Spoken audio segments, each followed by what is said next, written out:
Chapter 1. The Emergence of the Malevolent Slave Master. According to scientists' observations, in 10 years, a meteor larger than that which caused the extinction of the dinosaurs will strike the blue planet. At that time, humanity on the blue planet will face total annihilation. Even those who retreat to underground cities will find no escape. However, we are not without good news. The game Wasteland of the Apocalypse, created by a higher dimensional civilization, will offer everyone a glimmer of hope. This morning at 8 o'clock, Wasteland of the Apocalypse will commence, and all citizens can tune in to the live broadcast to cheer for the players of the Dragon Kingdom. In 10 years, we will undoubtedly reside within a vast sanctuary, welcoming the dawn of a new civilization. Fang Ran gazed at the live stream on his phone, engulfed in silence. The reason was simple. It was through playing Wasteland of the Apocalypse that he had traversed into this parallel world. In his previous life, Fang Ran was a prominent streamer, nicknamed the first malevolent slave master of the apocalypse, possessing the most slaves and the most formidable sanctuary in the post-apocalyptic realm. His ultimate goal was to capture all varieties of zombies, mutated beasts, and aberrant insects, transforming them into slaves, all under the watchful eyes of his audience. Yet, in his pursuit of the last few mythical apocalyptic creatures, after grinding for 7 consecutive days and nights, he succumbed to a sudden death and found himself transported to this new realm.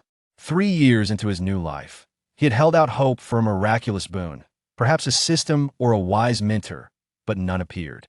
Instead, he toiled in an electronics factory for 3 years, almost erasing all traces of his former vigor and flair. 7 days prior, news broke that a colossal meteor would collide with the blue planet in 10 years, prompting Fang Ran to fire his boss and pursue endeavors he truly cherished. Then, just a week later, the news suddenly proclaimed salvation for the blue planet, leaving Fang Ran stunned, rendering even his crab dish tasteless. Just as he lamented his return to factory life as a new-age slave, he discovered a flicker of hope. With only 10 minutes remaining until noon, a system notification materialized before Fang Ran's eyes. You will enter Wasteland of the Apocalypse, collaborating with numerous players from the Dragon Kingdom to construct a premier sanctuary and save the nation. Fang Ran took a deep breath. He realized that his rebirth was not meant for labor in an electronics factory. He was a traveler destined to achieve greatness. Shortly thereafter, he transformed into a beam of light, vanishing from the blue planet. You have entered a planet in the Wasteland era. Your mission is to establish a massive sanctuary within 10 years. You will be randomly assigned to a specific region and awaken a game interface. You will have the option to select a talent to begin, which will aid your survival. Remember, as long as you are alive, there's hope. Do not easily succumb to death. Good luck. The hope of the Dragon Kingdom lies within you. The world before Fang Ran brightened anew. He found himself standing on the streets of an abandoned town, surrounded by wrecked vehicles and countless plants breaking through the concrete. Low growls echoed ominously.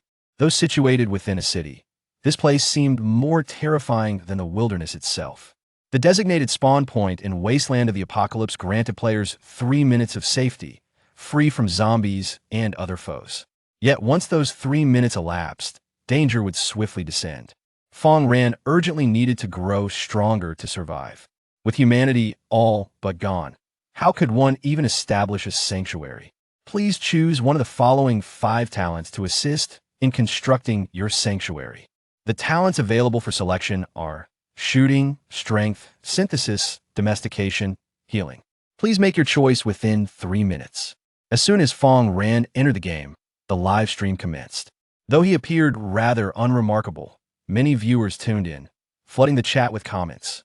This set of 5 random talents isn't bad, streamer. Quickly choose strength. It's the safest option if you're strong enough. Nothing can defeat you. Exactly. The martial monks of the Dragon Kingdom are already robust. Choosing strength will allow you to surpass human limits. Streamer, you're so slight you need to bulk up, or you'll become a frail dog. Alternatively, consider selecting healing in dangerous situations. You could heal yourself. At the very least, you could opt for shooting, just in case you find a gun. Other players had already made their choices, and viewers, having seen the outcomes, rushed to offer Fang Ran advice. However, the talents they favored held no appeal for him. The strength talent required the player to already be muscular, selecting it would only be effective if one was naturally strong. Shooting necessitated, starting with a gun, or bow healing was merely auxiliary. As for synthesis, who knew what one might create? What if it turned out to be utterly useless? Only domestication stood out, a versatile skill that Fang Ran felt most adept at using. Domestication consumes psychic energy to control the creatures of the apocalypse, turning them into your slaves. Tremble, wasteland of the apocalypse, for the malevolent slave master has arrived. A barely perceptible smile of malice appeared on Fang Ran's lips. The ability of domestication was a double-edged sword. Misuse rendered it worthless, but wielded skillfully, it was invincible. Can't shoot straight? Then control an expert marksman. In a contest of strength, summon a Hulk-like zombie. Unable to heal? Simply eliminate and then domesticate another. As the malevolent slave master, the mere thought of his previous lives' untimely demise, resulting in those zombies shirking their duties, kept him up at night. How could a slave master's slaves be allowed to rest? Now, re-entering wasteland of the apocalypse, he was eager to reclaim his title and construct the Dragon Kingdom's premier sanctuary. As he made his selection, the viewers in the live stream were left in shock. From what I understand, before entering the wasteland, streamer Fang Ran had been working in an electronics factory. He's never even owned a dog. What can he possibly domesticate? Currently, only zombies can be domesticated. And what use are zombies? Merely worthless. Everyone, don't panic, let's see how it unfolds. Perhaps Fang Ran possesses a unique understanding. Their trust in Fang Ran was tepid at best after all. Since his rebirth, he had no formal education, came from a destitute background, and was an orphan. Otherwise, he wouldn't have been factory-bound. Moreover, the talent of domestication appeared decidedly lackluster. One African player who had chosen it attempted to domesticate a zombie trapped in a room, only to find it could only perform simple actions, akin to a simpleton. Furthermore, zombies were not perpetual motion machines. They required flesh and blood to sustain their movements. In this wasteland era, where would one find such abundant resources? Were they to carve flesh from the players themselves? Fang Ran remained unperturbed, searching the streets for something.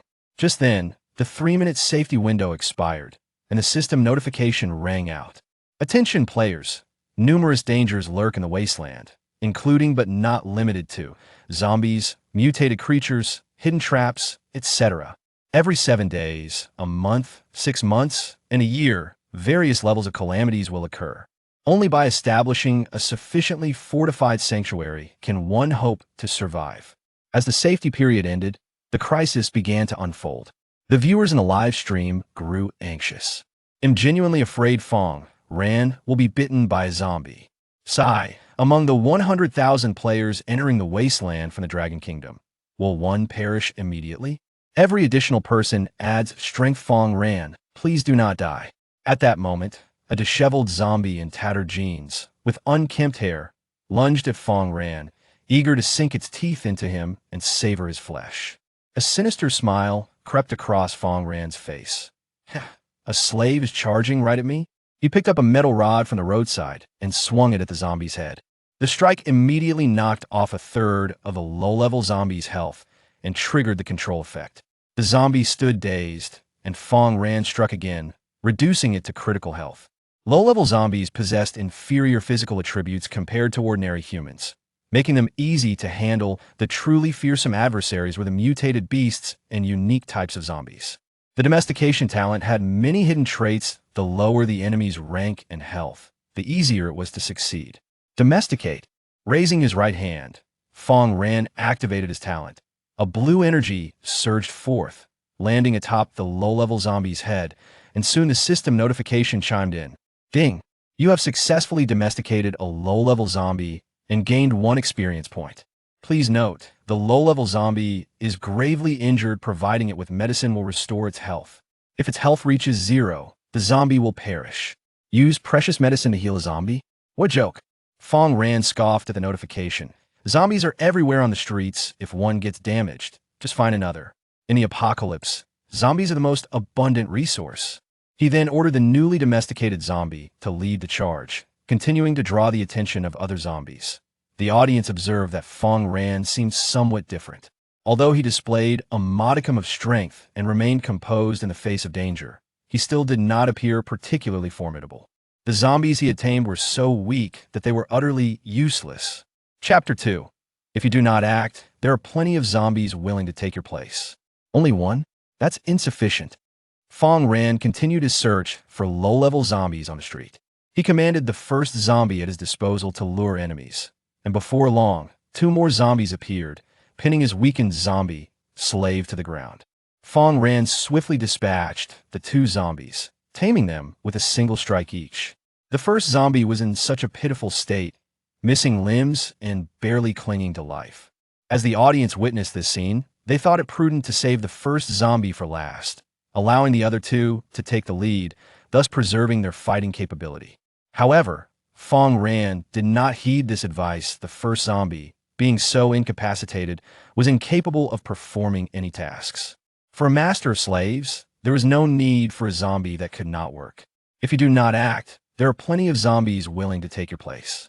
In no time, he encountered 2 more zombies and commanded the first zombie to sacrifice itself once again, activating his talent to tame the newly arrived zombies. This time, he successfully tamed a total of 5 zombies, with 4 still alive. Fang Ran's blue energy was nearly depleted, rendering him unable to use his talent for the time being. He required rest. He could take a break, but the zombies could not. They had work to do. Thus, he moved to a room beside the small town, tore down a large piece of curtain, and ordered the zombies to dismantle wooden furniture, packing it all together with the curtains. You have acquired with 9. You have acquired with 12. You have acquired with 13. In the wasteland of apocalyptic ruins, players have limited backpack capacity, able to carry only 25 kilograms of items at the outset. Exceeding this weight meant one could only carry items in hand, which would hinder mobility. This limited capacity was hardly sufficient for transporting materials. It could only accommodate essential food and medicine for survival. However, with his slave zombies, Fang Ran need not worry about such limitations. He could simply command the zombies to carry the wood. The town's inland location meant that despite the high daytime temperatures, the nights could be quite frigid, necessitating wood for warmth. Before long, the quantity of wood increased, and the burden on the zombies grew heavier. The weight of the wood seemed to threaten to crush the zombies, causing them to stumble, their earlier vigor now a distant memory. Their load had reached its limit. Any additional weight would cause them to collapse. Yet, Fang Ran was unperturbed by this sight, fully aware of the zombies' carrying capacity, which was merely approaching its threshold. Even should they surpass that limit, the worst that could happen was rendering the zombies unusable. The audience, witnessing this scene, couldn't help but remark, although low-level zombies lack combat prowess, they do indeed serve a purpose. Seeing those zombies carrying such heavy loads suddenly reminds me of laborers from the old society. It tugs at my heartstrings. They're merely zombies. Why do you care about their plight? Fang Ran's blue energy had replenished, prompting him to send the remaining weakened zombies to lure enemies again. Soon after, he tamed 5 more zombies, receiving a system notification. Your level has increased from level 1 to level 2. Your physical attributes have improved. Fang Ran felt invigorated, his strength and speed elevated. More crucially, this enhancement fortified his taming talent. He no longer needed to weaken the zombies to the brink of death to tame them. With 1 vial of blue energy, he could now tame up to 10 low-level zombies. These zombies cannot remain idle. They must work for my future. With a sizable number of zombies at his disposal, Fang Ran commenced his grand design. He aimed to establish a shelter, necessitating land acquisition in the great outdoors, as there was no farmland within the town. While the town might contain some leftover food, it wouldn't last long. Self-sufficiency was essential. To construct a proper shelter, a substantial amount of resources was required. You, come here and carry this for me. Fang Ran began issuing commands to the zombies, instructing them to collect everything useful in the vicinity. Aluminum alloy security windows, ceramic toilets, and large iron pots all found their way onto the backs of the zombies. The zombies, once upright, were now bent under the weight, their numb faces betraying signs of distress. This grand spectacle resembled a band of brigands ransacking a town. The viewers in the live stream were taken aback, exclaiming, "Goodness, is this a raid?" I misspoke earlier. While taming may lack combat effectiveness, these zombies can certainly serve as laborers. With such heavy loads, Fang Ran is truly playing an apocalyptic game. it feels more like a moving game. Initially, they believed Fang Ran had made a poor choice, but now it seemed that his decision to focus on taming was indeed wise. By simply capturing a few zombies at the outset, he could amass a wealth of resources. Other competitors might have had smoother starts, leveling up rapidly and dispatching zombies en masse. Yet, the resources in their possession paled in comparison to Fang Ran's, and their pace in constructing a shelter would undoubtedly lag behind. At that moment, one of the zombies stumbled over a large rock, and burdened by its heavy load, fell to the ground, unable to rise again, its health significantly diminished. It struggled to get back on its feet, but to no avail. This sight stirred a sense of compassion among the livestream audience, prompting a wave of sympathy. Just then, Fang Ran dispatched a newly tamed zombie to lift the fallen zombie's heavy load. Viewers couldn't help but marvel. I knew Fang Ran wasn't so heartless though he utilizes zombies. He doesn't push them to their limits. Indeed, that would be too cruel. One must not be excessively ruthless. Fang Ran, however, bore a disdainful expression. He ordered the weakened zombie to the front. Before long, hidden zombies surged forth, attacking the foremost zombie and swiftly depleting its health. The audience watched in disbelief as Fang Ran's healthy slave charged in, swiftly dispatching the enemy, allowing Fang Ran to step forward and apply his taming talent. To expend the health of other zombies in defense of a nearly lifeless one was an imprudent strategy. The greatest value of a nearly dead slave was to preserve the health of the others. The audience had mentally branded Fang Ran with labels such as cruel, heartless, and capitalist. Yet, Fang Ran's ranks continued to swell, a large entourage of slave zombies laden with goods, quickly filling his inventory. Among the resources he acquired were 3 cans of pork, 1 can of beef, 1 can of fruit, 10 packs of instant noodles, and 2 bottles of mineral water. These supplies were indispensable for survival in the apocalypse. Without them, one could scarcely endure a few days. All these resources were placed into his game backpack, personally carried by Fang Ran. Before long, he had tamed 20 zombies, prompting another notification. Your level has increased from level 2 to level 3. Your physical attributes have improved. At level 3, as long as low-level zombies were not at full health, he could tame them. Moreover, 1 vial of blue energy now allowed him to tame 20 zombies, further increasing his capacity and enhancing his physical prowess. Before entering apocalyptic ruins, he had merely been an underperforming factory worker. Now, he had transformed into a robust young man. This feeling was exhilarating indeed. Everything improved after becoming a master of slaves. Fang Ran pressed on, determined to convert all zombies within the town into his slaves for maximum efficiency. His movement speed quickened as he commanded his zombie subordinates to hasten their pace.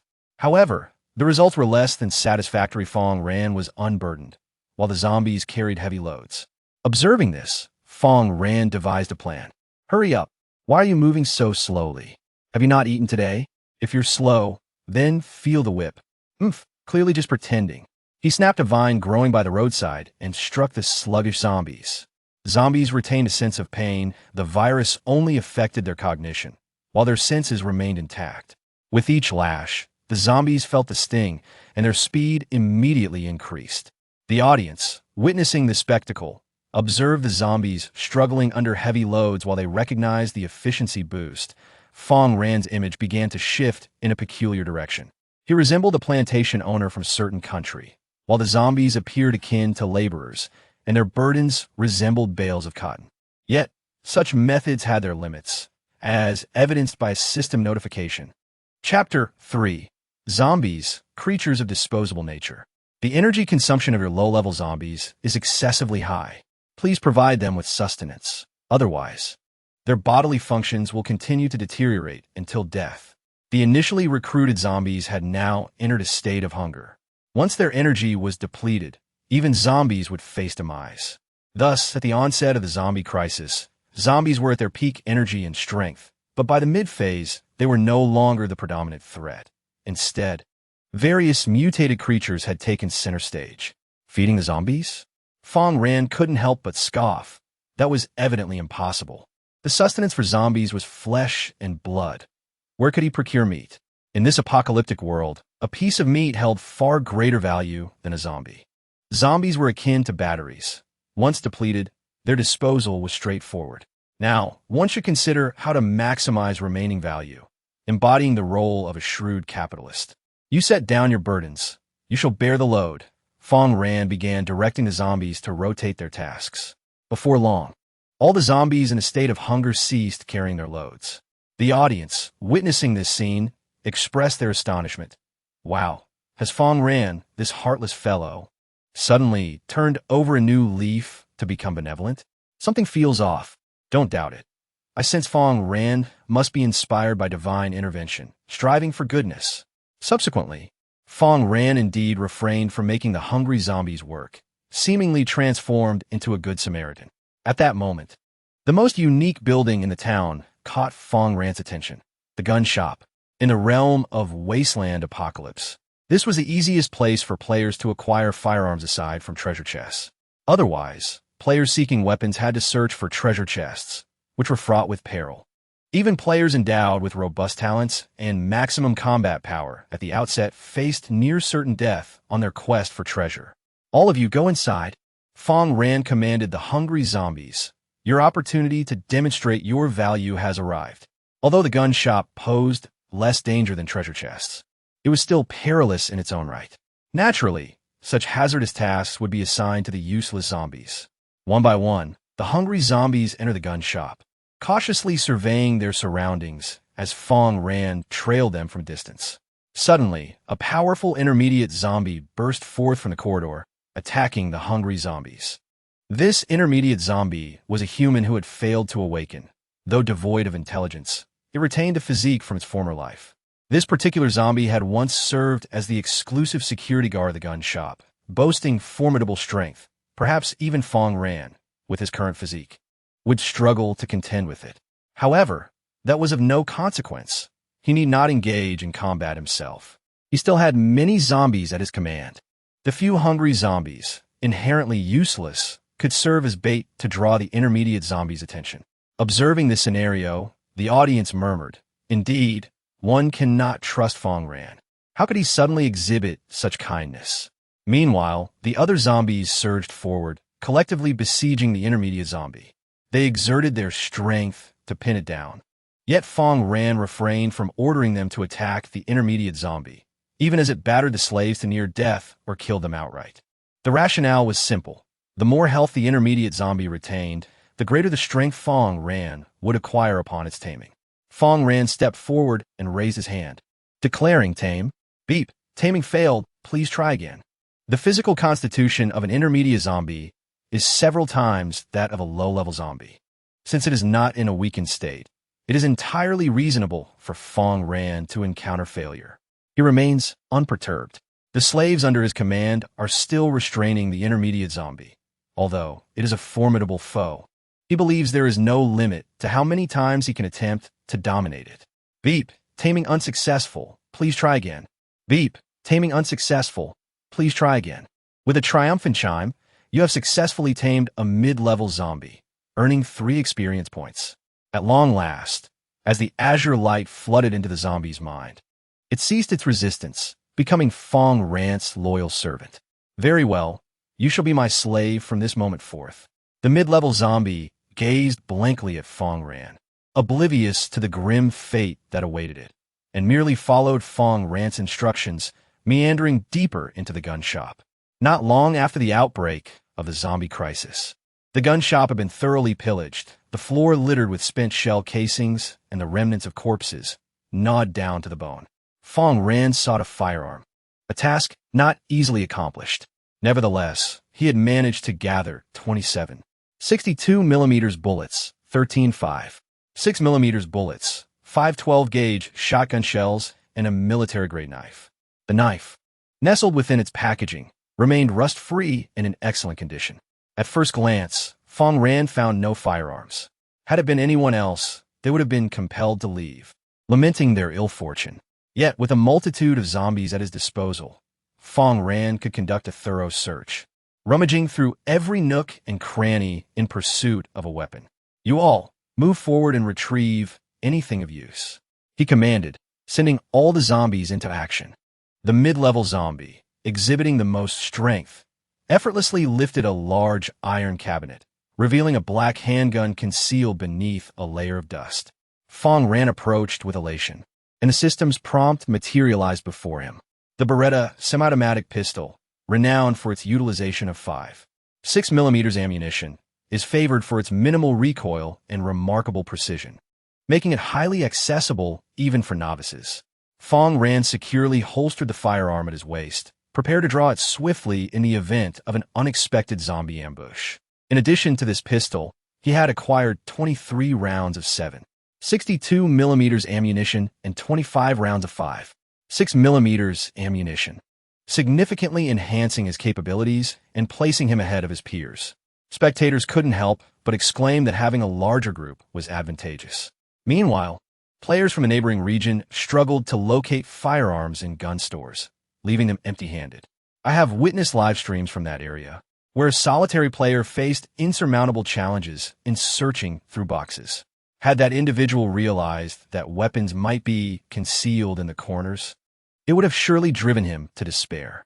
At this juncture, following Fang Ran's impressive displays post-taming, the audience no longer questioned the validity of his choices.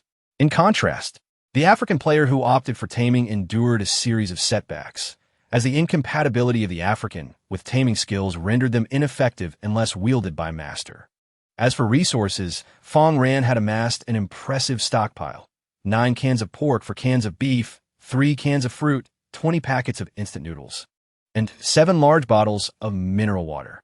Each can weighed 0.5 kilograms. Every bottle of water weighed 1.5 kilograms, and the instant noodles totaled 2.5 kilograms, culminating in an impressive total weight of 21 kilograms. Shortly thereafter, he encountered another horde of zombies, prompting the system to issue a notification. Your level has risen from 3 to 4, and your physical attributes have been enhanced. Fang Ran can now utilize his taming ability continuously for 30 times, significantly increasing his strength. He is now equipped with a firearm, accompanied by intermediate zombies and provisions, prompting a shift in his forthcoming strategy. He intends to tame all the zombies in the town, turning them into slaves. This quaint American town, in terms of population, pales in comparison to even a village in the Great Sia. It is merely a long street along the road, making his plan evidently feasible. Zombies scurrying about with items clearly exhibit low efficiency in capturing humans. The newly acquired intermediate zombies present an excellent opportunity to enhance effectiveness. Chapter 4. More efficient slave capture run from this end to that end. Along the way, many zombies would emerge, their senses detecting the unique scent of enemies, prompting them to attack. Although the number of zombies is substantial, the highest tier among them is merely intermediate. There are no advanced zombies here. While Fang Ran does not fear zombies, it does not imply that this American town is devoid of peril. When night falls, far more terrifying entities emerge. In his previous life, while playing Wasteland of the Apocalypse, he had perished numerous times during the night, gleaning valuable experience from those deaths. Now, he is truly gambling with his life. He must not die. The thought that upon his demise, these zombies would regain their freedom, living unrestrained, ignites an intense survival instinct within him. Intermediate zombies possess superior physiques compared to ordinary humans, enabling them to move swiftly. He surged forth, attracting the attention of numerous zombies along his path. You famished zombies, charge at me. And you, the bloodied ones, do not stand idly by. All of you, come on, be swift. Fang Ran regarded the large horde of zombies with disinterest. The lower-tier zombies were only fit for the most menial of tasks as his slaves. Only intermediate zombies caught his discerning eye. As the audience witnessed the throng of zombies charging forth, anxiety ensued. Although Fang Ran wields a firearm and is likely to prevail, is this not somewhat perilous? The enemy's numbers are overwhelming. Even if he wins, there will be losses. Engage and retreat. Do not rush. Yet at that moment, Fang Ran was already navigating through the horde of zombies, showing no consideration for the audience's trepidation. The spectators watched in alarm, their hearts racing, fearing for Fang Ran's safety. Amidst the onslaught of 2 groups of zombies, he astutely identified 3 intermediate zombies and stealthily approached one, drawing his handgun. Bang! Flames erupted from the muzzle. and the bullet struck the abdomen of one intermediate zombie, depleting nearly half of its health. Had Fang Ran chosen to aim for the head, he could have delivered a fatal blow in an instant. However, such an action would have resulted in the loss of a robust slave. It is well known, even among plantation owners in the land of the free, that leaving strong slaves for breeding purposes ensures the propagation of more vigorous offspring. Such a simple principle would not elude Fang Ran's understanding. Hitting the abdomen not only inflicts considerable damage, aiding in the taming of the zombie, but also avoids killing or severely injuring it, thereby preserving its utility. Taming. Fang Ran immediately activated his talent, and the system's prompt resonated forth. Ding! You have successfully tamed an intermediate zombie, earning 3 experience points. Once the intermediate zombie was severely weakened, it became considerably easier to tame. After becoming Fang Ran's thrall, it immediately began to assault its former companions, unleashing the torment it had endured. With this success, Fang Ran proceeded to repeat the process. Soon, he encountered another intermediate zombie with a remarkable physique. He fired at its slender waist, causing blood and flesh to splatter, and then activated his innate talent. Ding! Taming failed. Please try again. As a result, this time it was unsuccessful. The zombie reacted and launched an attack on Fang Ran. Fang Ran retreated and used his talent once more. Ding! You have successfully tamed an intermediate zombie, earning 3 experience points. This time, he managed to tame the intermediate zombie. However, just at that moment, a low-level zombie charged forward, attempting to bite Fang Ran. Ah, damn it! Fang Ran exclaimed in pain, swiftly shooting the low-level zombie in the head. In the world of Apocalyptic Wasteland, players are inherently immune to the virus, so he need not worry about becoming a zombie. Nevertheless, the circle of bite marks on his arm caused his health to diminish slightly. Yet, such minor wounds could not dampen his fervor for capturing slaves. After locating the final intermediate zombie, he fired another bullet and successfully tamed it. Ding! You have successfully tamed an intermediate zombie, earning 3 experience points. With 3 intermediate zombies acquired, Fang Ran's start is already quite favorable. He then sought out the healthier low-level zombies and tamed an additional 17. Coupled with the low-level zombies slain by his slaves, this has bestowed upon him a substantial amount of experience points. Your level has risen from 4 to 5, enhancing your physical attributes. Now, Fang Ran's physical prowess is nearly on par with that of an intermediate zombie. With just 1 more level, his constitution will surpass that of an intermediate zombie. This rate of advancement positions him in the upper echelon among players. Although he may not be at the pinnacle, Fang Ran remains unperturbed. As long as he possesses a sufficient number of zombie slaves, even if other players reach their maximum level, they will not surpass him. As the game progresses, the strength of the zombies increases, and they can all become his subservients. With the battle concluded, the audience's mood has lifted slightly. Goodness. This Fang Ran is quite audacious with a firearm. I was terrified when he was bitten by a zombie, but thankfully the damage was minimal. Wow, his legion of zombie slaves is growing impressively. He is truly formidable. Armed with 3 intermediate zombies and a gun, Fang Ran has little to fear. Even with other intermediate zombies lurking in the town, more zombies merely serve to deliver him additional slaves. This time, the slave capture was remarkably effective. The captured slaves are not to be granted freedom, but rather assigned tasks. The lower-level zombies dutifully hoist items placed on the ground, while the intermediate zombies trail behind Fang Ran, ever vigilant in safeguarding his well-being. As the sun reaches its zenith, Fang Ran has gathered the necessary supplies, and the sun begins its descent towards the west. In 2 hours, darkness will envelop the land. Nightfall is perilous, and remaining in the town would be even more hazardous. The nocturnal town becomes a hunting ground for monstrous beasts that prey on zombies.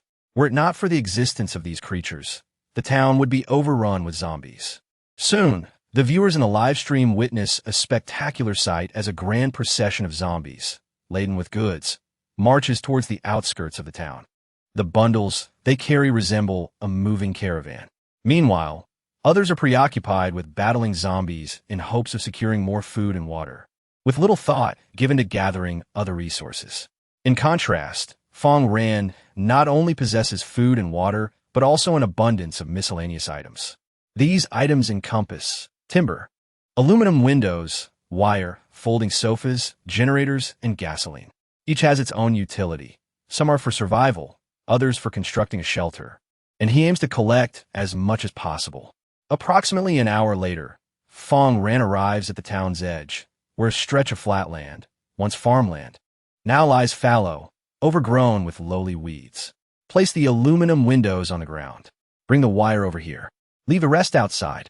Fang Ran directs the zombies in their tasks, yet they prove too clumsy for precision work, relegated to laborious tasks instead. Players establishing a shelter can utilize the system's panel features to assist in construction. He directly combines the aluminum windows with the wire, prompting the system to inform him that he can craft a fence, which he proceeds to assemble into a large enclosure. An astonishing scene unfolds as the aluminum windows are arranged and anchored into the ground with wire. Though not particularly sturdy, it is commendable for the first day of the game.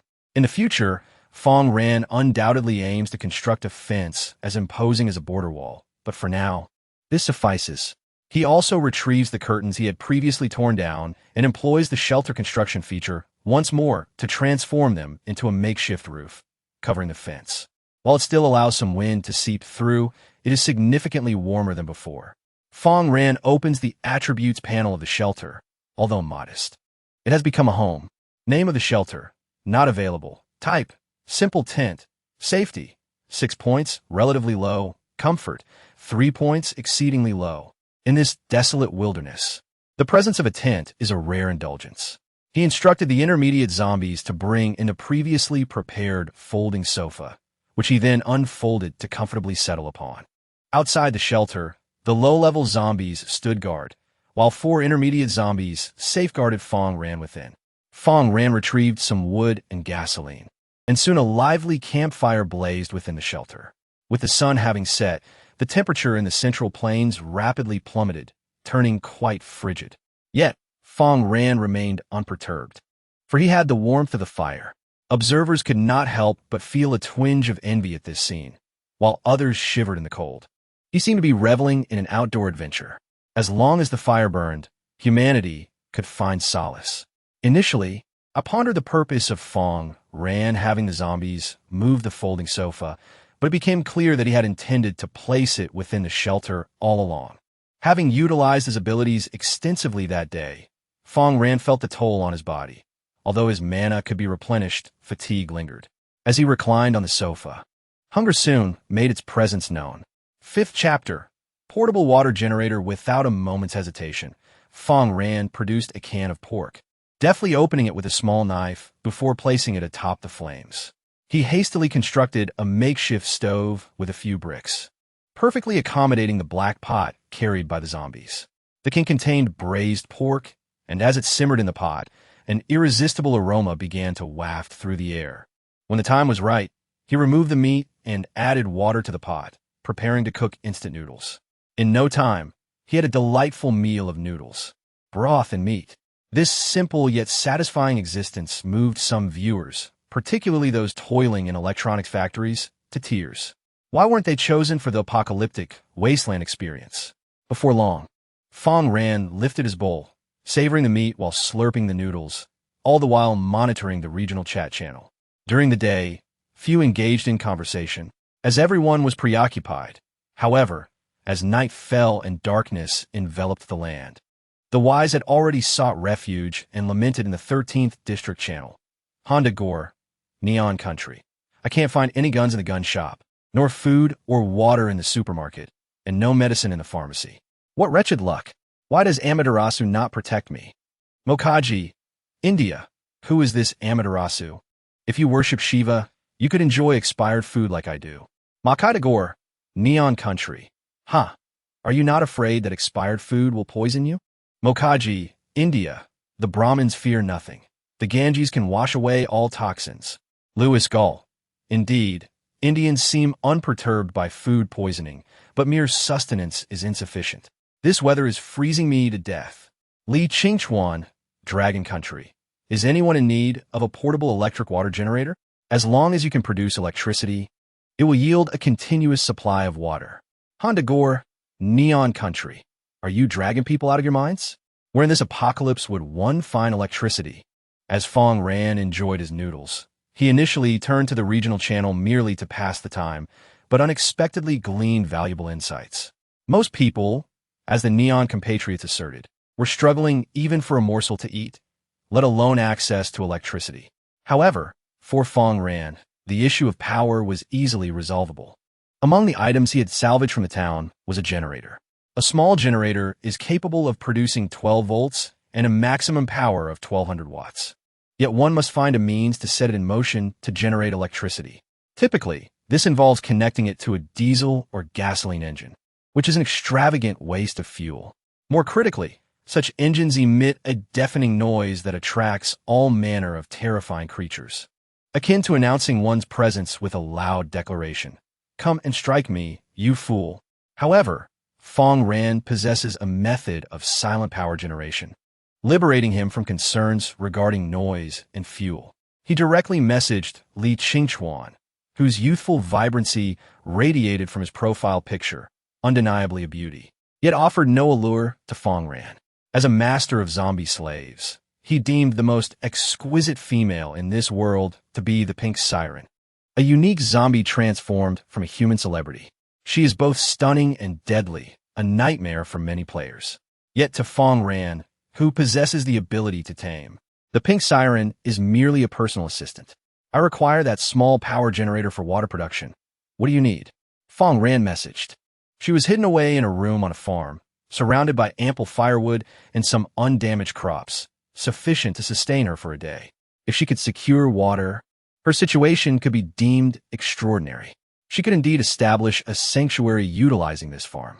The dilemma, however, lies in the absence of water. Until this issue is resolved, all discussions remain moot. The farm's original method of water retrieval relied on a pipeline, which ceased to function in the wake of the apocalypse.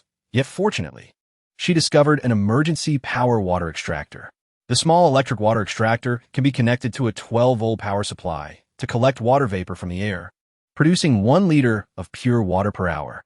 Li Qingchuan was delighted, but soon discovered that the 12-volt lead-acid battery on the farm had failed. Without a power source, she was unable to use the extractor to obtain water. It felt absurd to be beside a water extractor, yet face the threat of dehydration, akin to guarding a mountain of gold without the means to exchange it for currency. Ultimately, driven by thirst, Li Qingchuan contemplated selling one of the 2 water extractors available on the farm. Fang Ran, after a moment's thought, was determined to acquire the extractor, relieving him of future worries about water resources. He had already consumed half a bottle of mineral water and had 6 bottles remaining, a sufficient supply. Initially, he planned to trade 1 bottle for the extractor, but recognizing Li Qingchuan as a fellow player from Dragon Country, he generously offered 1.5 bottles instead. Although the value of the extractor undoubtedly exceeded that of 2 bottles of water, the lack of power rendered it useless, and Fang Ran could have been more mercenary. Li Qingchuan was overjoyed and exclaimed, "You don't need to give me 2 bottles. 1.5 will suffice." As a fellow player from Dragon Country, "You are indeed formidable." She had received numerous private messages, but on the first day of the game, even those with good fortune had struggled to search effectively around their spawn points, resulting in scarce food and water supplies. The highest offer she had received was merely 1 liter of water, barely alleviating her immediate predicament. Li Qingchuan was inclined to accept that offer until Fang Ran appeared, leaving her pleasantly surprised. She was not greedy. She only needed enough to last until the next day. There was a small town nearby, and surely there would be water available there. Fang Ran was taken aback by Li Qingchuan's modest demand. She was genuinely a good person. Meanwhile, the viewers in Li Qingchuan's livestream were becoming increasingly anxious. "Miss Qingchuan, do not trust Fang Ran. He is a heartless slaver and a malevolent capitalist, possessing several bottles of water," they exclaimed. "How dare Fang Ran deceive a fellow player from Dragon Country? I am going to his stream to confront him." At first, the audience shared Li Qingchuan's hope for salvation. Soon after, someone jumped into the stream to reveal the truth, and the crowd denounced Fang Ran's cunning. When they entered Fang Ran's stream, they were astonished to find him comfortably camping, enjoying braised meat and soup. It was undeniable that sipping a bowl of soup on a cold night brought warmth to the body. Upon noticing the four formidable zombie bodyguards flanking Fang Ran and the supplies in his backpack, Li Qingchuan's fans gasped. Why aren't the zombies attacking Fang Ran? How'd he manage that? This starting point is truly invincible. Meanwhile, Fang Ran's fans began to explain how he had acquired everything he possessed, simultaneously criticizing his capitalist behavior, joining Li Qingchuan's fans in their condemnation.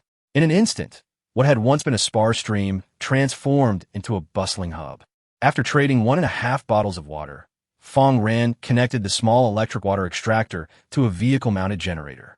The simplest method to activate the generator was to find a stick, bend it, and attach it to the rotor of the generator. By allowing the zombies to shake it, electricity could be generated. However, this method produced insufficient power due to the slow speed of the generator. Fang Ran knew he needed to modify it for efficient energy output.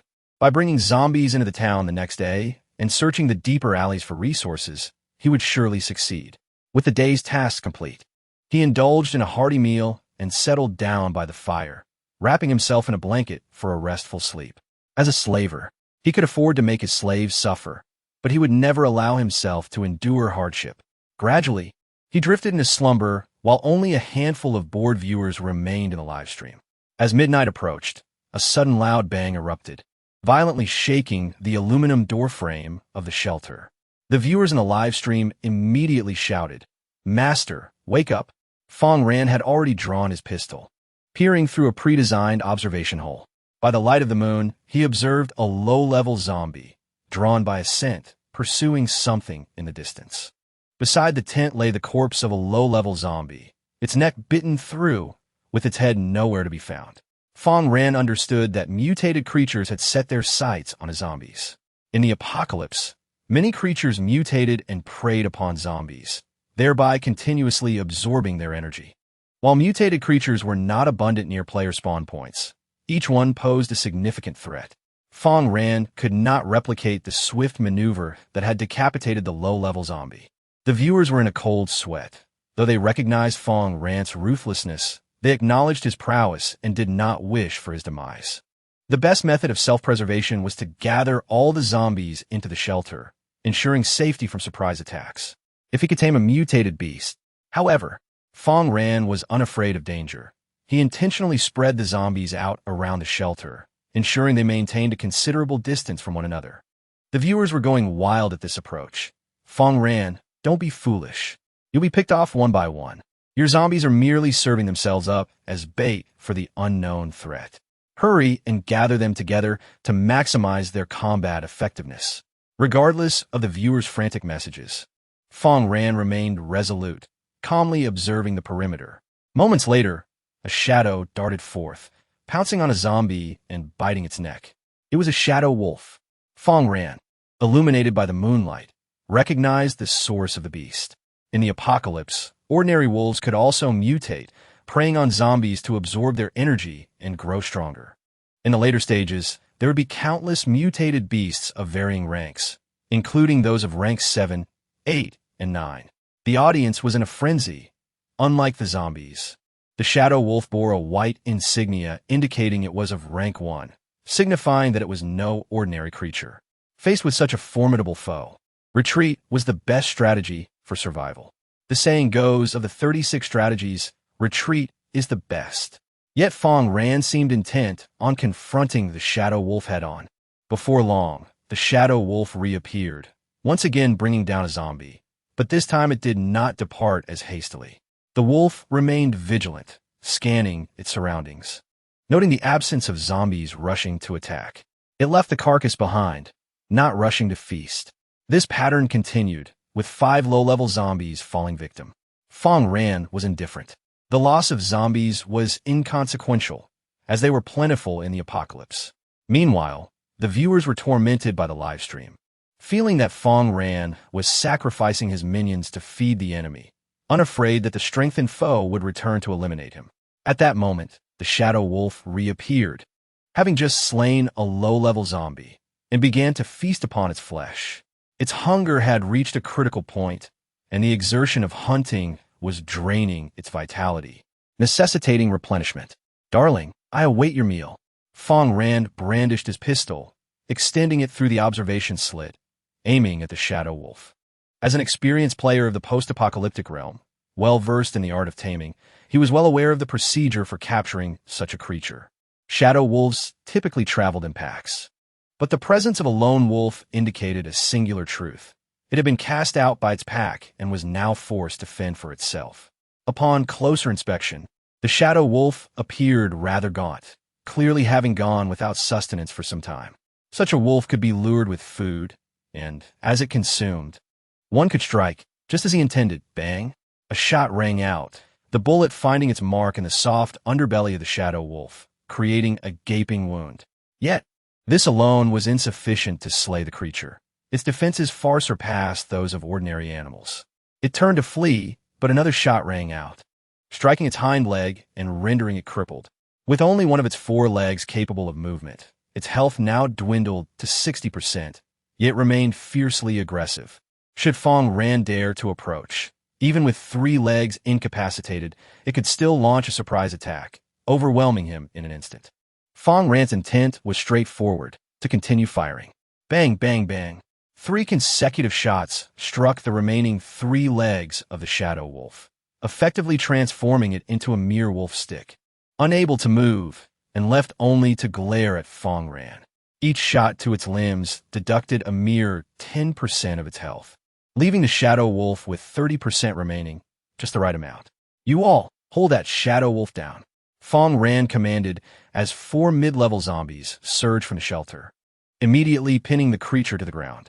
However, the shadow wolf was still unruly, writhing and snapping at the mid-level zombies, managing to snap one of their bones in a single bite. My dear pup, you must behave. Fang Ran, the master of a slave farm, knew he could not operate without a guard dog. Wasn't this shadow wolf a fortuitous gift? As for its food, zombies were plentiful. He had no shortage of sustenance. With a raised hand, he activated his innate ability. Alert! Domestication attempt unsuccessful. Please try again. Beep! Domestication unsuccessful. Please try again. Beep! Taming failed. Please try again. The strength of the shadow wolf has reached sequence 1, and even its most rudimentary form is significantly more formidable than Fang Ran, who has yet to attain sequence 1. Fang Ran encountered repeated failures, yet his patience remained unwavering. If at first he did not succeed, he would simply try again. He could endure countless failures, but as long as he succeeded once, everything would change. The audience, witnessing this scene, erupted in exclamations. Oh my. Although I noticed Fang Ran's unusual reactions and suspected he harbored intentions to tame the shadow wolf, I never anticipated his audacity. He truly dares to take this risk. Unbelievable. This seems far too easy for success. No worries. If Fang Ran, the master of slaves, cannot perceive the opportunity, he will not attempt it. Let's have faith in him. Just as the crowd fervently flooded the screen with comments, a blue light surged into the mind of the shadow wolf. Ding! You have successfully tamed a shadow wolf and gained 10 experience points. Fang Ran's mana had diminished to 80%, leaving him feeling lightheaded, yet he persevered. After achieving success, he commanded the intermediate zombie to release the shadow wolf, which emitted a mournful howl. Fang Ran approached and gently stroked the wolf's head, then ordered a slave to drag over the corpse of a low-level zombie. Upon catching the scent, the shadow wolf immediately began devouring it, and concurrently, its health slowly began to replenish. However, the injuries on its leg persisted. Even with the formidable vitality of a mystical beast, regaining full combat readiness in such a short time proved impossible. Fang Ran was not inclined to wait that long. As soon as dawn broke, he prepared to embark on a significant venture.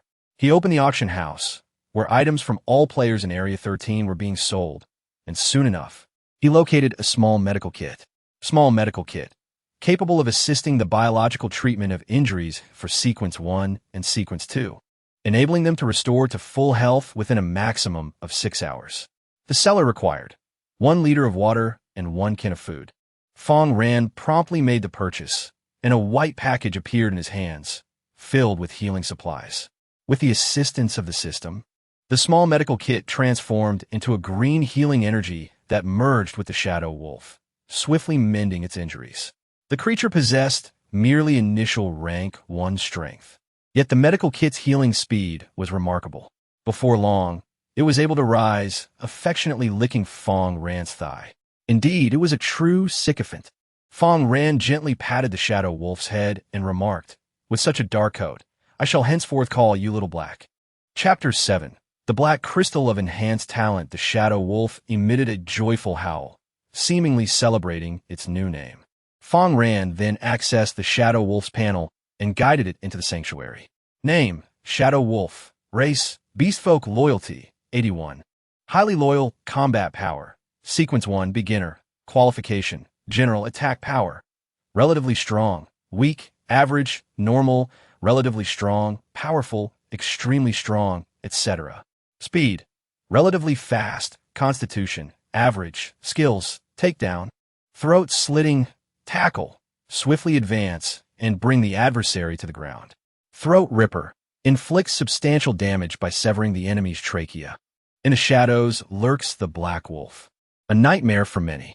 Unlike zombies, which can be completely tamed, exotic beasts possess a loyalty metric. Upon initial capture, this loyalty is a mere 60, as is the case with the small Black Wolf. However, through feeding and healing, Fang Ran was able to elevate its loyalty to an impressive 81 points. At this level of loyalty, the small Black Wolf has become a formidable ally. Fang Ran is quite pleased with this attribute, as the wolf embodies strength and ferocity, precisely the kind of guardian he cherishes.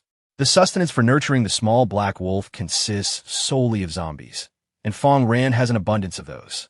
The zombies, drained of vitality and devoid of utility, serve as perfect fodder for the wolf. A master does not require idle slaves. Zombies must toil to continue their existence. The audience watching this scene gasped in amazement, exclaiming that Fang Ran's start was incredibly fortuitous. The wolf was both adorable and powerful, its combat capabilities rivaling those of a robust American with a strong talent. Such a formidable enforcer surely meant Fang Ran would tame even more potent slaves by the morrow. In the dead of night, the crowd awoke, hurriedly tuning in to the live stream, their hearts racing with excitement, nearly succumbing to shock. Fortunately, Fang Ran's eventual success served as a much-needed tonic for their spirits. As dawn broke, sunlight kissed Fang Ran's face, and he felt a sticky sensation on his hands. Opening his eyes, he discovered the small Black Wolf licking him affectionately. Despite its fierce appearance, this creature proved to be a loyal companion, akin to a devoted pet. After rising, Fang Ran gathered firewood to rekindle the extinguished flames and prepared himself a bowl of beef instant noodles. Previously, while working in an electronics factory, he often found himself too busy to eat properly, subsisting on meager portions of red-braised beef noodles. Now, with a can of beef at his disposal, he could indulge in a hearty meal. Today, he planned to thoroughly scour the neighborhood, building on his earlier efforts. Beyond mere resource collection, Fang Ran sought treasure chests. According to the hidden rules of the game Wasteland of the End Times, there exists a treasure chest within the starting town, but unlocking it invariably invites peril. This danger could manifest as an exotic beast assaulting the player, traps, or a horde of mid-tier zombies. Although he had spotted a treasure chest the previous day, his forces were insufficient to tackle it. With the loyal wolf by his side today, success seemed assured.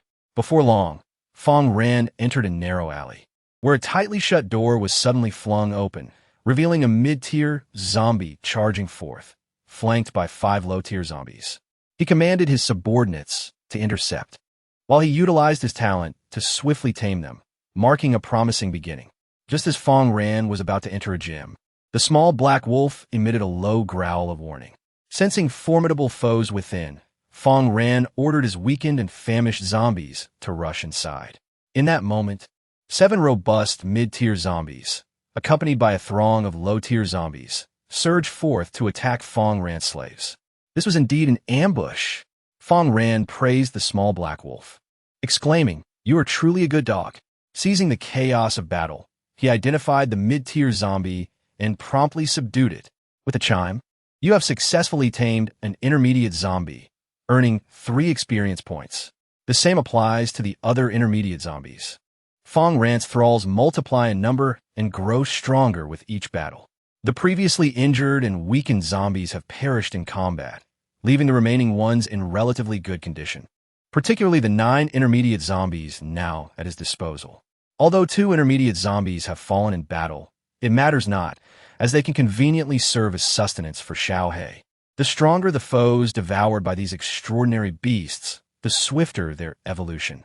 Fang Ran intended to feed the intermediate zombies to Xiaohe, cultivating an adept guardian for his sanctuary.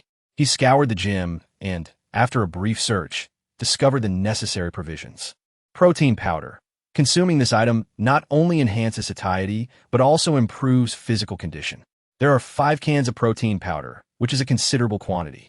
In a previous life, it was tested that only 3 cans are necessary. Thereafter, no matter how much is consumed, physical condition will not increase. It merely serves as an early game item that can augment physical attributes, and its effects are already quite commendable. Fang Ran can sell 2 cans, and I believe other players will surely appreciate it. Who wouldn't desire a robust physique? Within this gym, there are also numerous fitness apparatuses. Fang Ran directly commanded 2 intermediate zombies to relocate a treadmill. The onlookers watched in astonishment, mistakenly believing that Fang Ran intended to exercise, truly treating the apocalypse as a leisure activity. Subsequently, Fang Ran encountered a horde of zombies, and after taming 2 intermediate zombies, a radiant light surged forth from his being. Your level has ascended from 5 to 6, and your physical attributes have been enhanced. Please continue your efforts. The enhancement of personal strength is the key to survival. Fang Ran's current physical condition is comparable to that of a strongman, as he can effortlessly lift objects weighing several hundred pounds. This exemplifies the power of a first-level sequence, evoking envy among the ordinary viewers of the live broadcast. The transition from level 6 to level 7 will present a significantly greater challenge, requiring 100 experience points. In the apocalyptic realm, zombies serve numerous purposes. They can be utilized as free labor to feed to Little Black, and they also function as human batteries, a source of renewable energy. Just as Fang Ran enslaved an intermediate zombie, he now possesses a total of 13 intermediate zombies when he received a notification from the system. Ding! You have received a private message from Li Qingchuan. Li Qingchuan. Fang Ran. I have slain a unique zombie and discovered 2 gray crystals. I have consumed one. Would you like the other? I am aware of your formidable strength. You could certainly benefit from it. During the invasion of dimensional energy, a significant portion of it transformed this planet, while a smaller fraction crystallized and remained. The gray crystal is one such remarkable manifestation, possessing intriguing properties. Gray crystals. Within them lies a potent energy, which upon consumption will enhance your innate abilities. Note: only players who have reached sequence 1 may partake, with a maximum of 3 allowed, and only 1 can be consumed within a 2-day period. Violation of these guidelines will result in unforeseen mutations. Transformation: you may become a zombie, a madman, or even meet a tragic end. Fang Ran gazed at the scene in astonishment. Li Qingchuan was truly kind-hearted, her thoughts still anchored in the outside world, completely oblivious to the harsh realities that accompanied the apocalypse. In his previous life, while playing Wasteland of the Apocalypse, Fang Ran encountered players who were exceptionally cunning, with every item clearly marked with a price. Occasionally, if an item was not for sale, they would resort to outright theft.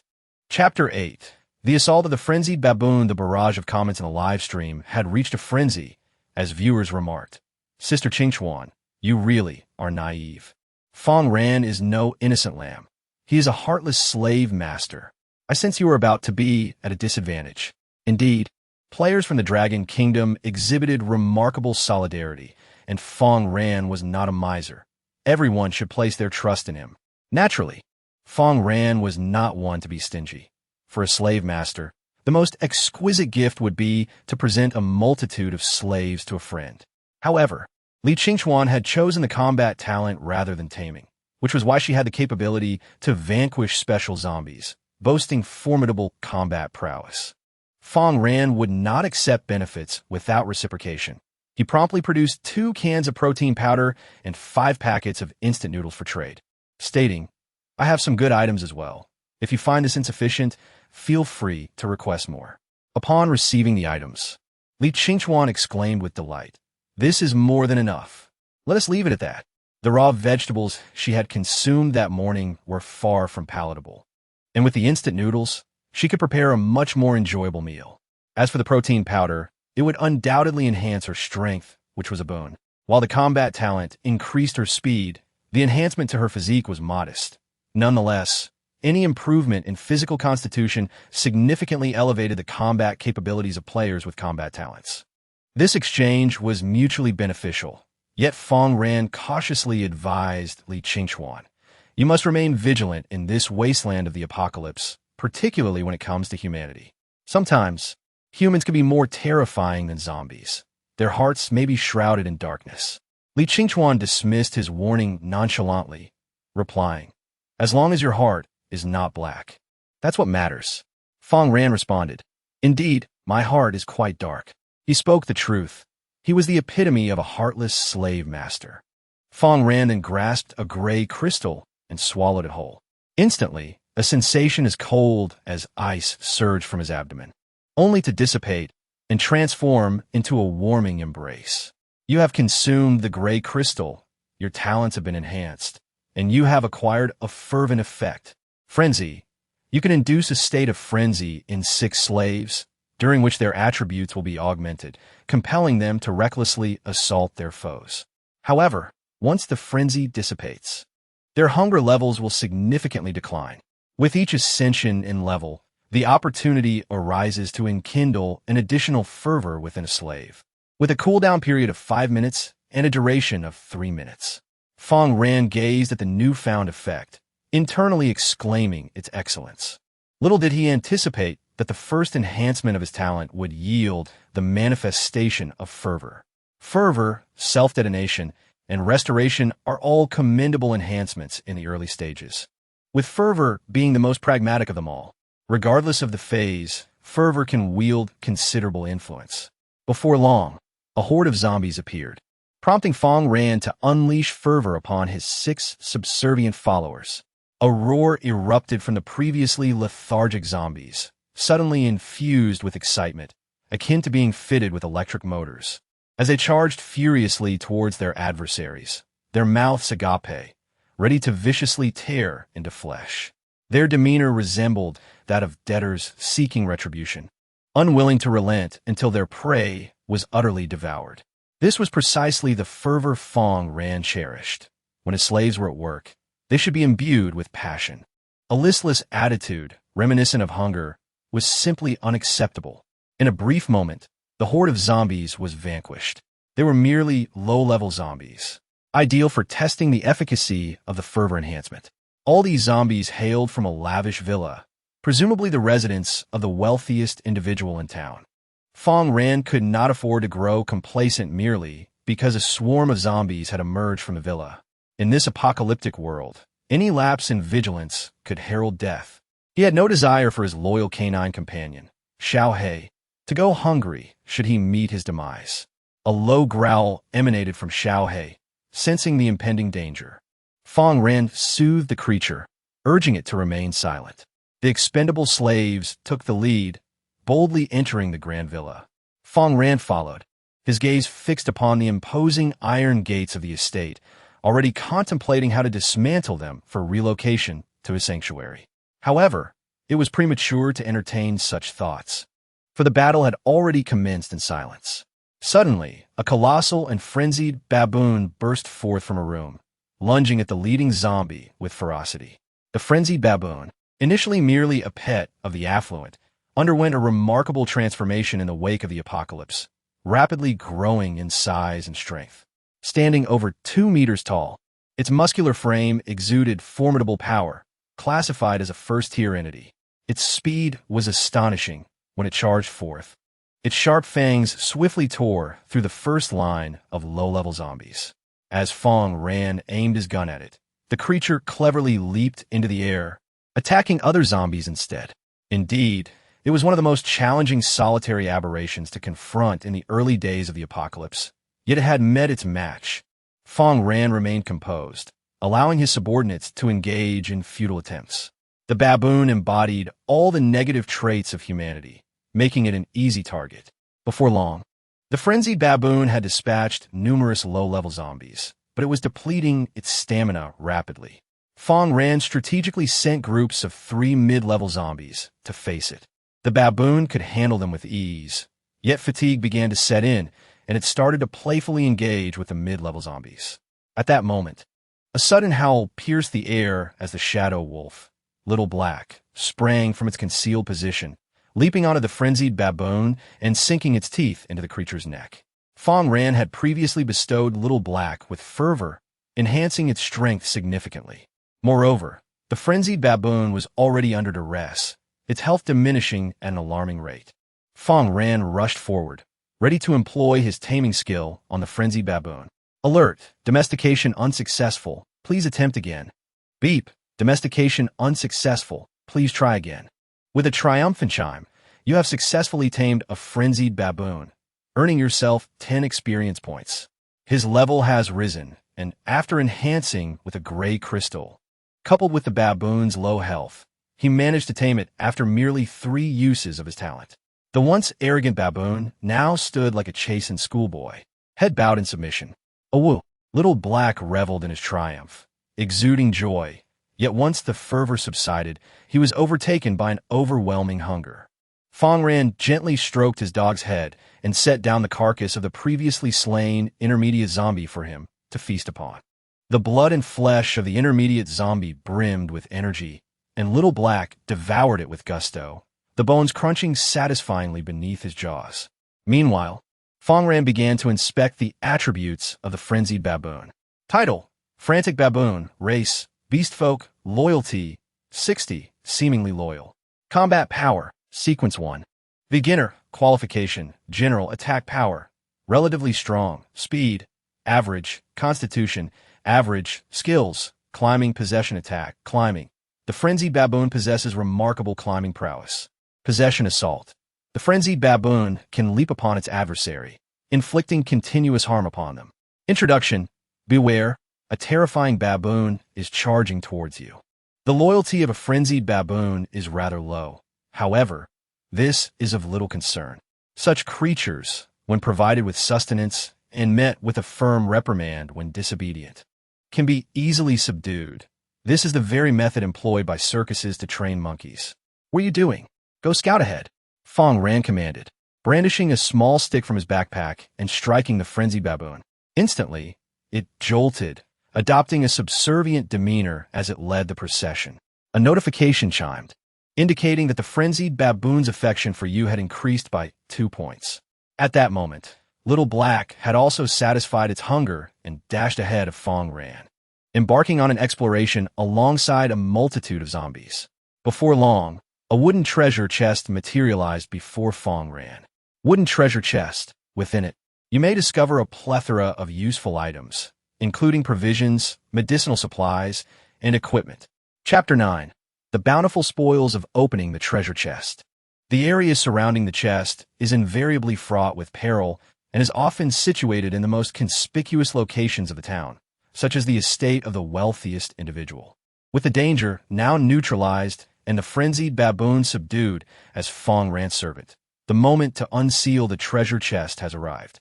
The spectators in the chat exclaimed, "No wonder this place seemed so perilous. A treasure chest was hidden here. Fang Ran, don't hold back. Hasten to open it. Caution is the key to longevity. Do not be overly eager."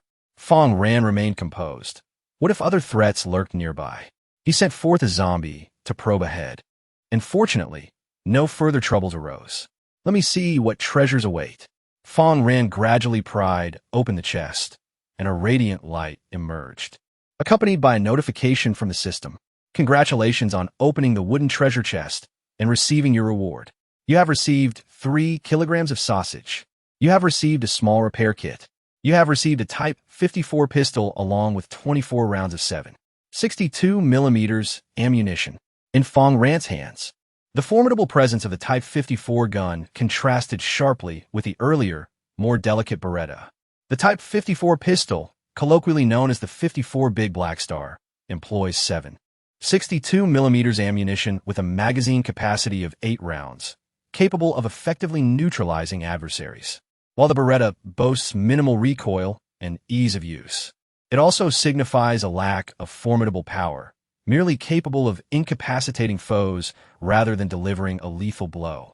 In a confrontation between the Type 54 pistol and the Shadow Wolf, even a shot to the leg could inflict substantial damage. The 7.62mm round is no trivial matter. Its caliber represents justice, and the larger the barrel, the greater the inflicted harm. However, possessing merely a pistol does not suffice in the grand scheme. What truly moves Fang Ran is the small repair kit. Small repair kit. You can swiftly mend various mechanical and electronic devices. For players lacking mechanical prowess or knowledge of electronics, the repair kit serves as their optimal solution. Early in the game, if a player encounters a solitary malfunctioning vehicle, such as one with a damaged generator, they can utilize the small repair kit to restore the car to working condition. At this moment, the player gains a remarkable vehicle capable of traversing the terrain swiftly in search of resources. As the saying goes, starting with a vehicle is akin to possessing divine favor. Satisfied, Fang Ran cheerfully departed from the villa. The subsequent challenges proved rather mundane, armed with dual pistols and accompanied by 2 first-tier aberrations.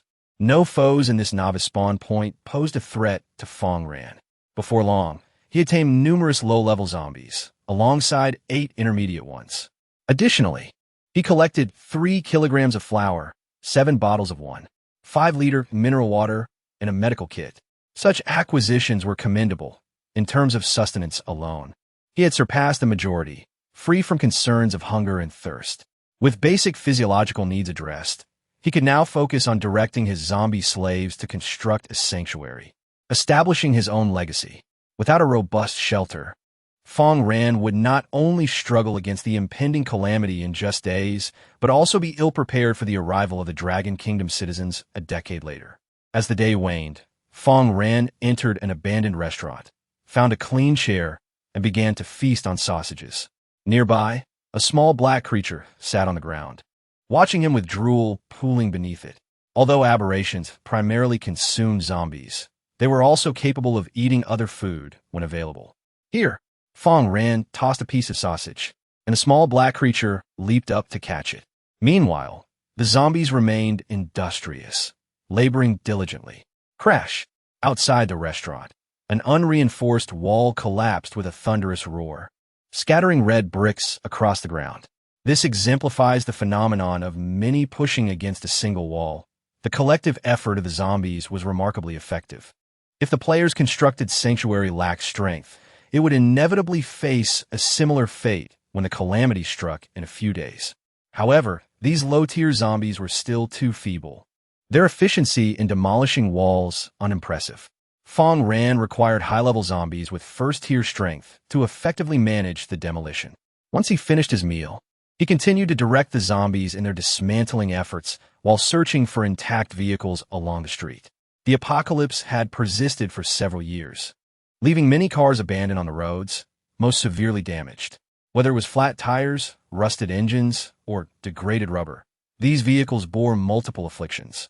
Only with a large repair kit could they be restored. Yet, such kits only dropped in perilous locations, and Fang Ran's spawn point was far from encountering one. Despite most vehicles being unusable, Fang Ran remained unhurried. As long as the zombies toiled diligently, he could indulge in his feasts. There was no need for haste. After searching for over 2 hours, he, utilizing his first-tier strength, manually pried open a garage door, revealing a splendid small truck before him. Protected by the garage, the truck had not suffered the ravages of sun and rain. Its exterior was free from rust, albeit slightly dusty. The tires were flat, but earlier, Fang Ran had discovered an abandoned air pump at a repair shop. He opened the hood to inspect the engine, confirming it was not rusted, and all rubber components remained intact. The only issue was the 12-volt lead-acid battery, which had deteriorated and could not supply power to the starter. Fang Ran retrieved the small repair kit, and the system's prompt arrived. Having successfully repaired a 12-volt lead-acid battery with a small toolbox, Fang Ran exclaimed in exhilaration, "I have a vehicle now." Although lacking a key, he was well-versed in the art of operating such a vehicle without one, having previously thrived in the realm of wasteland. He promptly extracted and connected the wires beneath the ignition, generating a spark of electricity. In that moment, the starter engaged, and the engine roared to life, with the dashboard indicators springing into action. The small truck still contained 2/3 of fuel. Fang Ran pressed the accelerator and surged out of the garage.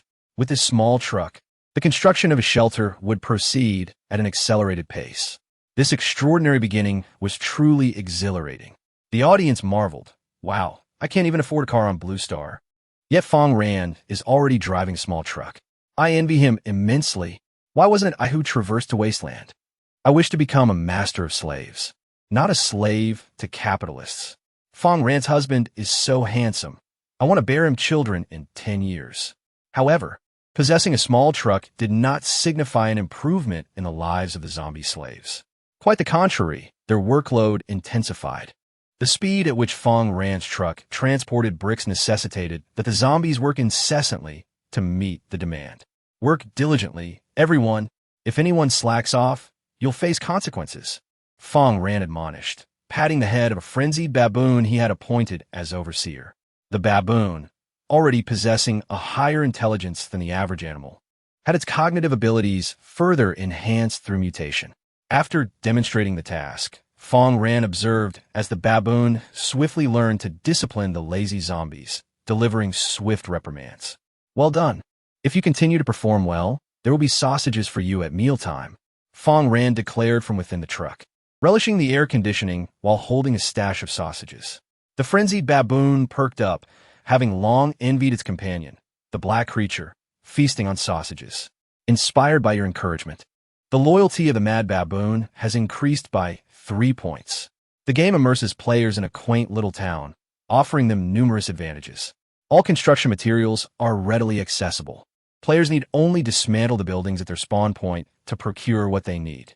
Otherwise, the dilapidated structures scattered throughout the town would undoubtedly succumb to the impending catastrophe in just 7 days.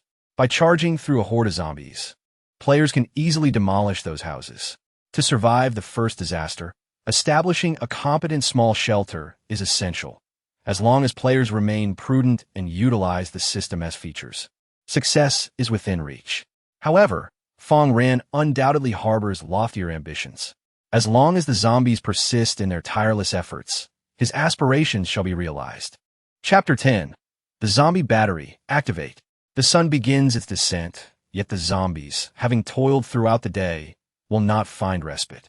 Numerous tasks await them, such as transporting various items, treadmills, electrical wires, large refrigerators. Fang Ran will soon have electricity, and it is only natural that he will need to wire up his shelter and enhance his appliances to relish a more comfortable existence. Furthermore, there is a particularly noteworthy tool, the iron plow, originally designed to be towed behind a tractor for tilling the earth. Lacking a tractor is of no concern, for he possesses zombies. The zombies serve not only as laborers, but also as batteries and beasts of burden, by tethering them together in groups of 5 mid-tier zombies. The efficiency of plowing will be remarkable. Fang Ran is already preparing to cultivate crops within his shelter, alleviating his worries regarding food shortages. During the forthcoming gameplay, although food can still be found, it will become increasingly scarce. Much of it has already been pillaged by NPC survivors or has perished, leaving little for Fang Ran and his fellow players. While the future appears promising, one critical step remains. Fang Ran glances at the chat messages from Zone 13. Honda Goro from Neon Country. Today I found food and water, including my favorite self-heating rice. The sun goddess Amaterasu is surely watching over me. Paul from America. I found an unwanted matchlock gun at the gun store. I suppose it's better than nothing. Su Tingtai from Dragon Country. It seems that wasteland apocalypse isn't so difficult after all. There have been no casualties in the first 2 days. Today, everyone S-Hall seems satisfactory, with no risk of freezing or starving. However, one must not celebrate too soon. An unforeseen event will occur on the second night, eliminating unqualified players. At this moment, Fang Ran calls out, I'm collecting small modification kits. Players who possess them may message me privately. Shortly thereafter, someone approaches him. Paul from America. I have a small modification kit, but if you want it, you'll need to trade me food. I want to part with it for less than 2 kilograms of food. Currently, There are no small modification kits available in the auction house. So Paul sets a price he deems acceptable. Unbeknownst to him, the small modification kit, small repair box, and small medical kit trio will soon fetch exorbitant prices. Fang Ran's heart darkens. Even though he knows that offering 2 kilograms of food is a lucrative deal, he still insists, I only have one. 5 kilograms of canned pork. His canned pork is the most abundant, so he prioritizes it for trade. Upon seeing this, Paul's eyes light up. All right then, we have a deal. He has chosen the strength talent, significantly enhancing his physique, making him not only resilient but also formidable in combat. However, this comes at the cost of requiring more food than the average player, compelling him to seek sustenance diligently. You have received a small modification box. Modifying box. It allows for the alteration of certain basic items, resulting in the creation of new objects. The spectators, witnessing this scene, began to offer their opinions. Streamer, quickly modify the engine of a small truck. That way, you can drift around corners. Alternatively, enhance the pistol to increase its power. But let's not overthink it. How about modifying a headlight to blind the zombies with high beams? Yet, none of their suggestions were heeded by Fang Ran, now possessing an abundance of red bricks. He opened the game panel to commence his construction plans. Although lacking cement, he could directly stack the red bricks around the shelter to form a protective wall. Tonight would not be easy. Fang Ran had to exercise caution. After completing all these tasks, the zombies moved the treadmill into the shelter, placing it beside the small generator. As Fang Ran retrieved the modifying box, and the system notification appeared. You have utilized the small modification box to adapt a treadmill with a compact automotive generator. Ding! The modification has been successfully completed. You have acquired the rotary treadmill generator. The running generator resembles a hamster cage, serving both as a means of exercise and a continuous source of power. This generator produces a voltage of 12 volts and is capable of charging lead-acid batteries, with a maximum output of 1,500 watts.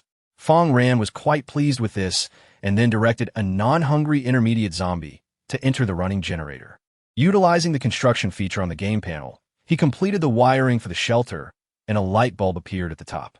As the intermediate zombie began to run, the wheels started to turn, converting kinetic energy into electrical energy, and the light bulb illuminated brilliantly. The audience from Longwa was taken aback. While others were just beginning to find food, Fang Ran had already harnessed electricity. The disparity was astounding, making them feel that Fang Ran was truly remarkable.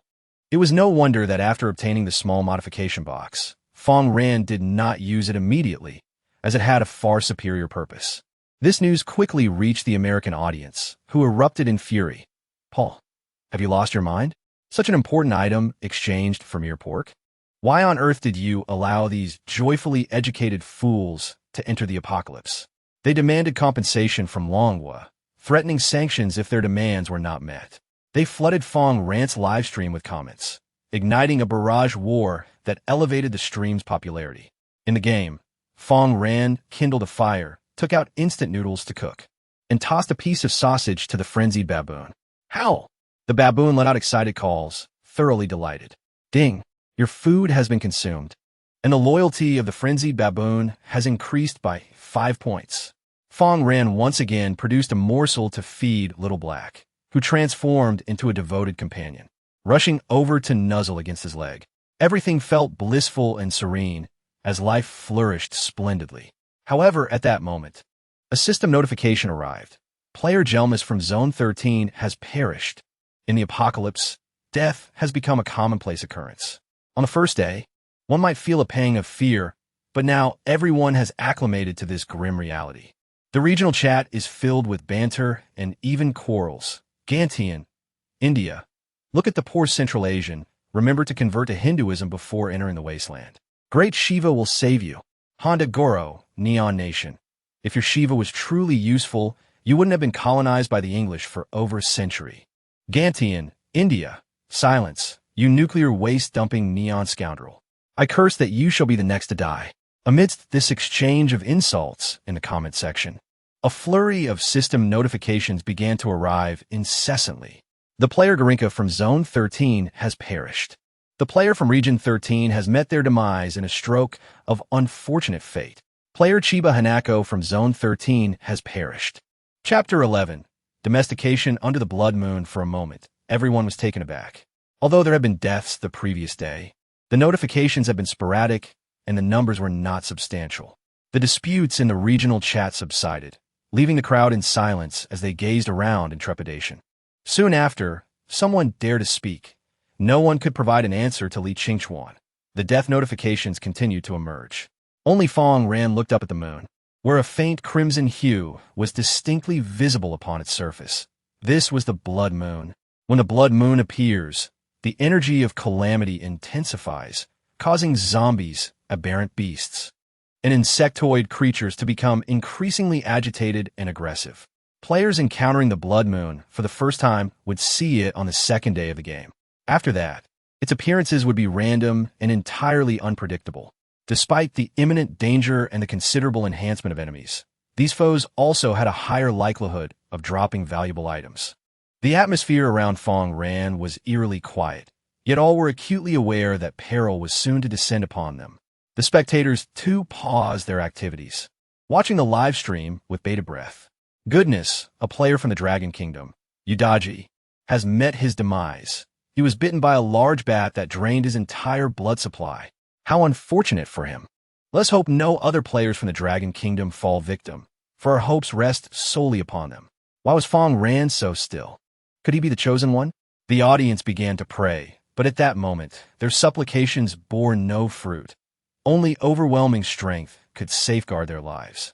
Just then, a low growl emanated from Xiao He, clearly sensing the impending danger. Fang Ran stroked the dog's head and at that moment pressed a switch, illuminating a bulb outside the shelter, casting light upon everything nearby. To his astonishment, it was the insectoid creatures feasting upon zombies. Fang Ran's eyes sparkled as he spoke. There existed various types of mutated beings, with the beast and insect tribes being the most prevalent.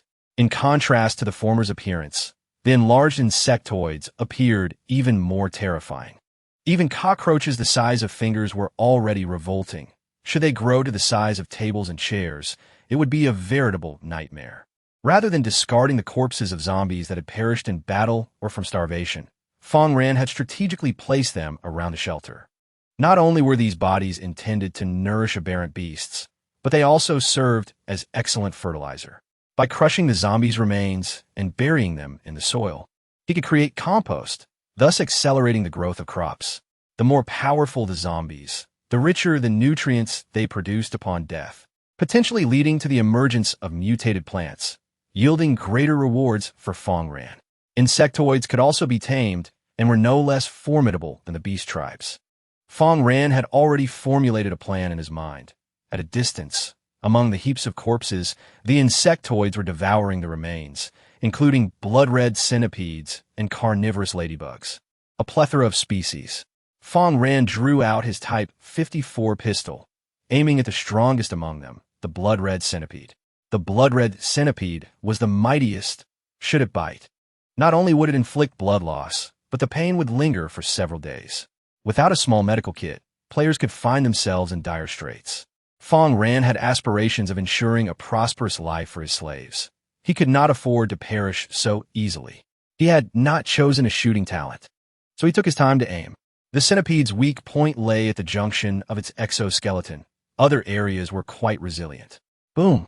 In that instant, a repulsive green liquid sprayed forth as the bullet spun within the blood-red centipede's body, reducing its insides to a pulp. The centipede's health bar plummeted significantly. Although it continued to bleed, it did not succumb but writhed upon the ground. The vitality of the insectoids surpassed expectations, making them difficult to strike. At that moment, the role of the zombies became apparent. They surged forward, allowing the blood-red centipede to bite them, all in an effort to pin down the centipede and create an opportunity for Fang Ran. Boom! Another shot rang out, the bullet striking the weak point, and the blood-red centipede fell lifelessly to the ground. Ding! You have slain the Crimson Centipede and earned 15 experience points. Your level has ascended from 6 to 7, bestowing enhancements upon your physical attributes. You have acquired a low-level crystal core one. With this, Fang Ran's strength elevates further. As the battle commences, the carnivorous ladybugs spring into action, soaring into the air to launch their assault on the distant zombies. At this moment, Fang Ran equips a Beretta pistol. Had he opted for the Type 54, a single shot might have sufficed to eliminate the ladybug. Such creatures are invaluable. Even if the zombies perish, the ladybugs must survive. Once airborne, the ladybugs dart toward the zombies, latching onto their bodies to feast. This presents an excellent target. Each shot strikes true, albeit leaving gaping wounds in the zombie's flesh. With a swift crack, the Beretta bullets pierce the ladybug's exoskeleton, causing it to plummet to the ground. Fang Ran advances, extending his hands as azure energy surges forth. The once carnivorous ladybug has now become a thrall, serving Fang Ran's bidding as it flaps its membranous wings and begins to attack other insects. Onward, Fang Ran rushes towards another ladybug, targeting its weak spot with a single shot, immediately following up with his unique ability. After ascending in level, taming the severely weakened creatures has become a trifling task. The ladybug rises, accompanying Fang Ran as it shields him from harm. Now, the battlefield belongs to Fang Ran. The number of ladybugs surrounding him multiplies rapidly, soon followed by a multitude. The spectators gaze in astonishment at the scene. Good grief. Each of these carnivorous ladybugs resembles a drone. If he captures a few more, they could form a swarm of aerial units. While others fall victim to ambushes in the dark, Fang Ran reigns supreme under the illuminating lights. Is this the power of electricity? Fang Ran is truly remarkable. In the glow of the lights, the perils lurking in the darkness transform from threats into opportunities. The demise of others does not solely stem from a lack of strength. Rather, it often results from the enemy's treachery. When the adversary cannot mount a surprise attack, even if one cannot prevail, escape remains a viable option. The utility of electricity manifests vividly at night, and Fang Ran reaps abundant rewards. Soon, a radiant white light envelopes him. Ding! You have successfully tamed the ladybug and earned 10 experience points. Your level has ascended from 7 to 8, resulting in an enhancement of your physical attributes. After a thorough evaluation, your combat prowess has ascended to the intermediate level of Sequence 1. By this point, the surrounding insectoids had nearly been eradicated, sensing imminent peril and yearning to flee. Fang Ran, however, showed no inclination to pursue, opting instead to allow all the carnivorous ladybugs to replenish their sustenance and restore their vitality. These loyal subordinates must not meet a fate as easily as the zombies.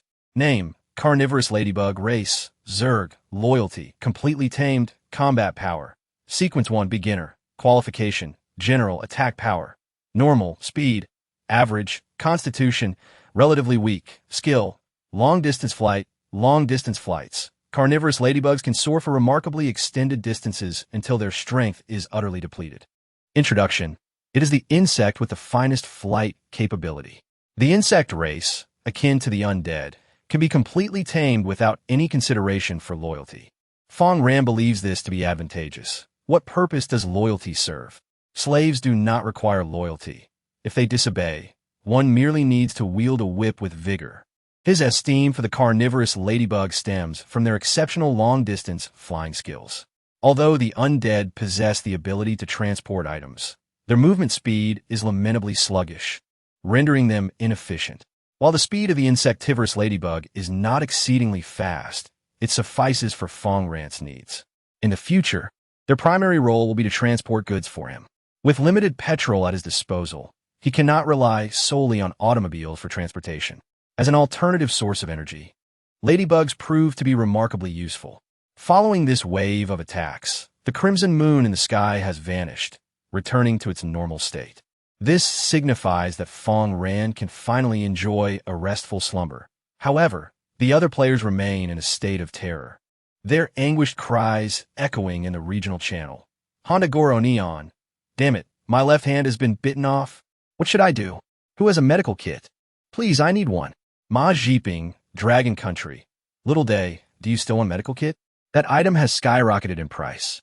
Who would give one to you? MOKG, India. Those who worship Shiva have received protection, yet those who revere Amaterasu are suffering. Ciao Benju Tinyan, damn Indians. Many of you have perished as well. Jimmy, England, enough of the bickering. Danger still lurks ahead. Medical kits hold little value on the first day, as most players sustain only minor injuries that can heal over time. Presently, however, players with severe injuries will continue to bleed if they do not utilize a medical kit. Even without bleeding, the body's recovery rate is agonizingly slow. At this moment, Fang Ran extinguishes the external light and connects a small water purification device. With 10 hours remaining until dawn, he can produce 10 liters of clean water. This water is of great utility to Fang Ran, not only for survival, but also for the irrigation of seeds. He connects the outlet of the water purifier to a 100-liter tank, ensuring he can access it whenever necessary. The hunger level of the zombies previously dispatched to the wheel remains at half, sufficient to last until dawn, during which you will not need to replace them with other biological batteries. The next day, sunlight filters through the cracks into the shelter, and as Fang Ran awakens, the system prompt appears. The calamity is set to arrive in 4 days. Please prepare and construct a sturdy shelter. Fang Ran dismissed the notification. Breakfast consisted of instant noodles simmered with pork, accompanied by a bowl of protein powder consumed as a substitute for milk. Instantly, his body surged with vitality, and the pangs of hunger were vanquished. Today's tasks had undergone some alterations. The supply of red bricks was still insufficient. He instructed the frenzied baboon to continue overseeing the operation, while leading the remaining zombies to the spawn point in the small town to continue dismantling the walls. Meanwhile, he retrieved a low-level crystal core and drove towards the opposite end of the town with the carnivorous beetle. Chapter 12. The Agony of Poisonous Skills. Low-level crystal nucleus. A unique crystallization of extraordinary abilities that can only be produced by powerful beasts and insects, possessing numerous functions. Effect: alienation. This crystal nucleus is derived from the blood-red centipede. Therefore, upon consumption, there exists a possibility of acquiring the skill, venom of excruciating pain, associated with the blood-red centipede. Effect: material. This item can be utilized in the creation of other objects. Note: the outcome of alienation may not be controllable and could lead to unpredictable circumstances. This humble crystal core represents a significant acquisition for Fang Ran, and it is only during the Crimson Moon that a primary-level insectoid from Sequence 1 is likely to drop it. Typically, to obtain this item, one would require at least a medium-level aberrant insect from Sequence 1. Poison-based skills prove quite advantageous in the early stages. Even if players are unable to vanquish their foes directly, they can nonetheless exhaust the enemy's health through persistent attrition. Fang Ran crushed it with his teeth, and in that instant, an intense bitterness surged into his mouth, nearly making him retch. Congratulations, you have consumed a low-grade crystal core, resulting in a mutation of your body and the acquisition of the skill, excruciating venom. The venomous pain, a toxin will develop and accumulate within your nails, and when applied, it will poison your attacks. Once your enemy is afflicted, they will suffer continuous blood loss and excruciating pain. Fortune smiles upon me. I strike gold on my first attempt, Fang Ran exclaimed, raising his now purplish nails. With a gentle squeeze, a small amount of purple venom oozed forth. A devious smile crept across his face. Should foes attempt to eliminate him, the master of slaves, he would ensure they comprehend the extent of his toxicity. He retrieved all his bullets and coated them with the venom. At that moment, the livestream chat erupted. Indeed, no man is a man without poison, right? Fang Ran's heart, already dark, reveled in the thought of the torment his enemies would endure. He sensed that with just 2 more levels, he would attain the combat prowess of a high-tier Sequence 1. As the chat buzzed with discussion, Fang Ran pressed the accelerator and began to speed up. The spawn point village was traversed by a solitary road. Although he lacked a map, he knew that following this path would lead him to resource points. Upon entering the game, the sole task for players was to gather all available supplies around the spawn point. As the enemies there were relatively weak compared to those guarding other resources, attempting to wrest supplies from stronger foes was a perilous endeavor. Who could predict whether a horde of high-level zombies might emerge? Yet, Fang Ran felt no fear. Most dangers could be absorbed by his slaves, allowing him to reap the rewards without risk. Moreover, he sought high-level zombies, as they would make splendid slaves. Their presence was essential for constructing a shelter. It was imperative. Just as Fang Ran focused intently on driving, he noticed a stationary zombie on the distant road that, upon hearing the vehicle, charged toward him. With a firm press of the accelerator, the small truck surged forward, colliding with the zombies and sending them flying, thus earning him a wealth of experience points. Subsequently, the carnivorous beetles advanced, consuming the fallen zombies and replenishing their strength. After driving another kilometer, a village nestled in the wilderness came into view. Although not on par with mid-tier zombies, they were significantly stronger than low-tier ones. The carnivorous beetles rushed forward, capturing the attention of these mid-tier zombies. And Fang Ran seized the opportunity, striking with precision. Ding, you have tamed an intermediate zombie, earning 3 experience points. Ding, you have successfully tamed an intermediate zombie, earning 3 experience points. Ding, you have tamed an intermediate zombie, gaining 3 experience points. Soon, 5 intermediate zombies had transformed into Fang Ran's loyal servants, ready to serve his every command. He proceeded towards the village, nearing a wooden cabin. Suddenly, with a thunderous crash, a robust advanced zombie burst through the wooden planks, charging directly at Fang Ran. The strength of the advanced zombie had surpassed the limits of humanity, exhibiting extraordinary physical prowess. The audience in the live stream gasped in horror, exclaiming, "Fang Ran, be cautious. An advanced zombie is launching a surprise attack. This is utterly dishonorable. A zombie that resorts to ambush cannot be deemed a noble foe." Fang Ran, evade quickly. The sheer power displayed left the viewers astounded, as they believed only players with exceptional strength attributes could wield such terrifying might. This phenomenon transcended their understanding, defying the conventions of their previous worldview. However, Fang Ran remained unfazed. The advanced zombie's ambush was destined to fail. The reason was simple. All harm would be borne by his slaves, ensuring Fang Ran's safety. In a swift motion, the 5 intermediate zombies surged forward, forming a protective barrier to obstruct the advanced zombie's advance. At that moment, Xiaohe also lunged at the advanced zombie. Although he failed to topple it, he managed to slow its momentum significantly. Fang Ran had not anticipated encountering an advanced zombie upon entering the village. He raised his 54-style pistol, aiming unreservedly at the advanced zombie's head and fired. Bang! The grotesque explosion of brain matter ensued as the 7.62mm bullet's power was maximized, reducing the advanced zombie to a critically wounded state. This was the first advanced zombie Fang Ran had encountered, and he could not afford to let this opportunity slip away. It must be tamed as his servant. Alert! Domestication unsuccessful. Please try again. Failed to tame. Please try again. With a triumphant chime, you have successfully tamed a superior zombie, earning 15 experience points. The advanced zombie sensed the encroachment of Fang Ran's extraordinary abilities and desperately attempted to retaliate, yet to no avail. Fang Ran merely utilized his talent 3 times to complete the taming process, thus acquiring a robust slave. Regrettably, this advanced zombie was severely weakened, possessing merely 50% of its health, rendering it less resilient in combat. Drawing from his past experience in the game Apocalyptic Wasteland, Fang Ran recalled that such small villages typically harbored no more than 3 advanced zombies. Their numbers were limited, and Fang Ran needed to devise a more effective method of capturing them. He then cast his gaze towards the distant water reservoir, which had once served as the village's water storage but was now abandoned. The cover had long since vanished, leaving it devoid of a single drop of water. The reservoir was quite deep. Even an advanced zombie would find it challenging to escape if it fell inside.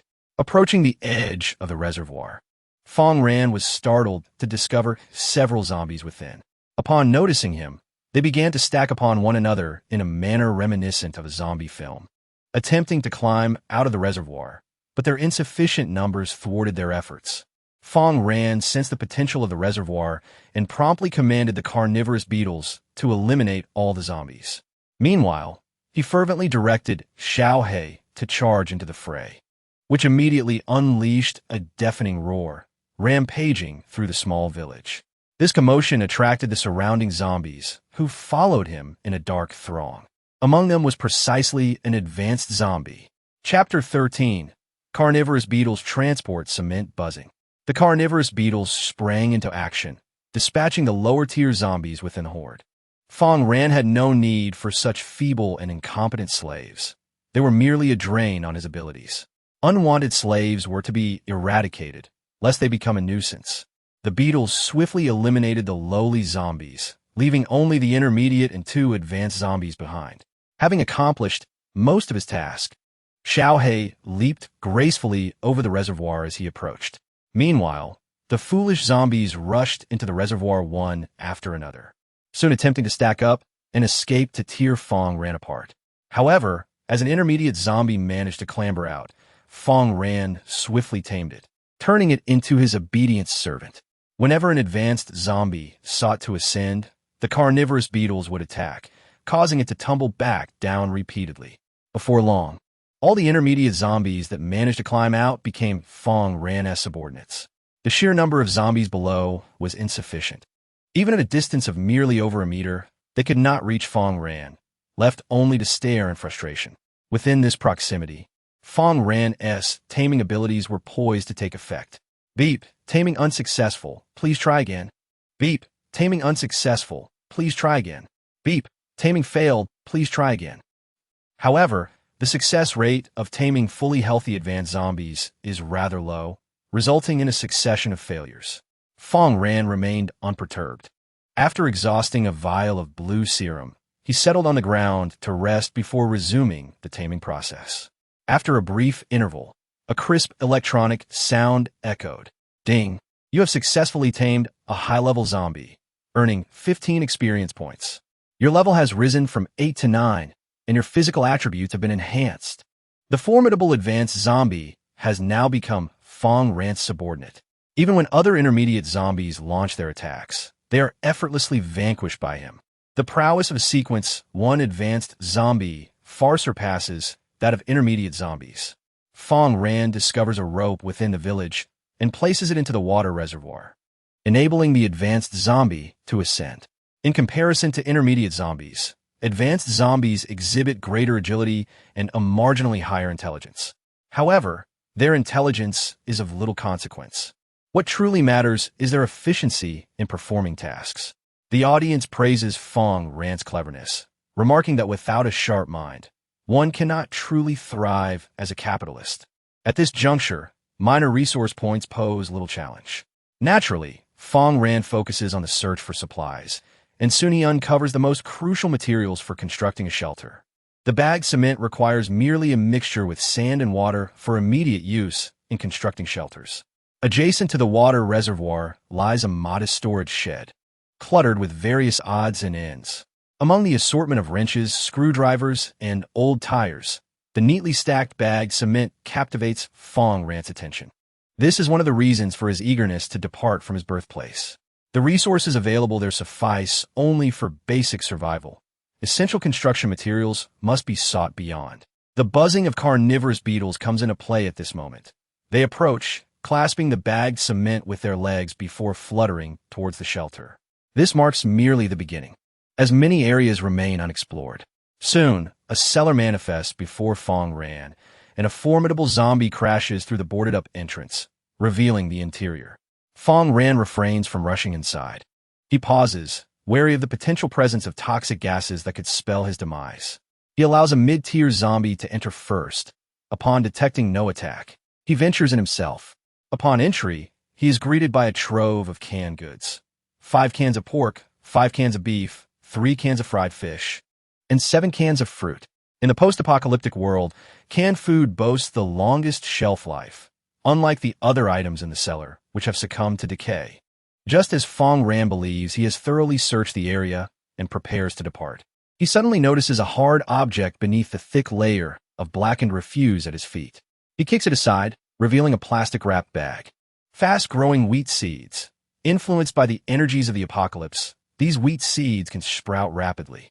Provided that your land is fertile, you will soon reap plump grains of wheat.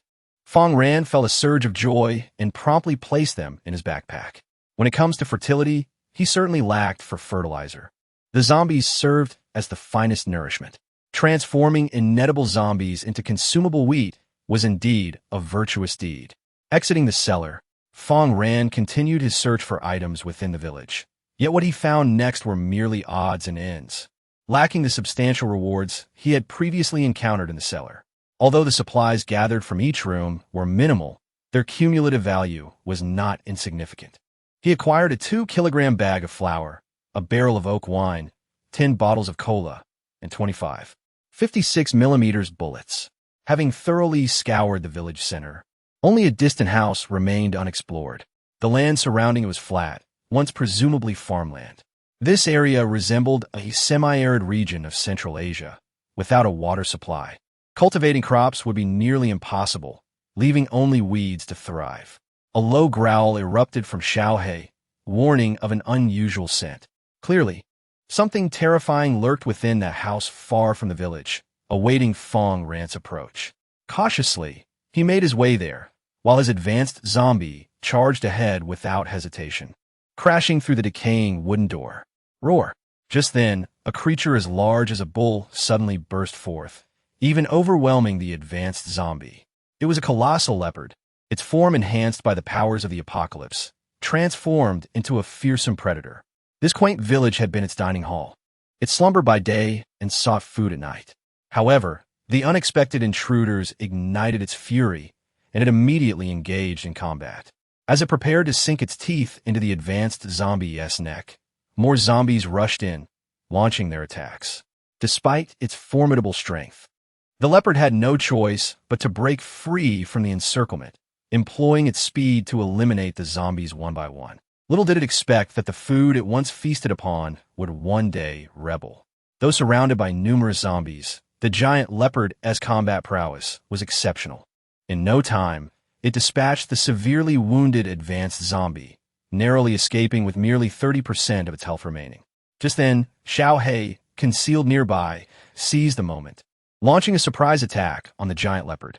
Although the shadow wolf was slightly smaller, it excelled in ambushes.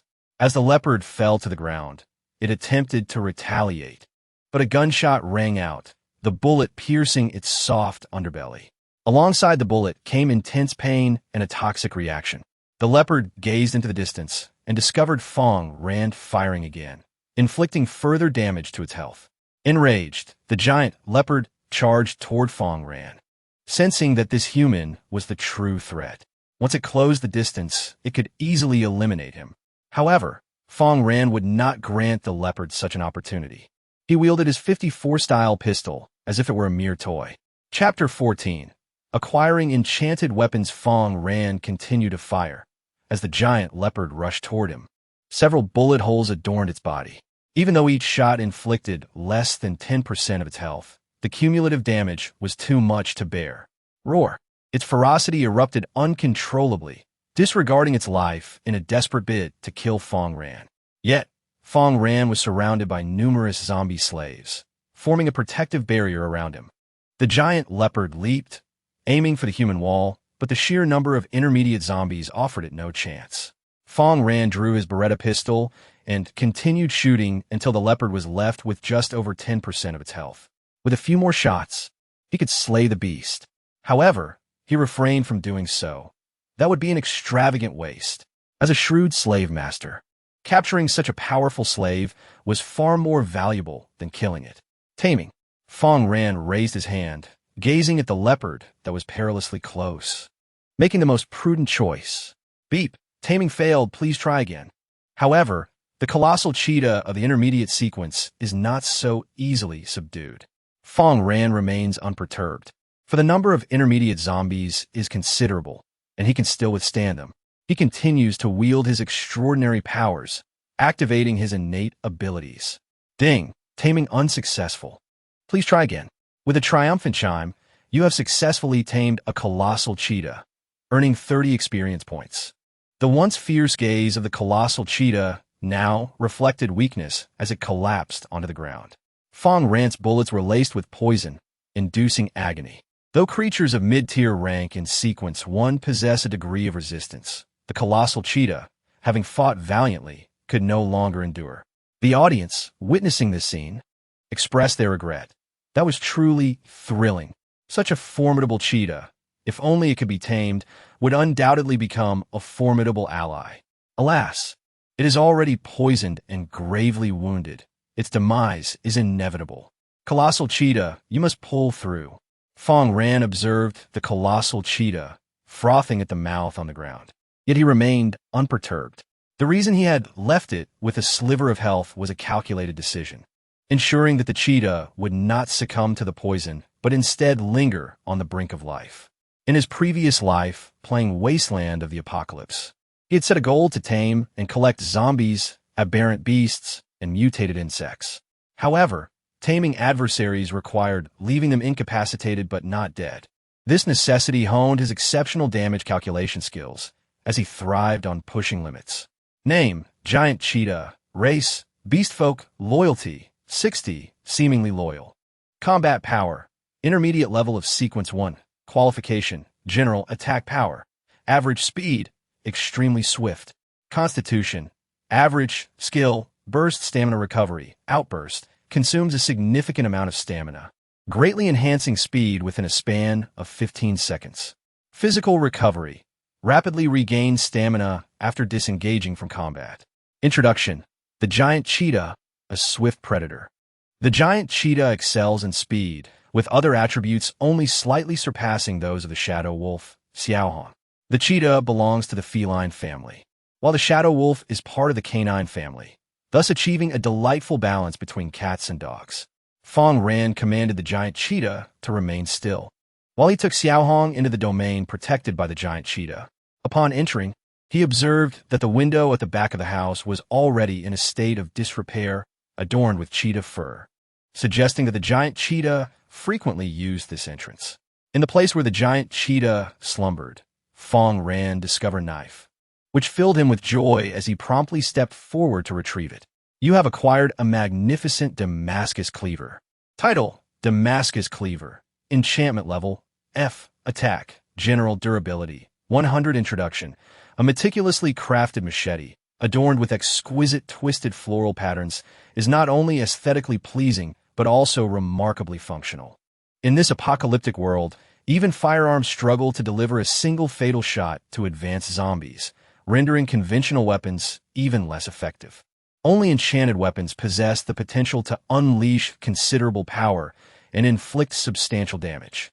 These remarkable tools are forged from the energy of mutations, rare and elusive in nature. Fortuitously, Fang Ran has encountered such a weapon, a stroke of luck indeed. He promptly stowed the knife in his backpack, ready to wield it should danger approach. After scouring the lair of the colossal leopard, he ventured into an adjacent storage shed filled with agricultural tools, where he stumbled upon another treasure. To his astonishment, he discovered a compact electric water pump alongside a packet of crisp-fleshed watermelon seeds. Next to the water pump lay a lead-acid battery, though it had long since deteriorated. Its electrodes cloaked in verdant copper corrosion. With a small repair kit, it could potentially be restored, but such effort seemed unnecessary. Fang Ran's favorite fruit was none other than watermelon, particularly the crisp flesh variety, which he adored beyond measure. Crisp flesh watermelon seeds. These seeds have undergone mutation, enabling rapid growth. Consuming the fruit also accelerates the recovery of your extraordinary abilities. Fang Ran decided to prioritize planting the crisp flesh watermelon over wheat. Watermelons are far more suited to thrive in semi-arid regions, as they are inherently cultivated in desert environments. Besides this, Fang Ran had no other harvests to boast of, so he exited the room. Outside, the colossal cheetah's health had diminished to a mere sliver. However, it no longer waned, though the toxin continued to inflict pain, leaving it exceedingly weak. Fang Ran commanded the advanced zombie to hoist the giant cheetah, as he needed to persist in his search for supplies and could not afford to squander time here. Upon his arrival, he was accompanied only by Little Black and a horde of carnivorous ladybugs, but now he commanded a formidable throng. Moreover, the quality of the captives was commendably high, marking this slave capture operation as remarkably successful. With ample time remaining, Fang Ran paused briefly to await the return of the carnivorous ladybugs before resuming his exploration along the road. At that moment, the regional chat channel erupted with seemingly significant news, buzzing with activity, which piqued Fang Ran's curiosity. Philonite. Italy. God bless. My luck today is fortuitous. I have acquired a small modification kit and a first aid kit. Their functions are splendid. One allows for weapon modification, while the other provides healing. However, as a member of the Mafia, I find myself in greater need of firearms. Should anyone possess a firearm of trade, I would gladly exchange these items. Although the others lacked Fang Ran's extensive gaming experience, they too had made noteworthy discoveries. It became evident that using the modification kit to enhance firearms would significantly bolster their power. This straightforward and effective method of augmenting strength inspired many players who originally lacked combat prowess to seek out the modification kits. Yet, while these items are enticing, considering the trade for firearms is a matter of contemplation. Even players endowed with talents that enhance combat strength would feel more secure wielding a firearm. At that moment, Fang Ran possessed two guns, with the primary weapon being the Type 54, known for its formidable power. The other, a Beretta pistol, lacked potency. It sufficed for dispatching ordinary zombies, but proved arduous against rank 1 foes, often requiring numerous shots to eliminate them. Naturally, when the opportunity to exchange for superior items arose, Fang Ran did not hesitate. He reached out to Philonite and promptly stated, I have a Beretta pistol available for trade. However, your offerings do not meet my requirements, and I can only provide you with a magazine of bullets. Fang Ran inquired, what is it? Shortly thereafter, the other party sent an image. Chapter 15, An Unexpected Encounter with an NPC.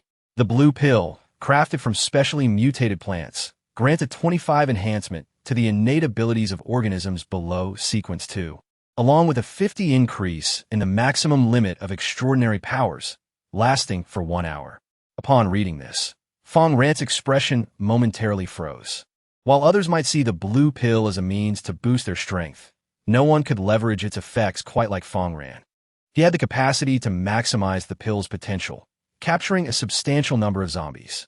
After all, a slave master could never complain about having too few slaves. The more, the better. Fainted. It has been a pleasure to collaborate. Ding! You have obtained a small modification box 1, a small medical kit 1, and a blue pill 1 through the transaction. Fang Ran gazed at the 3 new items nestled within his backpack, having already devised a purpose for the modification box. As for the small medical kit, he had no intention of bestowing it upon the massive cheetah at his back. It could be utilized for Xiaohe, solely because of the earlier lack of combat prowess. Now, however, the combat capability was sufficiently robust. Even if he were to restore the cheetah's health, it would not yield any substantial enhancement. In this apocalyptic world, a mere medical kit was akin to a lifeline and must not be squandered. As for the blue pill, its significance would soon manifest. The audience curiously inquired, the blue pill? Isn't it Viagra? Haha, indeed. I just consumed one, and the effect was remarkably potent. One could only wonder when Fang Ran would ingest the blue pill. I truly hoped he would unleash a spectacular display of masculinity in battle. Amidst the eager anticipation of the crowd, Fang Ran swiftly discovered a town. In comparison to the humble starting point, this locale, known as Ganlu Town, was considerably larger, with structures not only lining the roadside, but also densely populating the adjacent areas. Ordinarily, one would expect excitement upon encountering such a promising place. Yet the prevailing sentiment was apprehension. The rationale was simple. In densely populated areas, the number of zombies was not only plentiful, but also formidable. Players assigned to District 13 found themselves in semi-arid regions, where resources were scarce, but so too were the dangers. Conversely, others might be allocated to densely populated locales, where initial resources were abundant, alleviating concerns of starvation and building materials. However, the threats they faced were decidedly grim. By contrast, District 13 had a comparatively lower mortality rate among players. Fang Ran, however, relished such environments, as they provided ample opportunities to encounter more zombies. Just then, the vehicle's radio crackled to life. Hello, This is the Ganlu Town Mutual Assistance Center. If you can hear this message, please make your way to Ganlu Town Middle School immediately. We have established a shelter there and have ample food supplies. In this apocalyptic world, it is only through unity that we can enhance our chances of survival. Within the realm of apocalyptic wasteland, NPCs also exist alongside the players. NPCs possess unique abilities and exhibit considerable intelligence, serving as valuable allies in establishing shelters. However, one must not assume that all NPCs are benevolent upon encountering them. As the audience listened to the broadcast, their imaginations ran wild with visions of Fang Ran uniting with NPCs, painting a picture of a bright future. In reality, NPCs could be even more vicious than zombies. They adapted to the rules of the apocalypse far more swiftly than players, displaying a chilling ruthlessness. In his previous life, many players had received such broadcasts, eagerly rushing to meet NPCs. If they encountered a benevolent NPC, they were fortunate. If not, they risked being captured and enslaved, robbed of all their supplies, or worse, killed. Even more tragically, some were devoured by NPCs. In this world of desolation, all manner of scenarios could unfold, and cannibalism was not uncommon. Fang Ran, of course, sought out NPCs, for his cadre of slaves must include not only zombies, but also living beings. The taming skill was applicable to NPCs as well. However, once tamed, their loyalty would only amount to 40 points, necessitating ongoing reinforcement lest they easily defect. Just then, a sudden prompt from the system echoed in his mind. The colossal cheetah, in a state of extreme hunger, requires sustenance. Having recovered from its poisoning, it begins to regain its vitality. As a creature of intermediate strength in the first sequence, it possesses a robust constitution. Fang Ran approached the compartment and promptly extracted the carcass of a blood-red centipede, presenting half of it to the colossal cheetah. The cheetah devoured it voraciously, swiftly alleviating its hunger. In this apocalyptic world, it is not merely humans that prey upon one another. Mutated beings also engage in cannibalism. By consuming the bodies of formidable foes, they can absorb extraordinary abilities, thereby augmenting their strength. Fang Ran intends to recruit numerous high-tier zombie slaves. Should he feed their remains to the exotic beasts under his command, their prowess will escalate rapidly. For instance, his shadow wolf, Little Black, was emaciated and skeletal upon their first encounter. After nourishing it with an abundance of intermediate zombies, it has since gained weight. If he continues this feeding regimen for another day or two, Little Black will attain intermediate strength in the first sequence. Due to the frequency of its feedings, Little Black has increasingly lost its wolf-like appearance, resembling a husky instead, with an exaggerated penchant for licking. Upon witnessing the colossal cheetah with delectable food, Little Black expressed its discontent with a bark. Fang Ran affectionately patted its head and tossed the other half of the blood-red centipede's carcass, prompting Little Black to joyfully gnaw at it. With a delightful offering of delectable sustenance, the crimson-hued leopard's loyalty towards you has increased by 3 points. Upon feeding the delightful sustenance, the loyalty of the shadow wolf towards you rises by 2 points. After consuming the food, the recovery rate of the giant cheetah's vitality accelerates, and its momentum begins to strengthen. As Fang Ran continues to drive forward and just enters Ganlu Town, he is confronted by a horde of zombies surging towards him. At the forefront of this mob is an injured NPC girl, her left hand drenched in blood from a zombie bite, her eyes filled with despair. Not only is there a multitude of zombies behind her, but also a throng blocking her path. She realizes she has just escaped from one peril only to plunge into another. In this apocalyptic world, survival is an arduous endeavor. Why must we go to that so-called mutual aid center, Captain? Why do you insist on protecting me? You could leave. Tears brim in the corners of the girl named Mina's eyes, her heart heavy with regret. At that moment, she stumbles over a rock, losing her balance and falling.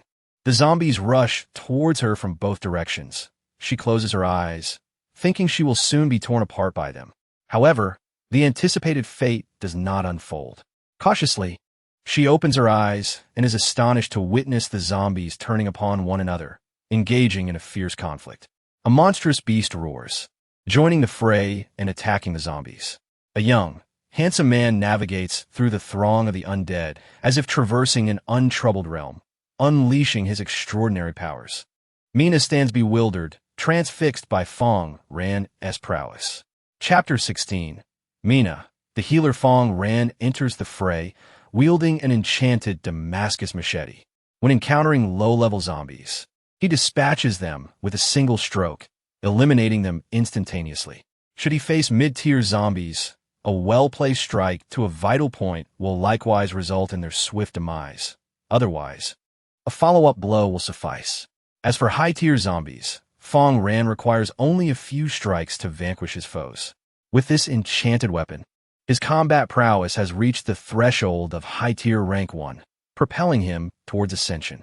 The spectators, witnessing his formidable strength, exclaim in astonishment. When did Fang Ran take the initiative to engage rather than remain in the rear? How could they not notice the NPC girl? Naturally, he must showcase his capabilities before her. It must be said, Fang Ran is undeniably impressive. As the crowd watches his display of combat skill, they remain oblivious to the price he has paid for such agility. To collect the myriad zombies, beasts, and aberrant insects within the wasteland, one must possess not only a keen intellect, but also exceptional maneuverability. Before his untimely demise, Fang Ran devoted himself to gaming, striving for perfection in every endeavor, aspiring to achieve complete collection. In the later stages, taming zombies and other creatures poses considerable challenges. For a slaver, the measure of his strength lies in the quantity and quality of his captives. Fang Ran, upon encountering mid-tier zombies, captures them directly, resulting in an ever-increasing number of subordinates. Originally surrounded, he now initiates a dramatic reversal, encircling his adversaries instead. Beyond mid-tier zombies, Fang Ran's primary objective is to capture high-tier zombies. Their superior strength and resilience render them ideal slaves. This time, 5 high-tier zombies present themselves, a satisfactory number. The battle rages fiercely, and Fang Ran seeks to capture the high-tier zombies with a higher success rate. He refrains from seeking immediate confrontation with them, instead focusing on the experience points bar, opting to hone his skills against low and mid-tier zombies. An abundance of these foes allows him to achieve his goals. Soon, a radiant light emanates from Fang Ran's being. Your level has increased from level 9 to level 10. Your attributes have been enhanced. The system assesses that his combat strength has risen to high-tier rank 1. With his newfound power, Fang Ran possesses the capability to dominate high-tier zombies of rank 1, thereby increasing his chances of successful captures. He wields his blade, accompanied by the assistance of the carnivorous beetle and Little Black. In no time, he approaches a high-tier zombie. The carnivorous beetle soars forth, collaborating to reduce the high-tier zombie's health to a critical state. Fang Ran swiftly advances, delivering a follow-up blow that brings it to half health, then utilizes his ability. Ding! You have successfully tamed a high-tier zombie, gaining 15 experience points. One captured, Fang Ran proceeds to the next. Mina watches in astonishment, unable to fathom that someone possesses the ability to control zombies.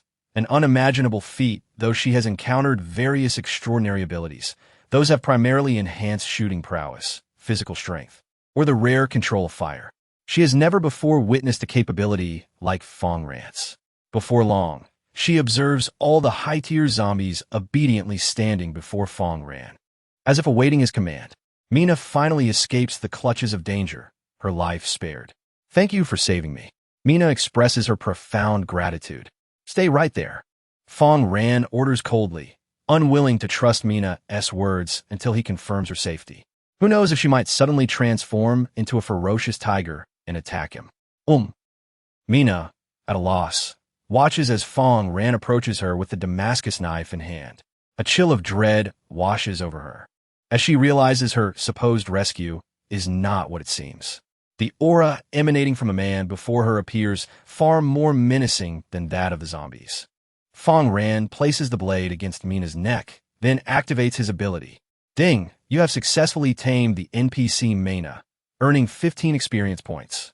Name: Mina. Race: human. Faithfulness: 40. Pretended loyalty: combat power: Sequence 1, Beginner. Gift, Ordinary, Attack, Weak, Speed, Normal, Constitution, Average. Gift, Healing. Channel healing energy to assist other beings in restoring their vitality and alleviating negative conditions. Gifted effect, Do. Elixir. Summon a drop of extraordinary elixir that swiftly restores a certain amount of health to allies. Skill. Nun Introduction. Mena is a member of a small team who, prior to the catastrophe, served as a physician. After relentless battles and the demise of numerous zombies, she ultimately awakened her healing abilities. Unlike players who can effortlessly select one of 5 random talents at the outset, NPCs possess a different fate. During the onset of the apocalypse, only a handful of individuals awaken their powers innately. The rest must either seize opportunities or continuously slay zombies to unlock their extraordinary abilities. Within her team, Mena assumes the role of the healer, receiving the utmost protection. This is the very reason for her survival. No one would be foolish enough to jeopardize their invaluable healer in a fight. Please don't kill me, Mena whispered in fear. I can heal your wounds. She lifted her gaze to Fang Ran, pleadingly demonstrating her worth. In that case, follow me, Fang Ran said, sheathing his Damascus knife and turning in another direction. Although Mena harbored fear towards Fang Ran, sensing a certain menace about him, one undeniable truth remained. He was formidable. In this desolate world, only the strong could endure, while the weak must cling to the mightier for survival. You want me to heal this powerful beast? She exclaimed in astonishment. Aren't you afraid it will recover and attack you again? The giant leopard's health restored slowly. During the previous skirmish, Fang Ran had chosen to leave it behind. Such a magnificent creature would be a tragedy to lose. In contrast to zombies, Mena harbored a greater fear of exotic beasts. Zombies, lacking intelligence, merely fought by instinct, regardless of their strength. Exotic beasts, however, possessed remarkable intelligence and formidable physiques, rendering human abilities nearly futile against them. Yet, before Mena could articulate her concerns, she noticed the shadow wolf, resembling a small dog, at Fang Ran's side, along with the terrifying carnivorous beetle flying near him, even more fearsome than the exotic beasts. Fang Ran's display of strength alleviated her worries, allowed her to focus on healing. Ding! Mena's loyalty increased by 5 points. Fang Ran was surprised. He had done nothing, yet had somehow deepened Mena's loyalty. How amusing!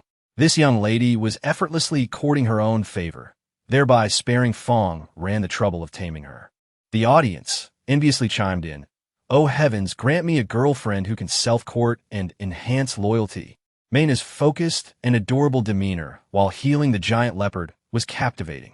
Once the giant leopard regained its strength, Fang Ran's team would boast an even greater combat prowess, significantly enhancing their overall capability. Chapter 17. Conspiracy of the Catastrophe Tree. As the crowd engaged in lively discussion, Mena first confirmed that the giant leopard had suffered gunshot wounds.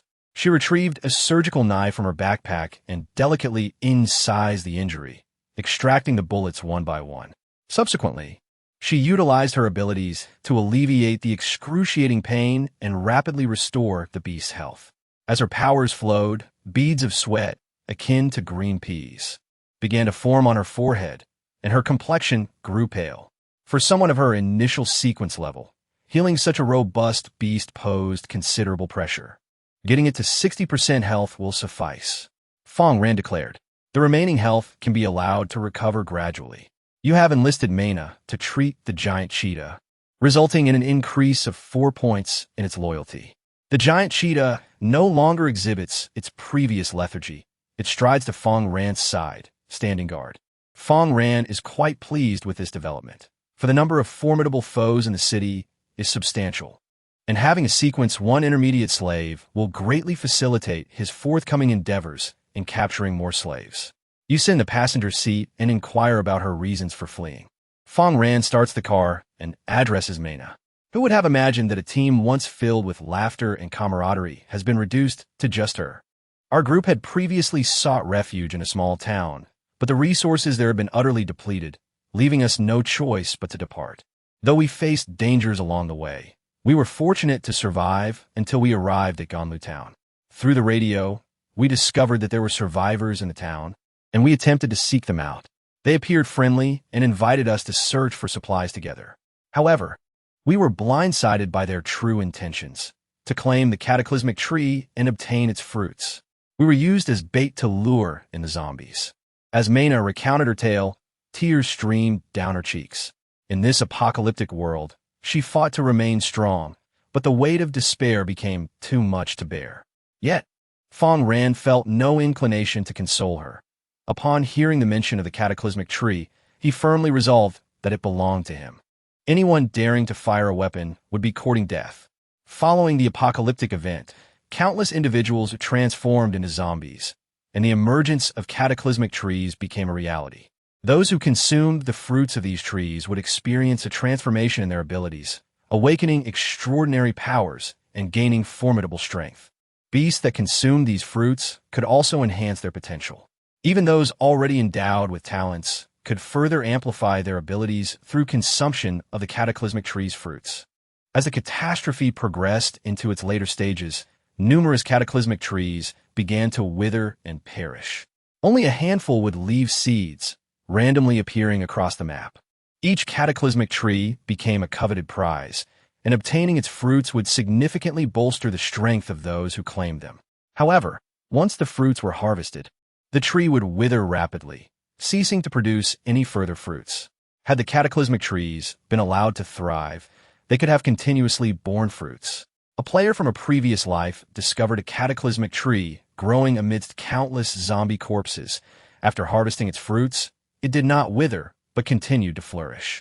This led to speculation that zombies could provide nutrients for the cataclysmic fruits, a hypothesis that was later confirmed through experimentation. Fang Ran's ranks were not lacking in zombies. While they held value while alive, determining how to maximize their residual worth after death posed a challenge.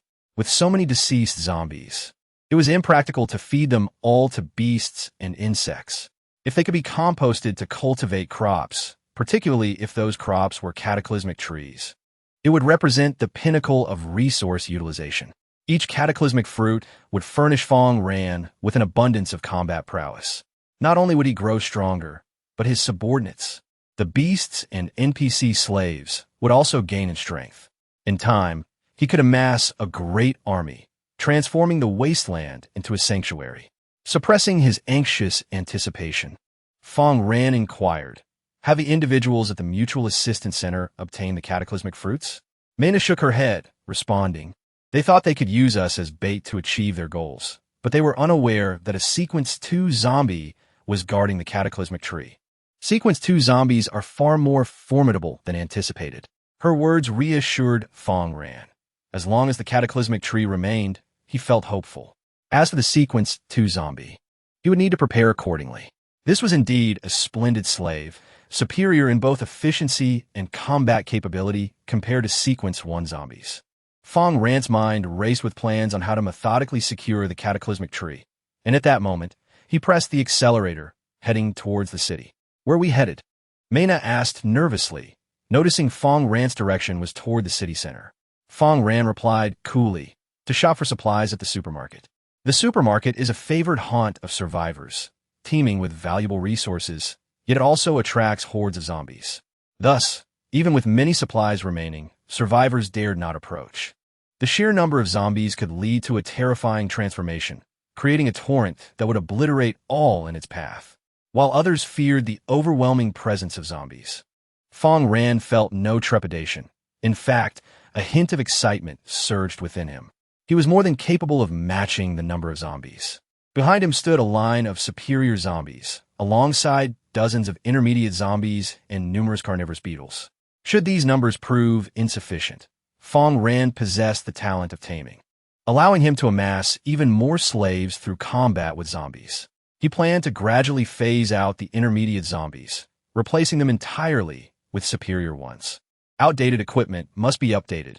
Fang Ran harbored no qualms about discarding the old. The roar of the car's engine, combined with Fang Ran's grand display, soon drew a multitude of zombies.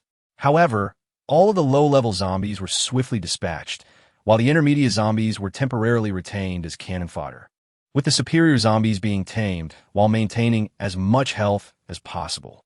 This allowed Fang Ran's ranks to swell, becoming increasingly impressive. Mena gazed at the growing horde behind her, realizing the extent of Fang Ran's talent. While he may not possess the strongest direct combat capabilities in every other aspect, he was virtually flawless.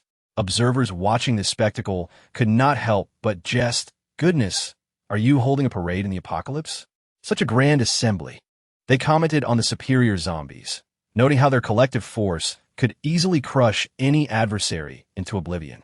Amidst the banter, Fang Ran turned a corner, revealing a supermarket in the distance.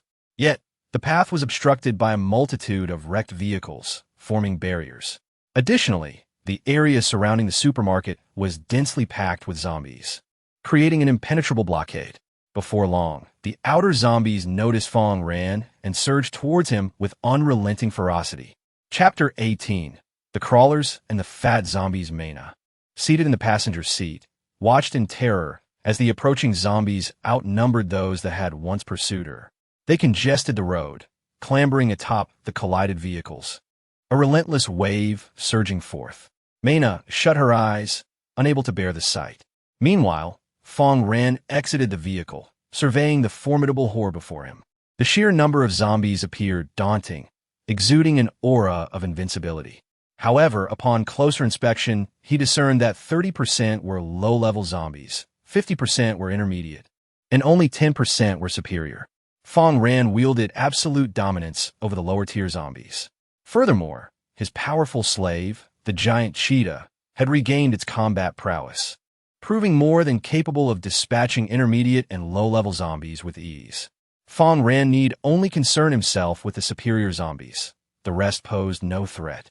He commanded his intermediate zombie slaves to charge forward, deeming these worthless minions expendable, allowing them to serve as fodder. As the intermediate zombies fell, they created opportunities for Fang Ran, who remained focused on the superior zombies. The colossal cheetah and the shadow wolf roamed freely, their sole task being to incapacitate the high-level zombies while disregarding all else. Fang Ran approached, methodically taming them one by one. With a fierce cry, the colossal cheetah regained its vitality, lingering at the periphery of the battle. Upon spotting a solitary high-level zombie on the outskirts, it surged forth with astonishing speed.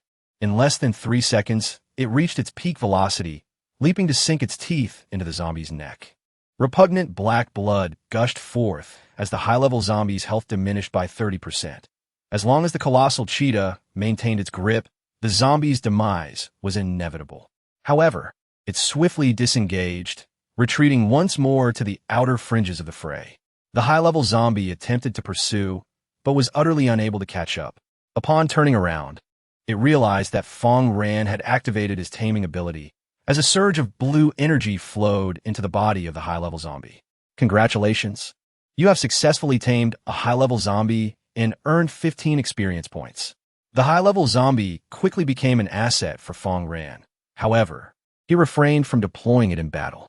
The intermediate zombies had not yet been eradicated, and he intended to wait until they were fully defeated before proceeding.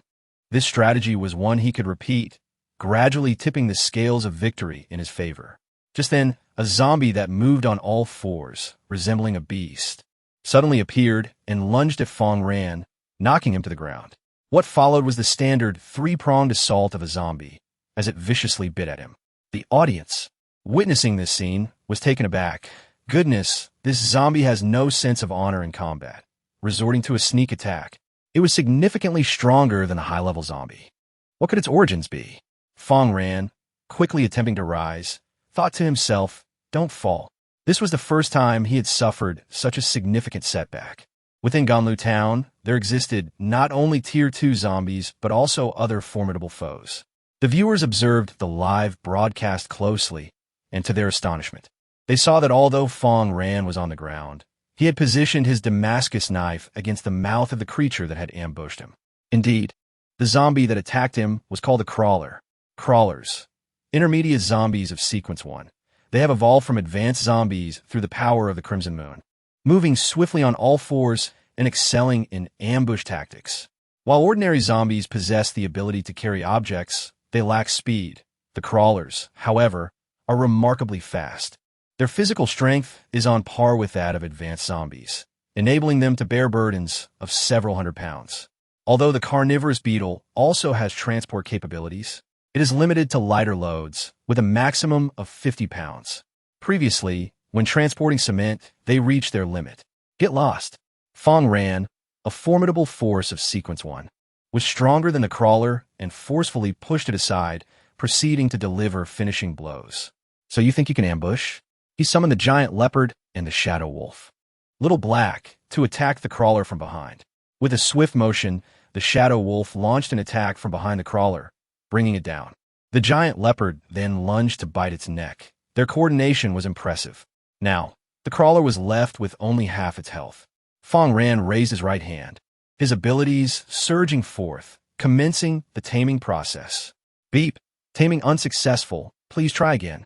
After one failed attempt, the crawler sensed impending danger and struggled fiercely. Yet the colossal cheetah clung tenaciously to it. Fang Ran persisted in the taming process, and a notification from the system arrived. With a chime, you have successfully tamed a crawler, earning 25 experience points. Once tamed, the crawler became obedient, and Fang Ran mounted its back, leaving the audience in awe, flooded with question marks in the comments. Is this even possible? It's not a horse. Can it be ridden? To Fang Ran, however, zombies were akin to mules. What was there to deter him from riding? Yet, this peculiar combination appeared quite bizarre. Fang Ran had never considered the opinions of others. After all, the most exhilarating gameplay came from such audacious maneuvers. The crawler was a mere slave, with no regard for its feelings. As the crawler began to move, Fang Ran grasped its hair, maneuvering swiftly with his Damascus blade. One by one, high-level zombies were tamed, and Fang Ran's legion of slaves grew ever larger. Just then, a figure forcefully pushed through the ranks of intermediate zombies, asserting its dominance on the battlefield. It was unmistakably a stout zombie. The obese zombie, a mid-tier creature in the first sequence, has similarly evolved from a higher-tier zombie. However, its physique has become unwieldy, endowing it with a significantly more formidable constitution. The obese zombie rampages with reckless abandon, and even the advanced zombies cannot impede its progress. In terms of sheer strength, it surpasses even Fang Ran. Yet, it possesses little more than brute force. Fang Ran does not allow it to shred the mid-tier zombies into oblivion. Instead, he swiftly approaches while mounted on a crawler, brandishing a Damascus knife to launch his assault. With a resounding slash, the blade strikes the back of the obese zombie, causing a fountain of noxious black blood to erupt. The grotesque stench fills the air. The obese zombie, feeling the pain, turns to retaliate against Fang Ran, but its punches only meet empty space. The reason is simple. Every time the obese zombie attempts to strike, Fang Ran skillfully retreats. Utilizing the speed of the crawler, he adeptly evades damage and prepares to counterattack. This method of engaging with obese zombies can be effectively employed well into the mid to late stages of the encounter. The Butcher, the Battering Ram, and the Green Demon, zombies that have evolved from the obese zombie, can all be dealt with in a similar manner. Before long, the obese zombie finds itself in a critically weakened state, and blue energy surges forth from Fang Ran's right hand. With a chime, you have successfully tamed a corpulent zombie, earning 25 experience points.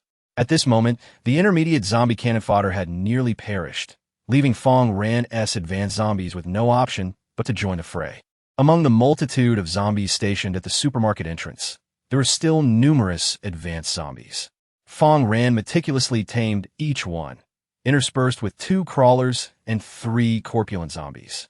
He transformed all these undead into his obedient thralls, during which a radiant white light emanated from his being. Chapter 19. The Sniper's Treachery. With the elevation of his level from 10 to 11, Fang Ran experienced a significant enhancement in his physical attributes. The requisite experience for this upgrade amounted to 500 points, while ascending to the next tier would demand 650 points. Although the experience required for advancement increased, the abundance and strength of the zombies encountered by Fang Ran ensured that his progression remained swift. At this juncture, a multitude of advanced zombies loomed behind Fang Ran, exuding an imposing aura, and his plan to exchange slaves had reached fruition. These powerful zombies were remarkably robust, igniting a sense of elation within Fang Ran. It was akin to a farmer selecting strong laborers, who would desire a frail and emaciated worker. The slaves he had acquired were indeed formidable. Mena alighted from a vehicle and, trembling at the sight of the surrounding zombies, remarked, "They are terrifying." In the past, such a sight would have sent her fleeing in panic. Terrifying? Quite the contrary. Fang Ran retorted with pride. "I have no interest in those zombies that lack menace."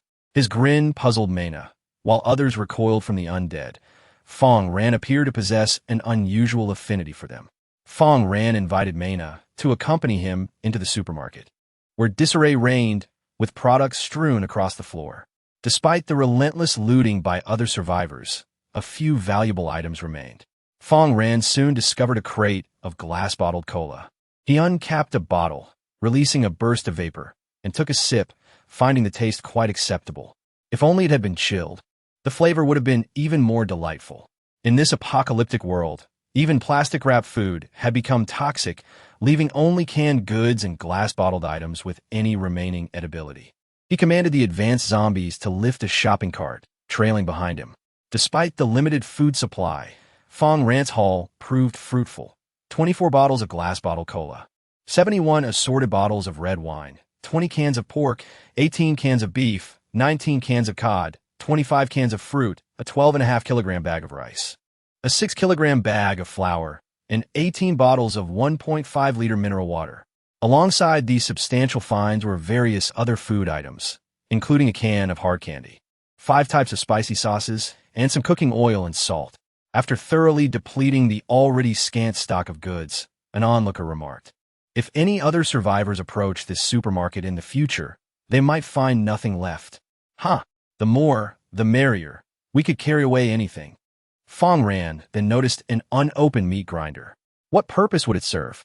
He ventured to the meat section, where the remnants of pigs, cows, and sheep had long since vanished, leaving only the stench of decay and scattered bones.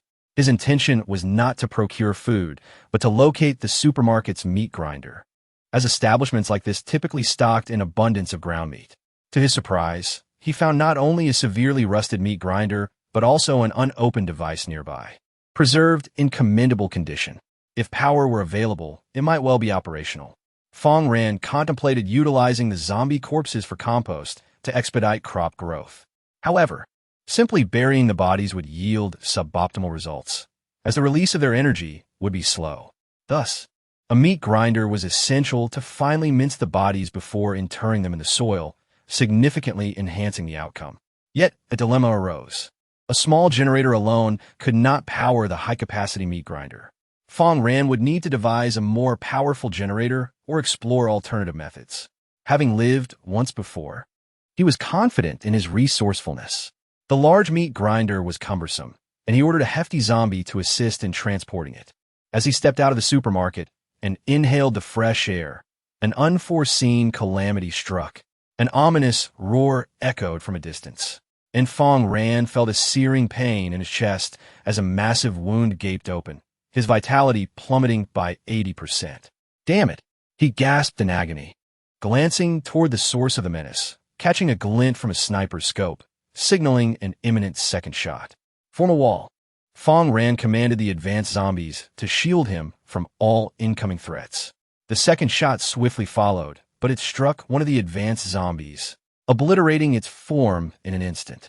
Had Fang Ran not achieved the pinnacle of strength, he too would have succumbed to that lethal shot. That was a sniper from the Mutual Aid Center. Mena, still inside the supermarket, cautiously offered, "Should I come to your aid?" "Remain inside. Stepping out would be tantamount to signing your death warrant." Fang Ran replied coldly. The sniper remained vigilant. If he failed to eliminate Fang Ran, he would inevitably seek a more enticing target, likely the healer Mena, endowed with restorative abilities.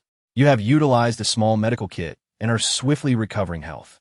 Fang Ran promptly extracted the small medical kit, his vitality gradually replenishing as flesh began to grow over the gaping wound in his chest.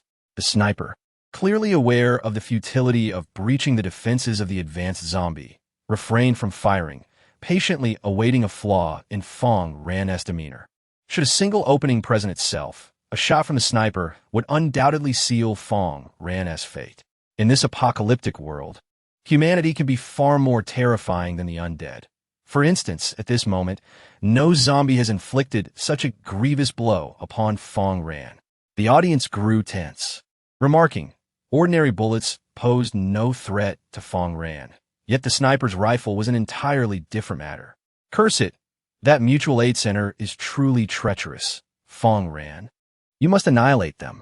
How can one break this deadlock? Surely, one cannot remain indoors indefinitely, for there are many individuals within the mutual aid center. They sensed that the situation was becoming dire.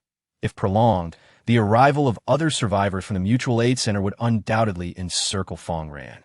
Just then, a smile broke upon Fang Ran's face. Through the gaps in the advanced zombie-esque body, he could discern the sniper on the third floor, still aiming, appearing certain of Fang Ran's demise. At this distance of 1 kilometer, could Fang Ran possibly rush forth and eliminate him? There exists a counterbalance among talents. The sniper possessed shooting prowess, complemented by the magnified Mosin-Nagant rifle, rendering him a formidable executioner. In dealing with someone like Fang Ran, who bore the summoner's talent, the sniper held an inherent advantage. Yet, just as the sniper reveled in his advantage, a terrifying roar erupted from behind. A howl! While the awakened shooter excelled in ranged combat, his capabilities in close quarters were rather mediocre. A massive hunting leopard lunged forward, seizing him and hurling him out of the window, resulting in a devastating impact. Chapter 20. The Large Hand-Cranked Meat Grinder. Ding!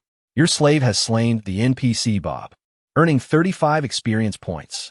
Fang Ran's health restored to a certain extent. The carnivorous beetle soared into the air, confirming the absence of further danger. He swiftly approached the sniper. Bob, this is indeed a fine weapon.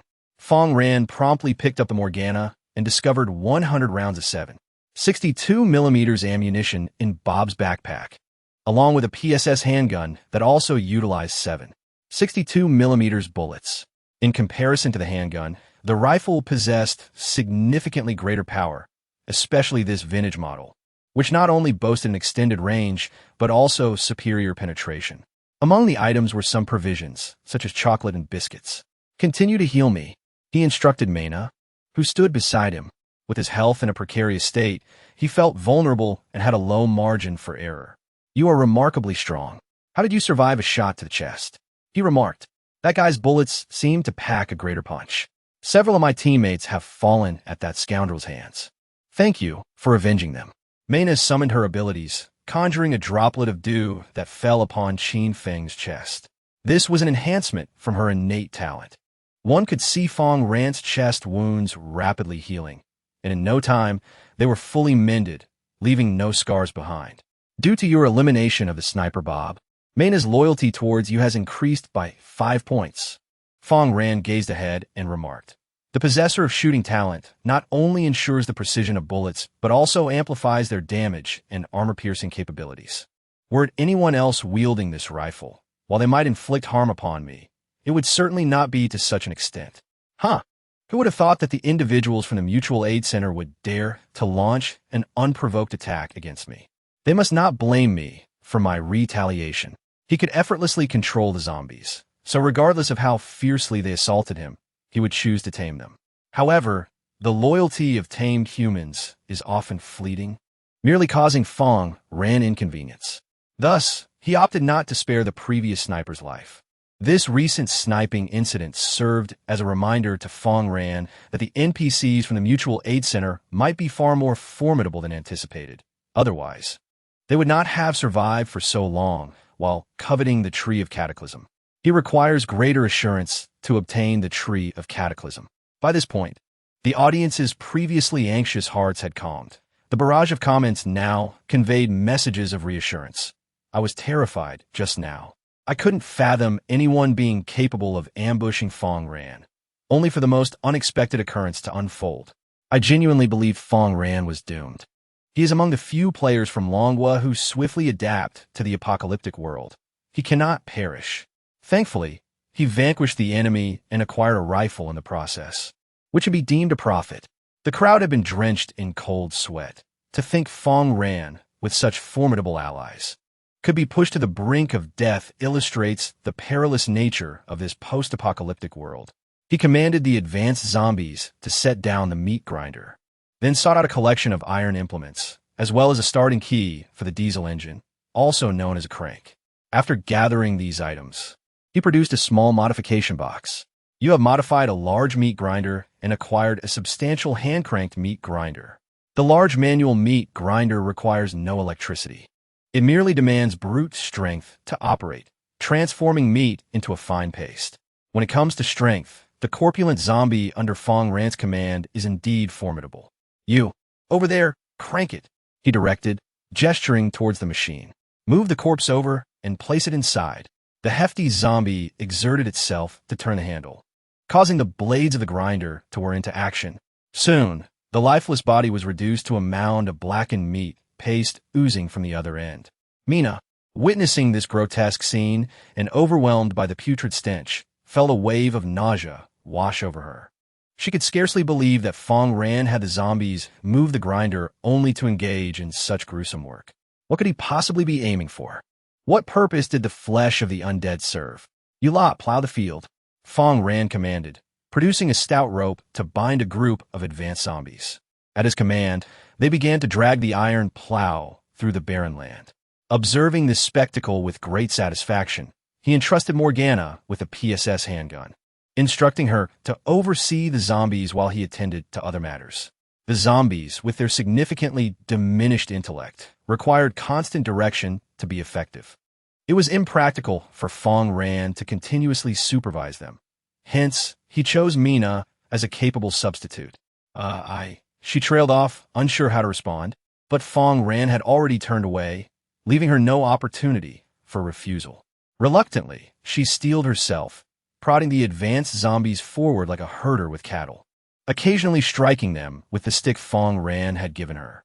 Before long, Fang Ran arrived at the spawn point town, only to be met with the unexpected sight of the deranged baboons and remaining zombies, all lifeless.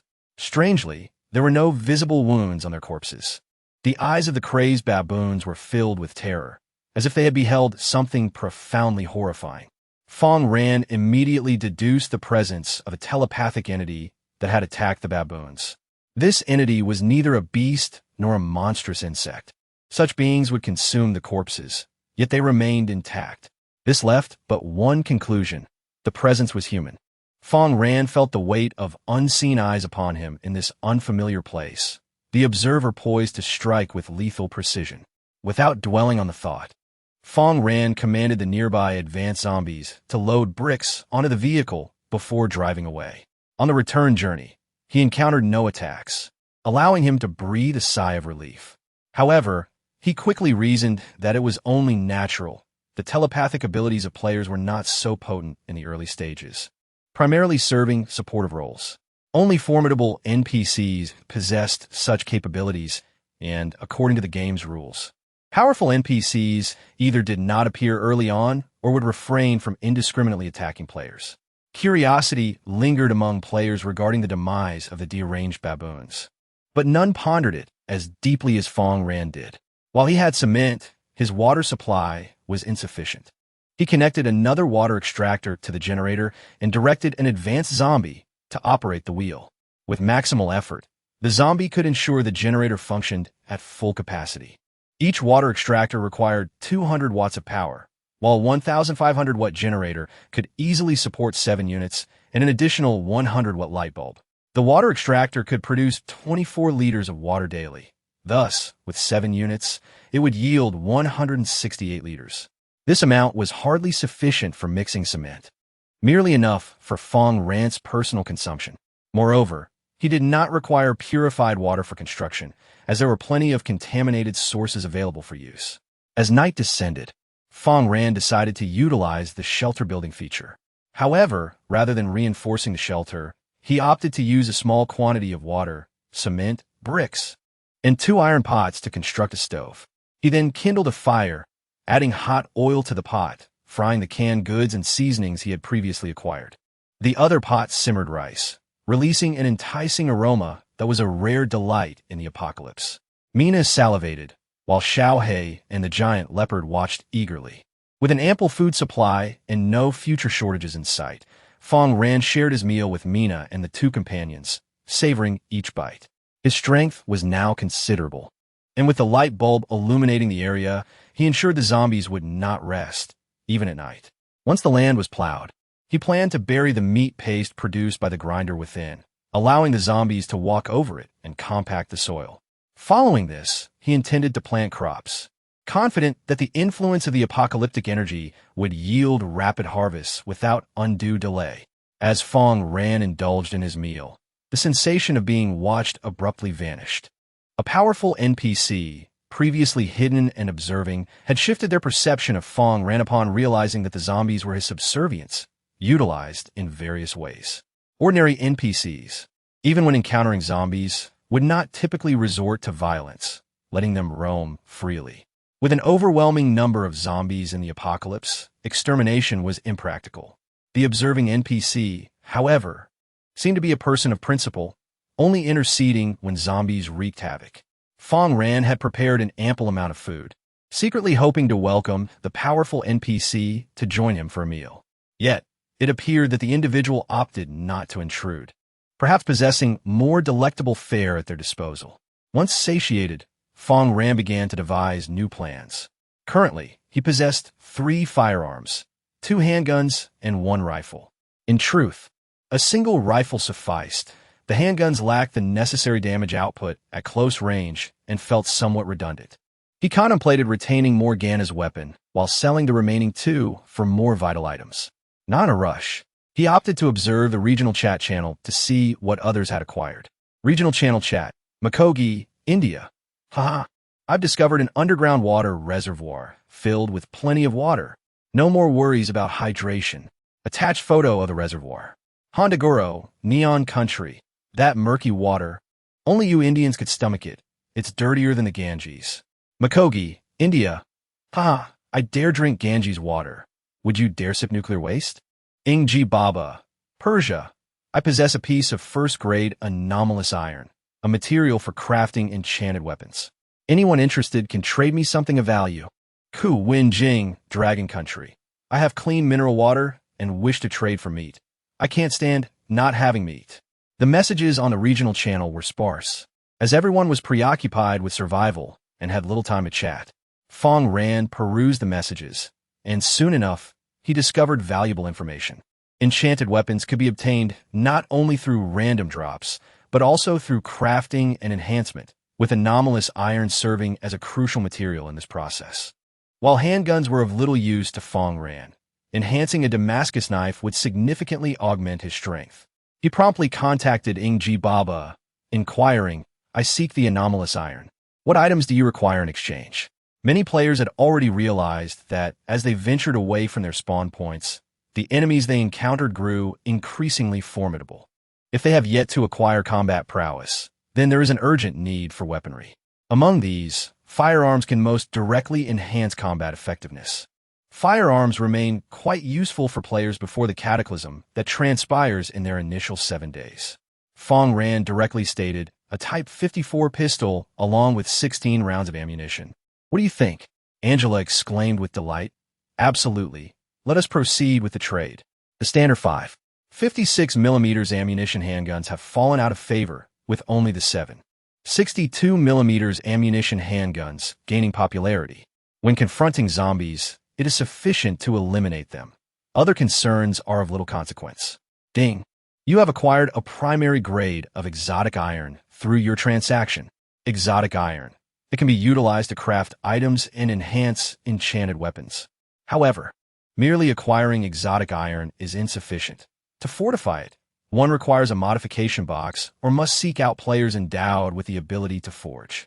On the first day of the game, players were engrossed in discussions about their chosen talents.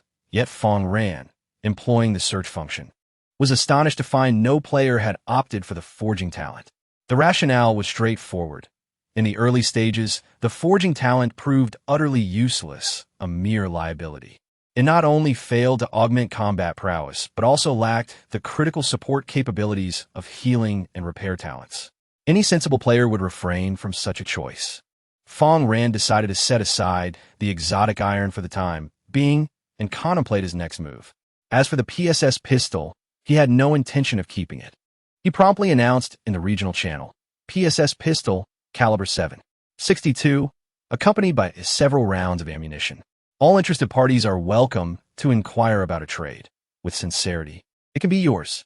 Before long, numerous players approached Fang Ran, eager to negotiate. MOKG, India, friend, do you need water? I have plenty here. It may look black, but it is drinkable. I can vouch for that. Calabaming, Central Asia, I possess a small modification box. I believe you could find it essential. Leda High, Dragon Nation, good brother, take a look at this grenade. Though it offers only single-use damage, it can undoubtedly clear a large horde of zombies. Would you consider a trade to test it? Fang Ran perused these messages, discerning value in some, particularly the black water offered by MOKG. The resilience of the Indian physique allows them to consume it, but for Fang Ran, that would be tantamount to courting death. While he cannot drink it, it could serve as a component for mixing cement. Nevertheless, he felt no urgency. In a couple of days, such undrinkable water would proliferate, allowing him to procure it at a lower cost. A modification box was unlikely to suffice for a pistol, and regarding the grenade, he glanced at it with little interest. It was a small grenade with insufficient explosive capacity to eliminate a fatty zombie. Ultimately, he noticed a message that piqued his curiosity. Xiao Benji Ping Neon Mr. Fang, I possess a potion formula. Might it be possible to exchange it for your pistol? Accompanied by an introduction to the formula for a mutated potion. Mutant elixir. By consuming this potion, the first sequence of aberrant beasts and insects can undergo an additional mutation, further augmenting their power. Note, humans cannot consume this potion, and if ingested, they will immediately enter a state of poisoning. Chapter 22. Evolution. The rending wolf upon encountering the phrase, mutated magic potion. Fang Ran recognized he had stumbled upon a remarkable find. However, to the eyes of an ordinary person, this potion seemed utterly worthless, entirely deemed as refuse. The reason was quite straightforward. Humans could not drink it. Only aberrant beasts and insects could partake. Therefore, Fang Ran was able to negotiate, acquiring the mutated magic potion at a significantly reduced price. He remarked, "This item is rather intriguing, although it may lack utility. I'm still willing to offer 30 rounds of 7.62mm ammunition in exchange." Jiao Benji Ping fell silent for a moment, adopting a tentative approach. The potion in his possession was indeed difficult to trade, and even without securing a firearm, acquiring ammunition was still a considerable gain. Once he obtained a pistol, he would swiftly bolster his combat capability. At that moment, the players from Neon began to discern the underlying significance. The mutated magic potion held no value for others, but was of immense worth to Fang Ran. The average person lacked access to aberrant beasts or insect companions to administer the potion, as that would require a modicum of intelligence. However, Fang Ran was different. Whether it was the shadow wolf in his possession, the giant cheetah, or the insectivorous ladybug, all could consume the mutated magic potion. Consequently, his subordinates would emerge as a cadre of formidable slaves. A master of slaves must possess an ample number of laborers as well as competent enforcers. The audience from Neon fervently inundated Jiao Ben Jiping's live stream with comments, exclaiming, "Jiao Ben, do not sell the potion's formula. That must not be given to Fang Ran. Oh, I am utterly exasperated. How could such foolish Neon individuals enter the wasteland of the apocalypse? Is this formula truly marketable? Halt immediately. As a 5-star general of Greater Neon, I command you to cease." They raged in a frenzy, yet the players remained oblivious, powerless to intervene in the Neon spectators' futile fury. Before long, Jiao Benji Ping declared, "I agree to this transaction. Congratulations, you have obtained a recipe for the mutated elixir, mutagenic elixir.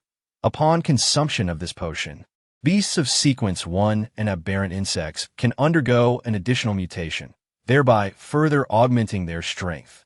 The recipe is as follows: 3 skeleton herbs, 3 red flowers, 5 sand toxin fruits, 1 liter of pure water, and 1 kilogram of the fat zombie's liver. The skeleton herbs, red flowers, and sand toxin fruits are wild grasses that thrive in this semi-arid region, easily collectible by vigilant players. There is no need for Fang Ran to toil in gathering, as he can effortlessly acquire them through the regional channel. He is well supplied with pure water, and as for the fat zombie-s liver, he possesses an abundance of it. The fat zombie, shaking with a massive meat grinder, is nearly depleted of hunger points, rendering it utterly devoid of combat capability. Indeed, an inadequate slave. An unfit slave must naturally be disposed of. Roar! A colossal leopard lunges forward, sinking its teeth into the fat zombie's neck, inflicting tremendous damage. Mena, witnessing this scene, is unfazed. Her savior is a ruthless individual who employs the flesh of the undead. You should extract the liver from the fat zombie, Fang Ran instructed.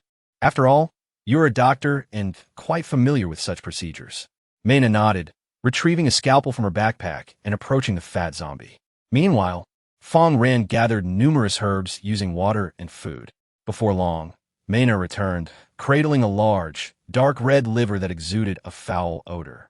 Subsequently, a prompt from the system's synthesis panel appeared. You have gathered all the materials for the mutant potion. Shall we proceed to synthesize 2 doses immediately? The corpulent zombie's liver weighed over 2 kilograms, more than double that of an average human. Shortly thereafter, 2 vials of verdant mutant potion materialized in Fang Ran's hands. He then divided the remaining fat zombie into 2 portions, feeding one to the shadow wolf and the other to the giant leopard, incorporating the mutant potion into each. The bodies of the intermediate-level zombies in Sequence 1 were already saturated with cataclysmic energy, providing a substantial boon to the 2 extraordinary beasts, further accelerating their evolution with the aid of the potion. Among them, the relatively weaker shadow wolf, Xiaohei, was the first to evolve. Bowing its head, its crimson eyes gazed skyward as it emitted a howl, its fur bristling dramatically while its body began to expand. Mena, taken aback, retreated in fear, sensing that Xiaohei could erupt into violence at any moment. In the eyes of NPCs, extraordinary beasts were far more terrifying than zombies. However, not long after, Xiaohei suddenly regained its composure, opening its jaws and trotting over to nuzzle Fang Ran. Within its mouth, a row of serrated teeth gleamed. With your assistance, the shadow wolf, Little Black, has successfully evolved into the Terror Wolf, resulting in a 5-point increase in its loyalty towards you. Title: Torn Wolf. Race: Beastkin Loyalty, 88. Highly Loyal Combat Power, Advanced Sequence 1. Qualification: Ordinary, Attack Power, Relatively Strong, Speed, Relatively Swift, Constitution, Ordinary, Originally General, Skills: Takedown, Throat Slashing, Laceration, Newly added skills. Tier: When a wolf rends its foe, it inflicts devastating wounds, resulting in a bleeding effect that deals additional damage. Introduction: Do not underestimate the Terror Wolf as an ordinary puppy. One bite, and even the divine cannot save you. The combat prowess of Little Black has significantly increased, acquiring new skills, but what truly captures Fang Ran's attention is the enhancement of Little Black's innate qualities. Had its potential been merely average, no matter how many zombies Fang Ran fed it, its strength would remain confined to Sequence 1, due to the limitations imposed by its inherent qualities. The strength of the aberrant beasts has not substantially escalated, even after years of apocalypse. Now, with Little Black's enhanced potential, it possesses enduring developmental value, capable of ascending to Sequence 3. Meanwhile, the gigantic cheetah, having consumed food laced with a magic potion, has succumbed to a deep slumber, unresponsive to any calls. Each aberrant beast that ingests the mutated potion exhibits varying reactions. When the gigantic cheetah awakens, it is sure to astonish Fang Ran. Its original strength already surpassed that of Little Black, and post-mutation, it will only grow more formidable. That night, devoid of a blood-red moon, even with potential enemies lurking, Fang Ran had no cause for alarm. He could simply recline upon his grand bed and drift into peaceful slumber, for any danger would be addressed by Little Black and the creepers stationed around the shelter. The audience from Daxia, witnessing this scene, felt reassured enough to leave comments and exit the live broadcast. Haha, that moment when bullets were traded for the magic potion had me in stitches. The Neon players were in such a rush. The Neon players could never have anticipated the immense enhancement this potion would confer upon Fang Ran. When the gigantic cheetah awakens, it will herald Fang Ran's complete form, undoubtedly formidable. Meanwhile, in the Neon livestream, upon witnessing Little Black evolve into the Terror Wolf, a multitude of Neon viewers erupted in colorful language, vociferously cursing Xiaobenji. However, what good is cursing? Xiaobenji still feels he has profited. 3 days remain until the next catastrophe arrives. All players are urged to intensify their strength and construct shelters. Chapter 23. The Apex of Sequence 1 as Dawn broke. Fang Ran awoke to the warm embrace of the morning sun, stretching languidly before his devoted companion, Xiaohe, approached for affection. This eager creature's enthusiasm was overwhelming. One could only wonder how he would manage when encountering a female dog. The colossal cheetah remained in slumber, while Fang Ran heated the remnants of yesterday's meal, consuming a few bites before assigning tasks to Mena. This young lady proved to be an even more ardent sleeper, prompting Fang Ran to rouse her for the purpose of cultivating the land. This time, he deployed the crawlers to dig in the earth, while Mena was tasked with sowing watermelon seeds, covering them with a sprinkle of water before burying them. Watermelons, indigenous to desert climates, require minimal hydration to thrive and are exceptionally refreshing. Fang Ran, meanwhile, drove a vehicle, leading a contingent of zombies to the starting point of a nearby town, where he commanded them to dismantle homes. Without oversight, these subservient beings might exhibit lethargy, yet Fang Ran found himself in no short supply of red bricks. According to Mena's intelligence, among the NPCs of the Mutual Assistance Center, only one sniper remained, the very one Fang Ran had previously eliminated. Without a sniper, he felt no trepidation towards the inhabitants of the Mutual Assistance Center, regardless of the presence of multiple Sequence 1 elites. This time, Fang Ran opted for a more discreet approach, scouring for resources methodically. Such a strategy might yield hidden treasures like small repair kits or modification boxes, which would significantly enhance his capabilities, even if only one were discovered. However, his form had curiously transformed, becoming shorter and stockier, akin to refining scrap metal into steel. This was the manifestation of evolution. The colossal cheetah has evolved into the flying panther under your guidance, resulting in a 7-point increase in its loyalty towards you. Name: Flying Leopard Beast. Race: Beastfolk. Loyalty: 74. Relatively loyal combat power. Tier 1 elite. Qualification: Ordinary attack power. Average speed: remarkably swift. Constitution: Average. Skills: Burst. Stamina recovery. Introduction: Unlike typical felines, the flying leopard beast possesses both remarkable speed and a robust physique, exhibiting ferocity in combat. The flying leopard beast has not acquired new skills, yet it has become a terrifying presence within Sequence 1. Given a little more time, it will soon evolve into Sequence 2. You shall have a name. From now on, I shall call you Abayo. Fang Ran affectionately patted the flying leopard beast's head, which reveled in the attention before leaping onto the cargo truck, settling beside the little black one. The vehicle roared to life, speeding towards Ganlu town with the zombies in tow. The audience, witnessing this scene, was filled with envy. Here I am, in my 30s, unable to afford a cat or a dog, while Fang Ran has both. It's truly disheartening. Both the little black one and Abayo are so impressive.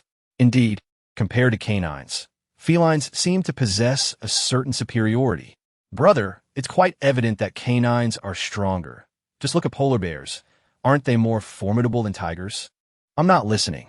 Canines are simply inferior. Initially, the comments flowed smoothly, but soon devolved into a heated debate. Such discussions over superiority are commonplace and merely serve as entertainment. Before long, Fang Ran arrived at Ganlu town, intentionally seeking out a well-concealed garage to park the small truck. If the zombies or anyone else were to damage the vehicle, it would represent a significant loss for Fang Ran. His small car was irreplaceable. It turned out that the zombies at the town entrance had been cleared, but within a day, new ones had emerged. However, they were merely low-level and mid-level zombies, which Fang Ran dispatched swiftly, unwilling to waste time on them. Just as he entered a 3-story building, preparing to search for supplies, a private message suddenly arrived. Wang Lixing, Long Country. Is your pistol still with you? I just ran over an exotic beast with my car, and it dropped a crystal core. Do you think it's worth a trade? Accompanied by a description of the low-level crystal core. Fang Ran glanced at the low-level crystal core, raising an eyebrow in intrigue. Inferior crystals. Only formidable beasts and insects can generate these extraordinary crystalline entities, which possess a multitude of functions. The effect of this crystallized core, derived from the ferocious wild boar, may grant the imbiber the chance to acquire one of the beast's formidable skills, either hardened skin or charge. Effect, material. This item can be utilized to create other items. Note, the outcomes of alienation are not always controllable and may lead to unforeseen circumstances. Wang Lixing chose the talent of repair and, with a stroke of good fortune, successfully restored a vehicle. This automobile significantly accelerated his level advancement, even allowing him to slay a rampaging wild boar. Although this ultimately resulted in the complete destruction of the car, he reaped a bounty of food and experience, along with a crystal core. Initially, he contemplated consuming the crystal core directly. However, upon reflection, he realized that the two skills it offered would not greatly enhance his abilities. Could hardened skin surpass the toughness of automobile steel? Would a sudden dash rival the speed of pressing the accelerator? Thus, he deemed it far more practical to exchange it for a handgun, leading him to seek out Fang Ran. Without hesitation, Fang Ran agreed to the trade. Being compatriots from Longhua, he refrained from haggling and generously provided Wang Lixing with extra ammunition. For Wang Lixing, hardened skin and the ability to dash were of little use. Yet for Fang Ran, acquiring either would represent a significant enhancement. With hardened skin, he would not have suffered so much damage from the sniper's shot yesterday. With the ability to dash, he could pursue or escape with great efficacy. Ultimately, the rewards of the exchange would be determined by chance. Fang Ran bit into the crystal core, an intense heat flooding his mouth, as each type of core possessed its own distinct flavor. His entire body fell to blaze, prompting him to hastily retrieve a cola and gulp it down, alleviating the fiery sensation considerably. Before long, a notification from the system arrived. Congratulations! You have consumed a low-grade crystal core, resulting in a mutation in your body, which is indeed a transformation. You have acquired the mutation skill, Charge. Charge. You gain additional defense, mitigating damage received.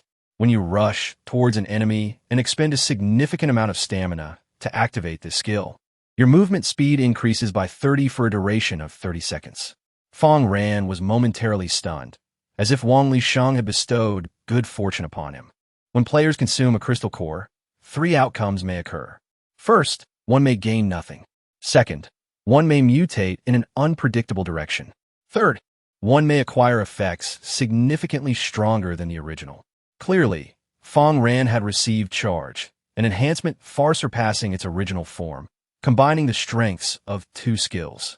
With this ability, his power surged, and, with a few more levels, he could attain the pinnacle of Sequence 1 combat strength. This invigorated Fang Ran, as he swiftly scoured the small building he occupied. However, he did not anticipate that luck appeared to be a conserved entity. After meticulously inspecting the building, he found nothing.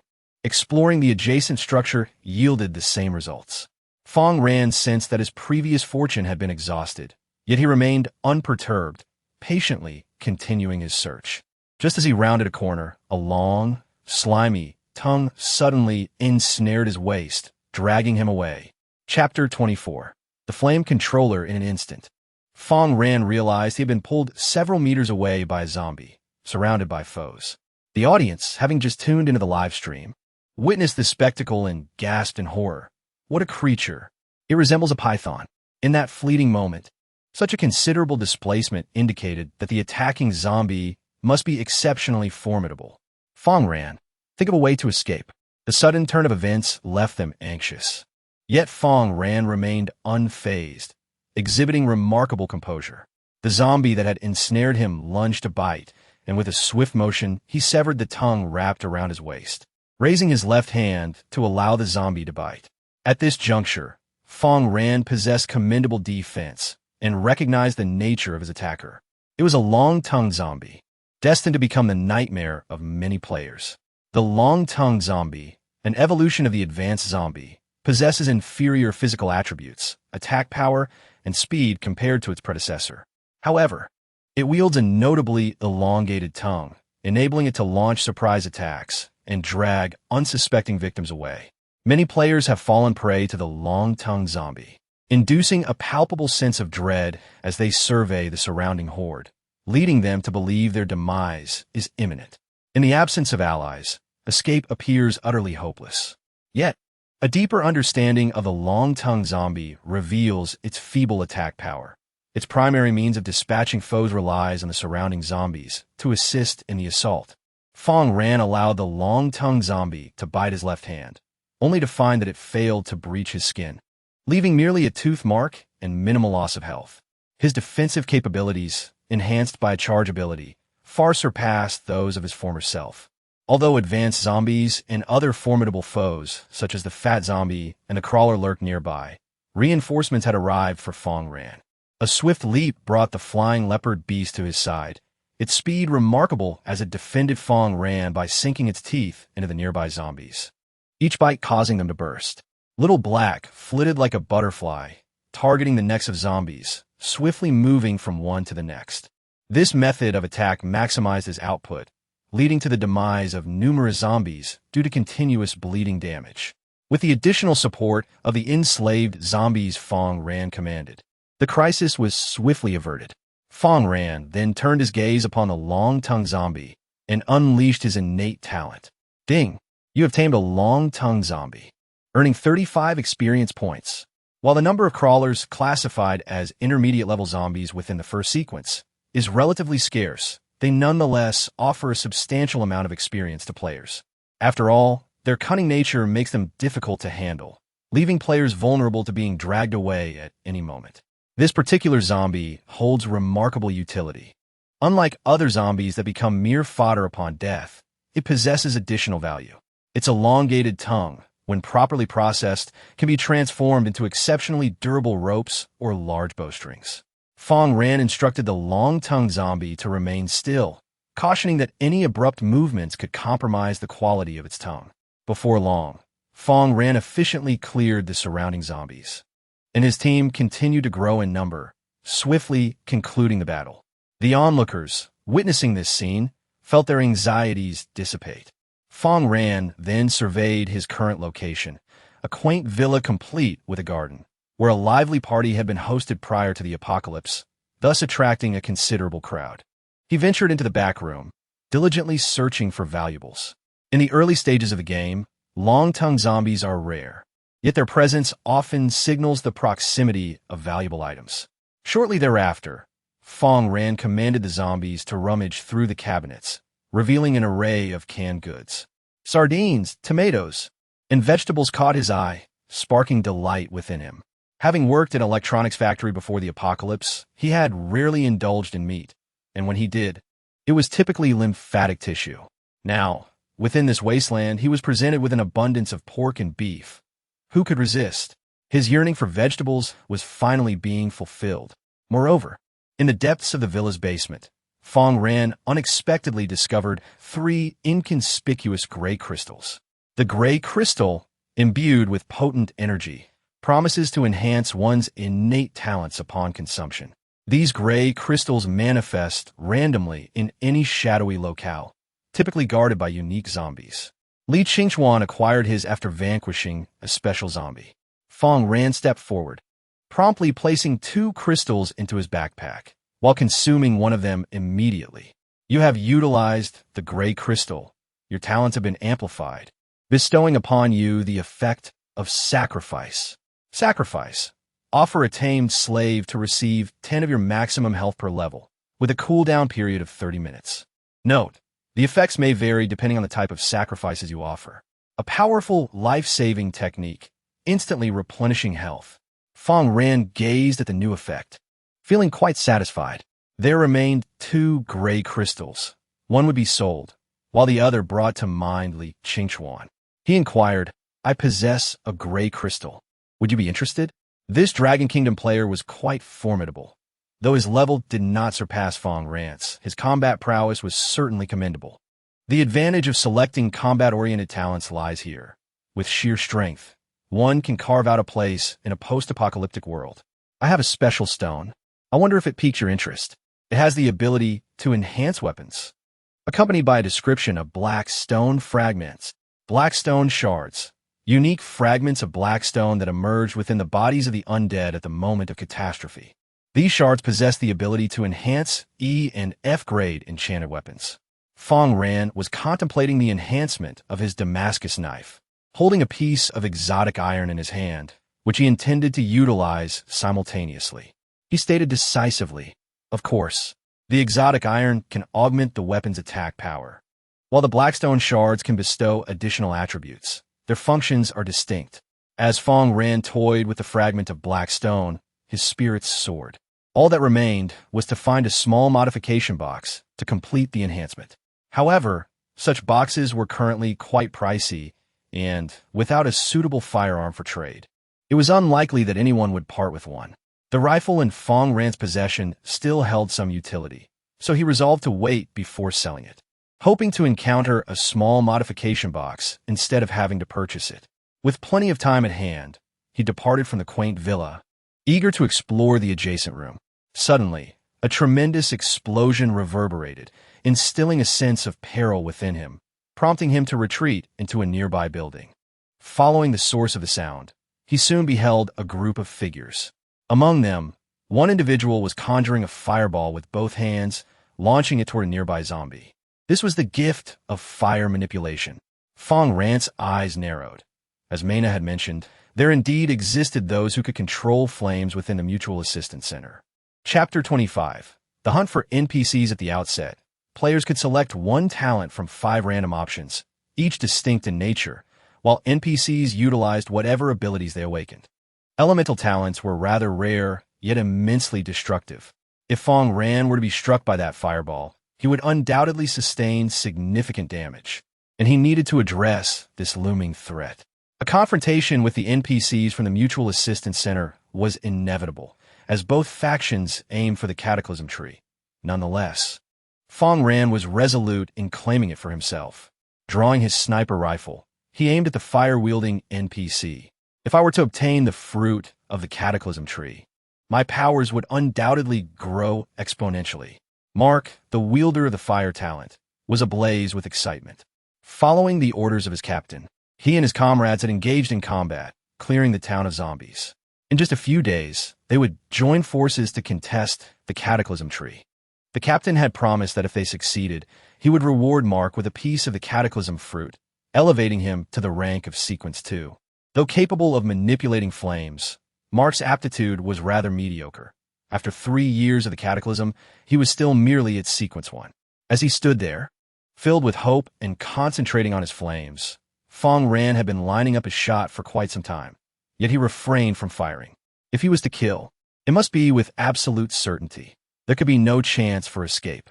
Soon, he surveyed his surroundings. Now was the moment. Boom! He squeezed the trigger, and the bullet surged forth, hurtling toward the fire talent wielder. Crack! The bullet pierced through Mark's chest, a spray of crimson blood erupting forth as his health plummeted by a staggering 40%. An enemy! Mark bellowed, his stature proving no shield. Had it not been for the bulletproof vest beneath his clothing, he would have been gravely wounded. Witnessing this, the other abilities rushed to shield Mark, but at that moment, a long, sinuous tongue suddenly appeared, ensnaring Mark's waist and dragging him away. Ah, how can there be a long-tongued zombie? Mark cried out in terror. Ambushed by gunfire and now grappling with a long-tongued zombie, his luck had truly run dry. His teammates dashed forward, intent on rescuing him. Yet a horde of zombies surged forth, blocking their path. Fortunately, there were no other foes in proximity to the long-tongued zombie. Finally halted, Mark prepared to retaliate, flames coalescing in his hands. Just then, a shadow descended upon him, viciously lunging for his neck. It was Fang Ran's pet, the Tier Wolf, Xiao Bai. In an instant, immense damage was inflicted as the triangular teeth shredded his artery, causing blood to spurt wildly from Mark's neck. He felt an overwhelming pain, but as his body grew lighter, that agony swiftly faded away. Ding! You have slain NPC Mark and gained 45 experience points. Fang Ran observed this scene with a faint smile, then proceeded to aim his weapon at other NPCs. These NPCs were engaged in combat with zombies, and even though Fang Ran's marksmanship was lacking, he could still hit them. Boom! A bullet pierced the shoulder of one NPC, instantly incapacitating him. He shouted, "Retreat! Someone is hunting us!" Typically, they preyed upon other humans, never anticipating that they would be ambushed this time. The pain in his shoulder extinguished his fighting spirit. As he faltered, the others, too, abandoned their thoughts of battle, desperate to flee. However, at that moment, a muscular leopard, its body chiseled like stone and exuding an aura of terror, suddenly charged forth, rushing towards him. Its astonishing speed brought it to his side in an instant, intercepting him and sinking its teeth into him. The immense force knocked him to the ground, and as he looked up, he was met with the enormous fangs of the panther beast. Meanwhile, Fang Ran continued to receive notifications. With a chime, "You have vanquished the NPC Du Longda, earning 40 experience points." Fang Ran, unhurried and resolute, continued to reap the lives of other NPCs. These fools from the Mutual Aid Center were utterly incapable of escape. They mistakenly believed they could dominate Ganlu Town, whereas, in reality, this territory had already become Fang Ran's domain. In due time, as the sanctuary expanded, Ganlu Town would undoubtedly transform into a pivotal stronghold, serving as a foundation for further development. For those NPCs remaining in Ganlu Town, should they possess benevolence, they would be spared. However, for the malevolent ones, Fang Ran would endeavor to instill goodness within them. A succession of kill notifications emerged as Fang Ran steadily pulled the trigger, extinguishing the lives of these individuals. By eliminating more now, he would face fewer adversaries when the time came to seize the Tree of Cataclysm. Your level has ascended from 11 to 12, bestowing enhancements upon your physical attributes. Upon systematic evaluation, your combat power has reached the pinnacle of Sequence 1. At this moment, Fang Ran stood up and walked towards the numerous corpses of NPCs in the distance, beginning to collect items. First, he approached the Fire Elemental NPC, whose supplies were scarce, likely due to the Mutual Assistance Center's fear of rebellion, resulting in minimal provisions. Fang Ran found only a few provisions and some ordinary weapons, which were of little significance. However, the focal point was the bulletproof vest he retrieved from the lifeless body. The basic bulletproof vest is capable of withstanding 5.56mm handgun bullets, mitigating the impact of other projectiles. By replacing the ballistic plates, one can maintain its protective capabilities. However, this vest bears a significant hole, evidently penetrated by a rifle bullet, rendering the entire ballistic plate inoperative. Fortunately, the backpack contains 3 additional ballistic plates for replacement. Fang Ran dons the vest beneath his clothing, significantly enhancing his defense, thus alleviating any fear of being swiftly eliminated by adversaries or ambushed. He proceeds towards other corpses, unearthing further treasures. An NPC, distinguished by his glasses, appears to be an engineer. Within his backpack, Fang Ran discovers a wrench and other tools, along with a compact repair kit. Should the player possess a repair skill, they can restore certain damaged items without the need for the repair kit, thereby gaining convenience. Furthermore, utilizing the repair kit can yield even more effective results. Items that have been repaired can exceed their original performance and may even acquire additional enhancements. Had this individual still been alive, Fang Ran might have considered taming him. However, given that he has succumbed to death, that possibility is no longer viable. In his search of other individuals' backpacks, he finds nothing but a Ruger handgun. The Ruger P08 pistol stands as the world's inaugural standard military semi-automatic handgun, chambered for 9mm ammunition, boasting a maximum firing range of 800 meters, a considerable distance for a sidearm. This classic firearm is often regarded as the aristocrat among guns, coveted by numerous collectors. However, for Fang Ran, its true worth lies in its potential to exchange for minor modification kits and other resources, thereby enhancing his capabilities. No matter how far this pistol can shoot, it cannot surpass the range of a rifle, and its theoretical damage is rather limited. Once Fang Ran's Damascus knife receives further enhancement, Its sharpness will become fearsome in close combat. With such formidable damage, the ensuing slave-capturing expedition will be a breeze. Should any zombies dare to resist, Fang Ran will swiftly dispatch them with 2 lethal strikes. A rebellious slave is of no value. A slave must be docile and obedient. Akin to a sheep, Fang Ran activated the regional channel and addressed the crowd. I possess a Ruger pistol. Those with modification kits may engage in trade. Seize this opportunity, for it shall not come again. In the 26th chapter, The Beautiful Scissor Zombie, Fang Ran brandished the Ruger pistol, showcasing its impressive attributes. Its power was remarkable and user-friendly, capturing the attention of many. Within the regional channel, numerous individuals bore witness to Fang Ran's prowess. Queefer, India. This individual named Fang Ran must have stumbled upon a gun shop where all the firearms remained unclaimed, allowing him to acquire such an impressive arsenal. Shawi bin Nai, Neon. That damn Dragon Kingdom person possesses a multitude of firearms while I have none. He must have taken my gun. If I encounter him, I shall ensure his demise. Majeski, Great Russia, friend from the Dragon Kingdom. I have a box of potatoes. They are quite delectable. Would you care to trade for a firearm? Some believed Fang Ran's fortune to be mere luck, while others expressed hostility towards him, and a few sought to barter with alternative resources. Yet, the most despicable were those who attempted to exploit the situation for free. Fang Ran received a plethora of private messages. One player from the Emirate offered a modification kit along with a small repair kit, presenting the highest bid. Ultimately, the player from the Emirate acquired the Ruger pistol and ammunition, while Fang Ran obtained the modification kit, accompanied by a system notification. You modify the Damascus knife using a small modification box, first-grade foreign iron, and blackstone fragments.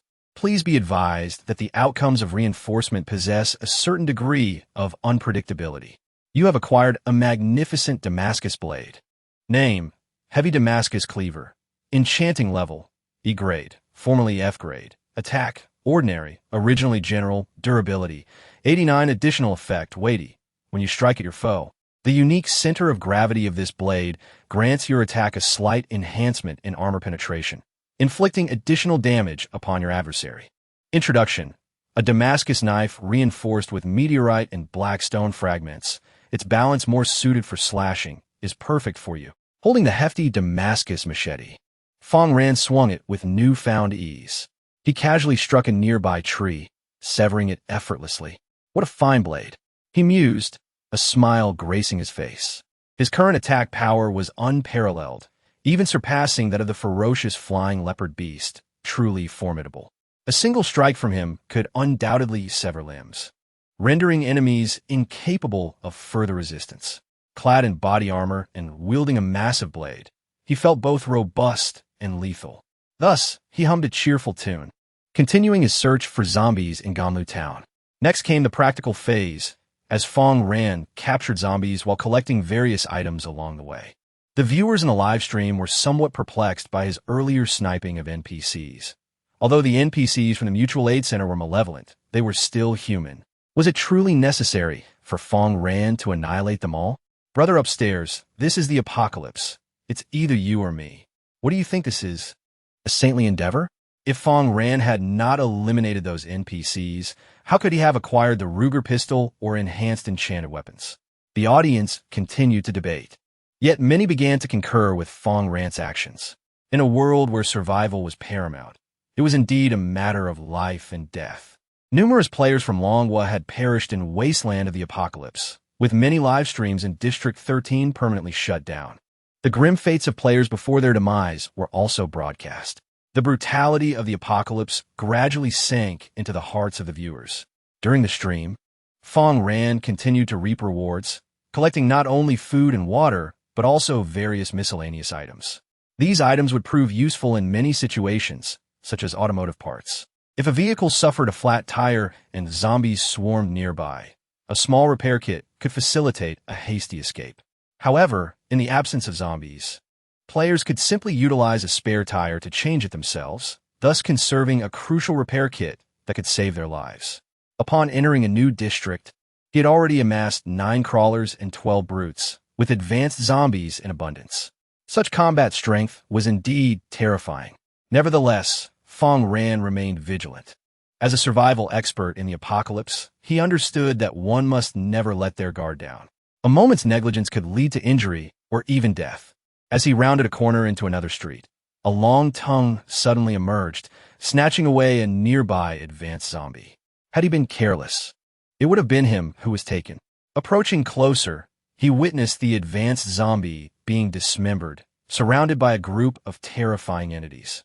The zombies were all female. Their darkened skin still revealed their alluring figures and heavy makeup from their former lives. In their hands were claws resembling scissors, which they employed to swiftly dismember the advanced zombie. Should Fang Ran have been ensnared, while he might not have met his end, he would certainly have endured great suffering.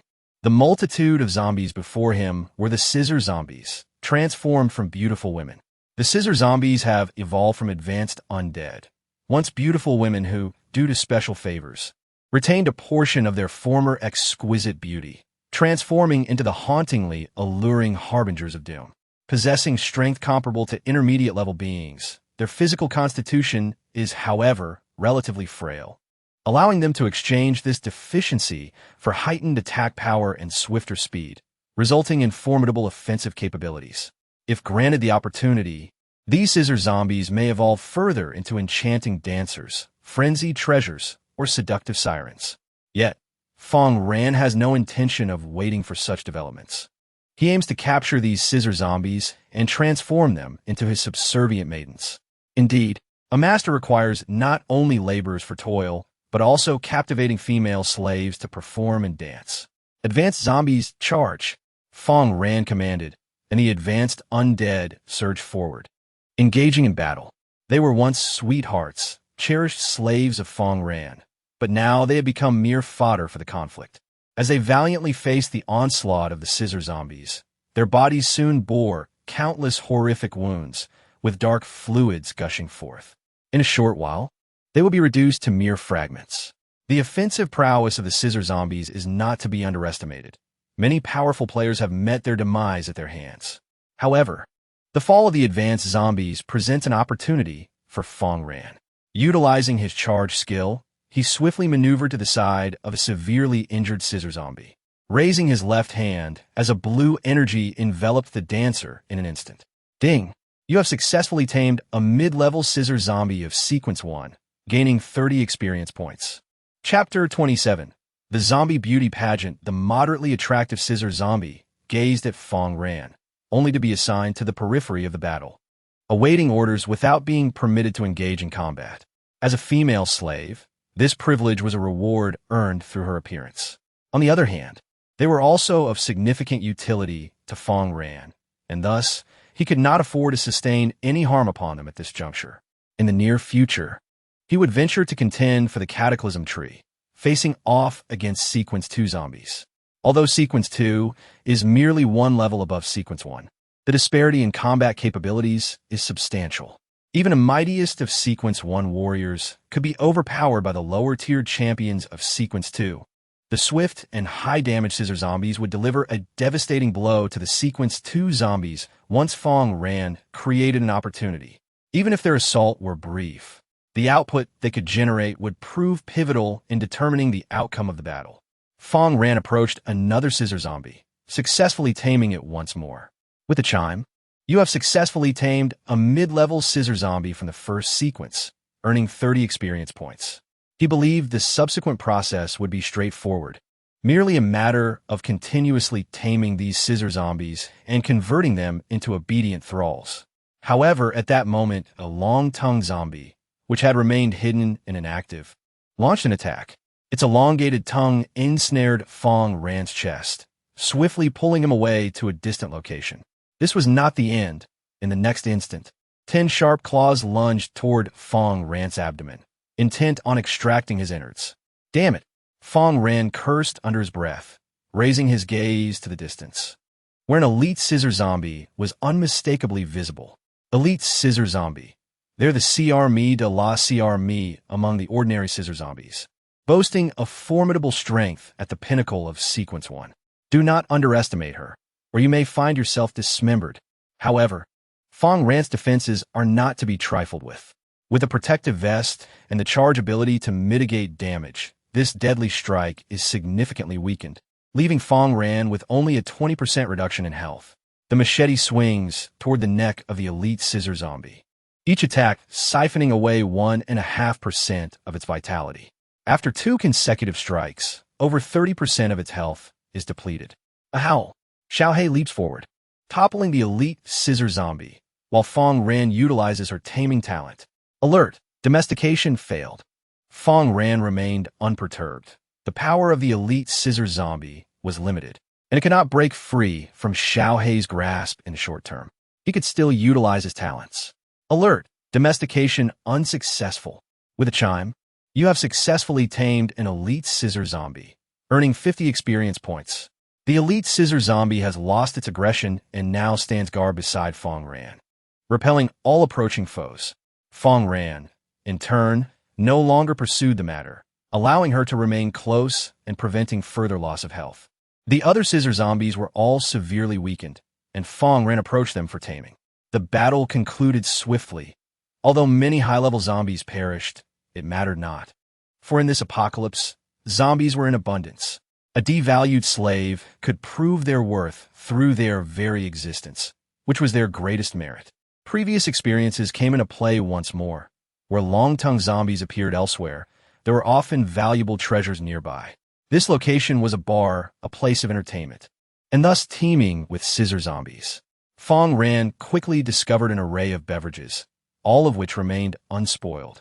He placed them onto the back of a crawler, as his own backpack was already full. To facilitate movement and transport, Fang Ran directly secured a large basket to the crawler's back. The crawler thus became an even more competent steed, and those who had used it spoke highly of its utility. He took a bottle of low-alcohol fruit wine, savoring its flavor with a hearty sip. Alas, the wine was somewhat warm. If only it were colder, the taste would be even more delightful. However, this issue would soon be resolved, as Fang Ran spotted an intact ice machine. The ice maker, once connected to a 220-volt alternating current and supplied with an adequate amount of water, can produce ice continuously. Currently, his sanctuary only generates 12 volts of electricity. However, this is inconsequential as a vehicle inverter can easily convert it to 220 volts of alternating current. Fang Ran can dismantle a car, and in this post-apocalyptic world, abandoned vehicles are in abundance, allowing him to swiftly acquire the inverter. As the plump zombie absconds with the ice maker, Fang Ran resumes his search within the bar. And soon, a peculiar mass of gel materializes before his eyes. Variant Energy Gel, a gel infused with transformative energy, exclusively for consumption by the undead, capable of enhancing their strength.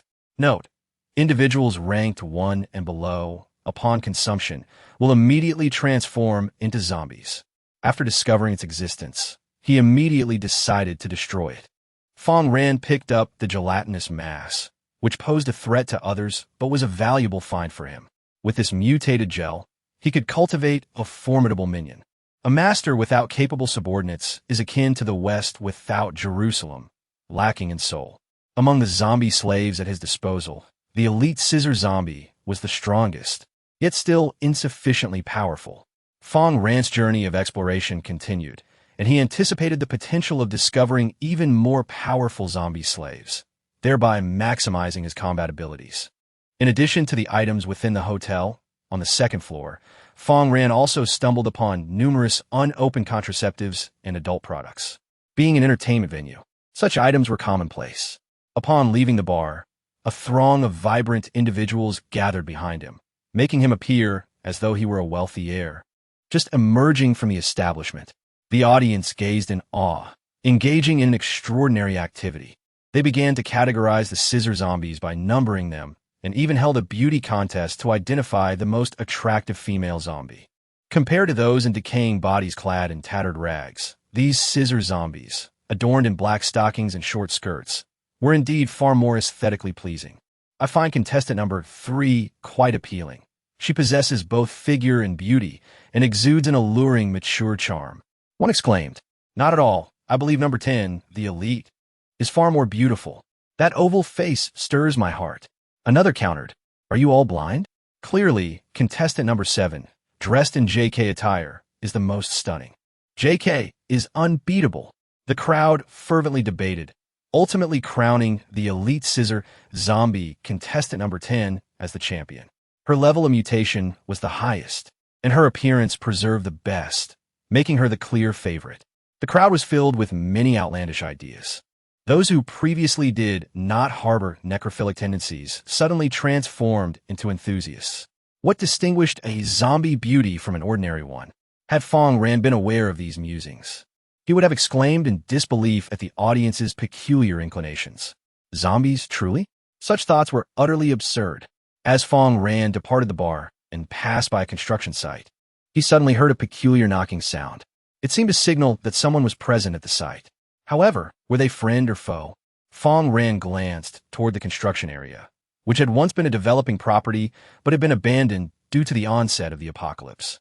Though survival supplies such as food and water would be scarce, there would be an abundance of building materials, precisely what Fang Ran required. The more robust the shelter he wished to construct, the more he would need steel and concrete.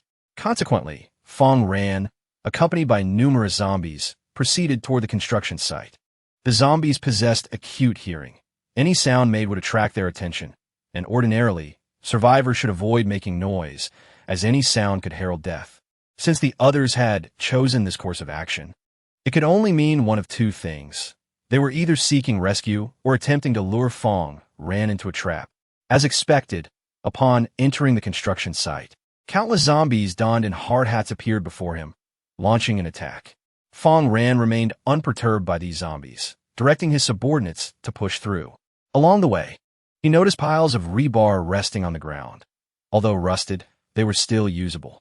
He refrained from instructing the fat zombies to transport the rebar immediately, as it was evident that more resources awaited discovery at the site, which would serve as materials for constructing a shelter.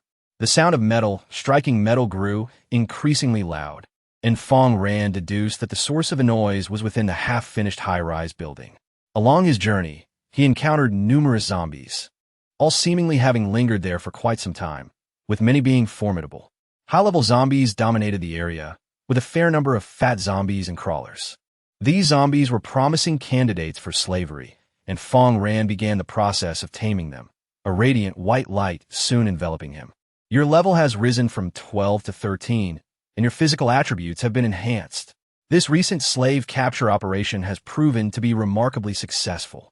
Fang Ran now possesses sufficient manpower to transport the materials from the abandoned construction site. In addition to rebar, there are bags of cement and sand stored within the derelict building. As long as a plentiful supply of water can be located, the shelter can be completed in a short span of time. With the reinforcement of rebar and cement, it will become exceedingly sturdy. However, just as Fang Ran was contemplating the future, a chilling shriek erupted from the upper levels of the abandoned building, causing his eardrums to tighten. This sound was all too familiar to him, prompting him to draw his Damascus knife and prepare for battle. Raising his gaze, he was taken aback to see 3 crawlers scaling the wall. Their skin tone was darker, and their movements were notably swifter. Ordinary crawlers lack the ability to traverse walls, indicating that they have undergone a form of evolution. Elite crawlers. Ordinary crawlers evolve through the power of the Crimson Moon, gaining enhanced crawling abilities and increased speed. As the conversation unfolded, the crawlers on the wall advanced towards Fang Ran, preparing to attack. However, Fang Ran had a strategy in place and had no reason to fear. "Lick zombies, bring them down for me," Fang Ran commanded. The lick zombies immediately extended their long tongues, ensnaring the bodies of the elite crawlers and dragging them down into the throng of slave zombies. This turned into a brutal melee. The scene was too vivid to behold.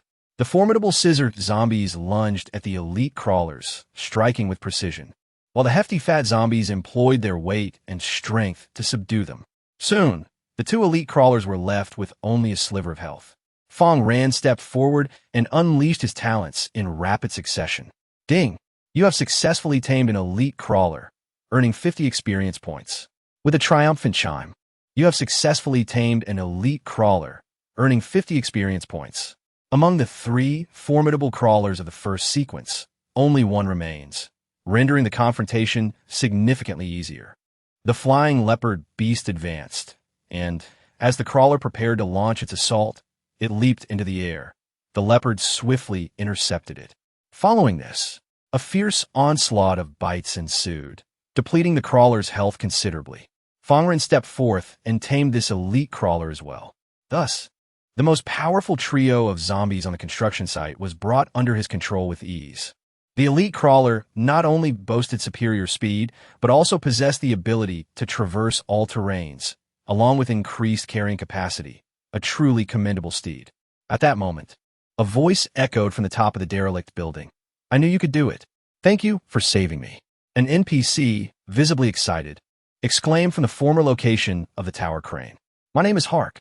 I noticed you yesterday, but I feared you were like the individuals from the Mutual Aid Center. After a day of observation, I have confirmed your benevolence. Thank heavens for that. Had you not rescued me, I would have either been devoured by the crawlers or perished from starvation atop this crane." Hark, elated, descended from the crane and approached Fang Ran. Seeing that Hark was unafraid of his control over the zombies, Fang Ran encouraged him to share his tale. A few days prior, he had found his food supply insufficient and ventured out in search of sustenance. Armed with a robust innate talent, he had fared well in battle, and the quest for food had been relatively smooth. Others sought to coerce Hark into their service, but he had secretly observed the individuals from the Mutual Aid Center within the derelict building and discerned their malevolence, leading him to refuse their advances and inciting conflict. Had it not been for Fang Ran's timely intervention, he would have surely met his demise. "Would you be willing to become my subordinate and assist me in establishing a sanctuary?" Fang Ran inquired after hearing Hark's story. Hark nodded enthusiastically, replying, "I would be honored to follow a kind and powerful leader like you." Fang Ran acknowledged him with a nod and proceeded to utilize his taming skill. "Congratulations, you have successfully tamed the NPC Hark and received 50 experience points. Name, Hack. Race, human. Loyalty, 62. Comparatively loyal. Combat power, sequence 1 advanced. Talent, ordinary. Attack, general. Speed, average. Constitution, ordinary. Gift, strength, to enhance the body through extraordinary abilities, augmenting the physical strength of the being, endowing it with a physique that transcends the ordinary." Due to Fang Ran's act of saving Hack's life, Hack offered little resistance to Fang Ran's taming, even displaying a commendable loyalty. Prior to his mutation, Hack was a construction worker, and after the calamity struck, he inexplicably acquired a unique talent. Truly, Hack exemplifies the innate power of the Grey Saint body. This warehouse, which has assisted me in surviving the apocalypse for 3 years, is filled only with construction materials, devoid of food and clean water. Hack led Fang Ran to a clandestine storage facility, where a plethora of construction supplies greeted his eyes: paints, tiles, and caulking agents. Initially, he had intended to focus solely on the external work of the shelter, neglecting the interior renovations. However, with such an abundance of materials at hand, to forego renovation would indeed be a squandered opportunity. Fang Ran arrived in this desolate world not to suffer, but to revel in life as a master of slaves. If suffering must occur, it is only the slaves who should bear the burden. Chapter 29. The vomiting zombie spectators observed this scene with unrestrained delight, exclaiming, as a devoted fan of Fang Ran, "I am utterly elated. Surely, he will construct a lavish shelter. I care not for other regions." In Zone 13, Fang Ran's shelter construction progress is already unparalleled. He possesses both materials and manpower, allowing us to witness how Fang Ran will orchestrate his endeavors. The zombies in Zone 13 are neither numerous nor particularly formidable, and the available resources are scant, making shelter construction a challenging task. Had Fang Ran access to the abundant resources enjoyed by players in other regions, he could have established a massive fortress within the first 7 days of the game. Countless zombies would serve him, and confronting the impending calamity would be a trivial matter. However, Fang Ran's supply of fuel is limited, rendering such a feat unachievable. Nonetheless, this poses no problem, for he commands a legion of zombies. Menial tasks can be entrusted to them. Fang Ran did not immediately instruct the zombies to commence moving supplies, for the time was not yet ripe. The rationale was straightforward. Within Ganlu town, hidden foes remained to be vanquished. Acting recklessly, with zombies burdened by heavy loads, would severely hinder their combat effectiveness. In the event of an encounter, defeat would be a likely outcome, an eventuality Fang Ran sought to avoid at all costs. He resolved to first eliminate the group at the Mutual Aid Center. Hack accompanied Fang Ran. His curiosity piqued as he observed the zombies under Fang Ran's control. Particularly intrigued by the scissor zombies. As a man and a civil worker, such interests were only natural. After all, civil workers often indulge in foot massages and are easily captivated by beautiful women. Having endured 3 years of celibacy, even the sight of zombies stirred something within him. However, upon noticing the sharp claws of the scissor zombies, his desires waned significantly as he dared not entertain any reckless thoughts. Hack, have you ever encountered locations teeming with zombies? Fang Ran inquired. In the hospital of this town, I encountered many formidable zombies. Once they pursued me in an attack, and I nearly perished, Hack recounted. In this apocalypse, certain locales pose significant dangers. Hospitals, supermarkets, and schools. Hospitals are repositories of medical supplies, akin to supermarkets, and thus essential for survivors. Patients within hospitals are particularly unique. Their pre-existing ailments make them more susceptible to mutation and evolution upon zombification. Generally, players lacking strength should avoid hospitals at all costs. To knowingly venture into peril is a privilege reserved for the strong. Fang Ran now advanced cautiously toward the hospital, accepting every zombie he encountered along the way. Before long, the hospital in Ganlu town came into view. It was not particularly large, especially when compared to hospitals in Longhua, but it comprised several buildings. Even outside, a substantial number of zombies congregated, primarily of the lower and mid-tier varieties, while the more formidable zombies resided within. Under the cover of the fat zombies, the scissor zombie squad swiftly infiltrated, reducing the lower-tier zombies to mere fragments. Next, the higher-tier zombies served as expendable cannon fodder, charging ahead while the fat zombies divided into 2 groups for protection. The crawlers and scissor zombies positioned themselves centrally to safeguard their health. Just as Fang Ran entered the hospital's interior, a distinctly memorable sound of retching reached his ears, an auspicious sign. This noise indicated the presence of a particularly repulsive zombie lurking nearby, poised to launch an attack. The more grotesque the zombie, the more Fang Ran relished the prospect, for it signified a powerful potential slave. Suddenly, as the higher-tier zombies advanced along the hospital corridor, a door burst open, and a green-hued fat zombie charged forth. Unlike typical fat zombies, this one did not lunge at its foes, but instead expelled a copious amount of repugnant acidic fluid from its mouth. Any higher-tier zombie touched by this corrosive liquid was swiftly disintegrated, leaving not even bone fragments behind. This was the mutated fat zombie that brought Fang Ran immense joy. Mutated vomiting fatty zombie. A portion of the fatty zombies may undergo mutations, their bodies becoming reservoirs of corrosive acid, which they can unleash as a form of assault. Zombies not only evolve but also mutate, both processes augmenting their power. However, while evolution yields predictable enhancements based on their original form, mutation introduces an element of randomness. Ugh! The mutated fatty zombie expels a glob of acid, causing misfortune for the higher-tier zombies nearby. Yet, this is of little concern. Fang Ran possesses a substantial number of advanced zombies at his command, and should one fail, others can be sent forth as expendable pawns. Fang Ran himself advances to confront the mutated fatty zombie, fully aware that a horde of lesser zombies rushing in could inadvertently trigger the zombie's self-detonation mechanism. When its health diminishes significantly, or when surrounded by numerous foes, the mutated vomiting fatty zombie will detonate, releasing its acid in a devastating area of effect explosion that inflicts considerable damage on adjacent enemies. Mutation has its merits and drawbacks. The downside being that the defensive capabilities of the fatty zombie are somewhat diminished compared to its pre-mutated state. With a few swift strikes, Fang Ran reduces the mutated fatty zombie to a critically low health state, rendering it susceptible to taming. However, the audience gasps in alarm at the sight. I recall this particular zombie. A player from the United States aimed a shotgun at it, and upon firing, it self-destructed. Indeed, I was utterly shocked, my scalp tingling. The player's shotgun was obliterated, and he himself sustained severe injuries. Fang Ran, maintain your distance from this zombie. Let your subordinates take the lead. What type of adversary is the most terrifying in this world? Undoubtedly, it is the one capable of suicide attacks. Just as the audience grows tense, anticipating the imminent self-detonation of the mutated fatty zombie, a system notification arrives. Ding!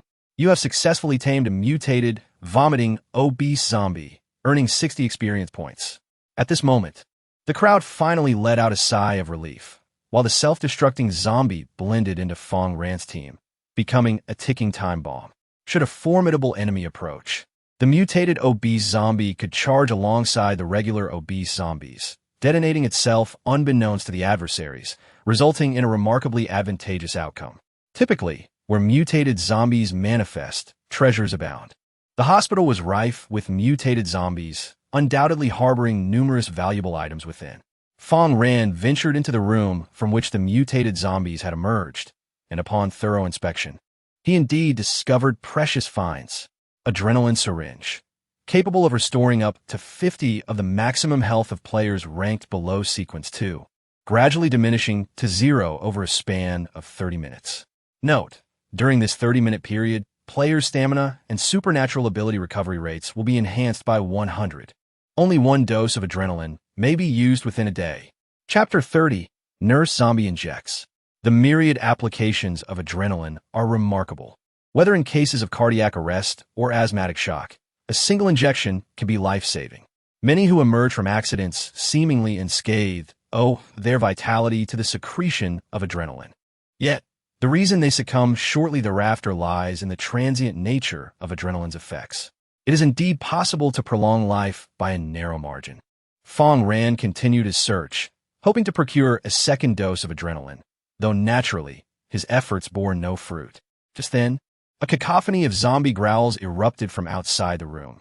The din of their previous confrontation had drawn the undead in droves. What shall we do? Hark, trembling with fear, could barely steady his steel fork. Though he could not see, the sheer number of adversaries was palpable. This is splendid. However, while Hark was paralyzed with terror, Fang Ran, brimming with excitement, revealed his intent. He realized he would need to seek out the mutated zombies one by one, facing the daunting task of opening the door, which would waste precious time. Now, armed with the hormone, and with the undead approaching to serve as unwitting fodder, he found himself in a fortuitous predicament. Hark stared wide-eyed at Fang Ran, wondering if this audacious individual truly felt no fear. These were not ordinary zombies, but rather the mutated variety. Fang Ran stepped outside the room, and soon encountered a mutated crawler. The mutated crawler, with a tail sprouting from its rear akin to that of a lizard, exhibits enhanced stability and remarkable swiftness in its movements. It darts swiftly between the walls, rendering even the advanced zombies utterly defenseless against its assaults. The rationale is quite simple. The mutated crawler's velocity is unparalleled. Not even the elite crawlers can match its speed. However, Fang Ran is accompanied by a top-tier flying leopard beast, which has never been outpaced in terms of agility. It is the swiftest creature Fang Ran has ever encountered. With a powerful leap, the flying leopard beast strikes down the mutated crawler, pinning it to the ground.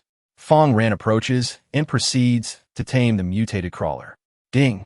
You have successfully tamed a mutated crawler, earning 50 experience points. Meanwhile, on the other side, a large horde of slightly mutated zombies, possessing attributes marginally superior to those of the ordinary, surged forward. To one's astonishment, a group of nurse zombies administered injections to these undead, causing them to charge at Fang Ran with an exuberance reminiscent of being invigorated. Both their aggression and speed were significantly enhanced. Fang Ran gazed into the distance, contemplating how to tame the approaching adversaries. Zombie nurses. After the transformation of hospital nurses into zombies, following several purifying cycles of the Crimson Moon, they acquire the skills they possessed in life, continuing their vocation of administering injections. The post-injection zombies, as formidable as they appear, would indeed bolster Fang Ran's combat prowess significantly. Ordinary zombies are of little concern to him. He directly bestows a frenzy effect upon a group of advanced zombies, urging them to charge forward and hold the line. The physical constitution of the nurse zombies is rather unimpressive, making them susceptible to demise in a melee. He cannot afford to lose such auxiliary zombies, so a clever plan soon formed in his mind. "Charge, my rotund comrades!"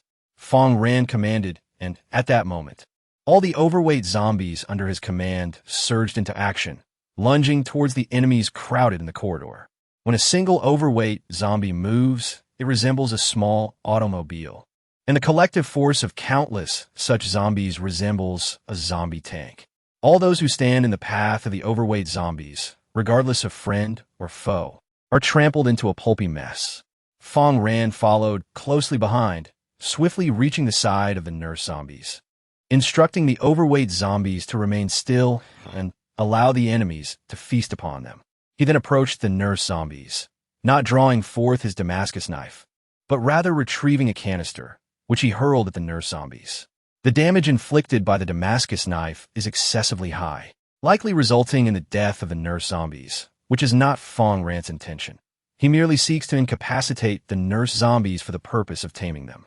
A surge of blue energy emanated forth, heralding the arrival of a system prompt. Ding! You have successfully tamed a nurse zombie, earning 45 experience points. The nurse zombies are few in number, merely 5, yet their worth is exceedingly high. Once they became slaves to Fang Ran, they began administering injections to the corpulent zombies. Previously, the overweight zombies could only accelerate gradually during their charge. Now, with a single injection, they can attain incredible speeds, crashing into their foes with increased ferocity and swiftness. However, this enhancement comes at a cost, significantly diminishing the zombies' hunger levels, which consequently hastens their demise. After all, Fang Ran will not provide sustenance for the zombies. Famished zombies are more suited to exploit their remaining value. The horde of corpulent zombies rampages indiscriminately, and even the emergence of other mutated zombies cannot deter them. Though the strength of the reclusive ones is minimal, united, they become formidable. Fang Ran subsequently acquired 3 mutated crawlers. Suddenly, a vial fell upon the foremost corpulent zombie, and in an instant, it was corroded to nothingness. The 4-bag zombie. Once they were physicians within the confines of a hospital, these beings transformed into the undead in the apocalypse, wielding 4 bags filled with corrosive fluid to assail their foes. This particular type of zombie is classified as a high-level entity within the first sequence, representing the pinnacle of damage output among mutated zombies. When the 4 bags are depleted, it is often the case that their adversaries are reduced to mere puddles of black liquid. Observers of this spectacle, intrigued, inquire, "Surely the liquid in that bag is sulfuric acid, right? How formidable it is! Even sulfuric acid cannot compare. It must be aqua regia." They overestimate the challenge. In truth, it is rather straightforward. The physical constitution of the 4-bag zombie is the weakest among the first sequence, merely at the level of an intermediate zombie, allowing for a swift defeat with a single strike. However, there is no need for direct confrontation, as the slaves at his side can easily handle the 4-bag zombie. Whoosh! The long-tongued zombie activates its skill, launching a saliva-drenched tongue that drags the 4-bag zombie closer to Fang Ran. After incapacitating the foe with a canister, Fang Ran promptly employs his taming skill. Congratulations, you have successfully tamed a flask zombie, earning 60 experience points. The flask zombie can possess a maximum of 6 flasks, which take 1 hour to replenish after use. These flasks are not mere substances. They are a product of disaster energy, distorting reality. Otherwise, the potions within ordinary flasks would not transform into dissolving liquid. Upon entering the office of this flask zombie doctor, Fang Ran quickly discovered a small medical kit, and to his surprise, there were 2. Additionally, he acquired a vial of glucose injection. Chapter 31. The Biochemical Maternal Zombie. Glucose injection. Upon administration, it restores 50 of stamina to players of combat rank 2 and below. In the desolate realm of the apocalypse, 3 attributes hold paramount importance for players: health, stamina, and abilities. Health is self-explanatory. Once depleted, a player meets their demise. Abilities, often referred to as the blue bar, are consumed when utilizing talent effects. Stamina is crucial for a player's mobility, Once exhausted, movement ceases. This is particularly critical for melee players, whose stamina consumption is substantial. Without the ability to maintain their stamina within a reasonable threshold, their combat effectiveness wanes rapidly. Fang Ran, not one to engage in battle frequently, expends minimal stamina. Thus, this valuable item can be traded for much-needed resources. Beyond this, no other significant treasures were discovered. Continuing his search through the building, Fang Ran encountered only a handful of ordinary zombies, yielding no further rewards. Yet, the exploration was not complete. Adjacent stood the inpatient department, with a mortuary below. Zombies, thriving on flesh, find the frozen cadavers of the mortuary to be their most delectable sustenance, thus attracting a multitude of them. Friend, your audacity is unparalleled. While others succumb to fear in the presence of zombies, you charge forth with excitement, as though encountering a beautiful maiden. I suspect your inclinations are rather peculiar. Hark followed Fang Ran, exhilarated by the thrilling spectacle, akin to witnessing a masterful performance of extraordinary skill. His loyalty to Fang Ran surged through these repeated displays of courage, swiftly reaching a commendable 70 points. Such loyalty qualifies him as a companion to Fang Ran. Fang Ran holds modest expectations for his ally in battle. Yet one principle stands paramount.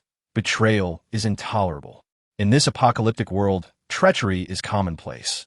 However, the presence of a steadfast ally is a formidable asset. The zombies augment my strength, Fang Ran remarked with a calm demeanor. Around the perimeter of the inpatient department stood several zombies, typically dormant as if hibernating. Yet upon detecting the presence of the living, they surged forth with fervor. The approach of these zombies merely served to present an opportunity. Fang Ran's subordinates advanced to meet them, swiftly dispatching the threat as a radiant light emanated from Fang Ran himself. Your level has risen from 13 to 14, enhancing your physical attributes. Fang Ran's capabilities have ascended, bringing him closer to Sequence 2. Once he dons armor, awakens another skill, and levels up twice more, he shall break through to Sequence 2. At that juncture, he can confidently declare that Ganlu Town is his domain, and no one else may encroach upon it, lest they meet their demise. Just as he was reveling in his excitement, on the 4th floor of the hospital, a figure clad in a black silk miniskirt leaped down. Her fingernails, sharper than daggers, pierced the body of a high-level zombie in the front row. With a swift motion, she shattered the hardened skull of the advanced zombie, sending its vile brain matter splattering. Upon witnessing this scene, Fang Ran raised his eyelids. He had encountered a formidable opponent. Mutated elite scissor zombie, Jenny, a woman of the night afflicted with a venereal disease. She sought treatment at the hospital only to discover it was too late. Just then, a catastrophic event unfolded, and aided by various viruses, she successfully mutated and evolved. Despite her transformation into a zombie, the named undead Jenny fiercely protects her beauty, suggesting she was once immensely popular in life. However, this transformation has rendered her a biochemical matriarch, spreading her infection and bringing misfortune to many men. As both a mutation and an elite, her prowess has reached the pinnacle of Tier 1, making her the strongest zombie encountered by Fang Ran thus far. Viewers, captivated by Jenny's presence, flooded the screen with comments. Wow, Jenny may be toxic, but she is undeniably beautiful. If I could have a night with such a stunning lady, even at the cost of infection, so be it. You truly fear nothing. Blinded by desire. Wake up, everyone. What is there to admire about a zombie? Even during the live broadcast, Evenhart found himself stealing glances. Jenny was indeed extraordinary. Her power was evident, as all high-level zombies in her vicinity were reduced to mere piles of flesh, leaving no intact corpses. Capturing her with a long-tongued zombie was clearly futile. A mere scratch from her claws would sever its tongue. As the audience pondered what approach Fang Ran might take, he raised his rifle and fired a shot at Jenny. The MO Xena gun demonstrated formidable power and impressive penetration, coupled with Jenny's relatively low defenses, resulting in a significant reduction of her health by 10%. Nevertheless, she did not cease her onslaught. Instead, she reveled in the chaos. Fang Ran, undeterred, took advantage of the proximity, needing little aim to hit his target. He fired 3 consecutive shots, leaving Jenny severely injured with 3 new wounds from which dark blood gushed forth. Letting out a cry, Jenny lunged at Fang Ran, intent on tearing him apart. Remaining calm, Fang Ran fired 2 more shots, reducing her health further. As Jenny closed in, he stowed his rifle and unleashed his innate abilities. A surge of blue energy surged towards Jenny, only to dissipate in an instant, accompanied by a system notification. Domestication failed. Please try again. Fang Ran paid no heed, merely retreating to evade Jenny's assault. In an instant, however, her claws grazed his chest, leaving a deep gash and reducing his vitality by 10%. He did not retaliate, but instead stood his ground, persisting in his efforts to tame her. Domestication failed. Please try again. Yet the outcome proved once more unfavorable for him. As the zombie Jenny sensed the impending danger and intensified her assault. Before long, Fang Ran's chest was drenched in blood, his health dwindling to a mere 50%. The audience watched in terror. Believing Fang Ran was taking a perilous risk, they suggested that he should shoot Jenny a few more times before attempting to tame her again, as that would enhance the likelihood of success. However, it was at that moment that the system notification arrived. Ding!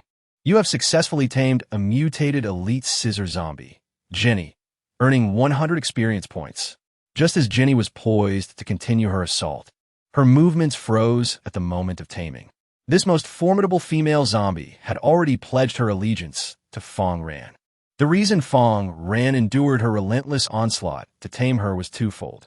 First, to preserve her combat prowess, and second, to cultivate her potential. Typically, zombies lack names.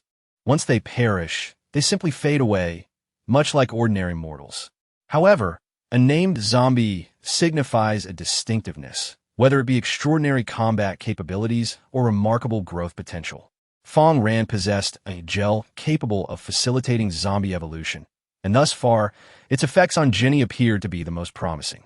Name: Jenny. Race: zombie. Type: elite mutated scissor zombie. Combat power: sequence 1 elite. Qualification: high. Attack: high. Speed: normal. Constitution: average. Talent: armor break. Jenny strikes are more adept at penetrating the defenses of her adversaries. Innate effect: viscera injury. When Jenny strikes the enemy's innards, she can inflict greater damage. Skill: enhanced jump. Jenny's jumping ability has been augmented, allowing her to effortlessly evade obstacles and assail her foes. Introduction: as long as Jenny is bestowed with luck, she will soon transform into a hauntingly beautiful and deadly nightmare. Chapter 32. The emergence of various zombies. Fang Ran felt a searing pain coursing through his body, his chest ablaze, blood still gushing forth. Despite possessing the skill charge and donning a bulletproof vest, which provided formidable defense, he was still overwhelmed by Jenny, leaving him in a state of shock. Observing Jenny's innate talent, he came to realize that she indeed possessed the ability to penetrate armor. The successful breach not only inflicted damage, but also dealt additional harm, showcasing her remarkable prowess. Sacrifice. Fang Ran raised his hand towards a severely weakened high-level zombie, which immediately collapsed, pure energy surging forth and infusing into Fang Ran's being. With a chime, the sacrifice completed, restoring 24 of his maximum health and granting a slight enhancement to his attributes.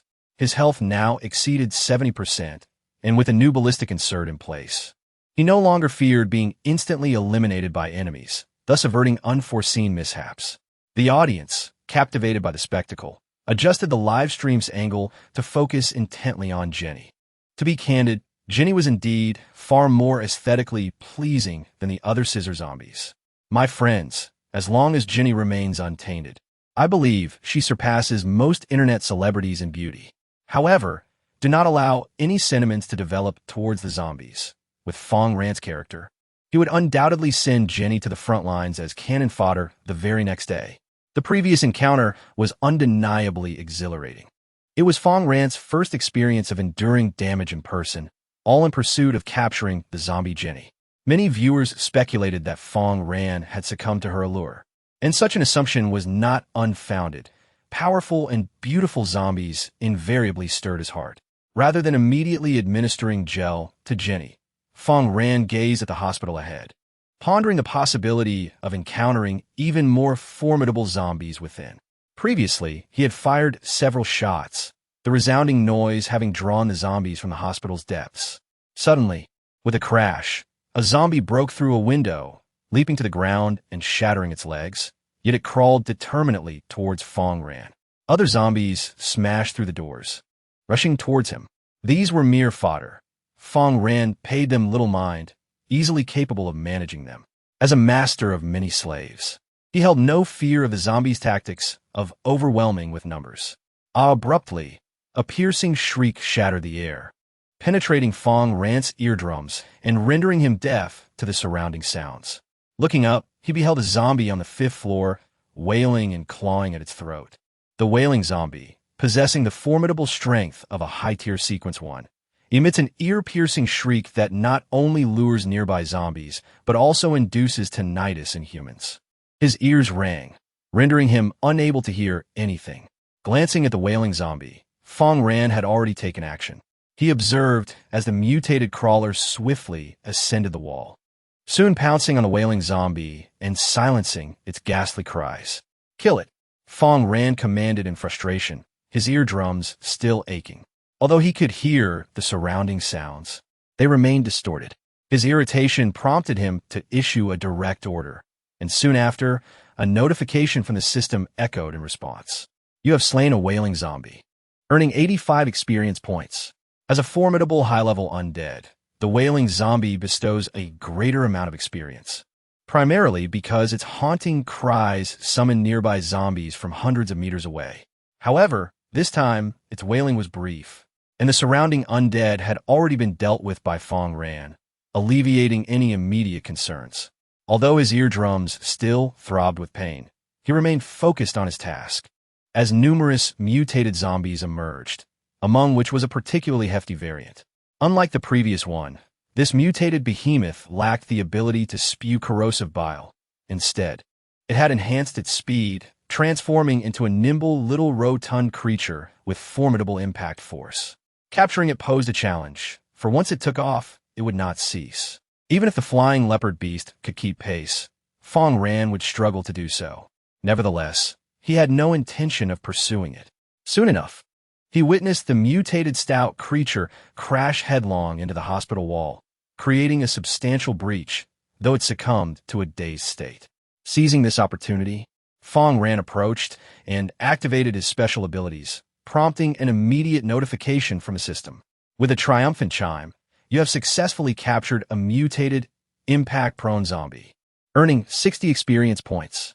Aside from the challenge presented by this mutated behemoth, the other variants of zombies were subdued using familiar tactics, capturing the nurse zombies without fail, dragging the 4 zombies with their tongues, and incapacitating the crawlers before apprehending them. By the end of the skirmish, there were scarcely any ordinary zombies left in Fang Ran's vicinity, yet a multitude of mid-tier zombies boasting Sequence 1 combat prowess remained. This significant turnover pleased Fang Ran immensely. He aimed to instigate competition among his enslaved zombies, thereby ensuring their combat effectiveness. The inpatient department was devoid of threats, allowing him to search for supplies with peace of mind. In locations teeming with these mutated zombies, resources would undoubtedly be abundant. Others lacked Fang Ran's strength and would not dare to venture forth. Another injection of adrenaline sent a surge of exhilaration through him. Before long, Fang Ran had made notable progress, boosting his spirits considerably. He already possessed 1 dose and planned to sell this additional vial at the auction house, anticipating substantial gains. After thoroughly scouring the upper floors and dispatching a few scattered zombies, he stumbled upon a small medical kit, 3 vials of glucose injection, and a key. The key to the stairwell. The elevator leading to the basement morgue has malfunctioned, and the stairwell has been locked. Only this key will grant you access to the depths below. Fang Ran, clutching the key, swiftly arrived at the entrance to the morgue. However, unlike before, he felt an unusual sense of caution, as if he were bracing for impending danger. The reason was simple. The morgue housed numerous corpses, and should there be a zombie within, it could continually evolve by consuming flesh and blood. Moreover, the ominous influence of the blood-red moon left one uncertain about the nature of the terrifying entities that could emerge. In this building, there existed no zombie stronger than Jenny. So Fang Ran, taking precautions, produced gelatin and instructed the zombie Jenny to part her lips. Upon catching the scent of the gelatin, drool involuntarily dripped from her mouth. Her eyes glazed with a distant allure. Once a sex worker, her inherent seductiveness became even more pronounced in this peculiar circumstance. Mutant Energy Gel, a gel infused with transformative energy exclusively for consumption by zombies, capable of enhancing their strength. Feeding the zombie, Jenny, with level 1 zombie gel will result in her evolution being completed within 5 minutes. Please be patient. As she finished consuming the gel, she instinctively licked her lips. The effects of the gel manifested swiftly. The veins on her face bulged, and she emitted a low growl as her body convulsed, transforming her countenance into something terrifying. Fang Ran observed this scene with a detached demeanor. After her evolution, Jenny could attain the strength of Sequence 2, making her his most formidable enforcer. Chapter 33. The Weeping Zombie in the Basement. Jenny trembled violently, as if seized by an epileptic fit. Simultaneously, her once ebony skin gradually shifted to a striking ash-gray hue, rendering her far more captivating than before. Her nails elongated, curling into 2 daggers. Jenny grasped them with a commanding presence. At this moment, both her strength and speed exceeded her previous capabilities. Ding! Jenny has evolved into Sequence 2, Junior Variant Intern Ghost Dance Zombie. Name, Jenny. Race, Zombie. Type, Mutated Apprentice Ghost Dance Zombie. Combat Power, Sequence 2, Beginner. Qualification, High Attack, High Speed, Elevated, Originally Ordinary. Physique, Ordinary, Originally General. Innate Talent, Armor Piercing. Jenny's attacks have an enhanced capability to penetrate the armor of her foes. Talent Effect, Severe Internal Injury. Skill, Enhanced Jump, Dance Steps, newly added. Dance Steps, the Phantom Dancer of the Undead advances with unique movements, making it increasingly challenging for foes to strike her. Introduction. The Ghost Dance Zombie, also known as the Bride of Hell, inflicts remarkably lethal damage. At this juncture, Fang Ran was fully prepared, accompanied by Zombie Jenny, as he inserted the key and slowly pushed open the door. The audience watched this scene with bated breath, excitement rising as they remarked, "Jenny has become more beautiful and alluring. I adore her. Although she is toxic, her beauty surpasses what it once was." The Ghost Dance Zombie moves as if engaged in a dance, a truly fitting moniker. Most zombies are grotesque. Even the Scissor Zombie possesses dark skin. Jenny's evolution is astonishing, revealing that there exists a captivating type of zombie. Should the Ghost Dance Zombie continue to evolve, she would transform into a hunter, becoming even more stunning and fearsome. A sudden cacophony of zombie cries erupted shortly after Fang Ran opened the door. He brandished the flashlight obtained from the supermarket, revealing over a dozen formidable zombies rushing forth. They filled the corridor like a wall of flesh, an intimidating sight. The strength of zombies varies in other locations, with some lacking any discernible rank. However, here, each zombie possesses at least a mid-level rank 1 strength. With fervor, Fang Ran unleashed a special effect on the foremost fat zombie, instantly endowing it with immense power. The nurse zombie then administered an injection to the fat zombie, further amplifying its capabilities. The transformation resembled the effect of consuming 7 cans of energy drink, igniting its vigor. Together, they charged forward, their hefty forms and formidable strength forming a barrier against the adversaries. Meanwhile, the Ghost Dance Zombie, Jenny, gracefully danced into the throng, commencing her slaughter. Confronting a crawler, she wielded a dagger, plunging it into the creature's abdomen, then deftly pulling downward to create a gaping wound. Blood and entrails spilled forth, inflicting grave damage, followed by a finishing stab that resulted in instant demise. The devastation was so swift that Fang Ran had no time to tame the remaining zombies. He urgently commanded Jenny to inflict injuries and retreat, avoiding prolonged combat. Otherwise, such valuable zombie slaves would be squandered. Among the elite crawlers alone, there were several. Jenny's damage output was exceptionally high, and Fang Ran's taming speed was rapid. Aside from 1 crawler slain by Jenny, The remaining zombies became Fang Ran subordinates, including 6 elite fat zombies, 5 elite crawlers, and 2 elite long-tongue zombies.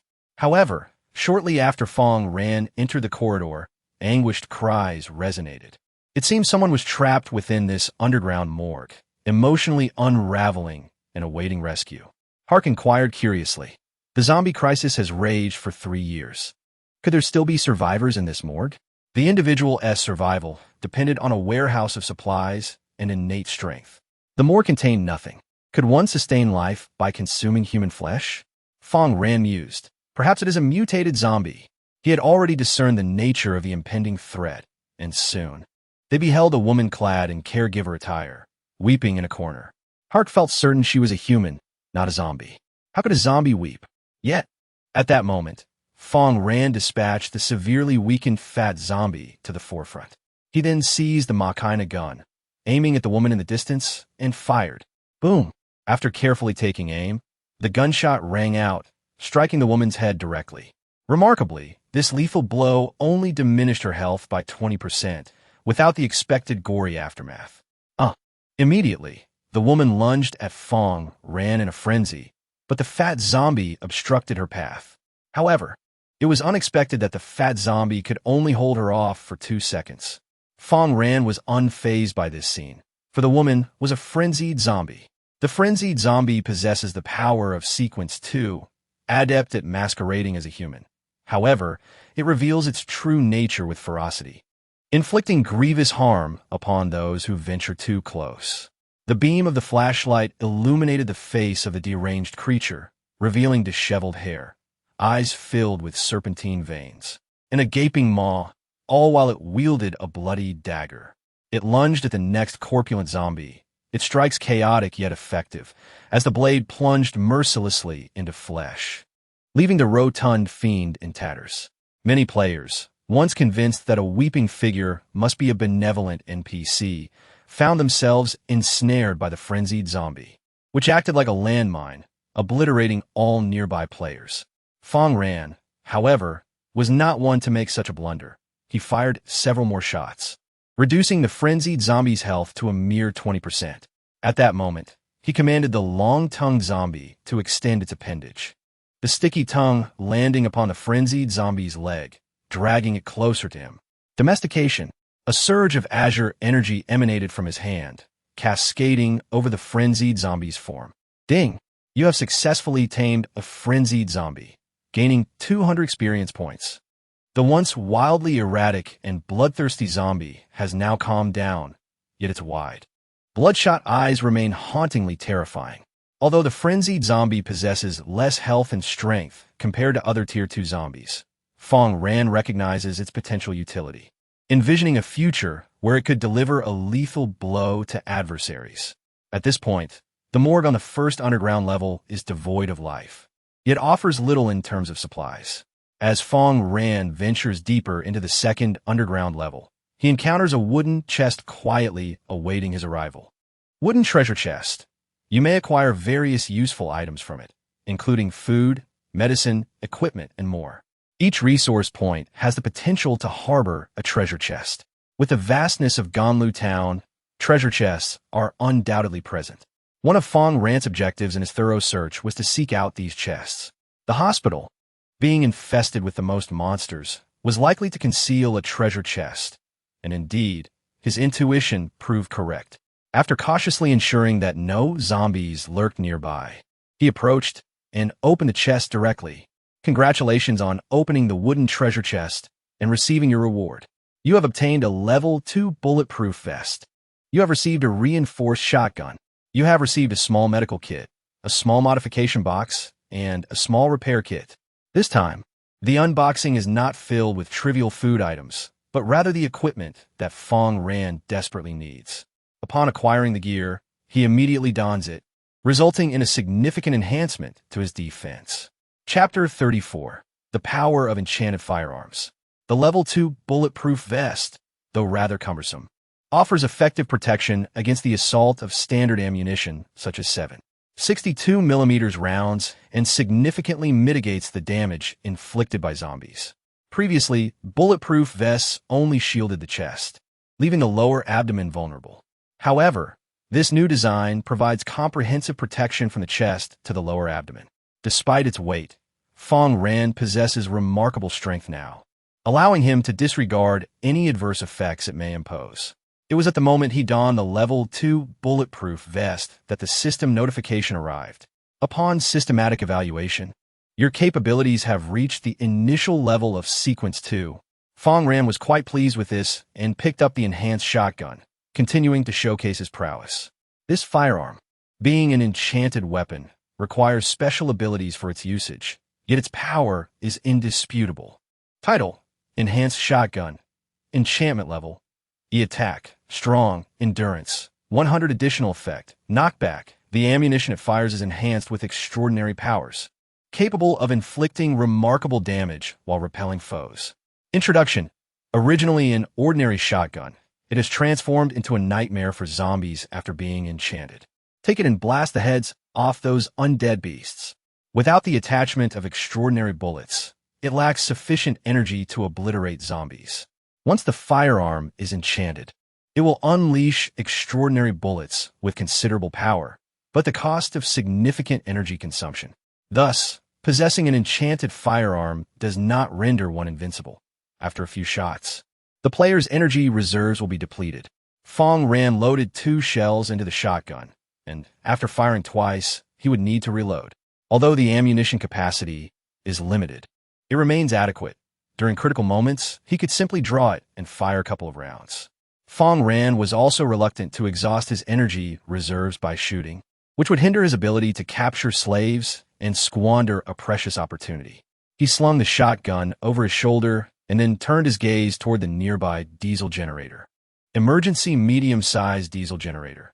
It provides power to the operating room and equipment, such as ventilators solely during power outages. Capable of producing a maximum of 30 kilowatts of electrical energy with a maximum fuel consumption of 10 liters per hour. Note: this diesel generator is damaged and requires repair before it can be utilized. The construction of future shelters will undoubtedly demand a substantial amount of electricity. Yet Fang Ran possesses only a small generator with a mere 1,500 watts of power, which is evidently insufficient. Not to mention, merely heating water exceeds its capacity. Fang Ran requires a generator with a higher output to meet his needs. However, this diesel generator is not only broken, but also presents a greater challenge due to its diesel consumption, which is more difficult to procure than gasoline. Gasoline fuels numerous vehicles, making it more accessible, while diesel is predominantly used in trucks. According to audience observations, Fang Ran has only seen 3 large trucks along his journey. Once the generator operates at full capacity, it consumes 240 liters of diesel daily, indicating a significant demand. Consequently, the audience believes it would be wiser to abandon the diesel generator. However, Fang Ran instructs the obese zombie to transport it away. This decision leaves the audience perplexed, as they deem it futile to repair it. In the future, finding diesel for vehicles will be challenging, yet biodiesel will be more readily available. The fat from those obese zombies could serve as excellent material for biodiesel production. In this apocalyptic world, zombies are treasures. The only limitation is one's imagination. The audience lacks the foresight to realize that obtaining diesel is not impossible. Although the method for producing diesel is currently unknown, it may become available after the first catastrophe concludes. Fang Ran merely needs to gather information through regional channels to acquire oil refining techniques. As the sun sets, the day draws to a close. Indeed, only thorough searches can yield valuable discoveries. The town of Ganlu is vast, with many areas yet to be explored and numerous supplies left behind. Fang Ran exits the hospital, armed with a shotgun and a small machete, feeling quite content. However, danger strict unexpected. Die, you bastard controlling the zombies. A wooden-handled grenade bypasses the zombies and lands precisely beside Fang Ran, exploding violently, sending countless fragments into his body. Nevertheless, due to his level 2 bulletproof vest and the protective skill charge, he only loses a mere 35% of his health. The power of Sequence 2 is evident at this moment. With ample health and formidable defense, he remains unscathed. Damn it, I refuse to believe I can't kill you. In the distance, The NPC continues to hurl grenades, but they pose no threat to Fang Ran anymore. Everyone attack. Whoever dares to harm our Mutual Aid Center members. I want them dead. The captain of the Mutual Aid Center, Richard, who possesses Sequence 2 strength, glares at Fang Ran, his heart filled with hatred. He did not anticipate that his skilled sniper would perish at Fang Ran's hands, nor that Fang Ran would seize the rifle, leading to the death of another subordinate. The loss of these individuals has thwarted his plans to seize the tree of catastrophe.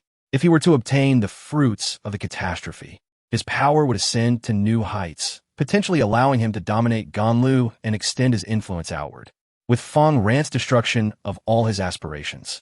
Richard is determined to eliminate him and make Fang Ran pay the price. The fact that a grenade failed to kill Fang Ran surprises him. The opposing defense is robust. Yet that matters little. The Mutual Aid Center still has many superpowered individuals, and with his Sequence 2 strength, he is more than capable of slaying Fang Ran. Exhilaration surges within him.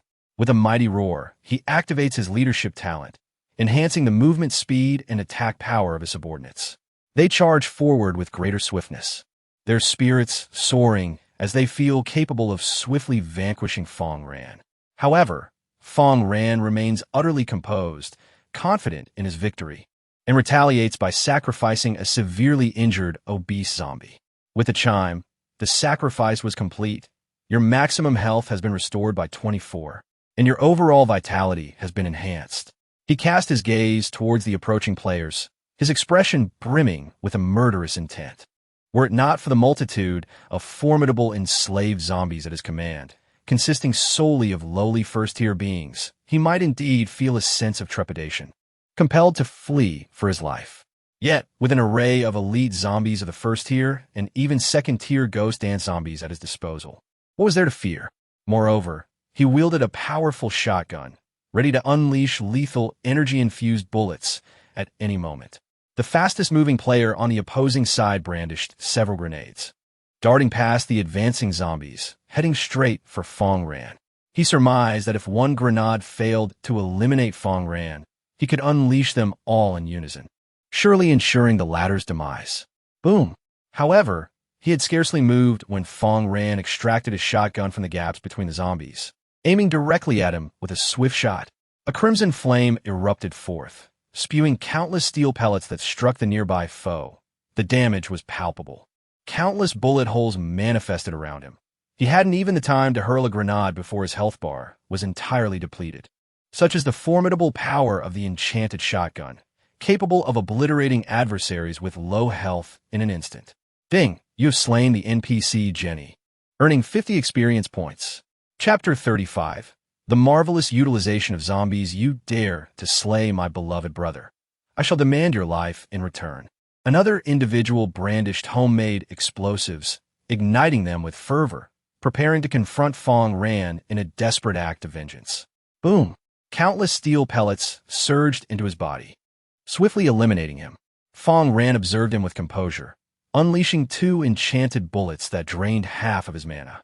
While the potency of enchanted firearms was formidable, their usage required discretion. The crowd erupted in cries. Fang Ran, hasten your escape. The homemade bomb is about to detonate.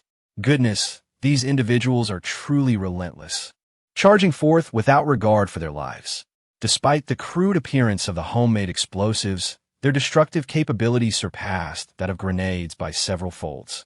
With an abundance of steel pellets packed within, these improvised explosives served as weapons against the Tier 2 zombies.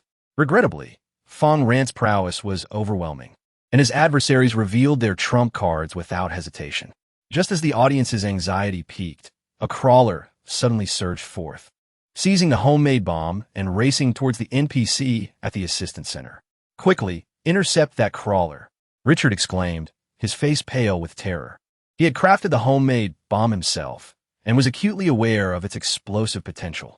He urged others to intervene, but they were paralyzed by fear. These individuals were merely a rabble.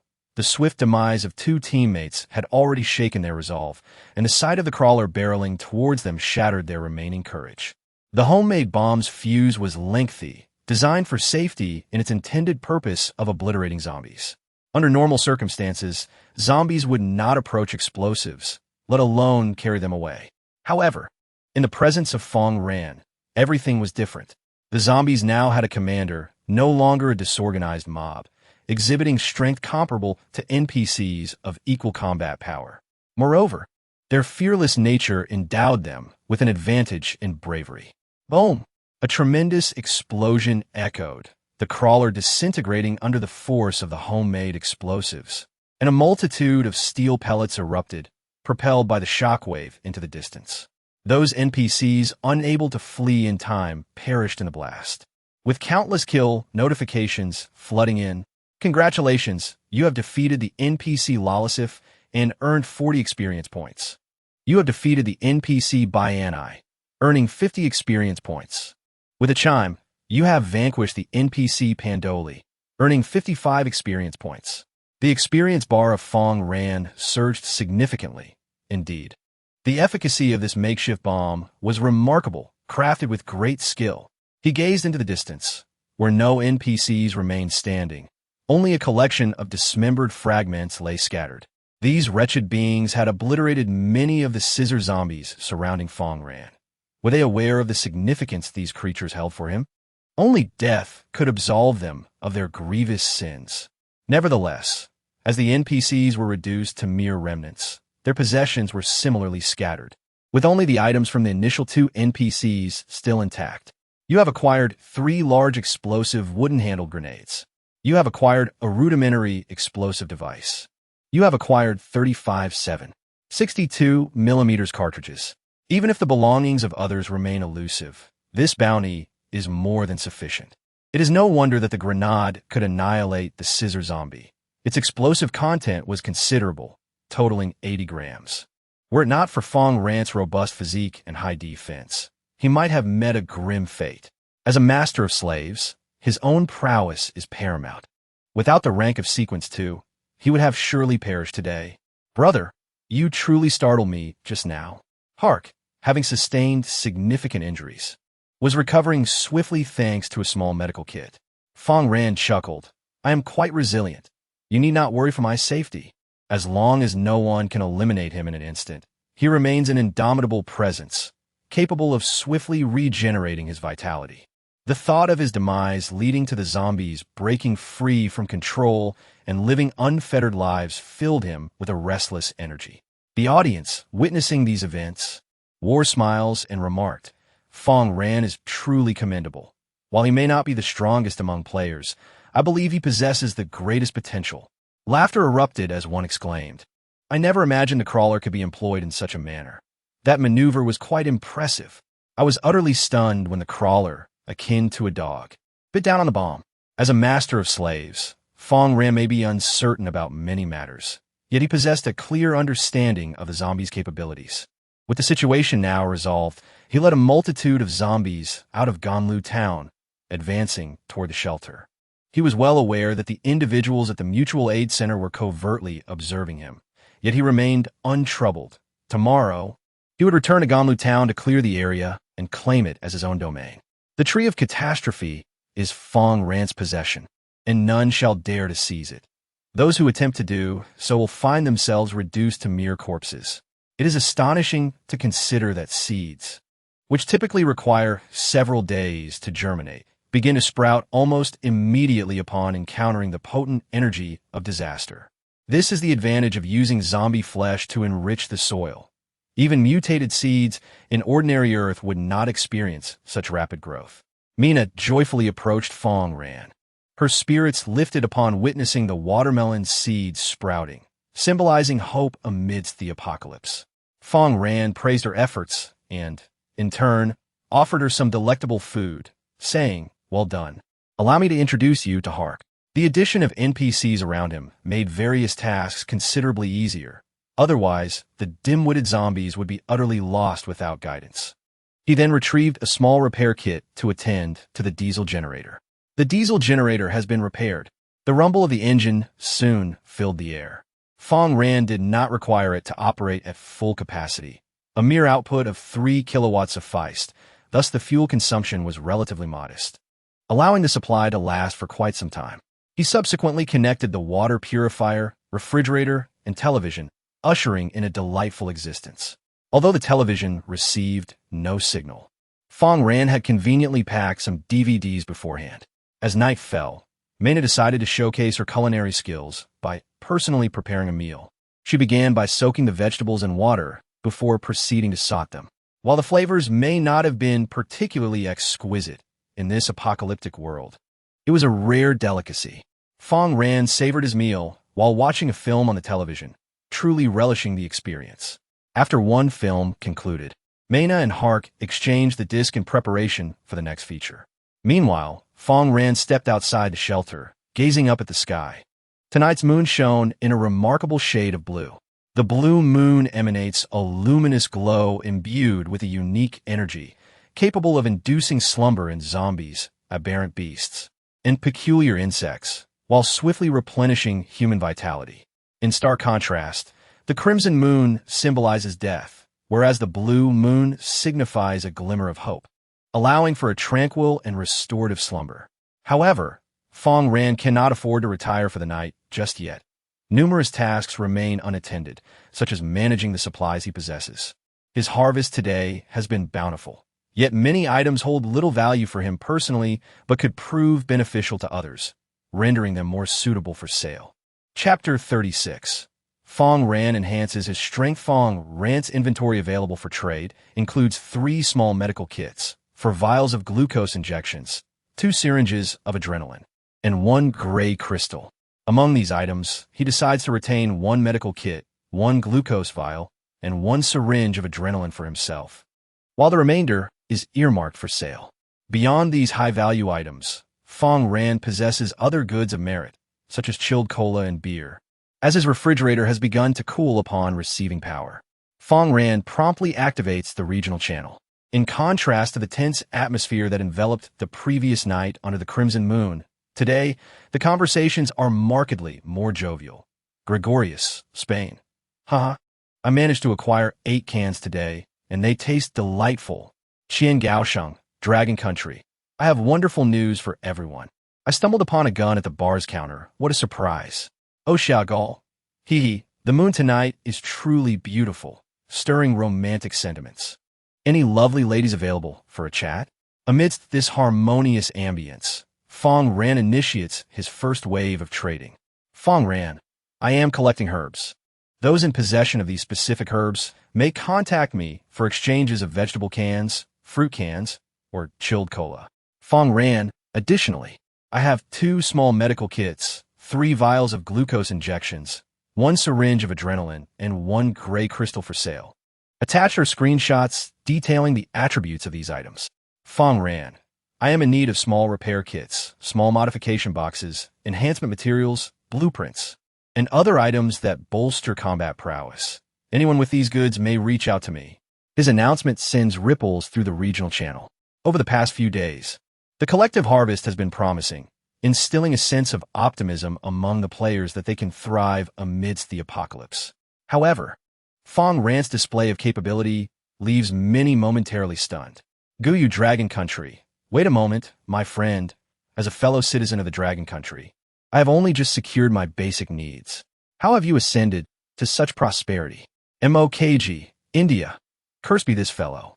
He must have been favored by the divine. Jenny, America. Dragon Country individual. Enlighten me on the source of these supplies. Are you employing some sort of cheat? Fang Ran, observing these messages, remains indifferent to his newfound notoriety. Rather, he seeks to cultivate a modicum of reputation. The game Wasteland Apocalypse is not a solitary endeavor. It necessitates the collaborative efforts of myriad players to construct shelters.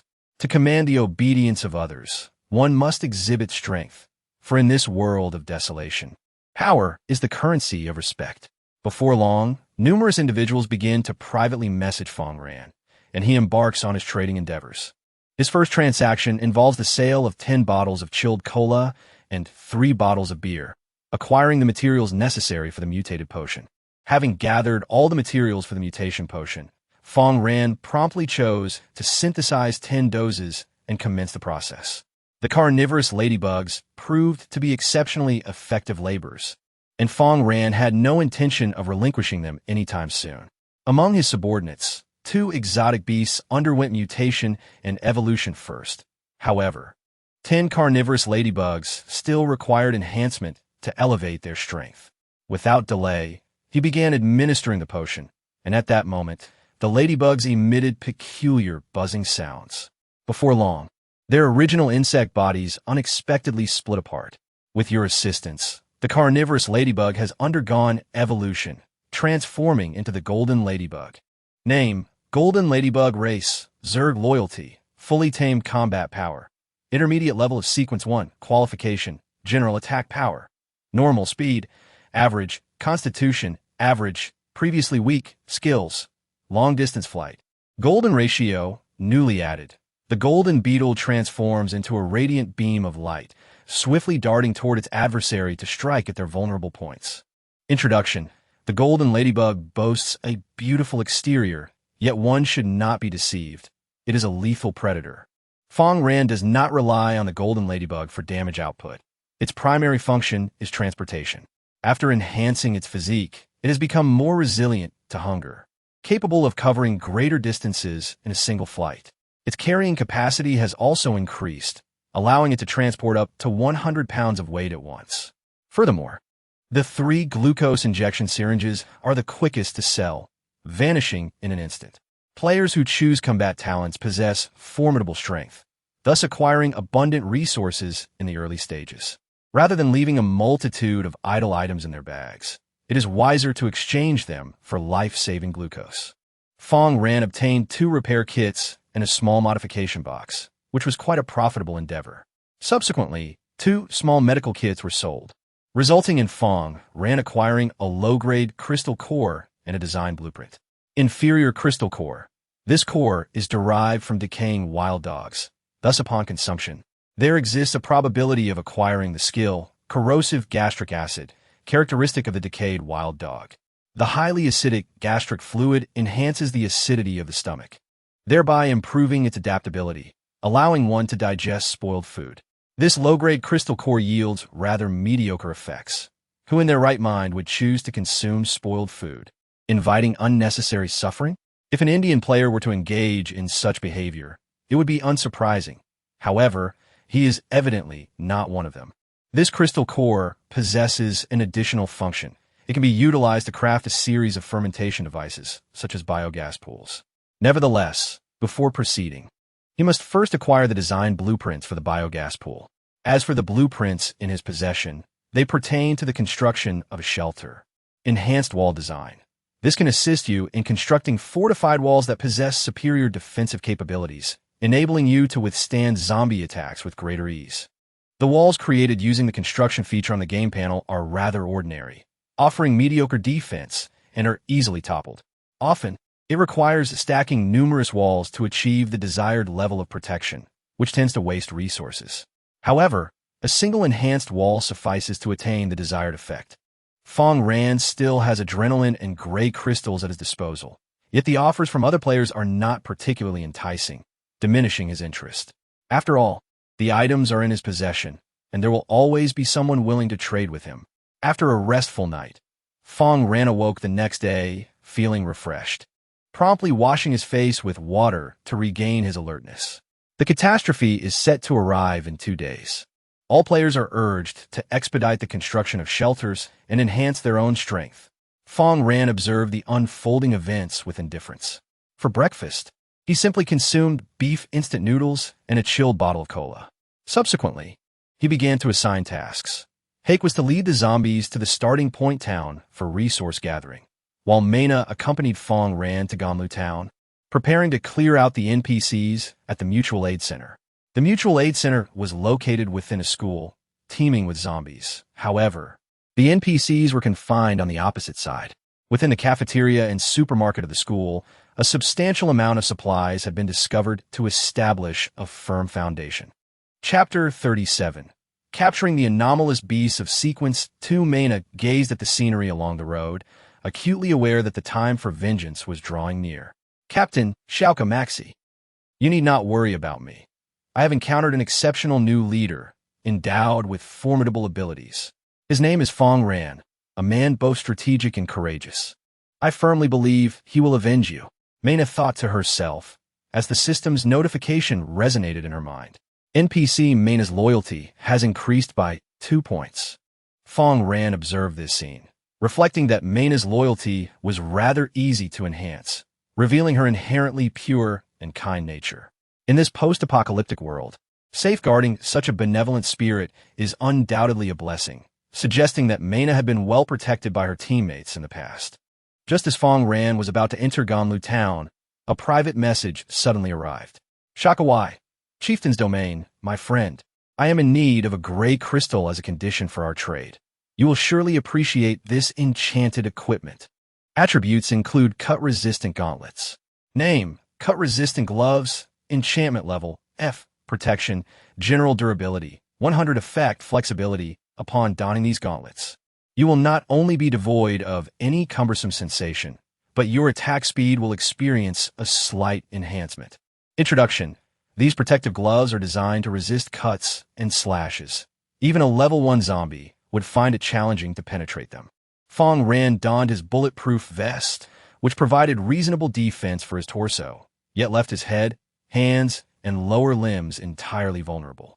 He required a full set of gear to arm these areas and enhance his combat capabilities. I truly appreciate this. Let us trade. Fang Ran exchanged gray crystals for the gloves, discreetly slipping them on beneath his clothing to avoid drawing attention. Should others discover that he bore armor on his chest and hands, they would refrain from targeting those areas. After 2 days of diligent clearing, the number of zombies in Ganlu town had significantly diminished, thanks to Fang Ran's efforts. The NPCs at the Mutual Aid Center possessed capability, yet they refrained from proactively eliminating zombies for a simple reason. It was unnecessary. Their perspective was myopic. As long as they had food to sustain them, they would not engage in additional endeavors. Fang Ran, however, was different. Within his territory, disobedient zombies had no place. Before long, Fang Ran arrived at Ganlu Town Middle School, where the walls were adorned with graffiti, and the front gate stood ajar, suggesting the absence of any inhabitants. The Mutual Aid Center's inhabitants exhibited peculiar behavior. They had driven all the zombies to the upper floors, choosing to reside below. Mena cautiously led Fang Ran closer to the Mutual Aid Center, explaining that their supplies were abundant and that the captain had initially allied with them due to these resources. Shortly thereafter, she guided Fang Ran to the storage area of the Mutual Aid Center, only to discover that the supplies had been entirely relocated. Clearly, the NPCs were aware that Fang Ran would come to confront them and had preemptively moved their stock. At that moment, the heavy iron doors of the school suddenly slammed shut, and several figures leapt from the 3rd floor as the school's intercom blared to life. Bang, bang, bang. In this post-apocalyptic world, such actions were undoubtedly a scheme orchestrated by the NPCs of the Mutual Aid Center. The broadcast would attract a horde of zombies, while the figures above were tasked with releasing the zombies trapped on the 3rd floor. Yet Fang Ran was no ordinary individual. He was the bane of zombies, the chosen master of slaves, unafraid of the undead. What shall we do now? Mena inquired nervously. Fang Ran found a chair, settled comfortably, and replied, no need to rush. Whether outside the door or within the school, the zombies are merely numerous, yet their strength is rather mediocre. Take the zombies within the school, for instance. Most lack the prowess of level 1. Confronted by Fang Ran's formidable slave army, they faced inevitable doom. Gulp. The mutated fatty zombie expelled a large mouthful of gastric acid, dissolving a multitude of zombies into a pool of black liquid. The crawler followed closely behind the fatty zombie, dealing damage quickly to eliminate foes. Scissor Zombie Jenny navigated through the fray, her dagger effortlessly shredding groups of zombies. Additionally, Fang Ran's 2 pets swiftly entered the fray, tearing into the undead. The situation stabilized and progressed favorably for Fang Ran. Just then, a massive shadow materialized on the 4th floor of the school, swiftly descending to join the battle. Squeak, squeak.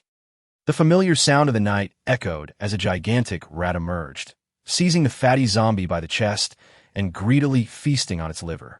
Its damage output was extraordinarily high, showcasing formidable strength, and it bore a fearsome name. The bloodthirsty black rat, a creature of sequence 2 prowess, is not only formidable in strength, but also exceptionally greedy. Once it has gone without food for over 12 hours, it will stop at nothing to seek sustenance. As the bloodthirsty black rat approached, Richard, the leader of the Mutual Aid Center, observed the unfolding scene from a distant building, finally allowing a smile to grace his face. Upon entering the school, he had encountered a multitude of zombies and discovered a sequence 1 rat. The zombies were driven upstairs, while the rat was kept in captivity, both due to Richard's fondness for rodents and as a means of punishing disobedient team members. Anyone daring to defy his orders would find themselves fed to the rat. Coupled with his own strength, this instilled both respect and fear in those around him. With so many zombies and such a powerful rat, how would Fang Ran cope? Even if Fang Ran survived, he would suffer considerable losses in manpower, making it easier for Richard to launch a successful attack and eliminate him.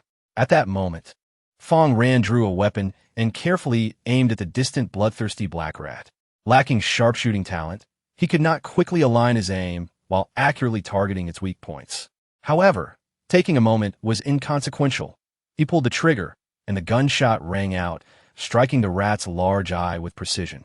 Disgusting fluid splattered forth as the creature writhed in pain. Although the rifle was not enchanted and would not inflict significant damage with random strikes, targeting a weak spot resulted in a 10% reduction in health, causing the bloodthirsty black rat to lose half of its vision. Hissing, the rat's ire shifted to Fang Ran, charging forward, intent on biting off this loathsome human's head. Yet, it was met with a flying vial. Crash! The vial struck the rat, unleashing a torrent of corrosive liquid that burned a significant hole in its body, inflicting more damage than Fang Ran's precise shot. The rat's hatred then redirected once more, but weakened zombies blocked its path, with one even grasping its tail. Fang Ran activated his berserk ability, aided by a nurse zombie administering injections, significantly boosting the attributes of the other zombies.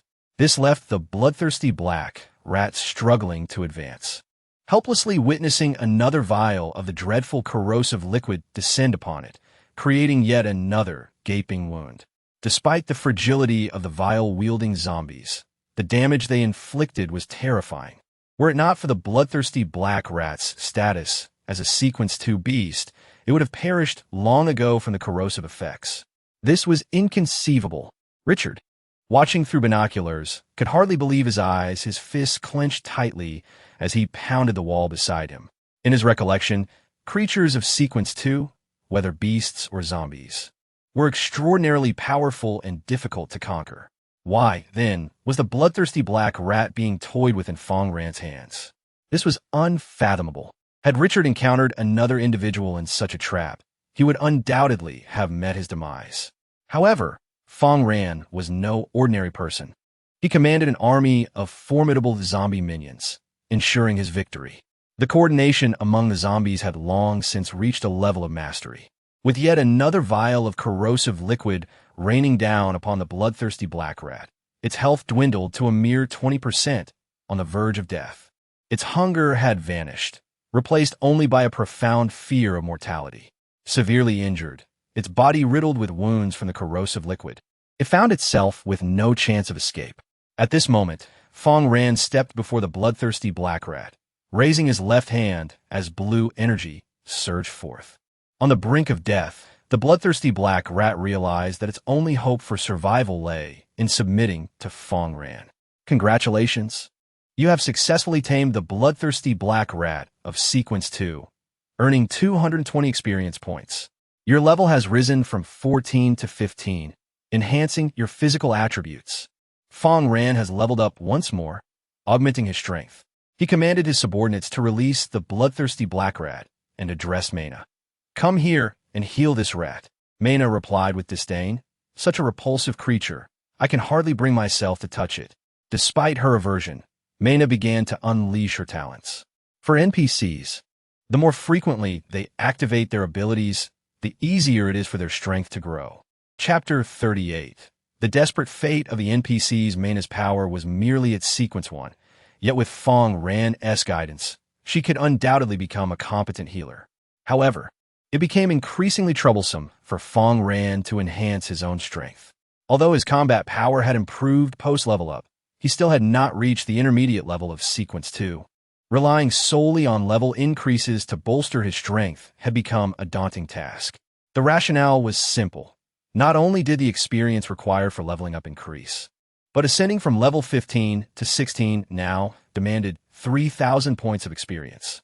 More crucially, beyond level 15, the experience gained from taming zombies and slaying monsters began to diminish. Defeating a mid-level Sequence 1 zombie now yielded only 10 experience points, while taming a high-level Sequence 1 zombie granted a mere 25 points. Fang Ran gazed at the bloodthirsty black rat before him, realizing he needed to tame creatures of Sequence 2 to expedite his leveling process. How infuriating! That was my pet. Richard observed the scene from a distance, and upon witnessing the bloodthirsty black rat become Fang Ran's slave, a surge of fury welled within him. That rat had been his companion for 3 long years, nurtured with care and affection. Now, Fang Ran had effortlessly tamed it, stealing away his beloved pet. Such an affront was intolerable. Yet, he found himself powerless, for the situation was beyond his control, with no resolution in sight. With the taming of the bloodthirsty black rat, the battle concluded swiftly. Mayna, having exerted her talents, was drenched in sweat. Yet she managed to restore a modest 30% of the rat's health. This was sufficient. The bloodthirsty black rat's wounds had healed, and its loyalty had notably increased. Name: bloodthirsty black rat. Race: beast folk. Loyalty: 64 points, relatively loyal. Combat power: Tier 2, beginner. Qualification: general, attack power. Normal, speed. Average, physique. Average, skills. Bloodthirst, gluttony. Plague bloodthirst. When the bloodthirsty black rat assaults its foes, it can restore a modest amount of health. The insatiable appetite of the bloodthirsty black rat is endowed with a unique mutation ability. When it devours the undead, it acquires additional supernatural powers that facilitate its evolution. Plague. The bloodthirsty black rat, upon attacking its adversaries, can inflict a plague state, diminishing the enemy's health and attributes. Introduction. The gigantic rat from the gutter steps into reality. Could it become your nightmare? Fang Ran gazed at the attributes of the rat, realizing why it had ascended to Sequence 2. It possessed the devouring skill. Beasts and insects of lesser quality, regardless of how many zombies they consumed, could never advance. However, once they acquired the devouring skill, their path to promotion became clear through consumption. The zombies Richard fed to the bloodthirsty black rat were insufficient, had Fang Ran been the one to feed it. Within 3 years, the rat's prowess would transcend mere Sequence 2. After clearing all the zombies, Fang Ran continued his search through the school. Yet the outcome remained unchanged. No resources were found. The audience, witnessing this scene, couldn't help but exclaim, although we didn't find other items. Having a Sequence 2 giant rat is certainly commendable. Previously, I found this rat's visage quite grotesque, but once tamed by Fang Ran, it appeared less unappealing. Indeed, as foes grow stronger, so too does Fang Ran. This is the essence of thriving amidst adversity. They had felt some trepidation earlier, for the black rat's appearance was alarming. Although the scenario diverged from the previous script, the conclusion remained the same. Fang Ran failed to locate any remnants of the NPCs from the mutual aid center within the school. Yet this did not imply that his adversaries could evade his relentless pursuit. Little Black, from now on, you shall be known as your life 3000. Lead the way.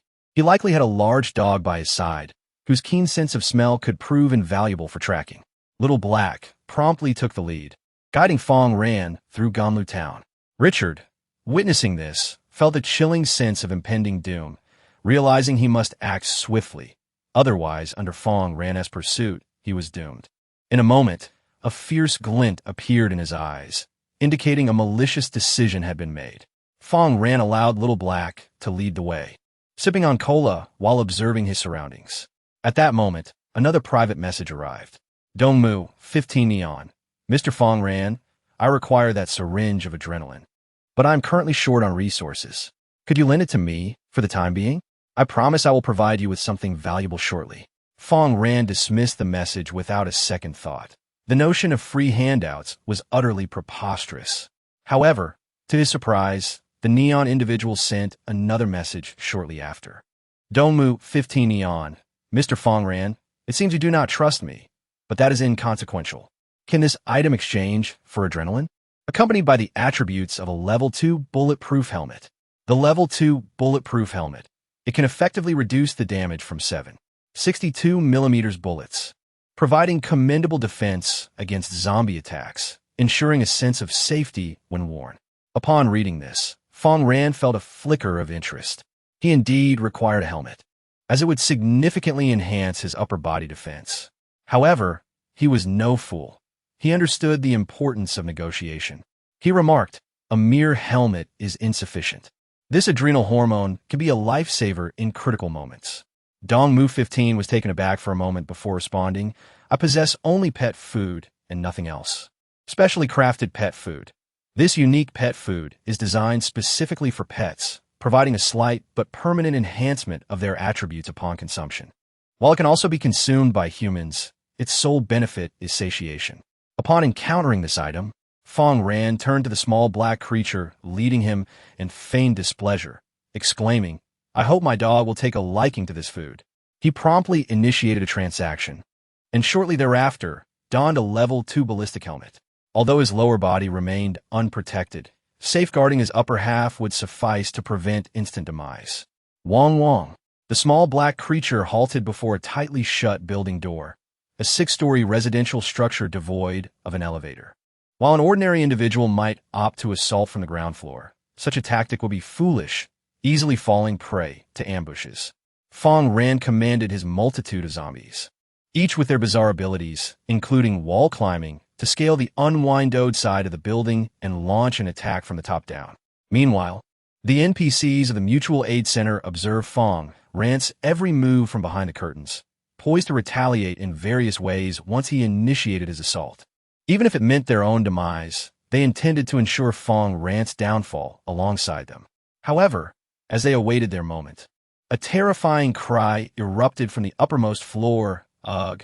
Zombies are attacking from the rooftop. How could the mice from the school be here? Run for your lives. Chapter 39. Richard's revenge. The anguished screams of countless Mutual Aid Center NPCs reverberated through the hearts of others, marking a transition from a narrative of mutual destruction to one of how to confront impending death. The NPCs banded together to fend off the onslaught of the wall climbers and bloodthirsty black rats. It was at this moment that Fang Ran commenced his offensive on the ground floor. The entrance was barricaded by heavy objects, but their resistance would not last long. Charge, my plump zombies! Fang Ran commanded, and a horde of hefty zombies surged toward the door.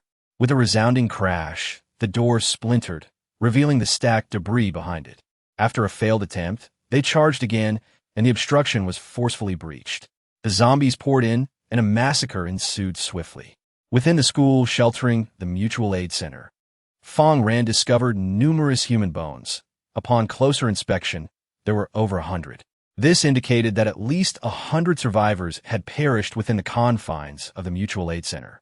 This establishment thrived on luring other survivors only to devise methods of extermination, ultimately seizing their resources.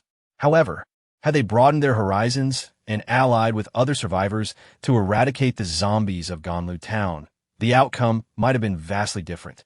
It can only be said that the bitter fruits they sowed would be theirs to bear. I don't want to die. Just then, an NPC leaped through a window, landing near Fang Ran.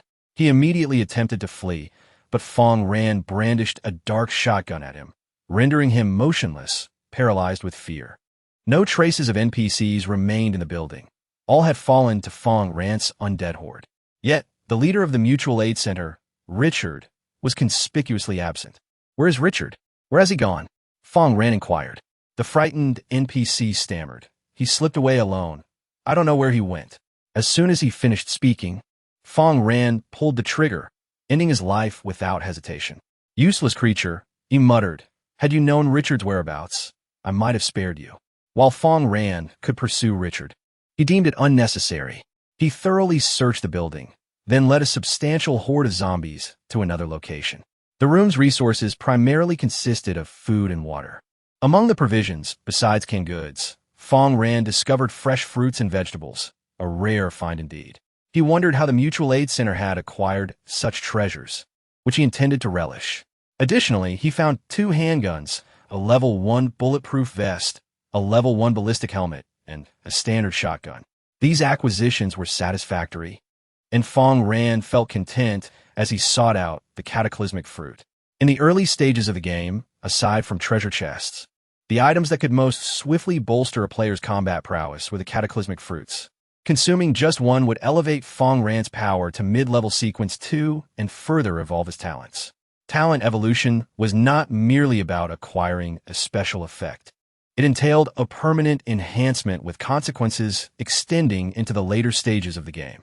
If Fang Ran could persistently cultivate the Cataclysm tree and continuously obtain cataclysmic fruits, his strength in the later phases would be formidable.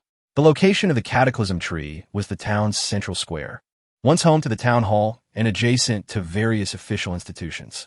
However, following the Cataclysm, it transformed into a paradise for zombies, imbued with a rich concentration of cataclysmic energy, resulting in the growth of the Cataclysm tree. In no time, Fang Ran arrived at the central square. Before him lay countless zombies, none of which were below sequence 1 in strength. The potent cataclysmic energy, coupled with numerous crimson moons, had profoundly affected this area. It was no wonder the Mutual Aid Center, fully aware of the Cataclysm tree's existence, refrained from attempting to claim the cataclysmic fruits, fearing total annihilation. Yet, a broad smile illuminated Fang Ran's face, for such a multitude of powerful zombies signified a wealth of robust slaves. To capture so many, Fang Ran needed to strategize, otherwise, his efforts would not be fully realized. The onlookers were astonished, exclaiming, "Look at Fang Ran's face. That smile is about to bloom, truly remarkable. Fang Ran, go. Capture all these zombies." Fang Ran never feared formidable zombies. His only concern lay in the absence of such strength. However, some spectators expressed apprehension about the still-living NPC leader, Richard, who could disrupt Fang Ran's efforts to capture zombie slaves. Seemingly unfazed by this concern, Fang Ran proceeded with his preparations. He directed the plump zombies to form a funnel formation, allowing enemies to enter only through a wide opening while exiting via a narrow one. Those zombies lacking strength, failing to meet the mid-level sequence 1 threshold, did not pique Fang Ran's interest and were to be eliminated. Only those meeting this criterion would qualify to become Fang Ran's slaves. Roar! Zombies in the distance sensed an unusual presence, distinct from their own, and hastily advanced toward Fang Ran's position. As they attacked Fang Ran's plump zombies, they pressed forward, leading to a filtering process. A wall climber of mid-level sequence 1 breached the formation, yet it was evidently unqualified. At that moment, Zombie Jenny leaped before it, denying the wall climber any chance to react. With her dagger, she swiftly dismembered the intruder. Shortly thereafter, a mutated wall climber entered the fray, boasting a high-level sequence 1 strength, meeting Fang Ran's requirements. Due to Jenny's overwhelming damage potential, the mutated wall climber was swiftly dispatched. Other scissor zombies then took their turn, wounding the mutated wall climber, prompting Fang Ran to raise his hand and activate his talent. Chime, you have successfully tamed a mutated crawler, earning 25 experience points. Having successfully captured his first zombie, Fang Ran soon encountered a second, an elite fat zombie, followed closely by another mutated crawler. He reveled in the act of capturing slaves. His enslaved zombies did not weaken despite the growing number of foes, but rather became stronger, engaging in a new cycle of internal competition. The ordinary, non-elite, sequence 1 zombies gradually succumbed, leaving only the formidable undead. The audience found this spectacle immensely gratifying, akin to children joyfully picking fruit in an orchard. However, in the distance, one person watched Fang Ran's slave capturing with palpable fury, his teeth clenched and fists tightly balled, wishing he could strike Fang Ran down on the spot. Indeed, that person was Richard. He had left others behind and ventured alone, yet he did not stray far. Observing Fang Ran's delight in capturing slaves filled him with envy. His leadership talent was not lacking. Had he possessed a broader vision, he might have become a dominant force in this realm. Nevertheless, Richard did not perceive himself as in the wrong. His sole desire now was to destroy Fang Ran. Do you think I would let you off so easily? At that moment, Richard produced a makeshift bomb, casting a fierce glare at Fang Ran. This bomb contained double the explosive material of the ordinary version, capable of inflicting terrifying damage, sufficient to obliterate an entire building. Originally intended for the zombies in this area, he now had a change of heart. He stealthily approached Fang Ran, preparing to ignite the fuse at the opportune moment and hurl it toward his location. Just then, an eerie sobbing sound reached his ears. Woo-woo. Chapter 40. The Butcher Zombie of Sequence 2. Richard was utterly intrigued. How could there be a woman's cry in a gathering of zombies? Especially one right in his path? He moved forward and soon spotted a woman crouched in a corner, weeping with her back turned to him. Driven by curiosity, he inquired, "Why do you weep?" Yet before he could finish, the woman suddenly turned to reveal a decayed visage, startling Richard profoundly.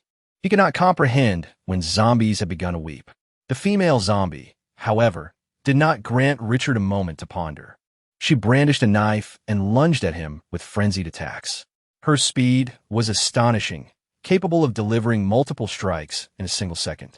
Even if each individual blow lacked in damage, the cumulative effect was dreadfully overwhelming.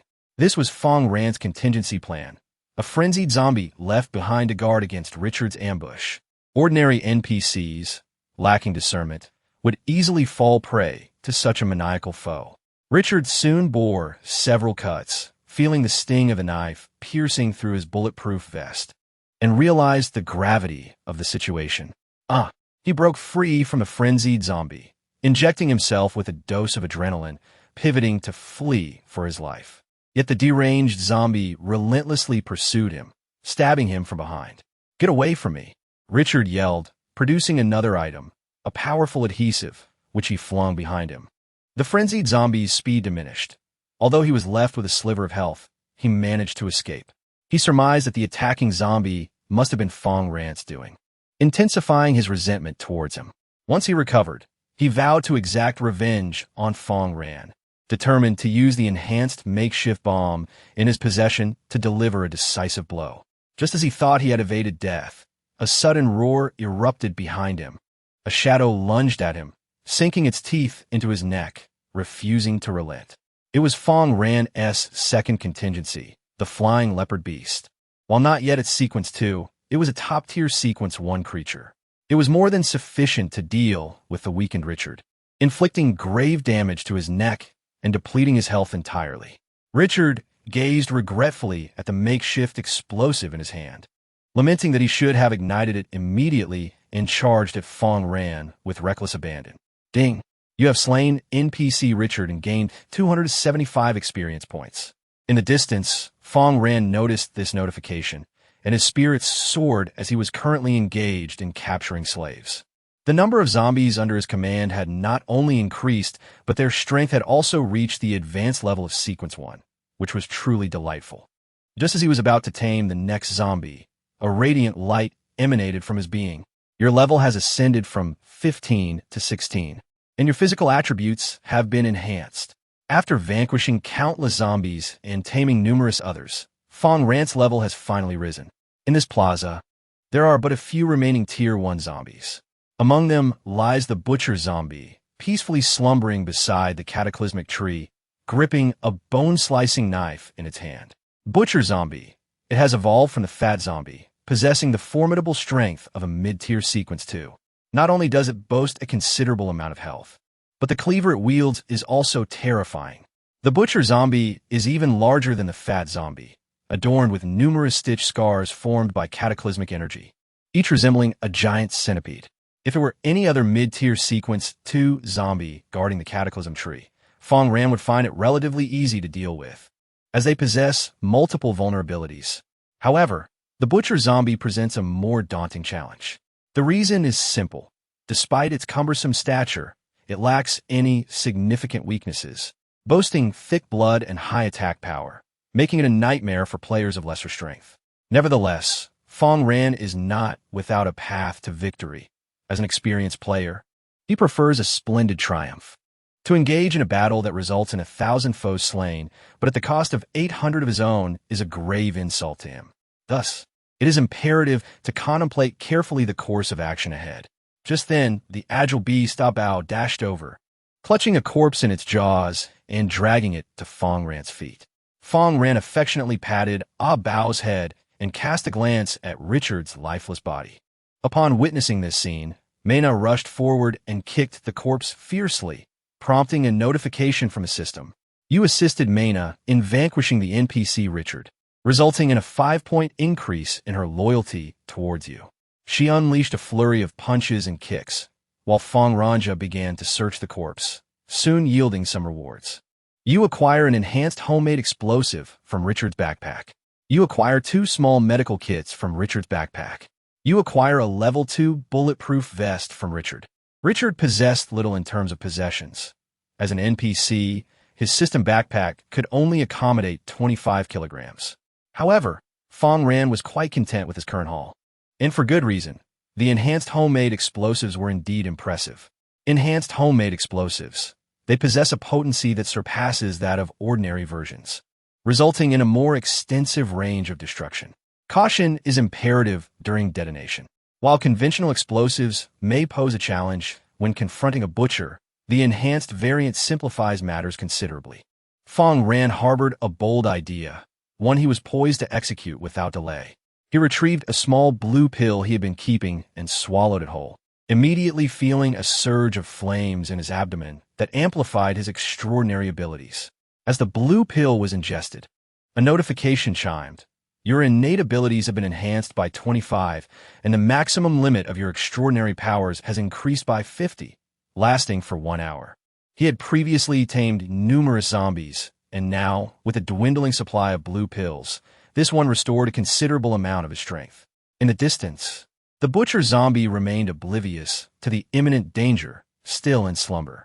Fang Ran located a mutated accelerated crawler. This variant exhibited heightened speed, making it suitable for executing his plan. The crawler clamped its jaws around the enhanced homemade explosive, and Fang Ran lit the green fuse without hesitation. Flames erupted rapidly, and at that moment, the crawler accelerated, dashing towards the unsuspecting butcher zombie. The audience, witnessing this unfolding scene, anxiously remarked, "We owe our gratitude to Richard. Had it not been for his provision of the explosives, Fang Ran would have struggled against the butcher." Regrettably, this crawler, once a robust mule, had transformed into a self-destructing vehicle. If he could obliterate the butcher zombie, Fang Ran would be rewarded with the cataclysmic fruit. Some fortunate players had already acquired the fruit, significantly boosting their combat prowess, inciting envy among the masses. Now, with such astonishing luck favoring Fang Ran, how could his fans remain composed? As the crawler charged towards the butcher, the surrounding zombies stirred, immediately emitting guttural roars.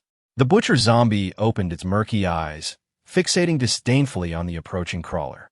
The audience's tension escalated, aware that the situation had taken a turn. When the crawler breached the defenses of the other zombies, leaping within 2 meters of the butcher, it was met with a swift and brutal strike. The butcher's blade cleaved the crawler in 2, sending the enhanced explosive tumbling to a distance of 2 meters away. Though it could still inflict significant damage upon the butcher, the impact was diminished, failing to reach its full potential. Confronting a mid-tier sequence 2 zombie of such formidable strength, the unforeseen outcome was all too predictable. With a thunderous explosion, flames engulfed the area, accompanied by a thick plume of black smoke and a barrage of steel projectiles. Nearby zombies were instantly annihilated, their bodies reduced to ash, as Fang Ran received numerous kill notifications. Yet, the notification for the mid-tier butcher remained absent. As the smoke cleared, a massive silhouette emerged. The butcher, riddled with holes and severely scorched, still retained half of its health, defiantly standing tall. Chapter 41. The frantic scheme. This mid-tier butcher, situated in an area rich with cataclysmic energy, was potentially much stronger than its counterparts of the same sequence. Given time, it could ascend to the rank of an elite butcher. "Charge forth, my portly comrades," Fang Ran commanded, dispatching the bloodied fat zombies to take the brunt of the assault.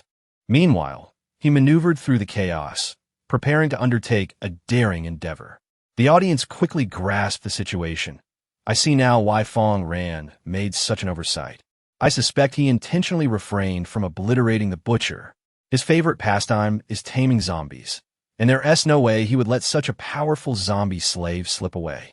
However, was this not exceedingly perilous? The butcher's offensive capabilities were formidable. The crowd was gripped by fear, holding their breath, eyes wide as they watched the live broadcast. Even Mina, who stood nearby, was startled. Had Fang Ran not instructed her to stay back, she would have been ready to use her abilities to heal him at any moment. With a roar of fury, the butcher zombie, upon witnessing the charging fat zombies, raised its cleaver and brought it down. How dare these feeble creatures attack him? The blade struck true, tearing open the chest of the elite fat zombie, spilling its entrails. The fat zombie succumbed to a state of critical health.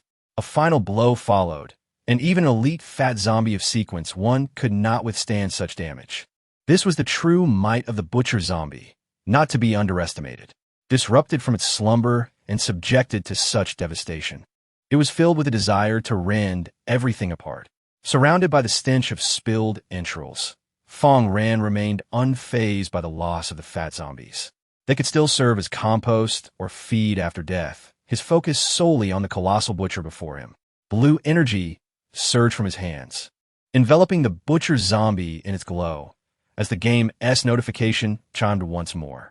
The failure to tame the butcher zombie was a formidable challenge for Fang Ran, as even with diminished health, success was not easily attained. Unlike previous encounters, the first-tier zombies, despite a failed taming attempt, would not readily redirect their aggression. In contrast, the second-tier zombies reacted differently. Upon failure, their subconscious could perceive the sharp sting of psychic attacks, prompting them to retaliate against the players attempting to tame them. The butcher zombie exemplified this behavior, swiftly turning around, its heavy breath enveloping Fang Ran, while its gray eyes glinted with lethal intent. The massive cleaver swung menacingly towards Fang Ran. The audience gasped in terror, fearing for Fang Ran's safety. At that critical moment, however, a hefty figure stepped forward, shielding Fang Ran from the impending blow. The butcher's strike was further amplified by a skill effect, resulting in an instant kill of the stout zombie.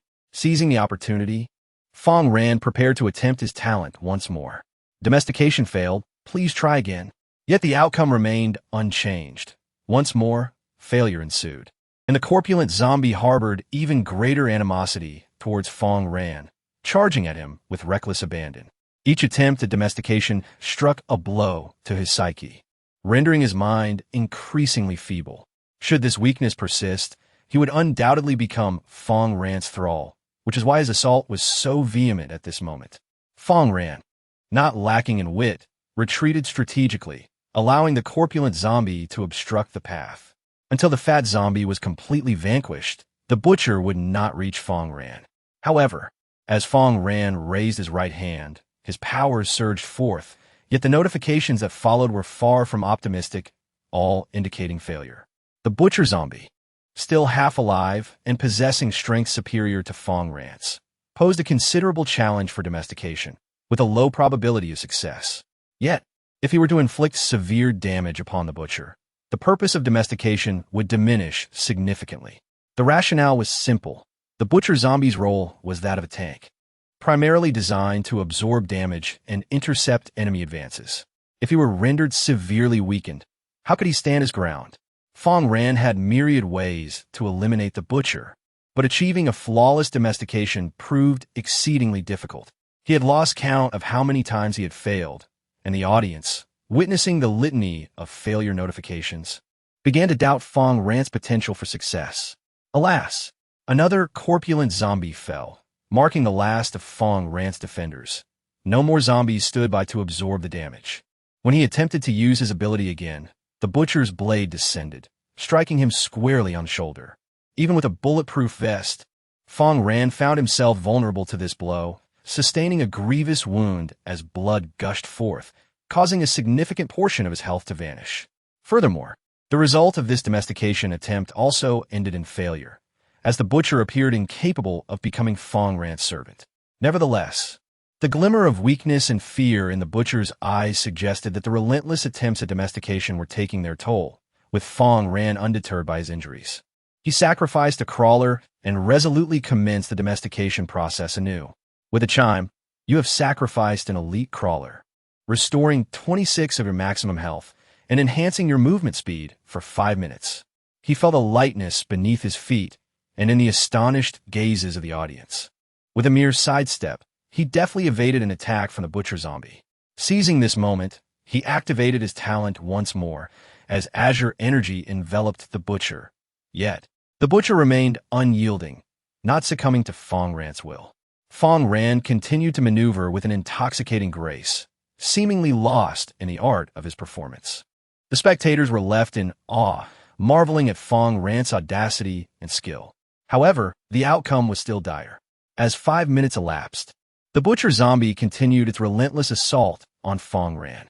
Stripped of his movement speed boost, Fang Ran was swiftly met with the butcher's wrath. With a hiss, he felt a brutal blow to his chest, his secondary ballistic vest torn open, his health plummeting once more. Another hit followed, his chest drenched in crimson. The sacrificial effect was still on cooldown, rendering it unusable. Without hesitation, Fang Ran retrieved an adrenaline shot, injecting it to restore his health to its peak.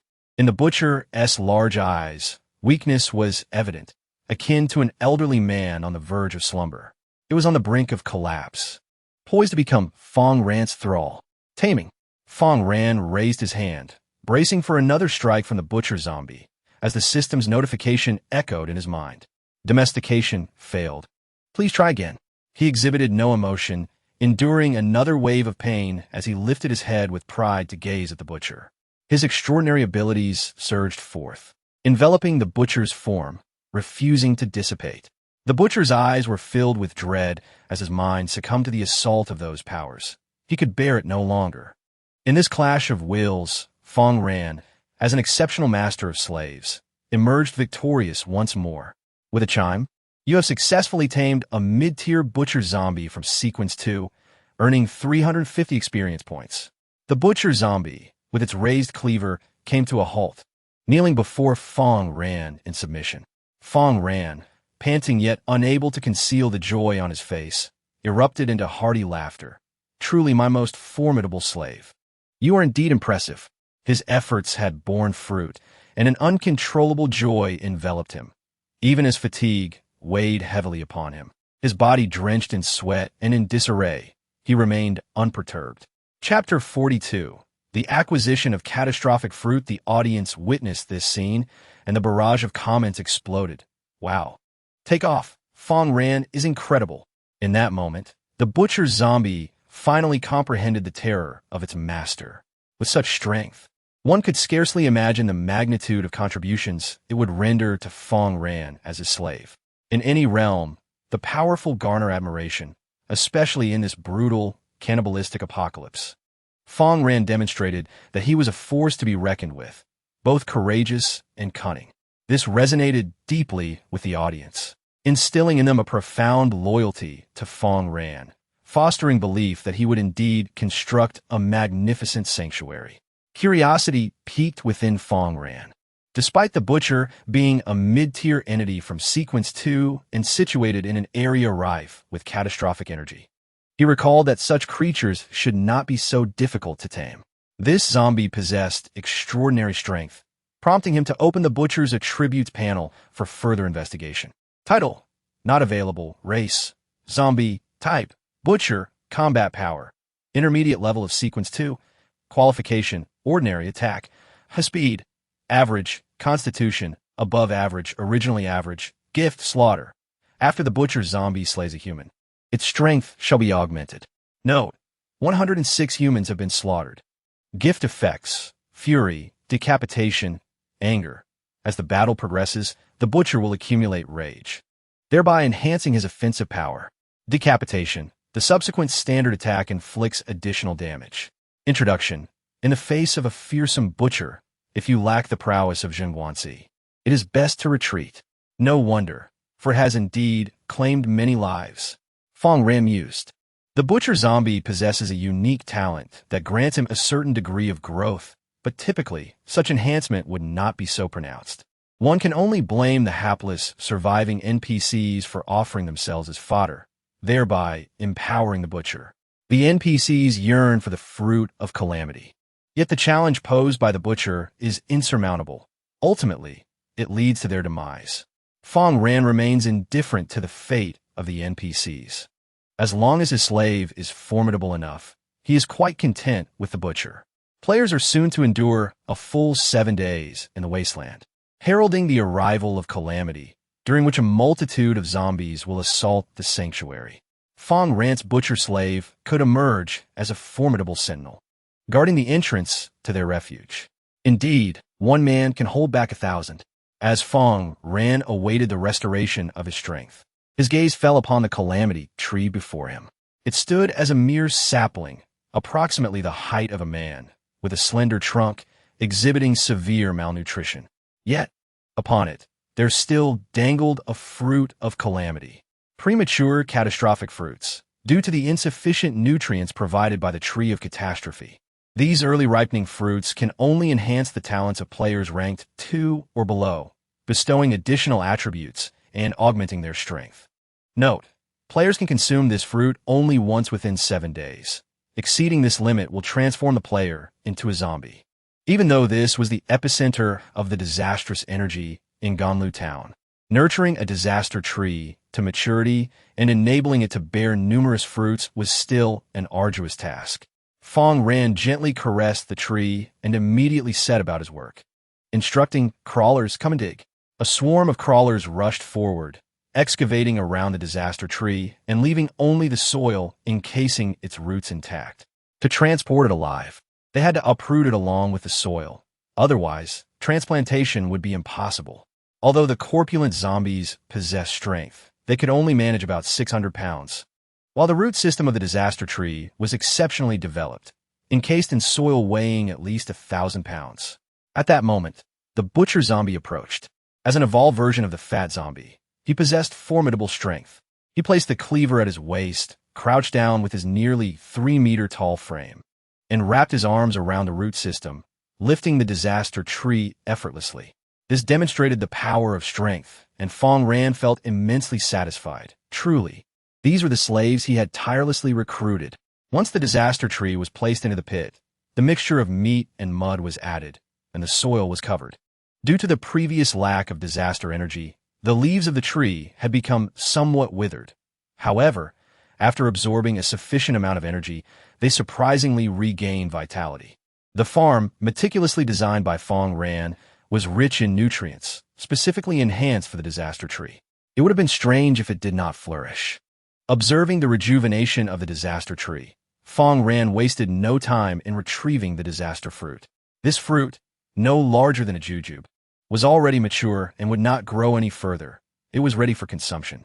Cradling it in his palm, Fang Ran felt a warm energy emanating from it, and he swallowed a whole. In that instant, a surge of terrifying energy coursed through him, transforming his limbs and bones, igniting an intense heat within him. Unhesitatingly, Fang Ran pulled out a bottle of chilled cola and drank deeply. Ding! You have consumed the prematurely matured catastrophe fruit. Your innate talent has evolved, bestowing upon you enhanced effects, and your attributes have been permanently augmented. The new taming effect is as follows. You can consume psychic abilities to control the creatures of the apocalypse, healing them and restoring 20 of their maximum health. After a systematic assessment, it has been determined that your combat strength has reached the intermediate level of Sequence 2.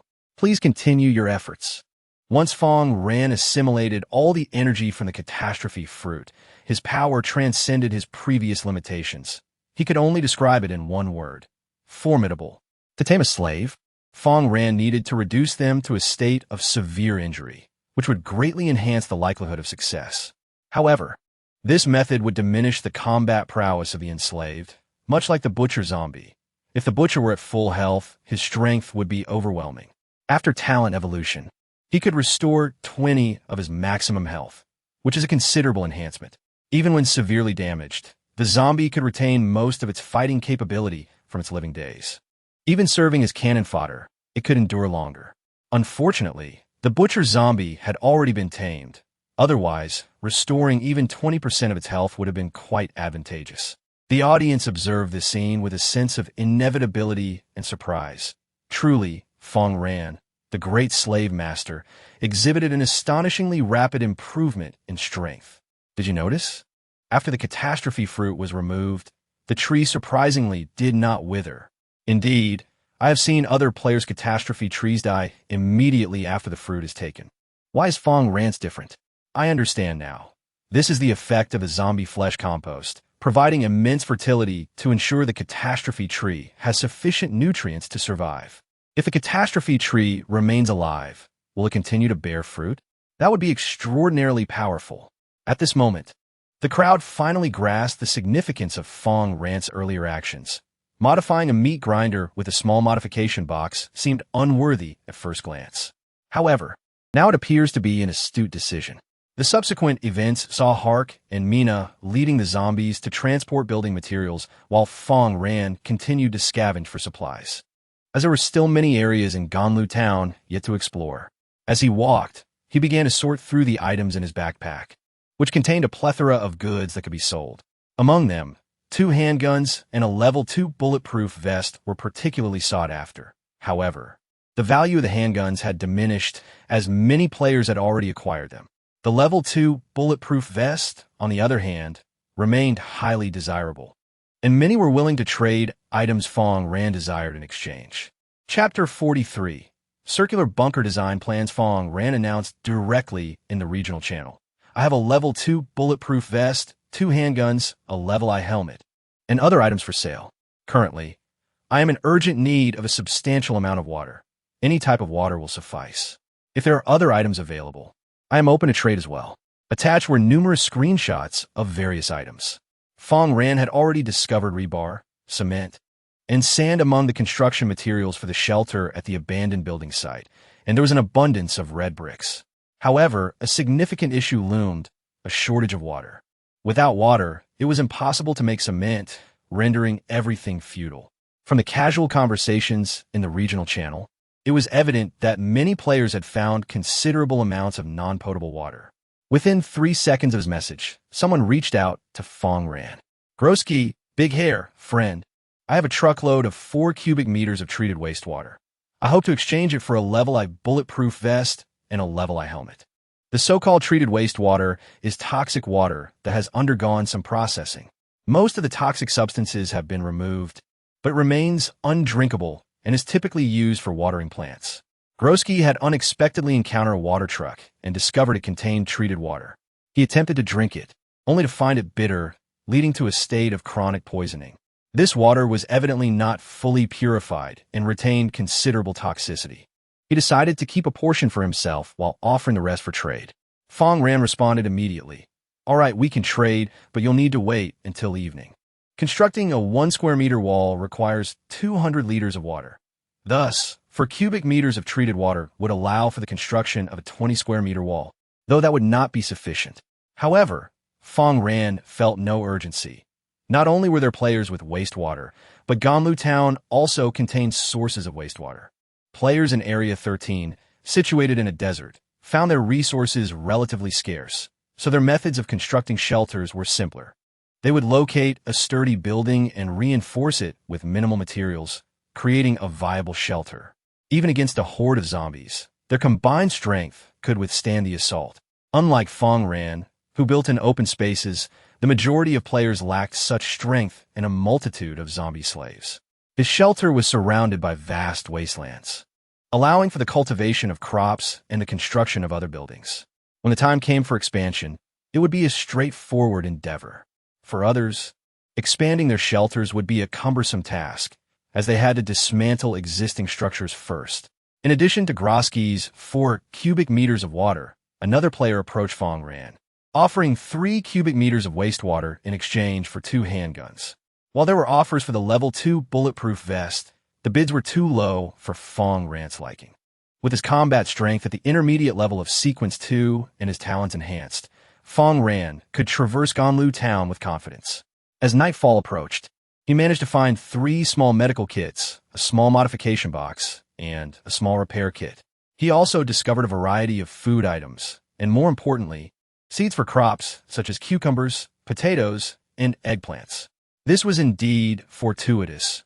Fang Ran's surrounding wasteland had already been planted with watermelons, which were thriving remarkably well. With the influence of otherworldly energy, they would soon bear fruit. Fang Ran eagerly anticipated the arrival of the watermelons. Chilled watermelon paired with beer is the quintessential refreshment for hot weather. As the blood-red full moon rose, Fang Ran's mood shifted, for he knew that a spectacle awaited him. During the first appearance of the crimson moon, the number of attacking monsters and insects was minimal and not particularly powerful. Although some players perished, many others survived. However, the second occurrence of the crimson moon would not be so easily endured. A horde of monsters and insects would assault the players, ensuring that the surviving players would never forget that bloody night, while the fallen would become sustenance for the very beasts that claimed them. Upon returning to the shelter, Fang Ran had amassed sufficient building materials to undertake a renovation. The original small tent was dismantled, making way for a modest bungalow complete with a kitchen.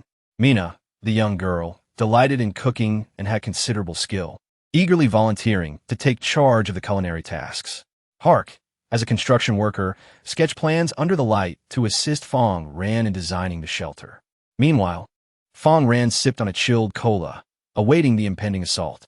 Just as he indulged in meat and offered bones to his loyal companion, a sudden ominous message erupted in the regional chat. Benjamin, English, why is the moon so red tonight? I feel a sense of dread. The last time the red moon appeared, monsters and insects attacked at night. Li Qingchuan, Dragon Nation. If you possess great strength, you have no reason to fear. Willie, America. What is so terrifying about the red moon? Just yesterday, it was a blue moon, considered a scenic view.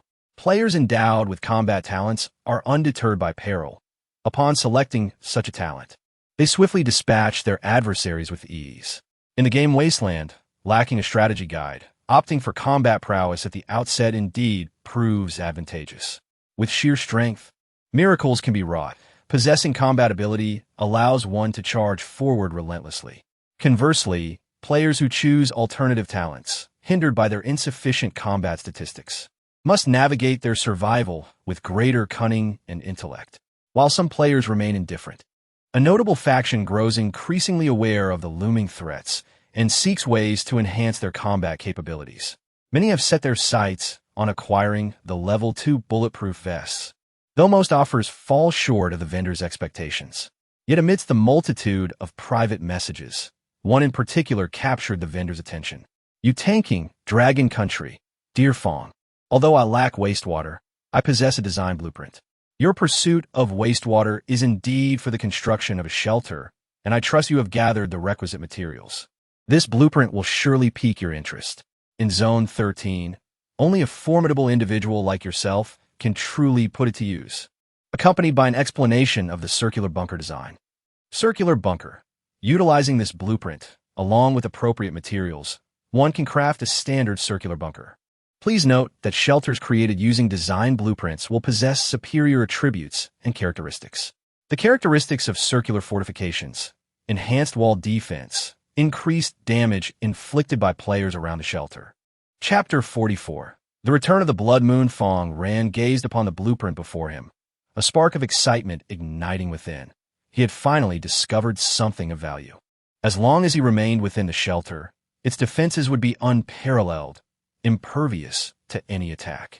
However, the risk of being ambushed during his excursions to capture slaves loomed large, necessitating the placement of fortifications around the shelter, alongside the installation of heavy firepower to thwart enemy assaults. Within the resource points surrounding the spawn area, fully automatic firearms had yet to materialize. Yet, merely taking a step outside would reveal submachine guns, rifles, and machine guns, which, when coupled with specially enchanted ammunition, would serve as the primary weaponry for players lacking combat prowess. Fang Ran ultimately consented to the transaction and acquired the blueprint. At that moment, illuminated by the moonlight, a multitude of shadows began to converge upon Fang Ran's shelter. Xiao He, alerted by the commotion, shouted towards the distance, evidently signaling an impending enemy attack. Fang Ran, petting the dog's head, remained unperturbed. The zombies currently guarding the vicinity of the shelter were predominantly of Sequence 1, high tier and above. Moreover, there were the frenzied zombies, apprentice ghost-dancing zombies, and bloodthirsty black rats, formidable slaves of Intermediate Sequence 2. The most formidable of all, the Intermediate Sequence 2 zombies, were regaining vitality under the nurturing influence of the Scarlet Moon. Even as audiences in other live streams witnessed players confronting formidable foes within Fang Ran's stream, a profound sense of security prevailed. With the rise of the Blood Moon, the Butcher Zombie's health began to regenerate, now exceeding 70%.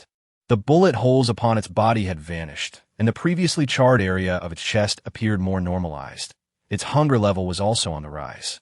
For others, the Blood Moon heralded nightmares. For Fang Ran, it represented opportunity. The once famished zombies, replenished by disaster energy, experienced a gradual increase in their hunger levels. It was precisely due to the existence of the Blood Red Moon that, 3 years into the cataclysm, zombies continued to thrive. Were they deprived of energy, they too would succumb to the fate of ordinary corpses. Fang Ran observed the diminutive light atop the shelter, its glow too faint and its illumination far too limited. He possessed numerous small modification kits, capable of enhancing the shelter's safety measures. At the auction house, alongside various valuable items, players often listed miscellaneous goods. Among those trinkets were automobile LED headlights. Fang Ran exchanged an unpalatable can of food for 8 LED headlights. By utilizing a small modification box, you can transform an LED headlight into a camping lantern. The campsite's main light utilizes an LED high beam, capable of illuminating the surroundings up to a distance of 500 meters, requiring a power supply of 500 watts. In the desolate world, if one lacks strength, even the privilege of illuminating the night with bright lights is forfeited. The rationale is straightforward. The aberrant insects possess a pronounced phototropism, gravitating towards sources of light. While in a pre-apocalyptic setting, humanity could exploit this trait to construct insect traps. In a post-apocalyptic scenario, illumination merely serves as a beacon for these predatory creatures. Fang Ran, undeterred by such considerations, hung the lamp above the camp and ignited it, instantly transforming the darkness into a radiant day. The surrounding landscape, including watermelon sprouts, the mutated trees, and the zombies on guard, came into sharp focus before his eyes. His refuge was not merely a solitary edifice. Everything around him, much like the mutated trees, required vigilant protection. Yet, at the moment he activated the light, an unusual sound reverberated through the sky. A low, ominous buzzing filled the air. The audience pondered with curiosity. Had those detestable mosquitoes, too, been bestowed with the energies of mutation, evolving into aberrant insects? It seemed that even mosquito repellent would prove futile against these monstrous variants. A truly terrifying thought that left one questioning the feasibility of survival. However, relief washed over the spectators as they discerned that the approaching entities were not mosquitoes, but rather a far more dreadful presence. It was the male ants from a mutated colony, a formidable force among the first-tier aberrant insects, embodying an omnipotent existence. The mutated male ants possess wings that ordinary ants lack. They're not only immensely powerful and robust in defense, but also capable of flight. In the distance, a vast swarm of these male ants looms, each one the size of a suitcase, far too formidable to be crushed by a mere finger. Their colossal mandibles can effortlessly rend armor apart. There have been foolish players who underestimated the male ants, only to meet a gruesome fate when one bit off their thigh.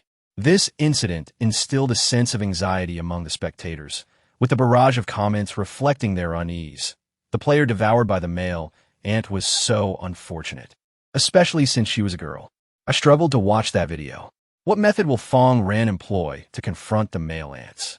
I believe he can prevail, yet the cost will be staggering. At this critical juncture, the zombies cannot afford to suffer excessive losses. Even a high-level sequence, one zombie inflicts minimal damage against the male ant's formidable exoskeleton.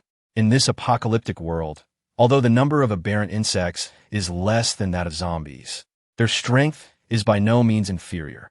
Observing this scene, Fang Ran remained remarkably composed. The flying male ants soon entered combat mode, retracting their wings to land.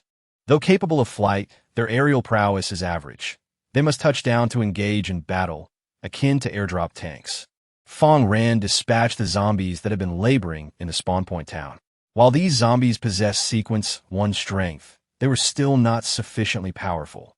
Their confrontation with the male ants yielded predictable results. Crack!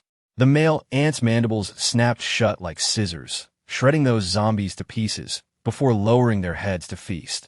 The audience, witnessing this gruesome display, became increasingly tense, gaining a renewed understanding of the male ant's might. Just then, a sharp sound rang out. One of the male ants, hunched over devouring flesh, was suddenly cleaved in half by a large cleaver that pierced its exoskeleton. Disgusting viscous fluid oozed out, and the male ant's health plummeted to half. Though it was not dead, its upper body continued to move, merely awaiting its demise as it bled out. The butcher zombie's foot crushed the male ant, ending its life. The aberrant insect, with its Sequence 1 power, was utterly insignificant before the butcher zombie of Sequence 2, even relying solely on its weight. The butcher could shatter the male ant's exoskeleton. All fear stemmed from insufficient strength. When one possesses formidable power, all fears dissipate into nothingness. The male ants, once the nightmare of Sequence 1 zombies, now found themselves facing a new terror in the butcher zombies. There exists a simpler method to eliminate the male ants. Yet Fang Ran deemed it unnecessary. The reason was simple. Male ants are lethargic and unproductive within their colonies. Even if they were enslaved, they would exhibit a lackadaisical attitude towards work. Fang Ran had no need for ineffective laborers, thus sealing the fate of most male ants to death. However, he did not annihilate them entirely. He chose to tame one male ant as a slave.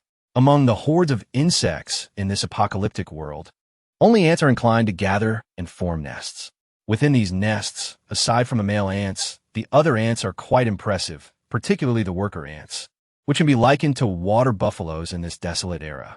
Worker ants not only possess great strength, but also work diligently without any inclination to slack off.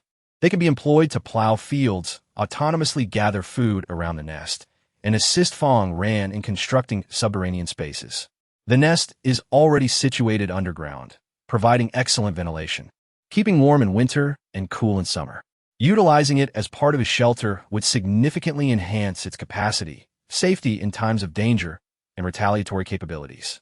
As the game progresses into the mid to late stages, when formidable enemies come to besiege the shelter, believing that breaching the above-ground section signifies victory, they will find themselves ensnared in a labyrinthine underground maze, leading to despair. Fang Ran's objective in capturing the male ants was to use them as guides to locate the nest and prepare for a comprehensive assault. This wave of aberrant insects included not only male ants, but also various other types. Only after the male ants were eradicated did the slower-moving insects reveal themselves. These aberrant insects, a medley of types, predominantly possessed Sequence 1 strength, which did not pique Fang Ran's interest. With a command, he ordered his Sequence 2 zombies to eliminate them all. Soon, under the illumination of the great lights, the camp was adorned with heaps of insect carcasses. Much like zombies, a portion was used to feed Fang Ran as companions, Xiao He and a bao, while another portion was ground into paste to further enrich the soil. In addition to the common rewards of experience, Fang Ran had other gains. You have acquired 3 low-grade crystal nuclei from the mutated male ant. You have acquired a low-grade crystal core from the crimson centipede. You obtained a low-grade crystal nucleus from the corpulent insect. Accumulating 5 low-grade crystal nuclei is indeed a fortunate outcome, and Fang Ran felt quite content, knowing he could enjoy a restful night's sleep. He had already consumed the blood-red centipede crystal nucleus once, rendering it ineffective upon subsequent use. The effects of the other 2 types of crystal nuclei, however, were rather satisfactory. The effect of the mutated male ant crystal core. Upon consumption, you may acquire the formidable skill of the mutated male ant, known as the powerful pincers. Powerful restraint. Based on your inherent strength, expending a certain amount of stamina allows you to gain formidable control while choking your adversary. The powerful restraint skill is clearly favored by players with robust or combat-oriented talents, enabling them to directly choke certain foes to death. However, it is unfortunate that this skill does not suit Fang Ran, as he does not follow the path of the brute. The effect of the Fat Worm Crystal Core. Upon consumption, you may acquire the skill Restoration of the Fat Worm. Fix. When injured, you will receive additional health recovery effects. The Large Fat Worm, previously unearthed from the land, is a larval form of a formidable alien creature. However, in the apocalyptic world, its transformation is exceedingly difficult. The reason is quite simple. They lack the necessary qualifications. Nevertheless, the carcasses of these large fat worms are rich in protein, containing 3 times the amount found in beef, making them highly suitable for consumption. Fang Ran swallowed the crystal core of the large fat worm, and in that moment, it felt akin to savoring rock candy, with a hint of sweetness. It is said that consuming the flesh of the large fat worm raw reveals its sweetness, but Fang Ran, not particularly fond of such intense flavors, had always refrained from attempting it. Before long, a prompt from the system arrived. You have utilized the low-grade crystal core produced by the corpulent insect, acquiring the skill Repair. Fang Ran held the remaining crystal cores in his hand, opened the regional channel, and directly proclaimed, "I am offering 4 powerful crystal cores for sale. Players in need may exchange them with other types of crystal cores or provide me with wastewater. It is first come, first served." Accompanied by descriptions of the mutated male ant and the blood-red centipede crystal cores. After delivering his message, he began to organize other matters. For instance, he disposed of the deceased zombies and exotic beasts by feeding them into the meat grinder to continue enriching the soil, and placed half of the corpulent insect's body into the refrigerator, while feeding the remaining half to Xiaohei and Abao. The corpulent insect's strength was at the pinnacle of Sequence 1, its flesh teeming with nutrients that could greatly replenish the exotic beasts. Just as Xiaohei finished consuming the corpulent insect's remains and devoured the specially formulated pet food that Fang Ran had provided, a sudden surge of vitality enveloped his body. His muscles became more robust, his fur denser and more lustrous, exuding an extraordinary beauty as the system's notification chimed in at that moment. Your pet, the fierce wolf Xiaohei, has ascended to the pinnacle of Sequence 1, and your loyalty has increased by 2 points.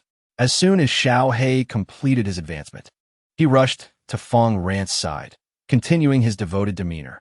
As long as Fang Ran continues to provide Xiaohei with formidable zombies and alien insects, he will swiftly progress to Sequence 2. Meanwhile, Bao, witnessing Xiaohei's affectionate display, approached as well, feeling the need to keep pace. The audience observed this scene, reveling in the delight of Fang Ran, who enjoyed the companionship of both cat and dog, each endearingly loyal. Just then, a private message appeared on Fang Ran's game interface. Li Qingchuan from the Dragon Kingdom wrote, "Handsome Fang, how about exchanging this crystal core for your mutated male ant crystal core?" Accompanied by a description of the brain-eating larva crystal core. The effects of consuming the brainworm crystal. Upon ingestion, one may acquire the abilities of the brainworm, penetrating the very core of one's being. As one employs skills related to the soul and mental assaults, their effectiveness is notably enhanced. Fang Ran was taken aback to discover that Li Qingchuan had indeed vanquished the brain-eating larvae. Though not particularly formidable, these creatures are insidiously treacherous. They lurk in shadowy corners, awaiting the approach of unsuspecting players, only to leap onto their bodies, burrowing into flesh and directly accessing the brain to consume its essence while seizing control over the host. It can be said that should a player encounter a brain-eating larva without preparation or the audacity to take drastic measures, it would spell certain doom. However, these larvae yield crystalline cores that are advantageous to Fang Ran, as the skills derived from these cores constitute a form of mental attack. Li Qingchuan remarked with a smile, "They launched their assault from the darkness, but my reflexes were swifter. I simply seized them, and it was as straightforward as that." Her words astonished Fang Ran. Even with a combat aptitude, achieving such rapid reflexes would require a battle prowess of at least Sequence 2. Li Qingchuan was indeed remarkable. Her recent fortuitous encounters had been anything but mundane. Fang Ran consumed the crystalline core from the brain-eating larvae, yet the system issued a warning prompt. Since you have previously ingested a crystal core, utilizing this additional core may significantly increase the likelihood of mutation. Shall we proceed? You have chosen to continue. Fang Ran was not afraid of the existence of mutations, as long as he was not directly transformed into a zombie and the master was made into a slave. He could accept it. The taste of the brain-eating worm crystal nucleus was peculiar. How shall I describe that flavor? It resembled the pig brain served in a hot pot restaurant. To be precise, it bore the taste of human brain, which was not particularly palatable. However, as soon as he consumed it, Fang Ran felt a wave of dizziness wash over him, leaving him somewhat unsteady on his feet. The audience, filled with trepidation, flooded the screen with comments. Fang Ran, ignoring the warnings, could this lead to trouble? He is a mid-tier warrior of sequence 2. How could he be unsteady? Is this a sign of mutation? Fang Ran, steady yourself. Stop taking such risks. You're giving me a heart attack. Together, we prayed, primordial heavenly sovereign, Jade Emperor Buddha. The audience anxiously awaited Fang Ran's outcome, sensing that this was evidently the onset of a mutation, with uncontrollable consequences. Perhaps it was a case of consuming something without gain, or perhaps he would acquire a weakened version of a skill, or even experience adverse effects. In the midst of the live broadcast, black venom suddenly oozed from Fang Ran's fingertips, accompanied by a system notification. The mutation has occurred, granting you a new skill, heart-piercing, while the previous skill, painful toxicity, has vanished. At this moment, Fang Ran could finally exhale in relief. Observing the system's notification, he thought it was rather fortunate that the heart-piercing skill remained, as it would enhance his taming efficiency. The damage inflicted by painful toxicity was minimal, requiring a gradual approach, and Fang Ran was not one to favor slowness. As for the control effect of pain, it proved ineffective against the Series 2 zombies, who were impervious to pain. Overall, after this mutation, Fang Ran found himself in possession of an upgrade. After selling one of the crystal cores at hand, he subsequently traded the remaining 3 cores. Fang Ran acquired 2 tons of wastewater, a small modification box, and a repair kit. His previous fervor for collecting wastewater had caused the prices in Zone 13 to soar, making future collections rather troublesome. However, Fang Ran remained unperturbed. He would soon seek out the insect lair, confident that a water source would be nearby. He then peacefully drifted into slumber, and come morning, the system's notification arrived. The cataclysm is set to arrive within a day, urging all players to intensify their efforts in strengthening their abilities and constructing shelters. However, Fang Ran remains unfazed by this notification. Players enter the game at noon on the first day, and thus the disaster will strike tomorrow at noon. During this interval, Fang Ran can initiate his subsequent plans. The first disaster occurs on the 7th day post-launch, and as long as he secures sufficient water and fortifies the shelter, he will successfully navigate through this phase. Furthermore, a month from now, a rigorous selection process for players will commence. Should their strength fail to reach the 3rd tier and they do not unite to establish a large shelter, their demise is inevitable. Fang Ran possesses the capability to endure the first disaster. His focus now shifts to future preparations. He instructs the soldier ants to scout ahead, hoping to locate an ant nest to later tame the ant queen. If unsuccessful, he can still regard it as a routine resource-gathering mission. For the regions inhabited by aberrant insects and beasts yield various rare items. Before setting off, he delegates tasks. He hands a rifle to Huck, who will drive the vehicle to Ganlu Town to continue transporting building materials, while Maina remains at the shelter to sow seeds in preparation for future food supplies. Fang Ran is not only tasked with sustaining NPCs, but also with breeding aberrant beasts, creating a significant demand for food. Subsequently, the soldier ants lead the way, soaring above as they gradually veer off the road into the wild. The perils within the city primarily stem from zombies, which pose a lesser threat.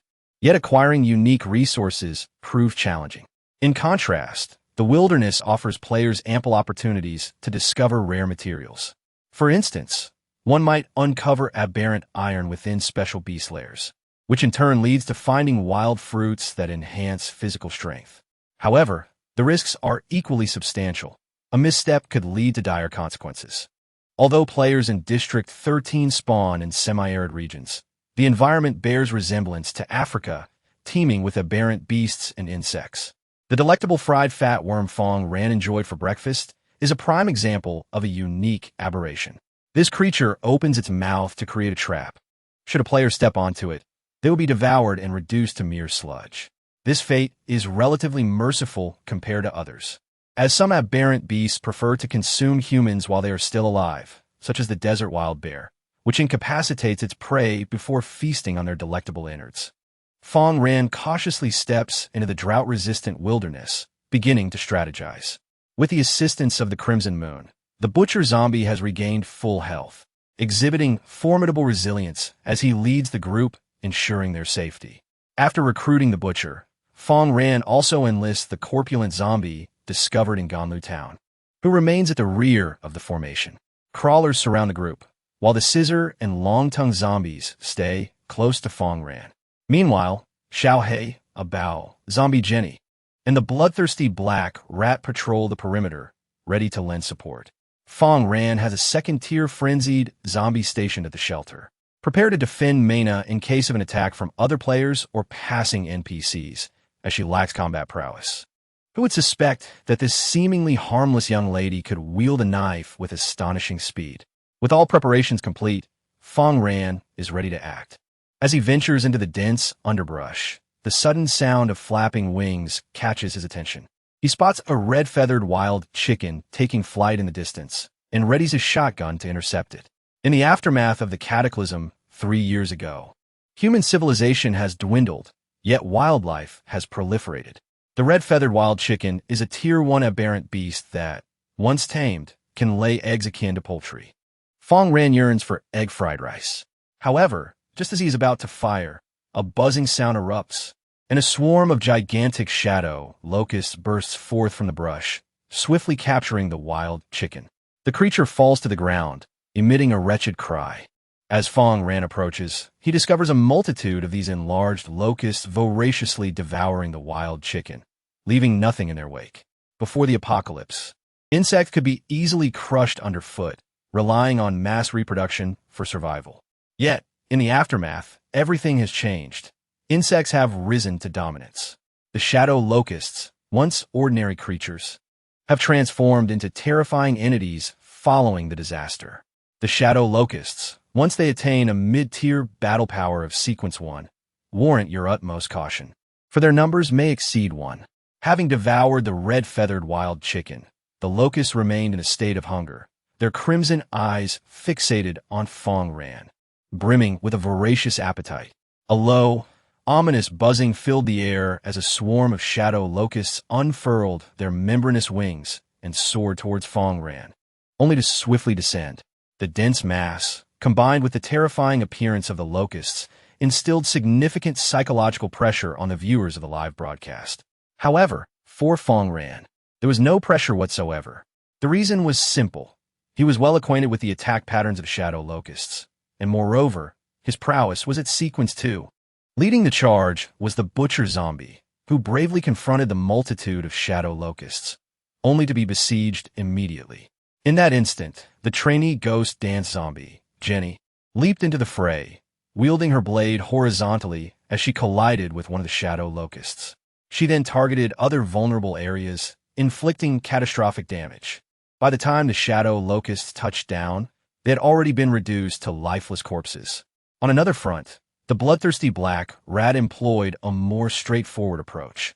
Utilizing its formidable armor-piercing fangs, it bit through the exoskeleton of the locusts, shattering them before consuming the remains. Fang Ran commanded them to refrain from killing too swiftly, as he sought to tame a batch of cannon fodder, and these shadow locusts were perfectly suited for his purposes. He approached a critically injured shadow locust, one that had lost its forelimbs to Jenny, and casually raised his right hand, enveloping it with his extraordinary abilities. Ding!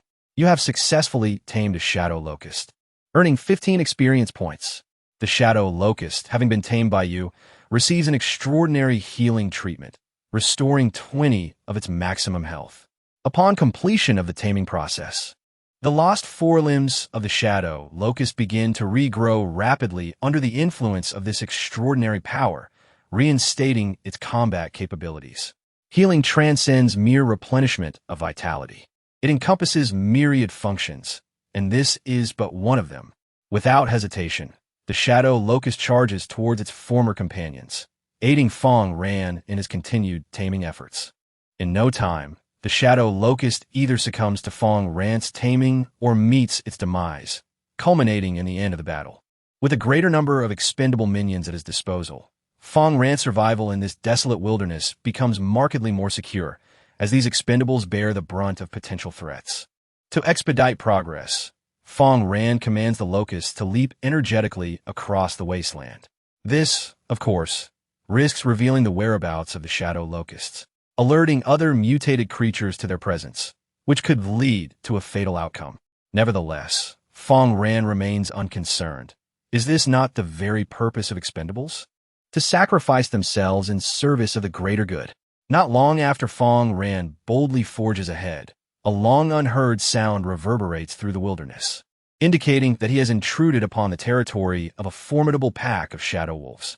The shadow wolf is among the most common aberrations in the wild, known for their tendency to form groups and purposefully expand their territory, attacking everything in their vicinity. The intrusion of the wild locusts into their domain is a provocation, a reckless gamble with death. The alpha wolf leads the charge, followed by the rest of the pack, each descending upon the shadow locusts with overwhelming strength to subdue them. The weakest of the shadow wolves ranks as a mid-tier in Sequence 1, while the alpha has achieved the pinnacle of this tier, clearly capable of overpowering the shadow locusts. Once, when Little Black ventured out alone to hunt, its frailty led to its expulsion from the pack. Faced with such a multitude of shadow wolves, Fang Ran contemplates capture. Setting aside other considerations, he must find a companion for Little Black, lest it languish in unfulfilled longing. Furthermore, Fang Ran genuinely requires a substantial pack to guard his sanctuary, driving away any lurking adversaries. The shadow locusts are swiftly eradicated, prompting Fang Ran to send forth a scissor zombie to launch an attack, while the others remain stationary. This strategy is straightforward. Ordinary scissor zombies possess merely mid-tier strength in Sequence 1. Although they boast considerable offensive power, their overall combat capability does not meet Fang Ran's standards. Such subpar minions, even if they possess a hint of allure, are deemed expendable, and he readily discards them. The scissor zombie quickly falls, but not before inflicting significant damage upon the shadow wolves. At that moment, Fang Ran activates his skill, Charge, swiftly entering the fray and employing his innate talents. His current prowess is sufficient to dominate the shadow wolves, rendering the taming process exceedingly straightforward. The primary target, of course, is the alpha wolf. He raises his right hand and charges towards the fierce alpha, which, in turn, rushes at him with intent to rend him apart. Yet in the next instant, the alpha's mind is struck with a forceful blow, causing a distortion of perception that compels it to recognize Fang Ran as its master. This mental shackling cannot be broken by its current strength. Ding! You have tamed a top-tier shadow wolf of Sequence 1 and gained 40 experience points. Chapter 47. Level 3 Bulletproof Vest with the lead wolf secured. The remaining pups became a far simpler task. In no time, a substantial pack of wolves trailed behind Fang Ran, yet unlike before, they exhibited no aggression, solely adhering to his commands. The shadow wolves possess the ability to dig, ensuring their own safety. Within these burrows, one typically discovers valuable items. Guided by the lead wolf, Fang Ran swiftly located their den and unearthed treasures. Before long, he stumbled upon two dark objects, which unmistakably were level 1 exotic iron. Primary strange iron. It can be utilized to forge items and enhance enchanted weapons.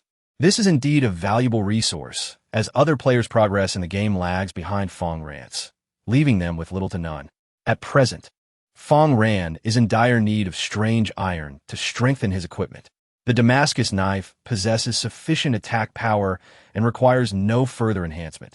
However, the level 2 bulletproof vest he wears has begun to lose its efficacy. Any attack from a tier 2 zombie can penetrate the level 2 vest, rendering it ineffective in mitigating damage. Fang Ran requires a more formidable bulletproof vest to ensure his life remains unthreatened. He immediately takes out a small modification kit and commences his operations. You modify a level 2 bulletproof vest with 2 pieces of level I exotic iron using a small modification box. Congratulations, you have acquired level 3 body armor. The level 3 bulletproof vest, constructed with specialized ballistic plates, effectively mitigates damage from standard 12.7mm bullet strikes, while also providing formidable defense against various other attacks. The efficacy of the level 3 vest is indeed impressive, with a significant enhancement in protective capabilities. Although it may feel heavier when donned, the assurance of safety it affords is invaluable. The quest to become the most illustrious master of slaves in the annals of the apocalyptic era makes every effort worthwhile. After taming the shadow wolves, Little Black approached the alpha female, remaining inseparable and emitting soft whimpering sounds, clearly expressing affection. Indeed, Little Black is a devoted admirer, and Fang Ran did not misjudge its character. Had it not been for his efforts in taming the shadow wolves, Little Black might have faced a lifetime of solitude. As the challenges ahead grow increasingly formidable, Fang Ran does not intend to further augment the strength of the shadow wolves at this juncture, rendering them vulnerable to demise. This is, of course, unacceptable, as it would render Fang Ran's previous endeavors futile. At that point, Little Black would encounter significant difficulties, as the alpha wolf it seeks to pursue would ascend to the second tier, possessing greater strength than Little Black. However, these concerns belong to a future discourse. The dens excavated by the wolf pack are numerous, and there are still many unexplored areas. Continuing to delve into the caverns, Fang Ran unexpectedly stumbled upon a valuable item, a gray crystal. This crystal can be utilized a maximum of 3 times, and Fang Ran has already employed it twice, leaving only one final opportunity. The gray crystal, imbued with potent energy, promises to enhance one's innate abilities upon consumption. However, should Fang Ran desire a further amplification of his talents, he must seek out the elusive white crystal. Such an item does not manifest within the vicinity of the novice's starting point. Rather, it necessitates his venture into the broader world. Without hesitation, Fang Ran ingests the gray crystal. In that instant, a formidable surge of energy envelopes his being, bestowing upon him an even greater strength. Accompanied by a notification from the system, you have utilized the gray crystal, your innate abilities have been enhanced, and you have acquired an invigorating effect. Inspiration. You can motivate a number of zombies equivalent to 101 times their level, resulting in a 50 reduction in their hunger depletion rate. Introduction. The art of painting grand visions can indeed invigorate the spirits of the workforce. Mastering this skill transforms one into a competent leader. Upon witnessing this effect, Fang Ran wasted no time and promptly employed it on the butcher and Jenny, among the other zombies. Now, these zombies consumed little, yet labored diligently. They were truly suited for servitude. He had no desire to feed them, as their preferred sustenance consisted of fresh blood and flesh, and even if he possessed such resources, he would not easily part with them.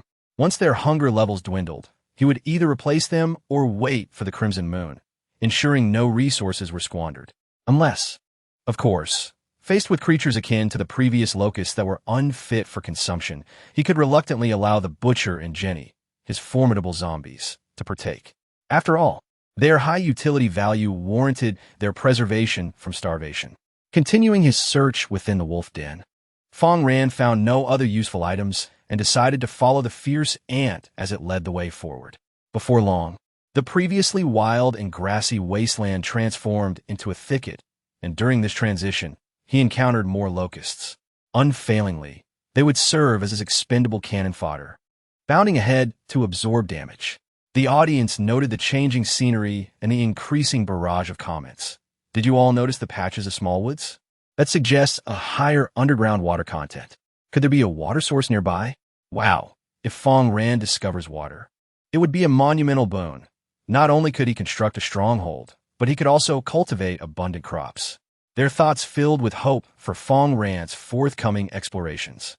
However, with hope came heightened danger in this apocalyptic world. Fang Ran remained vigilant, his alertness peaking at that moment. As the adage goes, one should avoid entering a forest and never approach a temple. The ancients understood that thickets harbored peril. Yet, Fang Ran's danger did not stem from being ensnared by a band of ruffians in the underbrush, but rather, bang! A resounding noise erupted as a distant locust was suddenly whisked away by an unseen force, leaving nothing behind. However, Fang Ran had yet to discern the enemy's location, so he remained stationary, patiently awaiting the next strike. He instructed the expendable locusts to continue their movement while he observed intently.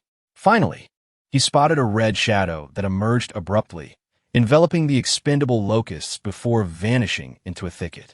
At this moment, Fang Ran understood the nature of the foe he faced. It was a large, color-changing chameleon. The large-mouthed chameleon, once a diminutive creature, has now grown in size following the apocalypse, capable of devouring any passing organism. Unlike the lesser creatures encountered by Fang Ran before, this formidable chameleon possesses the strength of a low-level Sequence 2 entity. It wields a skill akin to that of the long-tongued zombie, known as tongue lash, wherein it extends an exceptionally long tongue to ensnare its foes and draw them into its maw for digestion. The long-tongued zombies accompanying Fang Ran have become scarce and are no longer as effective as they once were, not due to a decline in their capabilities, but rather because the adversaries have grown stronger. For instance, the elite, bloated zombies are simply too heavy for the long-tongued zombies to drag. The large-mouthed chameleon not only boasts considerable strength, but also possesses impressive dragging abilities. More importantly, it has the capacity for invisibility. This trait significantly enhances its effectiveness in ambush situations. Fang Ran instructed the locust to deliver him before the large-mouthed chameleon, allowing it to feast upon the creature. Meanwhile, he drew forth a shotgun and activated the charge skill, enabling him to swiftly approach the chameleon. Boom! At the optimal distance, Fang Ran fired a shot, unleashing a barrage of bullets that struck the large-mouthed chameleon, instantly depleting 30% of its health. The tremendous force of the impact overturned the creature, compelling it to relinquish its invisibility. Taming. Fang Ran seized the moment, quickly employing his talent to envelop the large-mouthed chameleon in a blue aura of extraordinary power. Chapter 48. Discovery of the Cataclysmic Stone Tablet. Ding! You have successfully tamed a primary level Sequence 2 chameleon, earning 150 experience points. The large chameleon, due to your taming, has received a supernatural healing, restoring 20 of its maximum health. Name: chameleon with a wide mouth. Race: beast folk. Loyalty: 60, fairly loyal. Combat power: Sequence 2, Junior. Qualifications: General attack power, normal, speed, moderate, constitution, ordinary, skill, color change. Tongue extension: the chameleon possesses the remarkable ability to blend seamlessly with its surrounding environment, rendering it nearly undetectable by its adversaries. The chameleon, with its remarkable ability, can extend its long tongue to ensnare and drag away its adversaries. Introduction: it possesses the ability to ambush, proving invaluable in critical moments. At this juncture, Fang Ran has achieved success. The chameleon has approached him, taking the place of the long-tongued zombie. Should a ranged attack arise from an adversary that Fang Ran cannot contend with, the chameleon will reveal its colors to the enemy. Fang Ran's movement speed begins to slow. It is evident that the mutated male ant seeks the anthill, which today is an unattainable goal. As for tomorrow, with the cataclysm already upon them, it is even less feasible.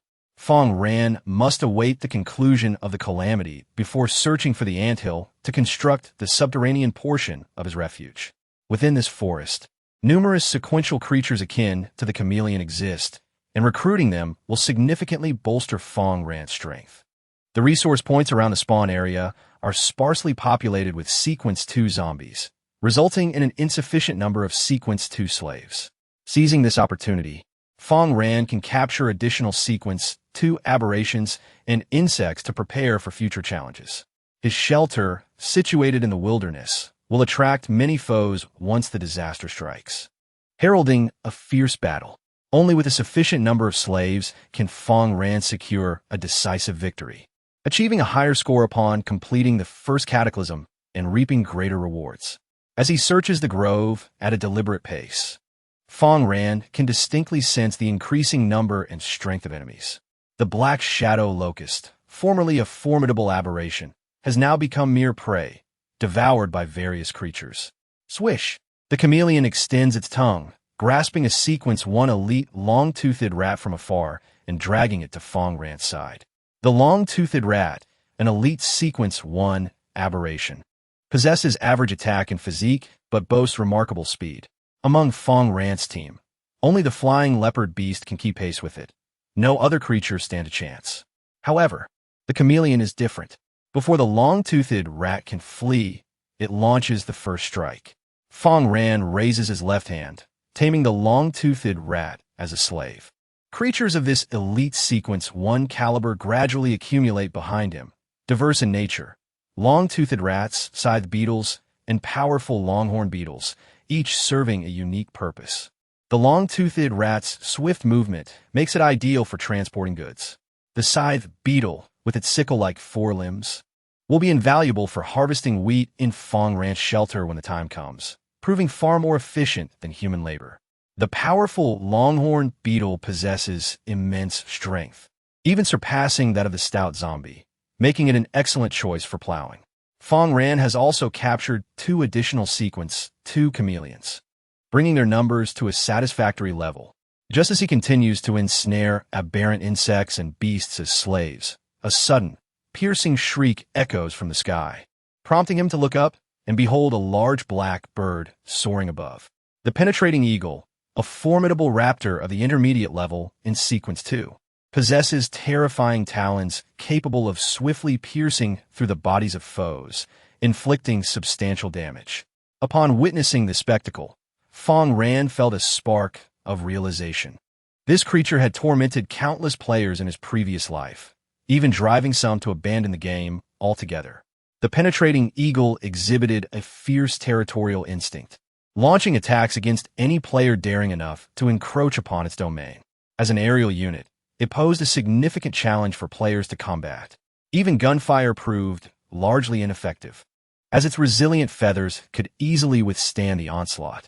Many players who encountered the penetrating eagle met their demise in a single encounter, rendering it a veritable nightmare. Yet, while others quaked in fear, Fang Ran felt an exhilarating thrill. He possessed anti-air capabilities. The penetrating eagle initiated its assault, lunging at the butcher zombie in the forefront with vicious intent. Within mere seconds, its claws descended, carving deep gashes into the zombie's back, causing dark liquid to ooze forth. The butcher zombie attempted to retaliate, but found itself utterly powerless, rendered helpless and merely able to stare in disbelief. Shortly thereafter, the penetrating eagle struck again. The butcher swung its blade, yet failed to land a blow on the elusive creature. With each successful strike, the eagle grew increasingly audacious, launching another attack. However, just as its talons were poised to descend upon the butcher's head, 3 slimy, red tongues emerged, hurtling toward it. The chameleon, relying on its cloaking ability, stealthily approached the butcher, waiting for this very moment. 1 tongue might miss, but 3 were far more likely to succeed. The penetrating eagle reacted swiftly, aborting its attack and attempting to pivot, evading with a series of agile maneuvers. Yet one of the tongues managed to ensnare it, dragging it to the ground. With a vicious hiss, the butcher zombie advanced, delivering a ferocious strike with its cleaver that shattered the penetrating eagle's wing and severed multiple feathers. No longer capable of flight, the creature sought to retaliate, but found itself suppressed upon the ground. Although it boasted remarkable speed and ferocity, its frail constitution rendered it vulnerable. Once grounded, regaining altitude was a formidable challenge. At that moment, ethereal azure light enveloped the penetrating eagle as the system's notification chimed in. Domestication failed. Please try again. Domestication failed. Please attempt once more. Ding. You have successfully tamed the intermediate beast of Sequence 2, the penetrating eagle, earning 225 experience points. With his enhanced strength, Fang Ran needed only 3 attempts to conquer the half-health intermediate beast of Sequence 2.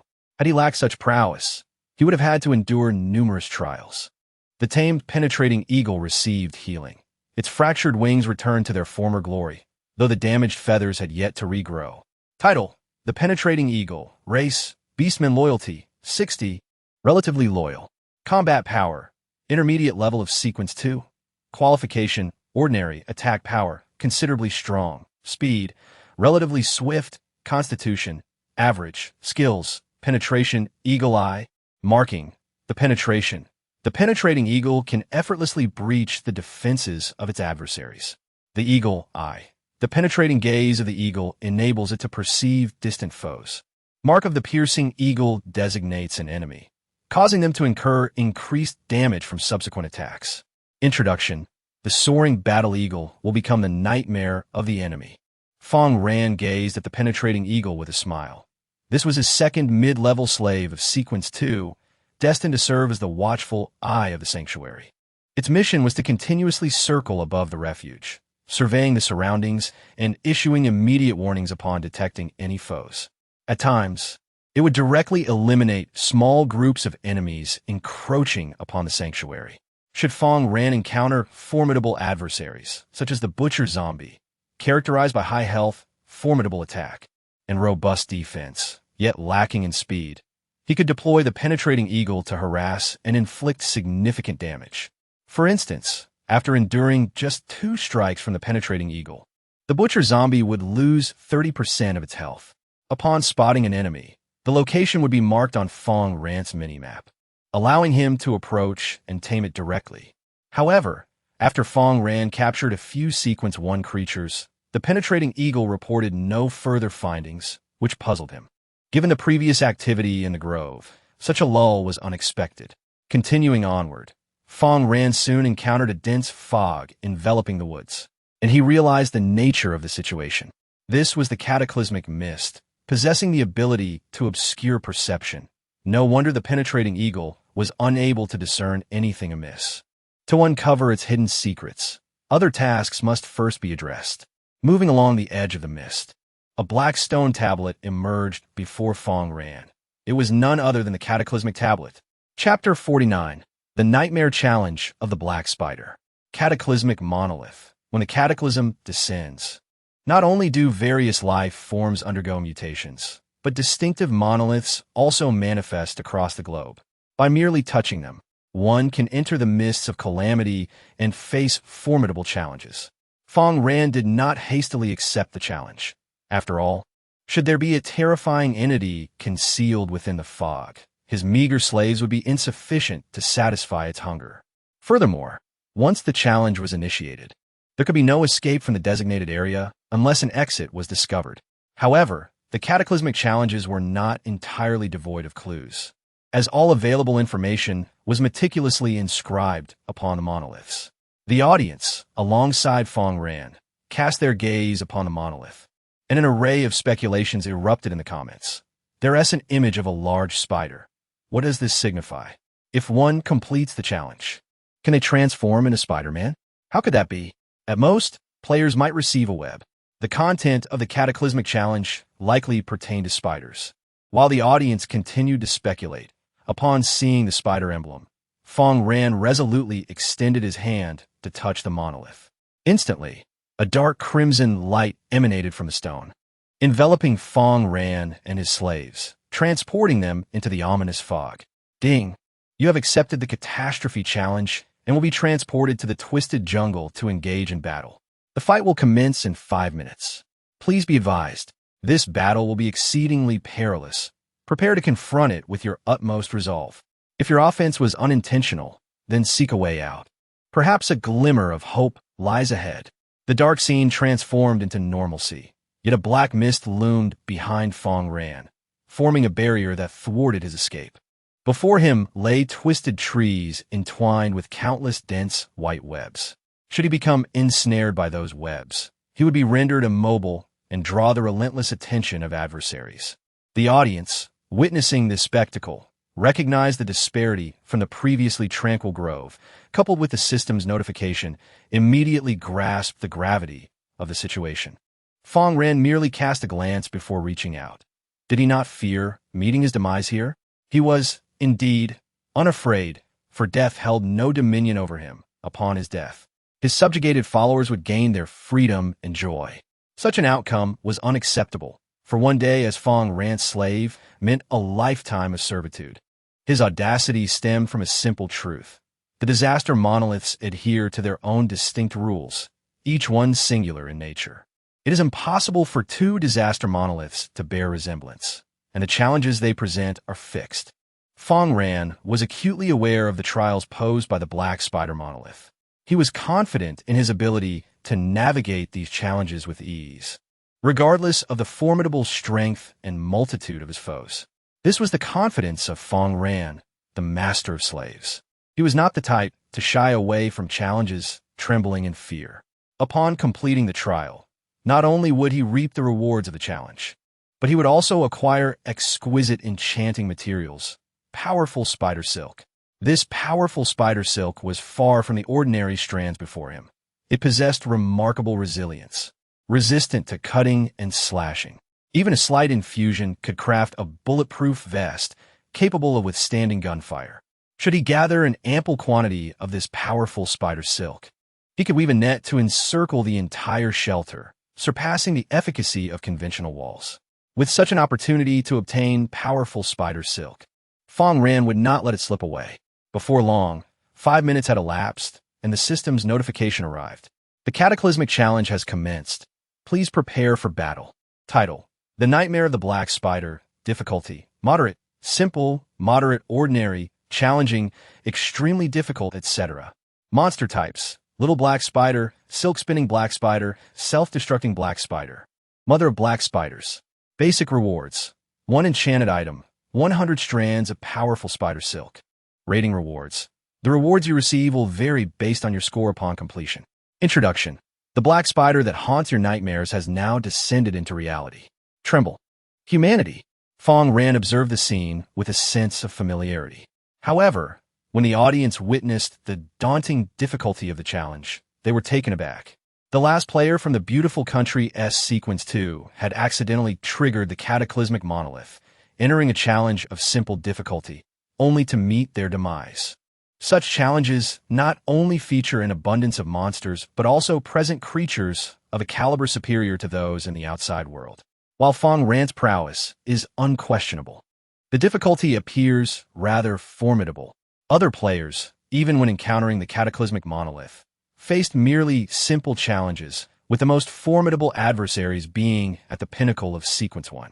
Nevertheless, they still succumbed, perishing amidst the vast sea of corpses.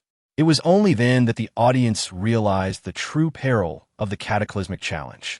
Should a player mistakenly interact with the monolith, the outcome is invariably fatal. Fang Ran's strength may surpass that of others, yet the difficulty he faces is markedly greater.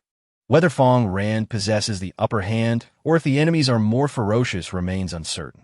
At that moment, a chilling occurrence transpired.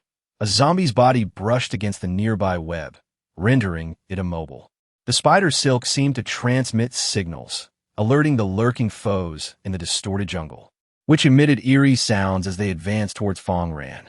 The only sounds audible were the rustling of leaves and the glimmering of red eyes in the distant shadows. The collective fear of the crowd peaked, hoping that the enemies would prove somewhat weaker. And then, the adversary revealed itself. A spider the size of a small table. In a simple challenge, the most formidable monster would merely be at the apex of Sequence 1. Yet in Fang Ran's trial, this creature was but the weakest foe. Indeed, as the challenge's difficulty escalated, so too did the caliber of the monsters, ensuring that it would not be an easy feat. The Sequence 1 elite crawler ensnared in the web was swiftly overpowered by the diminutive black spider, soon becoming a cocoon, utterly immobilized.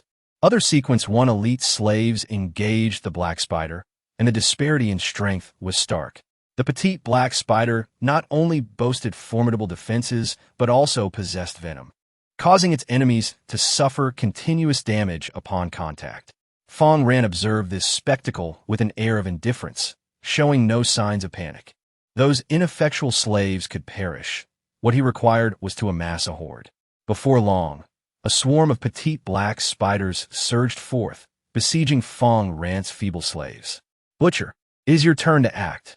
Fang Ran calmly instructed, bestowing the butcher and the other zombies with a fervent enhancement, amplifying their attributes. The butcher charged forward, brandishing his cleaver, and in an instant, he sliced through a line of black spiders into fragments. The black spiders' defenses were formidable, with few within sequence, one capable of breaching them, thus granting it substantial dominion among its peers. However, once a breach occurred, the black spider's pitiful health rendered it vulnerable. The butcher, a robust tank with immense offensive capabilities, could annihilate the black spiders with a single blow. Each time a black spider attempted to approach the butcher, it was swiftly dispatched, leaving them no opportunity for retaliation. The black spiders came in waves, yet they posed no threat to the butcher, who amassed a considerable pile of their carcasses around him. Fang Ran merely needed to observe this spectacle to surpass the first trial while witnessing his experience points surge. In the Cataclysmic Challenge, the foes players encounter are stronger than those outside, naturally yielding greater experience. Before long, a radiant light emanated from Fang Ran's being. Your level has increased from 16 to 17, enhancing your physical attributes. Chapter 50, The Egg-Laying Black Spider Matriarch. Fang Ran felt a subtle augmentation in his strength, and his mastery over his abilities became more refined, allowing him to tame enemies of equal rank with greater ease. The battle in the distance had continued for quite some time before it finally concluded, leaving a multitude of small black spiders sprawled across the ground. Although Fang Ran's experience bar had risen significantly, no crystal cores had dropped, indicating a streak of misfortune. The spectators gaped in astonishment at this scene, rendered speechless for a considerable duration before erupting in sheer shock. Goodness, a direct instant kill. The butcher is truly formidable. I comprehend now why Fang Ran dares to challenge this place. He has the giant known as the Butcher.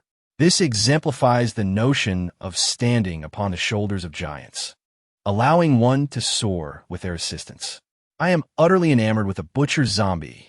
The audience's understanding of Wasteland of the Apocalypse was rather superficial, still oblivious to the distinctions among different tiers of combat strength. Even if Fang Ran did not employ the fat zombie, he could still prevail with the assistance of others from the second tier, albeit with greater effort. With no more small black spiders approaching, it was evident that the butcher had cleared a substantial area of them. Fang Ran did not rush to depart.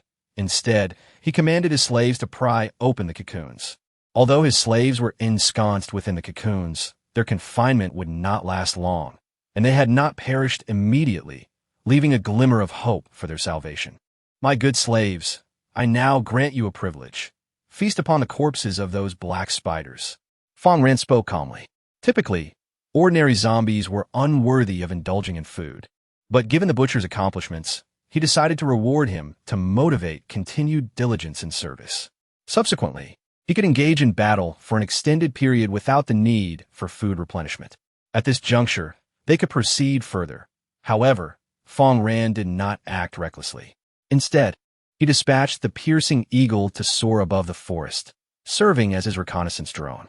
Soon, Fang Ran acquired a comprehensive understanding of the map, which guided his actions along a winding path. After enduring countless attacks from small black spiders, he ultimately arrived at a peculiar location. Before him lay a multitude of cocoons, the captured prey of the small black spiders. These cocoons had existed for an extended duration, with the creatures inside having long been dissolved into a liquid by the venom, rich in nutrients and suitable for consumption. However, the flavor was questionable, described by a certain extraordinary player as reminiscent of drinking liquid excrement. A crawler approached, directly biting into the vile cocoon, unleashing a foul odor. At that moment, the black spiders guarding the food sensed the disturbance and surged towards Fang Ran. The adult black spiders, larger and more formidable, possessed the ability to expel silk, ensnaring their foes. The butcher zombie, serving as a sturdy shield, was the first to charge forward. However, at that moment, countless strands of silk erupted from the black spider, ensnaring the butcher zombie. Even the powerful butcher zombie found itself immobilized, just as it seemed poised to be attacked by the black spider. Fang Ran produced a windproof lighter and hurled it towards the butcher zombie. The instant the flames met the silk, they ignited swiftly, dissipating into foul-smelling black smoke. The butcher zombie regained its strength. Though it could not dispatch foes with a single blow, it was capable of taking down two with each strike. Yet, Fang Ran did not permit it to act freely this time. Instead, he surged forward, channeling blue energy from his hands to envelop the critically injured black spider. Ding! You have successfully tamed a mid-level, silk-spinning black spider of Sequence 1, earning 200 experience points. Facing the critically injured creature of Sequence 1, Fang Ran's chances of successful taming were exceedingly high. Even if a failure occurred, a mere repetition would suffice. Before long, the arriving silk-spinning black spiders became his subservient thralls, each one a formidable ally. Such abundant and powerful slaves are indeed a rare find. Name: silk-spinning black spider. Race: Zerg. Loyalty: fully tamed. Combat power: Sequence 2 beginner. Qualification: general attack power. Normal speed: average. Physical condition: average. Skills: silk spinning. Venomous bite: spinning silk. Eject strands of silk towards foes, rendering them immobile. The effect is cumulative. Spider venom: when attacking foes, it inflicts a lingering venom effect, causing them to gradually lose health. Introduction: if you wish to avoid being ensnared in a white cocoon, keep your distance. Fang Ran successfully captured a remarkable total of 17 silk-spinning black spiders, a quantity that is quite impressive. This nearly constitutes the entire population of silk-spinning black spiders within the jungle. Fang Ran has effectively rounded them all up. The subsequent task ahead of him is straightforward. He commands his subordinates to destroy the myriad cocoons and swiftly depart. The rationale behind this action is to deprive the looming challenge of the boss spider queen of sustenance, thereby diminishing the difficulty of the impending confrontation. Under normal circumstances, following the deliberately designed paths within the forest, players would encounter the spider queen in the central region and engage in a fierce battle. However, without a peak combat power of the second tier, it becomes exceedingly challenging to prevail. The mechanics of the Spider Queen are particularly insidious, often leading players to suffer significant setbacks. Before long, Fang Ran arrives at a peculiar area where the ground is entirely ensnared with spider webs. Movement slowed. You tread upon a web, your speed diminished. The decrease in attack speed results in a significant reduction in player output. However, one can still rely on attrition to vanquish foes. Yet, a decline in movement speed could prove fatal, as evasion becomes increasingly arduous, rendering players more susceptible to enemy assaults. This marks the initial frustration for players, with further challenges looming ahead. Before Fang Ran lies a myriad of eggs, currently harmless. But once the player engages the spider matron, these eggs will shatter, unleashing countless small black spiders that will assail the player. Seizing the opportunity before the battle commences, Fang Ran commands his minions to attack the eggs. With a hiss, the spider eggs, unlike ordinary ones, are soft, protected only by a thin membrane. Shattering this membrane reveals a small black spider, enveloped in egg fluid, launching an attack on the zombie. The butcher's zombie advances, delivering a swift blow that dispatches the petite arachnid. Recognizing the urgency, Fang Ran instructs his other units to join the fray. With a single strike, the butcher zombie can breach the outer membrane, exterminating the small black spider within. The silk spitter need only inject venom into the egg to dissolve the interior spider efficiently. The abundance of these eggs yields considerable experience upon destruction, allowing Fang Ran to revel in the swift accumulation of experience points without excessive effort. However, at that moment, they find themselves confronted by a massive shadow. Unmistakably the spider matron, the mother of black spiders. It possesses a formidable size and a remarkable reproductive capacity, as long as there is an ample supply of sustenance. It can continuously lay eggs. A terrifying shriek erupted from the mother of black spiders, immediately causing all remaining spider eggs to hatch. A swarm of tiny black spiders surged forth, launching an assault on Fang Ran. From the largest 10 eggs beside the spider matriarch, a multitude of silk-spinning black spiders emerged, charging towards Fang Ran and his companions. Initially, Fang Ran enjoyed numerical advantage, but this was swiftly eradicated. To make matters worse, the spider matriarch began laying eggs once more, producing a staggering 6 additional eggs. These eggs, dark as night, promised an array of different black spider species upon hatching. The self-destructing black spider possesses the formidable ability to explode, wielding a destructive power akin to that of a high-yield grenade, capable of annihilating everything in its vicinity. It is precisely this capacity for self-destruction that renders even players of the second tier's peak combat strength vulnerable to disastrous outcomes with a single misstep. The self-destructing black spiders emerge in relentless waves, effectively resembling an artillery position firing upon the players. This barrage is unceasing and potent enough to obliterate players in a matter of moments. With a resounding crash, the first wave of self-destructing black spiders surged forth towards the expendable units, emitting terrifying sounds as they smashed through the remnants of bone, shredding the expendables to pieces. At this critical juncture, the spider matriarch exhibited further activity, releasing another 6 self-destructing black spider eggs. The piercing eagle descended abruptly, its claws piercing through 2 of the eggs, while 4 others were set to hatch within mere seconds. Should these spiders rush towards Fang Ran and annihilate the expendables, the battle would become exceedingly difficult, with Fang Ran assuredly facing defeat. The audience watched anxiously, their hearts racing as they exclaimed, "What do we do?" The spider matriarch appears immensely powerful, with substantial health and formidable defenses, continuously laying eggs. This intensity is beyond what we anticipated. Someone exclaimed, "Fang Ran should flee. Even the butcher zombies would succumb here." Such a high level of challenge seems almost designed for the player's demise. If Fang Ran failed to address the remaining eggs, his fate was sealed. At that moment, Fang Ran strategically positioned himself to execute his skill, the Great Chameleon, from safe distance. 3 elongated crimson tongues extended toward the self-destructing black spider eggs, drawing them into his maw and crushing them before they could hatch. As for the last remaining egg of the self-destructing black spider, even if it hatched successfully, Fang Ran remained unperturbed. He brandished his shotgun, and, as the self-destructing black spider approached within 10 meters, he pulled the trigger, effectively repelling and killing it. The expelled, self-destructing black spider would detonate, yet it could no longer harm Fang Ran. His prowess had ascended to the intermediate level of the second tier. He was no longer the player who could fire a mere 4 shots, but a formidable force capable of unleashing 13 shots in rapid succession. His total power now far exceeding his former self. Without the assistance of self-destructing zombies, Fang Ran steadily overpowered his adversaries. The audience, witnessing these developments, felt a wave of relief wash over them, no longer fearing an imminent defeat. Chapter 51, Reward. Enchanted shoes by the heavens, Fang Ran. Please, before you confront foes, share your strategy first. You nearly gave me a heart attack. Someone exclaimed. I knew Fang Ran would prevail.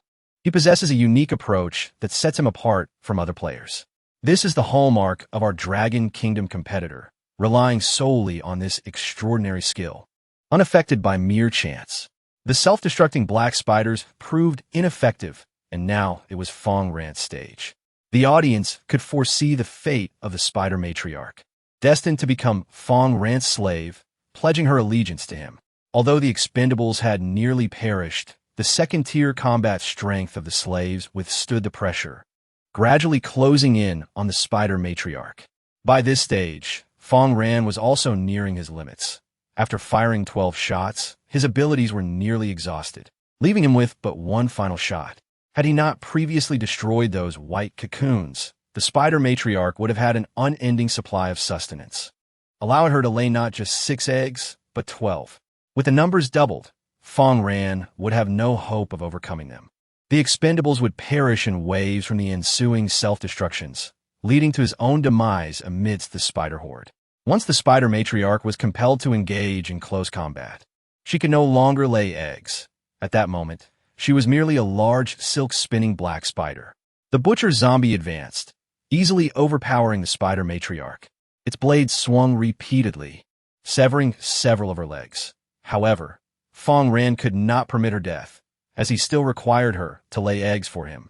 Tame her, he commanded, halting the butcher zombie and activating his skill. Ding! You have successfully tamed a mid-level zombie black spider mother from Sequence 2. earning 350 experience points. Your level has ascended from 17 to 18, and your physical attributes have been enhanced. You have successfully completed the challenge of the Black Spider Nightmare. The cataclysmic mist will dissipate in 10 minutes, and rewards will be distributed, including enchanted equipment. Fang Ran felt a wave of exhilaration. Leveling up was indeed delightful. The mana bar, which had nearly been depleted, was now replenished. He reclined beside the spider matriarch, already envisioning the nature of the rewards that awaited him. The once fearsome spider matriarch now gazed at him with a hint of endearing charm in her eyes. Title: Mother of the Black Spider. Race: Zerg. Loyalty: completely tamed combat power. Intermediate level of sequence 2. Qualification: ordinary attack power. Normal speed. Moderate constitution. Ordinary skills: silk spinning. Venomous bite. Egg laying. The spider matron is capable of producing both ordinary silk and potent silk. The potent silk serves as an enchanting material, consuming all of her supernatural energy, and she can produce up to 50 strands in a single day. Egg production: capable of yielding small black spider eggs. Silk spinning black spider eggs and self-destructing black spider eggs. The process of egg laying consumes a substantial amount of energy, necessitating the replenishment of food and extraordinary abilities to sustain it. Introduction: feel the terror of laying eggs. The audience was immediately exhilarated as they witnessed him tame the mother spider. When a mother spider birthed the self-destructing black spiders, it terrified me, and I thought Fang Ran was doomed. Little did I anticipate a turn of events. She must lay more eggs henceforth, so when enemies approach, a formidable horde of diminutive black spiders can emerge, striking fear into their hearts. Haha! Just those self-destructing black spiders could annihilate the foes one by one. Seeing the mother spider's prolific egg-laying prowess, they believed themselves invincible. Yet, there are inherent limitations. Even if the mother spider is well-fed, the quantity of eggs she can lay in a single day is significantly restricted. Once her supernatural energy is depleted, she must cease. Moreover, the strongest of her offspring is merely of the second-tier, initial stage, which is not sufficiently powerful. In terms of sheer numbers, the zombies undoubtedly dominate in this apocalyptic world. Her utility to Fang Ran remains primarily in weaving webs. The 10-minute span of her utility swiftly elapsed, and the system's prompt arrived. Upon completion of the settlement, your scores for the challenge are as follows. Battle score: 15. Strategy score: 20. Time spent score: 10. Hunting score: 25. Fortunate score: total score: 80. Rating: excellent. Basic reward: you have received a pair of Swiftfoot shoes and 100 strands of potent spider silk. Reward: you have received an intermediate crystal core of the Black Widow Mother, 200 strands of powerful spider silk, and a design blueprint for the spider silk tower. The battle concluded, and the ominous miasma along with the calamity monument vanished into thin air. The surrounding dense fog rapidly dissipated, and the palpable sense of tension evaporated as well.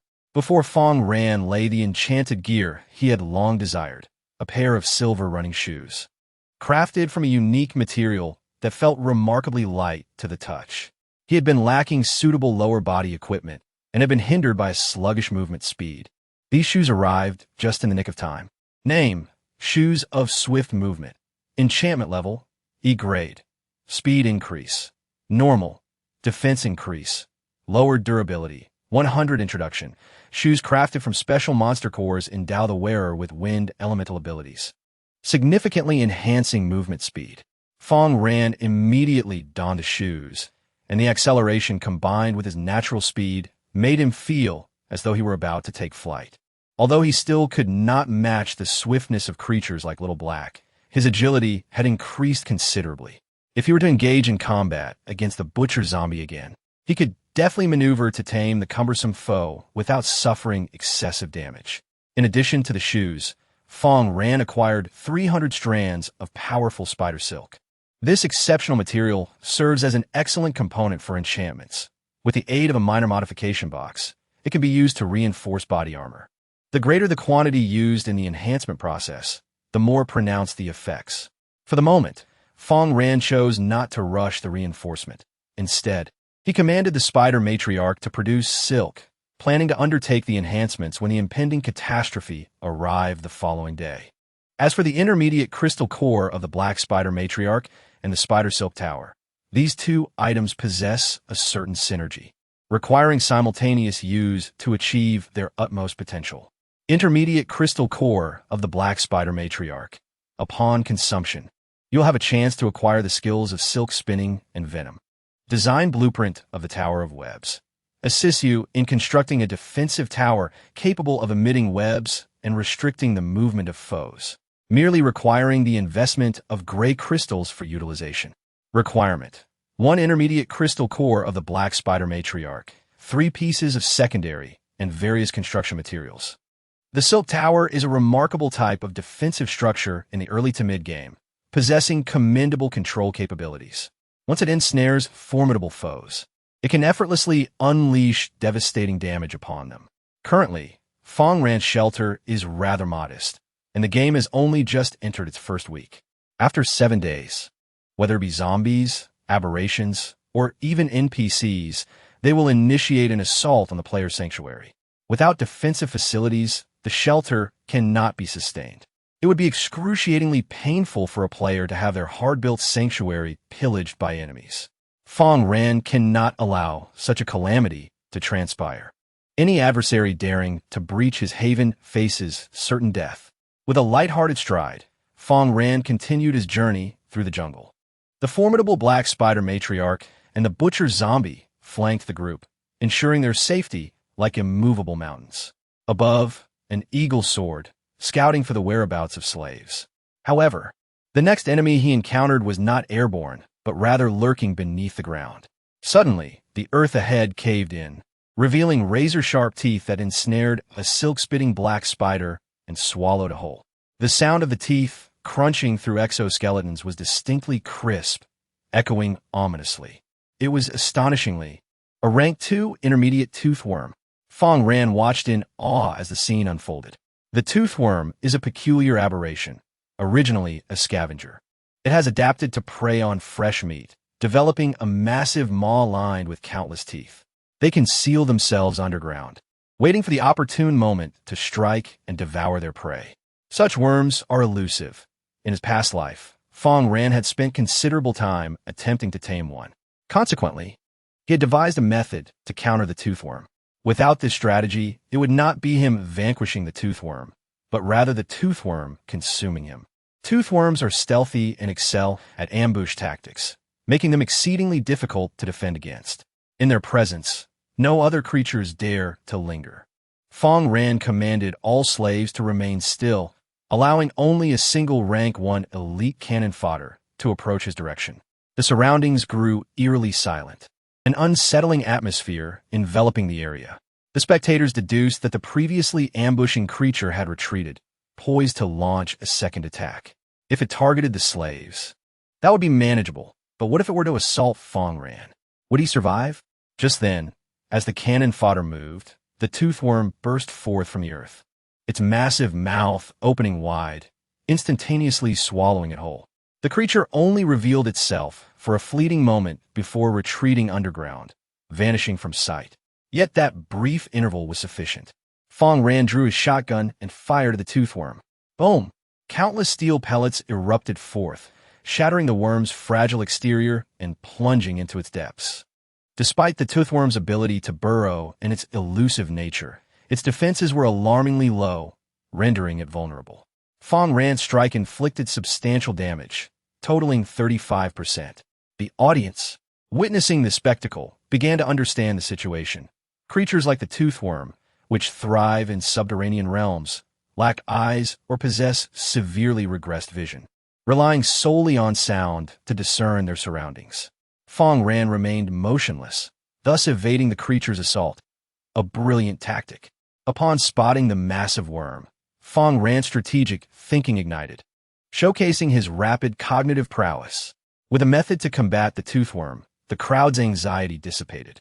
However, they were unprepared for the ensuing minutes, during which the toothworm refrained from attacking. It seemed to sense fear and retreated. Yet, Fang Ran remained patient, acutely aware of the toothworm's behavior. It was gathering strength. Any reckless move would lead to certain doom. A quarter of an hour passed, and as a silk-spitting black spider shifted, the ground beneath it suddenly collapsed, revealing the gaping maw of the toothworm. Yet, awaiting it was Fang Ran's powerful shotgun blast, striking its already injured area. Seizing the opportunity, he activated a skill to accelerate his movements, aided by his newly enchanted footwear, propelling himself directly to the toothworm's side, where he unleashed his innate talent. Instantly, azure energy surged forth, enveloping the toothworm entirely, accompanied by the system's notification. Ding! You have successfully tamed a mid-level toothy earthworm of Sequence 2, earning 225 experience points. Following the taming process, the earthworm's body underwent a mysterious enhancement, restoring 20 of its maximum health. Its size resembles that of a truck, with a sleek exterior that secretes a viscous substance. Name: Sharp-Toothed Earthworm. Race: Zerg Loyalty. Fully tamed combat power. Intermediate level of Sequence 2. Qualification: Ordinary. Attack power: relatively high. Speed: average. Physical condition: below average. Skills: Excavation. Transformation: the burrowing earthworm can excavate substantial tunnels underground to facilitate its concealment, though its migratory pace is significantly diminished. After consuming adversaries or nutrient-rich soil, the voracious earthworm can transform these substances into a more refined form of energy. Introduction: this is not your little companion for fishing. The two abilities of the serrated worm are exceedingly beneficial. The former assists Fang Ran in constructing tunnels, while the latter aids in circumventing dangers on the surface. This synergy will prove advantageous when Fang Ran eventually seeks to capture the anthill, facilitating soil excavation. The transformation skill, however, is destined to become its primary function. Even when Fang Ran reduces zombies to mere pulp, the rate of energy release remains sluggish. Yet, with the presence of serrated worms, allowing them to consume the pulp and subsequently excrete, it will yield a substantial amount of nutrient-rich fertilizer, far surpassing the efficiency of conventional compost. Fang Ran aspires to capture more serrated worms, ensuring his land becomes increasingly fertile, thus accelerating the growth of the catastrophe tree, which will soon bear its second fruit. This fruit is a deep black, exuding a foul odor, with crocodiles lurking in the surrounding waterways. According to the map, a snow-capped mountain lies nearby, providing meltwater to the semi-arid region each summer. It is this nourishment that has given rise to the thicket. However, it is not summer now, and the original riverbed has transformed into putrid stagnant water. This water requires a purification agent for consumption, yet there is no need for excessive effort. Fang Ran possesses pure water, and it would be more beneficial to utilize this contaminated water for construction. However, to collect water, one must have a bucket and be wary of the crocodiles within. Obtaining a bucket is straightforward. Fang Ran opens the auction house, where buckets are available at a modest price, easily exchanged for food. As for dealing with the crocodiles, the method is even simpler. The butcher zombie, renowned for its high health and attack, will serve as bait to lure the crocodiles. Fang Ran approaches the water's edge, extending his leg into the water. Before long, disturbances ripple across the surface, revealing a crocodile with a pair of eyes slowly moving towards Fang Ran. The devouring crocodile, having attained a mutation, possesses the formidable strength of Sequence 2. With each enemy it consumes, its size and power continue to escalate. Suddenly, the surface of the water erupted with a cacophony, as the devouring crocodile seized the left leg of the butcher zombie and began to whirl violently, attempting to drag the butcher into the depths. Yet, the butcher's mass and might were evidently superior to that of the devouring crocodile. With a swift motion, he advanced forward, inadvertently pulling the crocodile onto the shore, brandishing his cleaver to strike at the creature's head, and then stepped forward to unleash his innate talent. You have successfully tamed a primary level, Sequence 2, Devouring Crocodile, earning 125 experience points. This is merely a crocodile, its strength insufficient. The butcher zombie must continue its pursuit. Shortly thereafter, another disturbance arose, and this time the devouring crocodile encountered was significantly larger. The butcher managed to drag it ashore with considerable effort, This crocodile was a formidable presence within Sequence 2. Its size was greater, and its power more substantial. After allowing the butcher to catch several more crocodiles, Fang Ran organized them into a formation, instructing them to attack the other crocodiles lurking in the stagnant waters. Thus, Fang Ran secured a safe interval for water collection. Chapter 53. Bloodsucking Crystal Core. The 10 golden ladybugs, which Fang Ran had hesitated to deploy, now found their purpose. Each ladybug was equipped with a 100-liter water bucket, while the various other slaves, including chameleons, carried several hundred liters of water on their backs. The mother black spider was even more impressive, bearing nearly a cubic meter of water, weighing over a ton. Despite the immense burden, the mother black spider's speed remained unchanged, as agile as ever. Fang Ran was thoroughly pleased with this capable mount and vowed to provide it with ample nourishment to ensure its silk production flourished. As for the tamed crocodiles, Fang Ran had no intention of granting them freedom. They would serve well as cannon fodder upon reaching the shore. The audience observed Fang Ran's achievements and felt that the day had been remarkably fruitful. With the impending catastrophe arriving at noon the following day and such significant progress made, it was no wonder they admired their beloved streamer. Fang Ran, 10 years from now, I shall bear your children. Fang Ran, seemingly indifferent to walking, stood effortlessly upon the back of the spider mother, exuding an air of confidence. While the spectators reveled in their gains, Fang Ran felt a rising tension. The burden on the spider mother was greater than anticipated. Despite carrying so much water, it could still bear more weight. Standing atop it, Fang Ran diligently surveyed the surroundings, knowing that any forthcoming danger could rival the challenges posed by the impending catastrophe. Even with heightened levels, robust physicality, and enhanced night vision, his sight remained limited. The penetrating eagle, a creature suited for daytime activity, was not particularly adept in the dark, losing its radar-like capabilities. Today, the sky was overcast, the moon concealed, casting the surroundings into utter darkness, further diminishing visibility. This was not advantageous for players. Unseen dangers lurked in shadowy corners, and many exotic beasts and insects thrived in the night. While within the confines of the town, the threats were primarily zombies. However, in the wilderness, the variety and number of enemies increased, heightening the peril. With a knife in one hand and a flashlight in the other, he awaited the arrival of adversaries. Although visibility was severely compromised, the challenges posed by the slave master could be addressed through his slaves. He was biding his time. A chilling roar echoed from a distant beast. Fang Ran, perched on the back of the spider mother, illuminated the area with his flashlight, striving to detect any threats. A rustling emanated from the nearby thicket, suggesting something was drawing near. Cease movement, Fang Ran commanded, instructing all slaves to lower their water buckets and prepare for battle. In the next moment, the head of the crocodile was suddenly attacked as a murderous black bear charged from the side. The killer black bear, a once ordinary creature, has undergone evolution, resulting in an enhanced physique and an insatiable thirst for blood. This formidable beast has attained an intermediate rank within the second tier, categorizing it as a warrior-type aberration, possessing both substantial strength and offensive capabilities. As it launches its attack, other aberrations also spring into action, launching a coordinated ambush. Amidst the chaos of battle, Fang Ran leaps from the spider matriarch, brandishing a Damascus blade, ready to engage in combat.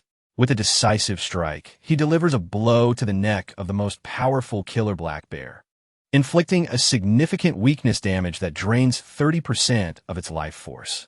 With a superior level and an enchanted weapon bolstered by enhancements, his combat prowess nears the advanced tier of the second rank, rendering his output truly terrifying. It is crucial not to equate him with those frail summoners. The master of slaves must be a formidable warrior, lest the slaves rise in rebellion. Seizing the opportunity, Fang Ran delivers several more strikes before utilizing his innate talent to successfully tame the killer black bear. With a triumphant chime, you have successfully tamed a mid-tier serial killer bear, earning 120 experience points. With the demise of one enemy, a new servant emerges. While others may find their strength dwindling in the face of such an assault, Fang Ran grows ever more formidable. He gains the ability to share the bear's perspective, with the positions of adversaries illuminated on his minimap. This transforms the battle into a straightforward endeavor. Tame what can be tamed, and eliminate what cannot. When the Butcher Zombie dispatches a primary tier red-topped beetle, the conflict reaches its conclusion. Although the previous slaves suffered significant casualties, fresh replacements arise to continue serving Fang Ran. Moreover, this skirmish yields an unexpected bounty for crystal cores. You have obtained a mid-level crystal core from a red-capped beetle. You have obtained a mid-level crystal core of the scale powder moth. You have acquired 2 intermediate crystal cores of the devouring beasts. The significance of crystal cores in enhancing a player's prowess is unequivocal. Each core utilized signifies an elevation in combat strength. Even if Fang Ran finds no immediate need for these 3 cores, they hold significant trade value. Their intermediate quality ensures that even a basic crystal core can be exchanged for valuable items. Intermediate crystal core of the red-capped beetle. Upon consumption, if your strength is sufficiently formidable, you will have an increased likelihood of acquiring the skill power of the red cap. The crimson top power. Accelerate towards the enemy, bolstered by strength and mass, to propel the adversary away. Intermediate crystal core of the scaled powder moth. Upon consumption, if your physique is sufficiently robust, you may have the chance to acquire the skill Protective Scales. Protective Scales. A layer of scales forms upon your skin. When adversaries strike, these scales shed, diminishing the damage inflicted by foes. Intermediate crystal core of the devouring beast. Upon consumption, there lies a chance to acquire the skill Swift Steps or Leaping Bound. Swift Footsteps. Upon activating this skill, your movement speed will be augmented. With a vigorous leap, the distance of the subsequent jump increases. The faster your speed, the greater the increment. Among the cores advantageous to Fang Ran, only the one from the devouring beast is suitable. The others are ill-fitted for him. One must not consume too many cores, as doing so could lead to mutations. Therefore, it is imperative to select the one with the highest probability of success. He promptly ingested the core from the devouring beast, and an overwhelming sourness surged through him, nearly causing his teeth to ache. However, it appeared that fortune was not on his side, or perhaps his velocity was inadequate, for his initial attempt resulted in a catastrophic transformation. After consuming it, your body undergoes a transformation, failing to fully absorb the energy of the crystal nucleus, thus rendering you unable to acquire the skill. If one attempt is unsuccessful, Fang Ran resolves to try once more. With every failure, success shall inevitably follow. The sourness once again permeates his entire oral cavity, gradually descending into his stomach, leaving even his teeth feeling loose. Filled with hope, he gazes at the system, eagerly awaiting its prompt. Congratulations, you have consumed the intermediate crystal core, resulting in a mutation of your physique and an enhancement of your abilities. You have acquired the enhanced skill, Leap Slash. Skill name, Jump Slash Passive Effect. Your movement speed is enhanced. Active effect. The distance of the next jump increases. The faster the speed, the farther the jump, allowing for a slash at enemies, inflicting additional damage based on current velocity. Fang Ran, wielding a Damascus blade, possessed a rather singular mode of attack, merely ordinary strikes. While executing ordinary attacks with finesse can indeed be quite splendid, there lingered a sense of incompleteness. With the acquisition of the Jump Slash skill, he finally filled that void, enhancing his prowess. Should he advance further, his strength would ascend to the second-tier elite level.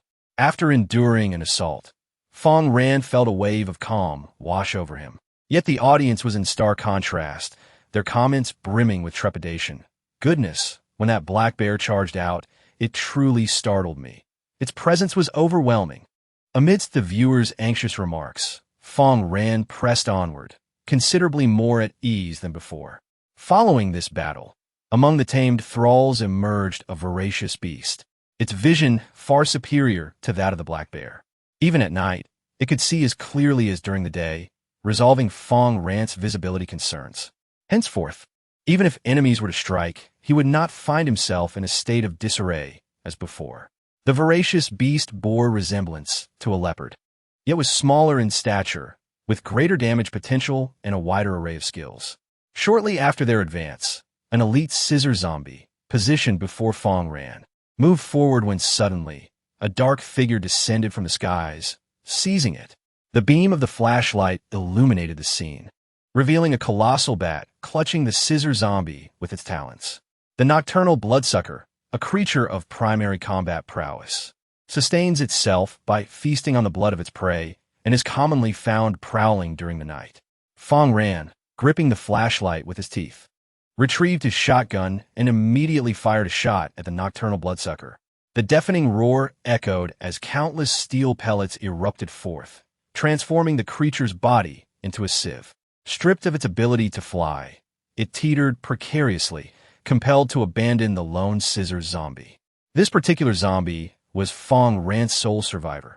After facing numerous scissor zombies, only this one remained, and it was imperative to protect it. The bloodsucker attempted to flee, yet it was met with a second blast from the shotgun, which obliterated its already diminished vitality. You have vanquished the night bloodsucking bat, earning yourself 125 experience points. You have obtained a mid-level crystal core from a nocturnal vampire bat, the intermediate crystal core of the night blood bat. Upon consumption, players with a special physique have a chance to acquire the skill Blood Drain, which allows them to regain a small amount of health when engaging in melee combat. Last time, Fang Ran had slain multiple small black spiders without acquiring a crystal core. This time, however, he obtained one after defeating merely a single night blood bat, indicating a turn in fortune. Fang Ran toyed with the blood-red crystal core in his hand, refraining from immediate use. Nonetheless, this crystal core possesses significant limitations. Players must have a slightly higher value in their hidden attribute of darkness to increase the probability of obtaining the skill. One of the characteristics of a higher darkness attribute is the emergence of talents, such as stealth and dark control, during the initial selection of talents. Chapter 54. The Evolution of the Flying Leopard Beast, the Tooth-Eating Leopard. Fang Ran's taming talent is also a manifestation of the darkness attribute. Taming itself embodies the essence of dark power, capable of distorting both flesh and will. This acquisition was commendable, but the battle was far from over. Fang Ran would have to wait before utilizing the crystal core. The night blood bats always appeared in swarms, their numbers exceeding mere one. To tame them, one must locate their hiding caves during the day, when they remain motionless and can be easily tamed. However, at night, unless they perish, the night blood bats will not descend to the ground. Fang Ran gripped his firearm while the other slaves executed preemptive strikes, bringing down the night blood bats one by one. He hoped for several more crystal cores to drop, but it seemed that Lady Luck had abandoned him, yielding only one more. Thus, he possessed 2 crystal cores, one for personal use and another for sale, which was quite satisfactory. He felt a tinge of regret. After vanquishing this swarm of bats, no similar foes appeared. Although consuming multiple crystal cores consecutively could lead to mutations, the knights still posed considerable dangers, compelling Fang Ran to proceed with caution. As he bit into the core, the unique metallic taste of blood flooded his mouth, accompanied by a notification from a system.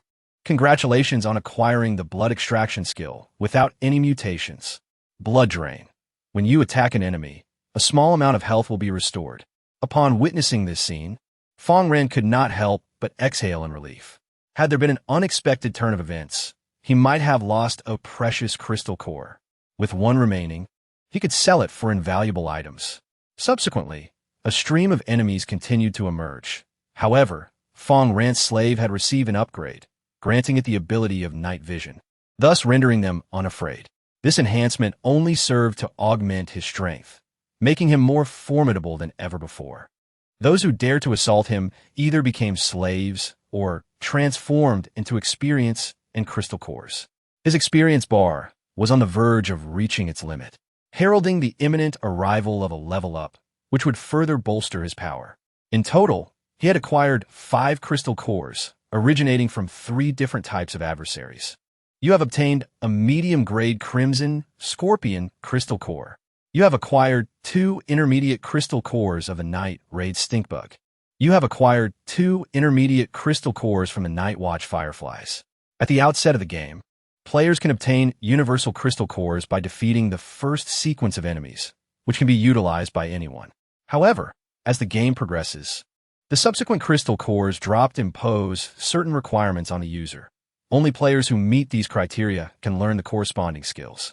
This creates a scenario where players frequently encounter unusable crystal cores, necessitating trade with other players to obtain the desired cores and learn effective skills. Among the 3 types of crystal cores, only the one from the Night Watch Fireflies holds some utility for the other party, while the others do not align with their needs. Intermediate crystal core of the Red Lizard. Upon consumption, should the player possess an innate poison affinity, there exists a possibility of acquiring the skill Kiss of the Red Scorpion. The Kiss of the Red Lizard. The subsequent assault is accompanied by an acute poisoning effect, causing the adversary to rapidly lose vitality while simultaneously diminishing their attributes. The intermediate crystal core of the Night Raid Stink Bug. Upon consumption, if the player's constitution is sufficiently robust, there exists a possibility of acquiring the skill Stink Attack. Intermediate crystal core of the Night Watch Firefly. Upon consumption, if the player's mental fortitude is substantial, there exists a possibility of acquiring the skill Glow of the Firefly. The glow of fireflies, consuming extraordinary energy, allows your body to emit a radiant glow, bestowing a modest enhancement to all attributes of nearby allies. Fang Ran retained the intermediate crystal core of the Night Watching Firefly, refraining from its immediate use. Repeated consumption of crystal cores within a short span could lead to mutations, resulting in players not only failing to acquire the desired skills, but also losing their existing ones. Given his lack of favorable fortune, Fang Ran deemed it wise to wait until dawn for its application. He intended to sell the remaining crystal cores in their entirety to procure essential resources. His inventory contained only a limited number of small modification boxes and small repair kits, precisely the items he required for the tasks ahead. The fortification of equipment using potent spider silk necessitated a considerable expenditure of small modification boxes. Following the conclusion of tomorrow's calamity, Fang Ran would need to continue advancing, integrating more machinery. Most of this machinery had sustained damage during the 3 years of disasters and required small modification boxes for restoration. The greater the quantity of small modification boxes and repair kits, the more advantageous it would be for Fang Ran. Furthermore, during transactions, he might acquire precious items such as equipment and blueprints. As he gradually emerged from the thicket into the overgrown wilderness, he encountered several Tier 1 aberrations and insects. However, confronted by the formidable presence of his group, these creatures mistook them for predators and swiftly retreated. Thus, Fang Ran enjoyed an unobstructed path, and upon glimpsing the faint light of the shelter, he understood that home was near. It was already the latter half of the night, and burdened with numerous water buckets while remaining vigilant against enemy attacks. His pace was considerably slow. Additionally, he needed to direct the battle and utilize his powers to tame slaves, straining both his body and mind. As he approached the shelter, a large group of shadows erupted from its vicinity, emitting distinctive cries. Who else could it be but Xiao He? This loyal creature barked loudly from a distance, and upon recognizing its master Fang Ran, it wagged its tail and hurried close, brushing against Fang Ran's legs.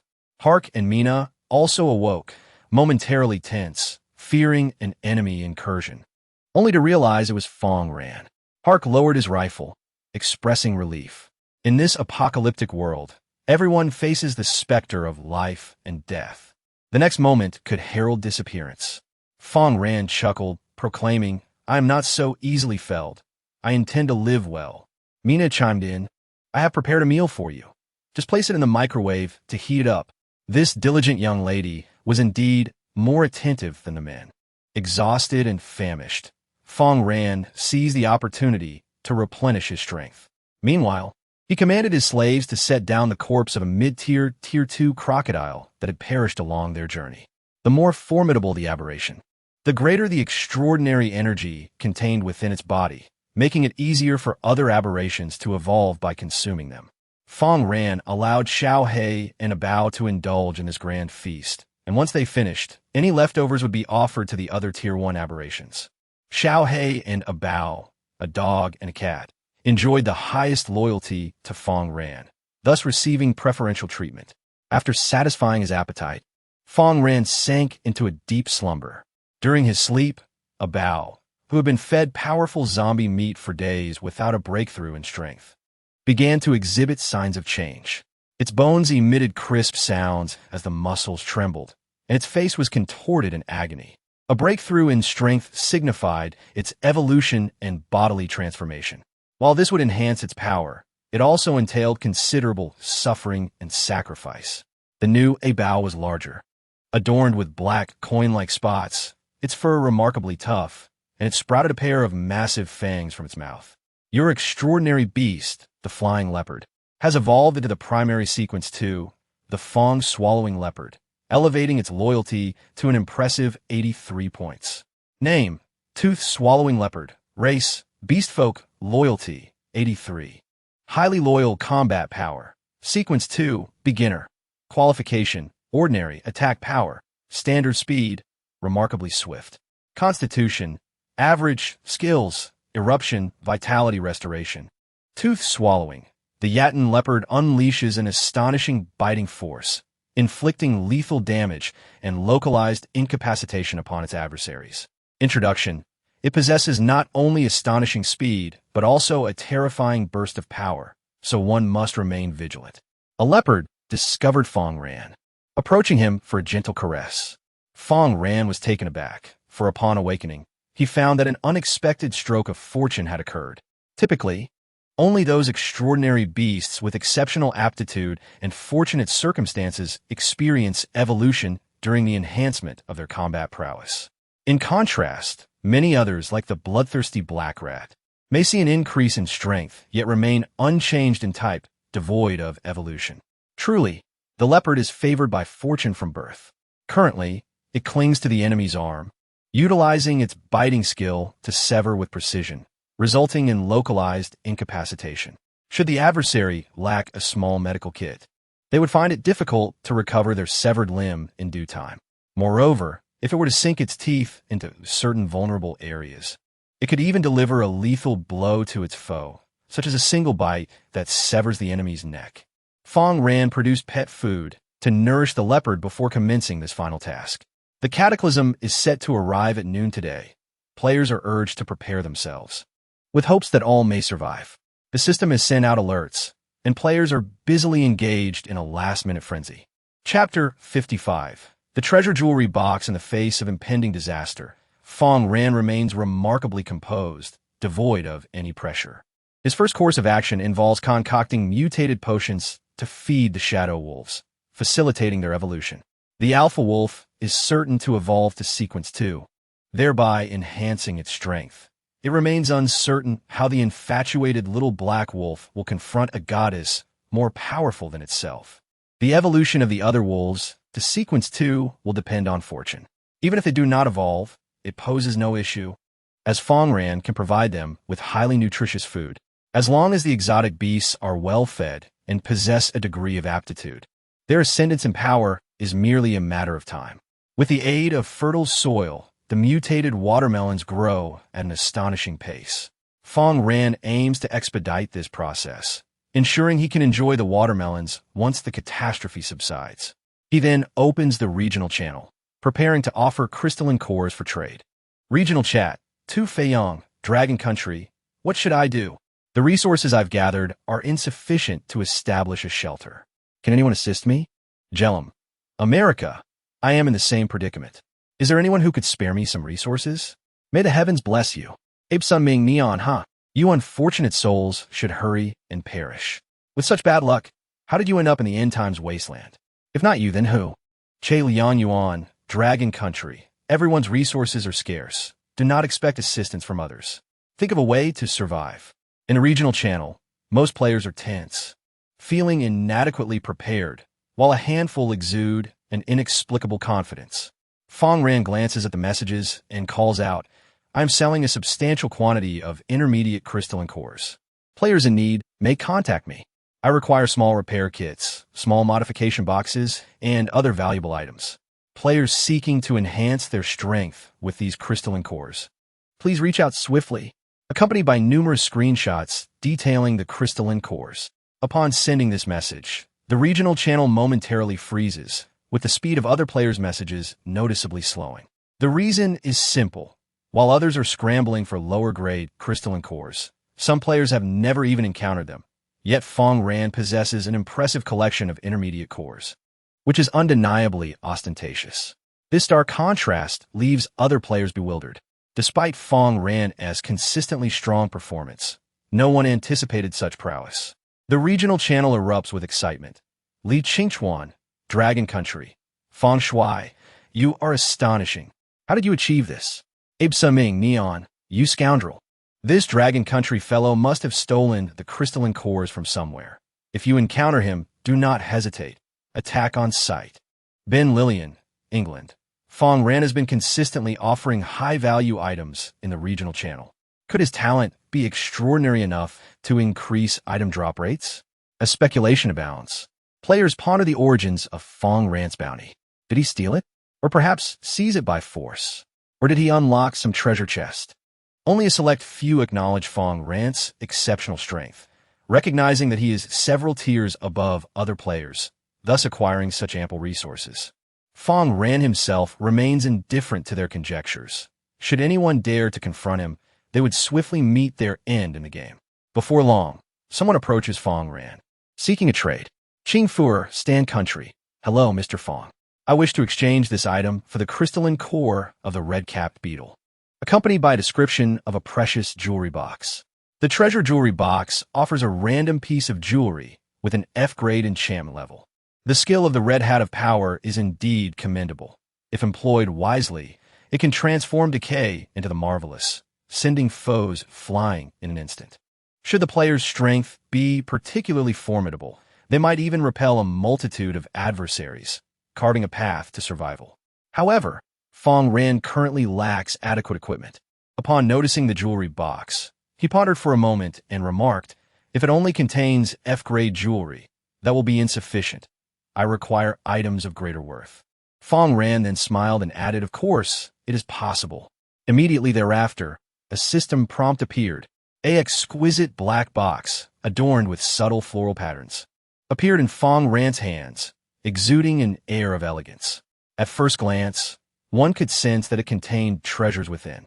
Fang Ran promptly opened it, revealing a splendid ring that captivated his gaze. Congratulations, you have received a hunting ring. Title: The Ring of Hunting, enchantment level, F-grade, speed enhancement, moderate, physical fitness increase, general durability, 100 introduction. The ring worn by hunters grants one the strength akin to that of a hunter, allowing swift movement through the mountains and forests.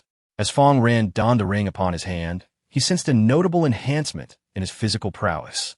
However, it was the acceleration it provided that truly delighted him.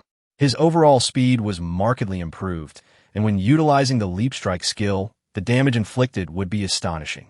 To Fang Ran's astonishment, despite wearing the ring, his combat power did not elevate to the advanced second tier.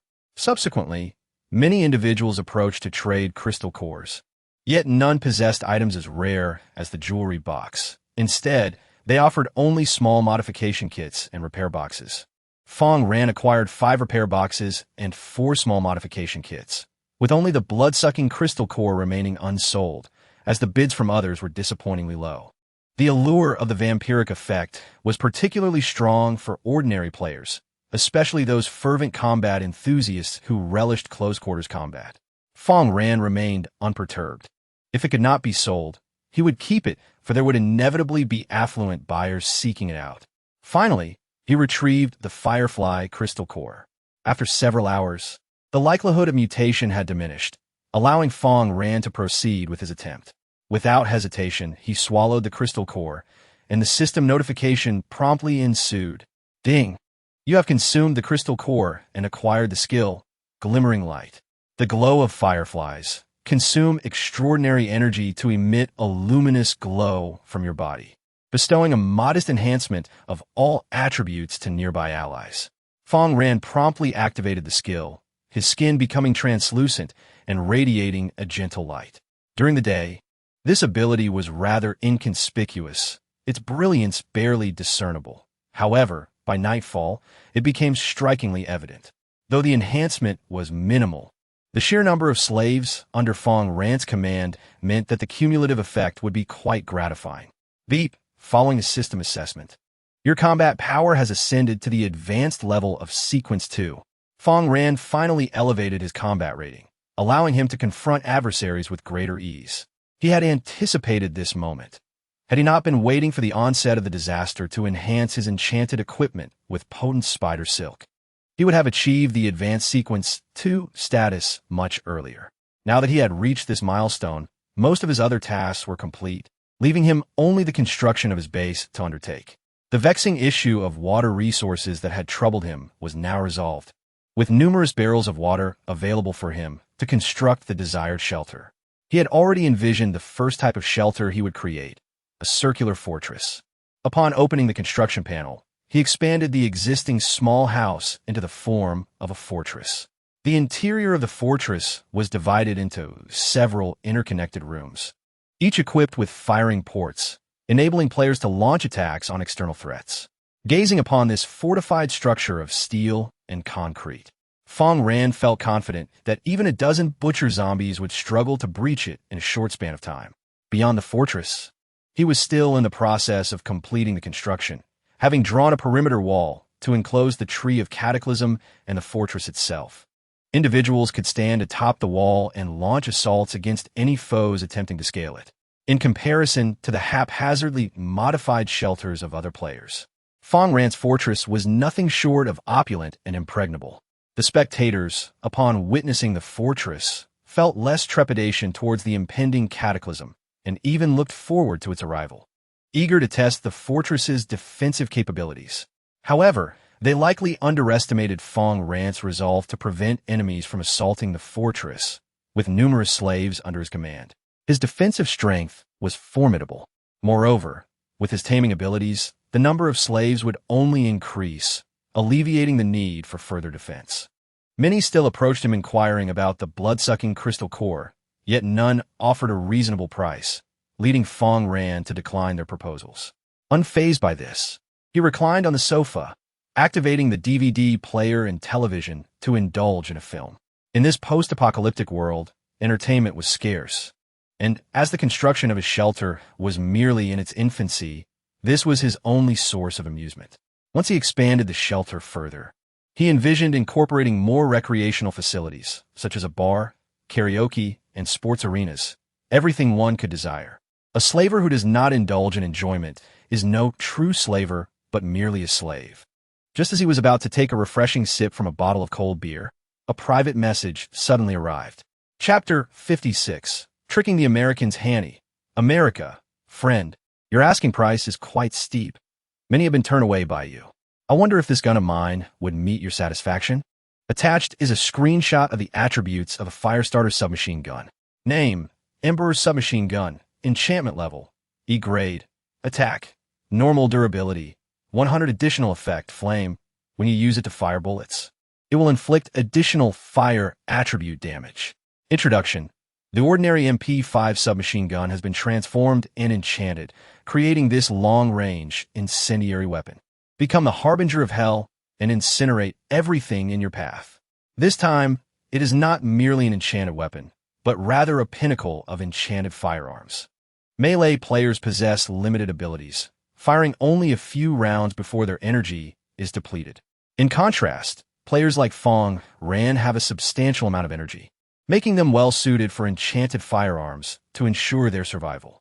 Fang Ran possesses a shotgun, yet can only fire in a double burst, necessitating a slow reload afterward.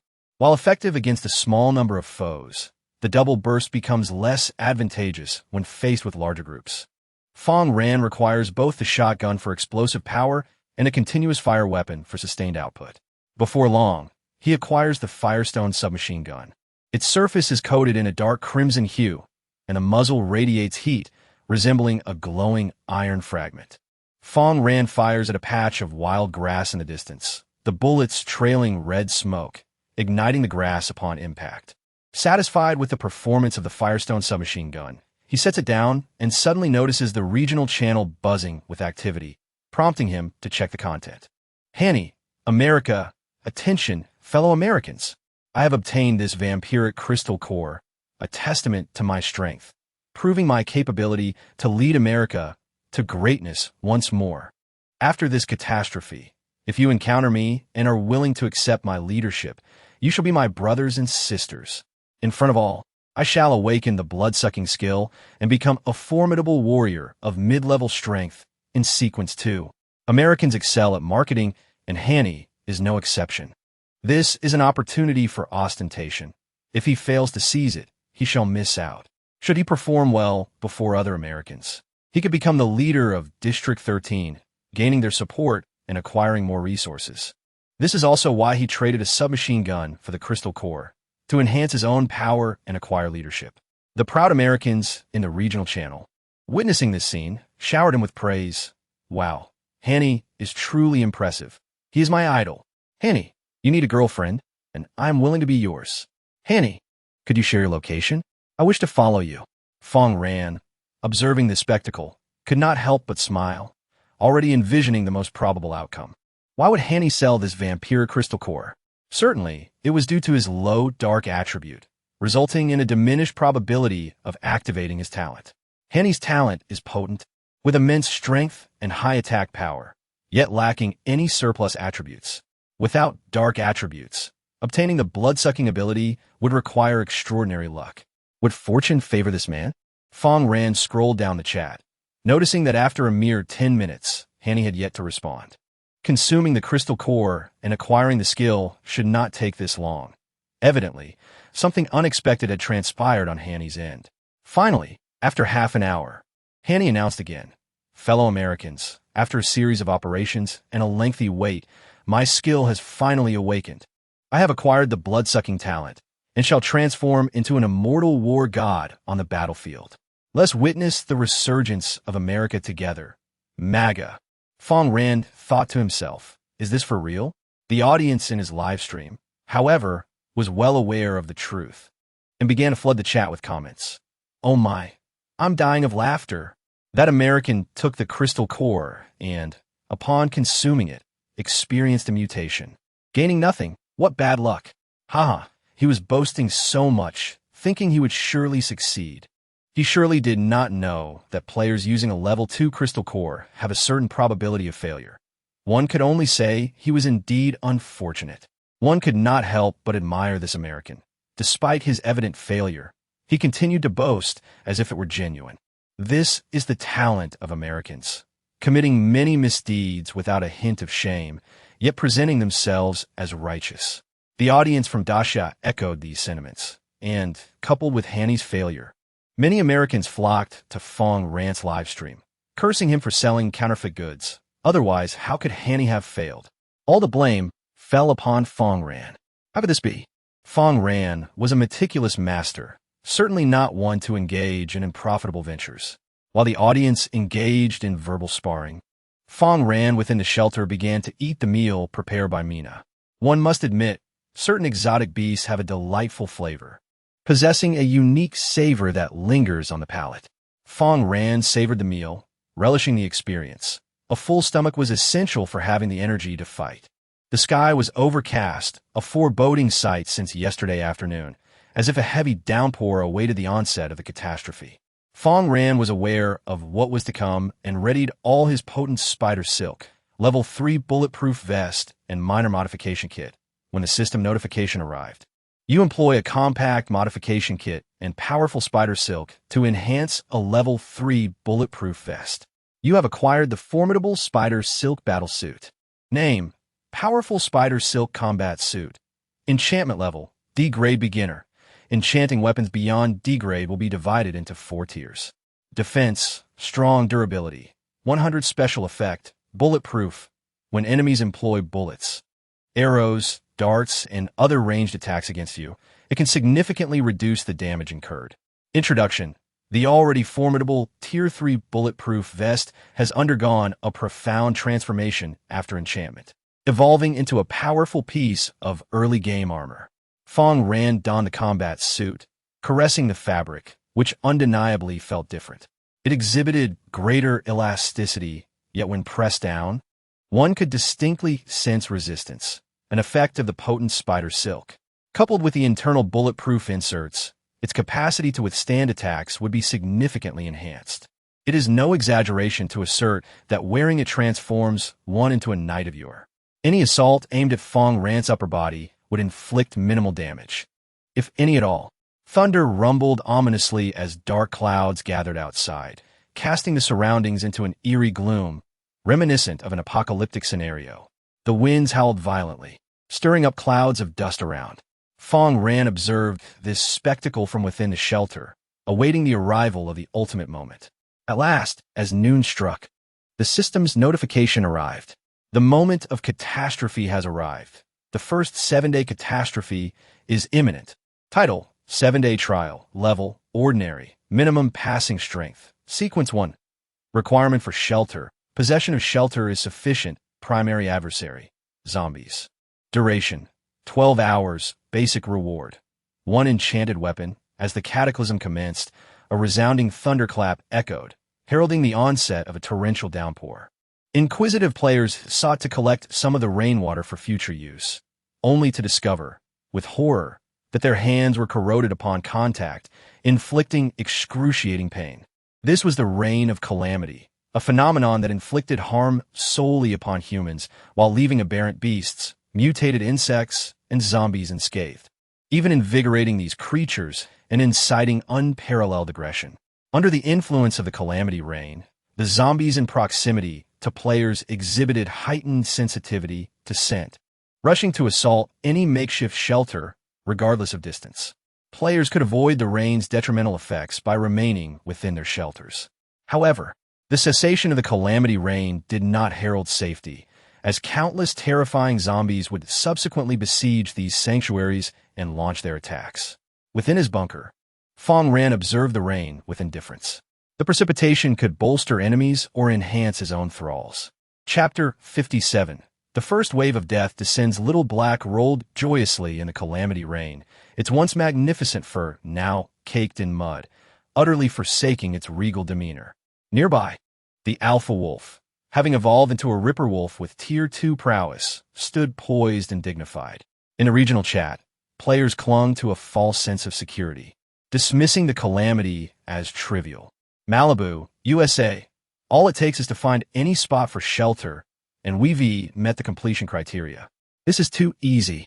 The calamity isn't that daunting. Kiribati, North Africa. Indeed, it's merely acid rain. I refuse to believe it can dissolve concrete. Yamamoto, Juhakir. Neon. No matter how fierce this rain is, it cannot surpass nuclear waste. I remain unconvinced. After an hour of relentless rainfall, the downpour finally ceased, and players' trepidation dissipated. Yet, at that moment, a horde of zombies surged forth, charging towards their shelters. Panic ensued as players realized that they had previously eradicated all surrounding zombies.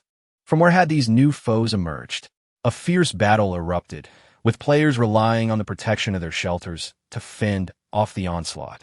Should the sanctuaries be breached, their demise would be imminent. In stark contrast to the anxiety gripping other players, Fang Ran stood atop the walls, remarkably at ease. The reason was simple. The initial wave of zombies, while numerous, were all Tier 1 threats. To try and eliminate Fang Ran with such weak adversaries was nothing short of ludicrous. He could not even be bothered to tame them. He simply commanded his thralls to engage in combat. The existing zombies within the shelter charged forward, most lacking Tier 2 strength, thus becoming the first line of defense. Although these thralls were feeble, the approaching Tier 1 zombies were even weaker. The first to breach the shelter was a group of advanced zombies, all at the initial Tier 1 level. A portly zombie barreled ahead, crashing into the advanced zombies and scattering them in disarray, achieving a commendable effect by breaking their formation. At that moment, a crawler surged forward to deliver the finishing blows, sinking its teeth into the neck of an advanced zombie, swiftly severing it and becoming drenched in blood. Other zombies joined the fray. 4 zombies, nurse zombies, and the solitary scissor zombie, all engaging in battle. Fang Ran's Tier 1 aberrations unleashed their might, charging into the fray, embroiled in fierce combat. This was merely the first wave of attack. Fang Ran was not about to expend his Tier 2 forces to engage prematurely. The weaker thralls were to exhaust their strength first, proving their worth before reinforcements were dispatched.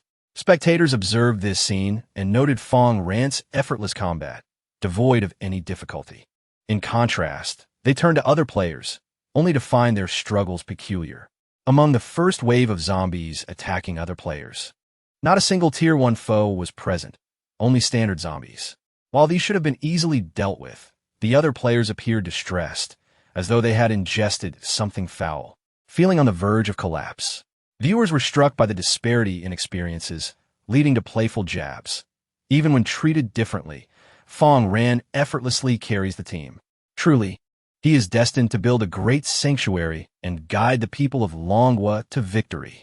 Indeed, Longwa is fortunate to have a talent like Fang Ran. Let us give him something challenging. He is about to doze off. In truth, the difficulty each player encountered during the 7-day trial varied greatly. The system allocated challenges based on the player's strength and the fortitude of their shelter. Fang Ran faced a standard difficulty, while stronger players encountered a moderate challenge, and those significantly weaker experienced an easier trial. The benefit of this system was that the mightier players faced greater trials, yielding more substantial rewards. However, the downside was that improper management could lead to catastrophic failure and death. Yet, even at the lowest difficulty, players in the regional chat remained unable to cope. Jack. USA. I'm doomed. My shelter is inadequate. It's made of wood and has been decimated by zombies in mere moments. What should I do now? The outside is crawling with zombies. Michael Damau. What else can you do but run? Perhaps you might survive. Lorok. Check. I regret my choices so deeply. My selected talents lack combat capability and cannot slay the zombies. The nations of these players faced dwindling hopes, their futures growing dimmer. Players must construct sufficiently large shelters within 10 years, necessitating survival at all costs, not just for themselves, but for their families and their homeland. Fang Ran understood this implicitly. Every seemingly reckless action he took was predicated on ensuring his own survival. Even when taming the butcher zombie, he could guarantee his safety, ready to respond to any threats. As time progressed, the first wave of attacks began to evolve. Initially, only Tier 1 zombies appeared, but soon, Tier 1 fat zombies, crawlers, and scissor zombies began to emerge, escalating the combat difficulty. Nevertheless, Fang Ran maintained a decisive advantage, having initiated an internal competition among his thralls. The remaining combatants were all Tier 1 elites, each a champion in their own right, ensuring victory in the face of adversity. Although the demise of Tier 1 enemies yielded minimal experience for Fang Ran, their sheer numbers promised cumulative gains. As the area surrounding the shelter filled with corpses, a radiant glow erupted from Fang Ran. Your level has risen from 18 to 19, and your physical attributes have been enhanced. With his newfound strength, Fang Ran, feeling unoccupied, took out his Firestone submachine gun and practiced headshots on distant zombies. As he fired at the head of a particularly rotund zombie, the bullet infused with his supernatural abilities shattered the entire cranium. And suddenly a notification indicated that an item had dropped. You have vanquished a corpulent zombie and procured a tin of nuts from its lifeless form. Unlike ordinary zombies, during this 7-day trial, the likelihood of obtaining items from the fallen zombies significantly increases. Otherwise, defeating merely the first sequence of zombies yields little to no loot. Only by overcoming the second sequence can one occasionally acquire ammunition, canned goods, and materials. It is at this moment that players who have not adequately prepared find themselves facing the apocalypse, as system notifications begin to appear one after another. The player Elia from Zone 13 has perished. Player Jisenelbu from Region 13 has perished. The player Mary from Area 13 has perished. Chapter 58, Gaining Cataclysm Points. The audience, upon witnessing this information, could not help but feel a surge of dread. However, seeing Fang Ran's calm demeanor, devoid of any hint of anxiety, they too found a semblance of tranquility. The demise of weaker players was a commonplace occurrence. Fang Ran was no weakling, and surely he would not meet the same fate. Nevertheless, the challenge's difficulty continued to escalate, as the average strength of the approaching zombies had risen to a high rank in Sequence 1, rendering Fang Ran's control insufficient. Observing the scene, Fang Ran proclaimed, "It is time for you to take the field. He promptly dispatched his sequence 2 junior slaves in waves to engage in combat. The 7-day trial consisted of 3 waves of attacks. They had only experienced the first wave thus far, with 2 more yet to come. Alternating combat ensured the utmost preservation of stamina, a strategy that was most prudent, despite the existing advantage that Fang Ran possessed, albeit slight. Even a modest enhancement could yield extraordinary results. The front line advanced further, creating a striking spectacle as layers of corpses accumulated. Upon the conclusion of the 7-day trial, Fang Ran envisioned turning these bodies into a rich compost, aided by the beneficial teeth of earthworms, an outcome he anticipated with great enthusiasm. He eagerly awaited the ripening of watermelons, imagining a scene where he could savor the fruit while simultaneously wielding a firearm against the undead, a blissful thought indeed.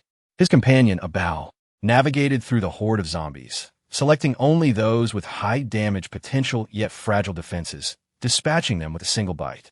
With a fierce cry, he lunged at a scissor zombie, sinking his teeth into its neck, leading to a profusion of black blood and the sound of shattering bone, as the beautiful head of the scissor zombie fell to the ground. This was not the end. Soon after, a system notification chimed in, indicating that something had dropped. Your servant has eliminated a formidable zombie, obtaining a small modification box. A smile graced Fang Ran's lips. In contrast to the sporadic findings of bullets, canned goods, and inexpensive materials, this small modification box fell akin to a grand prize. Indeed, Bao Bao's fortune was extraordinary. Fang Ran resolved to offer it more encouragement, hoping to procure several more of these delightful modification boxes. Shortly after this reward was claimed, the surrounding zombies ceased their relentless assault. The initial wave of assault has concluded, and you have accumulated 30 disaster points. You may now access the points shop to peruse the items available for purchase. Cataclysm points. Upon completing the initial trial challenge, players will acquire Cataclysm points. Subsequently, engaging in cataclysmic challenges, vanquishing formidable foes, and expanding their sanctuaries will all yield additional Cataclysm points. The point store contains high-value items that players can purchase at opportune moments. Fang Ran gazed at his points and suddenly broke into a wry smile. If only this had appeared sooner. He could have earned disaster points by completing the disaster challenges and constructing fortified shelters. It seems he is far ahead of the other players. Otherwise, he could have reaped these rewards. In the point store, small modification kits, repair boxes, and medical packs are all priced at 10 points each, while food, water, and ammunition are relatively inexpensive. Handguns generally cost 20 points, while single-shot rifles and shotguns are slightly more expensive at 40 points. Fully automatic firearms require at least 50 points, starting with the least damaging Uzi submachine gun. With his current points, Fang Ran finds little utility. He will have to wait until the trial challenge concludes to see what he can do. The methods for refining biodiesel, blueprints for constructing biogas pits, and advanced enchanted weapons are all potentially available for exchange. Spectators observed Fang Ran accumulating points and then glanced at the other players, only to discover a stark contrast. To their astonishment, Li Qingchuan, so formidable, had garnered a mere 17 points. Some players had pitifully low scores of 3 or 4 points. How embarrassing! The number of points a player earns is directly correlated to the number of zombie adversaries they vanquish. Those who evaded combat surely accumulated few points. Fang Ran, having eliminated all the zombies, collected a substantial 30 points. After this trial concludes, how many points will he ultimately attain? He is undeniably a skilled player, and his prowess is becoming evident. In the regional channel, other players faced the first wave of attacks, which was nothing short of catastrophic. The once intact and seemingly sturdy shelters were now riddled with gaping holes. The zombies' assault was just beginning, not yet finished. They immediately began scavenging for useful supplies, transporting them to the shelter to block the breaches. Alternatively, they opted to select a complete house, utilizing their remaining resources to renovate it. In essence, everyone was striving for survival, as if death loomed just a heartbeat away. Amid their frantic efforts, the second wave of attacks descended. This time, the foes were even stronger than the first wave, presenting a significant challenge. Fang Ran remained within the shelter, witnessing the approach of zombies from afar, and rose to prepare for action. In truth, he eagerly anticipated the trial. He could effortlessly convert numerous formidable zombies into slaves without the arduous task of searching for them. Is there anything a slaver enjoys more than capturing slaves and compelling them to labor, producing an abundance of goods? With millions of zombie slaves, Fang Ran aims to construct a shelter for all the people of the Dragon Kingdom. The second-tier zombies will undoubtedly serve as the backbone for shelter construction after the 7-day trial. Their efficiency surpasses that of the first-tier zombies. Among them, leading the charge, is the junior apprentice butcher of the second tier. The apprentice butcher, transformed from the corpulent zombie, now possesses a physique that transcends human limitations, wielding a colossal cleaver to effortlessly cleave bone and slice flesh. These apprentice butchers resemble large, plump pigs, which happens to be one of Fang Ran's preferred types of slaves. Currently, Fang Ran has only a limited expanse of wasteland under cultivation, but this will soon change. The vast wilderness surrounding him will metamorphose into his own vegetable garden. This transformation necessitates a substantial number of slaves to serve as beasts of burden, and the advanced version of the fat zombie, the butcher zombie, presents an excellent choice. They possess greater strength and plow the fields with the efficiency of tractors, requiring neither grass like oxen nor fuel like machinery. On the contrary, the butcher zombie, with its ample physique, can even yield oil. Fang Ran relishes this cycle. As the battle commences, he too joins the fray. Boom! The sound of an explosion reverberates as the apprentice butcher zombie charges forward, while the mother black spider has already deployed numerous self-detonating black spider eggs. Countless self-destructing black spiders rush forth, detonating amidst the ranks of the apprentice butchers, reducing them to a state of bloody ruin. These butchers, being only of the secondary tier and lacking the experience of slaying enemies for enhancement, possess nowhere near the dominance of the one Fang Ran had previously tamed. This illustrates the stark difference between seasoned veterans and novices. Their strength is indeed incomparable. As the apprentice butcher is blasted, its fury accumulates, and it gazes upon a frail human before it, swinging its cleaver in an immediate attack. However, the man raises his hand, unleashing blue energy that envelopes the butcher, forcibly assaulting its brain and distorting its mental consciousness. Ding! You have tamed a junior butcher of Sequence 2, earning 100 experience points. Fang Ran gazed at the newly acquired slave, his spirits gradually lifting. The zombies of Sequence 1, even when tamed, could not bestow any experience points upon him, and leveling up demanded a substantial amount of experience. With a plethora of Sequence 2 zombies at his disposal, Fang Ran was destined to ascend in no time. The trial of these 7 days would serve to eliminate those unfit for survival in this apocalyptic world. The strong would thrive through the trials, growing more formidable with each passing day. Chapter 59. Acquiring 2 pieces of equipment. Relying on his overwhelming strength against the butchers, Fang Ran maneuvered effortlessly during combat, rendering the rotund adversary incapable of landing a blow. It was then that a junior butcher, barely clinging to 1/10 of its health, came into view. Recognizing its lack of taming potential, Fang Ran swiftly delivered a decisive strike. You have slain the apprentice butcher, earning 100 experience points. You have acquired the enchanted weapon, the butcher's blade.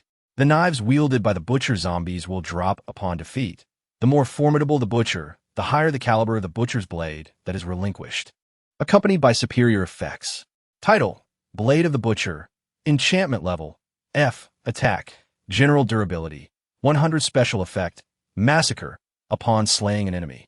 You may receive a slight increase in attack power. Introduction: Transform into a butcher, slicing away the flesh from your enemies. The butcher's blade is rather substantial. Without considerable strength, one might find it quite unwieldy.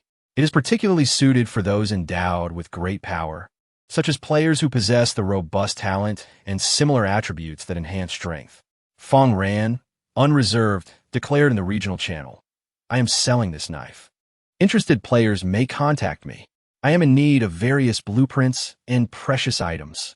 The small repair kits and modification boxes he possessed began to lose priority, overshadowed by the significance of the blueprints. Previously, They were reluctant to part with valuable items in exchange for Fang Ran's crystal cores. But now, faced with a dire situation, hesitation could lead to defeat. In an instant, an inundation of messages flooded in. With his agile movements, Fang Ran perused the messages while simultaneously taming the butcher zombies. Before long, he encountered an intriguing message. Sun Yuan Hao, Dragon Nation. Brother Fang Ran, I only have a useless design blueprint. Would you kindly take a look at it? Accompanied by a blueprint for a small Tesla tower. A compact Tesla tower. You have the option to select a Tesla tower to serve as the main power source, which can transmit electricity wirelessly to other Tesla towers within a 1-kilometer radius. Maximum voltage, 10,000 volts. Maximum current, 30 amperes. Construction requirements: a small Thunder Beast crystal core, a white crystal, a miniature transformer, and various other building materials. In the age of catastrophe, technology can indeed shine brilliantly. This method of wireless power transmission surpasses the standards of the pre-catastrophe era. Upon reviewing the design schematics, Fang Ran was momentarily entranced. How could this extraordinary creation be dismissed as a mere useless blueprint? In this tumultuous time, players often face attacks from enemies surrounding their shelters, which can easily damage essential facilities such as power lines, transformers, and power stations. Among these, power lines are particularly fragile and susceptible to destruction. However, to maintain the operation of the shelter, players cannot avoid the necessity of power lines. At this juncture, an excellent solution emerges: the construction of Tesla towers, employing wireless energy transmission to mitigate the risk of damage to electrical infrastructure. By erecting a Tesla mother tower within the base, one can extend the power supply to adjacent facilities, ensuring both electricity transmission and the protection of the tower itself. With the absence of power lines, the fear of sudden power outages dissipates, rendering energy transfer considerably safer. Fang Ran promptly remarked, "This is truly remarkable. I can exchange it for that knife." He swiftly completed the transaction, securing the design blueprint for the Tesla tower and placing it securely within his backpack. The audience, witnessing this scene, gasped in astonishment. The electricians were moved to tears, filled with gratitude for technological advancements that rendered power lines obsolete, yet terrified at the prospect of impending unemployment. With the acquisition of the Tesla tower, Fang Ran had struck a significant deal. Though he pondered the nature of the Thunder Beast, could it be consumed?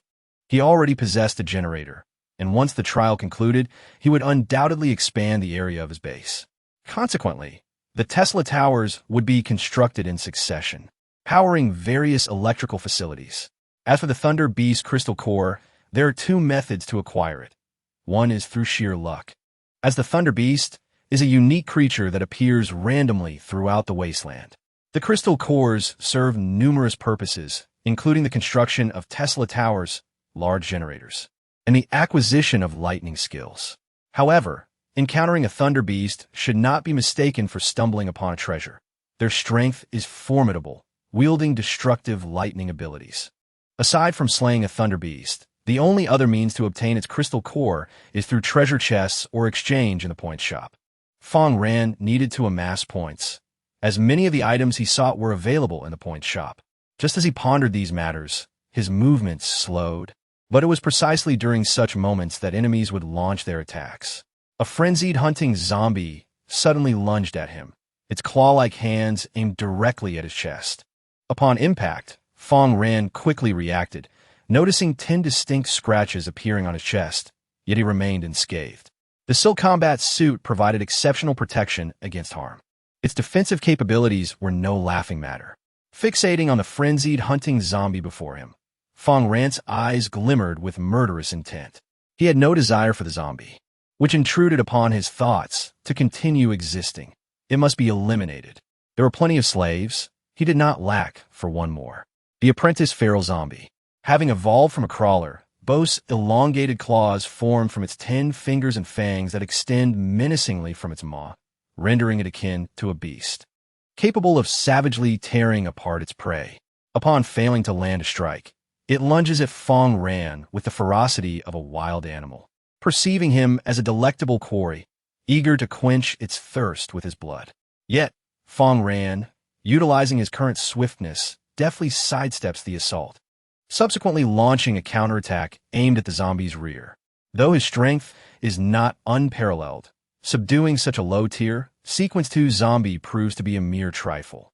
The apprentice feral zombie attempts to retaliate, but Fang Ran's relentless onslaught leaves it bewildered and defenseless. In a matter of moments, his blade cleaves through the zombie's head, prompting Fang Ran to halt. He gazes at the edge of his Damascus knife, which has dulled considerably, its durability diminished to a mere 24 points. After days of relentless combat, it has suffered significant wear, resulting in reduced damage to the zombies, necessitating repairs. Fang Ran retrieves a small repair kit as the system notification chimes in. You utilize the small repair kit to elevate the durability of the Damascus knife to a perfect 100 points. The Damascus knife now gleamed anew, heralding the commencement of a fresh battle endeavor as Fang Ran also embarked on the endeavor of taming the frenzy-hunting zombies. If the butcher zombies could be likened to tractors, then the frenzy-hunting zombies would undoubtedly resemble harvesters. Their elongated claws and the unique structure of their crawling limbs render them the quintessential embodiment of a harvester. Once the wheat reaches maturity, it shall be the frenzy-hunting zombies that reap the harvest, yielding undeniably impressive results. In this particular confrontation, Fang Ran acquired far superior spoils than before. Canned goods, water, and ammunition have a significantly higher drop rate upon vanquishing Tier 2 zombies. Although the quantities of small repair kits, small modification boxes, and small medical packs are modest, their probability of appearance has also seen a marked increase. Presently, he has obtained 3 small repair kits, 2 small modification boxes, and 3 small medical packs. Furthermore, he has secured 4 gray crystals, 1 piece of first-tier alien iron, and 1 shard of black stone. As for enchanted equipment, its drop rate remains considerably low. Currently, Fang Ran possesses only the 1 item he acquired. Had he chosen to eliminate all the zombies without taming them, he would undoubtedly have obtained a greater number of enchanted items. However, such an approach would squander the potential value of the zombies. Fang Ran is a master of enslavement, one who seeks to exploit even the deceased zombies. Neglecting to harness their maximum worth would constitute a tremendous waste, an absolute impossibility. Amidst Fang Ran's reckless pursuit of taming, a radiant white light erupted from his being. Your level has increased from 19 to 20, enhancing your physical attributes. With this elevation, Fang Ran can more easily contend with the lower-tier zombies of Sequence 2. However, the difficulty of leveling up will continue to rise. Ascending from level 20 to 21 requires a staggering 10,000 experience points. And the experience gained from defeating a lower-tier Sequence 2 zombie is diminishing. On average, each defeat yields 25 fewer experience points, thereby impeding Fang Ran's progression. It is anticipated that by the conclusion of the 7A trial, he may achieve another level or 2, further augmenting his strength. Yet, his equipment is far from complete. He possesses only a somewhat useful silk combat suit, and he remains significantly distant from the threshold of attaining top-tier combat power in Sequence 2. He requires a greater array of equipment and more potent skills to facilitate a qualitative transformation from quantitative accumulation.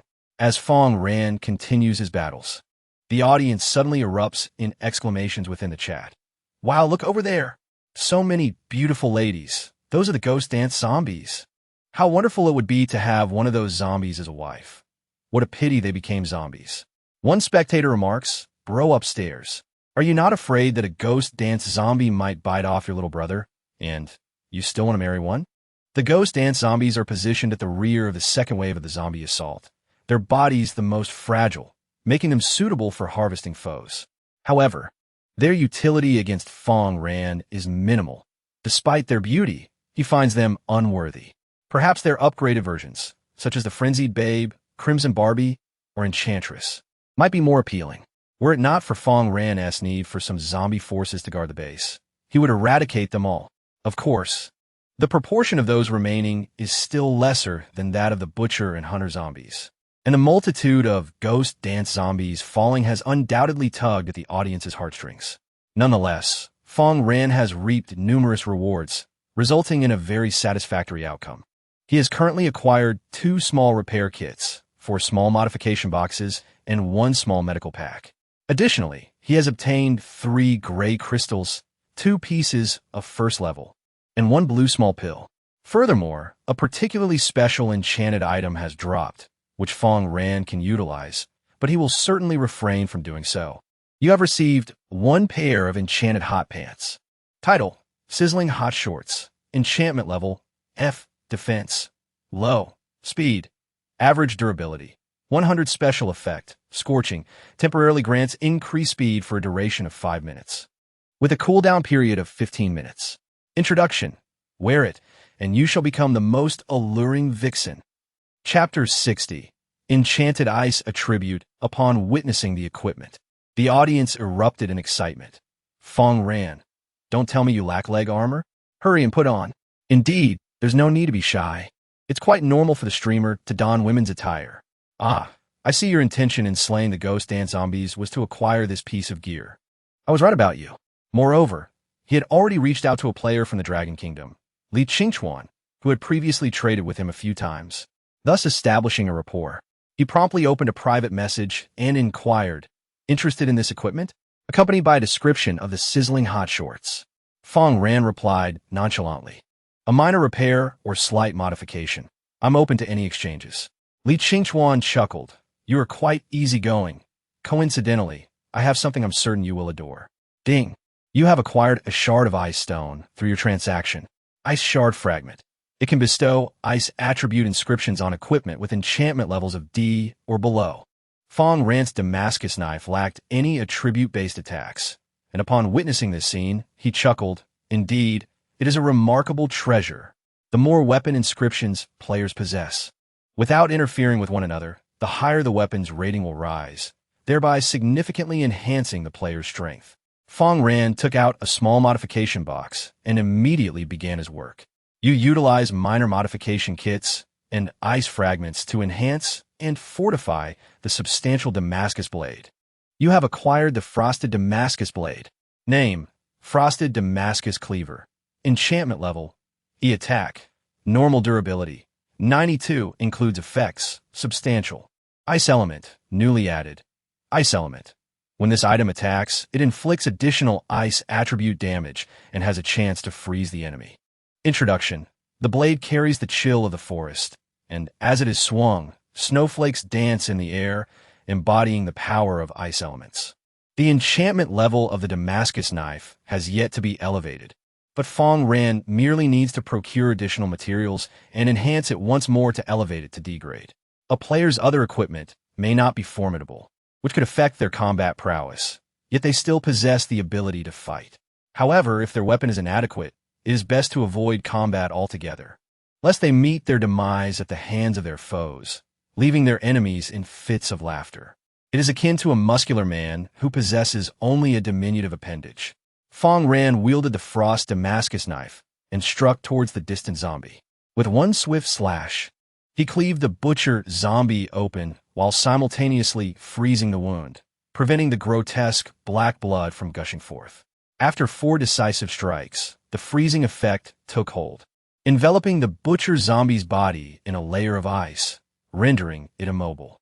However, it soon shattered the icy prison, clearly indicating that an E-grade enchanted weapon was insufficiently powerful to maintain a prolonged freeze.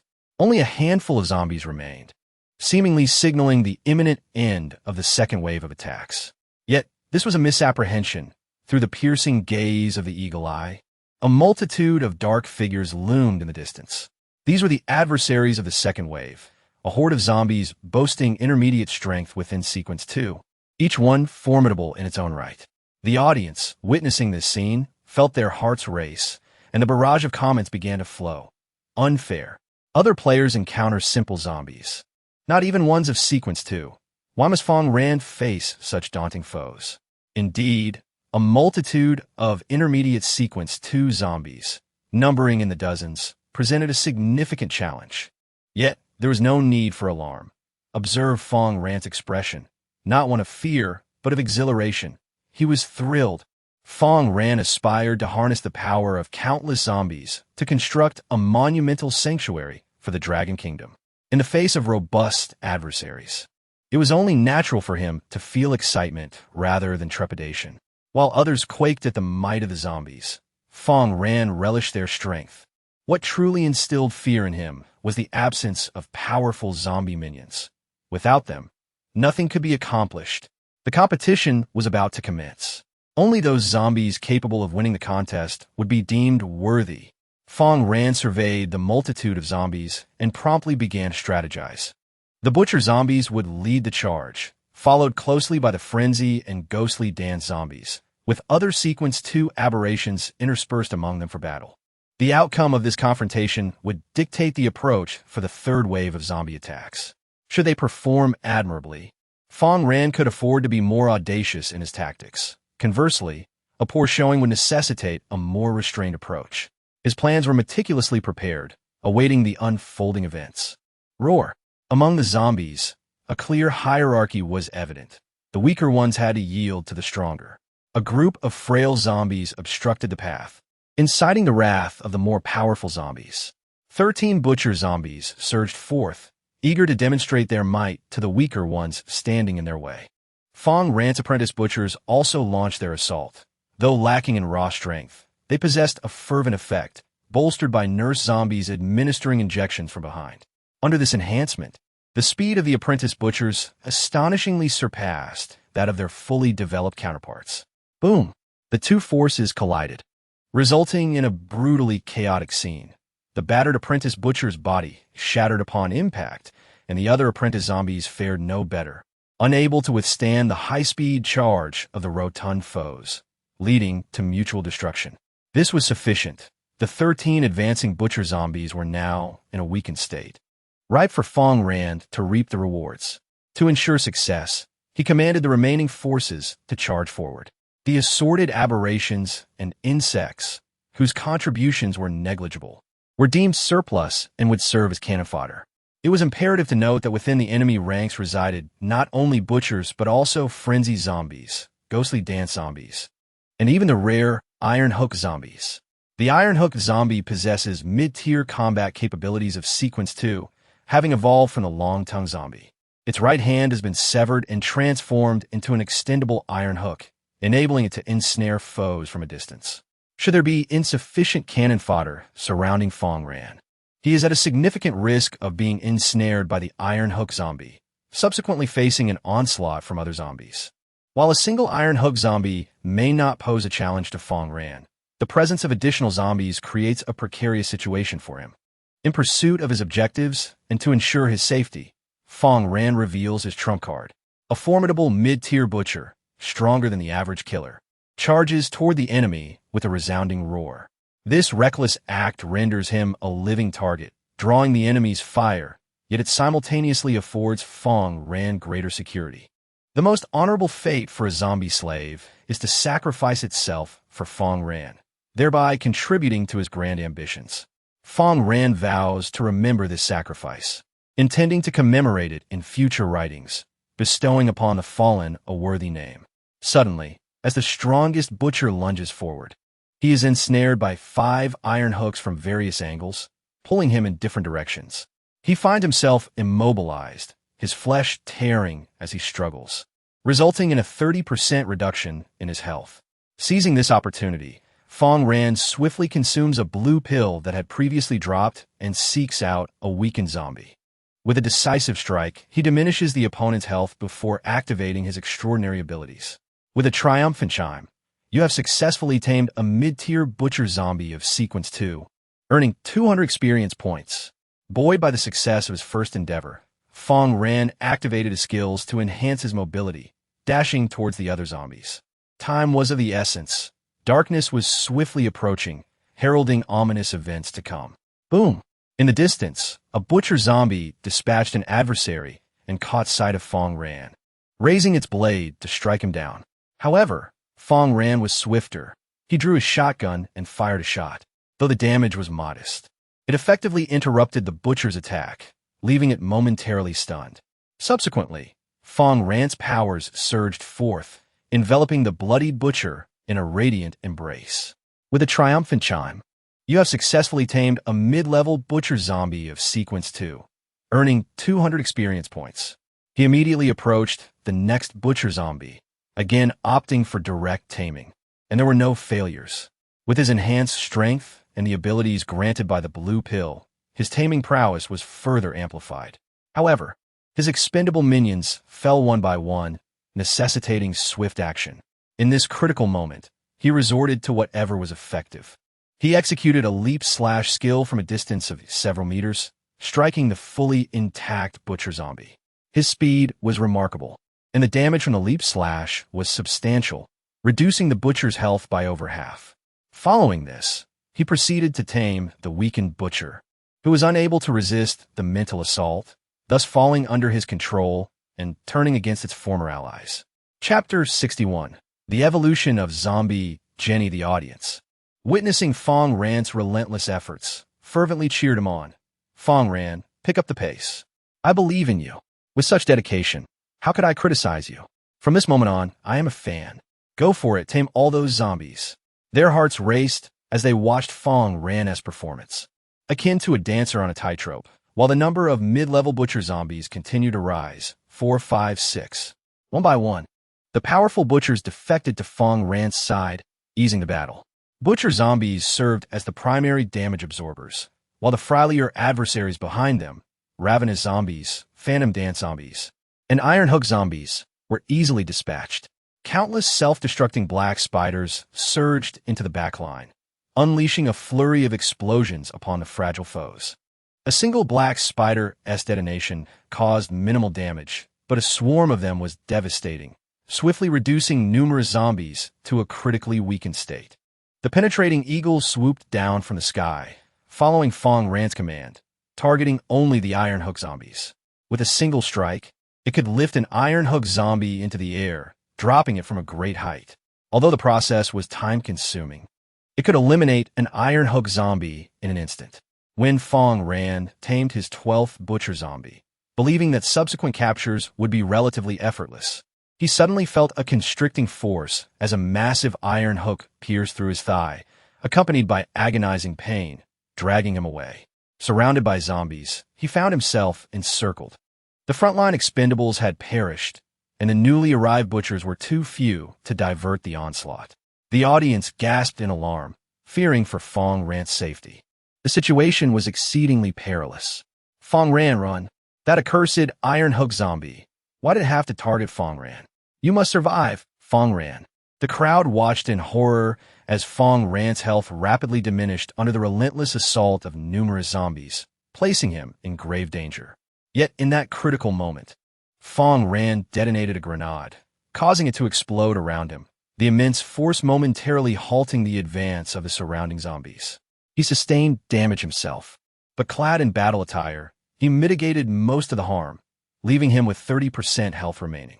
Sacrifice. As his abilities surged forth once more, Fang Ran's health was instantly restored.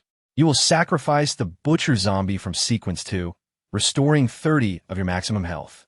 You simultaneously gain additional physical constitution, and your maximum health limit is increased. Fang Ran possesses formidable strength, classified as a high-level sequence 2. Had he been so easily vanquished, he would not have achieved such a prestigious rank.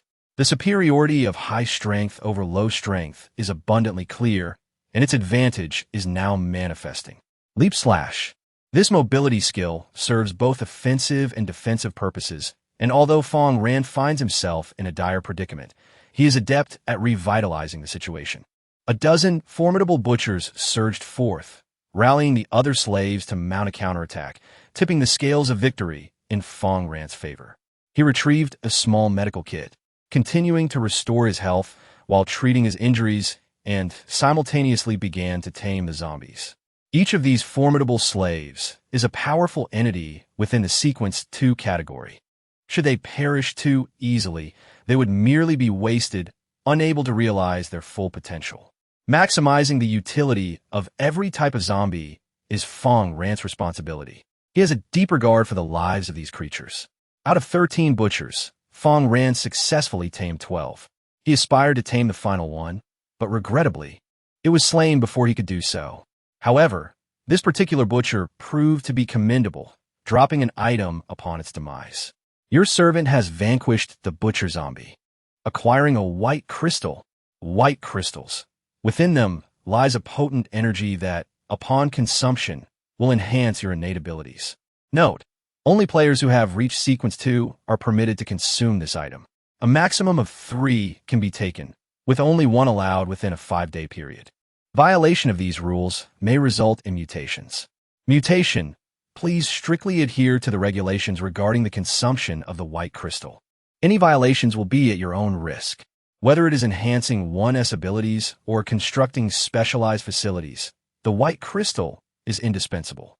It has become a universal currency in this post-apocalyptic world, certain to prove its worth, and is a coveted resource among players in the early to mid stages.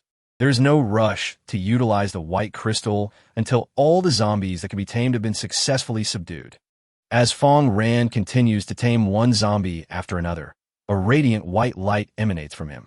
Your level has increased from 20 to 21, and your physical attributes have been enhanced. He sensed a surge of power within him, realizing that he was not far from breaking through to the pinnacle of Sequence 2. Immediately, he persevered, fueled by an insatiable zeal, fervently taming the zombies with an almost frenzied determination.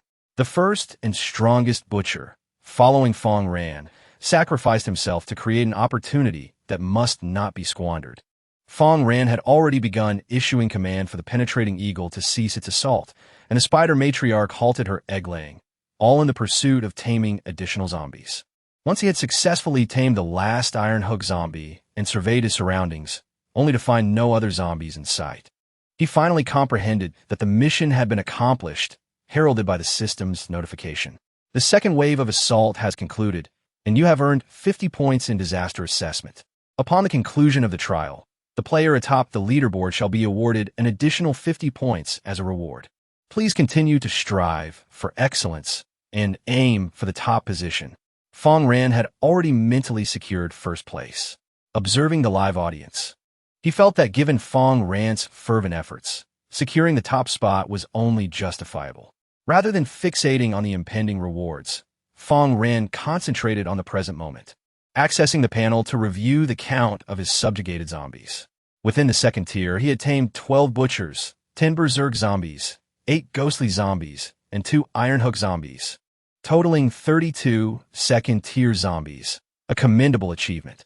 This preparation would render the forthcoming third wave of attacks considerably simpler.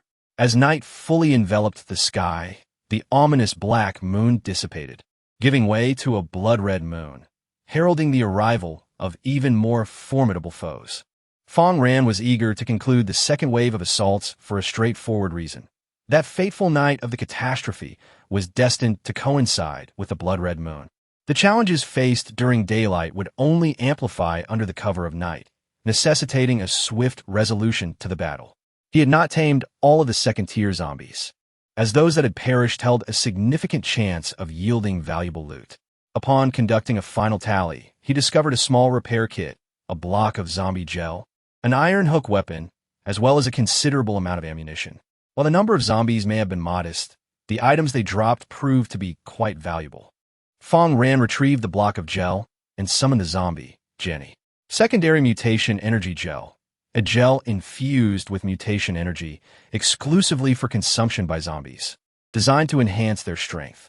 Note: individuals of Sequence 3 and below who consume this will instantly transform into zombies. Upon discovering its existence, destroy it immediately.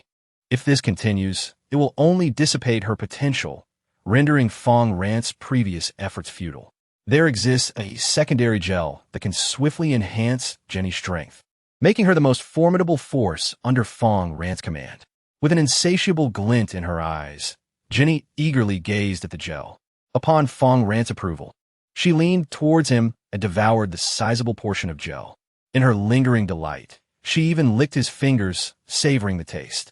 The audience, witnessing this scene, immediately flooded the screen with colorful comments. Fang Ran, you are truly exceptional. Your tastes are unparalleled. What should I do? I wish for Sister Jenny to lick me too. Is there any way? Don't think too much. You're not Fang Ran. The zombies will devour you completely. Fang Ran had not anticipated Jenny's gluttony. Yet his primary concern lay with the transformation of her abilities and the extent of her newfound power.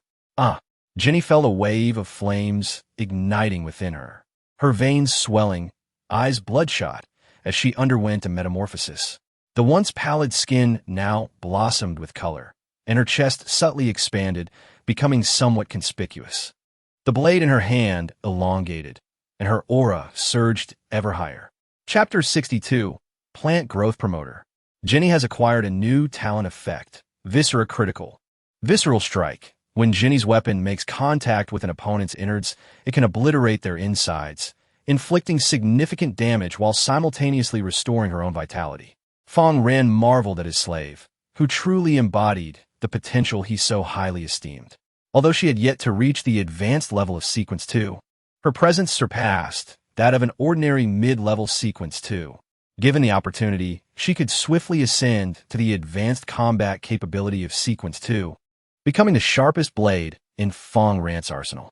Reclining on the sofa, he gazed at the crimson moon hanging in the sky, hoping that the forthcoming battles would yield more gel, allowing Jenny to further enhance her prowess. In the previous assault, aside from the gel, Fang Ran also acquired a piece of equipment. Name: Sharp Iron Hook. Enchantment level: E-Attack. Normal durability: 100 bleeding. When the iron hook strikes the enemy, it rends blood vessels, inflicting ongoing damage. Introduction: Undoubtedly, the iron hook zombie is a nightmare for survivors, but now you have become the nightmare. This weapon possesses a peculiar design. Its front features a sharp black hook, while the rear showcases a grip with a protective guard. Its unusual form, though its attack power is commendable, may be challenging for many players to wield effectively.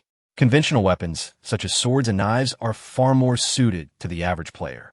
Mastering the iron hook demands a high level of skill. Fang Ran opened the regional chat channel, preparing to sell this item in exchange for greater combat power to confront the third and final wave of challenges. Regional chat channel No. 13. Hubo, Dragon Nation. I am truly fortunate to be alive. It is indeed the heaven's blessing. Gantian, India. How many times must I say it? Shiva is the greatest deity. You Dragon Nation folks do not listen and will reap no rewards. Li Qingchuan, Dragon Nation. I shall not heed your words. What can you do to me, you peculiar Indian? He Lucy, Egypt. Alas, so many death notifications. Numerous souls have vanished from this world. Yet surviving is no easy feat with another wave of attacks looming. Henny, America. Haha, with my vampiric skills, I find survival quite manageable. Fellow American players, trust in me. I'm the chosen one. Fang Ran gazed upon these messages, his heart sinking with a sigh. These individuals remain oblivious to the brutality and terror of the impending attack and the helplessness it entails. It tests not only the player's strength but also their intellect. Those lacking in wits shall undoubtedly succumb to the third wave. Should they defend as they did in the preceding waves, their demise is assured. As Fang Ran sold the weapon, he cautiously advised, "Esteemed players, I am offering an enchanted weapon. Those in need may seek me.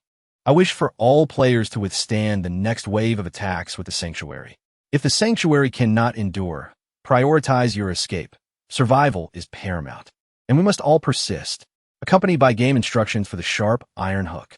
The third wave of attacks typically overwhelms the average player's Sanctuary, as the zombies possess greater strength, making survival uncertain. What if one cannot prevail? Then flee. The best strategy is to escape. As long as one continues to run until midnight, the calamity shall cease, the crimson moon will vanish, and the zombies' aggression will diminish. In this apocalyptic world, one must survive, even if it means living like a cockroach. Fang Ran earnestly hinted to the players, leaving their understanding to their own discernment. Soon after, several individuals approached him, sending a flurry of private messages. York, England. Greetings, Mr. Fang Ran. May I exchange growth promoters for the iron hook weapon? With your exceptional prowess and broad perspective, you must recognize the potential of growth promoters. Growth promoter. It serves to enhance the growth of plants, facilitating their rapid absorption of the Earth's nutrients. You may pour it into a water bucket and dilute it with water in varying proportions for use. Note: the most economical usage ratio is 1:100 liters, while the most effective ratio is 1:25. Excessive dilution diminishes effectiveness, while insufficient quantity renders it entirely ineffective. It is recommended to use it once daily. Fang Ran observed this substance and mused that it might be of little use to others, yet for him, it held significant value. Others had yet to cultivate wasteland and thus did not require growth-promoting agents. Only Fang Ran was a step ahead. The growth promoter contained merely 100 milliliters, sufficient for mixing with 10 liters of water, adequate for cultivating over an acre of land. However, Fang Ran was not foolish enough to squander this precious growth promoter on ordinary mutated plants. He had resolved that upon acquiring the growth promoter, he would exclusively apply it to the cataclysmic tree. The quicker it bore cataclysmic fruits, the faster Fang Ran's strength would escalate, and the magnitude of that enhancement would be substantial. I am indeed intrigued, yet the terms you have presented do not fully satisfy me. Should you offer additional items, I may find myself more content. The third wave of the zombie assault is imminent. While Fang Ran could survive without this item, Yerk might not endure if he were to lack a powerful piece of equipment. Fang Ran held an unequivocal advantage, effortlessly controlling the situation. Cabbage seeds, rapeseed, potato seeds. I am willing to part with all of them for this singular weapon. York, descended from pirates, alone comprehended the weapon's utilization. His possession of it would enhance his prowess even beyond that of ordinary armaments. Observing this exchange, Fang Ran's face bore a slaveholder's smile as he remarked, "Now we're getting somewhere." York, drenched in sweat, expressed his gratitude, saying, "Thank you, the formidable Mr. Fang Ran." With their agreement fulfilled, the system's notification arrived. Through trading, Fang Ran acquired a plethora of items, including growth stimulants, cabbage seeds, and rapeseed seeds. After completing the 7-day trial, he was poised to cultivate the land, and these seeds would serve him well. He had grown weary of canned food, realizing that a varied diet was essential for maintaining his health. The audience observed this scene, labeling Fang Ran as a cunning merchant, for despite his evident need for growth stimulants, he feigned indifference. This further incited the English viewers to vociferously condemn him, exclaiming, "York, you are truly a fool. Even if it costs you your life, do not grant the stimulant to Fang Ran. Do you comprehend the implications? It signifies that Fang Ran is on the brink of a bountiful harvest, and the second cataclysmic fruit shall emerge. Ah, this scoundrel even provided seeds to Fang Ran. He is indeed the epitome of a mercenary, inciting my ire. How disgraceful it is that such a morally bankrupt player hails from the Dragon Kingdom. A veritable shame upon humanity. Should we not assist one another? How can we betray each other instead? God shall curse Fang Ran. Officials, sever ties with the Dragon Kingdom at once." Their anger was palpable, and many yearned to venture into the wasteland to confront York. Why should you, the English, be allowed to act with impunity while we are barred from exercising our intellect? Who does not recognize that you, the English, are the instigators, frequently sabotaging other nations? Now, you reap what you have sown. Witnessing Fang Ran's cleverness filled me with joy, for he is ensnaring you, the English, amidst this torrent of vitriol. Fang Ran was diligently preparing. He retrieved a small repair kit and promptly mended his spider silk combat suit. During the previous skirmish, he had detonated grenades at close range, and while the suit absorbed much of the damage, it had suffered considerable wear and tear.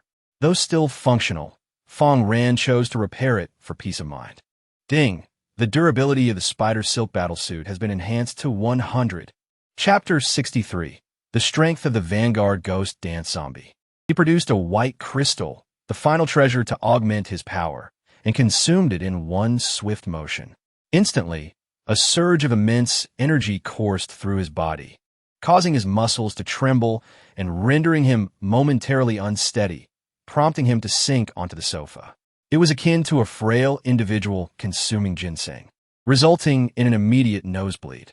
The potency of the white crystal's energy was overwhelming. Although Fang Ran could endure it, the experience was far from pleasant. This formidable energy violently transformed his physique, affecting his skin, flesh, and even his bones in astonishing ways. The scars from previous battles vanished, leaving his skin smoother and more resilient. impervious even to glass. His muscles grew stronger, enabling him to effortlessly lift several hundred pounds, while his speed and reflexes sharpened. The very structure of his bones underwent alterations, making fractures less likely and enhancing his body's overall capacity. Naturally, these enhancements were subtle.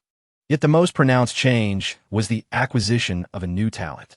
You have consumed the white crystal. Your talents have been enhanced, granting you the soul-stealing effect.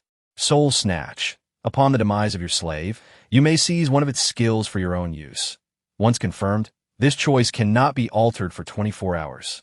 Fang Ran felt a surge of newfound power. Without hesitation, he unsheathed his long knife and struck down at a severely weakened apprentice ghost dance zombie. The zombie fell immediately, and a notification appeared. Your enslaved, ghostly dancer has perished, and as a result of the soul-stealing effect, you are granted the ability to acquire the dance skill. Dance Steps. You shall advance with unique dance steps, making it increasingly challenging for foes to strike you. You have confirmed your selection and acquired the dancing step skill. Fang Ran now possesses ample offensive prowess. His attacks are formidable enough to penetrate the defenses of any Sequence 2 adversary. However, he remains vulnerable in terms of defense, with protection only for his upper body, while his lower half is clad merely in a pair of attribute-less trousers. Given his insufficient defensive capabilities, it is imperative to evade enemy attacks, and the dancing step skill emerges as the most advantageous option. Fang Ran's movements now resemble those of a ghostly wraith, twisting and turning, making it exceedingly difficult for foes to ascertain his true position, thereby further enhancing his combat effectiveness. Only a final effort remains to reach the pinnacle of Sequence 2 combat strength. This decisive action hinges upon the onset of the third wave of offense, which has now commenced. Beneath the crimson moonlight, the zombies become agitated, their strength surging as they seek out the delectable allure of blood. The most potent scent of blood emanates from the vicinity of the shelter, prompting them to rush forth in a frenzy. The audience watches this spectacle with bated breath, aware that another fierce battle is imminent. Yet, when the enemies truly close in, they are taken aback. This new foe possesses a measure of formidable strength. The Elite Butcher, an evolved form of the Butcher zombie, possesses hardened skin and enhanced muscular strength, wielding a cleaver capable of effortlessly taking lives. The 5 monstrous figures charging ahead are giants, their breath resembling scalding steam.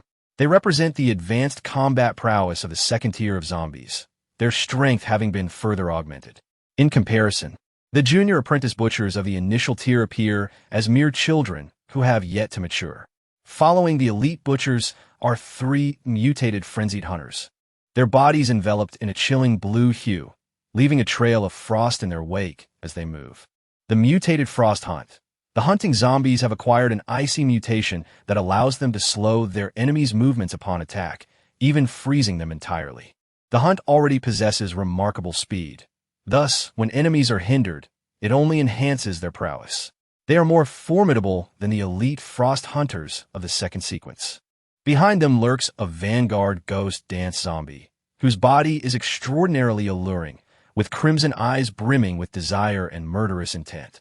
The Vanguard Ghost Dance, evolved from the elite Ghost Dance zombies, possesses formidable mobility and attack power, along with unique skills that make it exceedingly difficult to defend against. The audience gasped at the sight of this top-tier zombie from Sequence 2, realizing the sheer luxury of such an opponent was genuinely terrifying. While other players faced merely the basic zombies of Sequence 2, how could Fang Ran have encountered such a formidable foe? Fang Ran observed the scene before him, and then glanced into the distance. In truth, this was not the most challenging moment. The real trial awaited with the impending arrival of the boss. Having previously achieved great success in the capture of slaves, Fang Ran remained remarkably composed in the face of the third wave of enemies. 4 zombies to subdue humanity. Sheer numbers are far more critical than individual strength. Currently, the enemy consisted of only 9 zombies, a number that was palpably insufficient and a grievous mistake. With such a blunder made, they would inevitably become Fang Ran subordinates, abandoning the darkness for the light. Attack! Fang Ran invoked a fervent effect upon the zombies at his side, enhancing their attributes. The butcher zombie led the charge, recklessly surging forward. Even though the enemy boasted superior attributes, they remained undaunted, driven solely by the desire to tear their foes apart. The runners and ghost dance zombies followed closely, vowing to engage in a life-or-death struggle. However, Fang Ran did not act hastily. Instead, he gazed skyward at the penetrating eagle, formulating a unique battle strategy that would facilitate an effortless victory. The penetrating eagle swooped down, targeting the vanguard ghost dance amidst the fray. The vanguard ghost dance had already positioned herself beside a battling butcher, executing a deft maneuver to slip behind him. With blades in hand, she lunged viciously at the butcher's spine. In an instant, she pierced through bone, drastically reducing the butcher zombie's health and placing him in a controlled state. This was her newly acquired skill, backstab, allowing her to inflict significant damage and control when attacking from behind. Her output was extraordinarily high. Without proper suppression, Fang Ran's minions would suffer grievous losses. At that moment, the penetrating eagle descended, its sharp talons aimed at shredding the vanguard ghost dance to pieces. Sensing danger, she performed a graceful evasion, a dance-like movement that allowed her to narrowly avoid the attack. Fang Ran was not surprised by this. It was merely the first step of his plan. With a sharp sound, an iron hook flew from Fang Ran's side, targeting the vanguard ghost dance. The audience erupted in applause at this moment. If he could ensnare the ghost dance zombie, it would provide the control necessary for Fang Ran to unleash a torrent of damage in a brief span. Although the ghost dance zombie had high output, her defenses were low, presenting an opportunity for Fang Ran to exploit. Yet, the ghost dance zombie deftly maneuvered to stand before the elite butcher, evading the strike, leaving Fang Ran's intentions seemingly thwarted. The audience sighed in the comments, expressing their disbelief. Wow, Fang Ran has missed twice in a row. The reflexes and speed of the vanguard ghost dance are simply terrifying. This sequence 2 powerhouse truly possesses the means to dominate. It seems unbeatable. What could Fang Ran possibly do now? Should he personally engage in the fray? Many felt it was too perilous, fearing he might be severely injured by the vanguard ghost dance. A psychological shadow loomed over the audience regarding the ghost dance zombie, leading them to believe Fang Ran's situation would soon become dire. Yet, Fang Ran's strategy clearly extended beyond these initial moves. Just then, the long-anticipated venomous earthworm erupted from the ground, its razor-sharp jaws aimed at consuming the vanguard ghost dance. As it emerged halfway, the ghost dance zombie sensed the impending threat and swiftly darted beneath the elite butcher, narrowly evading the attack. Her reaction speed vastly outmatched that of the venomous earthworm. However, as she landed, another iron hook came hurtling toward her, piercing her waist. Cornered with no room to maneuver, she faced imminent control. Fang Ran had 2 hook zombies at his side. If one failed, the other would not. Moreover, he had numerous chains of control at his disposal, ensuring eventual success. The audience watched in astonishment, realizing Fang Ran's true scheme. As a master of slaves, he understood precisely how to utilize them. The spectators' thoughts had been overly simplistic. Needing to learn from Fang Ran, the seasoned strategist, he had executed the second wave's conclusion expertly, capturing slaves to restrain the enemy and buy himself precious time. The vanguard ghost dance approached Fang Ran, directly confronting the attack of the mother spider.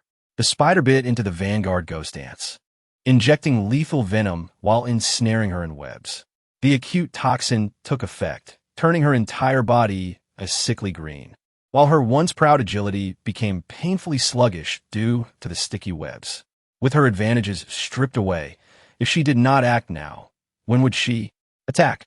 Upon Fang Ran's command, the high-output units surged forward, launching a relentless assault on the beautiful vanguard ghost dance. He drew his shotgun, firing 2 powerful shots into her form. The tooth-biting leopard clamped on her neck, while the mother spider continued to poison her, and the hook zombie tore at her flesh.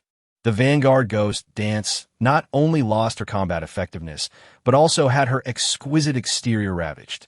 By the time she managed to break free, only 30% of her health remained. A few more seconds, and she would perish. Yet, in that moment, a surge of psychic energy enveloped her body, striking her mind and destabilizing her stance. The attempt at domestication has failed. Please try again. The zombie, having reached a certain level of evolution, possesses a primal instinct for survival and combat. Thus it will not merely remain stationary. Upon witnessing this scene, Fang Ran remains unperturbed, pursuing the Vanguard Ghost Dance while continuing his efforts at taming. His movement speed, augmented by equipment, talent effects, and skills, rivals that of the Vanguard Ghost Dance, rendering escape impossible for the adversary. The relentless onslaught of mental assaults continues. Although unsuccessful, they have instilled a growing sense of fear within the Vanguard Ghost Dance zombie, nurturing an increasing desire to submit to Fang Ran. Faced with this fear, the zombie can only respond with rage, launching a lethal attack. Yet, she is unprepared for the fact that Fang Ran, too, possesses her signature survival skill. With agile movements, he deftly evades the incoming damage. In his past life, Fang Ran was a supreme deity in the realm of Apocalyptic wasteland, whose greatest aspiration was to capture every variety of zombie, exotic beast, and aberrant insect. One must possess considerable skill to achieve such a feat with a commendable speed of movement. What he showcases now is merely child's play. He gazes at the Vanguard Ghost Dance before him, evading the attack, and unleashes another extraordinary ability. With a chime, a notification appeared. You have successfully tamed the top-tier Vanguard Ghost Dance zombie, earning 400 experience points. The once menacing gaze of the Ghost Dance zombie softened, and it regained 20% of its health, its wounds vanishing, restoring its former beauty. Fight for me, Fang Ran exclaimed excitedly. The Vanguard Ghost Dance zombie nodded and turned to attack its former allies, transforming them into slaves of the great master, Fang Ran. With a graceful leap, she positioned herself behind a nearly full-health elite butcher, her blade poised to strike, piercing through the hardened skin reinforced by additional defenses. Blood gushed from the elite butcher as the pain surged, followed by a loss of control, his spine shattering, and his back torn apart. By the time he registered the attack and attempted to retaliate against the elite Ghost Dance, she had already distanced herself. Fang Ran stepped into the Vanguard Ghost Dance's place and unleashed her extraordinary powers. The elite butcher, dizzy and disoriented, felt his spirit being torn apart. On the verge of collapse, when he reopened his eyes, he beheld Fang Ran, the architect of his torment, poised to cleave him in two. Yet, Fang Ran unleashed another surge of power, enveloping the elite butcher entirely, forcibly distorting his psyche. With a triumphant chime, you have successfully tamed the elite butcher zombie of Sequence 2, earning 300 experience points. The elite butcher ceases its assault on Fang Ran, turning instead to strike at its fellow undead. The role of the Vanguard Ghostly Dance zombie is to weaken these adversaries, allowing Fang Ran to reap the rewards. This strategy proves remarkably efficient. Aside from one butcher and one frenzied hunter that perish, the remaining zombies are transformed into Fang Ran's obedient thralls, serving his purpose. The audience, witnessing the spectacle, finds themselves at a loss for words. In such a perilous situation, they had anticipated Fang Ran would suffer significant losses, yet in reality, his damage is minimal. His plan consistently aims for the highest efficiency in enslavement. Slaves are his assets, and he does not engage in ventures that incur losses. Reclining on the sofa, Fang Ran gazes at the multitude of zombies before him, his heart brimming with satisfaction. As the third wave of assault approaches, the zombie's strength will undoubtedly escalate, yet the likelihood of valuable loot dropping upon their demise also rises. Once the trial concludes, such high rates of treasure acquisition will no longer persist. Even if he were to slay only 2 zombies, Fang Ran would still reap considerable rewards. Having acquired a white crystal, this white crystal is a crucial material for enhancing players and constructing various rare facilities. While it can be set aside, it is indispensable. In the early stages of the game, it serves as a hard currency, and Fang Ran must devise ways to gather it. The Red Moon has not yet waned, and more enemies are to emerge, including the lurking boss. The boss possesses formidable strength, capable of overwhelming numerous players single-handedly. However, Fang Ran remains unperturbed. With the Vanguard Ghostly Dance zombie at his disposal and an abundance of Sequence 2 elite thralls, he has no reason to fear any boss. In fact, He is the most formidable boss in the eyes of all zombies. Upon witnessing the conclusion of Fang Ran's skirmish, viewers in the livestream room venture to observe other streams, only to discover a glaring oversight. They mistakenly believe that anyone can defend a sanctuary as Fang Ran does. It is only Fang Ran who possesses such capability. Laughter ensues as they watch other players teetering on the brink of death, realizing how fortunate Longhua is to have Fang Ran among them. Players from other nations flounder in chaos. Even those with some combat prowess find themselves at a disadvantage. The sheer number of zombies far exceeds their ranks, compelling them to resort to every conceivable trickery to survive. Yet, just as the audience presumes this to be the final wave of attack, a towering figure emerges in the distance. Flecks of green light shimmer around this ominous silhouette, and the sharp blade of the butcher reflects the moonlight, each step reverberating with an unsettling tremor. This is the final boss, the last foe of the third wave. Had Fang Ran not swiftly dealt with the other zombies, he would now face a combined onslaught from the boss and the minor undead, a most unfavorable predicament. A competent master of slaves would never allow his thralls to unite in rebellion. Only a muddled-minded slave master would grant the zombies such an opportunity. As the distant boss approaches, the audience's breaths quicken, their anticipation palpable, gazing upon the monstrous figure that looms like a mountain of flesh. The Butcher Commander, poised to ascend to the formidable rank of Sequence 3, is on the verge of transforming into the Green Demon Zombie. Possessing immense strength and astonishing defensive capabilities, should your sanctuary lack sufficient fortitude, annihilation will be the only recourse. The evolved form of the Butcher Zombie is the Green Demon, a creature entirely cloaked in green, yet of considerable size. Further evolution leads to the terrifying Green Giant, instilling dread in the hearts of humanity. However, the Butcher Commander before us is merely an enhanced version of the Vanguard Butcher, not yet achieving the status of a Green Demon. Should it reach that level, the losses endured by Fang Ran would undoubtedly be catastrophic. With a fierce roar, the Butcher Commander charged towards the sanctuary, exuding an aura that sent shivers down one's spine. Observing this, Fang Ran wasted no time and commanded his elite butchers to engage. He leaped forward, brandishing a flintlock submachine gun, and drew closer to the Butcher Commander, pulling the trigger with precision. The Butcher Commander would not falter in its pursuit of the sanctuary unless its health reached a critical state, relentlessly advancing. This characteristic allowed for a strategic response. Fang Ran would deal damage while other slaves, capable of keeping pace with the Butcher Commander, would also join the fray. As the Butcher Commander endured Fang Ran's bullets, it was simultaneously besieged by the Vanguard Ghost Dance zombies, with attacks raining down from above by the penetrating eagle. In the face of such overwhelming opposition, the Butcher Commander pressed on, albeit at a cost. Its health diminished significantly, yet this slowed its advance, granting Fang Ran the opportunity to inflict further damage. Just as the boss cleared its path of adversaries, and with no defenses remaining, it made a direct assault on the sanctuary. The ground beneath its feet collapsed with a resounding crash. The Butcher Commander plunged into a trench, its mobility drastically hampered. The burrowing leech, known for its tunneling skills, not only facilitated ambushes, but also created trenches and irregular terrain. Struggling to escape the trench, the Butcher Commander found itself ensnared time and again. As long as it recklessly charged forward, an infinite number of trenches awaited. Even more daunting were the two Ghost Dance zombies, possessing formidable armor-piercing capabilities, deftly flanking the Butcher Commander with their agile movements. The Vanguard Ghost Dance, boasting superior combat prowess, relentlessly slashed at the Butcher Commander's back, reducing it to a mass of raw flesh. Zombie Jenny plunged her blade deep into the Butcher Commander's back, following up with a visceral critical strike that dealt substantial damage.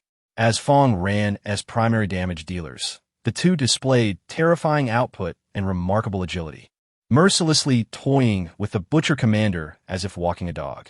Despite the Butcher Commander's overwhelming strength, capable of demolishing reinforced concrete bunkers, its lack of intelligence rendered it unable to navigate around obstacles. This significant flaw was deftly exploited by Fang Ran, even with its high health and tough exterior. The Butcher Commander's life force dwindled rapidly, soon down to a mere 20%. Finally, sensing danger, it relinquished its assault on the sanctuary, redirecting its wrath towards the two ghost dance zombies. Yet at that moment, a surge of psychic energy flooded the Butcher Commander's mind, delivering a substantial shock. Dazed and disoriented, it instinctively recognized Fang Ran as the greater threat, transferring its fury and charging at him with the intent to slay. Fang Ran deftly leaped back to a nearby trench, forcing the Butcher Commander to traverse the trench to reach him, a daunting task given its massive size. As a notorious tank of the apocalypse, the Butcher zombie is renowned for its cumbersome nature, while novice players may fall victim to its might. Those with even a modicum of strategy can easily toy with it. The audience witnessed a comical scene as the Butcher Commander emerged from one trench only for Fang Ran to leap into an adjacent one, each movement leaving spectators in astonishment. Possessing numerous slaves and an intimate understanding of their abilities, Fang Ran proved exceedingly difficult to defeat. Overcoming numerical disadvantages was one thing. Conquering a stronger foe was another matter entirely. Waves of psychic energy surged forth, targeting the Butcher Commander. Although many would fail, Fang Ran could afford to fail countless times, whereas a single failure on the Butcher Commander's part would be catastrophic. Not only would it be condemned to eternal servitude as Fang Ran's slave, but it would also be destined to absorb damage for him and serve as fodder in the afterlife. Realizing the immense peril it faced, the Butcher Commander resorted to its last desperate skill. Its body began to spin, the cleaver in hand moving in tandem, leaving Fang Ran momentarily stunned, as this was the iconic spinning attack of the Green Demon Zombie. However, confined within the trench, it could not reach Fang Ran, merely wreaking havoc on the surrounding terrain. Fang Ran, reveling in the spectacle, wore a joyful smile. Such a powerful zombie, when the time came to confront the Ant Queen in the ant nest, would be easily manageable, without fear of inadequate combat strength. The Butcher Commander was not an endless machine. Once its stamina was exhausted, it would be compelled to cease its assault. Fang Ran approached, his eyes gleaming with excitement, as psychic energy enveloped the Butcher Commander's form. Ding! You have successfully tamed a rank 2 elite Butcher Commander, earning 1,000 experience points. You have vanquished all the attacking zombies within the 7-day trial, earning yourself 20 points. As the clock strikes midnight, the trials for all players will conclude, rewards will be distributed, and rankings will be established. The successful taming of the Butcher Commander by Fang Ran signifies the culmination of the ordeal. Even though the Crimson Moon lingers, it poses no threat to Fang Ran. On the contrary, he wishes for its presence to endure a little longer. The zombie slaves under his command are in a critical state, requiring the energy of the Crimson Moon for their healing. At this moment, Fang Ran's abilities have been depleted, and his stamina is running low, compelling him to sit down on the ground. Mena approaches, offering him a chilled cola. Harker, armed with a rifle, remains vigilant, scanning their surroundings. Previously, the sight of such a multitude of zombies, coupled with the formidable Butcher Commander, had instilled a profound fear in them. However, they never anticipated that Fang Ran, brimming with courage and strength, would tame them all. The two of them now feel that aligning themselves with Fang Ran was indeed the wisest decision, as their loyalty continues to grow. The loyalty of Mena has increased to 86 points. Hake's loyalty has risen to 81 points. The two of them are utterly devoted to Fang Ran, who can place his trust in them and count on them as his faithful servants. The higher the loyalty, the greater the rewards during the forthcoming settlement, allowing them to gain more experience enhancement. This is one of the benefits of the 7-day trial. It may not significantly improve the abilities of other players, but for Fang Ran, it represents a substantial enhancement to his overall strength. Fang Ran waved his hand, signaling that he was fine, and began to examine the attributes of the Butcher leader. Title: The Butcher Commander. Race: Zombie. Type: Butcher. Combat Power: Top Tier Sequence 2. Qualification: General Attack. Speed: Average. Constitution: Very High Talent. Slaughter: Upon the Butcher's demise of the undead, his prowess shall be augmented. Introduction: This is a zombie on the verge of promotion, yet forever hindered by inadequate qualifications. The Butcher Commander has achieved such heights. thanks to the countless unfortunate souls who have sacrificed their lives. Regardless of its past, this formidable killing machine shall now serve Fang Ran, becoming a companion to humanity. Fang Ran aspires to elevate it to Sequence 3, yet the limitations of its qualifications restrain the zombie's growth potential. Unless Fang Ran discovers a means to alter these qualifications, the Butcher Zombie's journey will reach an impasse. Surroundings have returned to tranquility as the people resume their tasks.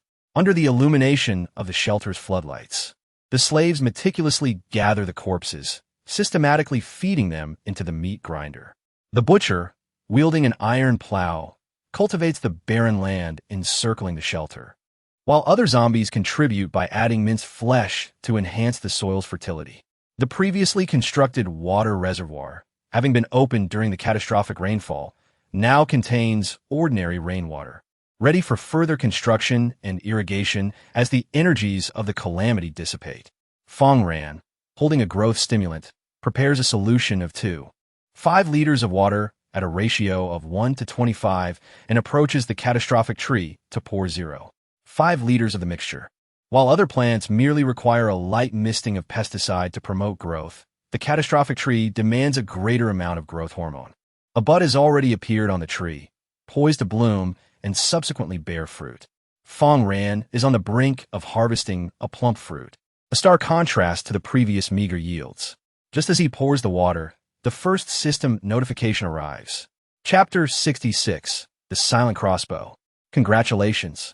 You have earned 100 disaster points, placing you first among all players in Area 13 and securing an additional 50 points. Now you may unlock the Cataclysm shop and explore the items that are suitable for you. Perhaps you will reap considerable rewards. The catastrophe points will empower you significantly. Fang Ran's point tally far surpasses others, with many individuals merely accumulating a few dozen points, the majority not exceeding 50. He accessed the points shop, prioritizing the most pressing matter, his lower body equipment. Although the battle had concluded, it was merely a temporary respite. By daybreak, he must venture into the ant nest, which is by no means a safe haven, necessitating an enhancement of his strength. Within the point shop, there exists an item that perfectly aligns with Fang Ran's requirements.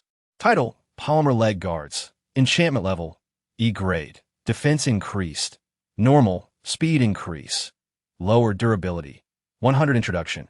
This is a pair of leg guards designed and created by humanity using polymer materials combined with the power of catastrophe. They are not only lightweight, but also possess commendable defensive capabilities, earning widespread acclaim. Price: 105 points. Fang Ran directly purchased the leg guards, enveloping both his upper and lower legs. At 105 points, the price was substantial enough to acquire an unenchanted automatic rifle. Yet the attributes of these leg guards justified the expense. Not only did they not hinder Fang Ran's mobility, but they also enhanced his defensive capabilities while granting a slight increase in his speed. At this moment, Fang Ran felt considerably safer, and a prompt from the system appeared. He was determined to traverse this path, aspiring to establish a grand sanctuary for the Dragon Kingdom and to rectify the regrets of his past life. His relentless gaming for 7 days and nights was driven by the desire to capture 9 types of apocalyptic creatures that still eluded him. However, he was taken aback when he unexpectedly perished while attempting to capture the first of these creatures, the ultimate queen zombie. Fortunately, he was granted a second chance at life in this wasteland, and he resolved to fulfill his objectives. He was intent on capturing that stunning and alluring ultimate queen, and he envisioned administering a sharp reprimand with a small whip. Despite an increase in his personal combat prowess, Fang Ran faced another pressing issue. His diesel reserves were dwindling. The diesel generator was operating at its minimum capacity, yet it still consumed a significant amount of diesel daily, and soon his supply would be exhausted. Furthermore, Fang Ran intended to repair a truck, which was essential for resource gathering, as it could only be powered by diesel. With so many butcher and bloated zombies around, it would be wasteful to leave their remains to compost. Refining them into oil was the prudent course of action. Fang Ran promptly activated the regional channel and proclaimed, "I possess a white crystal. If any player desires it, I am willing to exchange it for a blueprint of a small biodiesel refinery." Including the game description of the white crystal, This blueprint was notoriously difficult to obtain in the early stages. However, during the 7-day trial, the drop rate for zombies had significantly increased. Who knew if a fortunate player would emerge to claim the blueprint for the biodiesel refinery? Fang Ran awaited that lucky individual, for his white crystal held considerable allure for other players. Messages flooded in, yet none yielded the results Fang Ran sought. Some inquired why he wished to refine oil, while others proposed a direct trade of diesel for the white crystal. Unperturbed, Fang Ran glanced at the time and gazed at the crimson moon above. The 7-day trial was nearing its conclusion, promising numerous rewards for the players. Within the regional channel, players had long since grown accustomed to Fang Ran's declarations. Li Qingchuan, Dragon Kingdom. We have a prominent figure in our Dragon Kingdom. How fortunate indeed. York, England. Ah, how splendid it would be to possess that blueprint, enabling me to exchange it for a white crystal from the esteemed Fang Ran. Those who had survived to this juncture and engaged in conversation within the regional channel were undoubtedly formidable players. Meanwhile, those lacking strength and unable to vanquish zombies were currently fleeing for their lives. If they could evade the onslaught until midnight, the ferocity of the zombies would diminish. Halting their pursuit, utilizing the rainwater accumulated in the reservoir in primarily wood, Fang Ran constructed a modest watchtower. Hark ascended the tower, rifle in hand, ready to strike at foes and seize the initiative. Just as he descended from the watchtower to dine with Fang Ran, the red moon lost its hue, transforming into a serene azure. The players, having passed their trials, need not worry about their safety through the latter half of the night. The tranquil blue moon would watch over them, ensuring a restful slumber. At this moment, the system also began to calculate the players' completion scores. Upon the conclusion of the settlement, following the completion of your 7-day trial, your scores are as follows. Battle score, 13, strategy score, 20, time taken score, 15, hunting score, 25, architectural score, 16 total score, 89 rating. Excellent. Basic reward. You have received a crossbow for hunting. You and the NPC have gained a substantial amount of experience, along with a small piece of blackstone, a white crystal, and a basic electrical grid blueprint. The battle has concluded, and the azure moon emerges, granting you a night of safety. The next catastrophe will occur in 30 days, at which time a relentless tide of zombies will surge toward you. Please strive to construct the refuge and enhance your own strength, uniting to combat the onslaught of the undead. As the rewards concluded, a radiant white light enveloped Fang Ran. You have gained experience from the 7-day trial scoring rewards, elevating your level from 21 to 22 and enhancing your physical attributes. Fang Ran's prowess has been augmented, and likewise, Hark and Mina have also benefited from this substantial influx of experience. Under such a considerable enhancement, they have transcended their previous limitations, experiencing a remarkable surge in strength and an amplification of their innate talents. My own capabilities have been elevated. Mina, astonished, activated her unique ability. The healing light radiated with far greater potency than before. Her power has reached the pinnacle of Sequence 1, and should she acquire suitable equipment, her strength could ascend to Sequence 2, significantly enhancing her healing efficacy and increasing her capacity to provide support. Hart's improvement is even more extraordinary, as he has attained the initial stage of Sequence 2. However, he faces a similar predicament as Mina, possessing only subpar equipment, merely a rifle. Fang Ran has acquired a new weapon, and if he could replace his obsolete gear, he might pass it on to Hark. Hark bears the crucial responsibility of safeguarding the base, and there can be no room for error. The new equipment is a sleek black crossbow equipped with a scope. Fang Ran delicately caressed it, marveling at its exquisite craftsmanship. It is an undeniably beautiful instrument, captivating and irresistible. Title: Crossbow of the Hunt. Enchantment level: E grade. Attack enhancement: elevated durability. 100 special effect: Hunt. With each zombie you slay, you can enhance this crossbow's attack power by 0.1, up to a maximum increase of 50. Introduction. The time for hunting has come.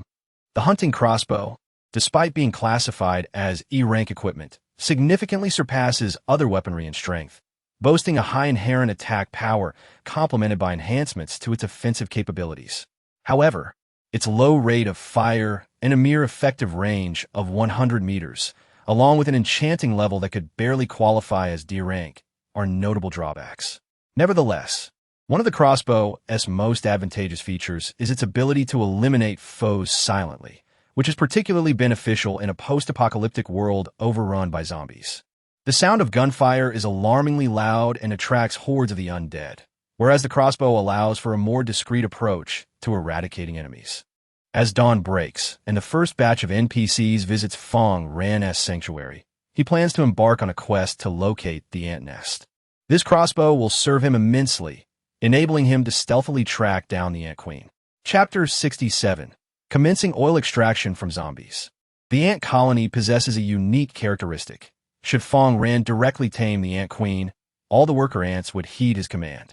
After some contemplation, he ultimately decides to entrust the shotgun to Hark. With the shotgun in hand, Hark's capabilities are further enhanced. Should any adversary dare to challenge the sanctuary, he would undoubtedly respond with a shot, demonstrating the shotgun's formidable might. Following this trial, players will acquire a plethora of enchanted equipment, though not every piece will be suitable for them. Fang Ran can engage in trade to secure equipment for his two most loyal NPCs. In addition to the hunting crossbow, this reward also includes a design blueprint.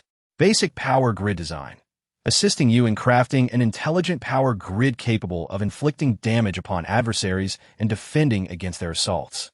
Please be advised, the greater the number of adversaries targeting the power grid, the higher the energy consumption. Ensure that you are equipped with a sufficiently robust power supply.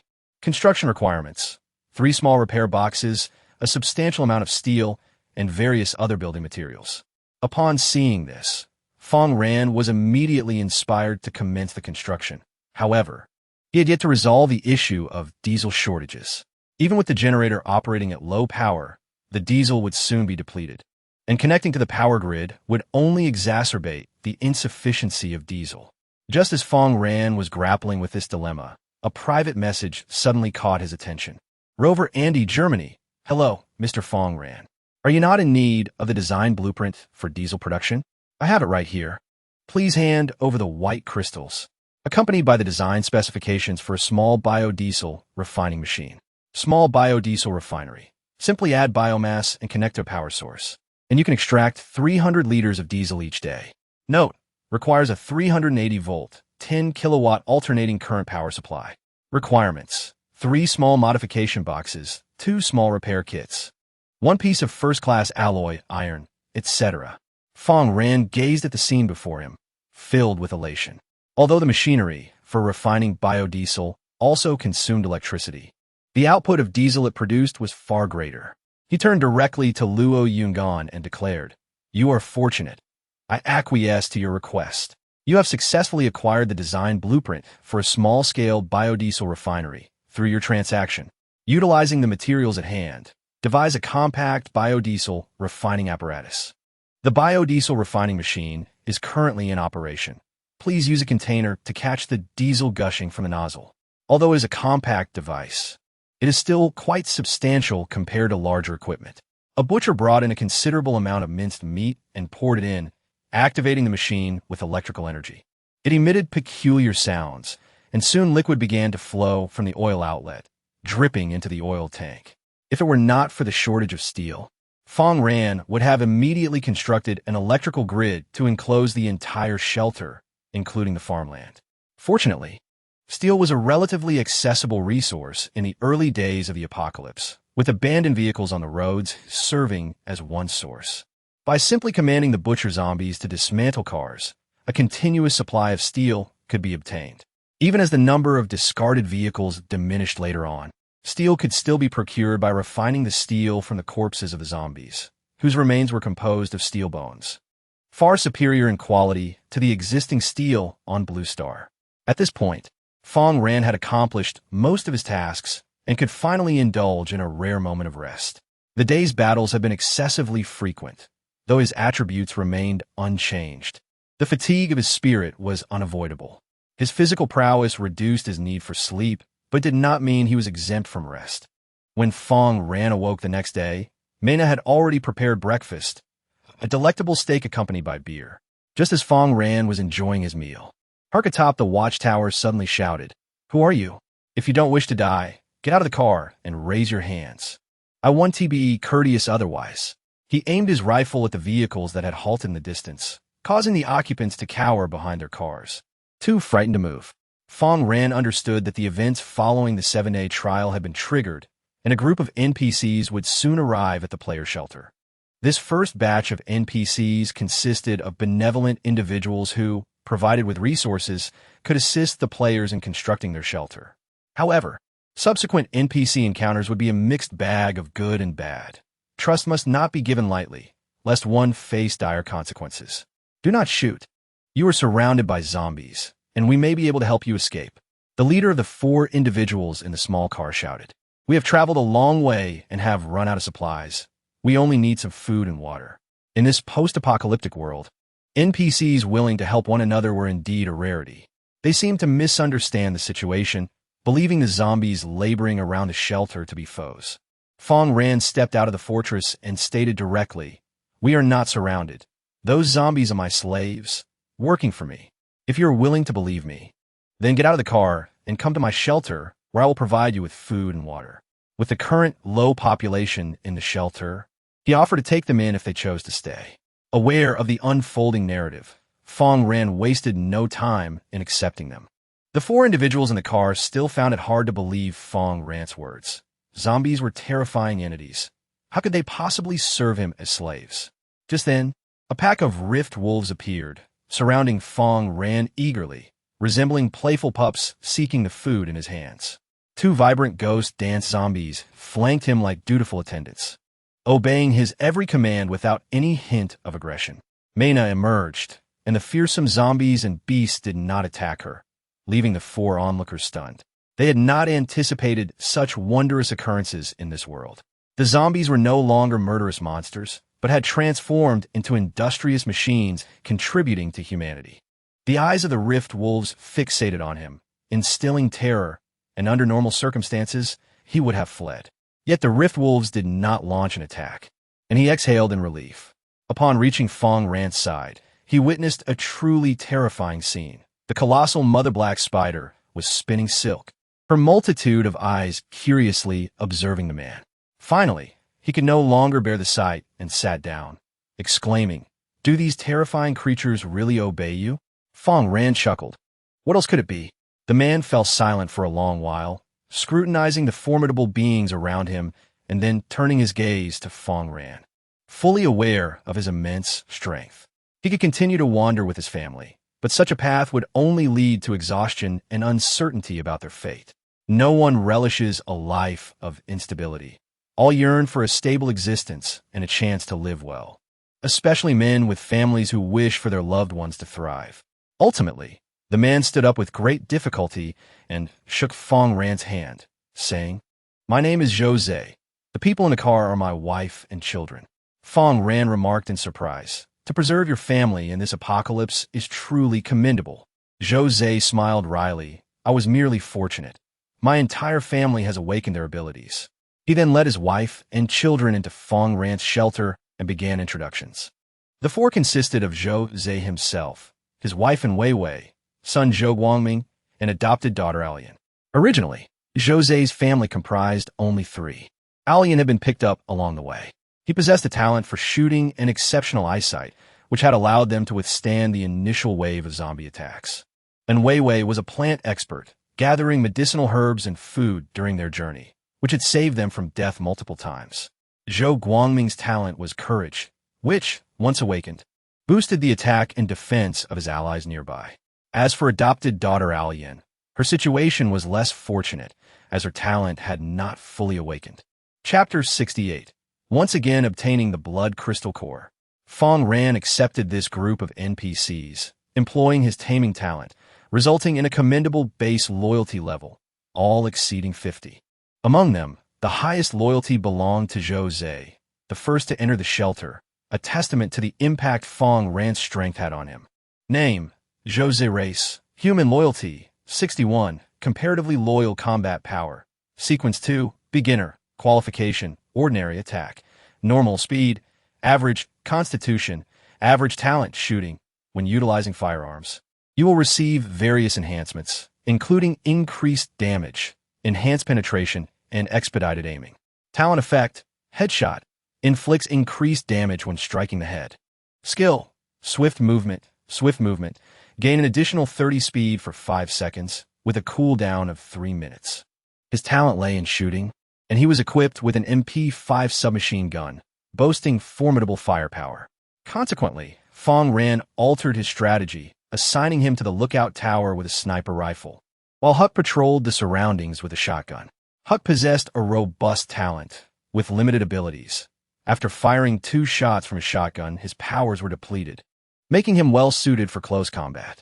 As for Wei, who had a botanical talent, Fang Ran dispatched her to tend to the fields, where her efforts would yield far superior results compared to Mena. Mena accompanied him, leading a group of slaves towards the ant nest to capture the queen ant, with the aim of bringing her back to the shelter to expand Fang Ran's underground domain. Although the razor-toothed earthworm could dig, it was only effective in softer surface soil and could not penetrate the hard lower layers. Only the mutated ants, with their highly acidic formic acid, could dissolve the tough bedrock below. This journey was familiar to Fang Ran, whose abilities had grown, allowing him to move with greater swiftness. He soon reached the site where he had previously tamed crocodiles for water. However, due to the reign of calamity, the once dry riverbed was now replenished with water, and the surrounding flatland had transformed into a swamp, exceedingly muddy and difficult to traverse. Impeded in movement, an attack from enemies would spell disaster. Fang Ran decisively halted their advance and dispatched 2 low-tier Fury hunters to wade into the mire, progressing slowly. Just as the 2 Fury zombies were midway through their task, ripples suddenly appeared on the water's surface, revealing a swarm of elongated, undulating creatures to the onlookers. The keen-eyed spectators discerned the truth, their eyes filled with terror. Goodness, those creatures approaching are colossal leeches. Can it be true? In reality, leeches a few centimeters long are already terrifying, but in this apocalyptic world, they can grow to 2 meters. If one were to latch on, one could be drained of life. The audience shivered in fear. Leeches were a shadow over humanity, stealthily siphoning blood. But was Fang Ran the type to be daunted? He had sent the cannon fodder precisely to eradicate these repugnant creatures. Leeches had little utility beyond treating blood clots, yet their carcasses held considerable value once slain. Lacking any blood clots himself, Fang Ran was determined to eliminate them all. With most of the leeches now present in the swamp, their annihilation would pave a clear path for him. The method to defeat them was straightforward. Fang Ran retrieved all the grenades from his backpack, binding them together and pulling the pins. As the grotesque, mutated leeches greedily drained the zombies' blood, he hurled a grenade towards the zombies. Though the 2 zombies were nearly drained, their sacrifice for Fang Ran was immense, setting a valuable example for others. The explosion of grenades underwater wielded far greater power than in air, akin to a firecracker failing to burst an empty water tank, yet when filled with water, it could easily rupture. Boom! The grenades detonated simultaneously, generating a surge of power that was visually evident to Fang Ran, radiating outward.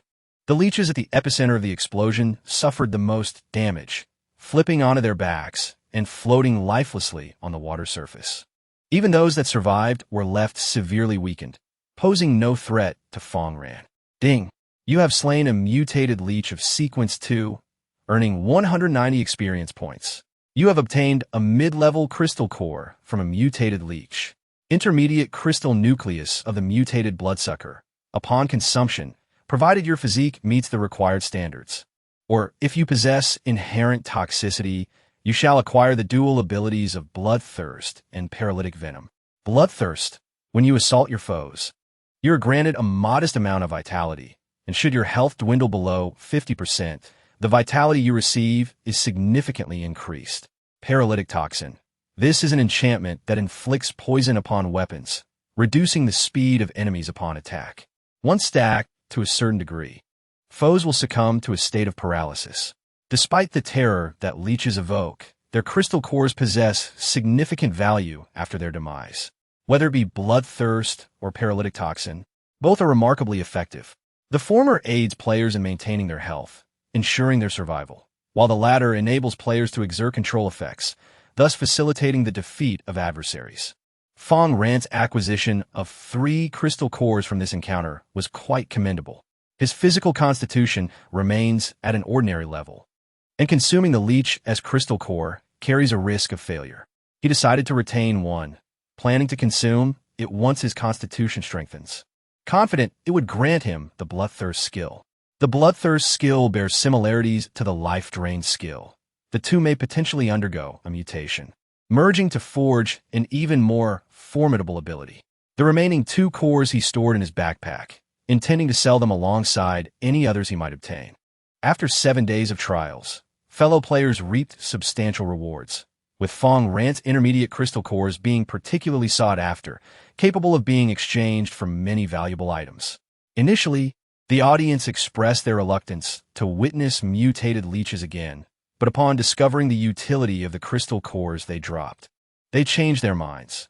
This phenomenon is akin to a deep-water bomb, yielding a plethora of treasures. I suddenly find the blood-sucking leech less frightening. Have I been manipulated? Bring forth more leeches, let them drop more crystal cores, I implore you. Their shift in perspective was predictable, much like many players in various games. At first, they may shy away from a hero due to their unappealing appearance, only to rush to play them upon realizing their formidable strength. The same applies to leeches. While they may appear repugnant, the crystal cores they yield are indeed remarkable. Fang Ran and Mina traversed the marsh upon the shoulders of Butcher, this vantage point providing Mina with a sense of novelty and safety. Walking barefoot through the mire would have instilled considerable fear in her. However, Fang Ran's hands were occupied, employing a method typical of zombie thralls. His primary objective in bringing Mina along was to hone her skills and enhance her combat prowess. The rate at which NPCs enhance their abilities is significantly influenced by their frequency of using their talents. Some NPCs, despite lacking exceptional potential, can ascend to greater ranks through relentless combat in dire circumstances. Mina had previously seldom utilized her talents, only doing so when teammates were injured. But survivors do not willingly incur injuries, thereby limiting her opportunities to employ her abilities. Now, Fang Ran presented her with a new approach to bolster her strength, healing the wounded. Throughout their journey, whenever injured beasts or insects appeared, Mina would unleash her talents to mend them. Initially, she struggled with the overwhelming exertion of her abilities, leaving her pale and fatigued. Yet, through the trials of the apocalypse, her character had developed resilience. She learned to rest once her powers were depleted, recuperating before continuing, thus creating a cycle of improvement. Compared to the onset of their expedition, her vigor had significantly increased, and her total ability had grown substantially. Fang Ran was pleased with this development. With just a few pieces of equipment to enhance her combat capabilities, she could ascend to Rank 2. Rank 1 Mina was simply too weak. Even expending all her abilities would scarcely restore a modicum of health to Fang Ran. As the sole healer in Fang Ran's team, she needed to exert herself more diligently. Before long, they reached solid ground once more, and Mina leaped down, only to find herself unexpectedly ensnared upon a mass of vines. Chapter 69. Capturing Mutated Flora. The vines, surprisingly animate, ensnared her limbs, binding her tightly and dragging her away. Such a high degree of plant mutation was astonishing. Fang Ran gazed in disbelief at the scene before him. While mutations among beast and insect species were commonplace, encountering plants of such advanced mutation early on was rare. Typically, they would merely exhibit accelerated growth and increased yield. However, this particular specimen, capable of movement and actively launching assaults on its surroundings, was a rarity indeed. Fang Ran led the throng of thralls in pursuit, soon arriving at a scene that left them in awe. Beneath a colossal willow tree lay numerous skeletons, and upon its branches perched various mutated beasts and insects, ensnared by its flexible limbs, while countless thorns sprouted from the willow, piercing their bodies. The nutrients derived from their flesh and blood were then absorbed by the tree. "Captain Fang Ran, help me!" Mina cried from the treetop, her health rapidly depleting. Fang Ran remained composed, drawing forth a Firestone submachine gun, and initiated a barrage of fire. Fire-infused attacks counteract plant-based entities, inflicting tremendous additional damage.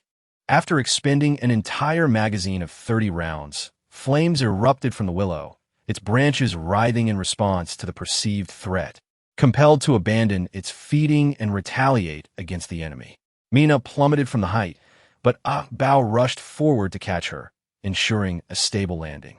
Fang Ran had previously emphasized that as a healer, the foremost priority was self-preservation. Only by surviving could one save others. Standing at a distance, he observed the blazing willow, which, despite its eeriness, bore striking resemblance to an ordinary willow tree, now displaying aggression and revealing its health bar. In the apocalyptic realm, the morbid willow has undergone significant mutations, elevating it to a formidable entity of advanced combat power, akin to a local tyrant. Fang Ran observed this spectacle, his face illuminated by the intent to capture. To lower one's guard in such a scenario would be a grievous error. Mistakes made in times of peace may be inconsequential, yet a single misstep in a world fraught with peril could lead to inevitable demise. The fertile land of the sanctuary, combined with the morbid willow's ability to directly absorb the nutrients from corpses, would undoubtedly propel its combat prowess to unprecedented heights. Sensing the trajectory of incoming bullets, the morbid willow lunged forward, its numerous branches reaching out menacingly. However, Fang Ran's bullets had an extensive range, making it exceedingly challenging for the creature to approach him. While the morbid willow possessed mobility, its speed was merely on par with that of an average human, whereas Fang Ran currently outpaced it effortlessly. Engaging other monsters posed some challenge, yet confronting the morbid willow instilled no fear whatsoever. With its vast health pool and grotesque means of attack, the creature's trade-off was a lack of swiftness, rendering it susceptible to being kite. Before long, the morbid willow was engulfed in flames, its arrogance extinguished as it flailed helplessly on the ground, desperately attempting to extinguish the fire. Observing its lack of aggression, Fang Ran approached, his right hand emanating a radiant glow of supernatural energy. Domestication failed. Please try again. Congratulations, you have successfully tamed a high-level forest spirit willow of sequence 2, earning 400 experience points. Name: Forest Demon Willow. Race: Alien Plant. Type: Willow Tree. Combat Power: Advanced Sequence 2. Qualification: High Attack. Common Speed: Relatively Slow. Physique: Above Average Talent Absorption: The ability to draw nourishment from the earth and the bodies of adversaries. Facilitating continuous growth. Talent effect: Willow Catkin Assault. Willow Fluff Assault. Releases a multitude of willow fluff, inflicting damage upon the respiratory systems of adversaries. Skills: None. Introduction. In the midst of calamity, the animals take center stage, yet do not overlook the towering trees.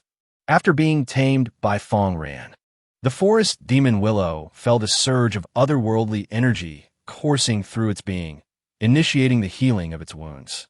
The flames that had engulfed it gradually dissipated, though its overall vitality remained low. Mina approached to utilize her healing abilities. As Fang Ran walked towards the distance, he remarked that the firing rate of the Firestone assault rifle was remarkably swift, delivering sustained damage with minimal energy expenditure per bullet. However, it could not withstand the sheer volume of fire. His current reservoir of energy was limited, and if he did not take a moment to rest, capturing any decent slaves they encountered next would prove challenging. The ways to restore energy differ from recuperating stamina. Players may roam freely, regaining energy swiftly as long as they refrain from using their abilities continuously. Mina cautiously observed the forest demon willow. She could heal both humans and beasts, yet never anticipated the day she would be tasked with healing a tree. The effect of her healing ability was to accelerate the recovery of living beings. And while the results were universally applicable, she still felt a twinge of oddity. Meanwhile, Fang Ran arrived at the initial location where the forest demon willow had lingered, seeking out the exotic beasts and insects that had been discarded from its canopy, barely clinging to life. Captured by the forest demon willow, they had been drained to a mere fraction of their vitality. Taming them proved futile, leaving him with no choice but to neutralize them. Drawing forth his Damascus knife, he methodically delivered the final blows, pleasantly surprised by the bounty he had gathered. You have acquired 2 intermediate crystal cores from the herbivorous bighorn sheep. You have acquired the magnificent horns of the bighorn sheep. You have acquired a mid-level crystal core from a black needle caterpillar. With 3 crystal cores and a piece of special material in hand, it feels like a delightful windfall. In this world, only the unexpected gifts bestowed upon us can evoke such a sense of exhilaration, akin to a divine blessing. The crystal core of the herbivorous horned sheep, upon usage. If your strength meets the requisite standards, there exists a chance to acquire the skill, horn wrestling. When you engage in direct combat with your adversary, your strength will be augmented. Intermediate crystal core of the black needle caterpillar. Upon usage, you will have a chance to acquire the skill, metamorphosis. Transformation. It may be activated only once.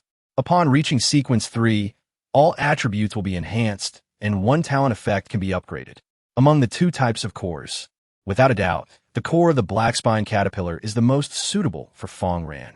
Fang Ran's combat power will swiftly ascend to sequence 3, at which point he can effortlessly acquire numerous attributes and enhance his skill effects, making it exceedingly advantageous.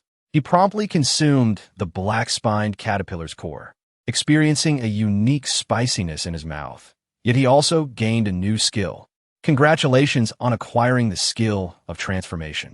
Please continue to enhance your prowess to activate this ability. Fang Ran possesses formidable strength, and it is not beyond possibility that he might obtain a powerful piece of equipment or a potent skill, elevating him to sequence 3. Therefore, he first consumed the crystal core as a precaution. After all, should his combat power suddenly surge while the crystal core remains unused, it would indeed be quite an awkward situation. Meanwhile, the large ram's horn in his hand exudes a luminous glow akin to that of jade, which is truly enchanting. The perfect bighorn sheep horn. This magnificent horn, a trait exclusive to the strongest male members of the bighorn sheep lineage, can be hung in a shelter to enhance the strength of all individuals within by 2. Items of this nature, such as bull skulls, tiger pelts, and the skeletal remains of colossal creatures, when combined, yield remarkably substantial effects. However, since Fang Ran possesses only 1 such item, its impact is rather negligible. He must seek to gather more. Exhausted, Mina finally restored the forest ghost willow tree, a wave of fatigue washing over her, leaving her feeling utterly drained. She could only rest against the shoulder of the butcher zombie. She had indeed exerted herself, mastering her abilities with increased depth, and was merely 1 step away from a breakthrough in combat prowess. As the team pressed onward, Fang Ran found himself in possession of an ample quantity of crystal nuclei. He opened a regional channel and promptly began to solicit trades. I have several crystal nuclei available for examination. These are undoubtedly useful for trading. Players possessing zombie gel, potions that promote the evolution of aberrant beasts and insects, various idle equipment, or any other valuable items are encouraged to contact me.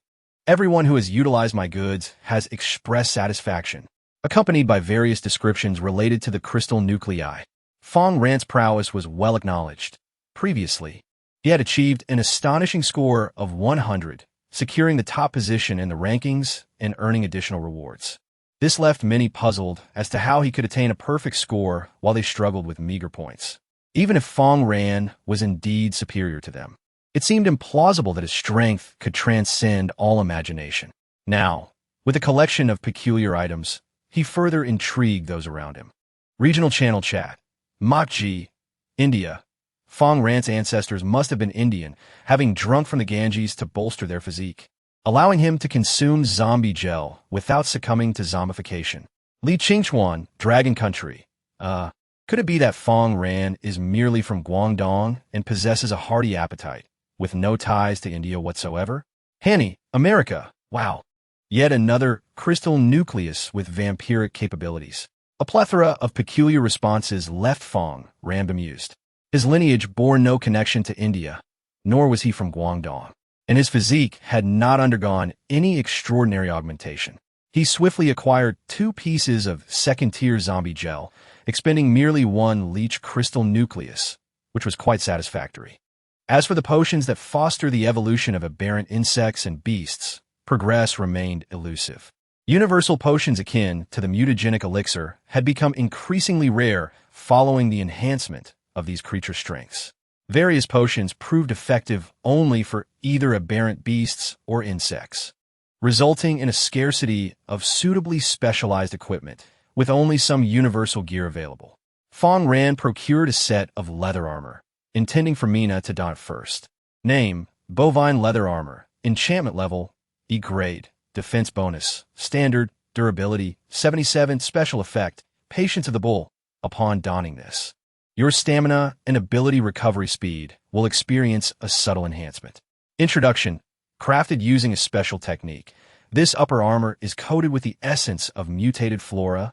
This equipment enhances the recovery speed of supernatural abilities, allowing Mina to replenish her powers more swiftly after depletion. Upon donning the leather armor, her combat strength surged. Accompanied by a notification from the system, Mina unleashed her powers, a soft yellow glow of healing radiating from her hands, filling her with exhilaration as she prepared to exert herself even further. She embodied both strength and allure, an enigma that was difficult to decipher. Fang Ran, oblivious to Mina's gaze, retrieved 2 vials of zombie gel, administering one to Jenny and the other to the butcher leader. Jenny showcased her traditional talent for licking, while the butcher leader eagerly awaited his share, running before Fang Ran. The gel was an indescribable delicacy for the undead, a potent nourishment. Jenny let out a soft moan, her eyes bloodshot, her body unfurling as the blade in her hand elongated, her strength reaching the late stage of Sequence 2. Although she did not acquire new skills, her attributes soared, her movements became ethereal, and her output capabilities intensified. Meanwhile, the butcher leader, kneeling before Fang Ran, closed his eyes, trembling all over, seemingly in agony. Though he was but a step away from advancing to the green demon, his inferior aptitude prevented him from crossing that threshold. The zombie gel possessed immense energy. While it could not alter his innate qualities, its potency might yet yield extraordinary results. The peculiar energy gel has taken effect, awakening a new talent within your slave butcher leader, the berserker, the battle maniac. The butcher leader yearns for combat. Not only is he capable of draining life, but he can also transcend his limits in the throes of frenzied battle, evolving into a Tier 3 apprentice green demon zombie. The butcher leader has not directly achieved a breakthrough, yet the path of evolution has undeniably opened before it, as long as it continues to engage in battle. A transformation is imminent. Its skin erupts with swathes of green, increasingly resembling a green demon. As the combat progresses, the madness accumulates, and it shall fully evolve into a verdant fiend. Fang Ran initially believed that a single piece of gelatin would be insufficient. Yet the butcher leader has proven to be remarkably resilient, truly a paragon among the other slaves. Among the slaves, competition is inevitable. Those who rise above will naturally earn Fang Ran's favor and gain the ability to evolve. The group then pressed onward, soon emerging from the thicket into an expanse of wilderness, where the horizon stretched infinitely. The Eagle of Penetration served as a radar, providing Fang Ran with vital intelligence, revealing a dense cluster of red dots on a miniature map.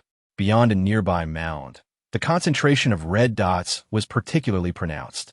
As Fang Ran approached one of these red dots, he was astonished to discover it was a mutated worker ant. The mutant worker ants, diligent and industrious. Do not underestimate these mutant ants merely because they belong to the intermediate Sequence 2. If marked by their pheromones, a horde of mutant ants will swiftly pursue relentlessly. Among the colony, only the male ants flit about aimlessly, while the worker ants tirelessly scour for sustenance. If only the enslaved zombies could exhibit the same devotion as the worker ants, offering everything for Fang Ran, even in a state of hunger, the construction of a grand sanctuary would be expedited, propelling him to the pinnacle of success. This territory has already been claimed by the ants, and with such a vast entourage, including a colossal forest ghost willow. It is a formidable challenge to navigate through the swarm directly to the queen. Thus, battle ensues. The formidable butcher leader charges forth, exuding a terrifying aura as it lunges towards the distant mutant worker ants. With a sudden jolt, the mutant worker ants sense the impending threat, their bodies vibrating strangely, drawing the attention of nearby companions who swiftly converge. In that instant, the butcher leader reaches the nearest mutant worker ant, delivering a devastating strike that shatters its exoskeleton, cleaving it in two. Other mutant worker ants rush forth, scrambling onto the butcher leader, gnawing at it while simultaneously injecting pheromones to mark it. Soon, Fang Ran observes on his mini-map a multitude of red dots advancing toward his location, signaling the approach of the mutant ant horde. Though individually feeble, worker ants never fight alone. They swarm in unison. Among them are larger soldier ants, boasting a combat prowess that reaches the intermediate sequence 2. This expansive territory is dominated by the ant colony due to the astonishing teamwork displayed by the mutant ants. However, the butcher leader has attained the pinnacle of sequence 2. Despite the overwhelming numbers of ants, subduing the butcher leader proves a daunting task. The butcher leader is besieged by the mutant ants, inciting immense fury and agony. With a determined leap, it shakes off the ants clinging to it, sweeping its blade in a horizontal arc. The terrifying edge claiming the lives of a significant number of mutant ants, accompanied by a system notification. The madness of the butcher leader has increased by 1 point. Please continue to let the butcher fight, or the madness will diminish. Although the butcher leader is besieged by numerous ants, his health remains remarkably stable, thanks to the vampiric effect of his new skill, which allows him to engage in combat for extended periods. The ant swarm prefers to band together, gradually gnawing away at their enemies. While this strategy proves effective against ordinary foes, it is futile against the butcher leader. As long as there is no burst damage, the butcher leader remains an unrelenting killing machine. Meanwhile, Fang Ran has deliberately lured away a portion of the ants, maintaining the butcher zombie's health at a precarious level. The spectators, witnessing this scene, exclaimed in excitement. The swarm of ants is ceaseless. Every ant that can arrive is here. The map is filled with red dots, sending shivers down my spine. So many ants attacking the butcher leader, yet he withstands it. Truly impressive, worthy of being the boss of the 7-day trial. The madness continues to rise. Go, butcher leader, you are Fang Ran's exemplary servant. They eagerly anticipate the butcher leader surpassing his limits, embracing glorious evolution to become the next tier's green demon. Fang Ran remains quite at ease throughout this battle, primarily observing the situation and adjusting the combat layout. Should a powerful soldier ant appear, he deftly tames it, turning it into his slave. Many mutated ants have perished, and Fang Ran has reaped a wealth of crystal cores. Ding, you have obtained the intermediate crystal nucleus of the mutated worker ant. Intermediate crystal nucleus of the mutant worker ant. Upon consumption, you shall have the chance to acquire the skill, Endurance. Endurance. The stamina and total energy consumed during combat will diminish, allowing for a more prolonged engagement. While the notion of endurance may not resonate positively with the average individual, as it connotes arduous labor and subservience, Fang Ran, the slave master, does not perceive it as a negative trait. On the contrary, he regards it as commendable, with slaves possessing the trait of endurance. He believes he can reap greater rewards and lead a more prosperous existence. Currently, Fang Ran is consuming crystal cores, which carry a significant probability of inducing mutations that may prevent him from acquiring skills. However, he possesses a substantial quantity of crystal cores, and as long as the butcher zombie continues to slay, the number of crystal cores can still increase. He bites down on a crystal core, and an overwhelming wave of formic acid flavor surges forth, rendering his teeth nearly unbearable. Ding! During the process of absorbing crystal core energy, a mutation has occurred, resulting in a failure to acquire the skill. No way, it actually failed. My teeth can't handle this. Fang Ran could only endure the hardship and take out another crystal core, biting down on it resolutely. Ding! During the process of absorbing the crystal core's energy, a mutation has occurred, resulting in a failure to acquire the skill. He gazed at yet another failure, sensing that perhaps his luck was somewhat lacking. Had he known, he would have waited before indulging further. His teeth were already aching and worn, yet Fang Ran remained undeterred. As long as he persevered, success would eventually be his. He was determined to consume another crystal core. Ding! As you absorb the crystalline core's energy, a mutation occurs, granting you the evolved skill, Endurance. Endurance. Your maximum stamina and ability value limits increase by 10, and the stamina and ability consumed during combat will decrease. In Chapter 71, Evolution, Green Demon Zombie. As Fang Ran beheld this scene, his heart swelled with joy. Indeed, he would not forever remain in the realm of the underprivileged. He was destined to rise as a sovereign. The evolved version of the skill was significantly more potent and bore a more profound significance. Endurance serves as a pathway to strength, not merely a testament to suffering. It embodies the spirit of a counterattack from the brink of despair. Truly, only slaves endure hardship. How could Fang Ran be one to suffer? The master of slaves is indeed extraordinary. On his end, he experienced ease while acquiring new skills, a most favorable situation. Conversely, Mena was in a frenzy, continuously beset by injured beasts or aberrant insects. She was compelled to employ her abilities. With her combat prowess enhanced, her powers would not easily deplete. After saving one creature, she would hasten to rescue another. Fang Ran called out to her, "Consume this crystal core." NPCs, while unable to level up like players, can utilize equipment and consume crystal cores. Previously, the cores were prohibitively expensive, and Fang Ran hesitated to allocate them to NPCs. However, with an abundance of cores now at hand and the necessity to bolster NPC combat capabilities, he decided to proceed. Mena froze momentarily, caught off guard as the crystal core flew toward her. Instinctively, she reached out and caught it, her mind racing and without a second thought. She placed it in her mouth. Immediately, an overwhelming sourness flooded her senses, leading her to believe Fang Ran intended to poison her. Yet in the next instant, she received a system notification, revealing that she had acquired a new skill capable of reducing stamina and endurance consumption. "Captain Fang Ran, this is so sour," she exclaimed, her tongue poking out adorably as she took generous gulps from her water flask, diving back into the fray. Meanwhile, on another front, the butcher leader was adorned with numerous wounds, each one a testament to the evolutionary green skin that now spread across his body. Once these green patches enveloped him entirely, the evolution would be complete. The butcher's madness has surged to 58 points. As the frenzy progresses beyond the halfway mark, the butcher revels in the slaughter of the zombies.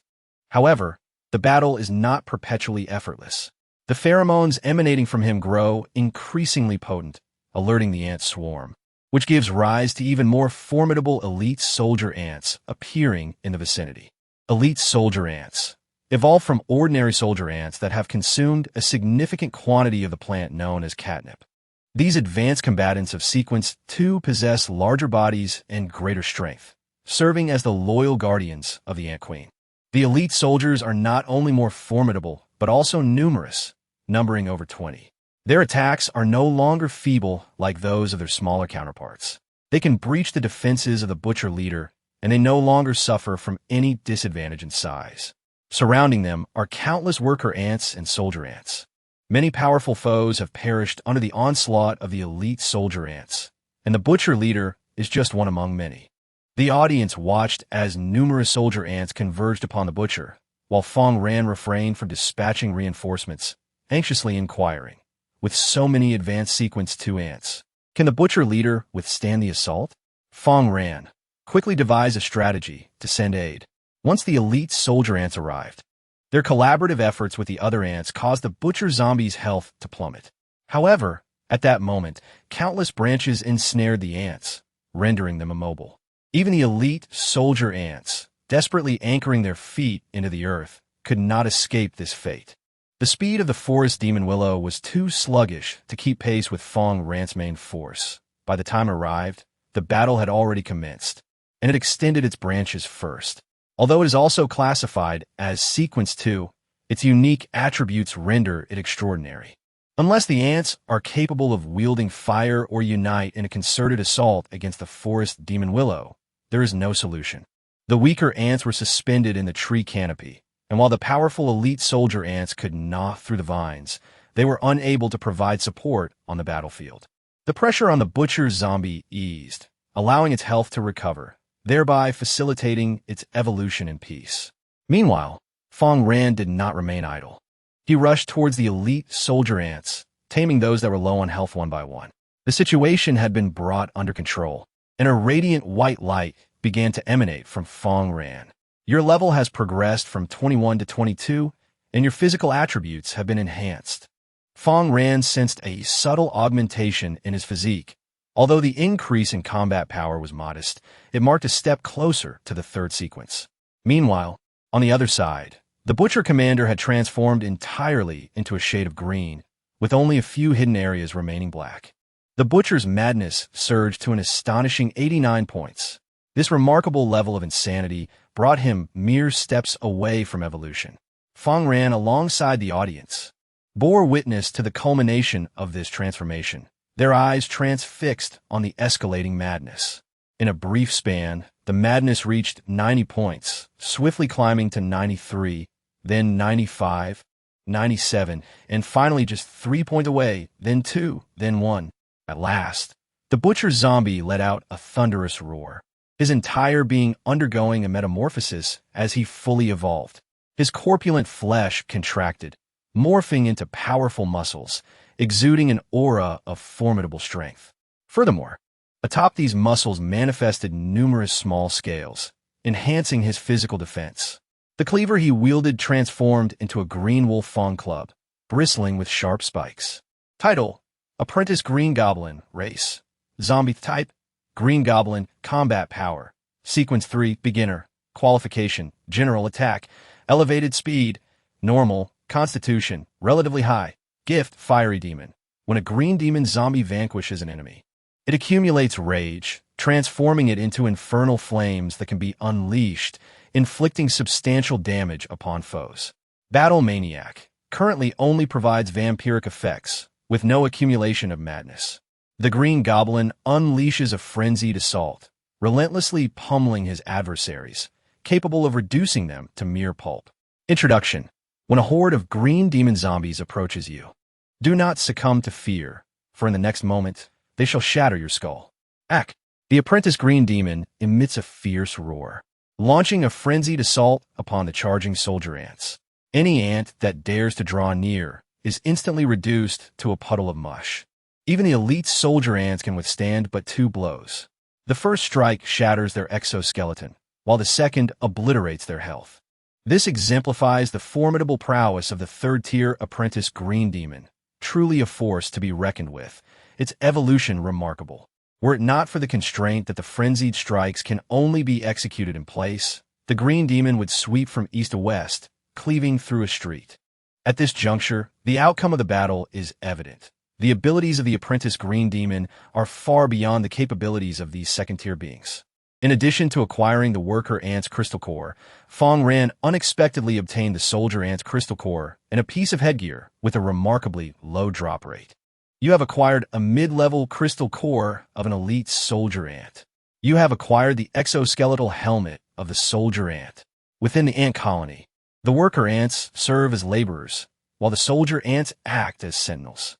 The effect of the crystal core is also related to the enhancement of combat strength. The intermediate crystal core of the soldier ant. Upon consumption, if your speed and strength meet the required standards, there exists a probability of acquiring the skill Charge Slash. Charge Slash consumes stamina, instantly accelerates towards the enemy, and allows the next attack to inflict additional damage. This perfectly exemplifies the technique employed by the replicated soldier and upon detecting the enemy, swiftly darting towards them and subsequently clamping down with its powerful mandibles. Fang Ran is indeed capable of mastering this maneuver, as his speed and strength are adequate. However, having previously consumed a crystal core, he faces the risk of failure should he attempt to ingest another, and there is no second core available. Thus, he must await further opportunity. As for the dropped equipment, Fang Ran has already replaced his level 2 helmet with a newly acquired one, donning it immediately. Title: Exoskeletal Helmet of Soldier Ants. Enchanting level, a defense increase. Normal durability. 100 special effect, ant strength. Your power shall be enhanced. The introduction. The exoskeleton of soldier ants is remarkably resilient. When adorned with a helmet crafted from their material, one can truly feel an augmentation of strength. The secondary helmet merely mitigates bullet damage, while the soldier ant's exoskeleton offers a superior effect, enhancing one's power. Fang Ran's strength has transitioned from ordinary to formidable. Although players do not inherently possess the remarkable speed and strength of other creatures and begin at a disadvantage, donning appropriate gear transforms everything. His overall combat capability is advancing towards the 3rd tier, and with the addition of several potent pieces of equipment, he can achieve that rank. Elite soldier ants are either tamed or eradicated by the apprentice green goblins. Without them, the other ants swiftly perish. While the pheromones left in this area are plentiful, the absence of ants means Fang Ran and his companions will not face further assaults. "I'm so exhausted," Mayna exclaimed, collapsing onto the ground, unable to bear it any longer. The intensity of this battle had endowed her with a profound sense of involvement. In previous skirmishes, her teammates had always shielded her well, unlike now. Fang Ran advised that a healer should not solely rely on teammates for protection, but rather find ways to survive independently. She realized he was right. In the future, she too could stand alone, becoming a formidable human like Fang Ran. The group paused to recuperate, awaiting the dispersal of pheromones left by the ant swarm before entering the ant nest. Otherwise, if the ants catch wind of their presence, the queen ant might relocate, thwarting Fang Ran's plans. In his possession were a considerable number of 12 worker ant cores, along with a soldier ant core that had dropped last. He intended to retain the soldier ant core, as it might prove useful in the event of mutations, granting him another chance to acquire skills. Of the worker ant cores, he planned to keep 5 for enhancing the NPCs within a base, selling the remainder. Chapter 72. The Green Goblin's unyielding stand. Fang Ran had no intention of clinging to superfluous items. He aimed to dispose of them promptly. The rationale was simple. Items in his possession would depreciate over time. The longer unused items linger, the higher the rate of devaluation. This phenomenon is evident not only in reality, but also within the realm of the game. Early game equipment may be costly and scarce, yet in the late game, it becomes utterly undesirable. Fang Ran promptly announced in the regional channel, "I have a surplus of worker ant cores for sale. Those interested, please contact me." I'm still seeking the items I previously mentioned, accompanied by a screenshot of the game description for the mutant worker ant core. After completing this task, he awaited the dispersal of pheromones from the slaves while indulging in a bite to eat and checking private messages. The passive skill effects of the worker ant cores are commendable, being applicable to anyone, making them far more marketable than other cores. Naturally, more individuals reached out to Fang Ran regarding the desirable items. However, amidst the apocalypse, he felt a sense of accomplishment when the American named Hanny, a true talent, messaged him. This interaction subtly affirmed their shared path as Wall Street elites. "I have something I wish to trade for your worker ant cores. I believe it will satisfy your needs." Accompanied by the game description for a veterinary appetite stimulating hormone injection. Veterinary appetite hormone injections were originally intended to be administered to animals to stimulate their appetite, thereby increasing meat production. However, following the catastrophe, their function has transformed. When injected into animals, these hormones significantly enhance their appetite, facilitating a more pronounced evolutionary process. Note: one can only use it on a single beast once a month. Exceeding this limit will transform the creature into a mindless, defecating machine. To enhance the beast's appetite, do I possess an abundance of provisions to feed it? Even if it desires greatly, it cannot reveal such yearning, lest the other party raises the stakes. Hannibal cannot inject the medicine into himself. He must ultimately sell it, as others cannot offer anything of value or require this substance. Given that Fang Ran holds the initiative, he must ruthlessly negotiate to secure the best deal. Hannibal was momentarily taken aback, and after a considerable pause, he finally said, "Well, how about this? I have 2 vials in total. I will give them all to you in exchange for a worker ant crystal core. What do you think? With a soft chime, 2 veterinary appetite stimulant injections appeared in Fang Ran's hands. He summoned a bow to his side, instructing it to stand still as he administered the first injection directly into its hindquarters. A bow let out a yelp, evidently pained by the injection, and bolted away as soon as Fang Ran completed the procedure. Before long, the hormone took effect, igniting a ravenous hunger within a bow, which began voraciously consuming the corpses of numerous ants. Concurrently, a bow's physique began to transform. Its fur thickened, its body expanded, and its breath grew more robust. Once satiated, the pheromones emanating from Fang Ran slaves became ineffective, allowing them to set forth once more. In addition to the crystal core designated for Hanny, Fang Ran received 3 small modification boxes and 4 small repair kits, along with 2 additional crystal cores. Should he choose to relax his criteria, he could indeed part with all the crystal cores. Among the ant swarm, the elite soldier ants were few. Some were dispatched while others stood guard within the nest. The portion sent out was soon decimated by Fang Ran, leaving only scattered remnants. Yet, he remained vigilant as he approached the nest. These errant patrolling worker ants could no longer evade detection. Undeterred, Fang Ran retrieved his crossbow from his back, notching an arrow, gauging the distance, and calculating the trajectory before releasing the trigger. The arrow whizzed through the air, striking a distant worker ant squarely in the head, pinning it to the ground. Though not yet dead, the ant was rendered immobile.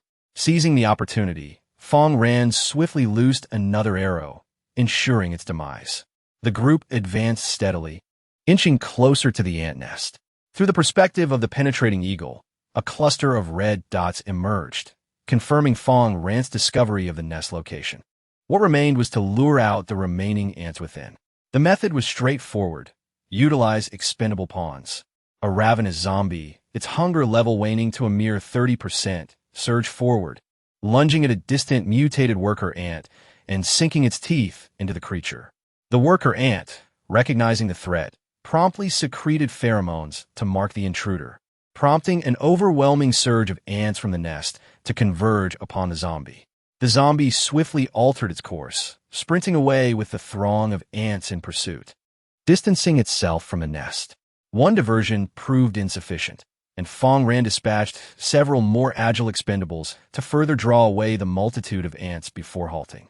Subsequently, he led his gathered slaves into the depths of the ant tunnel. The passage was dark, but Fang Ran had adequately prepared, affixing a flashlight with strong adhesive to the leading ant while donning a headlamp himself. Entering the underground tunnel, all lights illuminated, he felt an overwhelming sense of security. The mutated ants were colossal, their tunnels spacious enough for vehicles to traverse. Fang Ran and his companions navigated the passage with ease, save for the green demon. Within this intricate environment, the ants relied on their keen sense of smell to locate the queen's whereabouts. Spectators watching this scene felt a mix of exhilaration and trepidation, as the oppressive darkness triggered claustrophobia in many. Suddenly, within the shadowy corridor, the sound of exoskeletons scraping against one another echoed. The Queen's Guard detected the presence of intruders and mobilized to intercept, preparing to relocate the Queen. This formidable group of elite soldier ants, immense in size, could easily obstruct the passage. Had they confronted anyone else, the outcome would have been dire. Yet, standing before them was the even larger, more powerful, and defensively superior green demon zombie. With a fierce roar, the green demon lifted its spiked club, ready to face the legion of elite soldier ants. The unparalleled might of its rank 3 combat prowess was evident as it swung down, and the foremost elite soldier ant attempted to block with its massive pincers. The force was overwhelming, causing the ant to crumple beneath the blow, several of its legs cracking audibly. The exoskeleton could not withstand the assault, fracturing under pressure, and a cascade of bodily fluids oozed forth. This was merely the first strike. The elite soldier ant was unable to endure the onslaught. With a resounding crack, the second blow landed, obliterating the ant into a grotesque puddle of foul-smelling viscera. The fate of the remaining elite soldier ants was no different. They too met a similar demise, utterly unable to halt the advance of the green demon zombie. In this apocalyptic era, zombies undoubtedly reign supreme among mutated beings, rendering other aberrant creatures and insects inconsequential. Now was the time for zombies to showcase their prowess, with the green demon leading the charge, allowing the group to maintain a swift pace. As elite soldier ants fell one after another, Fang Ran acquired 2 soldier ant crystal cores, a pouch of morning glory seeds, and a piece of equipment. The soldier ant crystal cores required no further explanation. They would be utilized once Fang Ran had tamed the queen. The morning glory, however, was a valuable asset, capable of aiding in the evolution of aberrant insects. The use of the mysterious flower, consuming a substantial quantity of aberrant insects of sequence 3 and below, significantly enhances the likelihood of evolution. It appears that the ladybug, tasked with transporting goods, possesses inadequate strength. Consequently, when faced with perilous locations in the future, the ladybug may falter before reaching the sanctuary and be easily dispatched. With the presence of the mysterious flower, one can opt to either upgrade the ladybug or cultivate other tool insects. Should he also possess the recipe for the secret elixir, the efficacy of the mysterious flower could be further amplified, allowing for the enhancement of a greater number of aberrant insects with a reduced amount of potion. As for the equipment in question, it is quite extraordinary. A pair of gauntlets capable of augmenting the player's strength. Name: Soldier Ant Exoskeleton Gauntlet. Enchantment level: defense increased. Normal durability: 100 special effect. Exoskeleton. When donned, one can distinctly perceive the support provided by the exoskeleton, thereby augmenting one's strength. Introduction: the individual exoskeleton equipment is standard issue for special forces across the Blue Star nations, inspired by the design of insects. Fang Ran replaces previous gauntlets with this new gear, now adorned in resplendent armor. Most other players wield equipment enchanted to F grade, with only a solitary E grade enchantment among them, or none at all. With his superior gear alone, he could easily overpower the other players, even without employing any skills. However, Fang Ran found himself without an opportunity to engage, as the green demon had already carved a path, eliminating all the elite soldier ants. The group treaded upon the carcasses of the elite soldier ants, advancing into the next area. This expanse revealed a vast cavern, illuminated by sunlight filtering through the ventilation shafts, revealing industrious worker ants and countless nymphs below. The nymphs appeared pale, resembling white grains of rice in their normal state, but after mutation, they took on the aspect of wriggling caterpillars. Though their combat prowess was low and their movement sluggish, their protein content surpassed that of beef by several times. The mutated young ants, devoid of combat prowess yet rich in nutrients, are essential ingredients for numerous restorative concoctions. Upon spotting these young ants, a bow, driven by appetite hormones, salivated profusely and lunged forward, voraciously devouring them. Discovering the young ants would inevitably lead to the queen ant. Although she had been taken away, her pace would not be excessively swift. As Fang Ran and the others prepared to pursue, an unexpected collapse occurred at the vent above, revealing 5 black aberrant insects before Fang Ran. The black pitch beetle. The beetle inherently possesses formidable defensive capabilities, which have been further enhanced through the baptism of cataclysmic energy, rendering its defenses even more terrifying and its strength unparalleled. Note: they are the commensal insects of the ant colony, striking when the queen is under threat. The black lacquered longhorn beetles are larger than the elite soldier ants, their enormous antennae and fearsome mandibles showcasing their extraordinary strength. Each of these top-tier creatures is akin to a living tank. The spectators gasped in amazement, exclaiming, "What magnificent beetles! If only they weren't Fang Ran's adversaries. Even as foes, they are but temporary. Fang Ran will swiftly tame them, transforming them into competent servants." It is difficult to fathom that in a mere decade, I will find myself in a post-apocalyptic world confronting such beings. I have crushed countless beetles in the past. Will they seek vengeance against me? Observing this scene, Fang Ran realized that had he not possessed the Tier 3 green demon, he would have suffered significant losses here.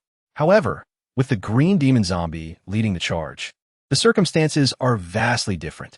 The black lacquered longhorn beetles clashed with the green demon, sparks flying, yet the damage inflicted was minimal. Their role is that of a tank, boasting high defense and substantial health, making them remarkably resilient.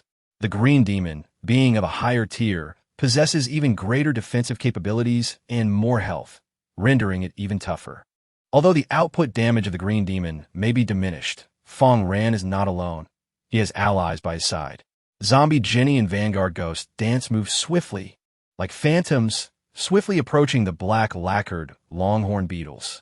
They targeted the weak points in the exoskeleton, wielding their long knives with precision, shattering armor and severing a leg. Meanwhile, the slave worker ants and soldier ants surged forward, joining the fray against the black lacquered longhorn beetle horde. The green demon is a diligent servant, eager to improve, and its master would never permit it to fight alone. Before long, the black lacquered longhorn beetles were reduced to a state of critical health. Fang Ran stepped forward, raising his left hand, channeling his extraordinary abilities as the system's notification echoed in his mind. Ding! You have successfully tamed a Tier 2 elite black lacquered longhorn beetle, earning 360 experience points. Name: black lacquered longhorn beetle. Race: alien insect. Combat power: top tier sequence 2. Qualification: ordinary attack, ordinary speed, average constitution, relatively high. Skills: winged depression, collision bite. Rapid recovery. Winged assault. The black lacquered longhorn beetle flutters its wings, generating a tempestuous wind that can sweep away adversaries whose weight and strength do not meet the requisite standards upon evaluation. The black stag beetle charges at its adversary with immense force, delivering a powerful bite. Rapid recovery. Upon exiting combat, instantly restore 10 of health. Introduction. When faced with a swarm of massive black beetles hurtling towards you, it is time to flee. The ebony beetle embodies the essence of an armored tank. Were it not for its lackluster skills, it could even be classified as a Tier 3 novice in terms of combat prowess. Among the 5 ebony beetles, 4 have been tamed by Fang Ran, while one has been reduced to a mere insect stick by the ghastly dance of the undead, devoid of a single leg. Mayna can provide it with healing, but Fang Ran must hasten to locate the Ant Queen, for there is no time to squander here. He promptly commands Jenny and the Vanguard Ghoul to deliver the finishing blows. Together, they unleash a brutal onslaught, swiftly dismantling the remaining fragments of the beetle. Ding! Your servant has vanquished the black lacquered longhorn beetle, granting you 360 experience points. You have acquired a mid-level crystal nucleus of the black lacquered longhorn beetle. The intermediate crystal core of the black scale beetle. Upon consumption, if your physique meets the requisite standards, you shall have the opportunity to acquire the skill Rapid Recovery. As soon as you disengage from combat, your health will regenerate, with a cooldown period of 10 minutes. I have become a fortunate one again, Fang Ran exclaimed in delight. However, for others, the Rapid Recovery skill granted by this crystal core is a veritable lifesaver, restoring 10% of health upon exiting combat, which is truly exceptional. Whether in fleeing for one's life or preserving health after a battle, it proves exceedingly beneficial. Safeguarding the crystal core, Fang Ran turned his gaze toward the passage ahead, where the Ant Queen awaited. All that remained was to pursue her, and today's task would be accomplished. Chapter 74. Capturing the withered butterfly larvae. Fang Ran should have conducted a more thorough search of this breeding ground of the Ant Queen, as there might be precious items concealed in the shadowy recesses. He located the burrow from which the Ant Queen had fled and proceeded along that path. Shortly after, the group encountered a swirling green mist. Fang Ran commanded a disposable worker ant to approach, only to witness it tremble uncontrollably, its exoskeleton dissolving as its health plummeted. Venturing closer would undoubtedly lead to demise. The audience, witnessing this scene, urged fervently, "Can someone please advise on what to do? This is all poison." Perhaps they could wait for the toxic fog to dissipate before devising a plan. By then, it would be too late to catch her. The group found no viable solutions. The poison in this corridor seemed insurmountable. Even more alarming, the poisonous mist was slowly encroaching towards Fang Ran's position. With no option to attack, Fang Ran was compelled to retreat and abandon the pursuit of the Ant Queen, rendering their efforts futile. No one relishes the thought of failure, yet they remained at a loss for how to avert it. Just then, the black-scaled beetles advanced, flapping their great wings and unleashing their ability, wing pressure, which conjured a fierce gust, propelling the toxic mist away. As the wind changed direction, the poisonous fog shifted its course, no longer advancing towards Fang Ran, but rather toward the direction in which the Ant Queen had fled. "Let us move," Fang Ran commanded, urging the black-scale beetles to lead the way, ready to activate their skill as soon as it cooled down. The audience, taken aback by this spectacle, exclaimed in astonishment. "How'd I not think of that? Fang Ran is truly brilliant." In modern scenarios, when faced with poisonous gas, one would utilize fans to disperse it. These black-scaled beetles, flapping their wings, function much like fans. Truly, Fang Ran demonstrated remarkable ingenuity. The talent of taming did not directly enhance combat prowess. It merely provided Fang Ran with subordinates. If one cannot wield their subordinates effectively, it leads to inevitable demise. Before his traversal, Fang Ran was the foremost slave lord in the post-apocalyptic wasteland, as well as the strongest player. He was well-versed in the various applications of slaves. This particular usage was evidently rudimentary, and even more peculiar and inventive applications would surely manifest in time. With the path cleared, Fang Ran anticipated the foes that lay ahead. Before long, a foul stench of corrosive gas assailed his senses, and he beheld numerous worker ants collapsing nearby. With no ants to transport, the massive ant queen moved at a sluggish pace. Beside her, 3 withered butterfly larvae, adorned with black spikes, lay in wait. Upon discovering the 3 caterpillars of the bone butterfly, Fang Ran's eyes sparkled with excitement. The bone butterfly, a formidable creature classified as a Tier 3 aberration, possesses extraordinary long-distance flying capabilities and considerable combat prowess. Typically found soaring through the skies, they are notoriously difficult to tame. Thus, the most effective approach is to capture the larvae and nurture them to maturity. By doing so, Fang Ran would not only gain a powerful aerial combat force, but also resolve issues related to insufficient transportation capacity. However, capturing these 3 venomous caterpillars proved to be a daunting task, as they would unleash toxic secretions the moment Fang Ran's minions approached. Any worker ant that came into contact with the venom would experience a swift decline in vitality, often succumbing to a putrid demise before even reaching the bone butterfly larvae. Even those fortunate enough to evade the toxic assault would find themselves pierced by the caterpillar spines, leading to a similar fate. Indeed, the bone butterfly larvae rank among the elite in the Tier 1 category of numerous post-apocalyptic creatures, exhibiting formidable strength. Nevertheless, a strategy to overcome them existed. Fang Ran continued to deploy expendable minions while brandishing a crossbow designed for hunting. As the bone butterfly larvae expelled venom, claiming one of the expendable minions, a bolt found its mark, striking one of its eyes directly. The anguished caterpillar writhed in agony, rolling on the ground, its vitality diminished by over 10%. While the caterpillar was armed with poisonous spines that rendered close combat perilous, it was not invulnerable. Every creature has its weaknesses, such as the eyes. By targeting these vulnerabilities, one could evade harm and engage with greater ease. This principle also elucidates why the game system encourages players to collaborate in a team. Frontline fighters can confront the bone butterfly larvae, while ranged attackers can exploit opportunities from a distance. With a swift whoosh, another arrow was released, piercing the other eye of the bone butterfly. What was once half-blind became entirely so, leaving the caterpillar flailing aimlessly and devoid of combat capability. Fang Ran entrusted the Firestone submachine gun to Mena, instructing her to fire at the distant bone butterfly larvae while he engaged the other 2 himself. Once the larvae's health was reduced to half, Fang Ran cautiously advanced and activated his innate talent. With a chime, you have successfully tamed a skeletal butterfly larva, earning 450 experience points. The larva, now a slave to Fang Ran, has received extraordinary healing, restoring the brilliance to its 2 eyes, while its remaining vitality will gradually recuperate. The other 2 skeletal butterfly larvae underwent the same transformation, all tamed by Fang Ran.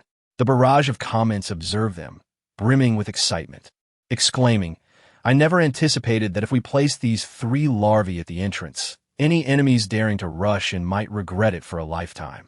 Who will be the unfortunate soul to venture forth and stir up trouble first? I am truly eager to find out. I'm even more curious to see what these larvae will look like once they metamorphose into butterflies. I hope they grow swiftly." After their taming, the 3 larvae exhibited a much calmer demeanor, no longer as agitated as before. Fang Ran then approached the Ant Queen. Despite being a top-tier creature of Sequence 2 with a formidable size, the Ant Queen possessed minimal combat prowess, relying only on basic means to attack. Inflicting significant damage upon it was effortless, and the subsequent taming proceeded smoothly. The blue energy enveloped the Ant Queen, and immediately, a system notification resounded. "Ding! You have successfully tamed the mutated Ant Queen, earning 550 experience points. The mutated Queen Ant is a unique map boss, from which you shall acquire 10 points of catastrophe credits. Title: Mutant Ant Queen. Race: Alien Insect. Combat Power: Tier 2 Elite. Qualification: Ordinary Attack. Normal. Speed: Relatively Slow. Constitution: Average. Skill: Breeding. Breeding: When the Queen Ant is provided with an ample supply of food, she incessantly lays eggs, resulting in the formation of a substantial colony. Introduction: A 1,000-mile dike can collapse from an anthole. Do not underestimate the potential of ants in burrowing. Fang Ran requires ants not only to excavate, but also to labor and serve as sentinels for the shelter. I can assure you that your future sustenance will surpass your current provisions. The Queen Ant has been sustained on inferior quality meat, while Fang Ran has been nourishing her with high-grade zombies rich in nutrients. Consequently, the eggs she lays will possess superior quality. These eggs not only augment the ant population, but are also delectable, each possessing its own merits when compared to chicken eggs. Another remarkable function of zombie remnants is their ability to transform inedible decaying flesh into high-quality protein, which is one of the several extraordinary uses of zombies. The worker ants, having concealed their battleground, will soon uncover a treasure trove. Stone chest. You may obtain various useful items from it, including enhancement materials, enchanted bullets, and powerful weapons. There are also different levels of chests, ranging from low to high: wooden chest, stone chest, black iron chest, bronze chest, silver chest, and so forth. The wooden chest requires a stroke of luck to yield valuable items, such as enchanted equipment. The stone chest guarantees at least 1 piece of enchanted gear and provides excellent materials. Having experienced good fortune previously, Fang Ran felt it was the opportune moment to press forward. He approached, his mind already envisioning the acquisition of an SSR Golden Legend. Chapter 75: The Threat of Other Players. Congratulations on opening the stone treasure chest and receiving your reward. You have received an aquamarine necklace. You have received 3 small modification kits. You have received 5 enchanted 7.62mm bullets. A cascade of rewards arrived, causing Fang Ran's eyes to sparkle with excitement. Who wouldn't desire a divine artifact descending from the heavens? The aquamarine necklace in Fang Ran's hand gleamed with a dazzling radiance, a manifestation of the surging powers within, signaling its undeniable value. Name: Aquamarine Necklace. Enchantment level: D. Enhancement of water element. Ordinary. Ability restoration. Ordinary durability. 100 special effect. Aqua blue shield. Every 30 minutes. A protective barrier forms around you, capable of withstanding the first incoming attack and granting immunity to control effects of Sequence 4 and below. Introduction: The individual exoskeleton equipment is standard issue for special forces across the Blue Star nations, its design inspiration drawn from insects. Fang Ran donned the necklace and distinctly felt an intensification of the chilling aura emanating from the Damascus knife in his hand as it sliced through the air, conjuring a dense mist of white vapor. This was the effect of the enhanced water element, augmenting Fang Ran's elemental damage. The restoration of his abilities was beyond mention, significantly elevating Fang Ran's efficiency in capturing foes. Besides this remarkable item, there was also a small modification box and enchanted bullets. The former requires no elaboration, while the latter merits particular emphasis. Enchanted bullets. These can only be utilized in conjunction with enchanted firearms. Upon firing, they extract a substantial amount of extraordinary energy, inflicting greater damage upon adversaries. Enchanted firearms can only siphon a modest amount of extraordinary energy, enhancing the bullet's damage, whereas enchanted bullets draw a far greater total of this energy. This phenomenon is akin to achieving miraculous strength. A single bullet can deplete the user's extraordinary energy while simultaneously draining the enemy's vitality.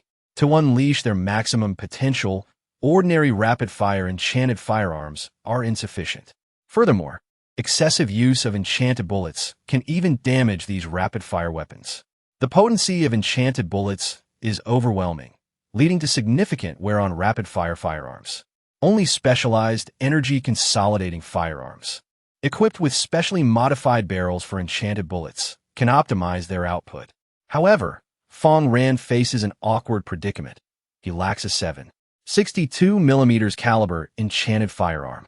Even if he possesses bullets, they remain ineffective. The 5 bullets must be preserved for now as he contemplates alternative strategies. First and foremost, the area of the shelter must be expanded. Fang Ran has devised a method for this expansion, constructing an electrical grid to encompass a large expanse of land, followed by the erection of a formidable outer wall as a core defense. The outer electrical grid is designed to fend off common threats from zombies, aberrant beasts, and bizarre insects, while the inner defenses safeguard against catastrophic threats. Additionally, he plans to develop the subterranean section of the shelter, serving dual purposes, one for storing combat supplies and the other for engaging in battle. Should the enemy breach the internal wall, Fang Ran can dispatch personnel through tunnels excavated by soldier ants to strike from behind, delivering a decisive blow to the adversary. Of course, this is merely a hypothetical scenario. Fang Ran harbors even grander ambitions for the future, such as constructing high-speed subways, underground military fortresses, and super-subterranean cities. As he sits upon the trunk of the Sinkue willow, gradually advancing, he retrieves the crystal core of a soldier ant. The soldier ant's crystal core still exhibits a potent sour aroma, yet for the sake of strength, Fang Ran endures. Shortly thereafter, the system's notification arrives. Congratulations on acquiring the skill Charge Slash. Charge Slash consumes stamina to instantly accelerate towards enemies, inflicting additional damage on the next strike. Fang Ran has comprehended a new skill, and with his previous jump slash, he now possesses 2 mobility skills. He commands numerous zombie slaves, and often, he does not need to deal damage himself. The primary function of these 2 mobility skills is to aid him in pursuing his slaves. After the Butcher Leader evolved into the Green Demon, he acquired 3 worker ant crystal cores and 1 soldier ant crystal core. Thus, he now has 9 worker ant crystal cores and 3 soldier ant crystal cores available for sale. He supplemented information in the regional channel, selling crystal cores in bulk. Present valuable items to my players for a chance to grow stronger, accompanied by information on worker and soldier ant crystal cores. During the day, players tend to act rationally, but by night, they become impulsive and prone to rash decisions. Should they face difficulties during the day, their impulsiveness only intensifies. Fang Ran is confident that these players will obediently present valuable items, allowing him, the slave master, to freely harvest. Before long, good news arrived. Li Qingchuan from the Dragon Kingdom inquired, Fang Ran, I have 2 pieces of zombie mutation gel. Can I exchange them for worker ant crystal cores? Fang Ran recognized this old acquaintance and promptly replied, of course. He observed zombie Jenny, who, having been nourished by his gel, was rapidly approaching the strength of the Vanguard Ghost Dance. As long as he continued to provide nourishment, surpassing the Vanguard Ghost Dance would be effortless, and she could even easily reach Sequence 3. Jenny's potential far exceeds that of the Green Demon, and her advancement will not pose significant challenges. Curious, Li Qingchuan asked, why do you have so much gel? Are you planning to raise zombies? Fang Ran chuckled. You guessed correctly. Li Qingchuan assumed Fang Ran was joking and did not press for the truth, instead cautioning, you have been too ostentatious lately. Many ill-intentioned players in District 13 are keeping an eye on you. Be cautious. If you encounter other players, do not rush into combat. Caution is the key to longevity. Although you are powerful, even the mightiest can fall to a flurry of errant blows. As a martial artist, she holds great admiration for the strong, and Fang Ran's identity as a Dragon Kingdom citizen only deepens her reverence. Such a beacon of hope must not falter. The future of the Dragon Kingdom requires a figure of Fang Ran's esteemed reputation and formidable strength to lead. Fang Ran dismissed her concerns with a laugh. Errant punches can only fell Master Ma, but they cannot touch me, haha. Li Qingchuan still hoped Fang Ran would exercise caution before finalizing the transaction. Upon acquiring the secondary mutation gel, Fang Ran subsequently obtained 2 gray crystals, in addition to enhancing the player's talents. These gray crystals serve as a vital energy source for certain facilities. For instance, the Spider Silk Tower requires 1 gray crystal daily to maintain its operation. The white crystals function similarly, prompting Fang Ran to stockpile them as well. Many individuals reached out to him, offering far superior items compared to those available during the day. Fang Ran diligently accepted their offerings. Aside from trading some standard materials, one individual provided him with a substantial quantity of steel, which Fang Ran readily agreed to exchange. The steel would be instrumental in constructing the power grid and erecting walls, both of which are in high demand. As resources dwindled, relying solely on the regional channel for collection proved untenable. Self-sufficiency became imperative. He later received 5 small medical kits, which he intended to reserve for the NPCs in the shelter, ensuring their survival in the absence of mana.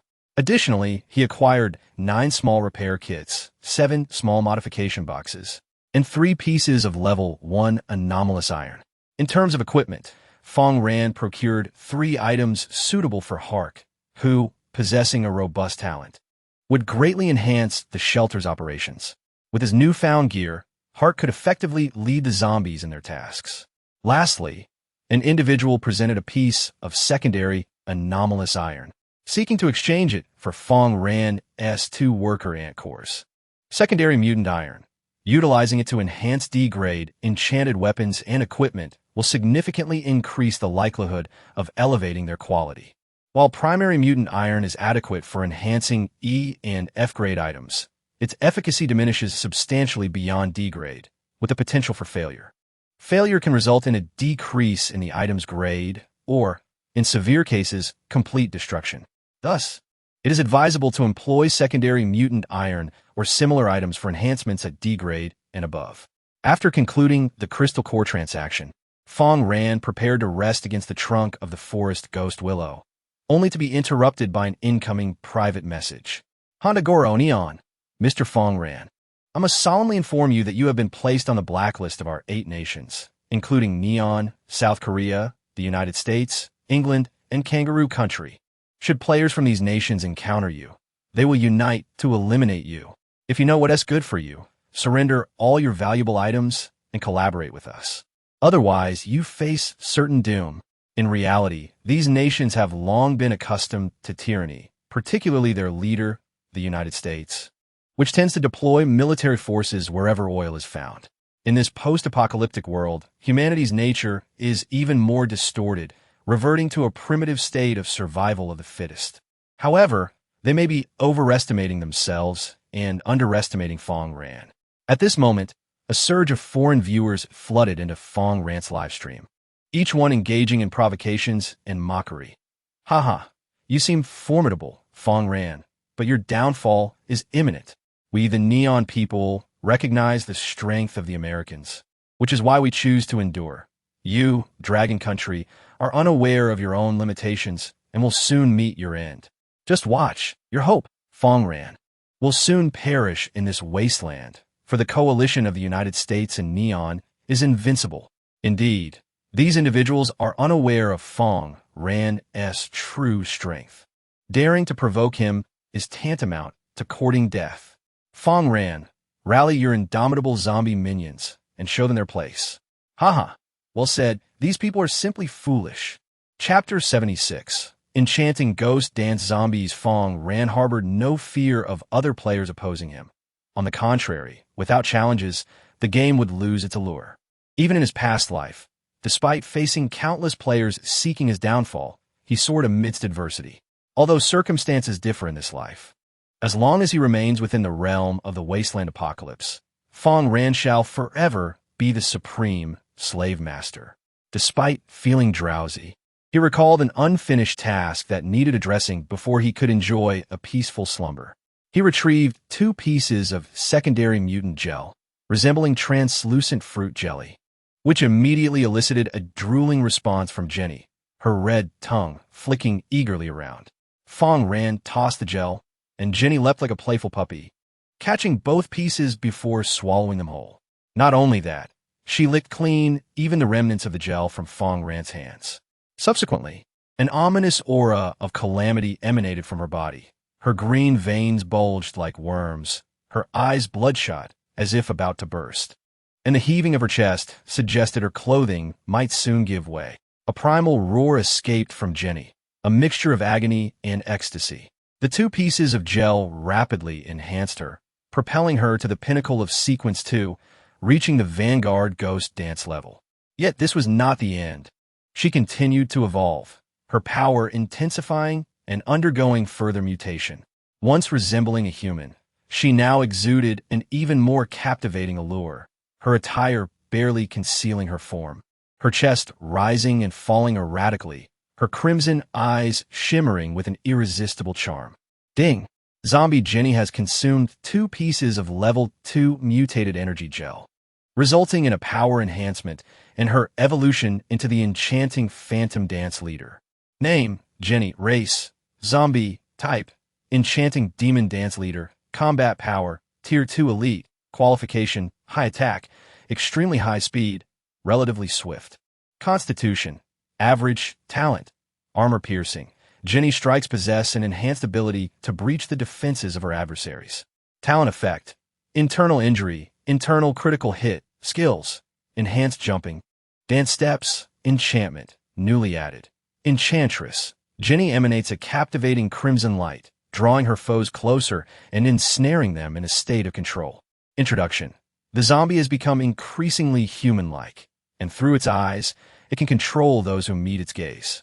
It is in moments of human complacency that the true peril emerges. Jenny is merely a step away from Sequence 3, a leap that can be easily achieved with a few more doses of secondary gel.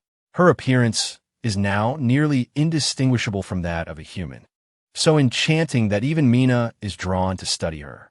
The audience, seemingly oblivious to her beauty, exclaims, "I declare Jenny to be my wife."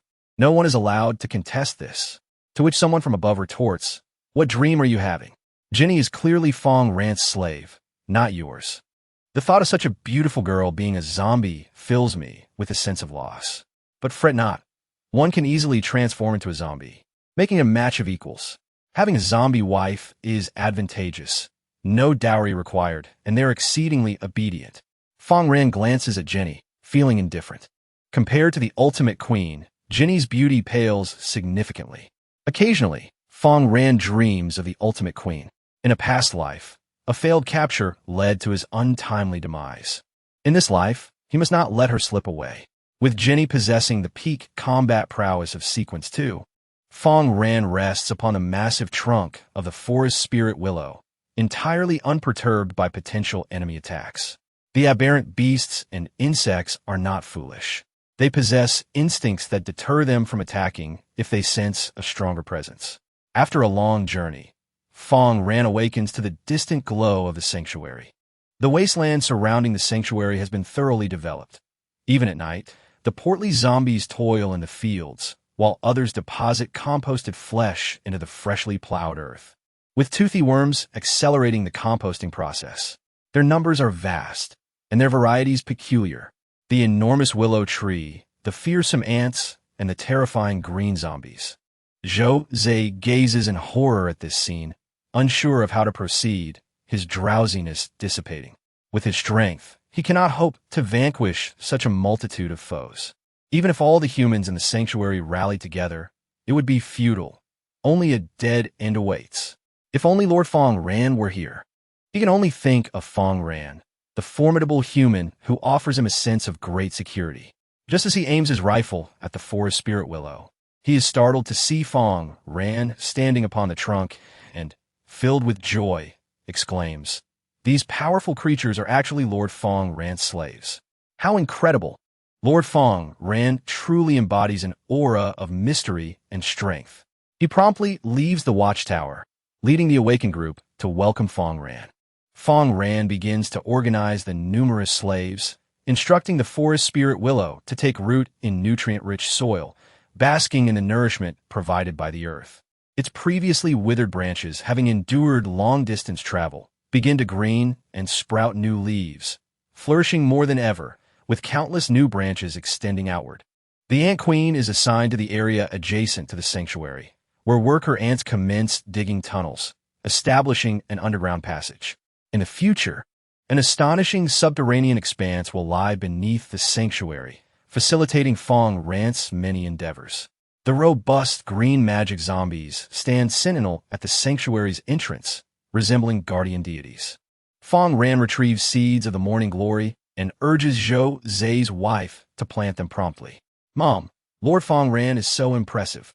I want to become a powerful figure like him." Zhou Zai's son, Zhou Guangming, gazes at Fang Ran, his eyes brimming with admiration. Guan Weiwei merely strokes Zhou Guangming's head, pondering the difficulty of achieving such greatness. As Fang Ran savors the nearly matured, mutated, fast-growing watermelon, preparing to bathe and enjoy a meal before capturing more zombie slaves. A notification from the system arrives.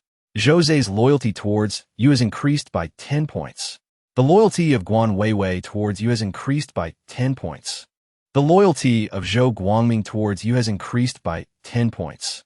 Orion's loyalty has increased by 10 points.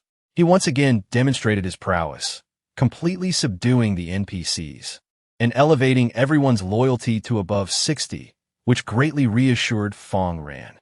However, this was merely the beginning. Their loyalty could still be further enhanced. As Fang Ran indulged in the spectacle, he summoned Hark and presented him with a set of armor, saying, "Put forth your utmost effort.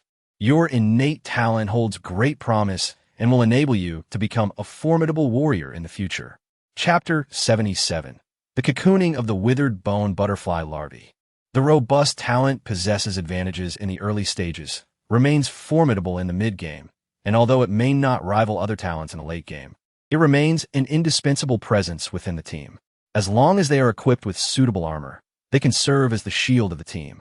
In the future, there will be many tasks that Fang Ran will not undertake himself.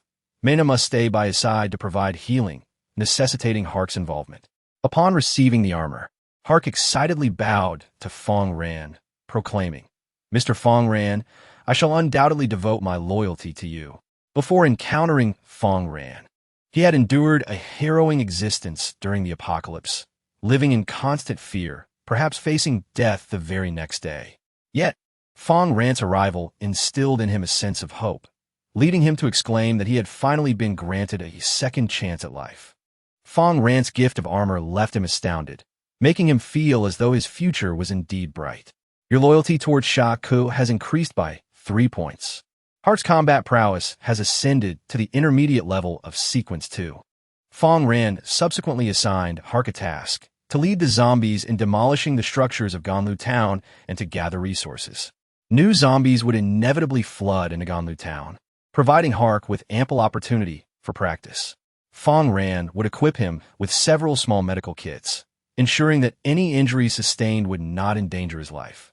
With all arrangements in place, Fang Ran approached the Cataclysm tree, its once closed buds now fully bloomed, exuding a sweet fragrance. Beside this blossom, a new bud had emerged.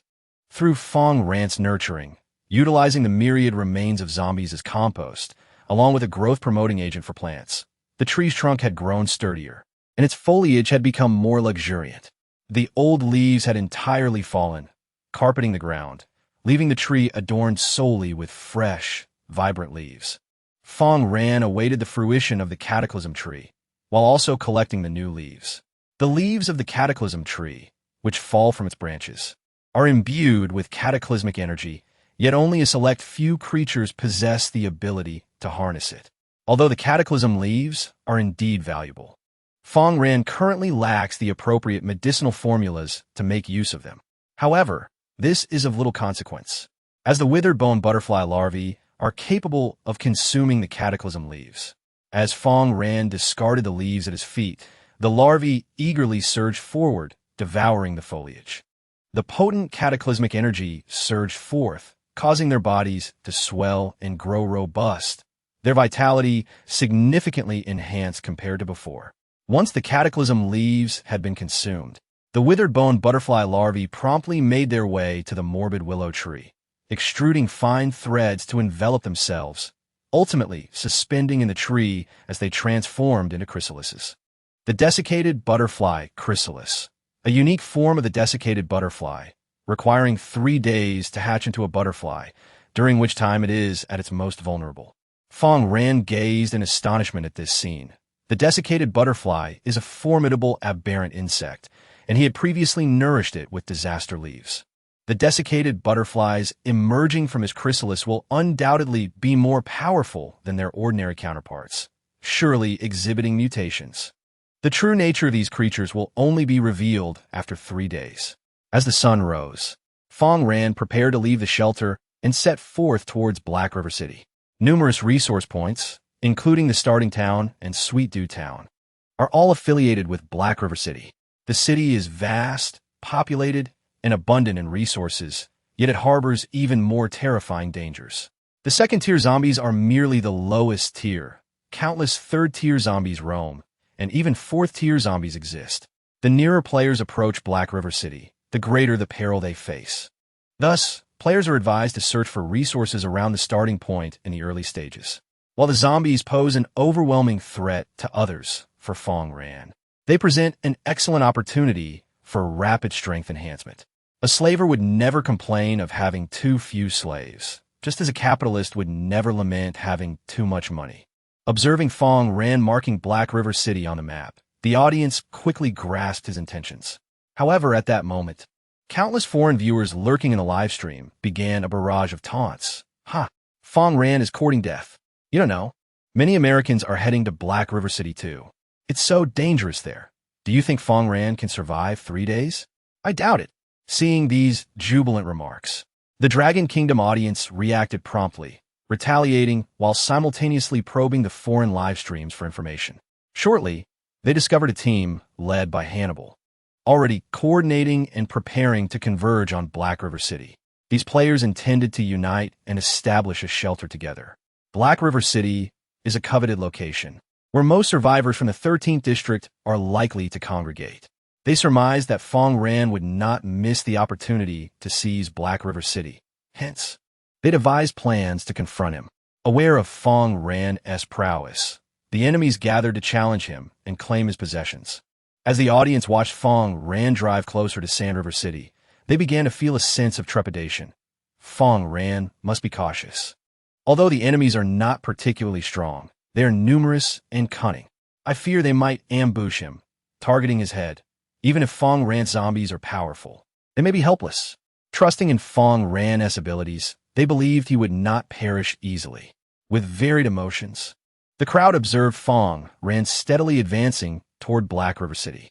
Upon reaching the outskirts of Black River City, Fang Ran entrusted the small truck to Hark for transporting supplies, while he located a slightly damaged sedan, which he repaired using 3 small repair kits. The air conditioning in the small truck was ineffective, barely producing a cool breeze. In contrast, the sedan's air conditioning performed splendidly, providing Fang Ran with comfort. As a slaver, he believed in the importance of enjoying life. After all, the slaves worked tirelessly for his benefit. Fang Ran watched the zombies moving alongside the car, contemplating. The zombies beside the vehicle moved swiftly, capable of keeping pace with the car at 40 kilometers per hour. Those slower zombies were sent by Fang Ran to assist Hark with labor. Shortly after he set off, he encountered a massive pileup blocking the road.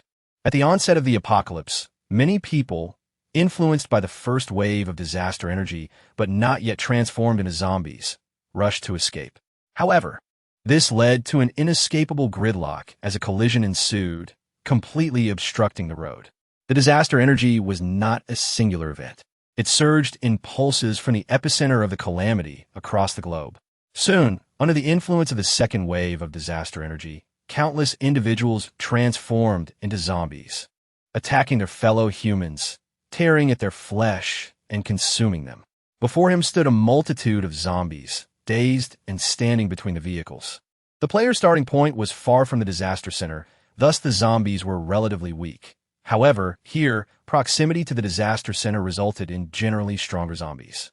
The majority were second-tier zombies, with only a few being first-tier and many exhibiting mutations. A butcher zombie, having detected Fang Ran and his group, let out a roar and charged forth with other zombies. Fang Ran, unfazed and even indifferent, dispatched the green demon to the front, wielding a spike club to strike down the zombies. Third-tier zombies possessed overwhelming combat prowess, while these second-tier zombies might pose a challenge to others. They were no match for the green demon. Fang Ran sat within the car, sipping cola and quietly observing the scene. Just as a butcher's zombie lunged at them, it was struck down by the green demon-esque club, exploding upon impact. A cacophony ensued as repulsive fragments splattered in all directions, revealing that it was a self-destructing butcher. Fang Ran raised an eyebrow, remarking upon the unexpected turn of events. The self-detonating butcher, an evolved form of the apprentice butcher. It possesses intermediate combat strength within the second sequence. Upon its demise, it detonates, inflicting substantial damage. Chapter 78. The zombie bestowing buffs upon the team. Fang Ran observed the scene before him with a sense of inevitability. Given that the first sequence's fat zombie could undergo mutation, it was only reasonable that the second sequence's counterpart would also transform and with greater flamboyance. This self-detonating butcher was merely one of the more common mutations among a plethora of rare alterations. Mutation does not inherently signify an enhancement in strength. There exists a spectrum of power among them. However, if players remain oblivious to the capabilities that accompany zombie mutations, they stand to incur significant losses. For instance, when faced with a self-detonating butcher, failure to retreat at the moment of its impending death could result in severe injury or even demise. Yet, despite the mutations, they proved inconsequential against formidable foes, such as the Green Demon zombie. The Green Demon stands resolute while flanking him. Zombie Jenny and the Phantom Dance Vanguard reap the lives of other zombies. The obstructing zombies merely serve to augment Fang Ran's experience points. Reclining in his vehicle, he activated the windshield wipers, clearing the remnants of flesh from the glass, patiently awaiting the conclusion of the battle. Even with the presence of mutated zombies, there was no compelling reason for Fang Ran to exit the vehicle. They were merely intermediate beings of the second sequence. No matter how bizarre the mutations may be, their strength would not reach extraordinary levels. For instance, the recent explosion had scarcely breached the Green Demon-esque skin. However, just as Fang Ran thought he could afford to relax and enjoy the moment, he was startled by a peculiar sound, akin to an incantation accompanied by the ringing of bells. Simultaneously, a faint black mist began to emanate from a distance. Any zombie that traversed through this black mist seemed invigorated, exuding heat, and charged towards the Green Demon with fervor. Their attributes were markedly enhanced, and their presence exuded an intimidating aura. Were it not for the Green Demon zombie's formidable prowess, others would find themselves ensnared in a nightmare when confronted with such a multitude of empowered zombies. Fang Ran had not anticipated that he should refrain from uttering phrases about the day being uneventful. As expected, he would need to disembark and engage with the zombies. The zombie, suffused with a faint black aura that granted buffs to its kin, was known as the Voodoo Zombie. Voodoo zombies, followers of a certain faith amidst humanity, transform into these entities following a cataclysm. While their combat prowess is not formidable, they possess the remarkable ability to augment the strength of other zombies. Their bodies are adorned with peculiar wounds, inscribed with enigmatic runes that condense the energy of the disaster.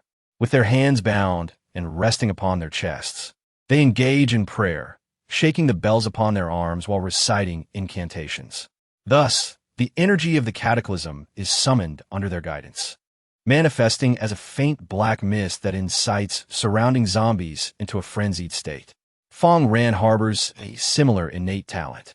one that even surpasses the enhancements provided by the voodoo zombies. However, his ability is subject to cooldown periods and limitations in quantity, unlike the voodoo zombies, who can bestow their buffs upon any zombie that passes nearby. Should Fang Ran manage to capture a few voodoo zombies to form a buff squad, granting enhancements to all zombies, he could invigorate their zeal for work. Tasks that once required 3 days could potentially be completed in merely 2. What a splendid prospect! Religion serves as a form of spiritual opiate, administered by rulers to subjugate the masses, thriving on the lifeblood of the lower classes. In this sense, Fang Ran is adeptly leveraging his resources.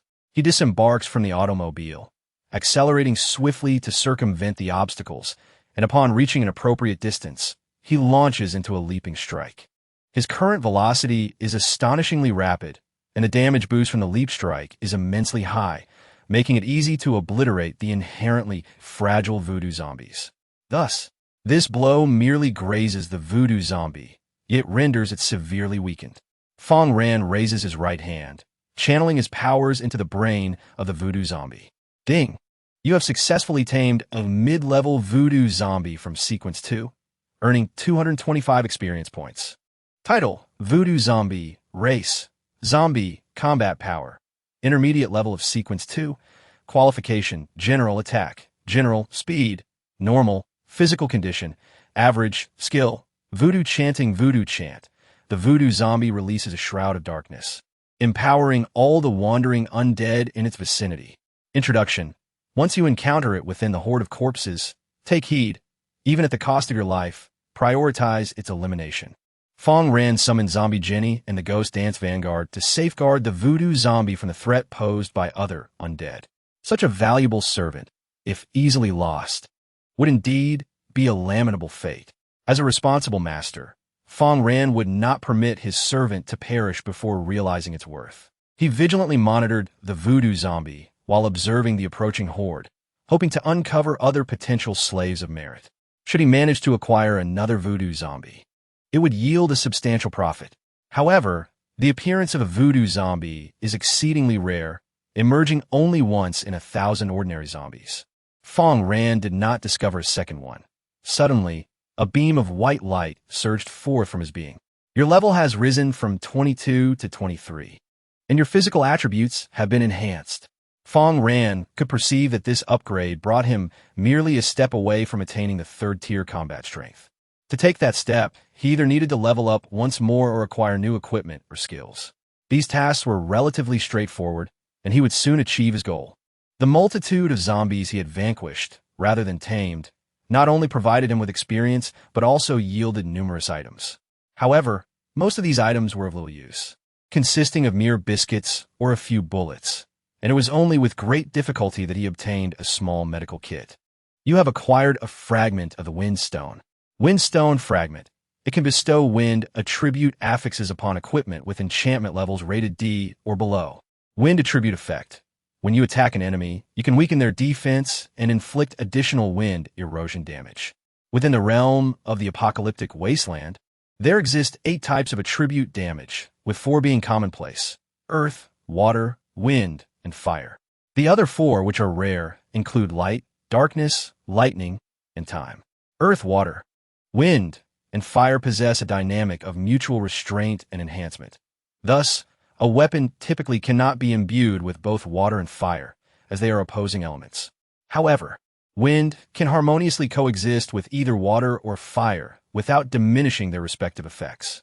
Nevertheless, Fang Ran was not in haste to enchant his Damascus knife, for the underlying quality of the blade was insufficient, rendering further enhancement unnecessary.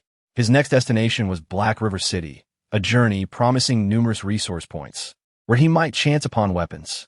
Even if he found none along the way, the city would surely bristle with opportunities, being a contested ground for all players in Zone 13.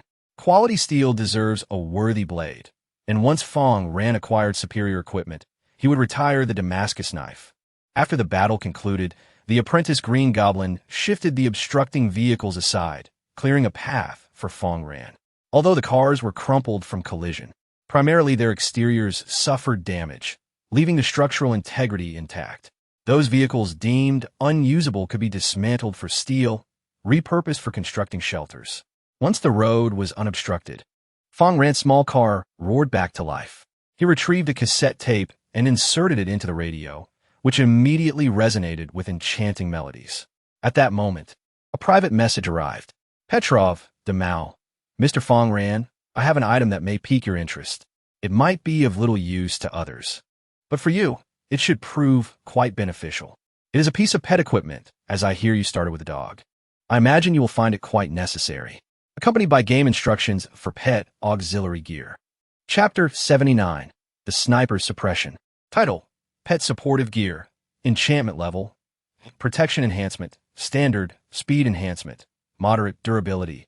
100 Introduction. Only the otherworldly beast can utilize it. Players are unable to do so.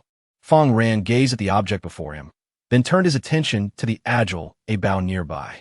Abao's prowess had already ascended to the intermediate level of Sequence 2, and the appetite-enhancing hormones designed for beasts had significantly amplified its food intake, thereby accelerating its combat capabilities. Provided it is consistently fed with high-quality sustenance, it could swiftly progress to Sequence 3. Equipping Abao with a set of gear was indeed a feasible endeavor. Petrov then stated, "What I seek is not the crystal core, but rather medical kits. I require 3 medical kits." Fang Ran, intrigued, inquired, "You have medical kits, but what do you require so many for?" Petrov chuckled and replied, "I have encountered a group of injured NPCs. If I can rescue them, they're willing to offer me valuable items in return." Aware that his companion was seizing the opportunity presented by the initial influx of NPCs in the game, Fang Ran responded, "Very well, I wish you the best of luck.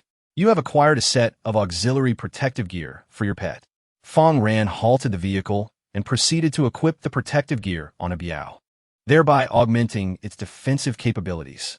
Although pets possess a layer of tough fur for protection, it is insufficient against numerous adversaries that can effortlessly breach their defenses. By safeguarding critical areas from injury, the gear significantly enhances combat effectiveness.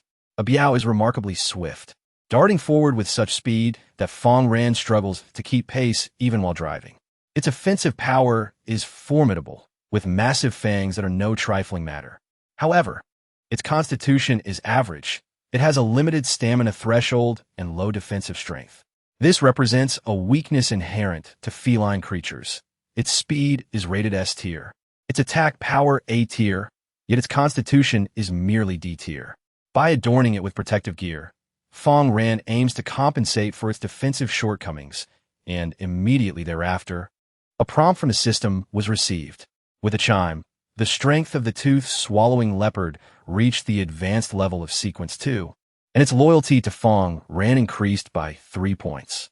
Fang Ran gently stroked the leopard's head, and in return, the beast nuzzled against his chest, fostering an even closer bond. Upon re-entering the vehicle, it wasn't long before new resource points appeared along the journey. It was a roadside village, with buildings lining both sides of the highway. Despite the apparent calm, devoid of any visible zombies, players who let their guard down and confidently drove past would soon find themselves engulfed in nightmares. Countless hidden zombies would surge from the rooms, blocking the path and sealing off any escape. Players, caught in this trap, would be unable to retreat or advance, left only to scream in terror as they were devoured by the horde. The audience in the live stream witnessed this unfolding drama, and suddenly, a multitude of foreign viewers flooded into the chat. Fang Ran is about to meet his doom. Just watch, proclaimed the commentators. The great English players will embody justice and, in the name of God, eliminate Fang Ran. In this world, only Fang Ran consorts with the malevolent zombies. The filthy undead must be eradicated, for those who dare to exploit them shall surely fall. The viewers from Dragon Country were momentarily taken aback by these remarks. Fang Ran's combat prowess was among the elite. Who could possibly eliminate him? Was this a jest? To invoke justice and the name of God, concepts that had historically been misappropriated for plunder and crusades, seemed absurd. What did it mean to say that exploiting zombies would lead to corruption? Zombies were, in fact, the cleanest source of energy in this world. How could they be associated with decay and filth? Confused, yet intrigued, The audience watched as Fang Ran prepared to deploy the green demon zombie to lure out and systematically eliminate the encroaching horde. However, an unexpected turn of events was about to unfold. Boom! A grenade soared through the air, landing directly in front of Fang Ran, erupting in an explosion. Possessing the peak strength of Sequence 2, Fang Ran was unperturbed by such attacks. The shrapnel merely prompted him to frown. He had not anticipated that someone would dare to launch a surprise attack on him. Little did they know, he was an expert in ambush tactics himself. Fang Ran glanced towards the origin of the grenade, but the assailant had vanished, likely repositioning, but certainly not straying too far. A multitude of zombies surged from the houses lining the road, launching an assault on Fang Ran, intent on claiming his life. Those who wished him dead anticipated that they could seize his equipment upon his demise. Yet, Fang Ran was destined to disappoint them. The reason was simple. With the green demon zombie leading the charge, his other minions followed suit to confront the oncoming horde. As Fang Ran surveyed the approaching zombies, he brushed aside the irritation caused by the earlier ambush. This time, among the undead, many possessed mutated varieties. A howl erupted as six-legged elite crawlers sprang forth, leaping onto the green demon zombie and biting fiercely. An elite butcher zombie, wielding two cleavers in its hands, stood guard over its territory, using its formidable strength and remnants of its past memories to fend off numerous foes.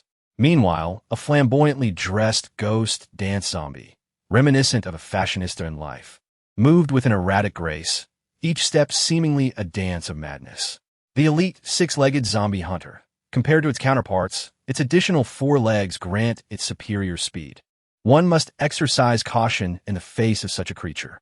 The elite dual-blade butcher, a formidable undead wielding two cleavers, possessing a significantly higher output than ordinary zombies, capable of effortlessly transforming foes into mere flesh. The elite, frenzied ghoul dancers exhibit an unpredictability in their movements, resembling a madman poised to strike at any moment.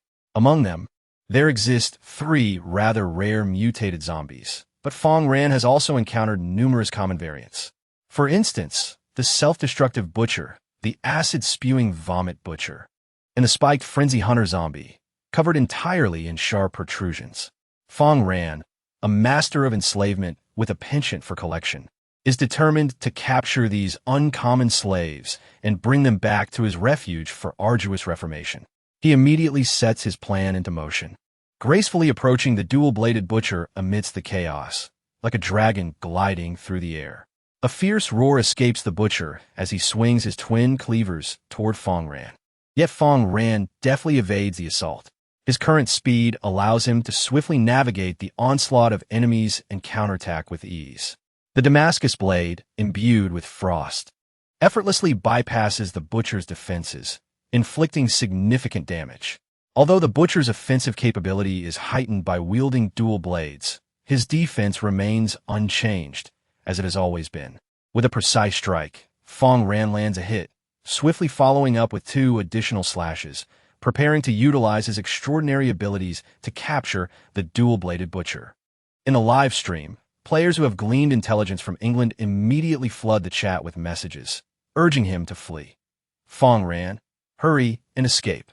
That rogue is utterly shameless to launch such a despicable ambush. He will surely regret daring to strike at Fang Ran. However, Fang Ran remains oblivious to these warnings, intent on taming the dual-bladed butcher. Just as his powers surge forth to envelop the butcher, a gunshot erupts, striking him squarely in the chest. The immense force of the impact sends Fang Ran staggering backward, unmistakably the devastating power of a sniper rifle. Ding! You have successfully tamed a Sequence 2 advanced combatant, the dual-blade butcher zombie, earning 300 experience points. Fang Ran was too preoccupied to heed the notification. The intense pain radiating from his chest jolted him into awareness as he gazed towards the source of the gunfire. There stood a player, firearm in hand, casting a smug glance at Fang Ran, convinced of his impending victory.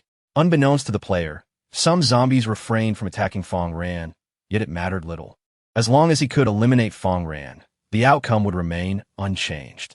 he would still be able to loot Fang Ran's belongings, acquiring a wealth of superior equipment, particularly the exquisite Damascus blade that Fang Ran wielded, which was clearly a prized possession. However, in the next moment, the player's expression soured. He aimed his sniper rifle at Fang Ran's chest and, employing his shooting talent to amplify the bullet's power, fired. To his astonishment, Fang Ran did not lose any health. The effect of the Heart of the Sea Lotus allowed Fang Ran to experience only pain without suffering any actual damage. Truly, formidable equipment defines true strength, indeed. He was a renowned figure in this region. I recall that the bullet was previously deflected by a shield, which has now been shattered. I'm curious to see how you'll respond next. Players from the United States must unite to bring you down, while I can do it with ease. This is the distinction between a professional mercenary and an ordinary individual. The player named Victor exhibited a mix of shock and then smug satisfaction. He readied another round in his rifle, but in the blink of an eye, Fang Ran had taken refuge behind the dual-blade butcher. Though I am perplexed as to why the zombies have suddenly ceased their assault on you. I refuse to believe you will remain hidden. Victor mused, keeping a vigilant eye on the battlefield while adjusting his position. He stood atop a valley, with Fang Ran situated within a village in the valley below. For a sniper, the innate advantage of shooting from a height cannot be overstated. The energy of the bullet would not only remain largely unaffected, but could also gain acceleration from gravity, thereby enhancing its power. With a multitude of zombies at Fang Ran's disposal, Victor was confident that with such an advantage, he would be able to eliminate Fang Ran.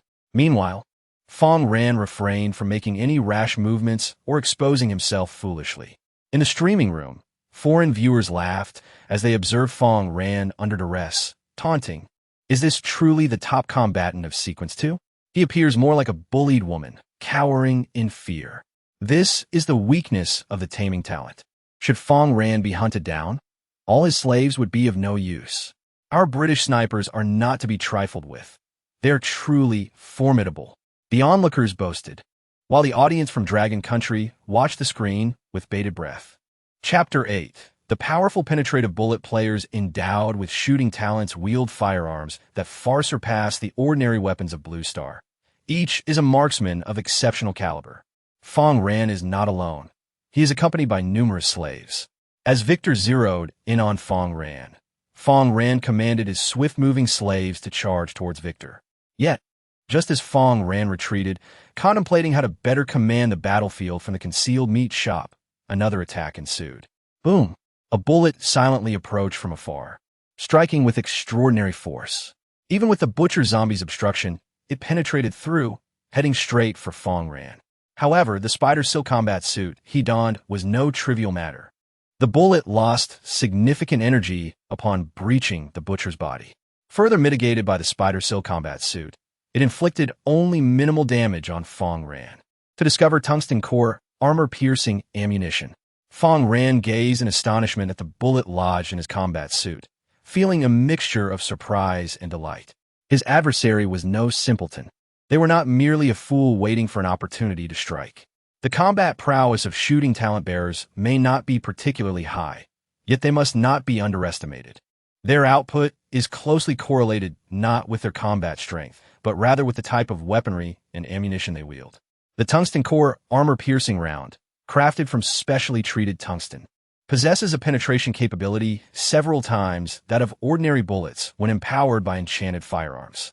The butcher, having taken such a shot, found his vitality diminished by 30%, leaving him in a precarious state.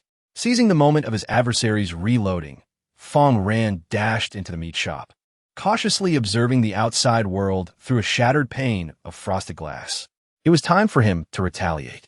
The leopard, possessing extraordinary swiftness, had already sprinted towards the summit of the distant valley as Fang Ran was attacked. It resembled a streak of black lightning, propelled by an overwhelming force. Victor, still gripping his sniper rifle, was poised to take aim once more when a shadow darted past him. Instantly alert, he utilized his exceptional vision to discern the presence of the fanged leopard. To his astonishment, Fang Ran's pet was not a mere dog, as others had claimed, but a formidable leopard. Feeling a surge of anxiety, Victor shouted, Gru, something is charging towards us. You must intercept it. It's a leopard. We must eliminate it together. A burly man, concealed nearby and observing through binoculars, rose and brandished a steel pipe scavenged from the roadside, rushing towards the leopard. Ha! Such a large leopard would make for a splendid feast. Gru's eyes gleamed with a bloodthirsty light, and the heavy clang of his crude armor echoed as he advanced. His talent, armored combatant, granted him enhanced attributes when clad in heavy armor and wielding a substantial weapon. In comparison to mere strength, armored combatant not only provided similar attributes, but also augmented the player's damage output, placing him on a higher tier. Gru positioned the steel pipe across the uphill path, effectively obstructing the leopard's advance. The leopard, clad in protective gear, collided forcefully with Gru, producing a resounding thud. Gru braced himself against the impact, staggering backward several steps before regaining his footing. He gazed at the terrifying fanged leopard, his desire for battle intensifying. Relying on his talent and a stroke of fortune, he had attained mid-level combat prowess in Sequence 2, yet had yet to confront a genuinely formidable foe. Although the fanged leopard's aura surpassed his own, he remained confident. His iron armor was not donned in vain, prepared to withstand the leopard's onslaught. As the fanged leopard charged forward, Gru raised his enchanted steel pipe to block the attack. To his astonishment, the leopard bit through the pipe with ease, emitting a peculiar sound. It was evident that the fanged leopard possessed not only speed, but also formidable striking power. Quickly dispatching the leopard was evidently impossible. Yet he only needed to buy time for his ally Victor to eliminate Fang Ran from afar, and then they could deal with the leopard together. A pet without its owner was hardly a threat.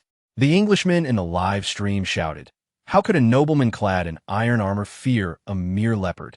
The tales of the legendary warrior Wu Song slaying a tiger from the Dragon Kingdom, though fictitious, seemed to resonate with Gru's determination to conquer the fanged leopard, a reality unfolding before their eyes. Gru, hold on. Buy Victor some time. Once Fang Ran is dead, victory is assured. However, just as Gru entertained such thoughts, Victor continued to steady his rifle, ready to deliver a fatal blow to Fang Ran, who unexpectedly emerged from the meat shop, regarding him with a cold stare. Was Fang Ran seeking his demise? Victor pondered, preparing to pull the trigger. At that moment, a razor-sharp dagger pierced Victor's back, reaching deep into his innards. The visceral explosion reverberated as his organs ruptured, splattering dark blood. Realizing that Fang Ran had assistance, he instinctively retaliated with a shot. Flames erupted from the muzzle, yet the beautiful figure had already anticipated his move, and the shot went wide. The leader of the Ghost Dance Zombies, a top-tier entity in Sequence 2, renowned for their high damage output. The Ghost Dance Zombies posed an existential threat to such a frail marksman upon close engagement. Victor's hopes rested solely on Gru, yet he found Gru overwhelmed. "Help me," Victor attempted to utter, but the zombie, Jenny, plunged another knife into his chest, mangling his innards and swiftly depleting Gru's health bar. Ranged attackers could inflict significant damage from a distance without risk, a truly despicable advantage. Yet, once they were approached by assassins, despair became inevitable. Victor, Gru, witnessing his ally's demise, felt his previous enthusiasm dissipate. The proud armor he wore was pierced by the fanged leopard's teeth, offering scant defense against its clawed strikes, and he felt powerless against the creature's massive fangs. "Fang Ran, spare me." We are both human. Gru understood that his only chance of survival lay in pleading for Fang Ran's mercy. Otherwise, he faced certain death. Fang Ran observed from a distance, concealed fury glimmering in his eyes, as he coldly declared, "Kill them all." Many mutated zombies had perished without Fang Ran's grasp, a considerable disappointment. These individuals had proven themselves unworthy of leniency, and Fang Ran would show no mercy. In his eyes, hostile players ranked lower than zombies, who could still be captured and utilized. Players were utterly useless. In the live stream, the English viewers were initially taken aback. They had not anticipated Victor's fragility, succumbing so swiftly. They were equally astonished by the fanged leopard's crushing power, capable of effortlessly penetrating armor. At that moment, they ceased to hope for Victor's demise. Protected by a multitude of formidable zombies, Fang Ran was insurmountable with only 2 adversaries. In the livestream's chat, the English viewers adopted a different tone. Fang Ran has slain Victor. It was Victor who struck first, and he got what he deserved, but Gru deserves mercy. God teaches humanity compassion. Why can you of the Dragon Kingdom never learn? They sought to spare Gru, hoping to maintain amicable relations between their nations. Now, realizing they could not prevail in battle, before the audience of the Dragon Kingdom could respond, Fang Ran had already made his decision. Chapter 81. Collecting the Spoils. Boom. Jinny's dagger pierced Gru's back, triggering a visceral explosion that unleashed an immense amount of damage. Gru, already on the brink of death, faltered, and the leopard pounced, sinking its teeth into his neck. Fang Ran, grant me a chance to live. We could discuss this. Gru pleaded, yet the leopard's jaws clamped down on his neck, shattering the sturdy armor and severing his bones, delivering the final blow to the wounded Gru. Ding, your slave, the tooth-swallowing leopard, has slain the mid-tier player Gru in Sequence 2, granting you 225 experience points. Upon witnessing this scene, Fang Ran ceased to gaze into the distance and began earnestly capturing slaves. Although some mutated zombies have been vanquished, several others remain with diminished health, ripe for capture. As for the items dropped by the 2 deceased players, Fang Ran decided to collect them later, as they were certainly not going anywhere. The English players, observing this event, were immediately consumed with rage. Each individual entering the wasteland of the apocalypse represented the elite of their nation, pivotal in determining the future of their homeland. Their demise constituted a significant loss for their country. The death of 2 high-tier players from England was a crushing blow. The live chat was soon inundated with furious comments from English and other foreign players. You Dragon Kingdom inhabitants are truly oblivious. To offend us English is to offend the Five Eyes Alliance. You shall undoubtedly pay the price. Without the intervention of the Five Eyes Alliance, we, the citizens of the Cosmic Nation, are more than willing to take action and ensure Fang Ran's demise. What can you mere Koreans accomplish? Only our warriors from Neon can claim Fang Ran's head amidst the throngs of battle. The audience from the Great Xia couldn't help but chuckle at such remarks. What purpose did these small fries serve by flailing about? Fang Ran would still carry out his intentions, undeterred. This was the fate that awaited those who dared challenge the slave master Fang Ran, a lesson they were destined to learn. Within the game, Fang Ran charged towards the weakened elite 6-legged frenzy zombie, swiftly taming it. He then approached the elite self-destruct butcher, taming it just before its impending explosion. Following this, he tamed other useful zombies, maximizing their utility. Even those with low health could serve as cannon fodder. Fang Ran was determined to reap rewards from every venture. Before long, the battle concluded, and he ventured into the nearby village houses to gather the remaining supplies. Among the loot were 2 small repair kits, 1 modification box, 2 small medical packs, an assortment of ammunition, and several seeds for various plants. The village was modest, and such gains were deemed acceptable. Naturally, the main event lay elsewhere, prompting Fang Ran to swiftly move towards the bodies of the 2 players. The first item he retrieved was Victor S. Sniper Rifle, as the system notification promptly followed. Name, SVS Modified Sniper Rifle. Enchanting level, E grade. Attack increased. More significant. Enhanced penetration, ordinary durability. 100 special effect, long barrel modification. Eliminates the semi-automatic firing capability while extending the barrel length, thereby enhancing the attack power and penetration of each shot. Introduction. This classic Soviet rifle will be the enemy's nightmare. The stock of the SVS Sniper Rifle is a striking red, exuding a tactile quality far superior to industrial plastic. Its scope is markedly more advanced than the previously acquired Mokinigan. Fang Ran carries it on his back, although its utility to him is minimal. He does have a sharpshooter named Zhou Zhe in his shelter. Zhou Zhe, already formidable with a standard sniper rifle, would undoubtedly excel with this weapon, effortlessly dispatching targets with precision. In addition to this sniper rifle, Victor possesses 7 tungsten core armor-piercing rounds and an enchanted handgun. However, the handgun is only of F-grade enchantment, rendering it rather unimpressive. Fang Ran deems it worthless and considers selling it in the future. Beyond that, his backpack contains merely some ammunition, food, water, and a medical kit. It is truly devoid of any substantial resources. As a sniper, Victor's combat effectiveness hinges solely on possessing a good rifle, rendering other belongings unnecessary. Furthermore, players of their ilk typically acquire limited resources. They utilize anything that can enhance their strength. Unlike Fang Ran, who hoards materials such as exotic iron, black stone, and wind stone for future enhancements, he is more focused on long-term strategy. On the other hand, Gru's equipment astounds Fang Ran. He has managed to enhance a discarded water pipe found by the roadside into an enchanted item, and the pipe's considerable weight renders it impractical for most to wield.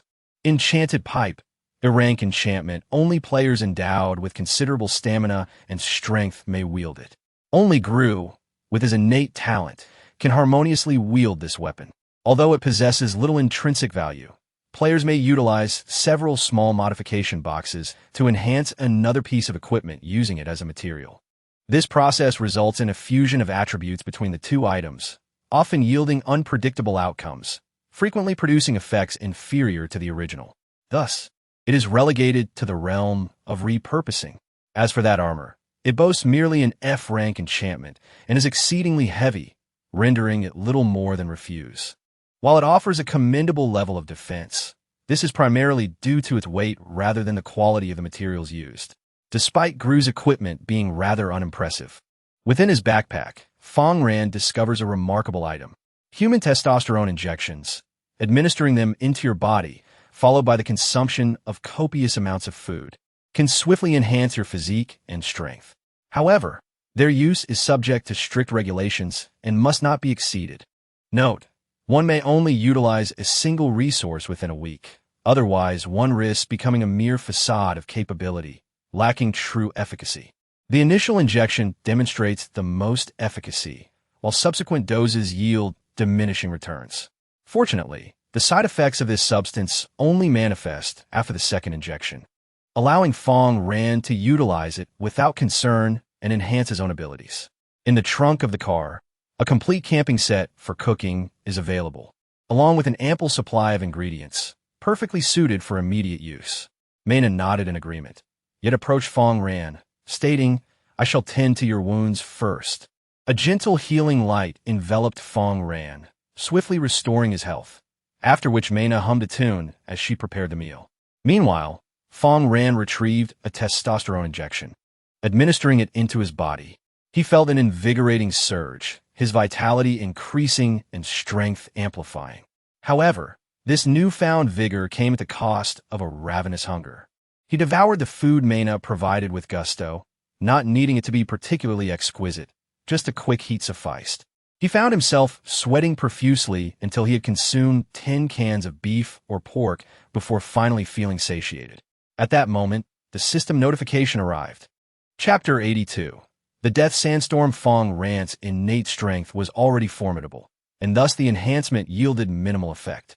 However, his physique had reached an impressive level of resilience.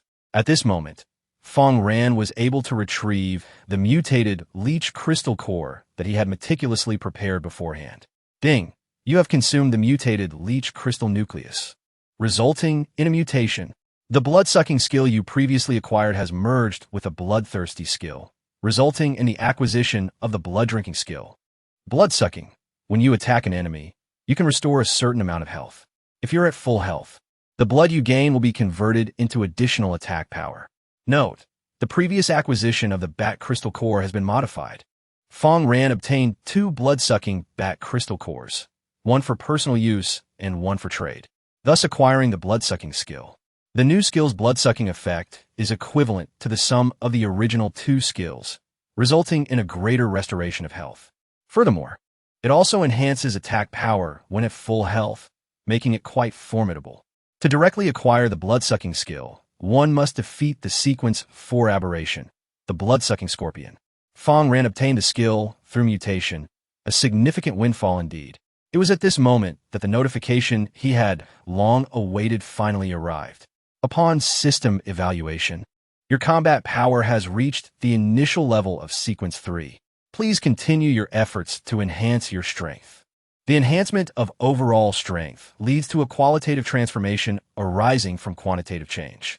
Previously, Fang Ran faced considerable difficulty in challenging enemies of Sequence 3, finding it arduous to secure victory in one-on-one confrontations. However, with the acquisition of the blood-drinking skill, everything changed. He could now relatively easily defeat adversaries of the same tier within Sequence 3. More crucially, Fang Ran found that capturing formidable slaves became a simpler endeavor. To capture enemies beyond his level, he needed to reduce the zombies to an extremely low health threshold to succeed. Only through the elevation of his own strength could he exert sufficient pressure on the numerous zombies and command more powerful slaves. After all, the journey had only just begun, and the enemies he faced were already formidable, posing a significant threat whether they were players or zombies. The situation would worsen upon his arrival at Black River City. Among the items he had previously obtained was an F-grade handgun, which he deemed too weak to retain. The Duloc Enhanced Pistol, F-class enchantment, a firearm forged from special materials. It boasts significantly higher damage than a standard pistol. Fang Ran promptly posted this item on the regional channel, inviting anyone interested to offer something in exchange. Such pistols can be crafted using an ordinary pistol along with a few pieces of first grade. As Fang Ran continued to drive, he awaited other players to initiate trade. However, the weather took a turn for the worse. A vast cloud of darkness loomed in the distance, accompanied by swirling sands. If it were merely a typical sandstorm, Fang Ran would remain unperturbed, but this was a deathly sandstorm. Similar to the rain encountered during the 7-day trial, its arrival would herald countless dangers. Cataclysmic events like the disaster rain and deathly sandstorm could manifest at any moment, in any location, following the 7-day trial. Should players find themselves caught in such a calamity, they must seek shelter to evade the natural disaster before engaging with any foes. Fang Ran immediately commanded the green demon zombie to guard the front of the car, while the heavier zombies, including the fat one, formed a protective perimeter with the lighter slaves positioned behind them. The howling winds surged forth, laden with swirling dust, battering everything in their path. Mena gazed around, her eyes filled with terror, her lips pale. Fang Ran reassured her, saying, "Do not be afraid. It is merely an ordinary sandstorm." Mena nodded, feeling a sense of safety in Fang Ran's presence. The incessant sound of sand striking the car windows filled the air, and the windshield was obscured by a thick layer of dust, rendering everything invisible save for the immense silhouette of the green demon zombie. At that moment, a private message arrived. "Yurkal, Mr. Fang Ran, I wish to exchange an item for your pistol. I have heard you keep a dog. Perhaps you would be interested in this." Accompanied by a game description for a basic canine gene unlock injection. The Junior Canine Gene Unlocking Injection. Administering this serum to canines of Tier 3 or below enhances their physical capabilities, alters their innate qualities, and induces mutations. Fang Ran gazed at this information, pondering how everyone seemed to believe he began his journey with merely a dog, which was a misguided assumption. Xiaohei exhibited the utmost loyalty to Fang Ran and bore the crucial responsibility of guarding the base. Thus Fang Ran was determined not to shortchange him. He retrieved his handgun to complete the transaction and acquire the injection. Just then, with a sudden crack, the front windshield shattered, leaving a gaping fissure. It could barely withstand the relentless assault of the wind and sand, and if this continued, it would soon be completely obliterated. At that moment, the interior of the vehicle would become inundated with dust, gradually diminishing Fang Ran's vitality. Mena felt a surge of anxiety, fearing that a more dreadful scenario could unfold. However, Fang Ran remained unperturbed, calmly producing a small repair kit to address the damage, while the system notifications chimed in.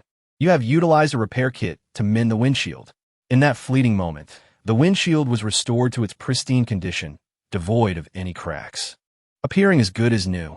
This sandstorm tested not only the player's combat prowess, but also their financial resources. Inadequate resources and insufficient repair kits could lead to dire consequences. As the turmoil subsided, Fang Ran quietly awaited the end of the tempest, for it was then that the true battle would commence. The spectators, observing the scene, expressed their unease. Fang Ran has encountered a deadly sandstorm, No player has survived such a fate. A voice from above retorted, "Is it truly as exaggerated as you say?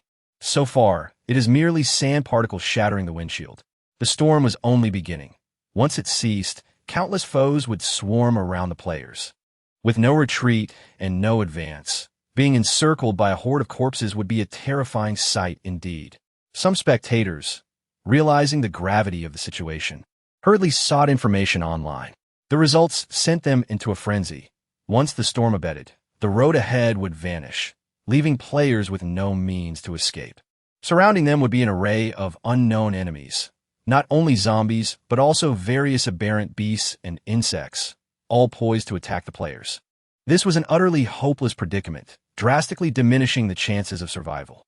Hidden in the live stream, a foreigner who had long harbored disdain for Fang Ran exclaimed with excitement, "Haha, I knew Fang Ran would incur divine retribution. Behold, the punishment has arrived. You citizens of the Dragon Kingdom dare to defy the will of the gods. You deserve no sympathy. It is too late to repent now." Just then, the sand began to dissipate, the incessant patter on the windows ceased, and the surrounding air returned to normal. The once familiar road lay buried beneath thick layers of sand, rendering Fang Ran's vehicle immobile. At that moment, the roar of unknown creatures echoed ominously. Chapter 83. The bombing squad. Mina's complexion turned pallid as she became overwhelmed by the unfolding scenes, triggering her past traumas. She found herself ensnared in memories, unable to break free. Fang Ran reassured her, "They are merely weak enemies. There is no need for such alarm. If something weighs on your mind, share it with me. Perhaps I can aid you." The post-apocalyptic world was stifling, and many emotions were buried deep within, often leading individuals to behave oddly. NPCs in such a world often exhibited extreme and distorted behaviors, appearing more like lunatics or beasts. The sanctuary Fang Ran sought to establish would serve as a haven for billions in the Dragon Kingdom, and it must be distinct from others. The NPCs assisting him in building this refuge could not be deranged. Tears streamed down Mina's cheeks as she sobbed. 2 years ago, my family and I fled, only to encounter a sandstorm like this one. My father, mother, grandmother, and brother, despite awakening their powers, perished in the disaster. It was the leader of a survival team who saved me. Who could have imagined that those once dear to me would vanish overnight? For a normal person, such a blow is devastating. Many spend their lives ensnared in that shadow. Fang Ran gently patted Mina's shoulder and said, "If that is the case, let us prepare for battle. This time, we will survive." He opened the car door and leaped outside, landing atop a green-skinned zombie, surveying the distance. Countless zombies trudged across the yellow sands, converging on Fang Ran's position, eager to consume him. However, Fang Ran's focus was never on the sheer number of enemies, but rather on identifying high-value zombies suitable for capture. Soon enough, he spotted a group clad in tattered sportswear, each clutching a heavy metal ball. Elite Shot Put Zombie, a unique variant among the undead. Originally a shot put athlete, it has undergone mutations that significantly enhance its strength, precision, and impact in throwing the shot put. Even the frontline tank players must exercise caution and evade when they see the shot put hurtling towards them, as facing it head-on could prove disastrous. A fragile player struck by the shot put, if lacking sufficient health, risks being severely injured or even killed instantly. With a commanding shout, Fang Ran ordered the butcher zombies he had previously captured to advance and intercept the enemy's assault. A horde of plump butcher zombies charged forward with raucous cries, seemingly unstoppable. However, when the shot put zombie launched its massive gray shot put, tracing a parabolic arc through the air, it collided with the forehead of one of the butcher zombies with a resounding impact. The butcher zombie's health plummeted significantly, and it fell into a dazed state, collapsing to the ground as grotesque brain matter dripped down. Others among the butcher zombies fared slightly better, evading a direct hit to the head, yet one suffered a deep dent in its chest from the blow, staggering backward several paces. The shot put zombie would unleash its next attack in 5 seconds. Although the interval between strikes felt lengthy, one must remember that these zombies do not fight alone. Other undead lurked nearby, Under normal circumstances, a survivor squad lacking adequate strength would find it exceedingly difficult to contend with the shot-put zombie. The audience, witnessing this scene, was astonished to see the butcher zombies falter so swiftly. The damage inflicted by the shot-put zombie was astonishing, rivaled only by Fang Ran's ghostly dance commander zombie. Never underestimate the power of any zombie, as this instance demonstrates. Otherwise, players may find themselves facing dire consequences. Fang Ran would undoubtedly devise a strategy to emerge victorious in this battle, albeit with potentially significant losses. As the viewers watched the live stream, beads of sweat formed on their brows, their heart rates quickening. How would they navigate this predicament? Fang Ran aimed to capture the shot-put zombie while minimizing losses. Had it not been for his prior experiences, the task might have appeared daunting, resulting in substantial casualties. However, equipped with a modified SVD sniper rifle, the circumstances shifted dramatically. Although the shot-put zombie attacked from a distance, its range was merely moderate. As long as the players possessed a sniper rifle, they could outdistance its strikes and counter effectively. Fang Ran took aim at the right arm of the distant shot-put zombie, firing a round that burst forth in a blaze. In an instant, he obliterated the zombie's entire right arm. Without its dominant hand, the shot-put zombie could no longer hurl its projectile, its feeble left arm lacking the necessary strength. Fang Ran swiftly reloaded, repeating the procedure. This approach maximized the preservation of the shot-put zombie's health while nullifying its offensive capabilities, yielding remarkable results. As a master of enslavement, Fang Ran was determined to capture only the highest quality slaves, dismissing those of inferior value. Before long, the right arms of 5 shot-put zombies lay severed, leaving them standing in place, immobilized. The audience erupted in applause. Haha, thanks to the English player for providing that powerful sniper rifle. Otherwise, Fang Ran might have struggled to deal with them. Some spectators had anticipated Fang Ran would send faster-moving slaves to flank the zombies, but they were astonished to witness the situation resolved with just a few bullets. Hurry, Fang Ran, capture these zombies, and you will command a bomb-throwing squad. While hidden foreign viewers cheered for the shot-put zombies, they fell silent upon witnessing Fang Ran's precise shots. They could never have anticipated that the spoils of the English player's demise would become the key to this battle. Many began to curse the English player victor, lamenting his unfortunate fate in dropping the crucial enchanted sniper rifle. This weapon significantly augmented Fang Ran's combat prowess, and his earlier shots were not even at peak performance. With 7.62mm enchanted ammunition still at his disposal, the damage would escalate further. After the shot-put zombie fell, Fang Ran did not rush forward. Through the sniper scope, he spotted a captivating zombie. His butcher zombies clashed fiercely against the opposing butcher zombies, locked in a relentless battle. Simultaneously, in the yellow sands, peculiar footprints began to appear, reminiscent of a supernatural occurrence. As the footprints neared Fang Ran's butcher, a frenzied hunt zombie suddenly sprang forth, leaping onto the butcher's body and sinking its teeth into its neck, revealing its true form. In the process of evolution, the chameleon has the potential to acquire the genes of the mutated vanguard hunter zombie, enabling it to assume a state akin to invisibility.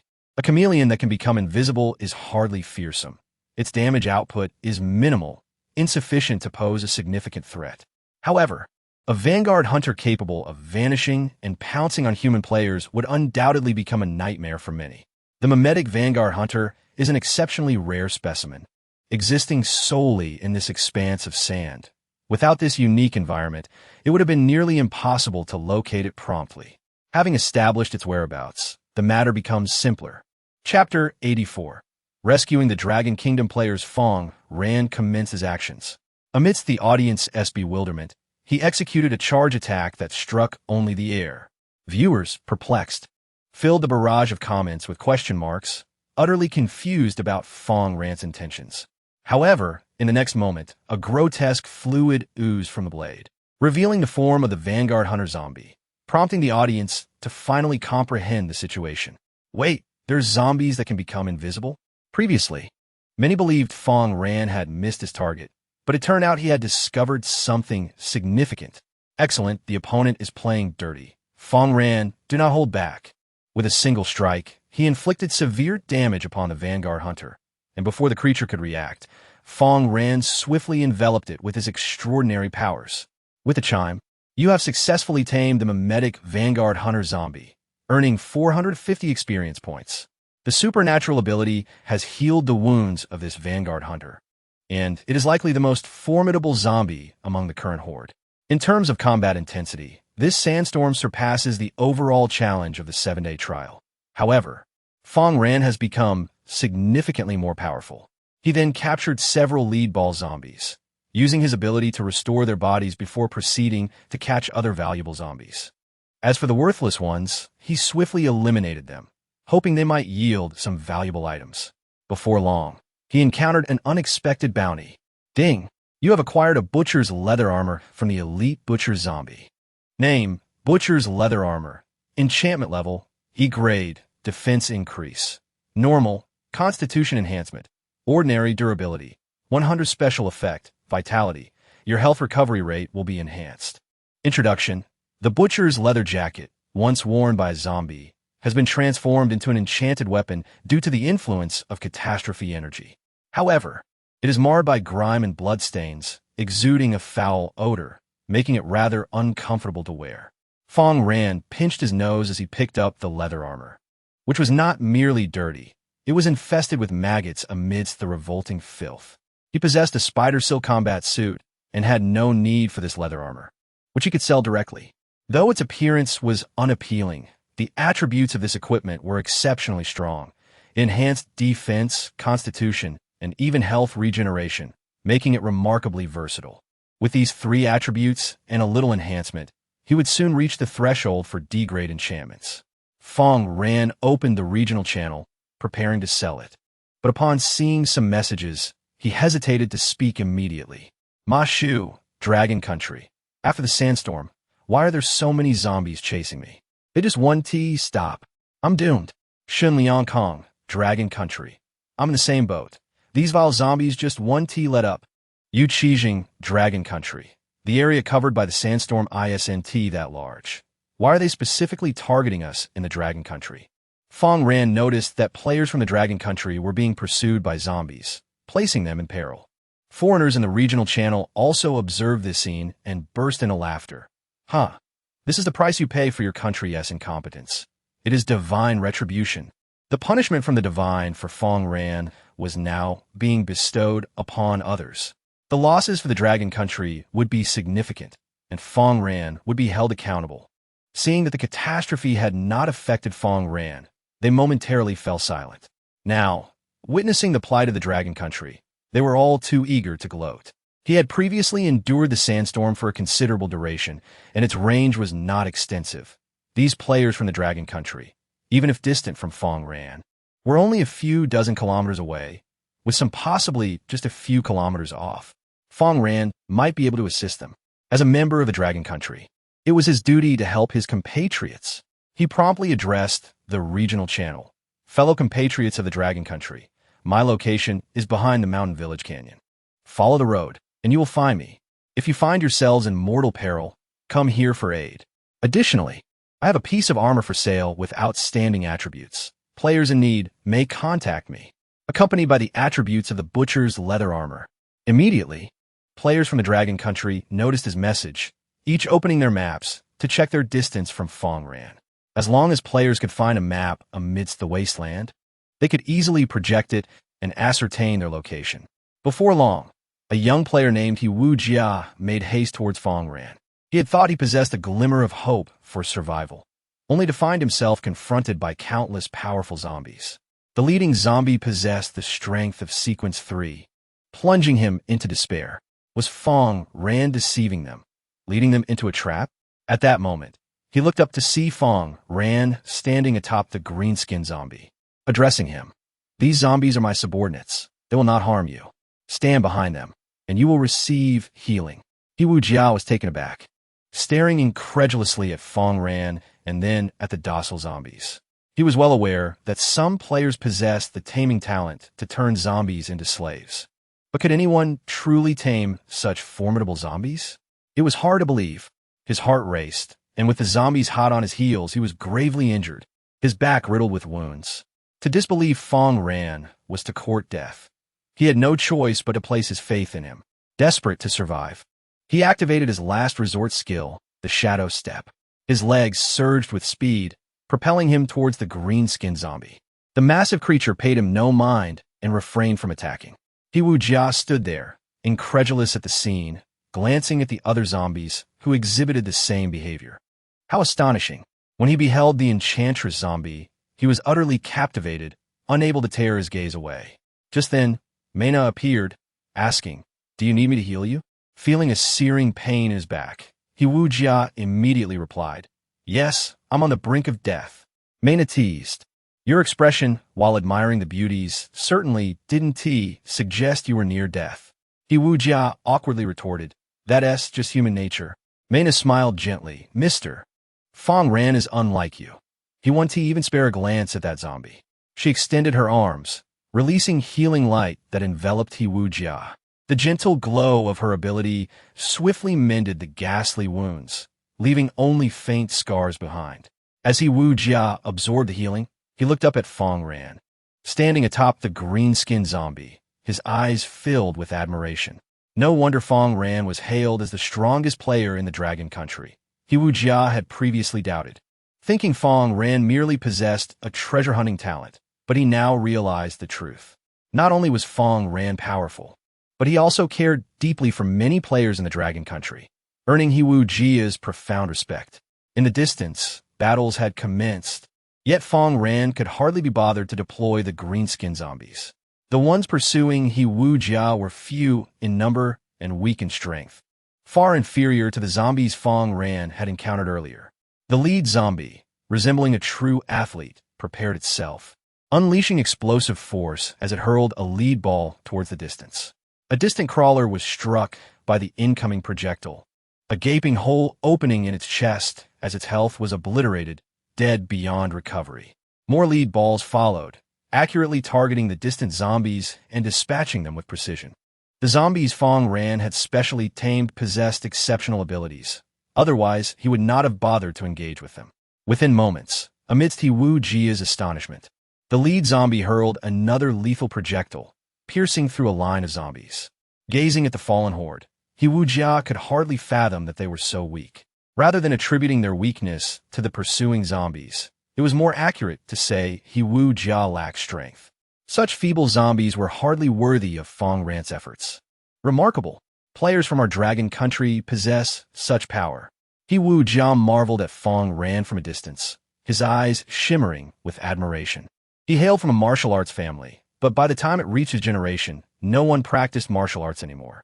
Jia only learned the basics. It was these very basics that allowed him to survive thus far. To him, Fang Ran had become akin to a reclusive master dwelling deep in the mountains, rarely emerging. Yet when he did, the world was left in awe. Once the battle concluded, Fang Ran's spoils were decent, netting him 2 fragments of black stone and a gray crystal. Soon, other players from the Dragon Country would receive his message and come seeking him. He certainly couldn't leave. However, at that moment, someone had already seen his message about the item for sale and sent him a private message. "Kukudi, India, my friend from the Dragon Country. Is that butcher's leather armor still available?" Fang Ran replied, "Yes, is still available."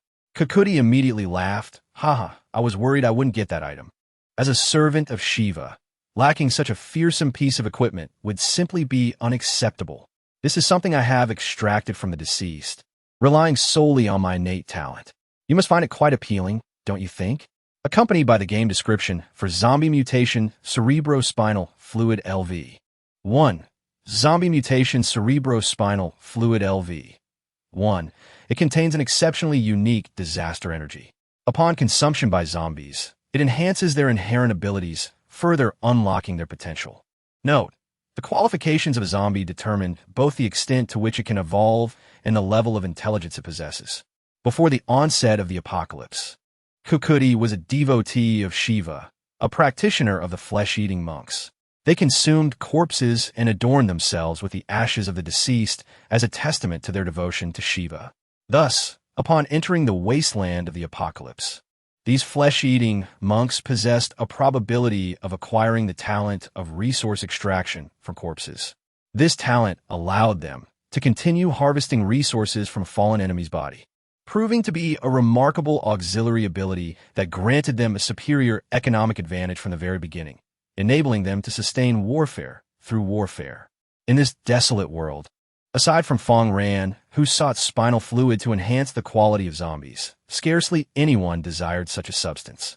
Consequently, he could manipulate prices at will to reap greater benefits. Kukudi fell silent for a moment before laughing. Indeed, when engaging in trade with you people from the Dragon Country, we Indians appear rather less astute. I can offer you another item that you are certain to appreciate. It is something I procured from a fearsome zombie, accompanied by the game description of a condensed energy short barrel. Condensed energy barrel. A barrel capable of aggregating extraordinary abilities and firing enchanted bullets, classified at level D. Designed to be mounted on a handgun. The few enchanted bullets in Fang Ran's possession had been yearning for a means to unleash their full potential.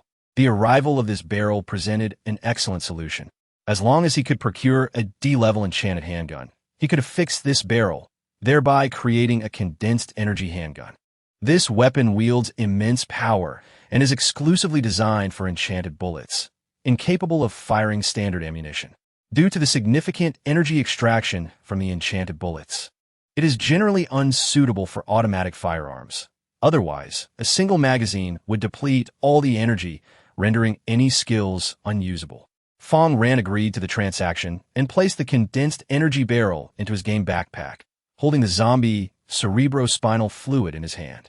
Unlike gel, this substance cannot be ingested directly.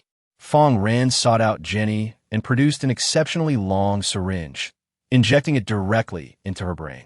Jenny experienced a surge of intense pain, her eyes rolling back as if she were about to faint. However, in the next moment, she was enveloped by a wave of extraordinary joy and clarity. Gazing at Fang Ran with an invigorated mind. "Master," she suddenly rasped, bringing delight to Fang Ran. Ordinary zombies could only howl, emitting incomprehensible sounds to express their emotions. Only those with exceptional qualities could articulate human speech. Ding! Zombie Jenny's qualifications have been elevated from high to very high.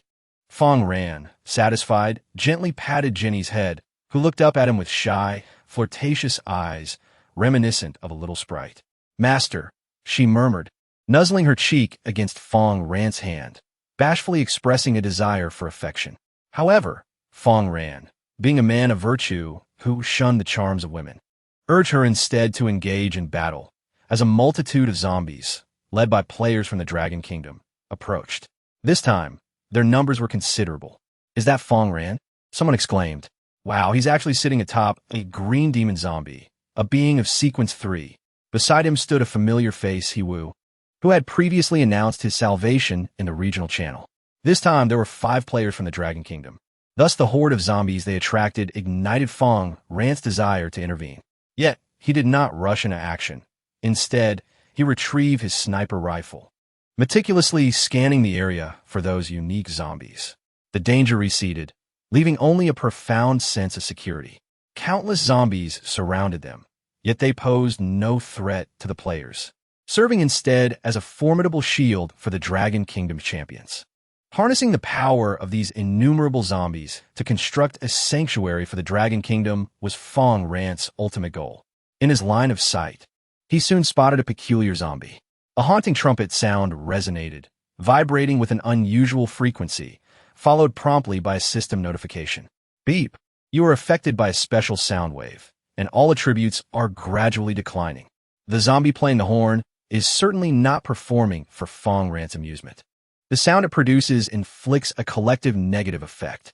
The Vanguard trumpet zombie, once a renowned musician, emits a dissonant sound that disturbs the psyche, inciting feelings of agitation and frenzy. Under such emotional strain, humans are prone to errors, potentially leading them into dire situations. The approach to countering the trumpet zombie differs significantly from that of the earlier encountered lead ball zombie. This particular undead boasts substantial vitality and formidable defenses. Even when vanquished, the trumpet zombie continues to produce its cacophonous sound, relentless and unwavering. This presents a considerable challenge, making it difficult to devise a solution. For players, the trumpet zombie is a veritable nightmare. However, it poses little difficulty for fellow zombies. In Chapter 86, Fang Ran assembles a team. As Fang Ran's legion of enslaved warriors charges forth, the lurking Ironhook zombies gradually mobilize, advancing steadily. Upon reaching an appropriate distance from the vanguard trumpet zombie, 3 Ironhook zombies simultaneously unleash their skills. Their fearsome hooks descend upon the trumpet zombie with precision. With a piercing sound, the iron hooks penetrate flesh and bone, dragging the trumpet zombie across the ground. At this moment, the creature finds itself immobilized, its obnoxious trumpet silenced as Fang Ran approaches. When adversaries draw near, the trumpet zombie ceases its blaring and shifts to offensive maneuvers. Nevertheless, as a support unit, its combat prowess remains rather feeble.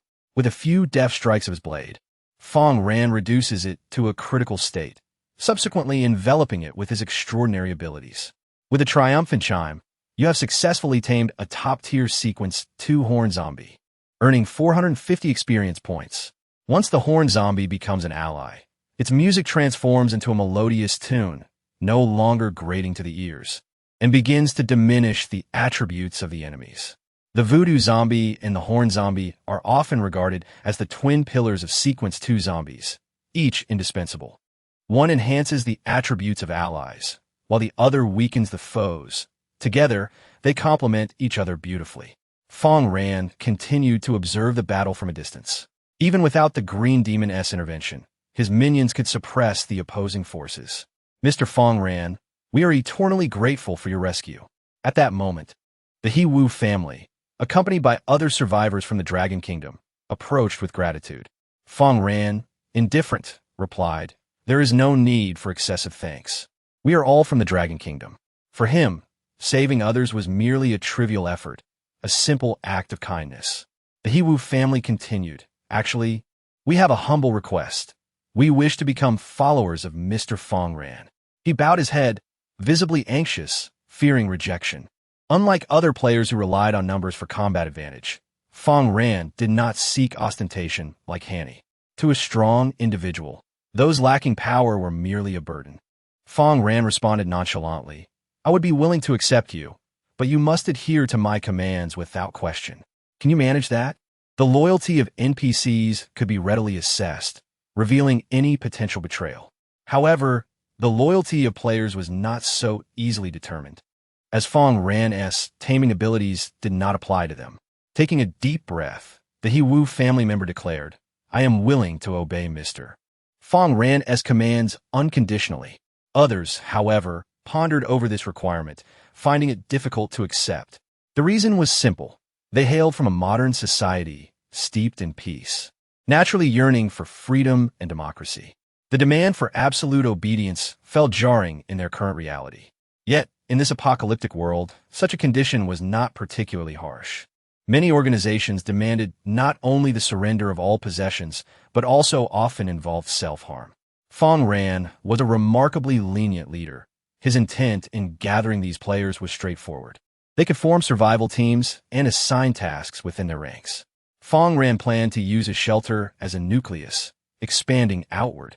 These players could utilize construction functions to create various outposts, procuring resources for Fang Ran and serving as sentinels.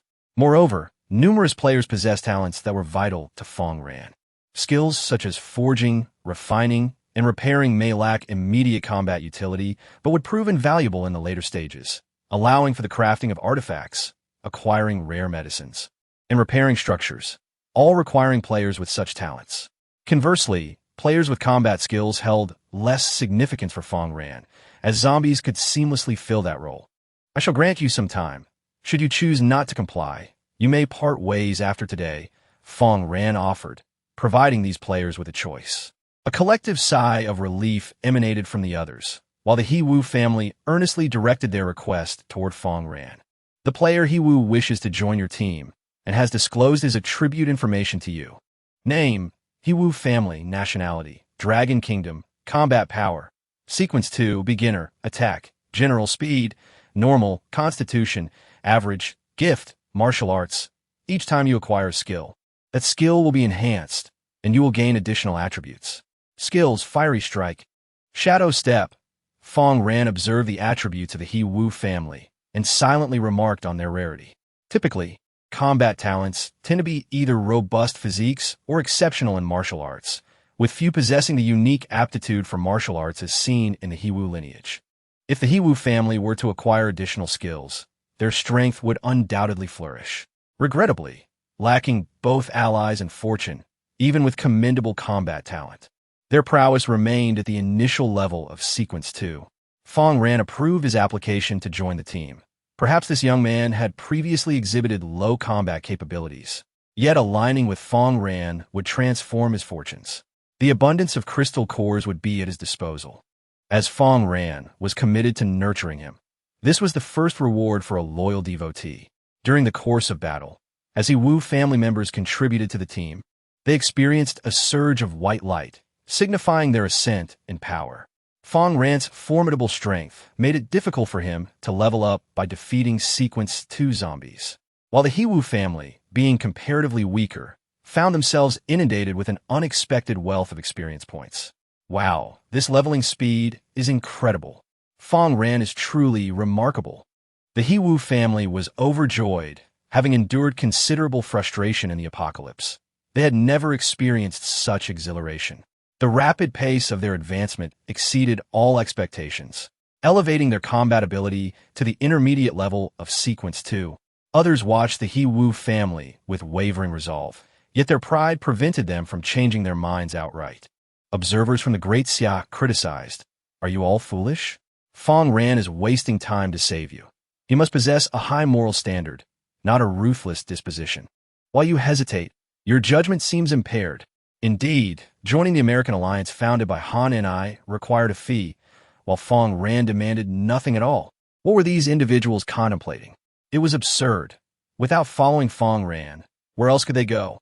The audience grew increasingly anxious, and soon a young woman approached Fang Ran. Her name was Zhang Xiao, and she timidly stated, "Mr. Fang Ran, I wish to join your team." Fang Ran nodded and replied, "Very well. Stay close to Mena and do not stray." Zhang Xiao possessed a unique talent known as Ability Surge. Whenever players were in her vicinity, their ability recovery speed would accelerate, akin to a humanoid blue talisman. Fortuitously, she had acquired several gray crystals, enhancing her talent effects. The first effect, Ability Link, allowed allies to consume her abilities when using their own. The second, Ability Impact, transformed her abilities into a tangible force to strike enemies, inflicting damage and hindering their progress. Lastly, Ability Torrent enabled her to restore a significant amount of abilities to herself or her allies. Her synergy with Mena constituted a powerful alliance, greatly augmenting Mena's healing capacity. Chapter 87. Players as water ghosts. The other individuals present remained silent, opting to deliberate a while longer. However, their procrastination meant that Fang Ran would not prioritize their training as he had with the He Wu family. In the apocalypse, hesitation leads to downfall. Following the conclusion of the battle, Fang Ran discovered 2 small modification boxes and a peculiar blueprint in his backpack. Design blueprint for basic bulletproof glass, capable of producing glass with robust bullet-resistant properties, easily capable of withstanding the impact of standard bullets, and providing a certain degree of defense against enchanted projectiles. Design requirements: 1 gray crystal, 1 black stone fragment, ordinary glass, etc. The production of glass occurs furnace by furnace, molded in one go, yielding a substantial output. Otherwise, to produce a single piece of glass would consume 1 gray crystal and 1 black stone fragment, which is exceedingly wasteful. Fang Ran intends to manufacture it. If there were bulletproof glass, not only would the shelter be significantly safer, but even his small car would remain intact during the previous sandstorm. In a live broadcast room, the foreigner who previously labeled Fang Ran as a disaster star has vanished, replaced by the exhilaration of the Dragon Country audience. Does God still wish to punish us, the people of the Dragon Country? Was he really? While Westerners can only pray for divine protection in the face of disaster, we, the Dragon Country people, dare to confront calamity head-on, relying on our own strength to alter the world. The inferior Westerners can only create fictional histories, fabricating non-existent things to deceive themselves. This time, Fang Ran has genuinely assisted the people of the Dragon Country in finding a point of victory, giving them a satisfying reprieve. Those in the regional channel who mentioned being trapped by the sandstorm have mostly gathered around Fang Ran. He can continue onward to Black River City to establish a branch. The shelter system is quite intricate. Even the construction of the base involves numerous complexities. Generally speaking, early-stage players will focus on a large shelter as the core, expanding outward to establish branches. This approach resembles a grand tree, continuously extending its roots. Furthermore, players can utilize branches to consume resources and facilitate transportation between various shelters. Such transportation is resource-intensive and only permits a select few to utilize it. The bulk of troop movements will still rely on conventional means. Once the construction in Ganlu Town is nearing completion, Fang Ran will design a branch there, and upon reaching Black River City, he will also establish a branch in its vicinity. After all, traveling can be exhausting, and Fang Ran prefers the convenience of instant transportation. Just as Fang Ran prepared to set off, the barrage in the live broadcast room shifted once more. Fang Ran, who is so audacious, dares to publicly shelter the people of the Dragon Country in regional chats. This is bound to stir trouble. It's akin to the grandiose escort efforts of the Dragon Country. Now, not only the people of the Dragon Country, but also unfortunate souls from other nations are following along, eagerly waiting to see how the Dragon Country will respond. Those desperate zombies are not pirates. They will not halt their pursuit simply because Fang Ran possesses some strength. The detractors of Fang Ran began to vociferate once again, while the audience from the Dragon Country gradually comprehended the situation. It turns out that players from other countries have also fallen into the troubles brought about by the sandstorm, being relentlessly pursued by zombies with no escape in sight. Consequently, upon seeing Fang Ran's message in the regional channel, they decided to throw caution to the wind and rush towards his location. They disregard their nationality, shamelessly acting as water ghosts, seizing any glimmer of hope for survival. Nobody wishes to perish. This group is not merely a handful of individuals from the Dragon Country, but rather a considerable multitude. This is also the reason for the exuberance displayed in the barrage, as the impending horde of zombies is indeed overwhelming. In the live broadcast, Fang Ran has already sensed something amiss. A dark mass looms in the distance. Leading the charge is a swarm of players, followed closely by a massive throng of zombies. Not only are these zombies numerous, but their combat prowess is also formidable. Fang Ran spots at least 3 horned zombies among them, not to mention various other types. The barrage in the live room erupts once more, filled with mockery. Now it's clear Fang Ran cannot escape. Those fleeing players will fixate on him like water ghosts, following him to the ends of the earth. Why do Dragon Country people still refuse to acknowledge this as divine retribution? Is it so difficult to believe in God? Perhaps if you become devout now, there may still be hope.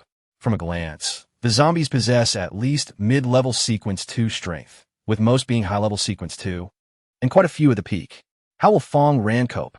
The audience watching the live combat begins to feel tense. The scale and intensity of this battle far exceed the previous 7-day trial.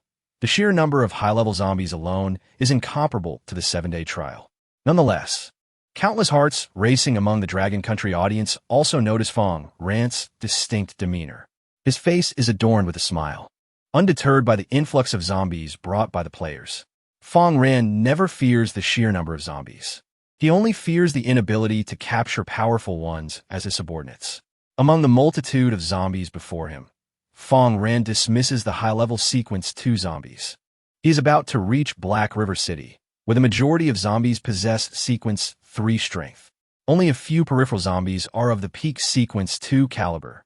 Thus, if Fang Ran is to capture, it must be those exceptional beings, unless the zombie is of the voodoo type, capable of enhancing the attributes of others. Fang Ran would not consider their combat strength for capture. With so many peak Sequence 2 zombies at hand, isn't it an ideal opportunity for him? Just as those players, accompanied by a horde of zombies, frantically rush towards Fang Ran, he issues a combat command. All troops advance. The greenhorn zombies lead the charge, followed by others, all surging towards the distant army of zombies. The deaths of these zombies are inconsequential. Once they weaken the enemy, Fang Ran can step in to tame them. Although the weaker zombies under his command may perish, they should be replaced by more formidable ones.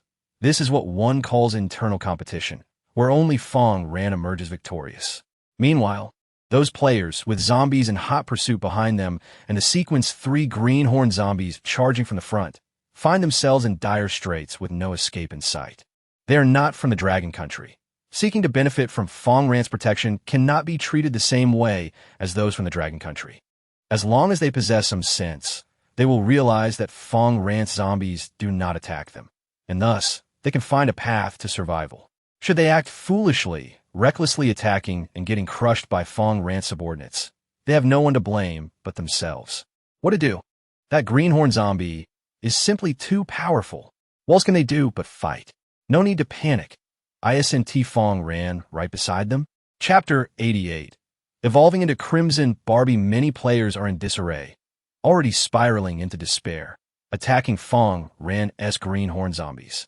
Yet their assaults fail to breach the defenses of the novice greenhorn zombies, merely creating sparks upon impact and triggering the zombies' automatic counterattacks. A single strike from the club sends a fierce shockwave, immediately dispatching the player who fancied himself Captain America, shattering his skull. Meanwhile, a clever Indian player, Mokaji, discovers that although the greenhorn zombies are approaching him, they seem devoid of aggression. After dispatching the American player, they continue past him without attacking. He then relaxes his defenses, only for the zombies to walk by him unscathed. So that's it. These zombies are allies. A cunning smile spreads across Mokaji's face. While he is aware of this fact, he has no intention of informing the other players around him. Only fellow Indian players receive a private message from him. The Indian players promptly cease their resistance, allowing the zombies to pass by them, while others continue to foolishly attack, ultimately meeting a merciless demise. Fang Ran's army of zombies, bolstered by voodoo zombies, possesses extraordinary strength, unmatched in combat prowess. The outcome for those who resist is a path to certain death. At last, those astute individuals discerned the peculiar behavior exhibited by Mokji and his companions and emulated it, leading them to uncover the anomaly. The despicable individuals, fully aware that these zombies posed no threat, chose not to divulge this information, which was truly contemptible. The onlookers cast fierce glares at Mokji and the other Indians. However, the Indians, undeterred by their scorn, displayed an audacious demeanor, bolstered by their numbers. How foolish you are! The dim-witted do not deserve to inhabit this world. Mokji, upon overhearing the surrounding players' discussions, remained indifferent, exuding an inexplicable confidence. This infuriated nearby players, who contemplated resorting to violence, yet upon noticing the significant presence of Indians, opted to refrain. The audience from the Dragon Nation, witnessing the spectacle, burst into laughter. Haha, Brother Asan is truly remarkable, ensnaring individuals from other nations while knowingly withholding the means of survival. Asan had indeed showcased his traditional skills to perfection, displaying considerable prowess. It appeared that those from the Black faction were now lambasting Asan, leaving the spectators in fits of laughter. The Dragon Nation's live stream grew quieter, as many players from the opposing faction had met their demise. While they directed their vitriol towards the Dragon Nation, the latter remained unfazed, allowing them to tarnish their reputation, ultimately seeking to confront Asan instead. Nevertheless, Asan was no pushover. He engaged in a spirited exchange with his detractors, articulating the rationale behind their actions from various perspectives. Meanwhile, during the live broadcast, the Green Demon zombies had already engaged the enemy, leveraging their enhanced defensive capabilities and superior offensive power to carve a bloody path through the fray. Seizing the opportunity, Fang Ran joined the battle, and as all enmity converged upon the Green Demon zombies, he delightedly commenced capturing slaves. To his astonishment, he encountered a top-tier, self-detonating butcher of Sequence 2, an extraordinary find. Ordinary self-detonating zombies dealt minimal damage, which held no appeal for Fang Ran. However, as their strength escalated, the explosive damage of self-detonating zombies could become exceedingly formidable. Once the top-tier self-detonating butcher detonated, every fragment of its bone could transform into lethal shrapnel, shredding everything in proximity. As the self-detonating butcher's health dwindled to half, Fang Ran sprang into action, enveloping it in a surge of azure energy. With a triumphant chime, you have successfully tamed a top-tier, Sequence 2, Explosive Butcher, earning 450 experience points. Fang Ran commanded the Explosive Butcher to withdraw from the battlefield. It was imperative not to let this valuable asset perish here, for he would prove indispensable in the future. If he could assemble a legion of Explosive Butchers, charging forth to detonate against formidable foes would conjure an unimaginable spectacle, akin to explosive trucks sweeping the field clean. Fang Ran's heart surged with fervor as he activated Exhilarating, diligently intensifying his efforts to tame the Sequence 2 elite zombies. In no time, he found himself beside the toxic, corrosive Vanguard Frenzy. The corrosive Vanguard Hunter, the ordinary hunter, after consuming toxic substances, does not perish but instead becomes imbued with venom, leaving a trail of toxicity in its wake. The corrosive hunter, alongside the previously encountered explosive butcher, is regarded by players as the most detestable of the second sequence of zombies. The former explodes upon death, posing a risk of retaliation to players, while engagement with the latter inflicts poison, resulting in a significant depletion of health. The disdain players harbor towards these two types of zombies signifies their formidable nature. As Fang Ran lunges forward, delivering a decisive strike to the neck of the corrosive Vanguard Hunter, he inflicts considerable damage to its vulnerable point. Alas, the corrosive hunter's ire is redirected, leading it to unleash a toxic assault upon Fang Ran. In response, Fang Ran preemptively activates his abilities, enveloping himself in a protective shroud. With a triumphant chime, you have successfully tamed a top-tier Corrosion Vanguard of Sequence 2, earning 480 experience points. This time, Fang Ran refrained from withdrawing the Corrosion Hunter from battle, urging it instead to disseminate its toxins to as many zombies as possible. The poison from the Corrosion Hunter indiscriminately affects friend and foe alike, posing a lethal threat to fragile allies such as Mena. Fang Ran would not permit such a calamity to unfold. He continued to joyfully seek out top-tier zombies of Sequence 2, tirelessly augmenting his combat prowess. As long as the Green Demon Zombie remained in play, victory in battle was assured for Fang Ran and his comrades. The rationale was straightforward. This particular Green Demon possessed vampiric abilities. Just as it dispatched another zombie, unbeknownst to Fang Ran regarding the appearance of the fallen creature, an item dropped to the ground. You have acquired the tainted dual blades from the elite deadly dance of the Spectre. Title: The Lethal Double-Edged Sword of Contamination. Enchantment level: D-grade beginner. Attack increased. Elevated. Speed increase. Normal durability. 100 special effect. Lethal strike. These dual blades are imbued with a unique active structure that, upon penetrating the enemy's body, releases a potent substance, inducing lethargy and diminishing the adversary's attributes.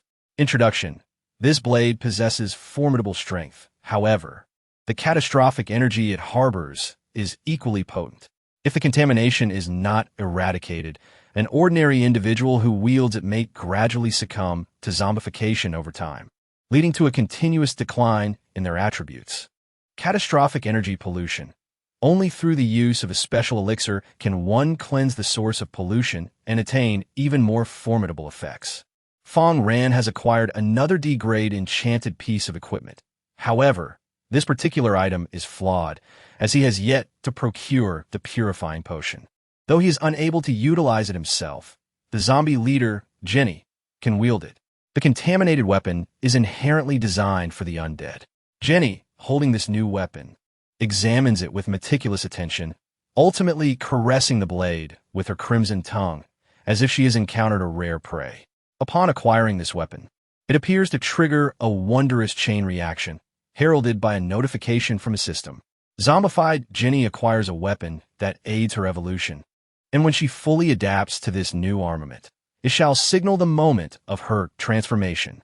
The ghostly dance of the zombie advances, manifesting as the Crimson Barbie. Clad in red lace stockings, with a daring decayed and dual blades in hand, she embodies beauty and lethality. It is only upon Jenny's evolution to this stage that Fang Ran perceives her allure. Beauty lacking formidable power is merely ornamental. Fang Ran has no fondness for such superficiality. In Chapter 89, the apprentice black magic zombie, driven by her master, unleashes a relentless assault. She plunges into the horde of zombies, brandishing her twin blades. Cleaving through her foes, she first targets their hands, then their backs, and finally their legs.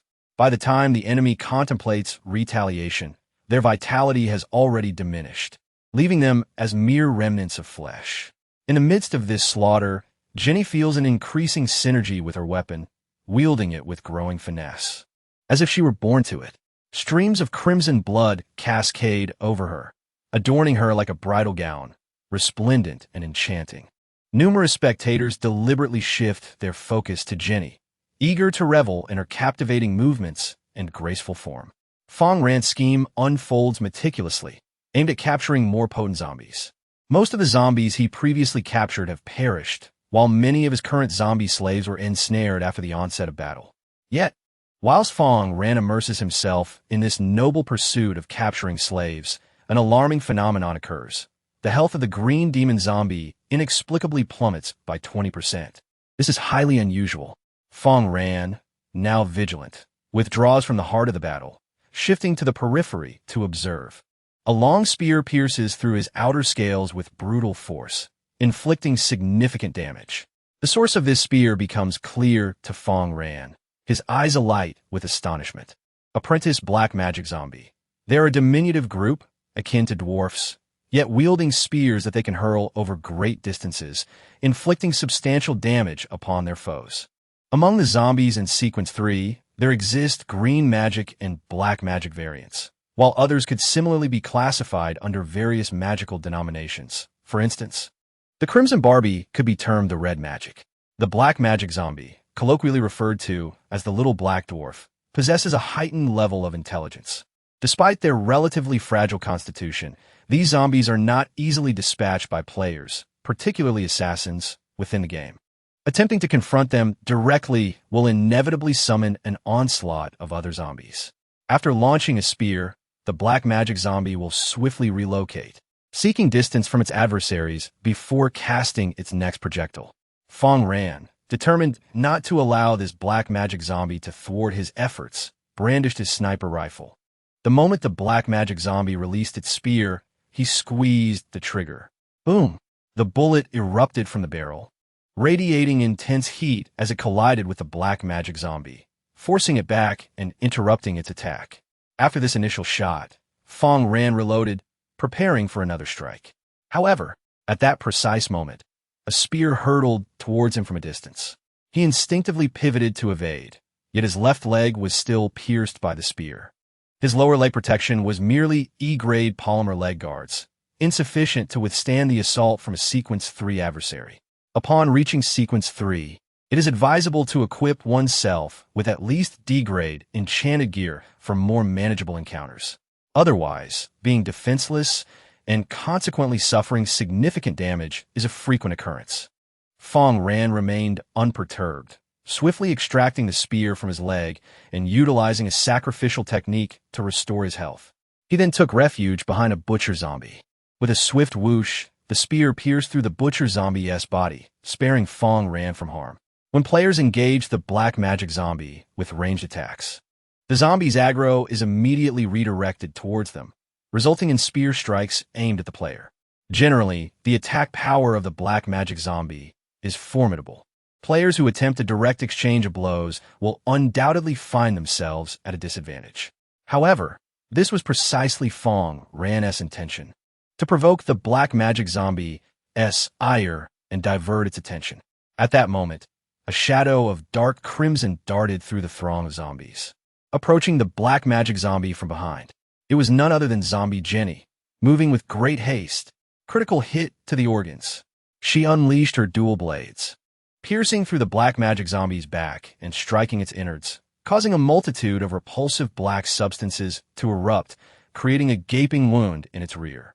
The black magic zombie turned to retaliate and flee, but Jenny's venomous assault diminished its movement speed, ensuring it could not escape. Before long, another resounding critical hit echoed as the fragile black magic zombie proved utterly outmatched, incapable of contending with Jenny. Just as it contemplated calling for assistance from nearby allies, it locked eyes with Jenny, succumbing to a state of enchantment, unable to extricate itself. By the time the black magic zombie emerged from this state of control, a blue energy had already enveloped its entire form. Ding! You have successfully tamed a novice black magic zombie of Sequence 3, earning 1,000 experience points. The black magic zombie stood in a stupor, its perception distorted, unwittingly acknowledging Fang Ran as its master. Fang Ran instructed it to distance itself from the heart of battle, preserving its strength and ensuring it would not perish here. Aside from this black magic zombie, there were no other Sequence 3 zombies, allowing Fang Ran to capture more slaves with peace of mind. Before long, the battle concluded, and Fang Ran's experience points surged, while his backpack revealed a level 2 iron ingot and an intriguing design blueprint. Skeleton Tower Design. Upon vanquishing formidable zombies, one may retain their skulls to construct a towering edifice of bones. Once erected, by placing the skulls of powerful zombies within the tower, the attributes of all nearby inhabitants of the sanctuary may be perpetually enhanced. Note: the Skeleton Tower, also known as Jingwan, serves as a terrifying deterrent. Note: the minimum strength required to construct the Skeleton Tower is a Sequence 3 zombie skeleton. Within the confines of the sanctuary, not all structures serve a tangible purpose. The Skeleton Tower serves a psychological one, designed to inspire awe. Anyone who gazes upon the countless skulls of zombies will undoubtedly comprehend the formidable strength of the sanctuary's master. Although Fang Ran has yet to acquire any Sequence 3 zombies, the nearby Heiha city is teeming with them, eliminating any fears of lacking skulls. At this juncture, everything has reached its conclusion. Players from nations other than Long will have long since fled, terrified that Fang Ran would, upon finishing with the zombies, turn his attention to them. After all, encounters among survivors can lead to alliances if they hail from the same nation, but differing nationalities inevitably result in a treacherous conflict. They feel they've already placed themselves on Fang Ran's blacklist due to the trouble they have caused him. Meanwhile, the remaining 4 players from Long would decide to stay and join Fang Ran's team. He Wu Jia takes charge of guiding these 4 individuals, becoming the squad leader. Throughout this battle, he amasses considerable experience, rapidly leveling up as if in a dream. The enhancement of his abilities further solidifies his conviction that aligning with Fang Ran is undoubtedly the right choice. Boss, I shall faithfully execute your orders, willing to pledge my life in your service, He Wu Jia exclaimed, feeling a sense of importance. Chapter 90. Evolving Zombies and Exotic Beasts. Fang Ran presses onward toward Heiha City, despite the path ahead being obscured by sand. The small car they possess is not an off-road vehicle and cannot navigate such terrain. However, Fang Ran's zombies, being versatile creatures, effortlessly carry the vehicle, with each of the 4 butcher zombies lifting a wheel. Fang Ran, Meina, and Zhang Xiaoxiao sit inside the car, enjoying the air conditioning despite being lifted along. It is a refreshing experience. Zhang Xiaoxiao gazes at the surrounding zombies, feeling as though she were in a dream. Having been relentlessly pursued by zombies, she never anticipated a day when she would be attended to by them. This peculiar sensation of being treated like a lord evokes an unusual admiration for Fang Ran, as if he possesses some extraordinary charm. As the sun sets, Fang Ran soon glimpses the colossal silhouette of a city in the distance. That is Heiha City, a small urban center established in a semi-arid region, traversed by a river. Within these 30 days, if he can establish a robust stronghold in Heiha City, a continuous supply of resources will be at hand, enabling rapid construction of the player's sanctuary. Fang Ran envisions transforming the main base into a production hub for essential resources such as food, steel, and cement, designating Heiha City as an operational base. Once Heiha City is secured, Fang Ran will continue to explore outward from the center. When the second catastrophe arrives in 30 days, many players in Zone 13 will perish, leading to a merging of territories. Fang Ran will undoubtedly convert Zone 13 into his personal paradise. Throughout their journey, Fang Ran and his companions encounter sporadic zombies. But Jenny steps in to eliminate them. Just as she extracts the intestines from another butcher zombie, a terrifying aura of catastrophe surges from her, enveloped in a red energy. The others are puzzled, recalling that Jenny had been fine moments ago, now seemingly in a frenzy. However, Fang Ran understands that this is Jenny, the zombie, undergoing evolution. As the surrounding red energy dissipates, a striking figure emerges before them. A golden-haired, exquisitely made-up Barbie adorned in a uniform and red stockings. Your servant Jenny has evolved into a novice Crimson Barbie of Sequence 3. Name, Jenny. Race, zombie. Type, Crimson Barbie. Combat power, Sequence 3. Primary level, qualification, very high attack, very high speed, rapid, physique, ordinary, gift, armor piercing. Jenny's attacks can more effortlessly penetrate the armor of her foes. Talent effects, Viscera injury, Viscera critical hit, Viscera toxicity, newly added. Visceral toxicity. When the enemy's innards are assailed by Jenny, they succumb to an acute state of poisoning, resulting not only in a depletion of health points, but also a diminishment of their overall attributes. Skills, enhanced jumping, dance steps, enchantment. Frenzied Barbie, new addition, Frenzied Barbie. The Crimson Barbie gains a substantial increase in both attack speed and movement speed, unleashing a terrifying assault upon her foes. Introduction. The red on the Barbie zombie is not mere dye, but the blood of humanity. Aside from being slightly fragile, Jenny's output is remarkably terrifying. Her talents and skills, when combined, can easily vanquish the so-called blood cow, the green magic zombie, with just one set of attacks. Master. She leapt onto a small car, her exquisite face pressed against the windshield, gazing at Fang Ran with an infatuated expression. You've done well, Fang Ran said calmly. Continue to hunt down those who obstruct our path. Without hesitation, Jenny jumped off the car like a crimson shadow, ready to showcase her prowess at any moment. The audience from Dragon Country, witnessing the preceding scene, nearly burst with excitement.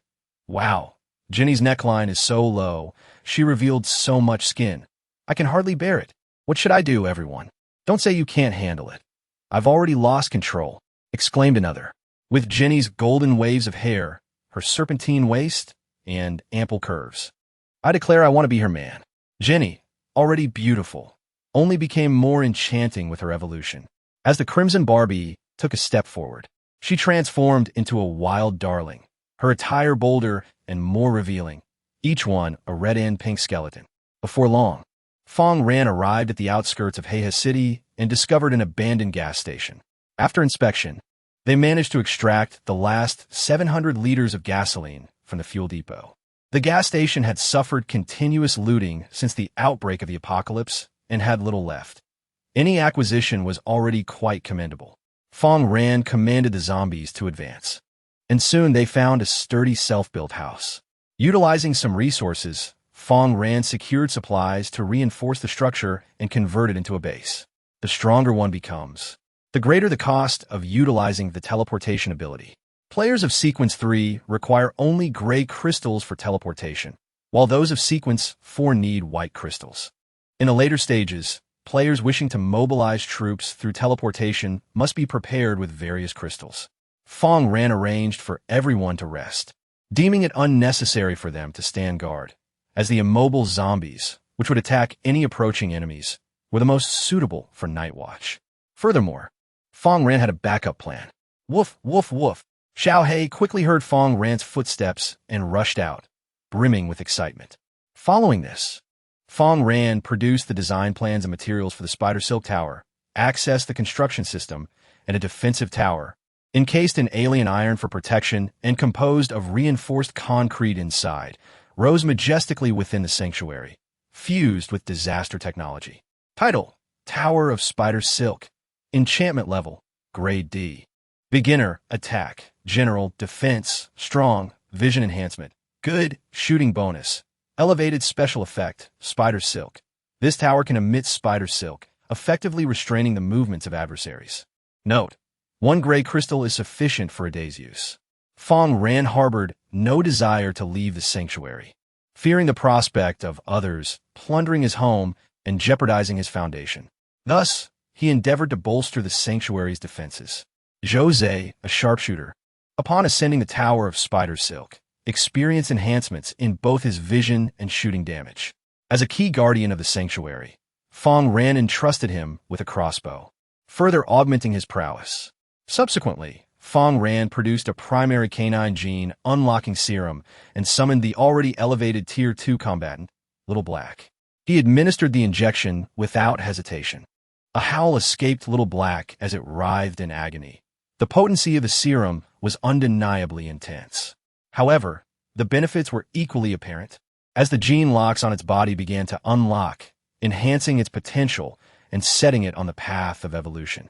Fang Ran had no desire for his fiercely loyal companion, Little Black, to remain merely an ordinary watchdog for eternity, even as a guardian.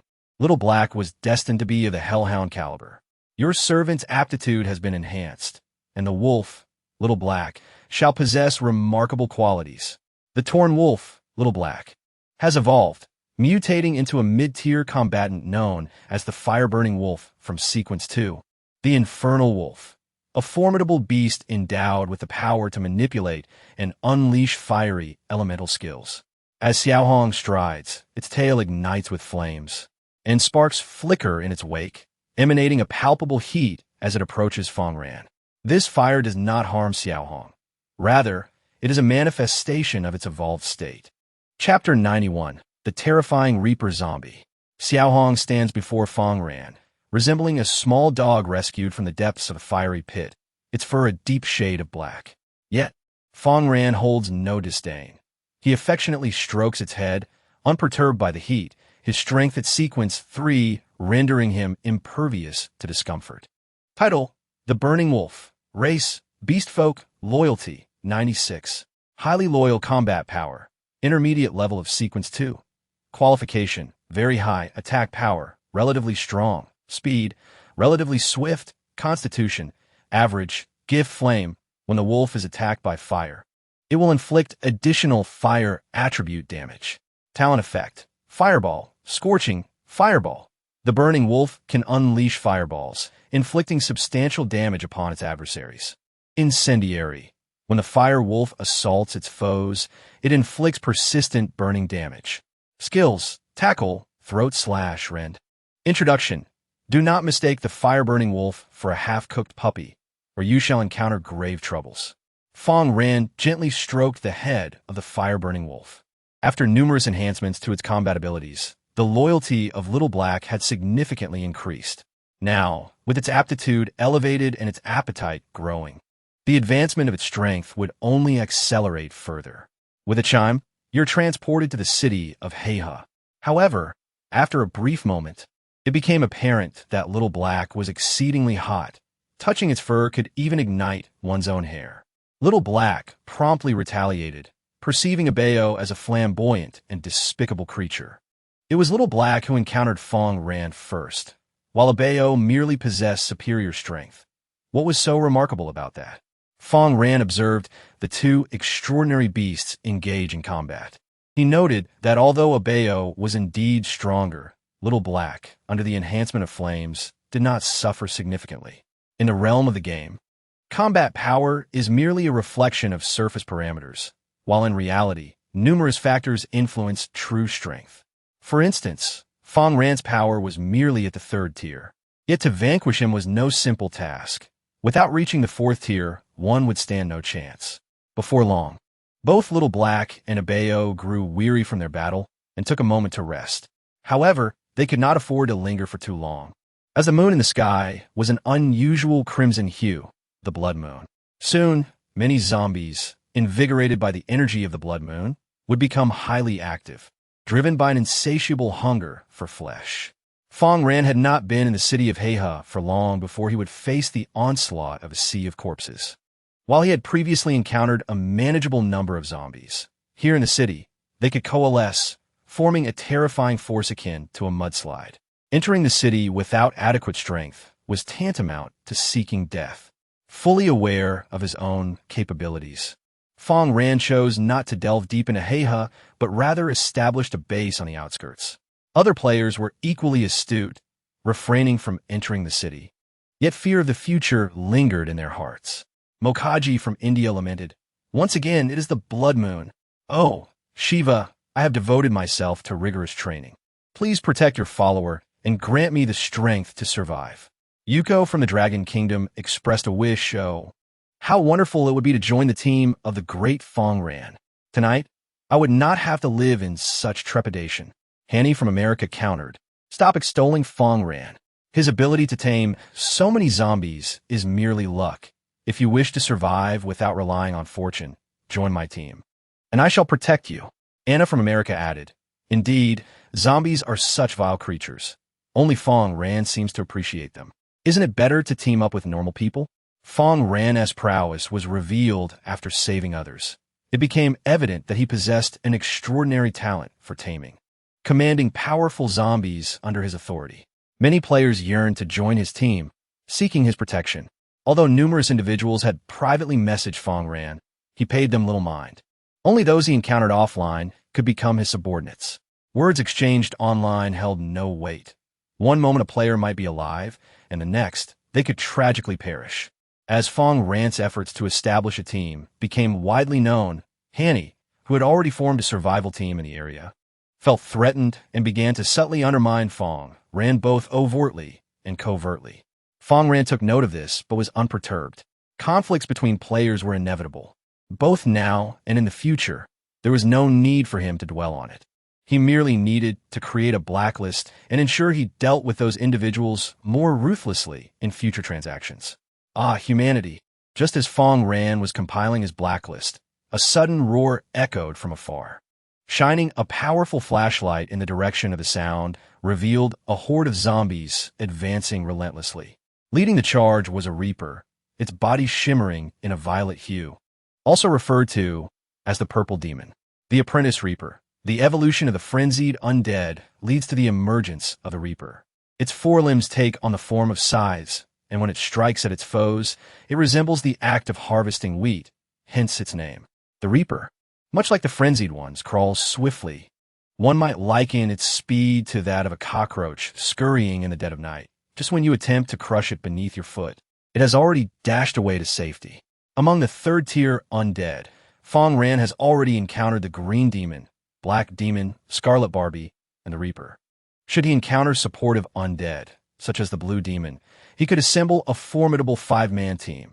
A tanking Green Demon in the top lane, the Warrior Reaper in the jungle, the Assassin Barbie in mid lane, the Marksman Black Demon, and the supportive Blue Demon. Such a strategic combination could indeed yield formidable combat prowess. Even if any one of them were to stand alone, they would still be a formidable force. The Green Demon under his command has charged forth, positioning itself before the multitude of undead. Although the third-tier novice represents the pinnacle of the Green Demon's capabilities, any further enhancement is nearly impossible. Nevertheless, it stands undaunted before the impending adversary, pledging its loyalty to Fang Ran. Just as it prepares to engage the Reaper, the latter deftly sidesteps the Green Demon. The third-tier undead possess a measure of intelligence, unlike the previous mindless hordes that would merely attack the nearest target. What should they do? The speed of that undead is alarming, and it does not seem to harbor any animosity towards the Green Demon. A male teammate of Fang Ran gasped in terror. It is his first encounter with such a grotesque and swift creature, causing his heart to race and his weapon to tremble in his grasp. The others share a similar sentiment. Facing such an eerie and powerful entity, to remain unafraid would be an unnatural reaction. The audience, drenched in sweat, pondered, what can be done? The Reaper moves with such rapidity that one hardly knows how to respond. How will Fang Ran resolve this? He is indeed having a most unfortunate day. First, he was ambushed by other players, then confronted by a sandstorm, and now, under the blood-red moon. Fate seems unrelenting in its pursuit of him. Everyone must trust in Fang Ran. He remains composed and will surely devise a solution to this predicament. Chapter 92. The Ingenious Utility of the Reaper Undead. Upon their emergence, the third-tier undead display their exceptional abilities. The evolution of the undead signifies a qualitative leap in their combat capabilities, a tremendous enhancement of strength. This is merely a single Reaper. One can hardly fathom the chaos that would ensue should a swarm of them burst forth like cockroaches from beneath a manhole cover. Ah, you who doubt the divine, now grasp the terror of incurring its wrath. Do you not recall the ancient wisdom of your culture? Better to believe in the existence of the divine than to dismiss it? Why, then, do you disregard your own heritage? Undead, come forth with greater ferocity and shatter Fang Ran. They shall not relent until they witness his demise live on stream. Although Fang Ran has not slain many foreigners, his notoriety draws trouble like moths to a flame. In a live stream, the Reaper continues its rapid advance, akin to a cockroach darting about, its speed rendering it nearly impossible to track. Fang Ran's firearm would be ineffective, and engaging in close combat would yield no advantage. Yet in that very moment, a swifter figure surged forward, intercepting the apprentice Reaper. Indeed, while the Reaper is swift, it is not the swiftest. The fastest creature Fang Ran has encountered thus far is the jaw-swallowing leopard. This interception sees the leopard tackle the Reaper to the ground, yet it does not linger. Instead, it quickly retreats from the fray. The reason is apparent. Its strength is insufficient, and its frail constitution renders it vulnerable to the Reaper's lethal strike.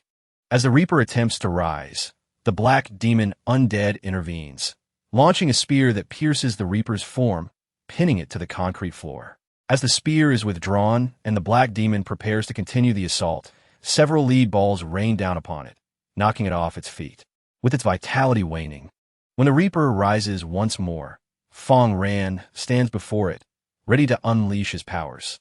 The blue energy envelopes the Reaper, but at that moment, the creature emits a deafening roar, feeling a fierce assault upon its mind, and instantly descends into madness. Domestication failed, please try again. Fang Ran was taken aback, as luck seemed to be somewhat lacking. Humanity, perish. The Reaper raised its scythe, formed from its left hand, and slashed towards Fang Ran's chest, striking against the fabric of his spider's silk battle suit. Countless strands snapped, and the inner hard plates shattered, yet it managed to absorb a substantial amount of damage, causing only a 10% decrease in his health bar. However, the Reaper's assault was relentless, delivering a rapid succession of strikes that further reduced Fang Ran's health by another 10%. Undeterred and composed, he continued to wield his extraordinary abilities, but this time, the Azure energy failed to breach through. Ding!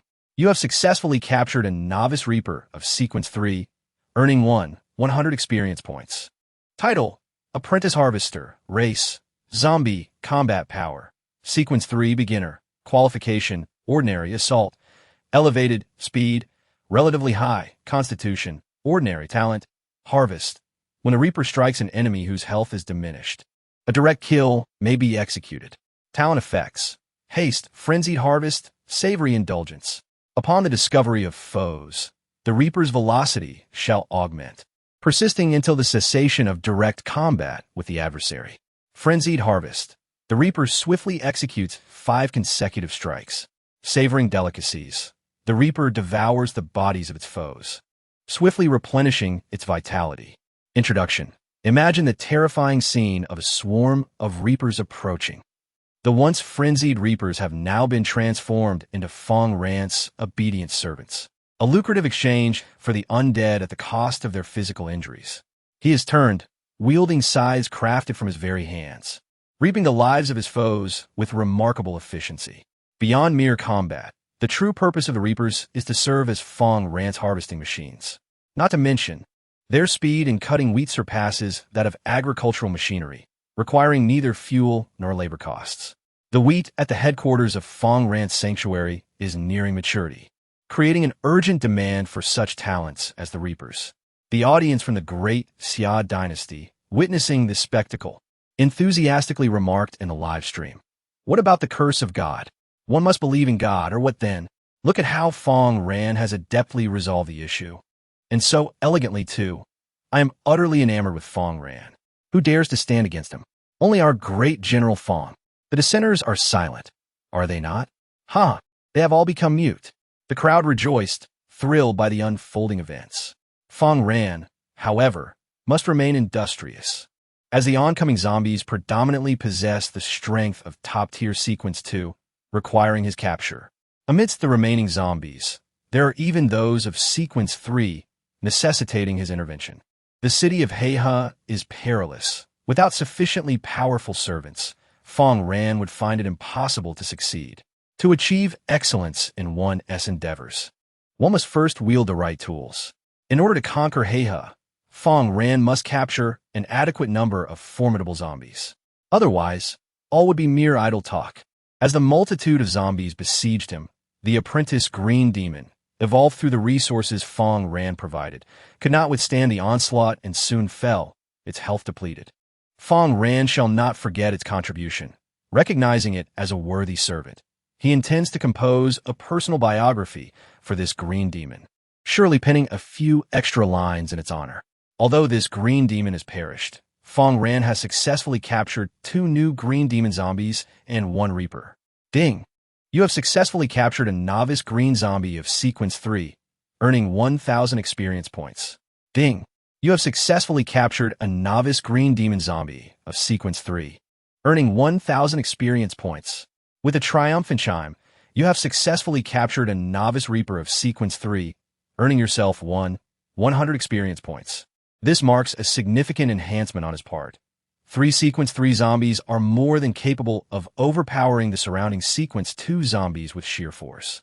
Even more astonishingly, as the zombie Jenny relentlessly vanquished foes, she unexpectedly dropped 2 commendable items. Medical bandages. After use, they swiftly restore a small amount of health points. The greater your strength, the lesser the health points regained. The blue magic bottle. It can be utilized multiple times until it is completely consumed, with each sip restoring a certain amount of extraordinary abilities. Master.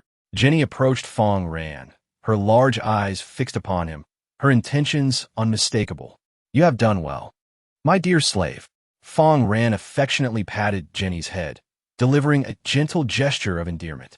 Master is so wonderful. Chapter 93. The zombie nicknamed the Mobile Artillery. Jenny, relying on her exceptional output, demonstrated a terrifying efficiency in monster hunting.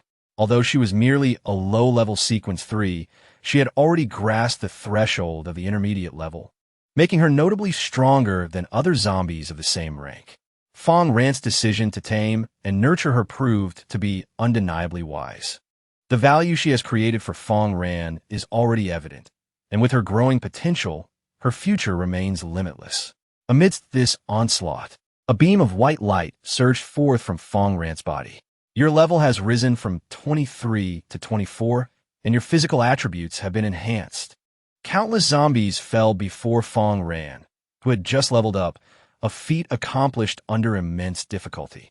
Yet, beside him, several teammates, after joining the team, were enveloped in a radiant white light, continuously ascending in levels. Following Fang Ran meant that he feasted while they savored the broth. Those who had previously hesitated were now filled with regret for not having made their decision sooner, for it would have garnered them greater favor in Fang Ran's eyes. In this apocalyptic world, proximity to a powerhouse like Fang Ran undoubtedly increased their chances of survival, as strength speaks volumes. At that moment, Fang Ran noticed an abnormal zombie in the distance. It bore the body of a butcher zombie, yet its head was disproportionately small, and its limbs appeared peculiar, unlike the original components of the butcher. How? The moment this abnormal zombie appeared, it exhibited unique powers. A small right hand gathered elemental energy, transforming it into an ice projectile that shot toward the enemy. Fang Ran, being well-versed in the various types of zombies, recognized this one instantly. It was, after all, a living encyclopedia of the undead. Elemental fusion zombie, water. A portion of zombies, influenced by the energy of catastrophe, are bizarrely fused together, their bodies amalgamated, and they gain the ability to wield certain elemental powers. If the Crimson Barbie is the assassin among the horde of zombies, then the fusion zombie embodies the quintessential mage. Their total capacity for supernatural abilities far exceeds that of humans, allowing them to continuously unleash elemental assaults akin to a mortar, which is undeniably vexatious. However, once captured by Fang Ran, they become far less bothersome, as they are transformed into Fang Ran's loyal servant. With a resounding crash, an ice projectile struck numerous foes, exploding into countless shards and inflicting horrific damage upon a vast swath of enemies. Zombies struck by the ice attack succumbed to a state of deceleration, their combat efficacy diminished. Yet, just as the elemental fusion zombie was condensing its power to prepare for the next assault, zombie Jenny appeared at its rear, her dual blades sinking viciously into the fusion zombie's back. With a thunderous boom, an internal critical strike was unleashed, a cloud of blood mist erupting from the fusion zombie's form. Due to Jenny's venomous assault, there was an ensuing wave of lingering damage. Even though the fusion zombie's vitality was substantial, after enduring several strikes from Jenny, its health was perilously low. Enough. Stand down. Fang Ran commanded decisively, leaping before the fusion zombie, his left hand manifesting his own powers to envelop it entirely. Ding! You have successfully captured a level 3 apprentice elemental fusion zombie, earning 1,200 experience points. This time, unlike the last, no unforeseen incidents occurred. The peculiar zombie has now become Fang Ran's servant. The mobile turret will serve Fang Ran, enhancing his sustained output capabilities to an even greater level. Title: Apprentice Elemental Fusion Zombie. Race: Zombie. Combat Power: Sequence 3. Beginner. Qualification: Ordinary. Attack: Speed: Normal. Constitution: Average. Gift: Ice Element. This zombie possesses a profound affinity for the ice element, enabling it to wield ice-related abilities. Innate effect: None. Skills: Ice Projectile, Frost Gale, Ice Surface, Ice Bomb. Upon merging with a zombie, it releases an elemental ice projectile that inflicts initial damage upon impact with the enemy, subsequently detonating and unleashing a significant area of effect damage. Frosty Gale unleashes a chilling wind that slows down a multitude of foes. Should the adversaries already be ensconced in a frigid state, there exists a possibility of encasing them in ice. Ice Surface, freezing the ground to create an icy expanse. Should the adversary fail to decelerate, they shall find themselves tumbling helplessly. Introduction: the power of abilities can be mastered by humanity as well as by zombies. Prepare to confront the elemental assaults of the undead. Fang Ran fervently empowered the apprentice zombie, enhancing its attributes. Instantly, its skill release rate accelerated, and its bombardments became more frequent, unleashing a torrent of chaos upon the enemies. At this moment, the horde of zombies significantly dwindled, no longer instilling the same sense of dread as before. A few Tier 3 zombies stood firm beside Fang Ran, establishing their ground on the outskirts of the city. The audience from the Great Xia, witnessing this scene, confidently taunted the detractors, saying, "When the green demon zombie fell, you all appeared as if witnessing a divine revelation. What do you say now? Is Fang Ran finished?" For Fang Ran, zombies were merely expendable, the distinction lying solely in their value. Haha, our Fang Ran is the deity of the Dragon Kingdom. Tremble before him. The crowd was electrified, growing increasingly formidable in their assaults, revealing the essence of true strength.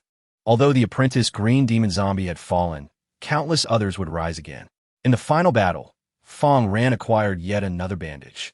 This invaluable item, capable of rapidly restoring health, was something he intended to keep safe, as it could prove crucial for preserving his life in dire moments. Additionally, he obtained a special design blueprint. Design blueprint for grenade launcher aids in creating a device that can be affixed to enchanted firearms, allowing for the launch of more powerful grenades. Requirements: 1 white crystal, 2 pieces of primary, 1 flint shard, and a small modification box. This is indeed a remarkable item, capable of launching grenades imbued with additional abilities to inflict damage sufficient to obliterate an entire horde of zombies with a single shot. Ordinary grenades and explosives have long ceased to pose any significant threat to the undead. As long as Fang Ran can procure the flint shard, he can craft this weapon immediately. Within the confines of Heiha City, Fang Ran's most formidable adversaries are likely not the zombies, but rather his fellow humans. Players have formed alliances to collectively target him, making it exceedingly difficult to defend against their onslaught. The NPCs remaining in Heiha City possess even greater strength, presenting a challenging foe. For players to establish a foothold in Heiha City, They must confront the reality of being surrounded by enemies on all sides. Just when everyone believed that all was lost and no further threats remained, a sudden rustling sound pierced the silence. Tension gripped the group once more, as they feared another zombie attack. However, when Fang Ran shone his flashlight in the direction of the noise, he discovered that it was, in fact, the mutated black rat gnawing on the corpse of a zombie. The cataclysmic black rat, once mere denizens of the sewers. These creatures underwent a terrifying transformation with the onset of the Great Disaster, evolving into formidable entities classified as Sequence 3. Chapter 94. Attaining the Advanced Crystal Core.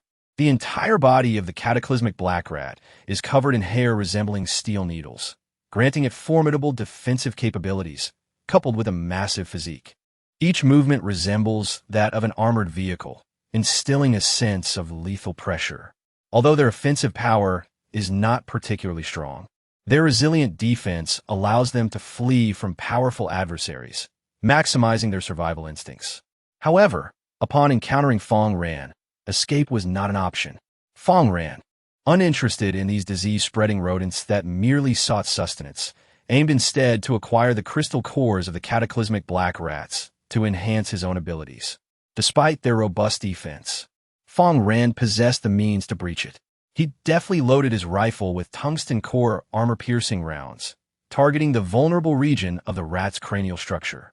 With a thunderous roar, the tungsten projectiles, infinitely more resilient than standard ammunition, were propelled forth, striking the cataclysmic black rat and igniting a dazzling shower of sparks. In that instant, numerous steel-like hairs dislodged from its body, the projectile piercing through the fragile flesh, traversing bone, and reaching the very core of its brain. A pained squeal escaped the rat, which, in a desperate bid for escape, turned to flee, unwilling to linger any longer. The outer layer of defenses remained intact. Thus, any attack directed at the cataclysmic black rat would yield minimal damage. Yet, once the outer steel hairs were breached and the vulnerable interior was struck, the resultant harm became significantly substantial. At the moment the cataclysmic black rat sought to flee, the amalgamated zombies initiated their assault, forming a sheet of ice beneath its feet. Unwittingly accelerating, the rat collided with a distant wall. The injury to its head, exacerbated by this impact, left it in a state of disorientation. Fang Ran raised his weapon once more, taking aim and continuing his barrage. With another resounding blast, a tungsten core armor-piercing round surged forth, penetrating the relatively weak abdomen of the cataclysmic black rat with yet another devastating blow. At this juncture, the rat, severely weakened, was swiftly dispatched by the spear-wielding and lead-ball zombies, culminating in its demise. With a chime, your defeat of the mutated black rat has earned you 300 experience points. However, luck was not on his side this time, as he did not acquire the crystal core that Fang Ran required. Yet, he remained undeterred. For the appearance of a single mutated black rat heralded the arrival of many more, as they tended to congregate in swarms. Such a multitude of immobile, hapless zombies provided an irresistible feast for the mutated black rats. Fang Ran produced 3 small modification boxes and 2 repair kits, which he exchanged for 25 tungsten core armor-piercing rounds. It did not require an excessive amount of ammunition to take down a single mutated black rat, and these rounds were more than sufficient. He also commanded his zombie subordinates to commence the construction of traps to lure the mutated black rats into their grasp. The creation of these traps was rather straightforward. He simply needed to dig deep pits and place the corpses of zombies within them. These pits would ensure that the mutated black rats could not escape, and if he employed the ice surface skill of the assembled zombies to smooth the walls of the pits, the mutated black rats would find themselves trapped for eternity. Following this, Fang Ran took a brief slumber, awaiting the alert from the vigilant zombies stationed to guard. Once they signaled, he would awaken and deliver a fatal strike to the unfortunate mutated black rats ensnared within the pits. Thus, the night passed, and Fang Ran succeeded in slaying 13 mutated black rats, acquiring 3 crystal cores in the process. The advanced crystal core of the Calamity Black Rat. Upon consumption, you may acquire powers of darkness, pestilence assaults, and gluttonous abilities.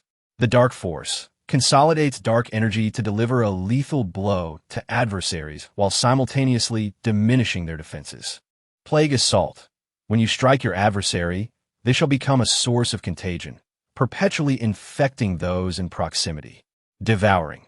You shall possess a unique digestive capability, having the interval required to consume various crystals and enabling you to ingest an additional crystal.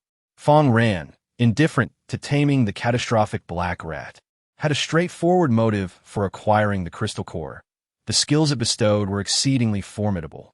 The power of darkness served as a potent offensive skill, inflicting significant damage while possessing the ability to breach armor. The Plague Attack functioned as a wide-ranging AoE skill, proving remarkably effective against the ever-increasing hordes of zombies. As for Devouring, it was the skill Fang Ran coveted most. Under normal circumstances, one could only consume 3 of each type of crystal, with stringent time restrictions in place. However, with the Devouring skill, these limitations could be transcended, allowing for enhanced effects derived from the crystals. While this skill does not directly augment combat prowess, its potency escalates as the game progresses into the later stages.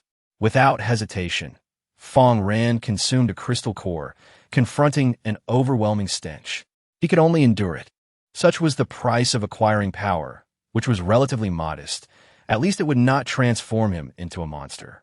As the game advanced into its mid to late stages, enhancing one's strength became increasingly arduous, prompting many players to resort to perilous tactics.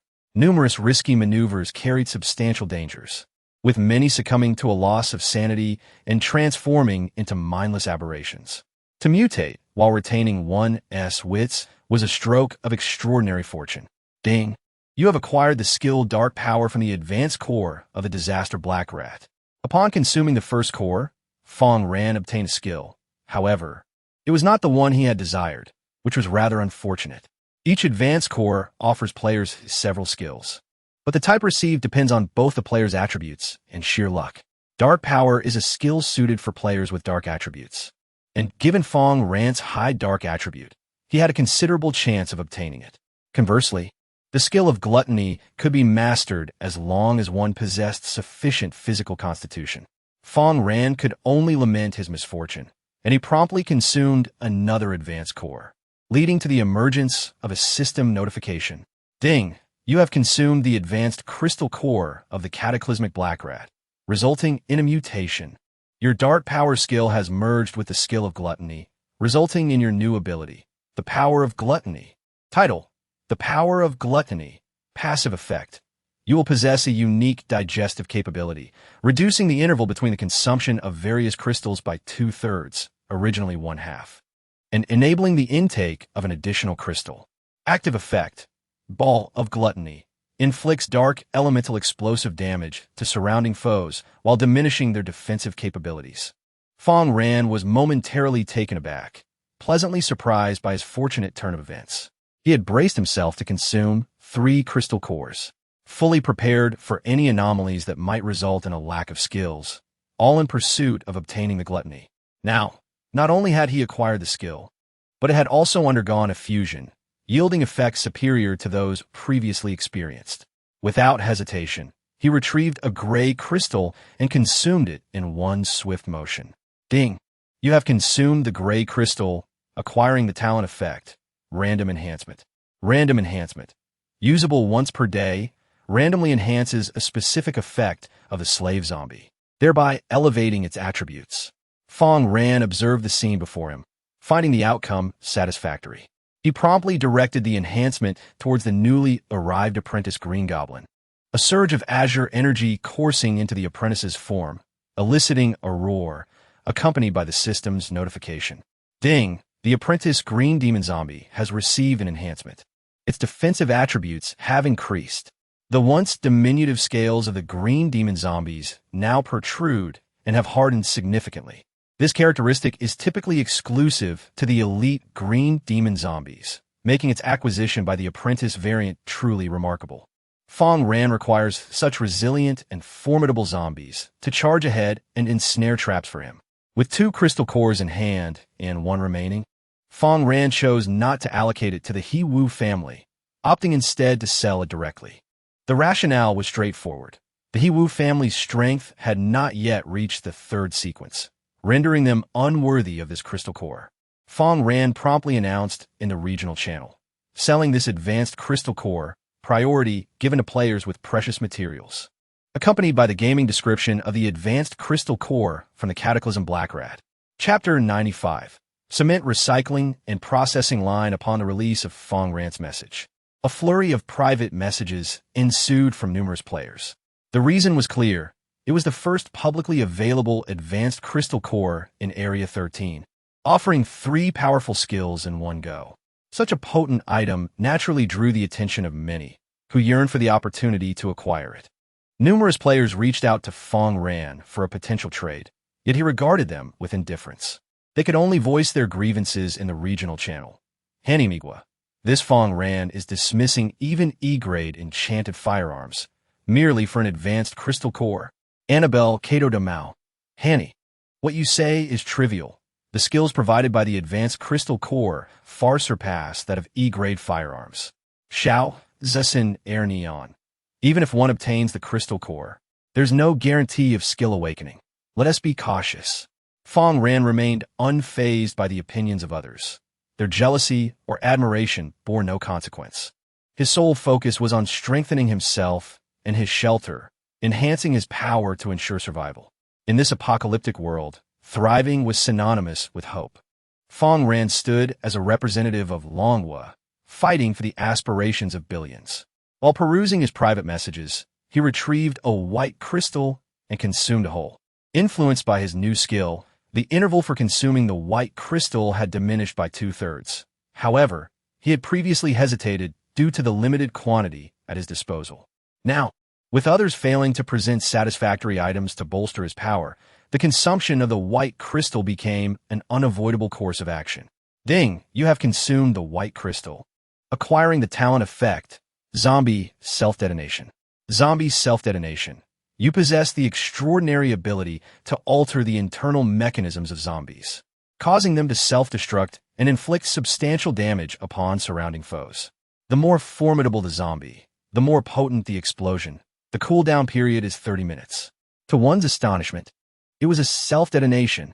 Fang Ran gazed upon the newfound ability with elation. If he sought to efficiently farm monsters, he could enhance 3 green demon zombies, sending them forth to charge at the adversary. The other slaves would provide support from the periphery, while the 3 modified green demons would absorb damage, ultimately resorting to self-detonation when they could withstand no more. The imagery was exquisite, with shattered flesh and bones flying chaotically, delivering devastating blows to the enemy and clearing the battlefield of zombies. The spectators, witnessing the spectacle, chuckled, exclaiming, "All the zombies can transform into self-exploding juggernauts," posing a lethal threat to the foes. One could easily envision the enemy desperately striving to eliminate Fang Ran's zombie slaves, only to be met with the tragic irony of their own undoing through the self-detonation of the very slaves they sought to destroy. It would be the unfortunate first casualty amidst the explosions. The anticipation was palpable. The onlookers reveled in the chaos. For as long as the players from the Dragon Kingdom remained unharmed by zombie detonations, they remained unconcerned. However, this skill presented a significant challenge for the foreign players. They had banded together to hunt Fang Ran, yet they could not evade these zombies, akin to landmines. After completing these endeavors and enjoying a hearty breakfast, Fang Ran noticed an anomaly with Little Black. Little Black had consumed a copious amount of high-quality meat and was now in the process of digestion, flames radiating from its body in a splendid display. As the flames reached their zenith, enveloping it entirely, it harnessed the fire to augment its power. The combat prowess of the wolf, Xiaohei, has ascended to the advanced level of Sequence 2. At the current pace of enhancement, Xiaohei and Abao will soon attain Sequence 3. Their unique combat style is bound to offer Fang Ran an entirely novel experience in battle. Striking unexpectedly and attacking when unprepared is precisely what Fang Ran relishes. Just as he was about to embark on an in-depth exploration of Heiha's city, a private message of significant importance unexpectedly appeared. Ali Mudake, Central Asia. Mr. Fang Ran, while others may fail to sway you, I believe I can. You are destined to become a remarkable figure, one who will establish a grand sanctuary. Required materials: 3 pieces of secondary exotic iron, 1 piece of groundstone fragment, 3 small modification boxes, and various ordinary materials. Alamudake spoke wisely. Fang Ran indeed lacked cement, causing the construction of the shelter to come to a temporary halt. He promptly declared, "All right, a trade is in order." The system notification arrived, with the design blueprint in hand. Fang Ran knew that as long as he procured sufficient exotic iron and groundstone fragments, a continuous supply of cement would soon follow. This would allow the shelter's area to expand relentlessly, erecting solid barriers to fend off countless enemies. Having made all necessary preparations, Fang Ran and his companions departed from the gas station. The place was utterly barren. Even if others came to loot, they would find nothing of value. As they moved forward from a gas station, they officially entered the city, specifically the Villa District. The backdrop of apocalyptic wasteland bore similarities to that of the United States, with urban characteristics mirroring those found in American cities. Typically, in American cities, the impoverished reside in the heart, while the affluent inhabit sprawling villas on the outskirts. Thus, it wasn't long before Fang Ran's vehicle was greeted by rows of opulent villas. Swimming pools, expansive lawns, and luxury vehicles were plentiful. Fang Ran envisioned transforming this area into his own personal paradise in the future. He contemplated housing capable NPCs and players within these villas, offering them a superior quality of life. This would not only bring him joy in the future, but also grant him satisfaction in the present. The terrain of the Villa District was uncomplicated, and while resources were scarce, the likelihood of encountering valuable items, such as enchanted firearms, was significantly higher. It was hard to believe that affluent households lacked firearms. Some wealthy individuals might even convert their homes into armories, equipped with formidable security personnel. Should Fang Ran manage to acquire a few enchanted firearms, he would strike it rich, making subsequent resource trades remarkably convenient. As ordinary firearms had long been rendered obsolete with the player's increasing levels, enchanted firearms remained in high demand and were exceptionally popular. However, to gain access to the affluent area, Fang Ran first needed to eliminate the zombies. A group of wandering reapers spotted Fang Ran and charged towards him, launching an attack. These creatures, possessing considerable intelligence, maneuvered past Fang Ran's front line and aimed for the rear.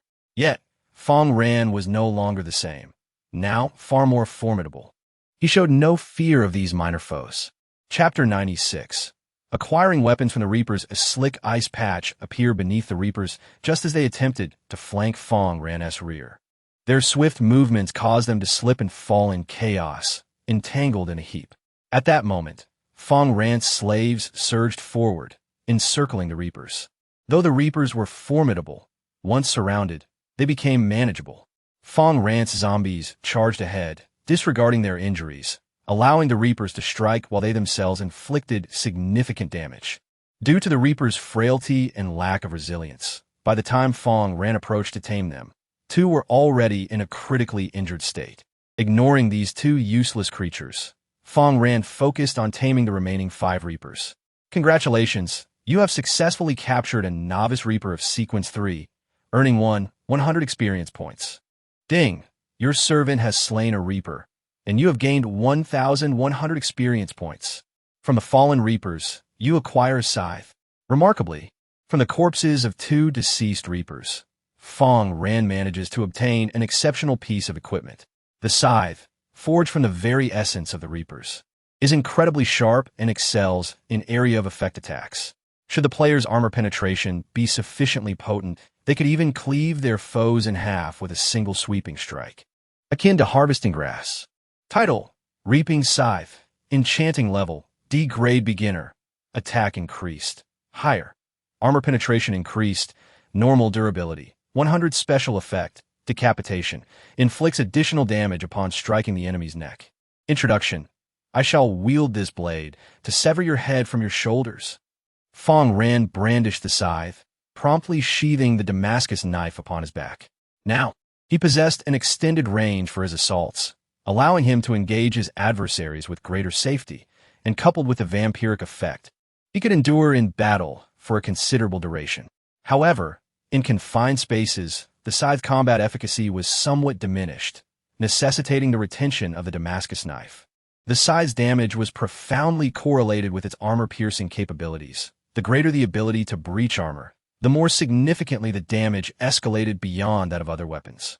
Fang Ran then retrieved the long-preserved fragment of wind stone, heralded by the system's notification. You are currently enhancing the harvesting scythe with a shard of windstone and 2 small modification boxes.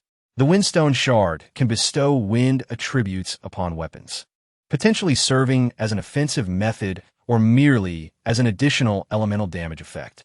Regardless of its classification, this enhancement represents a significant boost for the weapon in question. You have successfully enhanced the harvesting scythe and obtained the Gale Scythe. Title: Gale Scythe. Enchantment level: D-Class Intermediate, originally Beginner.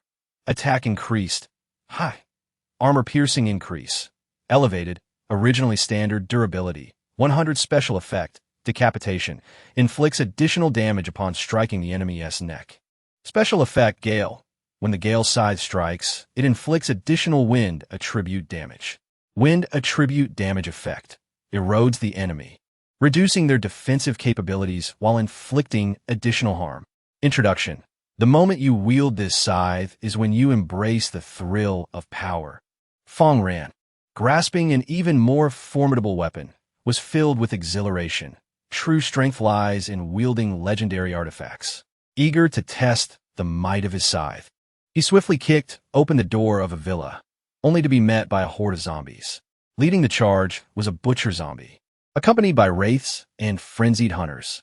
Fang Ran stood undaunted at the forefront, requiring no assistance, as he lured the undead to an uninhabited clearing.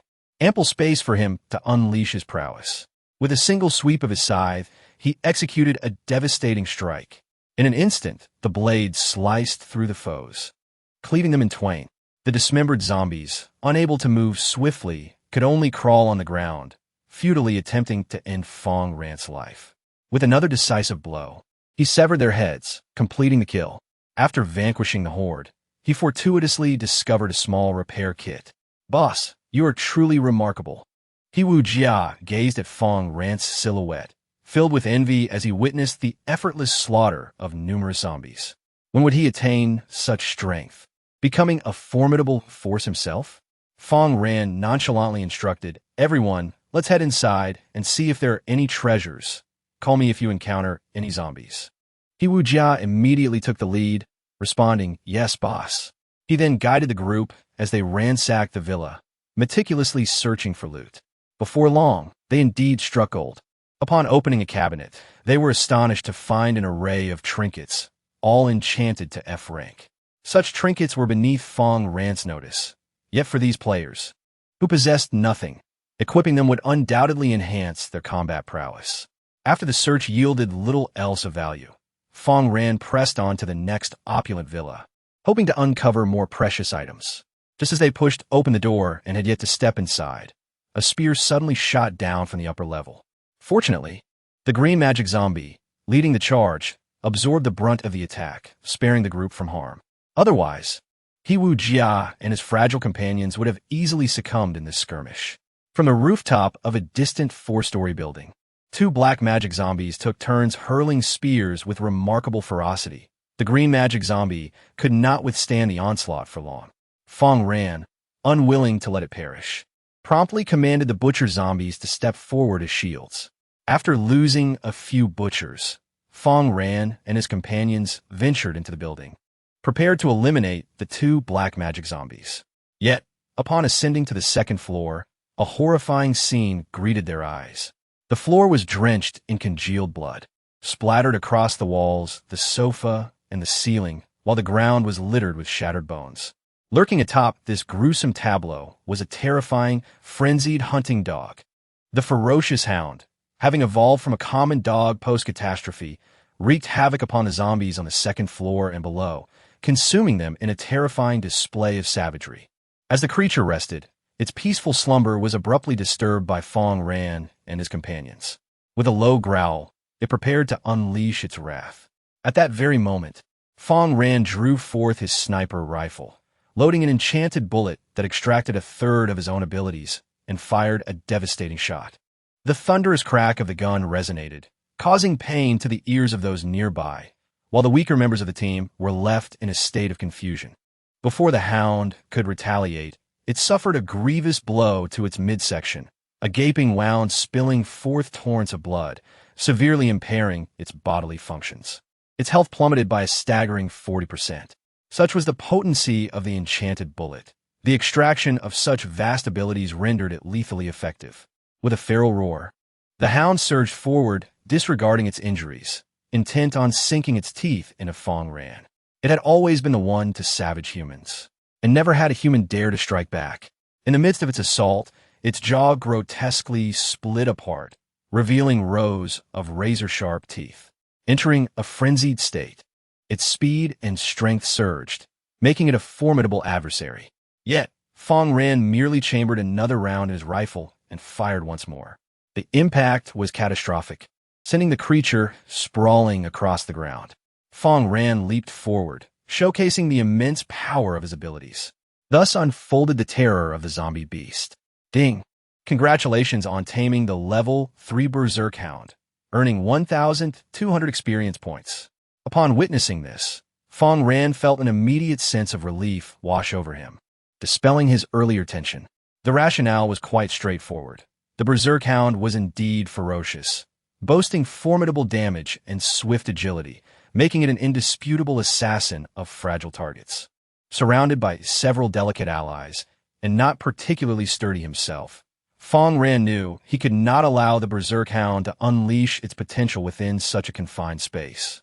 In this limited environment, the Hound possessed an undeniable advantage, its nimble physique coupled with high damage output. Nevertheless, it had now become Fang Ran's loyal servant, pledging allegiance to him. Title: Furious Hound. Race: Zombie Beast. Zombie beasts. They are creatures that have been transformed into the undead due to the influence of supernatural powers. Combat power: Sequence 3, Beginner. Qualification: Ordinary attack, very high. Speed: relatively high. Constitution: Ordinary. Skills: Bite. Frenzy: Bloodlust, Bite. When attacking an adversary, one can rend flesh, causing the enemy to enter a state of severe hemorrhage. Fury: the Berserk Hound, undeterred by pain, enters a frenzied state, enhancing its resilience. The efficacy of mental control abilities against it is significantly diminished, and physical control skills will fail to activate if their strength is insufficient. Introduction: in addition to humans transforming into zombies, many animals can also undergo this metamorphosis, albeit in lesser numbers, and are thus referred to as zombie beasts. Xiao He curiously scrutinized the frenzied hunting dog, sensing the familiar essence of its kind, yet distinctly perceiving the characteristics of a zombie within it. Although the frenzied hunting dog had been domesticated, Xiao He remained on high alert. Phew, what a fatigue! Fang Ran felt drained as a significant portion of his abilities had been expended, causing a slight dizziness to envelop him. He rested on the nearby cabinet while retrieving a blue magical vial to quench his thirst. The chilling liquid flowed into Fang Ran's mouth, aside from its slightly bitter taste. Everything else was agreeable. The dizziness that followed the drain of his abilities gradually dissipated, leaving Fang Ran feeling significantly more comfortable as he gazed at the ferocious hound with a sense of fulfillment. The zombie beast was a rare find among the undead, and in his past life, Fang Ran had captured one only after a considerable time. He had not anticipated seizing it so swiftly this time. It was indeed a case of something appearing within reach, effortlessly obtained.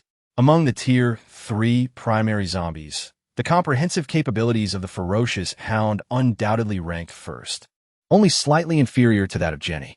With such a splendid companion, the forthcoming explorations would become notably simpler. The ferocious hound possessed a broad diet. Despite being a zombie, it would consume other zombies akin to exotic beasts, thereby replenishing its health and stamina. Its current vitality was low, making it susceptible to demise. Thus Fang Ran needed to provide sustenance for it. He continued his search on the second floor, soon discovering 2 butchers. After dispatching them, The ferocious zombie approached to feast, gradually restoring its health. Fang Ran then instructed his companions to begin scouring for supplies, and shortly thereafter, they opened a storeroom, revealing an abundance of canned goods. Alas, they were all pet food. Regrettably, these had already been affected by the abilities, serving only to enhance attributes for pets, rendering them ineffective for humans. Why were there no cans for human consumption? He Wu, upon discovering the cans, felt somewhat disheartened. If only he could acquire a few bottles of protein powder to boost his physique, he would be overjoyed. While humans would gain no benefits from these provisions, they merely served to satisfy hunger. However, for Fang Ran, who cared for both cats and dogs, these pet supplies held immense value. Pet beef canned food. After consumption, pets shall acquire a substantial amount of energy and enhance their physical constitution. Pet nutritional supplement cans. After consumption, they can replenish essential nutrients that are scarce, promoting better health and enhancing overall well-being. High-nutrition pet food. After consumption, pets gain substantial experience, aiding their evolution. With a howl and a bark, Xiao He and a Bao gazed at the pet food, sensing the astonishing energy it contained, their mouths watering as hunger surged once more. Unable to restrain themselves, they emitted low howls, signaling Fang Ran. Fang Ran chuckled. If you wish to eat, then indulge. You truly are unrefined. Without hesitation, the two dashed forward, effortlessly clawing open the cans and devouring the contents within. Observing the two creatures feasting with abandon, Fang Ran remained unconcerned. Once they finished, their combat prowess would undoubtedly enhance. Their current strength was still insufficient, merely at the advanced level of Sequence 2. This would not suffice. At the very least, they needed to attain the preliminary level of Sequence 3 to be of any significance. Otherwise, they would serve no purpose. The villa boasted 4 stories, yet concealed within were formidable adversaries. Fang Ran was currently on the 2nd floor, while 2 black magic zombies lurked above on the 4th. The 2nd floor housed beastly zombies. But what awaited on the 3rd? A mere horde of inconsequential cannon fodder zombies advanced steadily toward the 3rd floor. At that moment, a group of crimson Barbies suddenly appeared, gracefully leaping to confront the leading butcher zombie. With a chilling hiss, their blades sliced through the butcher's flesh. Even though these butchers were top-tier Sequence 2 entities, they could not withstand the damage, their health plummeting sharply. However, Fang Ran did not act rashly, nor did he extend assistance to the butchers. The rationale was simple.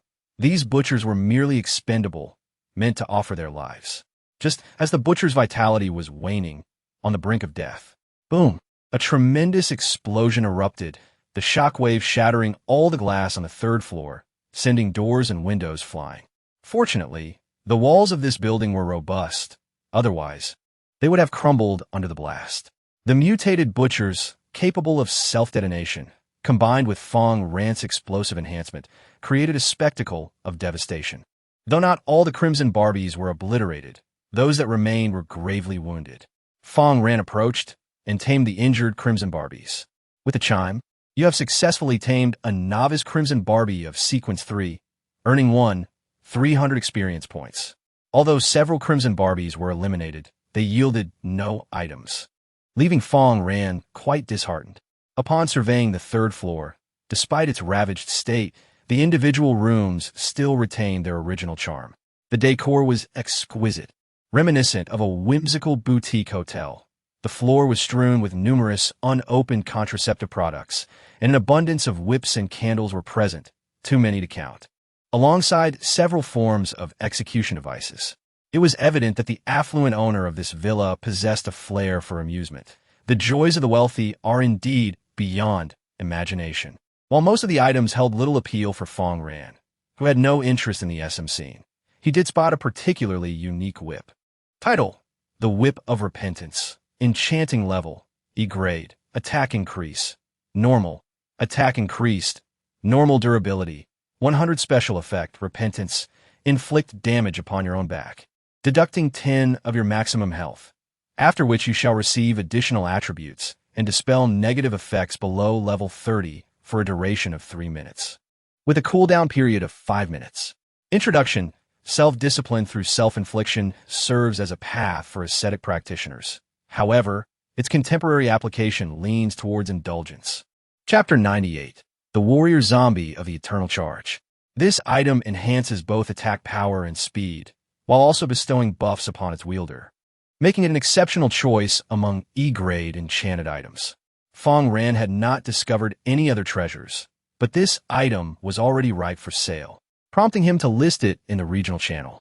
To his surprise, the player who purchased this item was an acquaintance. Li Qingchuan, Dragon Nation. Fang. This item of yours is quite intriguing. I would like to exchange it for something useful. Accompanied by a screenshot of the game description featuring the Purification Potion. Purification Elixir. Acquiring advanced weapons from the corpses of zombies often results in contamination, leading to the potential transformation of humans wielding such weapons. In such instances, the Purification Elixir becomes essential to eradicate the taint and enhance the efficacy of enchanted weapons. The twin blades previously obtained by Fang Ran were of the contaminated variety. Had it not been for Jenny's nature as a zombie, they would have been unusable. Should he come across another contaminated weapon that he could wield, it would pose a significant dilemma, whether to utilize it and gain an immediate boost in combat prowess, or refrain and risk inadequacy in battle, potentially suffering severe damage from adversaries. Fortunately, with the availability of the Purification Elixir, he can conveniently resolve the issue, ensuring that any future encounters with contaminated weapons can be addressed by directly cleansing the source of the contamination. Ding! You have obtained a bottle of Purification Potion from Li Qingchuan through the transaction. Fang Ran held the transparent vial, gazing at the verdant liquid within, already contemplating its potential to cleanse his contaminated equipment and envisioning the scene of acquiring formidable attributes thereafter. The third floor was rather unremarkable, although the items were scarce. The rewards were satisfactory. However, Fang Ran was perplexed as to why he had not encountered any firearms. Had the bodyguards of the wealthy retreated at the onset of the cataclysm?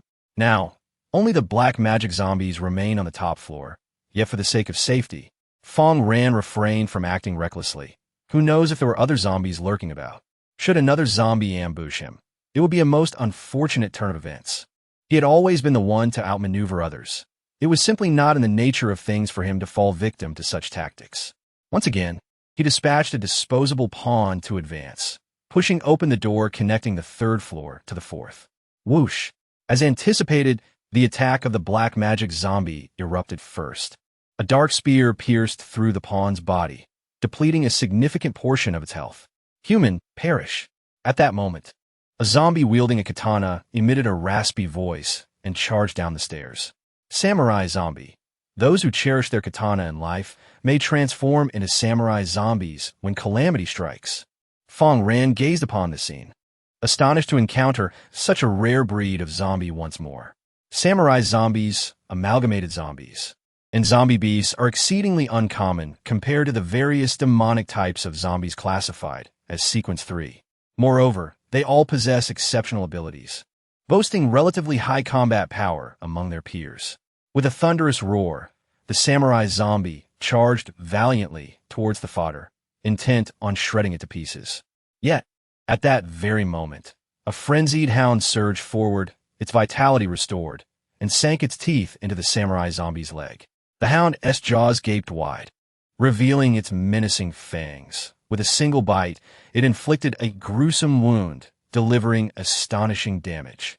The samurai zombie, lacking any form of defense, found its left leg mangled and bloodied. Behind him, Jenny appeared simultaneously, plunging her blade deep into his abdomen, triggering a critical strike to his innards. The output was terrifying, even as his overall health dwindled. Fang Ran stepped forward, unleashing his talent, enveloped in a cerulean aura of otherworldly energy. Before long, the samurai zombie knelt before Fang Ran, acknowledging him as its master. Ding! You have successfully tamed a novice warrior zombie of Sequence 3, earning 400 experience points. Title: Samurai Zombie. Race: Zombie. Combat Power: Sequence 3, Beginner. Qualification: Ordinary Attack, Very High. Speed: Relatively High. Constitution: Average. Talent: Samurai Swordsmanship. Samurai zombies can strike their foes with a samurai sword, which is guaranteed to drop upon their demise. Skills: Charge of the Valiant, Quintuple Slash. Bloodblade, long live the charge. The samurai zombies roar as they charge forth to vanquish their foes. The Fivefold Slash, when a samurai zombie strikes an adversary, it can swiftly execute 5 consecutive slashes. If all strikes connect, an additional ferocious Bloodblade attack can be unleashed. Bloodblade, a powerful strike aimed at the enemy, rendering them incapable of defense. Introduction: By defeating him, you can seize his blade. I believe you can accomplish this. Other zombies, once tamed by Fang Ran, will not drop any items upon death. However, the warrior zombies are an exception. They will still relinquish their weapons upon demise.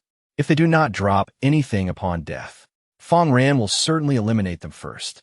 At present, a warrior zombie kneels before Fang Ran, anxious like a dog, and Fang Ran is quite satisfied with this dog, allowing it to remain alive for now. When its value no longer surpasses that of the weapon it holds, Fang Ran will dispose of it. On the 4th floor, only the black magic zombie remains. Fang Ran directs the cannon fodder to confront it while he ascends to domesticate it. Thus far, Fang Ran has cleared 2 villas with commendable gains. He gazes at the remaining luxurious mansions, his heart brimming with anticipation for what they might yield. Meanwhile, the audience in Dasha comments, the lives of the wealthy are splendid. Even as zombies, they remain unchanged. Oh heavens, let me become a wealthy person. Friends, hard work is the true path. Do you possess the luck to amass wealth? The viewers express their grievances in the chat, invigorating the live stream. Fang Ran's subsequent task is quite straightforward: to methodically clear each villa. In the 3rd villa, apart from a few Tier 3 zombies, there is little else of note. Nevertheless, Fang Ran manages to acquire 3 small medical kits, 3 small repair kits, and 3 small modification boxes, satisfactory spoils. Upon entering the 4th villa, potentially the largest in this area, he suddenly encounters a swirl of cataclysmic fog. The presence of this fog indicates a cataclysmic challenge lies within, and soon enough he spots the cataclysmic monument. The monument bears an unmistakable image of a reaper. The audience expresses curiosity. Reapers are mere trifles. A challenge composed of them must be exceedingly simple. I think it's wise not to underestimate it. Any cataclysmic challenge is formidable and should not be approached lightly. Indeed, Fang Ran represents all of Dragon Country. A single misstep could lead to eternal regret. Caution is paramount. Numerous players have encountered cataclysmic monuments, yet few have succeeded in completing the challenges. Many fearless players have perished while attempting to touch the monument. Although completing the challenge offers rewards, they lack the strength to succeed. Fang Ran possesses the strength. Yet the spectators remain anxious. The uncertainties surrounding cataclysmic challenges are overwhelming. Chapter 99. Encountering the cataclysmic challenge again this time, Fang Ran refrains from directly touching the cataclysmic monument. Instead, he gazes into his backpack, seemingly in contemplation. This moment grants the long-silent viewers an opportunity to critique. Yes, you Dragon Country folks are timid. I've seen through you. Your previous so-called victories were merely the result of overpowering strength, devoid of any technical skill. A cataclysmic challenge. Better to avoid it than to touch it and face death. It's only natural for Fang Ran to back down now. Only we from the Cosmic Nation can embrace such challenges. The Dragon Country audience is left speechless. Is Fang Ran at fault for choosing not to challenge? Their compatriots in the beautiful nation, when confronted with a monument, simply circumvent it, showing no courage to engage. At that moment, Fang Ran suddenly announces in the regional channel, I am looking to trade for a Firestone Shard and a White Crystal. Those interested may message me privately. This Damascus Blade is available for trading for a White Crystal, while the Firestone Shard can be exchanged for Blackstone Shards. Players seeking superior weapons or enhancements should contact me immediately. Initially, he intended to keep the Damascus Blade until he encountered a stronger short weapon to sell. However, faced with the Cataclysmic Challenge, he cannot afford to delay. The timing is critical. The Damascus Blade, having undergone multiple enhancements, though still an E-grade enchantment, surpasses typical E-grade equipment by a significant margin. Even if Fang Ran cannot utilize it, it remains a coveted item among other players. Yet, white crystals are notoriously difficult to procure, requiring players to elevate their level sufficiently to vanquish Tier 3 foes. In contrast, Firestone shards are more readily available. Zhu Chunyang from Dragon Country states, Mr. Fang Ran, I can offer you a Firestone shard free of charge, and I wish to join your team. Fang Ran, somewhat surprised, replies, any citizen of Dragon Country may join my team, provided they can meet me offline. Zhu Chunyang smiles. I am confident that I shall survive to meet you, as we work together to build an unparalleled sanctuary for Dragon Country. He did not anticipate receiving a Firestone shard for free. The other party merely sought to join his team, and this was simply a casual gesture. In light of Zhu Chunyang's earnestness, Fang Ran reciprocates by offering a bandage. Take this bandage. It can quickly restore health and may save your life in a moment of peril. Zhu Chunyang is astounded. Mr. Fang Ran, you are truly my idol. Fang Ran offers a gentle smile, opting not to elaborate further. Shortly thereafter, a member from the chiefdom approaches him, exchanging a Firestone shard for the Damascus blade. With this transaction, Fang Ran has now gathered all the materials needed to craft the enchanted grenade launcher, summoning the design blueprint as all the materials coalesce into a radiant stream. Congratulations, you have successfully crafted an enchanted grenade launcher. Name, Enchanted Grenade Launcher. Enchantment level, D-grade beginner. Explosion attack, very high durability, 100 special effect, burning upon the explosion of the grenade. It ignites the enemy's body, causing the user to continuously diminish their life force. Introduction. When your aim is less than precise, enchanted grenades may prove to be an excellent alternative. The conventional grenade launcher fires non-enchanted grenades, resulting in minimal damage. In contrast, enchanted grenades possess extraordinary power. One shot is sufficient to severely wound a group of novice reapers, and two can vanquish a reaper outright, delivering astonishing damage. However, this formidable weapon is not without its drawbacks, as it demands an exceptionally high amount of extracted abilities, second only to enchanted ammunition. Fang Ran affixed it to the flintlock submachine gun and subsequently touched the cataclysmic steel. Instantly, a dark crimson glow emanated from the steel, transporting Fang Ran and the slave beside him into the shrouded mists. Ding! You have accepted the Cataclysm Challenge and will be transported to the Reaper's farm to engage in battle. The combat will commence in 5 minutes. Please be advised that this battle will be exceedingly perilous. Prepare to confront it with your utmost resolve. Should your offense be unintentional, seek a way to escape. Perhaps a glimmer of hope still exists. He Wu and his companions were astonished to discover that their surroundings had transformed. Upon entering the villa, they found themselves enveloped in dense mist, which loomed like towering walls, instilling an overwhelming sense of oppression. Inside the opulent residence of the magnate lay a vast lair, resembling a hornet's nest, marked by the telltale signs of the Reaper's movements. The destruction wrought by their size was abundant and evident. The audience, witnessing these scenes unfold, marveled at Fang Ran's bravery, recognizing that matters were becoming increasingly complex. They initially believed he would abandon the challenge, but now their hearts raced with anxiety. Meanwhile, foreign viewers in the live stream expressed their excitement, flooding the screen with comments. Fang Ran is utterly oblivious, yet dares to touch the challenge monument. He must be seeking his demise here. Alas, his process of taming slaves is captivating, but he is on the brink of death.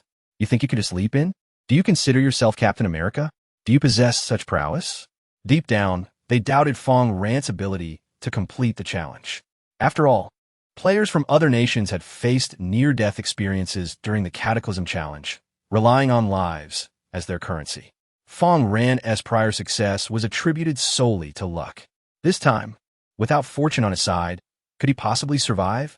Unbeknownst to them, Fang Ran undertook this endeavor with a profound understanding of the rules governing the Cataclysm Monument. He was methodically prepared, aiming to maximize his gains before embarking on the challenge. He could have disregarded the well-being of his companions and directly touched the monument. Yet he was not that kind of person. He was well acquainted with the challenge ahead, knowing that there was but a single type of enemy, arising from 3 distinct sources. As for the exit, it lay not far from them, within a nearby well. Players needed only to leap into the well and escape before the Reapers could launch their assault, thus concluding the challenge. Upon completion, aside from the usual rewards, superior equipment would emerge.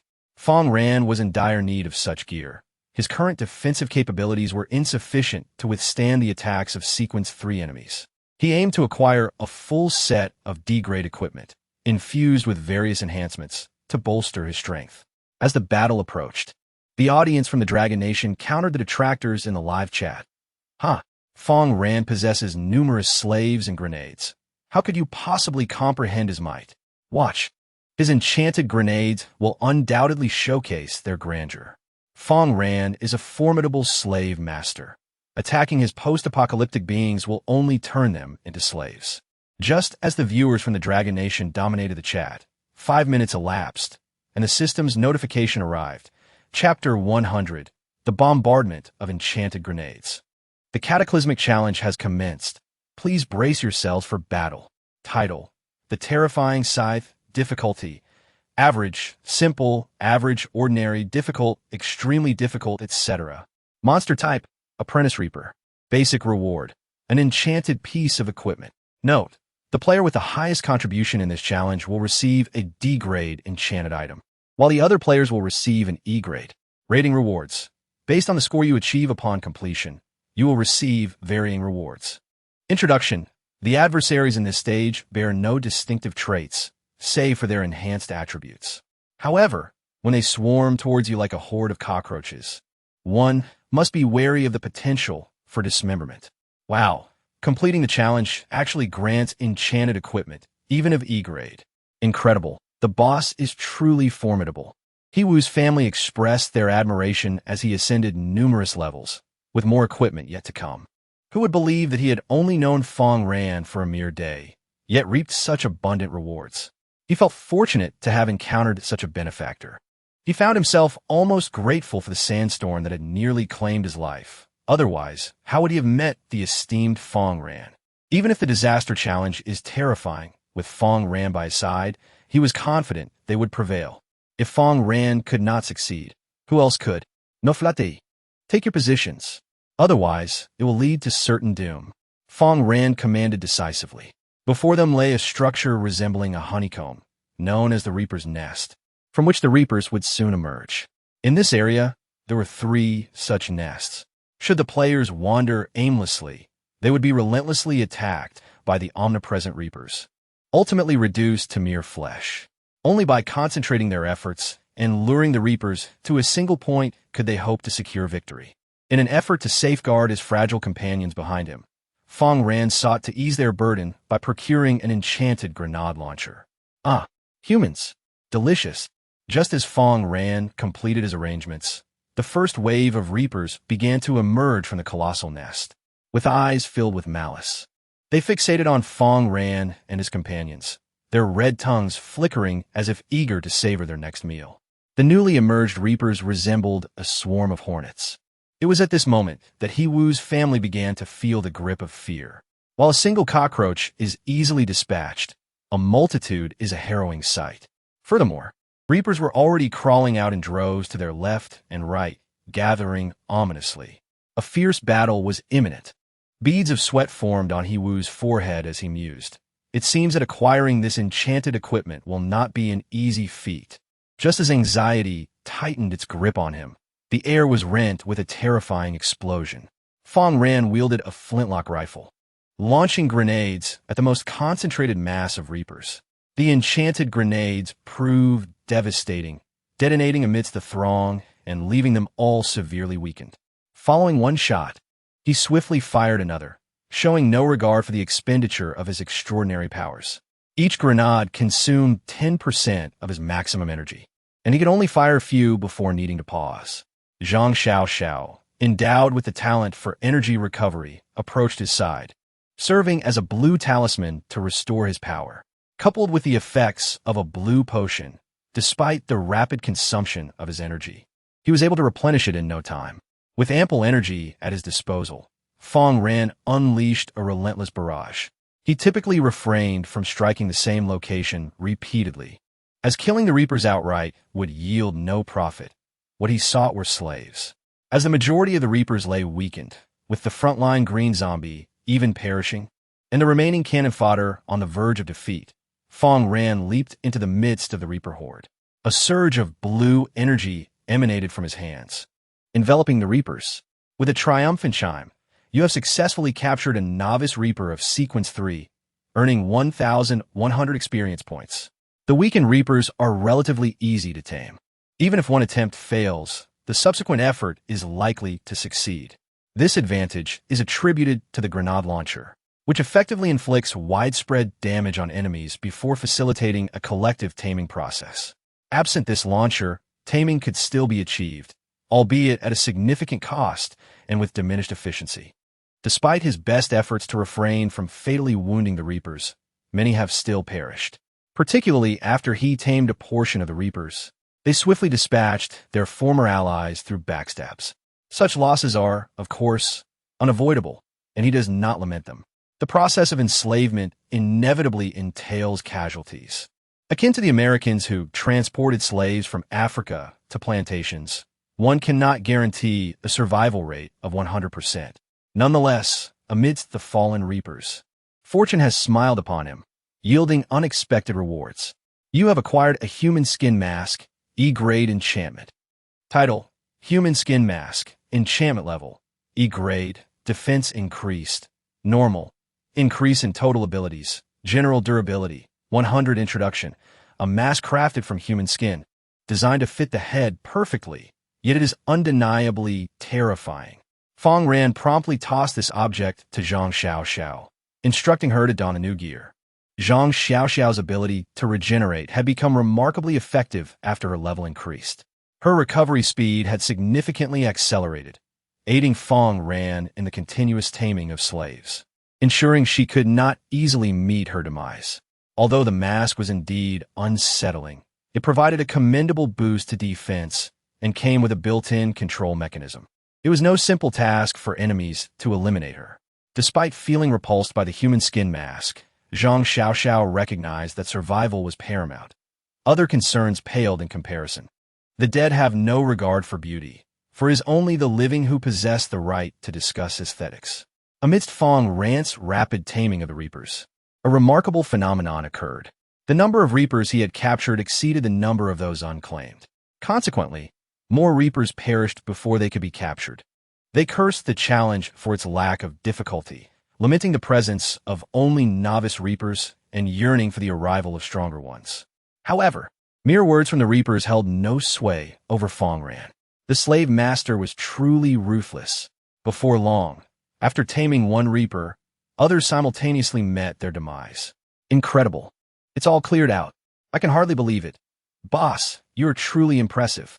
As Reapers surged forth like a flood, I feared for my life. Hiwu's flattery was unceasing and undoubtedly promising. Other players experienced a similar surge in their levels as Fang Ran continued his taming endeavors. He too was on the verge of leveling up. Having completed the terrifying Scythe Challenge, the cataclysmic mist would dissipate in 10 minutes, followed by the awarding of rewards, including enchanted equipment. Fang Ran observed the scene as everyone began to search for items within the villa. Although this villa was engulfed in the Cataclysmic Challenge, it concealed numerous valuable treasures. Moreover, due to the challenge, no other individuals had ventured there, rendering it a pristine territory, promising that all would reap bountiful rewards. Chapter 101: Titanium Alloy Helmet. As Fang Ran and his companions entered the residence, they discovered that it had suffered extensive devastation. Whenever the harvester moved, the scythes that formed its hands ruthlessly severed everything in their vicinity, reducing ordinary objects to mere fragments. Yet, the remnants left behind were far from mundane. Before long, Fang Ran stumbled upon a piece of secondary anomalous iron, 3 gray crystals, and a small shard of black stone amidst the debris. These were indeed valuable finds. The secondary anomalous iron and the shard of black stone could be utilized to enhance degrade enchanted equipment, while the gray crystals served as a source of energy for various items. Without hesitation, Fang Ran produced a small modification box to enhance the scythe in his possession. You enhance the Gale Scythe using 3 minor modification boxes, a secondary iron, and a small piece of blackstone. Please be advised that the outcomes of reinforcement possess a degree of unpredictability. You have acquired the Agile Scythe of the Tempest. Name: Agile Gale Scythe. Enchantment level: D-Class Advanced, originally Intermediate. Attack increased, very high, originally high. Increased armor penetration, high. Durability: 92. Special effects: Decapitation, Gusts of Wind, Agile Extension. The Agile Throat-Cutting Technique. The front part of the scythe is secured by a special chain, allowing it to unleash the chain, even from a distance, to sever the enemy's throat, inflicting substantial damage. Introduction: items that exhibit flexibility are truly remarkable, such as the Blood Dropper. This scythe can also be referred to as a low-tier Blood Dropper. At this moment, the system's notification also arrived. Upon system evaluation, your combat power has reached Intermediate Level 3. Please continue to strive for improvement. For players, the most crucial equipment is the weapon they wield. A player may don tattered garments or even wear nothing at all, but they must possess a formidable weapon in hand. Merely having gear without a weapon will lead to continuous oppression, preventing one from rising. However, possessing a powerful weapon grants the opportunity for counteraction. The enhancement of Fang Ran's combat strength is also reliant on this scythe. With Intermediate Level 3 combat power, Fang Ran will find it effortless to tame the undead, transforming into a harbinger of death, extracting the essence of humanity. The elevation of Fang Ran's strength is enough to excite the audience, but it does not end there. As the conclusion of the Cataclysm Challenge approaches, spectators eagerly await the rewards that will further bolster Fang Ran's prowess. The 10 minutes swiftly pass, and the system notification arrives. Upon completion of the settlement, your scores for the challenge are as follows. Combat score, 25. Strategy score, 20. Time consumption score, 10. Hunting score, 25. Lucky score, 15. Total score, 95. Rating, exceptional. Basic reward: you have received the Enhanced Titanium Steel Helmet, Grade D Enchantment. Rating reward: you receive a white crystal, an adrenaline injection, a blueprint for submachine gun, and 50 points. The battle concluded, and the mists of catastrophe along with the cataclysmic monolith vanished in unison. The surrounding fog swiftly dissipated, allowing Fang Ran and his companions to exit the villa area. A blue titanium alloy helmet materialized upon Fang Ran's head, replacing his previous gear. Prior to the cataclysm, titanium alloy was already regarded as one of the most unique metals on Blue Star, boasting exceptional compatibility with the human body, thus preventing any immunological rejection, alongside remarkable corrosion resistance and extraordinary strength. Following the advent of the calamity, titanium alloy was further enhanced, exhibiting even superior properties than before. Title: Reinforced Titanium Steel Helmet. Enchantment level: D grade beginner. Defense increase, strong. Ability enhancement, significant durability. 100 special effect, brainstorm. The auxiliary talent enhancement lasts for 1 minute. Introduction: you must be grateful that this helmet is a lustrous shade of blue rather than green, or else it would be a source of ridicule for quite some time. Fang Ran donned the helmet, feeling a significantly heightened sense of security. Even if an adversary were to deliver a headshot, it would not result in an instant demise. Among the other items, the white crystal and adrenaline injector are undoubtedly commendable. Both are invaluable assets. As for the automatic rifle, it merits a mention, for it is indeed a formidable tool for home defense in the early stages. Design blueprints for an automatic machine gun, presenting 2 design proposals to assist you in creating a machine gun capable of autonomously engaging adversaries. By merely supplying gray or white crystals as a power source, it can operate continuously for an entire day. Option 1. Utilize first-level ferrous materials to design an E-grade enchanted machine gun, requiring gray crystals for energy supply. Plan 2. Utilizing secondary and other materials to design a D-grade enchanted machine gun, requiring white crystals for power. Possessing an automatic machine gun enables even a solitary player to withstand the relentless assaults of countless adversaries. Under the terrifying firepower suppression of the automatic machine gun, ordinary carbon-based life forms are destined to be reduced to mere fragments. At present, the E-grade enchanted machine gun suffices. Moreover, Fang Ran possesses limited secondary, and white crystals are exceedingly rare. With the secondary and white crystals, he can enhance himself, but the base is currently free from formidable enemy attacks, rendering such an exquisite machine gun unnecessary. Having organized these matters, Fang Ran exited the villa. Wang, Xiao He, and Abao scurried to Fang Ran's side, eager to ingratiate themselves. The two had been feasting on pet food until they had consumed every morsel, only then ceasing their indulgence.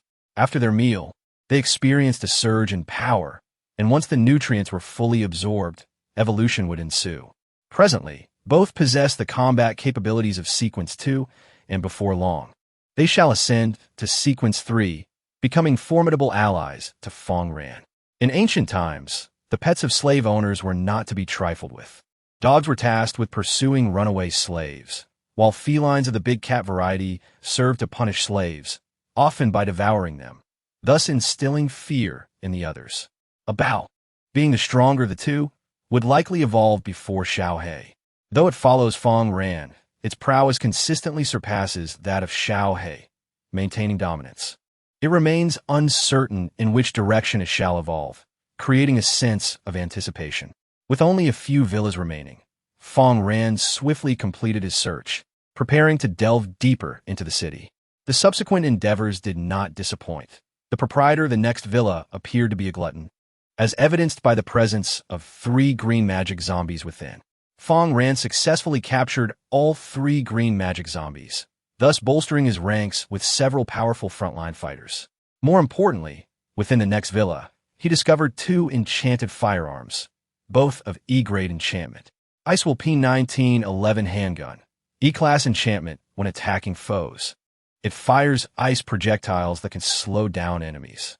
Armored Desert Eagle, ill-level enchantment, a modified Desert Eagle with enhanced penetrating power, capable of inflicting immense damage upon close-range hits to enemies.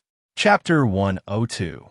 The emergence of the Apostle of Catastrophe. These 2 handguns remained in the possession of Fang Ran, who entrusted them to the 2 support members of the team. Both Mena and Zhang Xiaoxiao lacked substantial self-defense capabilities. Despite Fang Ran and the others exerting their utmost efforts to safeguard the 2, the unpredictability of battle necessitated that they be prepared to fend for themselves. Given their inherently limited combat prowess, the absence of handguns would only exacerbate the likelihood of their demise. The loss of either of them would be a significant blow to Fang Ran. However, should they wield firearms, the dynamics would shift dramatically. Handguns possess formidable melee power, rendering them particularly suitable for their needs. In addition to the handguns, Fang Ran also acquired 2 repair kits, a small modification box, and a substantial amount of ammunition, which was quite commendable. "Boss, this handgun is far too precious," exclaimed Zhang Xiaoxiao, her eyes wide with disbelief as she held the armored Desert Eagle. She had initially thought that Fang Ran had equipped her with it merely because he found the human skin mask unappealing and wished to rid himself of it. Yet, upon the revelation of the Desert Eagle, her perception transformed entirely. Fang Ran could have easily sold the handgun. An E-level enchanted firearm could procure valuable items, rendering it unnecessary to bestow it upon her. After all, she was merely a recent addition to the team, contributing little thus far. Fang Ran replied nonchalantly, "It is merely an enchanted handgun. Take good care of it and strive to survive." Zhang Xiaoxiao remained oblivious to her own worth, yet Fang Ran was acutely aware. Having a mobile blue mana symbol among them would greatly enhance the entire team's capabilities. The ability to consistently utilize abilities without the embarrassment of running out of mana was undeniably advantageous. Zhang Xiaoxiao nodded, her admiration for Fang Ran growing in her heart. Mena, standing nearby, chuckled and remarked, "Captain Fang Ran is not adept at expressing his emotions. He prefers directing the zombies in combat. Just adapt to it." Zhang Xiaoxiao nodded in agreement. Compared to her, this NPC's contributions to the team were immeasurable. Whenever team members found themselves in critical condition, Mena would step in, rescuing them from the brink of disaster. In this apocalyptic world, survival took precedence above all else. After a brief respite, the group resumed their exploration of the luxurious villa district. However, in the distance, within one of the villas, a figure dressed like a wealthy individual feasted upon exotic flesh. His gaze fixed hungrily in Fang Ran's direction. Blood dripped from the corners of his mouth, and his eyes sparkled with an eager longing for Fang Ran's arrival. As a wealthy individual in this post-apocalyptic world, he believed that partaking in the flesh and blood of the strong would elevate his own status. Fang Ran pressed onward, entering a new villa, only to encounter a mutated black magic zombie. The apprentice explosive dark magic zombie wields a spear that detonates upon piercing its foes, inflicting terrifying damage. This new breed of dark magic zombie, with its spear resembling a miniature RPG, instills dread in the hearts of many. A successful ambush can easily result in the swift demise of an enemy. However, they are not without their flaws. Their attack speed has significantly diminished, reducing the frequency from once every 5 seconds to over 10.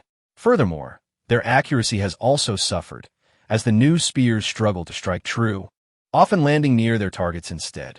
Despite these shortcomings, they remain a formidable threat. The players in Fang Ran's team, confronted for the first time with such terror, appear utterly flustered. Dealing with the apprentice explosive dark magic zombies proves to be quite straightforward. Fang Ran promptly dispatches the exceptionally swift zombies, Jenny and the Berserk Hound, to charge at the distant foes. The rapid movement of these two zombies makes it difficult for the dark magic zombies to hit their mark, even if they become aware of their approach. Once within close quarters, a nightmare awaits. With a swift leap, Jenny springs behind the dark magic zombie, her razor-sharp blade plunging deep, followed by a devastating explosion of its innards. After this strike, the explosive dark magic zombie finds itself on the brink of death. Just as it prepares to retaliate, Jenny has already maneuvered around it, positioning herself behind another explosive dark magic zombie. Meanwhile, the Berserk Hound follows suit, adhering to Fang Ran's orders to severely weaken one foe before swiftly shifting targets. It would be a tremendous waste to allow such ranged attackers to be eliminated. At this moment, Fang Ran activates his Exhilarating skill, surging forward to demonstrate the might of his extraordinary abilities. Ding! You have successfully tamed an apprentice explosive black magic zombie, earning 1,400 experience points. With a triumphant chime, you have successfully tamed an apprentice explosive black magic zombie, earning 1,400 experience points. Shortly thereafter, a total of 5 apprentice explosive black magic zombies were acquired, greatly enhancing Fang Ran's team's ranged attack capabilities. Despite the rather dismal accuracy of the explosive black magic zombies, striking only when the enemy remained stationary, their lack of precision proved inconsequential. When 5 explosive black magic zombies launched their explosive spears in unison, they enveloped the enemy with formidable firepower, sealing their fate. This strategy, compensating firepower for accuracy, epitomizes the adage of raw strength prevailing, possessing a unique aesthetic. However, within the confines of this villa, no other resources could be found, not a single repair kit, modification box, or medical pack. Just as Fang Ran began to lose interest and contemplated departure, he stumbled upon the underground garage. He commanded the green magic zombie to open the garage door, revealing a luxurious car parked within.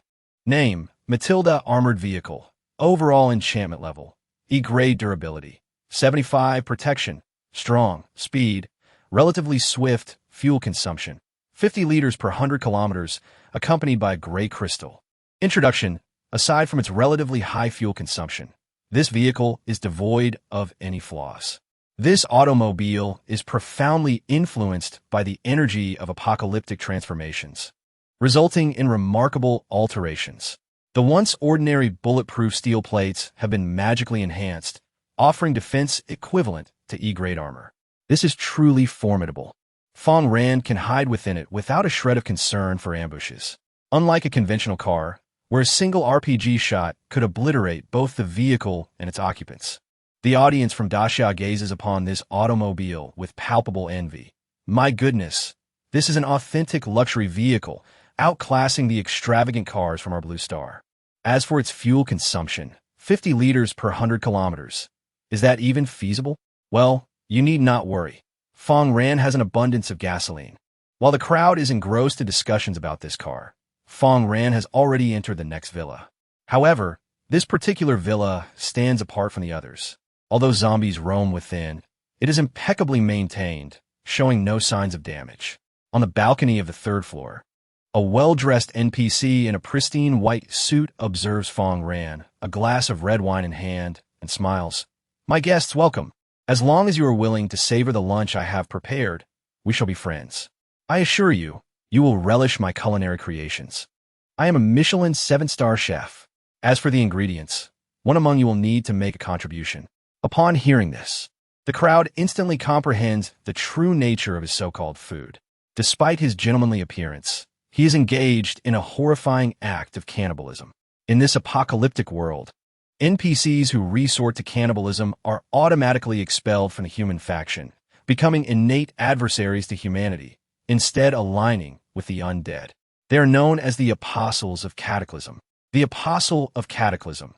Once one has tasted human flesh, one can transform into an Apostle of Cataclysm, embracing a glorious evolution and becoming a rational zombie.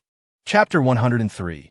The Apostle of Cataclysm faces defeat. Although referred to as rational zombies, the Apostles of Cataclysm are, in essence, still human, albeit with a shift in allegiance. Following this change, numerous advantages arise, including immunity to zombie attacks, the ability to receive enhanced healing from the blood moon, and a temporary retention of human rationality. However, if there were only benefits, everyone would aspire to become an Apostle of Cataclysm. For players, transformation into an Apostle is strictly prohibited, as it leads to immediate death. Furthermore, even NPCs who become Apostles will descend into madness after prolonged consumption of human flesh. This condition, colloquially known as cataclysmic insanity, stems from brain mutations caused by cannibalism. Such mutations are irreversible. As the Apostle's power increases, they ultimately lose all rationality and revert to true zombies. Consequently, Apostles are universally hunted, with no chance for survival. Fang Ran observed the distant Apostle and laughed. "You wish to consume us, yet we desire to devour you as well. My slaves, go forth and feast upon him." Without further ado, he commanded an assault. "How foolish it is to underestimate me. Do you not realize I am immune to zombie attacks and possess the authority to command numerous zombies?" The Apostle smashed his wine glass upon the ground, casting a cold glare at Fang Ran. At that moment, a multitude of ebony spears flew towards him, launched by Fang Ran's black magic zombies, executing a synchronized attack that inflicted maximum damage upon the Apostle. How is this possible? The Apostle gasped, stunned. In his recollection, no matter the zombie's strength, they had never attacked him. His confusion quickly turned to shock as a spear pierced through his suit, causing a significant drop in his health. This was merely the initial wave of the assault. Fang Ran had divided his black magic zombies into two groups. The first would launch their spears, followed immediately by a second wave of attack, ensuring a continuous onslaught of damage. Boom! Fang Ran had strategically included explosive black magic zombies in the second group, unleashing a barrage of detonating spears around the Apostle, who was soon engulfed in chaos. In but a second, his pristine white suit was rendered tattered and soiled, revealing the grotesque mutations of his body. The Apostle could absorb the power of the blood moon, allowing him to mutate like any zombie. Upon closer inspection, his torso exuded a copious amount of mucus, a result of sustaining injuries. This viscous substance not only staunched his wounds, but also facilitated rapid healing, raising his health back above critical levels. "You dare treat me this way? You shall regret it." Upon finding shelter, the Apostle glared fiercely at Fang Ran, his eyes brimming with bloodlust. Many had once treated him similarly, yet they all ended up as mere sustenance. His invitation for Fang Ran to become an Apostle had gone unheeded, leaving him profoundly disappointed. In this apocalyptic world, only by becoming a guardian of cataclysmic power could one hope to survive. Resistance was merely a path to death. "All zombies, kill him," he commanded, issuing a special directive. The throngs of mindless zombies, now responding to his brainwaves, surged forth to attack Fang Ran and his companions. The zombies housed within the villa were no ordinary foes. None possessed a power lower than rank 3, with several attaining intermediate rank 3 status. Though you may control zombies, know that they are but trifles compared to my subordinates. You cannot eliminate me. Instead, prepare to endure this horrific nightmare. I shall await the moment when the zombies deliver you to my table for a sumptuous feast. His eyes blazed with fervor. Despite Fang Ran's ambush, he yearned to savor the exquisite taste of human flesh. In a live broadcast, viewers tensed as they witnessed countless formidable zombies charging towards Fang Ran. They had not anticipated that not only players could command zombies, but malevolent NPCs could as well. Clearly, the enemy NPC's zombies far surpassed their own in strength, and it seemed Fang Ran's advantage was waning. The audience erupted in excitement, exclaiming, "Fang Ran is truly a source of entertainment. Worst case scenario, he can sacrifice his teammates. What's the big deal about feeding an evil NPC? There are plenty of people in Dragon Country. Losing a few is inconsequential." They began to ridicule him, accusing Fang Ran of excessive compassion. In their country, the weak would be abandoned, and they would flee for their own safety. Or perhaps they would forsake the weak, saving only the wealthy in times of crisis. They appeared to misunderstand Dragon Country, believing its people were akin to others. Meanwhile, Fang Ran remained unfazed as the enemies advanced, while the opponents were indeed stronger.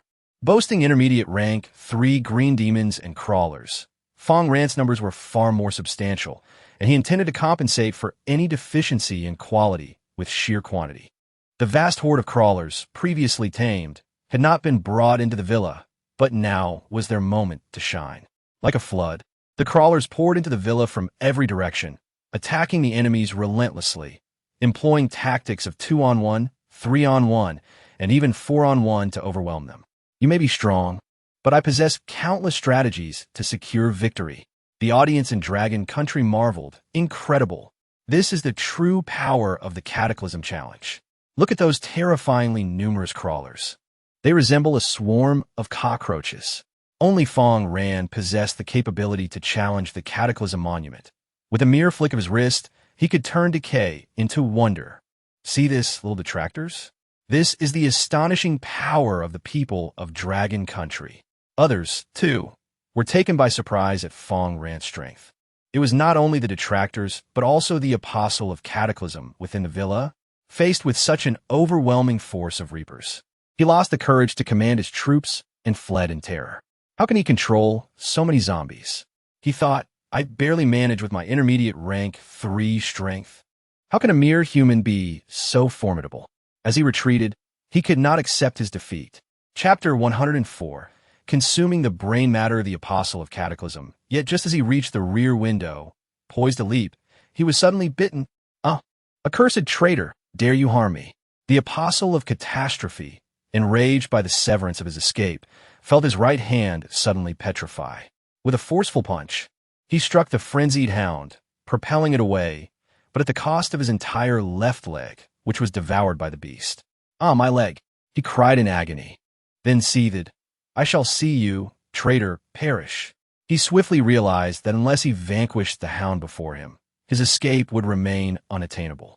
As a mid-tier entity of Sequence 3, endowed with peculiar abilities, he could not possibly be outmatched by a mere low-tier hound of the same sequence, even if it were an uncommon zombie beast. In a moment, his severed leg began to regenerate like gelatin, and he was soon able to move with agility once more. A steel fork manifested in his right hand, ready to pierce the hound and quench his wrath. Clang! At that very instant, a warrior zombie rushed forth, brandishing a blade to intercept the Apostle's strike on behalf of the frenzied hound. The Apostle recognized the warrior zombie and, in a fit of rage, exclaimed, "You, who once refused to bow to me, now heed the commands of that human. Your punishment shall be severe."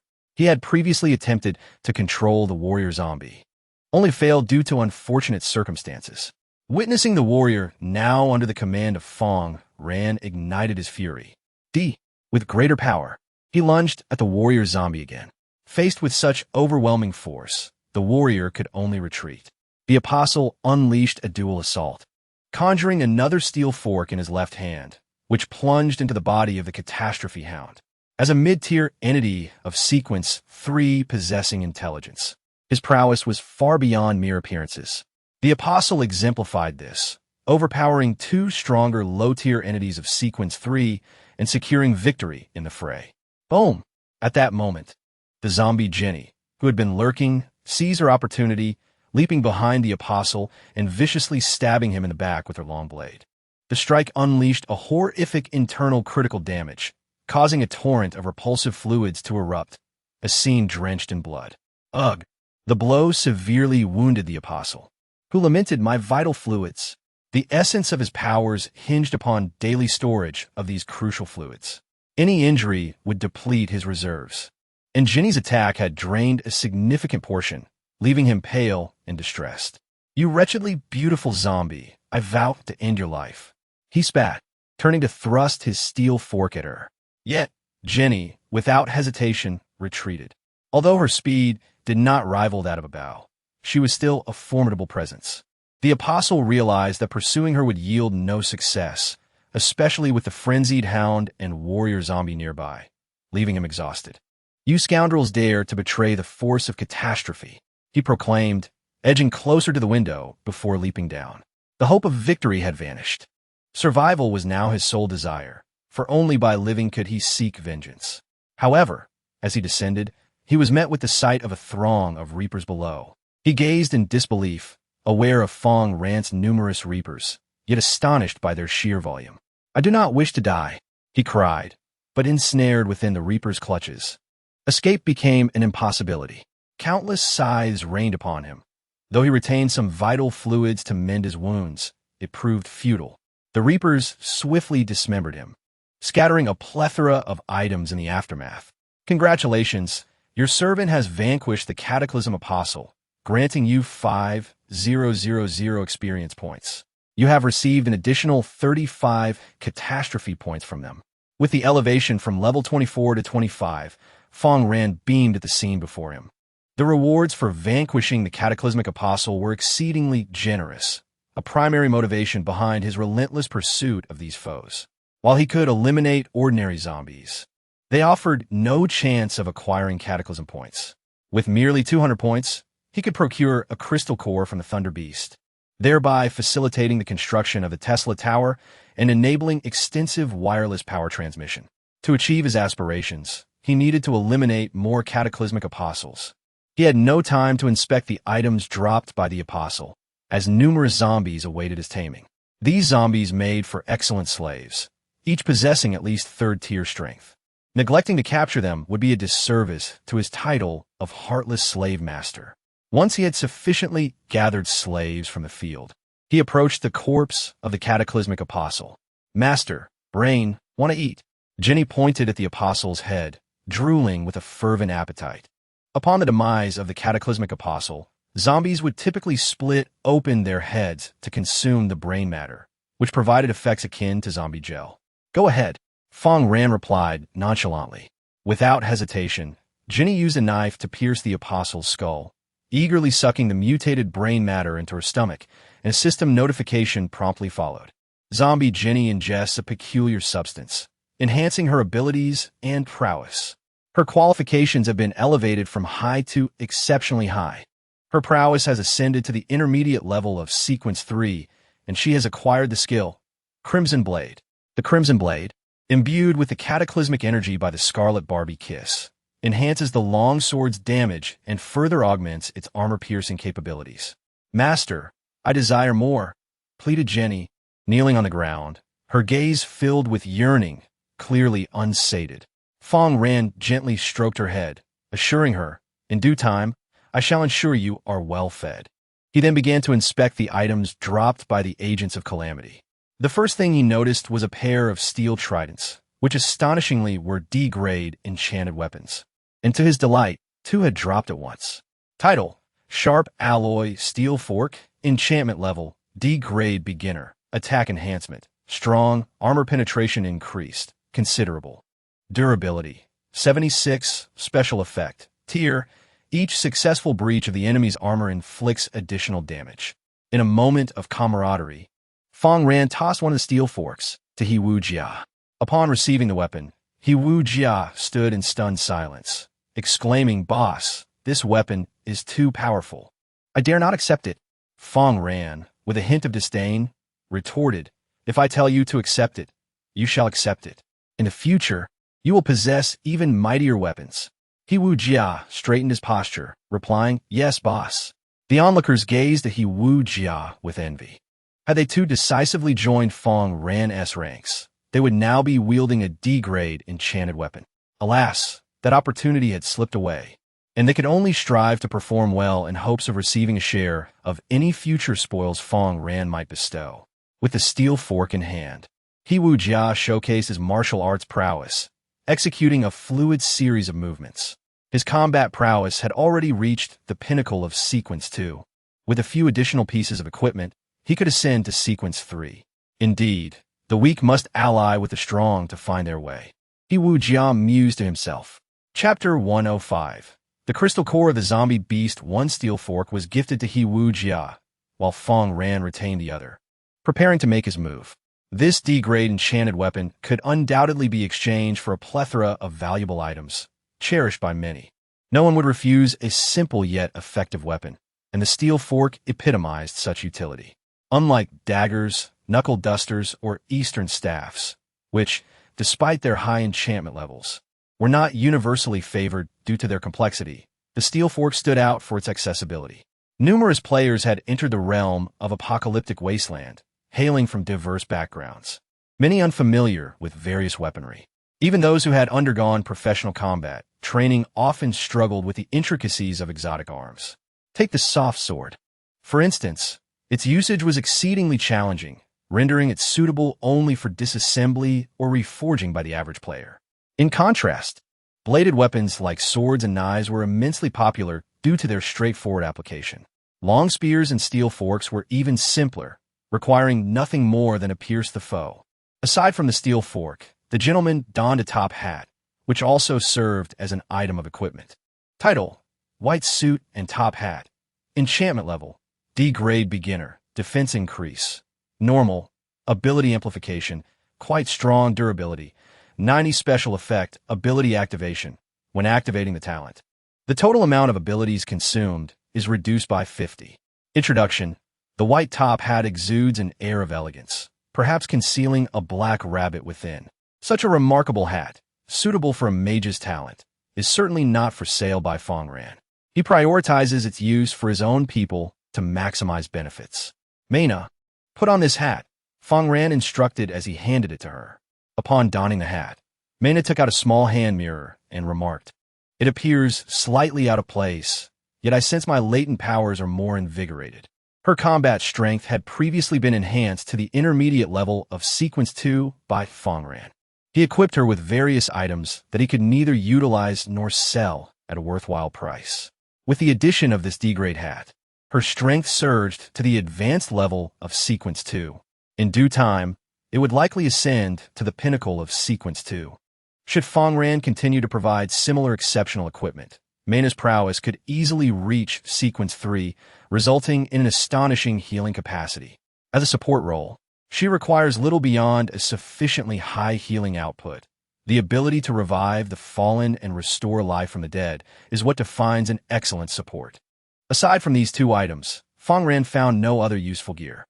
However, he did acquire a white crystal, 2 blue mana vials, and a unique crystal core, distinguished by its origin from a zombie beast. The crystal core of the mutated zombie beasts. These entities, which are both zombies and aberrant creatures, produce crystal cores that are more susceptible to mutation than the ordinary ones. The advanced crystal core of the carrion-devouring bird. By consuming it, one may acquire skills such as Corpse Devour, Flame Eruption, and Fire Shock. Carrion Eater. You have acquired the ability to consume carrion. Even the ingestion of decayed flesh will have no adverse effects on you. Flame Eruption. Exhales molten lava, inflicting substantial fire damage upon adversaries while simultaneously diminishing their mobility. Flame Surge. Your weapon erupts with flames, igniting a vast surrounding area. This formidable offensive skill is favored even by support characters. However, Fang Ran's attention is drawn to the Devouring skill, which possesses a unique mutation capable of producing the bone-munching ability. As you consume the flesh and blood of the aberrant beasts, you gain a substantial amount of experience points. The greater the strength of the beast, the more experience you acquire. This effect can only be activated once per day. While offensive skills are undoubtedly beneficial in the later stages of the game, players often find themselves inundated with such abilities, rendering them rather superfluous.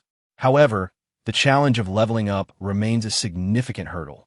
Thus, any skill that facilitates the accrual of experience will undoubtedly be welcomed. Fang Ran possesses an abundance of aberrant beast flesh, and with the acquisition of the siphon skill, his rate of advancement will accelerate. No player ever resents a higher level, as many talents and skill effects are closely intertwined with one's level. For instance, Fang Ran's talent for zombie self-detonation is profoundly linked to his level. The higher his level, the greater the number of zombies he can detonate. However, to attain this mutation, one must consume specific substances that aid in the transformation, in addition to preparing several crystal cores. Fang Ran's current encounter with this crystal core also signifies the presence of man-eating putrid birds in the vicinity, and thus he may still obtain one. Therefore, he is not in haste to consume this core without an immediate mutation. It is indeed scorching. Fang Ran swallowed the crystal core of the man-eating putrid bird in one gulp, and it felt as though a cauldron of water was boiling in his mouth, causing considerable discomfort. The crystal core of the zombie beast is far less palatable than that of ordinary aberrant beasts, although it is quite unappetizing. Its formidable power makes it bearable for Fang Ran. Congratulations, you have consumed the crystal core of the flesh-eating, resulting in a mutation that grants you the skill Flame Sweep. Flame Sweep. With a swing of his weapon, he unleashed a torrent of fire upon the expansive area before him. The scythe in Fang Ran's hand sparkled with embers. Once he activated his skill, a ferocious blaze would surge forth from the scythe, vanquishing his foes. The nature of fire attribute damage is characterized by its high explosiveness and extensive range. Fang Ran had a penchant for fire-based attacks. The Apostle of Catastrophe previously reveled in consuming humans, and Fang Ran did not hold back, allowing the zombies to feast upon his undead minions. He returned once more to the villa of the Apostle of Catastrophe, embarking on a search for supplies. Before long, he stumbled upon a cellar. The treasures within were remarkably exquisite, featuring oak barrels filled with fine red wine and an array of gourmet canned goods such as caviar. Additionally, there were numerous renowned paintings, exuding a sense of artistic elegance. After absorbing the Apostle of Catastrophe's team, Fang Ran's own group became increasingly formidable and well-rounded. Previously dominated by Reapers alone, they now boasted a front line of sturdy tanks and a back line of powerful damage dealers, enabling them to venture deeper into the city.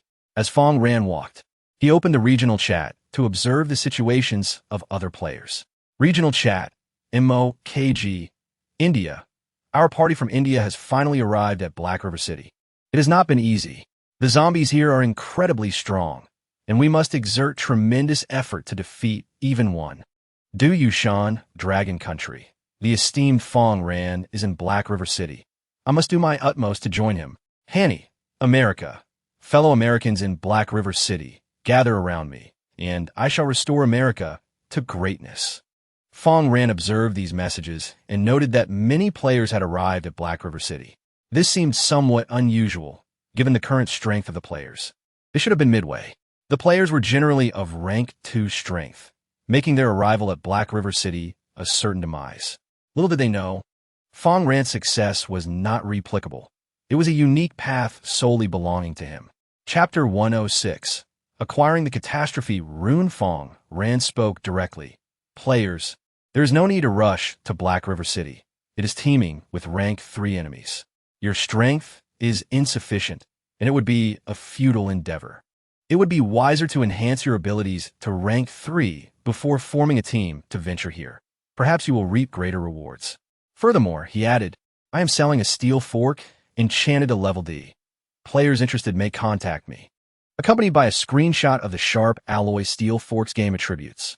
The steel fork could not be sold immediately, as others lacked the items Fang Ran required. But he remained unconcerned.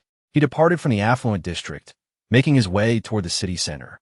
Before long, he came upon a bridge and discovered the black river flowing through the city. The water was plentiful, dark in hue, and certainly undrinkable. However, utilizing a pump to extract river water for the construction of a shelter would pose no issue. Fang Ran intended to build a large shelter, ensuring ample water resources. Upon crossing the bridge and gazing into the distance, he was met with an eerie sight. In a far-off district, enormous mushrooms sprouted everywhere, even adorning the walls. These mushrooms, a vibrant mix of colors, created a peculiar spectacle, with both toxic and non-toxic varieties intermingling. More alarmingly, even the zombies within this district bore mushrooms on their bodies. While players had encountered various devastated districts before, none had been quite like this. Perhaps this was the distinction of an intermediate map. The viewers in the live stream expressed their curiosity. This is a semi-arid region. Don't mushrooms typically thrive in dark, damp environments? This defies logic. To which another replied, in the apocalypse, it is better to discuss theology than science. There must be something amiss. Fang Ran needed to exercise caution. In this end-of-the-world scenario, should a player fail, there would be no second chances. The players gazed uneasily at the multitude of mushrooms before them. However, they need not worry for Fang Ran.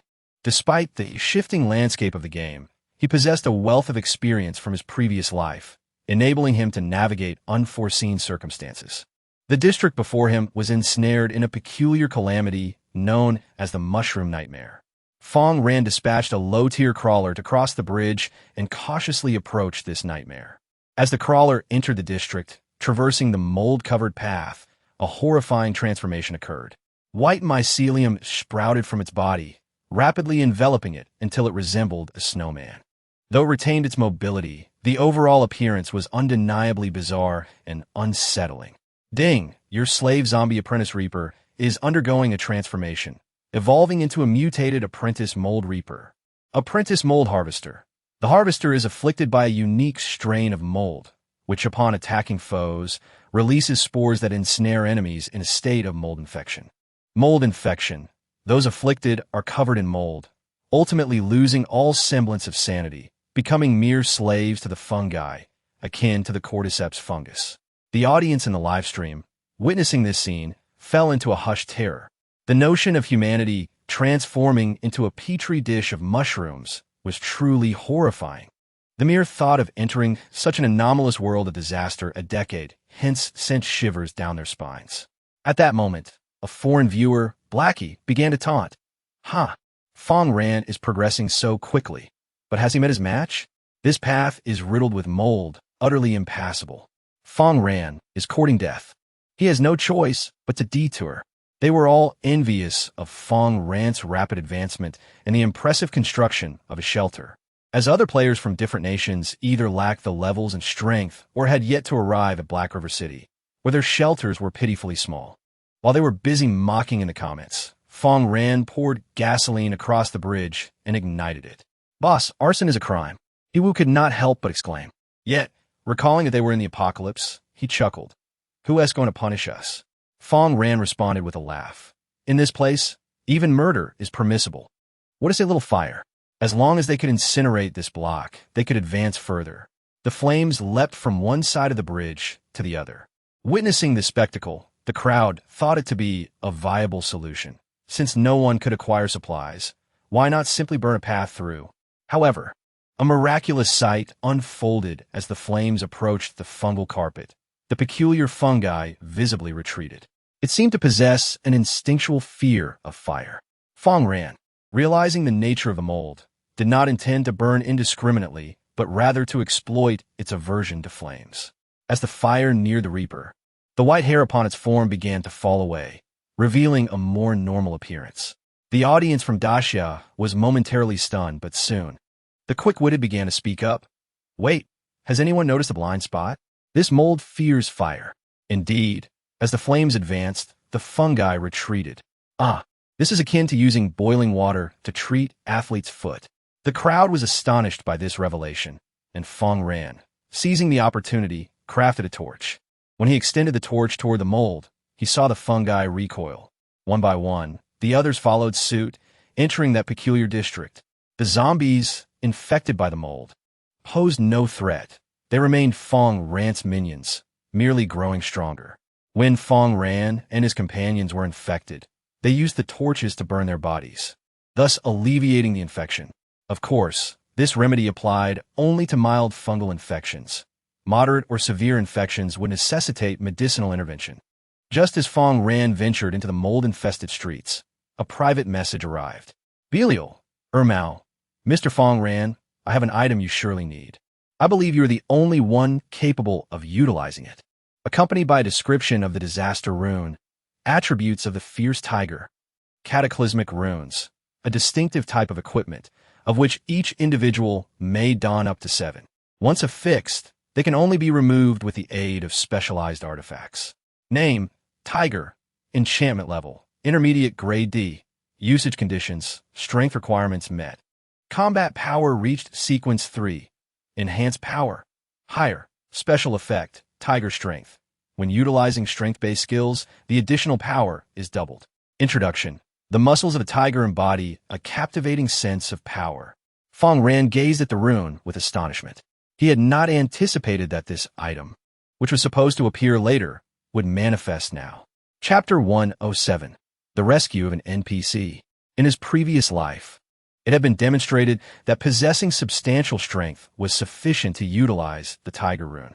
Fang Ran now met the requirements and could indeed apply it. However, the placement of the rune was of utmost importance. It could not be done haphazardly. The 7 designated locations for runes on the human body are the head, left hand, left foot, right foot, chest, and back. Different runes affixed to these 7 locations yield varying effects. The head is suitable for ability-enhancing runes, such as those that augment the recovery of supernatural powers.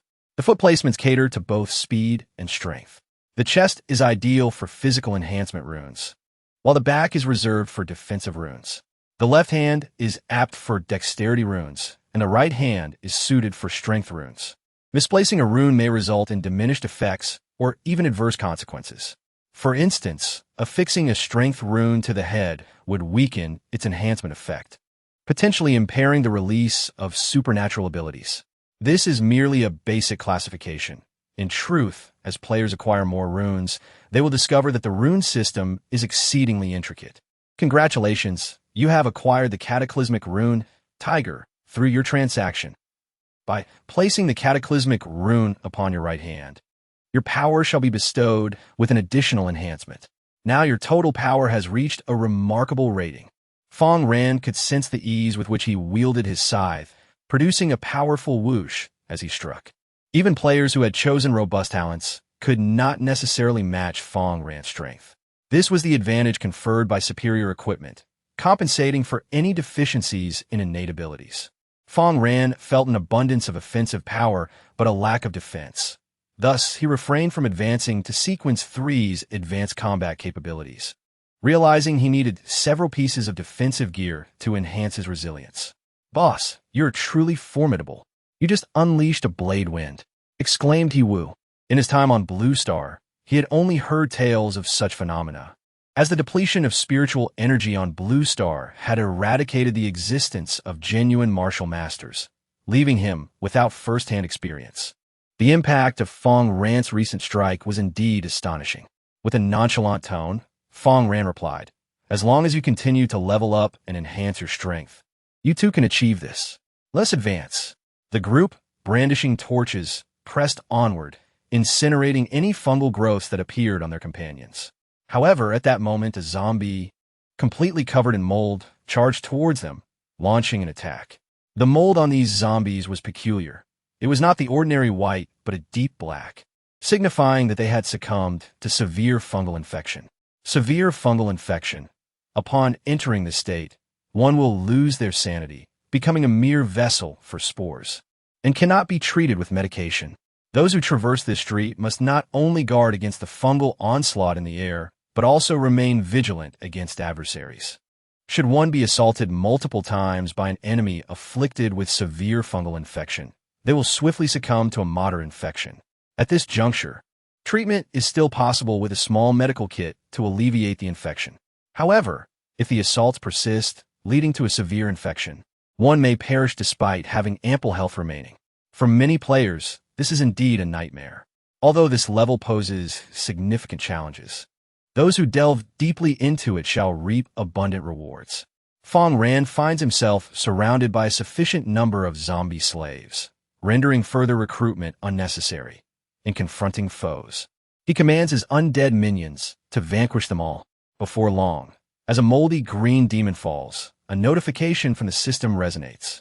Your servant has vanquished the moldy green zombie, and in return, you have acquired the blueprint for the railway design. Track design. You can now create tracks for the transportation of substantial goods between various shelters.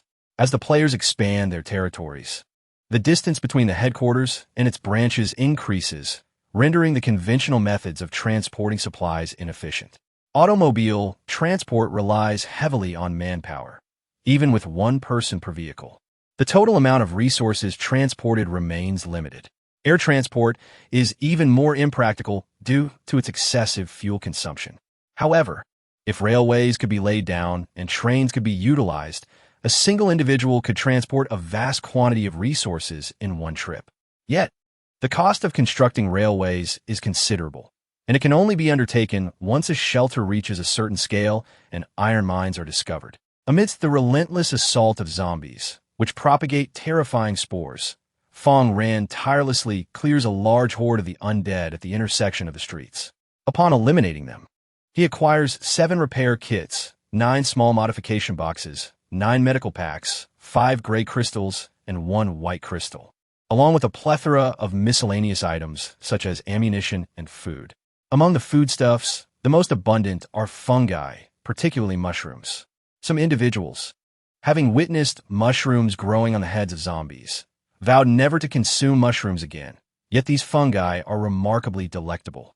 By nightfall, Fang Ran instructs his companions to cook these mushrooms casually, and once consumed, they experience an exquisite flavor that transports them to a realm of bliss. Viewers are astonished. Despite Fang Ran having defeated numerous zombies, the rewards from this encounter surpass all previous acquisitions. Though the zombies are undeniably grotesque and perilous, their high drop rates render the endeavor worthwhile. The adage humans die for wealth, birds perish for food rings true, as people, despite being aware of the dangers, will risk their lives for substantial gains. As the group methodically advances to clear the streets of zombies before conducting a thorough search, a sudden cry for help pierces the air.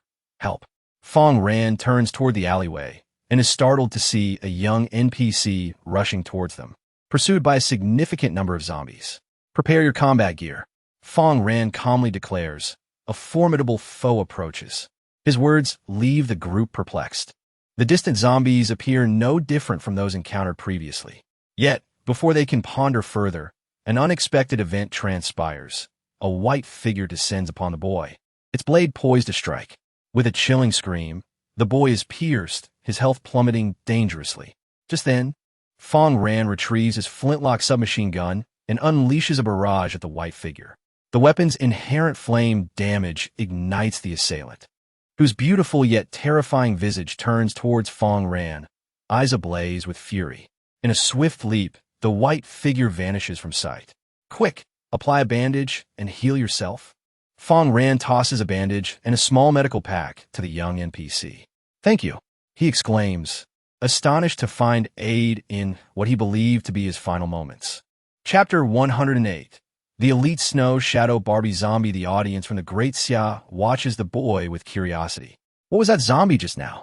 It looked beautiful, yet it was so vicious. I'm terrified, one viewer exclaims. Fear not, my friend. That was a beautiful zombie, destined to appear in our streams daily. Another reassures. Fang Ran, capture that peculiar zombie. I believe in you. As the viewers indulge in their fanciful thoughts, the white figure reappears in the live stream, swiftly dispatching a crawling zombie with a single strike before vanishing once more. The crowd is left in awe. The opponent is astonishingly powerful and remarkably swift, leaving Fang Ran seemingly unable to respond in time. An excited viewer in the chat exclaims, "White zombie, give it your all and take down Fang Ran. I cannot stand him." What white zombie? That's clearly the White Reaper. Perhaps she is a death angel, sent by the heavens. They speculate, becoming increasingly absurd in their hopes pinned on the white zombie. Fang Ran, however, is acutely aware of the true nature and origins of this enigmatic foe. The elite Snow Shadow Barbie, a mutation derived from the Crimson Barbie after absorbing mycelial energy, is entirely enveloped in white mycelium, rendering her as immaculate as snow. She possesses a swiftness far surpassing that of the ordinary Crimson Barbie and can plant spores in her enemies upon attack.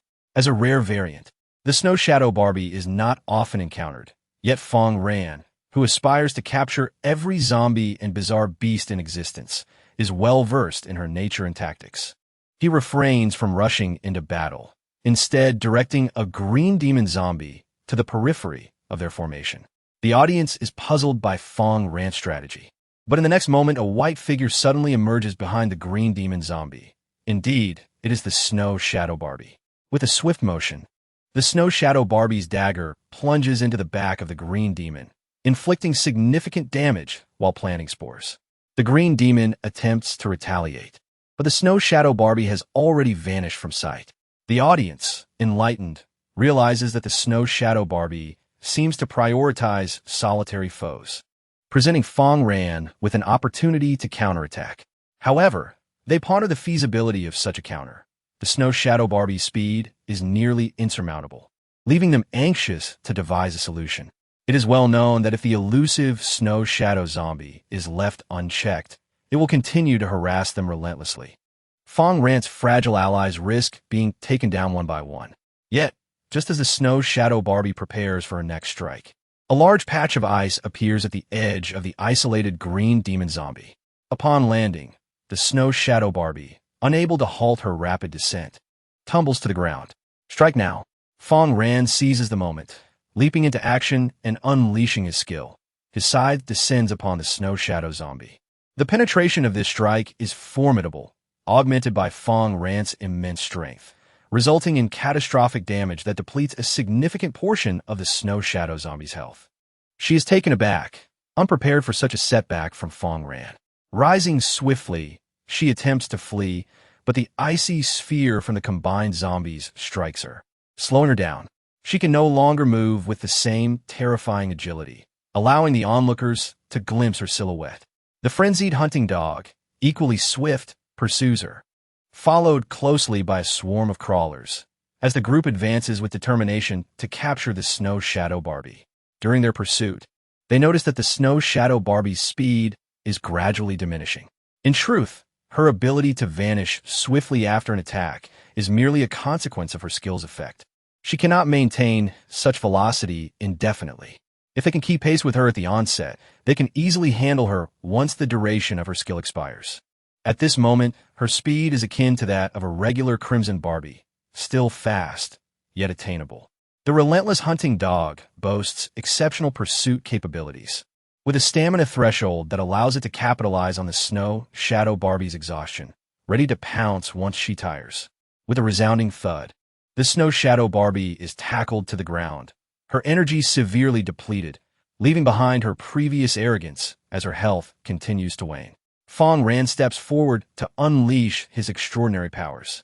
Domestication failed, please try again. Domestication failed, please try again.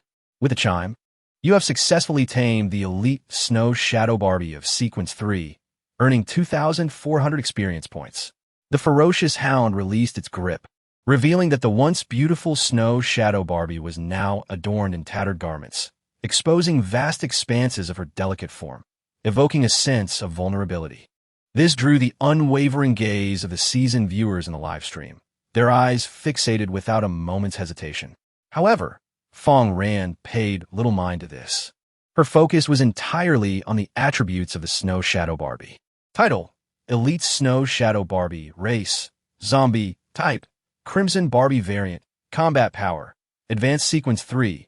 Qualification: Ordinary. Attack: Very high. Speed: Relatively swift. Constitution: Average. Gift: Spore. After attacking an enemy once, they will enter a state of moderate fungal infection. Repeated attacks will directly induce a state of severe fungal infection. Skills: Enhanced Jumping, Dance Steps, Frenzied Barbie. In this narrative, a mysterious figure, A zombie Barbie clad in white silk represents an enigmatic allure, especially when contrasted with the color red. Such a high-output assassin unit, now in Fang Ran's possession, is poised to become a formidable weapon. Before zombie Jenny reaches maturity, Fang Ran must rely on the Snow Shadow Barbie. After taming her, he approaches the former NPC youth, Morta, and directly inquires, "You were attacked by zombies yet remain uninfected by the fungal spores. You must possess anti-fungal medication, correct?" According to the skill description of Snow Shadow Barbie, this youth should have been heavily infected, if not at least moderately so.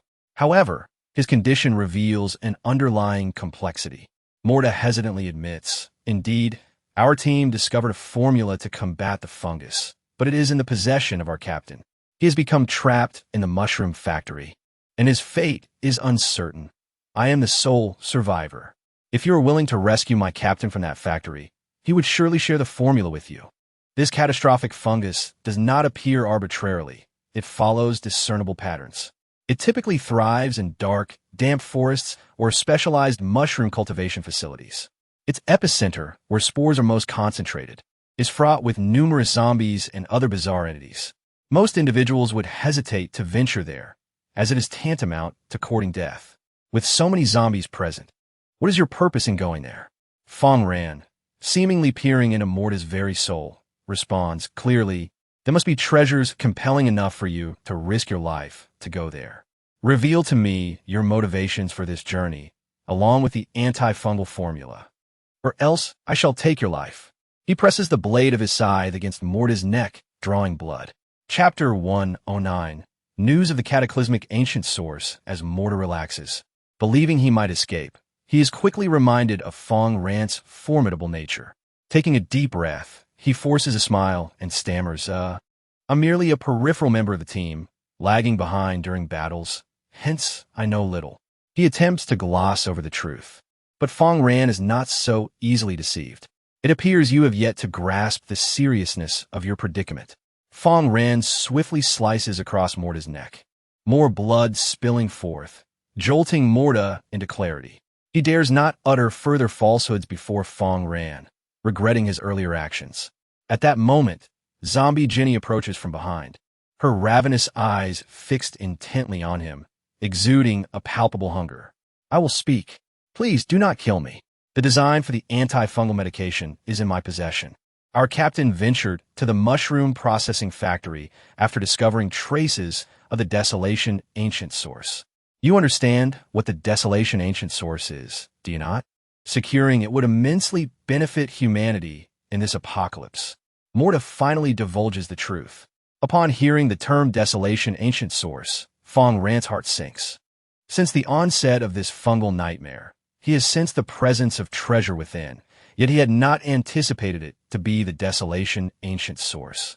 Legend has it that during the cataclysm that transformed the world, a portion of the primordial energy did not vanish, but was instead influenced by the planet's own laws, morphing into gem-like substances sealed throughout the world. Within these lies the most archaic cataclysmic energy, capable of altering the surrounding environment and transforming the nature of zombies. The proliferation of terrifying fungi in this district is attributed to the Desolation ancient source. For humanity, the Desolation ancient source resembles a unique treasure chest. Once its outer layer is breached, the powerful cataclysmic energy is unleashed. Due to the uncontrollable nature of the cataclysm, upon release, it manifests in various forms, enhancing the player's power, be it equipment, runes, or body modifications. Fang Ran, however, contemplates a superior application to nourish the cataclysmic tree. Although an ordinary cataclysmic tree can absorb the cataclysmic energy from zombies, its efficiency is notably sluggish. Should it absorb the energy from the Desolation ancient source, it could instantaneously yield numerous cataclysmic fruits. Yet, that is not all. It could also evolve into a cataclysmic ancient tree. Cataclysmic ancient tree.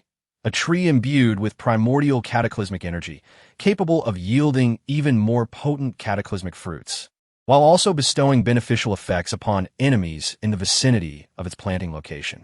When the ancient tree of calamity bears fruit of varying hues, the enhancement effects shall differ accordingly. The Crimson Fruit. The cataclysmic ancient tree serves as a sanctuary, bestowing considerable offensive strength upon the allied forces in its vicinity. The Orange Fruit. The ancient trees of calamity serve as sanctuaries, bestowing substantial vitality upon the allied forces in their vicinity. The younger the catastrophic tree, the more susceptible it is to transforming into an ancient catastrophic tree. In contrast, a catastrophic tree that has already matured over a certain number of years requires a substantial amount of ancient catastrophic essence to undergo such a transformation. Fang Ran can now declare that the ancient catastrophic essence will belong solely to him, and no one can seize it away. Upon acquiring the design blueprint from Moda's antibacterial medicine, he commanded his men to ignite a bonfire on the spot.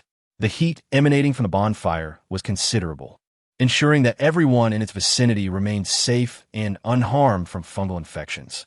Fang Ran intended to obtain Moda's antifungal formula and proceeded to elaborate on the game's instructions. Antifungal medication formulation. By merely consuming this medication, one can attain immunity against common fungal infections within a span of 24 hours. To produce 3 bottles, one requires gray crystals, purple mushrooms, and pure water. Fang Ran currently possesses an ample supply of gray crystals, which he distributes among the entire team, including Xiaohei, Bao, and even the zombie Jenny, to concoct a potion. With everyone now endowed with antifungal properties, the forthcoming battle promises to be considerably less arduous. On this occasion, Fang Ran opens a can and adds mushrooms, cooking them before preparing to share the meal with his companions. "Boss, is this safe to eat?" He Wu Jia inquires, eyeing the mushrooms within the can and glancing around at the surrounding environment, wondering if the mushrooms might resemble those growing on the nearby zombies. A flicker of fear crosses his mind. What if consuming them results in mushrooms sprouting from his own body? Fang Ran, indifferent, responds, "Of course it's safe." "Do you think I would harm you?" Without hesitation, he takes a bite of the mushrooms from the can, discovering that what initially seemed to be a bland meal turned out to be unexpectedly delicious. He Wu Jia, still skeptical, picks up the can and samples a mushroom, instantly experiencing a delightful burst of flavor. "This is amazing," he exclaims. "Boss, you must be from Nanyan. If it were me, I wouldn't dare try those mushrooms." Fang Ran chuckles. "I am not from Nanyan. Didn't you read the system description? It states that the mushrooms are non-toxic, so they must be safe." He takes another hearty bite, encouraging the others to join him in a meal. Only NPC Mo Ta hesitates, unable to eat. Troubled by the mystery of why the zombies do not attack Fang Ran and fearful of losing his captain, his heart heavy with concern. The bond among the survivors in this post-apocalyptic world is profound. Without such camaraderie, they would have perished long ago. As the moon rises in the sky, it transforms from a blood-red orb to a mere ordinary moon. Once everyone has eaten their fill, Fang Ran addresses the group. "We must continue our mission. Today's events are far from over." He needs to ascertain the source of the catastrophe, lest the NPCs misuse it, resulting in significant losses for him. Night battles are a familiar challenge for Fang Ran, yet for these players, it may be their first encounter. Previously, they lacked sufficient night vision. Although their ability to see improved with increased levels, it was still inadequate for prolonged combat. However, by joining Fang Ran's team, they gained shared vision, enabling them to perceive their surroundings clearly and engage in sustained battle. "Humans, you shall become mushrooms." Not long after the group sets forth toward the mushroom factory, they encounter a peculiar green creature. The Blight Spore Green Goblin, a mutated variant of the ordinary green goblin, releases spores upon being attacked, which not only infect enemies but also induce a state of poisoning. When Fang Ran slaves struck the Blight Spore Green Goblin with their spike clubs, it was as though they were striking a sponge filled with flour. With a resounding pop, it expelled countless spores. Had Fang Ran and his companions not already consumed antifungal medication, they would have succumbed to moderate or even severe infection by now. The terrifying toxic mist was held at bay by the frontline zombies. In Chapter 110, the steel gauntlets were acquired. Fang Ran and his companions engaged the enemy without sustaining injuries, employing only ranged weapons in combat. The Firestone submachine gun belched flames, occasionally launching grenades. The black magic zombie hurled spears, piercing foes and causing a deluge of green liquid to flow forth. With each successive assault, they pressed forward. Just as the group began to feel that their adversaries were not insurmountable, an unexpected turn of events unfolded. A series of eerie screeches echoed as pairs of eyes emerged from the distant shadows, fixated upon them. It was evident that numerous foes were surging into the area, preparing to join the fray. Soon, these enemies revealed themselves, and to their astonishment, they were swarms of rats. The mycelial mutated black rats, transformed through parasitism by the mycelium, react instinctively to threats posed by their fungal progenitors. Upon sensing danger, they swarm en masse to devour their adversaries. A palpable fear gripped the onlookers as they beheld the multitude of these mutated rodents. Viewers from the Dachau livestream expressed their trepidation, recalling the terrifying rodent population during the Black Death in Europe. They pondered the existence of any magical means to subdue these creatures, perhaps a melody that would render them docile. Yet, the pressing concern remained: how to eradicate these mutated black rats effectively. As hordes of the creatures surged forth, a sense of dread enveloped the crowd. Under normal circumstances, rats would scurry away at the sight of humans, indicating something extraordinary was amiss. A foreign viewer in the livestream chuckled. "Ah, now the people of Dachau understand the gravity of the situation? Let me tell you, against such an overwhelming number of rats, you face only an inevitable demise." While this revelation was chilling, it was not the citizens of Neon who would perish. This time, the nuclear wastewater had played a significant role. Amidst the chaos of the night, confronting such a formidable challenge proved ill-advised. Had it been daylight, the sheer volume of rats would have been visible from afar, allowing for a safe retreat. Fang Ran appeared to have made a perilous decision that could endanger his comrades. "Remember how we dealt with the Reapers? We shall employ the same strategy against these rats. Steady yourselves. An opportunity is on the horizon," Fang Ran declared, his gaze fixed on the distant, mutated black rats. With a resounding boom, he unleashed a grenade launcher upon the nearest swarm of rats. The others rallied together, drawing the mutated black rats' attention towards them. Despite the formidable strength of these creatures, classified as mid-tier in the third sequence, the group's firepower remained formidable. Fang Ran's intent to leave no survivors accelerated their kill rate, and a steady stream of experience surged into him, quickly elevating the levels of those around him. Just as Fang Ran fired another grenade, decimating a cluster of the black rats, the system's notification chimed in. "Ding! You have successfully defeated the mycelial mutant black rat," earning the mycelial mutant black rat's crystal core and gaining 1,700 experience points. The advanced crystal nucleus of the mycelium catastrophe black rat. Upon ingestion, you may acquire powers of darkness, spore assaults, and insatiable hunger, among other abilities. Spore attack. When you assault your foes, you shall unleash toxic spores, inducing a state of fungal infection upon them. Once the adversary succumbs to severe infection, death is inevitable. The crystalline nucleus of the blight black rat bears similarities to that of its ordinary counterpart, with the sole distinction being that the plague's toxic effect transforms into fungal infection. They are essentially equivalent. Players similarly have the opportunity to acquire the powers of darkness and the Devourer skill, with probabilities remaining unchanged. He intends to provide each of the formidable players in his team with one, while the remainder will be sold.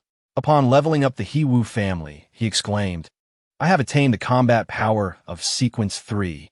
After receiving a trident and additional equipment, his strength surged tremendously. At long last, he shattered his previous limits, achieving a qualitative enhancement of his abilities. Fang Ran promptly produced a high-level crystalline nucleus of the blight black rat and tossed it to Hiwu, instructing consume it. Hiwu joyfully exclaimed, "Boss, you are truly benevolent. I shall forever cherish you." The others regarded Hiwu with bewildered glances, mistakenly believing he harbored peculiar inclinations. In addition to the nucleus drop, as Fang Ran vanquished another swarm of blight black rats, a piece of equipment materialized in his grasp. "You have vanquished the mycelium catastrophe rat and acquired the steel bone gauntlets. Title: Steel Bone Guard. Enchantment level: Intermediate grade D. Defense increase. Very high durability. 100 special effect, steel bones. When you don this item, Although your hand's defense significantly increases, if your strength does not meet the required standard, it will adversely affect your attack power and speed. Special effect, Strength Enhancement. With daily use of this weighty gauntlet, your strength will gradually increase. Introduction. The exceptionally heavy gauntlets, crafted from a special alloy steel, exhibit remarkable defensive capabilities. Fang Ran promptly donned the exoskeletal gauntlets, tossing the previous ones to He-Wu, who cheerfully equipped himself with a new gear, feeling quite pleased. Despite his status as a scavenger, he relished in being the king of cast-offs. As long as he could grow stronger, that was sufficient. Fang Ran, having donned the weighty gauntlets, felt no adverse effects due to his possession of the Tiger Rune, which endowed him with considerable strength. The steel gauntlets not only boasted excellent defensive power, but also enhanced strength, suggesting they would serve him well for an extended period without the need for replacement. Before them lay a multitude of adversaries. However, under Fang Ran's strategic guidance, their fate was sealed. In no time, all the foes perished. Fang Ran's efforts yielded a substantial bounty of resources, most notably 12 crystalline cores, all of superior quality. Additionally, he acquired 3 white crystals, 5 small chunks of black stone, and a fragment of earth stone. The collection also included a greater number of gray crystals, small repair kits, and mini modification boxes. This is the advantage of the nightmarish catastrophe-type maps. Although the process of slaying monsters is perilous, the likelihood of treasure drops is indeed heightened. Fang Ran swiftly activated the regional channel to market his wares. Before long, he received a message from an individual. Million from the United States. Mr. Fang Ran, I believe only you can utilize this device capable of wirelessly receiving electricity. Accompanied by an explanation of the Tesla wireless power receiver design. Tesla wireless power receiver. Simply establish it within the coverage of a Tesla tower to receive electricity directly without the need for wires. Construction requirements. A gray crystal, electrical wires, steel, etc. Fang Ran possesses a Tesla tower. However, due to the absence of a receiver, he must still extend electrical wires. Now that a receiver is available, matters become considerably simpler. He intends to replace the receiver directly and await an opportunity to acquire a substantial number of Thunder Beast crystal cores. Thunder Beasts are seldom seen. Yet, during certain cataclysmic events, they become exceedingly abundant. That will be the moment when Fang Ran hunts them down to procure their cores. Fang Ran plans to construct numerous Tesla towers to connect various divisions, purging all zombies within the vicinity and creating a cohesive stronghold. As this is his sanctuary, it must be more secure than anyone else's refuge. Provided the resources are adequate, extensive construction can commence, and that day is not far off. Chapter 111. Evolution. Saber Tote Leopard. After vanquishing such a multitude of fungal disaster black rats, Fang Ran instructed everyone to rest and recuperate their strength and abilities. Mena busily tended to the group, unleashing her verdant powers to manifest a healing light that mended their wounds. Meanwhile, Xiao He and Abao voraciously consumed the corpses of the black rats. With their newfound resistance to fungal infections, even consuming the fungi would not infect them. Rather, it would expedite their evolution. Just as Abao swallowed an entire disaster black rat, an unexpected event occurred. It ceased its consumption and gazed upward at the moon, releasing a low growl. The onlookers were astonished by this spectacle, sensing its profound significance. At that moment, Abao exuded an air of authority.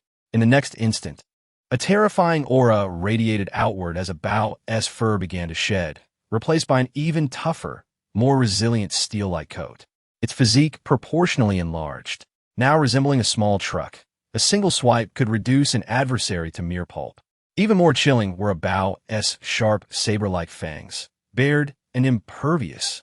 Your pet, the tooth-swallowing leopard, has evolved into the saber-toothed leopard, with all attributes enhanced. Name, saber-toothed cat.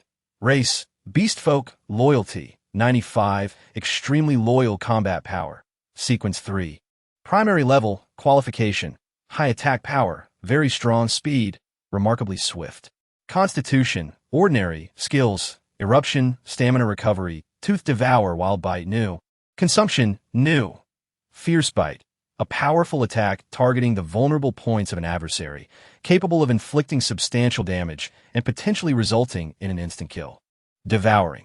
When the tooth-eating leopard slays its foes, it can consume them, acquiring a substantial amount of cataclysmic energy for the purpose of evolution. Introduction. A colossal beast capable of tearing enemies to shreds with a single bite.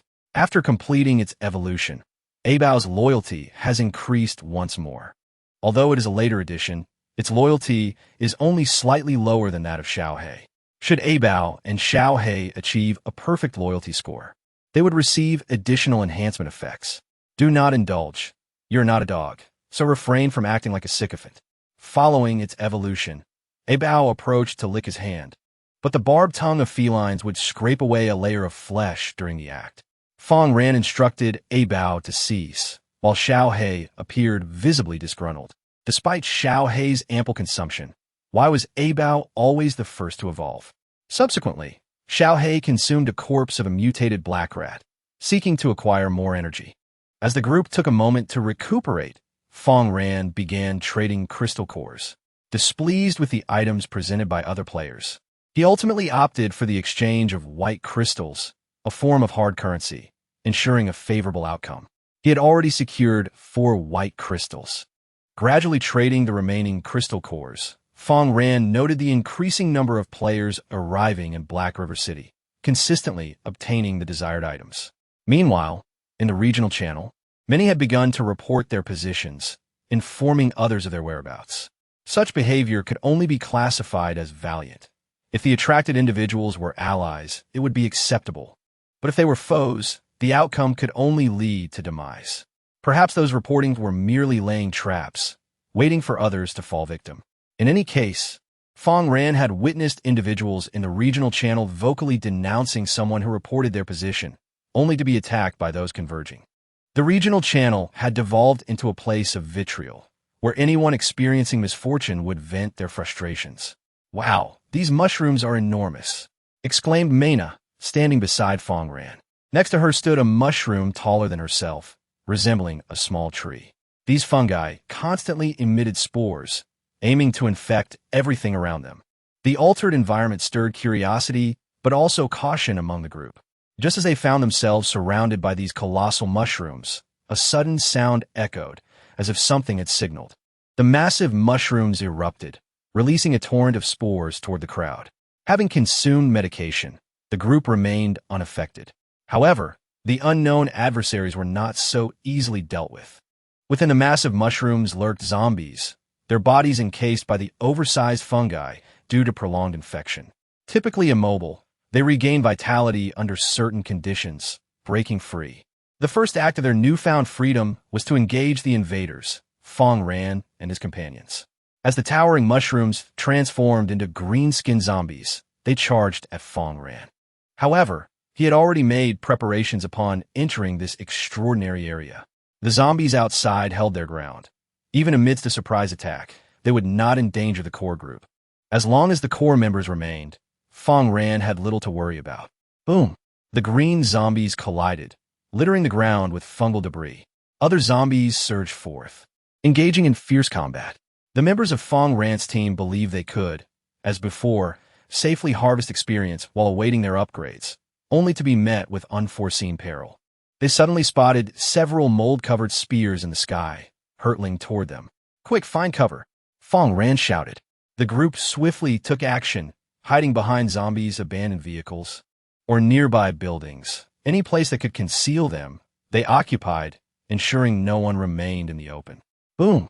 A tremendous explosion reverberated as green toxic gas and spores surged outward, inflicting substantial harm on surrounding life forms.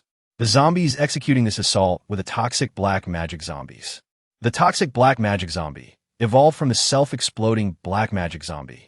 Originally armed with explosive spears, now emanates toxic gas and spores, causing explosions while inflicting additional damage. Fortunately, Fang Ran and his companions had already consumed antifungal medication. Otherwise, even if they had evaded the blast and toxic fumes, they would surely succumb to fungal infection. Someone is seriously injured. "Miss Mina, please go assist." "Hawu." the small leader of the other players, shouted upon noticing a teammate in distress. That unfortunate player had failed to escape in time and found himself without cover. Although he was distant from the explosion's epicenter, he was gravely wounded. Mina immediately dashed to the injured player's side, employing a rapid healing spell to restore his health. After a round of assaults, a brief interlude of several seconds ensued before the next wave of attacks would commence. The toxic black magic zombie was not far from Fang Ran and the others. Bao and Jenny, agile zombies, had already reached their designated positions. Roar! I shall obliterate you! The toxic black magic zombie bellowed, preparing to unleash a second wave of toxic explosive spears. Just then, Bao lunged for the creature's neck. With a resounding crunch, the brittle black magic zombie's bones were shattered, its head devoured whole by Bao. The thrill of the hunt surged through him. And with such fragile foes, his high output allowed him to dispatch them effortlessly, one bite at a time. Chapter 112. The zombies that transform into walls of size boom. Meanwhile, Jenny too leaped onto the back of the black magic zombie, utilizing her backstab and internal damage criticals to achieve an instant kill. As long as the toxic black magic zombie could not launch its toxic assault, Fang Ran and his team could turn the tide of battle. Their efforts proved fruitful. The toxic black magic zombie ceased its offensive maneuvers. However, at that moment, a colossal figure charged from the distance, resembling a gigantic mushroom with legs, its presence overwhelming. Upon closer inspection, one would discern that this enormous mushroom bore the head of a green magic zombie, wielding a massive spike club. The colossal fungal green demon, resembling a century-old tree in stature, boasts formidable defenses bolstered by its wooden composition. Apart from its sluggish movement, it stands as a veritable fortress on land. The enemy is more powerful than anyone had anticipated. As they behold the slowly advancing giant, the crowd instinctively retreats. In a live stream, foreign viewers chuckle at the unfolding scene, mockingly exclaiming, "Ah!" Fang Ran believed he could obtain the ancient source of catastrophe. I knew he was merely indulging in fantasies. Now he faces misfortune. This giant fungal green demon seems akin to a titan from ancient Greek mythology, invincible in its presence. I relish the thought of witnessing it gradually obliterate Fang Ran and crush the zombies. What a delightful spectacle that will be. Previously, Fang Ran surged ahead with unbridled confidence, and his critics remained silent. Yet now, faced with a daunting adversary, they emerge like demons in a chaotic dance. Conversely, the audience from Longwa expresses their discontent, voicing, "How can you be so sure Fang Ran will lose?" Though this zombie has mutated, Fang Ran undoubtedly possesses the ability to defeat it. Others chime in, indeed. The zombie's movement appears sluggish and clumsy. Fang Ran must have a strategy to prevail. Go, Fang Ran. You can find a way. They watch the live stream, anxiously, searching for a solution. Meanwhile, Fang Ran remains composed as he approaches a harvester laden with supplies. Extracting a gasoline canister and hurling it towards the distant giant fungal green demon. The flames produced by the gasoline yield minimal damage and, absent the energy of catastrophe, would take considerable time to vanquish the foe. Yet, this is merely the ordinary scenario. Extraordinary circumstances abound. With a resounding thud, the gasoline canister strikes the giant fungal green demon, bursting open and enveloping it in a torrent of gasoline. But this is not the end. Fang Ran continues to toss gasoline canisters, discarding a substantial portion of his recently acquired fuel. Once the conditions are optimal, he produces a Firestone submachine gun and opens fire. With a thunderous boom, as the crimson projectile makes contact with the giant fungal green demon, a terrifying blaze erupts, igniting the entire entity. The demon emits a harrowing howl, momentarily incapacitated, writhing helplessly on the ground. Had it merely been an ordinary green demon, it might have extinguished the flames swiftly. However, it is a mutated zombie. Mutation can be advantageous at times, yet detrimental at others. In this instance, the giant fungal zombie's woody exterior enhances its defenses, but drastically reduces its fire resistance. As Fang Ran ignites it with gasoline, the flames become unquenchable, and its vitality plummets at an alarming rate. The viewers from Dacia erupt with excitement, exclaiming, "I told you! How could a Tier 3 advanced combat zombie be so formidable? It has weaknesses." They laugh. "Next time we encounter such a zombie, we'll simply set it ablaze."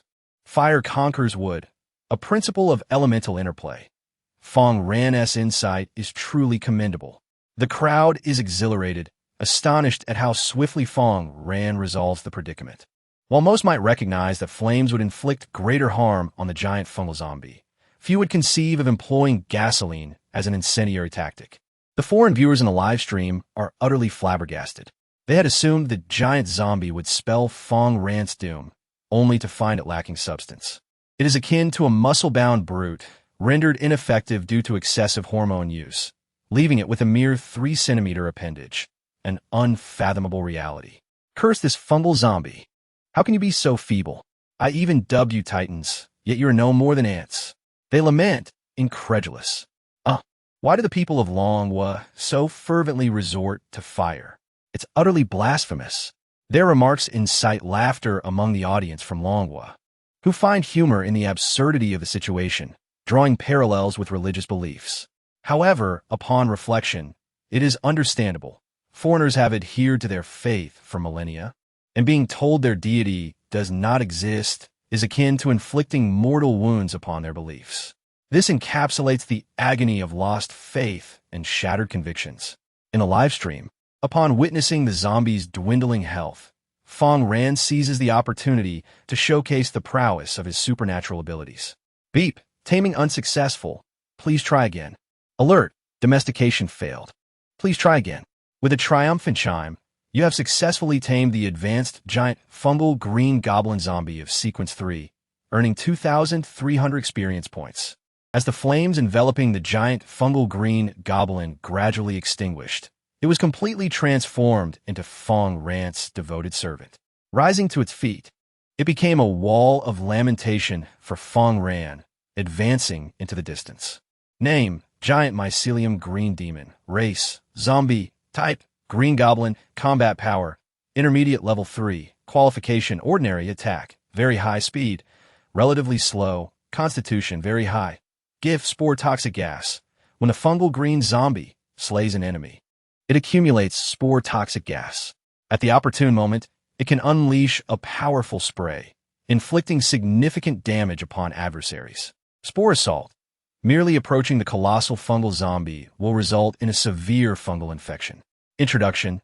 The ordinary green goblin stands before the colossal fungal green goblin, resembling a younger sibling.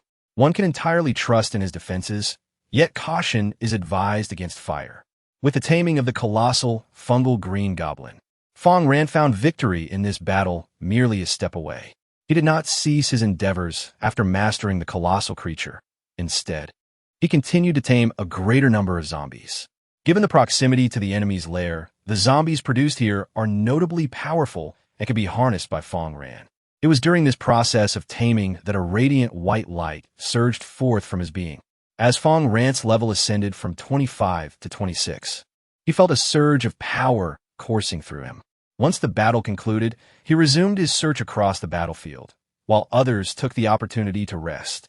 Those in need of healing attended to their wounds, and gradually, order was restored. It was then that he stumbled upon a corpse shrouded in mushrooms, his former comrade. In Chapter 113, titled The Giant Zombie, Modu crumbled under the weight of guilt, realizing that it was the sacrifice of the fallen NPC before him that had granted him a chance at survival. Had it not been for this individual's assistance, he would have perished amidst the zombie onslaught. His life was, in truth, owed to the person lying lifeless before him. Moving forward, he felt compelled to aid Modo in avenging his fallen comrades and rescuing the remaining members of their party. According to Moda, they had embarked on their quest for the ancient source of disaster, armed with antifungal medication and some measure of strength. However, they were unprepared for the overwhelming might of their adversaries. Not only did they fail to locate the source, but they also lost their lives in the process. Such was the price of greed. Modu warned Fang Ran that he would soon confront an adversary of tremendous power, a colossal zombie. How could one describe this creature? It was larger than the green monstrosity before them, akin to an entire forest from which an endless barrage of attacks would rain down upon Fang Ran and his allies. Upon hearing this, Fang Ran fell into deep contemplation. He quickly formulated a plan and announced in the regional channel, "I require the design blueprints for gray incendiary bombs. Players in possession of crystal cores, feel free to seek me out." Regardless of the type of mutated fungal zombies, they all shared a common fear: fire-based attacks. Among the incendiary items, aside from weapons imbued with fire enchantments, gray incendiary bombs proved to be particularly effective. However, for the average player, these bombs were prohibitively expensive and far beyond their means. Mokaji from India remarked, "My friend from the Dragon Kingdom, I thank you for saving me earlier. I imagine you are in dire need of the gray incendiary bomb blueprints. All I require are 2 disaster black rat crystal cores, and they shall be yours," accompanied by the design blueprints for the gray incendiary bomb. Upon witnessing this exchange, Fang Ran's eyelids twitched. This individual resembled a cunning monkey, exceptionally shrewd. Were it not for Fang Ran's earlier intervention, Mokaji would have long since succumbed to the jaws of the zombies. Yet now he sought to extract 2 crystal cores, showing no inclination to repay Fang Ran and instead attempting to exploit him. Fang Ran replied directly, "1 crystal core for the design. That is my final offer." Mokaji, brimming with confidence, retorted, "My friend, this is a unique item." Moments later, growing impatient, Mokaji conceded, "Very well, 1 crystal core it shall be." He feared that others might approach Fang Ran for a trade, thus jeopardizing his own opportunity to acquire the powerful core. Fang Ran observed this interaction with a faint smile. Mokaji had ultimately acquiesced. "You have acquired the blueprint for the gray incendiary device through trade. Gray incendiary bomb. Designed through a specialized formula, upon being hurled at the adversary, it detonates, inflicting substantial damage and igniting the enemy. Required materials: a piece of gray crystal, a fragment of black stone, gasoline, a glass bottle, cotton cloth, etc. The creation of the gray incendiary requires gray crystal and black stone fragments, valued akin to disposable equipment. Currently, gray crystals are not as crucial. Yet black stone fragments remain highly coveted as enhancement materials.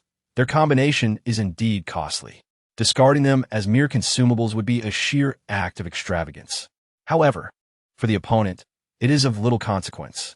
As long as he can vanquish the legendary zombies, reminiscent of a forest, everything would be worthwhile.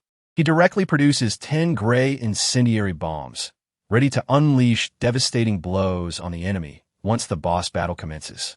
The group swiftly arrives at the entrance of the mushroom processing plant, which looms large, surrounded by mushrooms towering like colossal trees.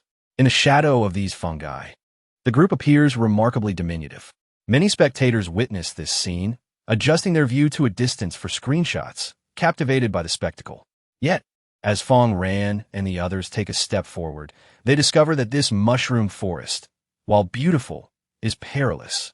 Upon stepping on it, they feel the ground beneath their feet is not solid, but rather soft. Simultaneously, the surrounding mushrooms exude a multitude of lethal green toxic gases, intermingled with spores, making it difficult for the group to breathe. Fortunately, the spores do not inflict harm. They merely induce poisoning.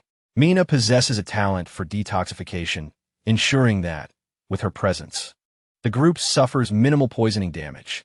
But this is not the end. Countless zombies surge forth, launching assaults against the group. Boom! In the distance, the massive fungal green magic zombie becomes the primary target of the other zombies, as toxic gas spears fly towards it, exploding upon impact. However, the fungal green magic zombie boasts formidable defenses, rendering these attacks ineffective unless fire is employed. Now, the group feels the pressure, even Fang Ran's teammates. Merely standing by to soak in experience, witness numerous zombies falling, their health rapidly diminishing. Fang Ran brings them here not only to assist in their leveling, but also to enhance their combat experience. If they react like curious children to unforeseen situations, it would lead to a dead end, potentially endangering their teammates as well. Only those who remain calm and composed can survive in this apocalypse. After all, luck is beyond control, while strength is firmly in the hands of the people. Fang Ran maneuvers through the weakened zombies, striving to tame them.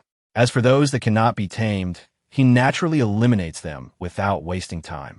Just as he slays a severely weakened Reaper, a notification from the system suddenly arrives. Ding! You have acquired the Reaper's Leggings Degrade Enchantment. Name: Reaper's Leggings Enchantment Level. Degrade Beginner. Defense increased. High. Speed Enhancement. Ordinary Durability. 88 Special Effect. High Altitude Cushioning.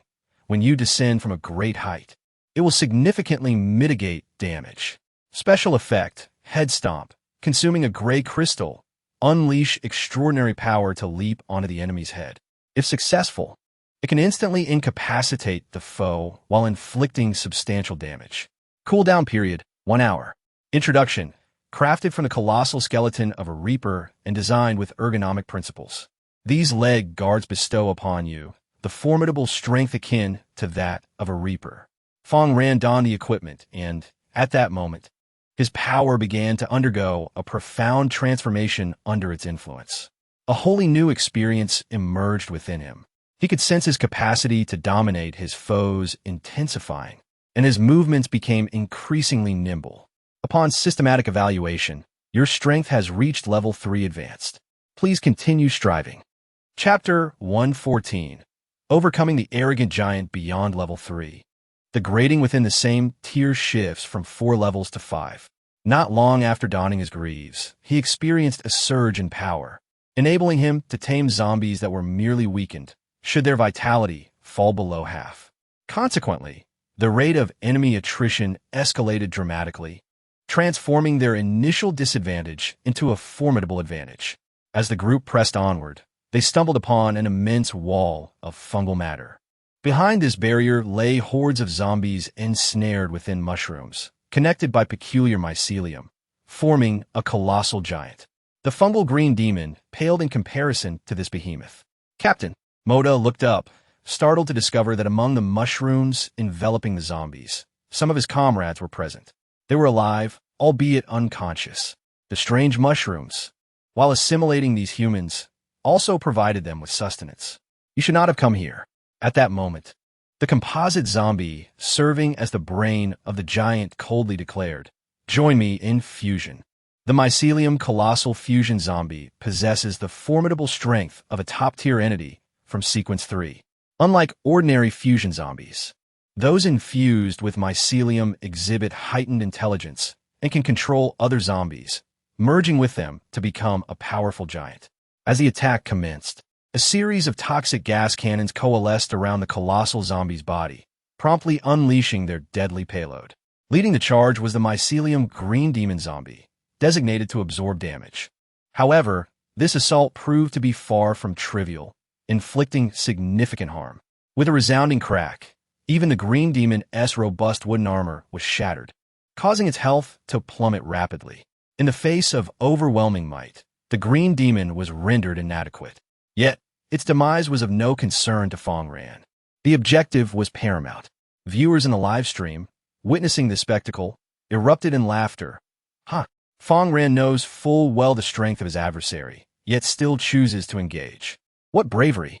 However, whether fortune will once again favor him remains uncertain. Engaging in such perilous endeavors is folly, a path to ruin.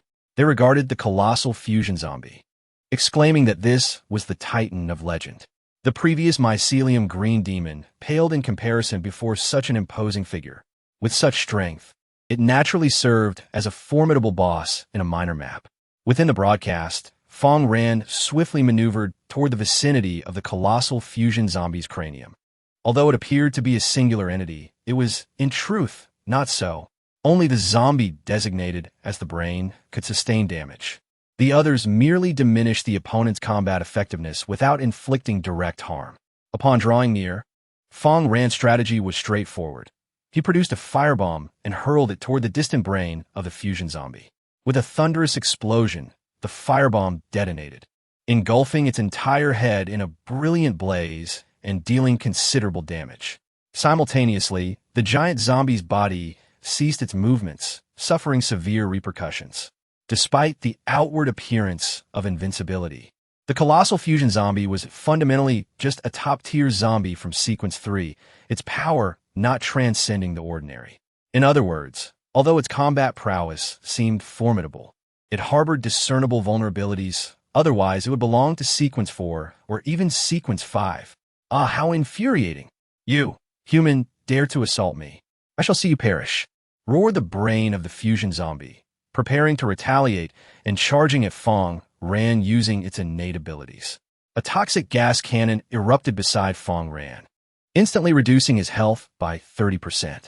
Even with considerable defenses, the assault was grievous.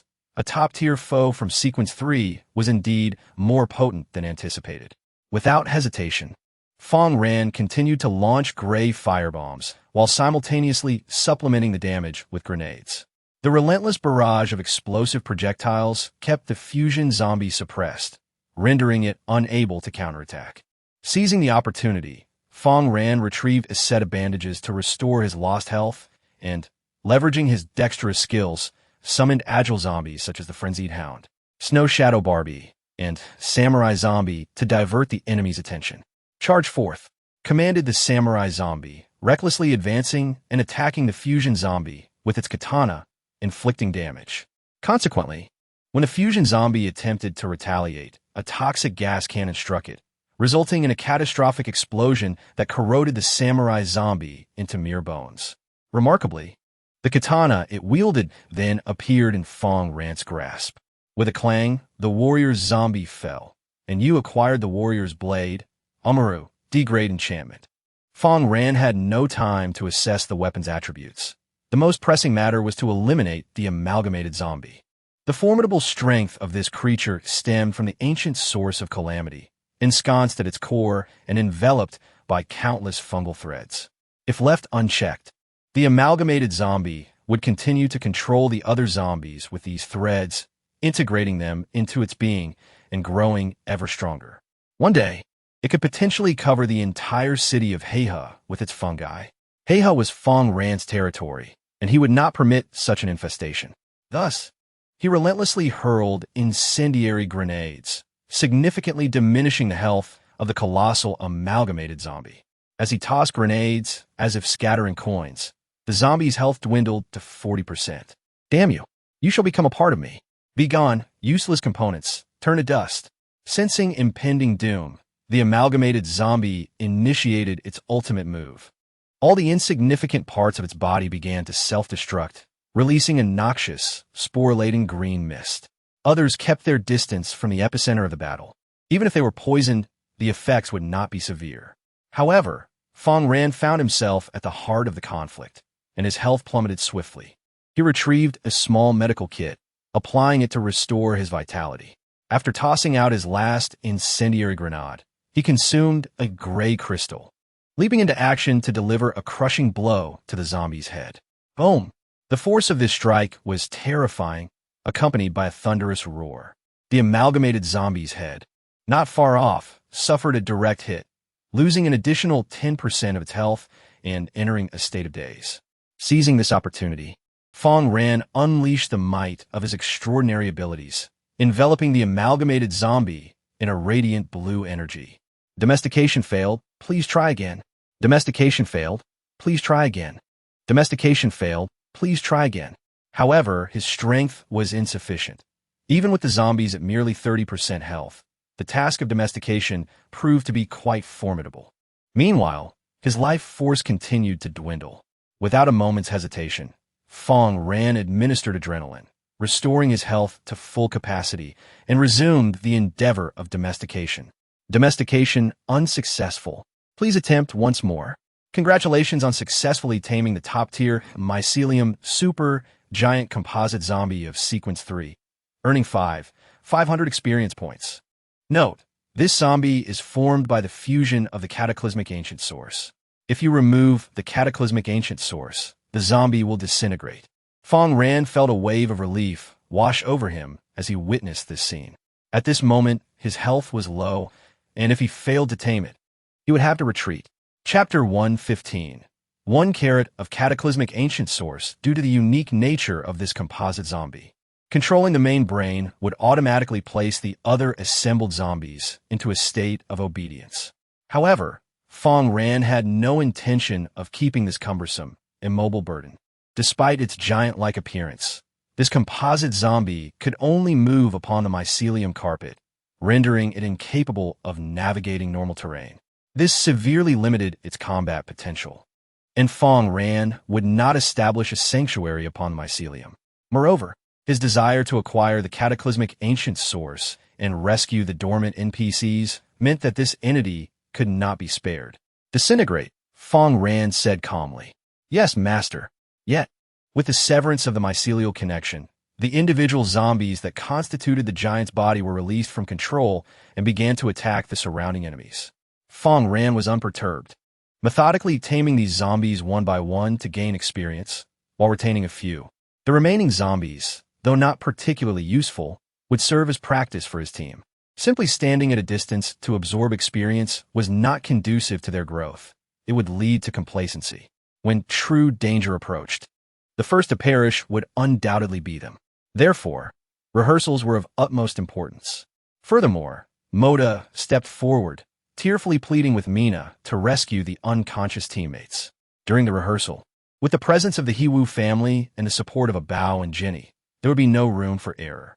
Fang Ran allowed Mina to tend to the NPCs while he approached the cataclysmic ancient source, enveloped by countless mycelial strands.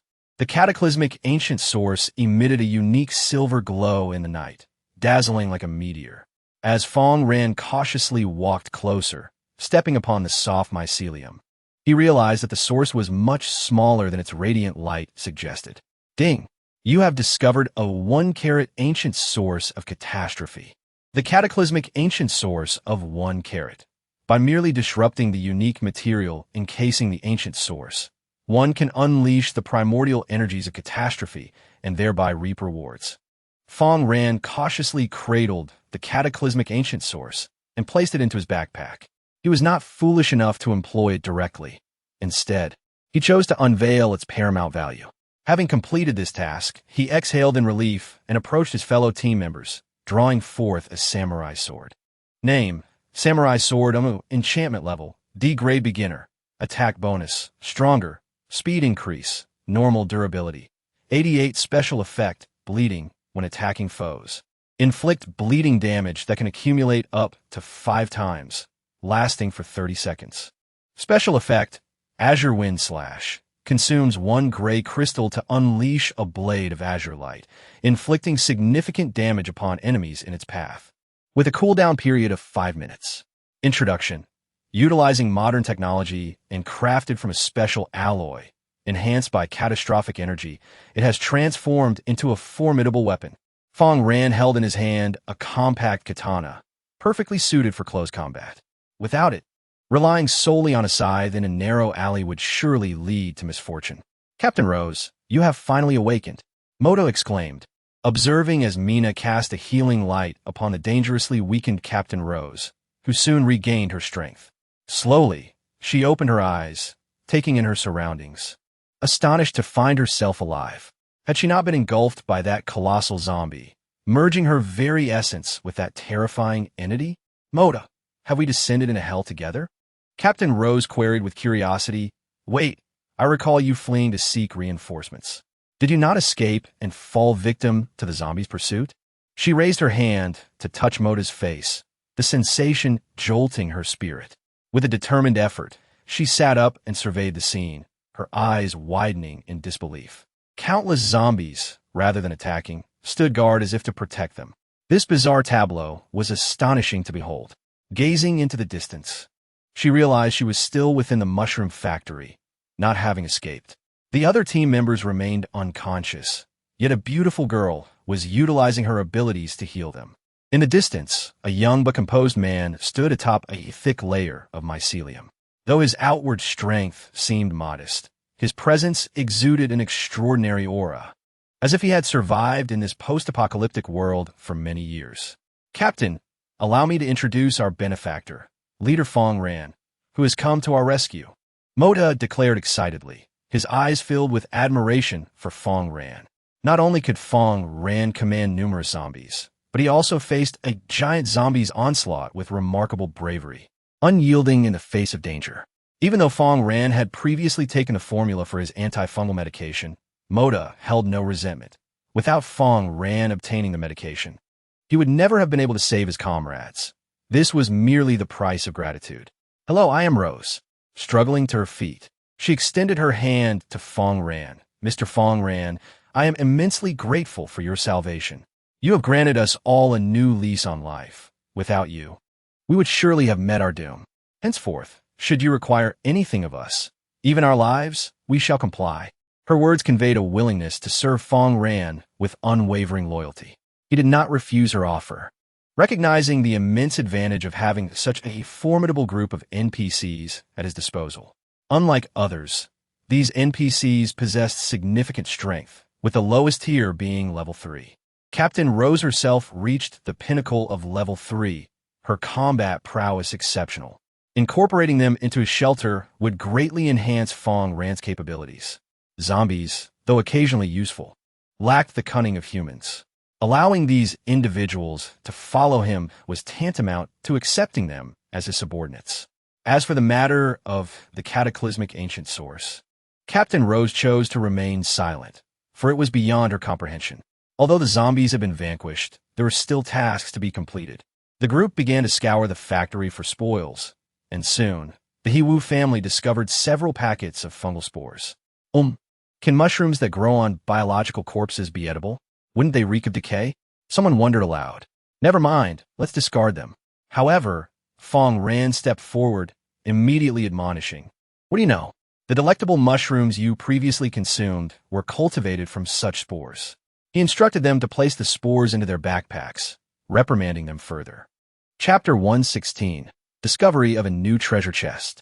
Fang Ran contemplated the potential of zombies beyond mere oil extraction, envisioning the delicious mushrooms that could emerge. A promising prospect.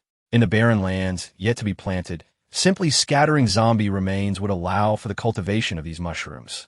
In the future, the shelter would teem with inhabitants growing these delightful fungi, repurposing zombies in a most ingenious manner.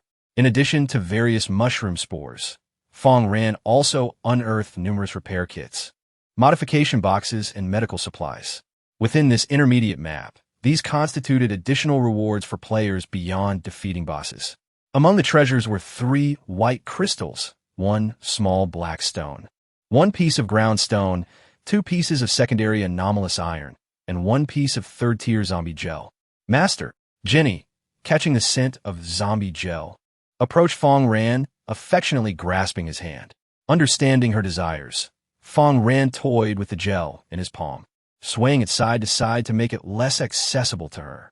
Ultimately, however, she succeeded, swallowing the gel with evident satisfaction. Ding! Zombie Jenny has evolved to Sequence 3 Advanced. During the evolution of Zombie Jenny, she acquires a new skill, the Kiss of Death. Name, Jenny. Race, Zombie. Type, Crimson Barbie. Combat power, Sequence 3 Advanced. Qualification, very high attack, very high speed, rapid. Constitution, relatively strong, originally ordinary. Talent, armor piercing. Jenny's attacks are more adept at breaching the defenses of her foes. Talent effects, severe internal injury, critical internal damage, internal toxicity, newly added. Visceral toxicity, when the enemy's innards are subjected to Jenny's assault, they will succumb to a state of acute poisoning, resulting not only in a depletion of health points, but also a diminishment of their overall attributes. Skills, enhanced jump, dance steps, backstab, enchantment, crimson blade, frenzied Barbie, Kiss of Death, newly added.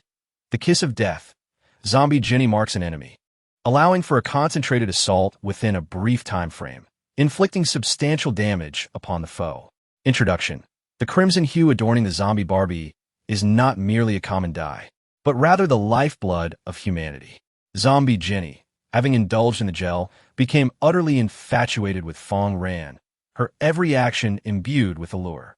Fang Ran playfully patted her posterior, eliciting her satisfaction before stepping aside.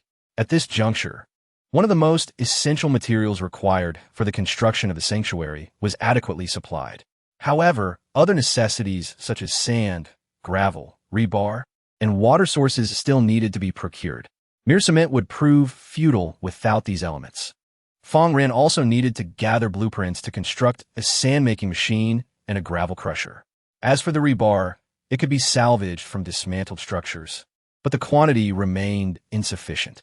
In summary, the endeavor of building the sanctuary was far from simple.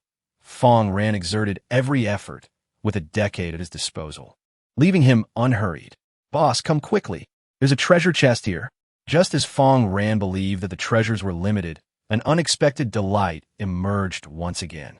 Following the voice of He-Wu, he discovered a concealed location, the office of the factory owner, where a treasure chest lay in plain sight. Stone treasure chest. Within it, one can obtain various useful items, including enhancement materials, enchanted ammunition, and powerful weapons.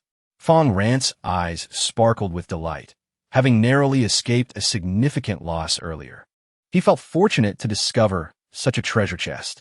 Without hesitation, he opened the chest, and in an instant, a brilliant golden light erupted forth.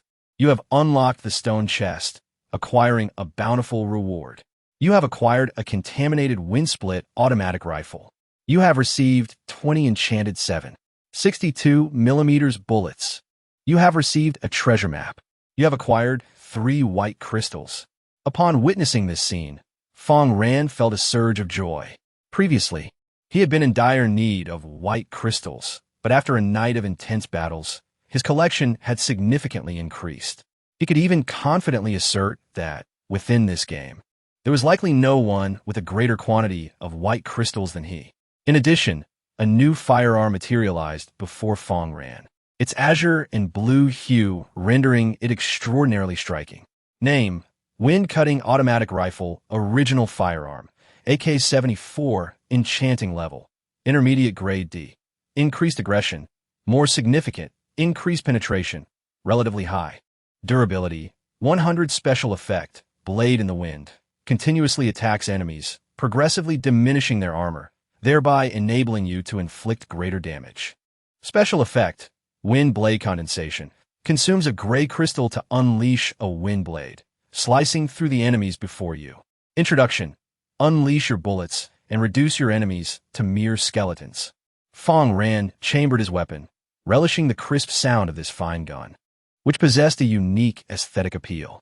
The previous flintlock submachine gun was overly fervent, but with this firearm, the experience felt remarkably satisfying. Fang Ran promptly detached the grenade launcher and handed the flintlock submachine gun directly to He-Wu. He-Wu, cradling the submachine gun, was momentarily taken aback and exclaimed, "Boss, are you truly giving me this exquisite weapon?" Fang Ran nonchalantly replied, "Of course, for I possess even superior firearms." He-Wu, brimming with excitement, proclaimed, "Haha, boss. In the future, do bestow upon me more such equipment." He had developed a penchant for scavenging, particularly for the gear that Fang Ran deemed unnecessary. To him, any equipment discarded by Fang Ran was a veritable treasure, surpassing even what he had acquired from the auction house. As long as Fang Ran frequently upgraded his gear, He-Wu could amass an abundance of formidable equipment, which was immensely gratifying. Meanwhile, he retrieved the treasure map he had obtained. The treasure map suggests that by following its guidance to the designated location, one may obtain a special reward that enhances one's strength. However, the seemingly effortless task of locating the treasure is met with skepticism by Fang Ran, who has learned from past experiences that such endeavors are rarely straightforward. The journey is fraught with adversaries, while ordinary zombies may pose a manageable threat. The prospect of encountering mutated zombies is truly daunting. Such encounters could lead one to despair and ultimately death. Yet, armed with his own formidable abilities, he contemplates giving a try. Upon returning to the forward shelter, Fang Ran promptly consumes a gray crystal to teleport to headquarters. His arrival immediately alerts Zhou Zhe atop the watchtower, but upon recognizing him, he deactivates the alarm. "Mr. Fang Ran, we have recently faced numerous zombie assaults on the shelter, all of which we have successfully repelled. Additionally, there is a distant human seeking to join our ranks, but I would not dare make any decisions without your consent." Zhou Zhe informs him, meticulously recounting recent events. Chapter 117. Evolution, the catastrophic ancient tree on this day. While the NPCs at headquarters toiled diligently, a player arrived, eager to join the shelter. However, Jose, exercising caution, aimed his weapon at the newcomer, instructing him to step back. With Fang Ran absent and the player lacking considerable strength, the risk of being robbed was too great to ignore. Now that Fang Ran had returned, he decided to meet this player. "Boss Fang Ran, it's truly a pleasure to see you," exclaimed the player, his excitement palpable. "Do you remember me? I am Zhu Chunya, the one who sold you the Firestone fragments. I never expected to encounter your shelter along the way." As Zhu Chunya journeyed, he was suddenly confronted by a horde of formidable zombies, leaving him utterly terrified. To his surprise, however, the zombies did not attack him. Instead, they observed him warily. Shortly thereafter, he encountered Jose and caught sight of the shelter. Upon realizing that this sanctuary belonged to Fang Ran, joy flooded his heart, as he recognized this as a pivotal moment in his life.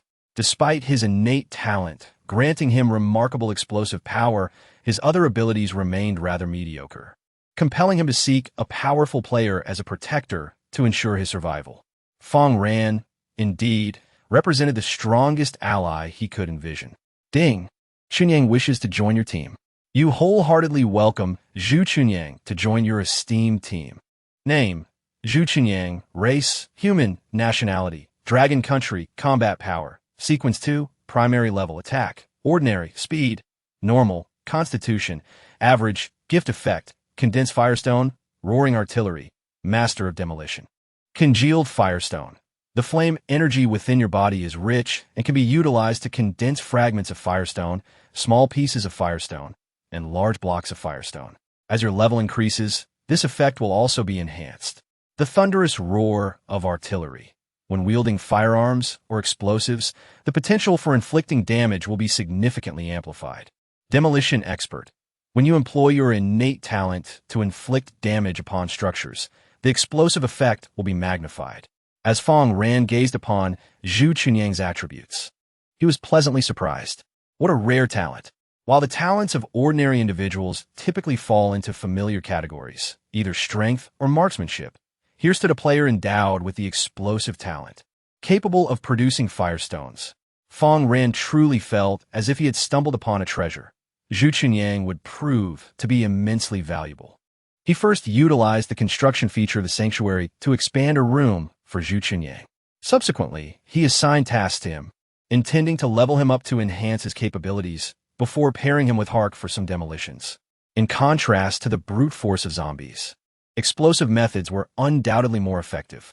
Once Zhu Chunyang had detonated the structures, the zombies could then proceed to transport the materials, ensuring a steady influx of resources.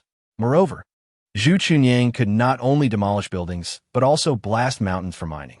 Fang Ran would require both crushed stone and iron, or in the future, regardless of the type. Zhu Chunyang's talent would prove exceedingly useful. Of course, Zhu Chunyang's current level was not high, and thus his effectiveness was somewhat limited. After completing these tasks, Fang Ran utilized the materials to commence construction on 2 special buildings. As the game progressed, various building materials became increasingly scarce, driving prices upward. Although this production line required electrical energy, Fang Ran was not lacking in power. As long as there were zombies to extract oil, the energy supply would remain abundant. The D-Class automatic machine gun turret possesses the remarkable ability to autonomously engage enemies, requiring merely gray or white crystals as a power source, allowing it to function continuously for an entire day. Another structure that captivated Fang Ran's imagination was the automatic machine gun tower. This contraption operates independently, relentlessly attacking foes as long as the player ensures an adequate supply of ammunition. After days of battling monsters, Fang Ran had amassed a considerable stockpile of various types of ammunition, sufficient to sustain the turret for an extended period. Furthermore, should the ammunition run low, purchasing more was a viable option. Many players specialized in melee combat, rendering the bullets they acquired nearly useless. Thus they opted to sell them. Having completed all these tasks, Fang Ran felt fatigued and yearned for rest. Yet such indulgence was not yet permissible. In the center of the shelter, the form of the Sungue willow tree had grown even larger than before. The surrounding soil brimmed with nutrients, and it would soon ascend to Tier 3. Although the number of enemies from headquarters was not substantial, one could never be too cautious against potential sabotage from other players. Beside the Sun Gui willow tree stood the cataclysmic tree. While it had blossomed with foliage since its transplantation, it remained diminutive, which was insufficient. Fang Ran retrieved the precious cataclysmic ancient source, and just then, the trunk of the cataclysmic tree shook violently, as if yearning for the source. This was a call from the very essence, akin to the bond between fish and water. Fang Ran placed his hand upon the cataclysmic tree and positioned the ancient source against its trunk. Branches sprouted forth from the tree, enveloping the ancient source and piercing through the surface membrane. In that instant, the cataclysmic ancient source erupted with an overwhelming energy, illuminating the entirety of the shelter. However, the radiance was fleeting, soon obscured by countless branches, rendering it opaque. In a live stream, the audience marveled at this spectacle. Yet the comment section was rife with discordant voices. Such a precious resource, capable of enhancing C-class enchanted equipment. And Fang Ran chooses to feed it to the cataclysmic tree instead of bolstering his own combat prowess? Is he making a grave mistake? Could this decision yield greater rewards? What a pity for a single ancient source. Foreign detractors continued to mock him, fixated solely on the present without considering the future. At that moment, the cataclysmic tree absorbed the energy from the ancient source, rapidly growing. Its trunk thickened at an astonishing rate, branches extended outward, leaves surged forth, and blossoms of the cataclysm emerged. Simultaneously, the original bud was swiftly maturing into a ripe cataclysmic fruit. Its vibrant red hue was striking, capturing Fang Ran's attention entirely. Beep! The catastrophe tree is transforming into the ancient tree of catastrophe. The ancient tree, ravaged by calamity, bears crimson fruits that will bestow a significant enhancement of offensive power to the allied forces surrounding the sanctuary. The mature red disaster fruit, born from the early growth of the catastrophe tree, contains an energy that can enhance the talents of players of sequence 3 and below, bestowing them with additional attributes and thereby augmenting their strength. Before long, the disaster ancient tree underwent a complete transformation, evolving into a magnificent tree. Chapter 118. Consuming the disaster fruit, once more the terrifying aura of the disaster sent shivers through the crowd. Zhou's wife, a botanist, witnessed this spectacle and exclaimed that it was indeed a miracle, only to follow it with a self-deprecating smile. In the era of disaster, such miracles were far too numerous. Besides Zhou himself, others could also partake of the disaster fruit, thereby enhancing the overall combat prowess. In the future, he would not fight alone, but rather alongside a multitude, overwhelming the enemy's stronghold. The spectators from Long Nation gazed at the blossoming disaster flowers, exclaiming in delight, "Goodness! Once these disaster flowers transform into disaster fruits, will it not allow for the mass cultivation of formidable warriors in Long Nation?" Henceforth, Long Nation would not merely be a singular entity, but a multitude of forces united in their struggle. To those naysayers, your Long Nation ancestors are coming for you. The disaster flowers, particularly the vibrant red ones, continued to grow rapidly, absorbing the residual heat from the ancient source of disaster. As the most ordinary of beings, they required little energy to reach maturity. Soon enough, the red blossoms transformed into immature fruits, at which point their rapid growth ceased. Holding the fragrant red disaster fruit in his hand, he wasted no time in taking a bite, and it must be said it was truly sweet. Ding! You have consumed the prematurely ripened calamity fruit, resulting in the evolution of your innate abilities, yielding enhanced effects, and your attributes have been permanently elevated. The new domestication effect is as follows. You can consume supernatural abilities to control the beings within the apocalypse, thereby enhancing their inherent strengths and replenishing their hunger levels. For instance, a green goblin zombie will experience an increase in its maximum health and have its hunger fully restored, enabling it to work tirelessly. Your personal attributes, such as strength, intelligence, spirit, physique, and agility, are undergoing enhancement, thus elevating your combat prowess to the pinnacle of Sequence 3. The sensation of newfound power is undeniably exhilarating. Fang Ran stretches his body, feeling the fatigue from prolonged battles dissipate at that moment. Subsequently, he consumes a gray crystal and teleports with Zhu Chunyang to the branch. Allow me to introduce this individual, Zhu Chunyang. He is our new companion, and it is imperative that you safeguard him. Fang Ran addresses the others in the shelter. Boss, rest assured, I will ensure this young man remains untouched, with nary a scratch upon him. He would declares confidently, thumping his chest. The others echo in agreement. Indeed, we shall keep this young man unblemished. At these words, Zhu Chunyang shivers slightly, fearing these individuals may harbor ill intentions towards him.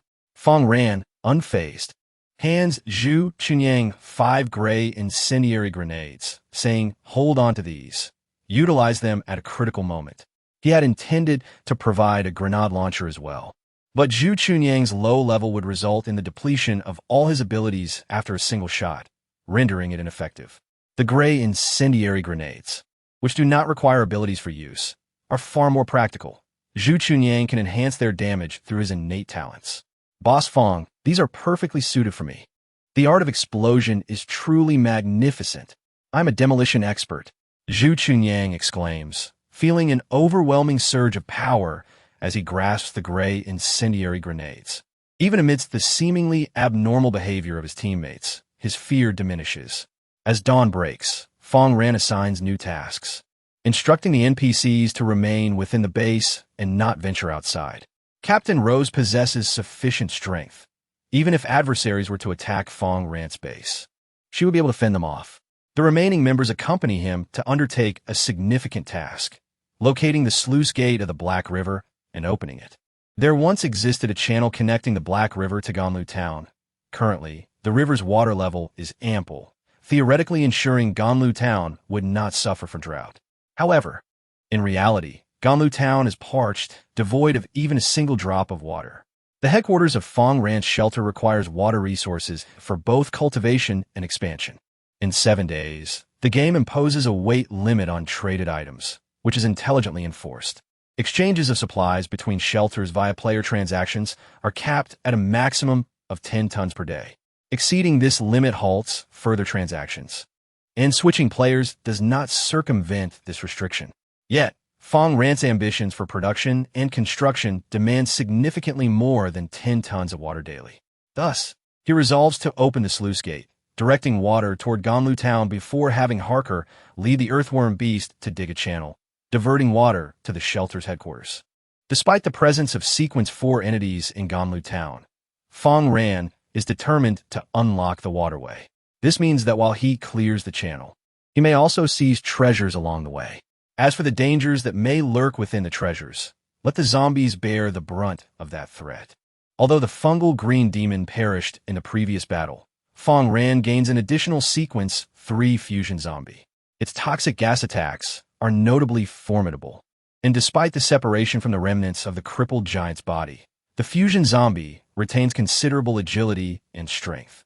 Having delegated responsibilities to Captain Rose to guard the base, Fang Ran departs with his companions. This time, they allow the zombies to walk alongside them, the team members cautiously scanning their surroundings, while Fang Ran luxuriates in a bulletproof vehicle, relishing the comfort of air conditioning as he tunes into the regional channel. Suddenly, he encounters an unexpected message. Mokeji India. Damn those neon bastards, you actually consume the living. Mokeji India. Even I, a corpse eater, only consume ashes. You are beyond contempt. I curse you in the name of the great deity Shiva. Vamite America. Those who devour humans are no longer players, but enemies. Kill them without hesitation. Li Qingtuan Dragon Country. Everyone, beware. There are disaster apostles in Black River City. If encountered, avoid them at all costs. Li Qingtuan Dragon Country. The number of disaster apostles is considerable, although they are scattered. Each possesses immense strength. Fang Ran is taken aback by the rapid descent of humanity into savagery, with players turning against their own. However, he remains undeterred, believing in a kill-on-sight policy.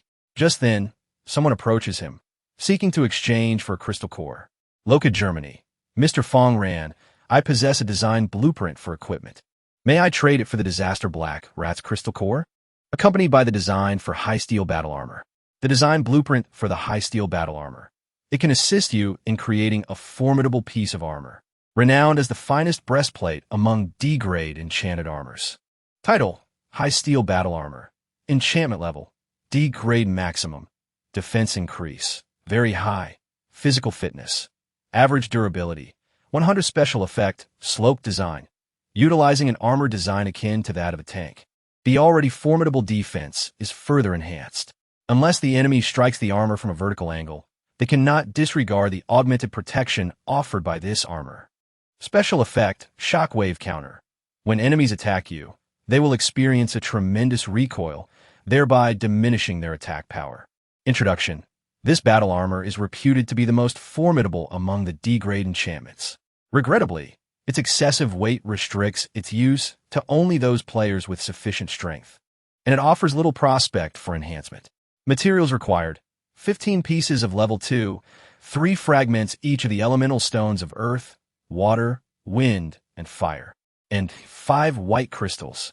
Fang Ran gazed at the battle armor, contemplating whether others might be suited for it. However, he recognized that its formidable strength was undoubtedly a perfect match for him.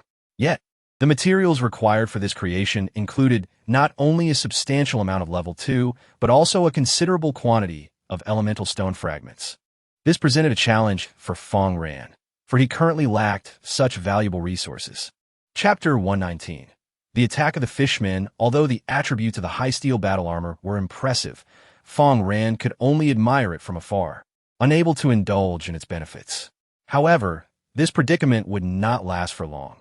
Once he eliminated the majority of the zombies within the city, he would be able to meticulously scavenge for supplies. Captain Rose, who remained in the shelter, had among her responsibilities the task of searching for useful materials in the areas overrun by mold.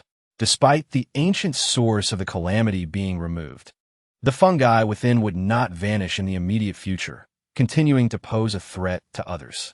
Without antifungal medications, entering those regions was out of the question, and a reckless advance would lead only to certain doom. This time, as they proceeded along the Black River, they encountered a different caliber of enemies compared to their previous encounters. Suddenly, not long into their expedition, a multitude of dark figures surged forth from the depths of the Black River. These were no ordinary beings. They were the mutated fishmen. Mutant fishmen. They possess combat prowess equivalent to rank 3, exhibiting human-like limbs alongside gills characteristic of aquatic creatures, their bodies adorned with scales, wielding peculiar weapons, and attacking all beings that encroach upon their territory. Acquiring a continuous supply of water resources proves to be a formidable challenge, as one must contend with the assaults of the fishmen. In the aftermath of the apocalypse, not only have humans evolved, but countless other creatures have as well, albeit along different evolutionary paths. The fishmen, though resembling humans, are fundamentally aberrant beasts. Their attacks inflict water-based damage, and they employ unique abilities. In the distance, the green demon zombie engages in battle with the fishmen. When struck, one can observe peculiar parasites burrowing into its flesh. If these parasites are not extricated, they will relentlessly inflict damage until the host succumbs, subsequently reproducing upon its demise. Furthermore, the fishmen are capable of expelling ice projectiles, enabling them to launch ranged assaults against their foes. Should other players venture into this domain without first enduring some hardship, their escape would be impossible. However, Fang Ran possesses a myriad of strategies to counter the fishmen. Whoosh! The black demon zombie hurls a spear, striking the fishmen with precision, breaching their defenses and leaving them severely wounded. The spear pierces through the outer layer of their scales. While these scales may withstand ordinary slashes, they offer little resistance against the penetrating force of the spear. Meanwhile, on another front, the top-tier rank 3 amalgamated zombie unleashes a gas grenade towards the distant fishmen. This strike produces a terrifying explosion, with the toxic gas spreading and inflicting sustained, significant damage upon the surrounding fishmen. On this occasion, Fang Ran refrains from taming the fishmen, For the reason is simple. They possess the items he seeks. Before long, the fishmen begin to perish in large numbers. Ding! Your servant has slain a mutated merman, and you have earned 1,800 experience points. You have obtained 7 resilient scales from the mutated fishman. The hard scales can be fashioned into armor, effectively mitigating damage from slashing attacks, and even providing a degree of defense against piercing strikes. Fang Ran needs to craft equipment for the formidable players or NPCs within the entire team, relying solely on defeating monsters for equipment, particularly from zombies, presents a rather slim chance, and the gear obtained is often a hodgepodge with uncertain attributes. However, the hard scales, in conjunction with the design blueprint for fish scale light armor, enable the mass production of D-grade enchanted light armor. These hard scales are sourced from the fishmen before him, while the blueprint can be acquired from the point shop. Each fishman can drop several pieces of scales, and crafting a fish scale chest plate requires 50 hard scales. Each of these scales is the size of a palm, offering a substantial area of protection. This characteristic renders the fish scale light armor set an essential piece of equipment for nearly all civilian players in the mid-game. Furthermore, Fang Ran seeks another item. You have obtained a fragment of ice stone from the mutated fishman. The ice shard can bestow ice attributes upon equipment with an enchantment level of D or lower. Fang Ran is currently in urgent need of gem fragments representing the 4 elemental attributes of earth, water, wind, and fire. Since ice shards can be procured here, it is only natural to gather them for a while longer. As the mermen perish, their blood begins to flow freely, merging with the dark river. This outcome, however, attracts more aberrant creatures. Most notably, a multitude of mermen, drawn by the commotion, arrive, much to Fang Ran's delight. His companions are equally ecstatic, reveling in the exhilarating experience of monster hunting that continually elevates their experience points. Among them, Zhu Chunyang experiences the most rapid ascent in levels, as he started with the lowest rank and is now successfully challenging higher-level monsters, bringing him immense joy. Waves of white light pour forth from him, enhancing his overall abilities and amplifying his innate talents. Now, he merely needs to place a demolition charge to swiftly obliterate an entire building. In the future, when Fang Ran needs to mine iron, Zhu Chunyang will be the primary force. Just as Fang Ran is merrily dispatching mermen, an unexpected stroke of fortune arrives. You have acquired a scaled chest armor from the mutated merman. Name: Scaled chest armor. Enchantment level: Grade D. Beginner. Defense increased. High. Physical fitness. Average. Durability: 79. Special effect: slash resistance. This armor enhances its defensive capabilities against slashing damage, surpassing the effectiveness of even the most formidable protective gear. Special effect: water element enrichment. Enhances the user's water element strength and resistance to a certain degree. Introduction. Its appearance resembles that of ancient fish scale armor. It is crafted from actual fish scales rather than steel, which is truly remarkable. Without a moment's hesitation, Fang Ran presented the fish scale armor to the He-Wu family. The fish scale armor could be produced from design blueprints, and it could also be acquired from defeating monsters. He never anticipated that he would manage to obtain it here. Wow, D-grade enchanted armor. How splendid. Boss, you are truly impressive. Do you see how dashing I look? I resemble an ancient general. The He-Wu family was immensely excited as they showcased their new equipment, and he was even certain that, before long, he would ascend to the intermediate level of Sequence 3. In addition to these treasures, Fang Ran had also acquired the crystal core of a mutated merman. However, compared to other crystal cores, the mutated merman's core proved to be somewhat less useful.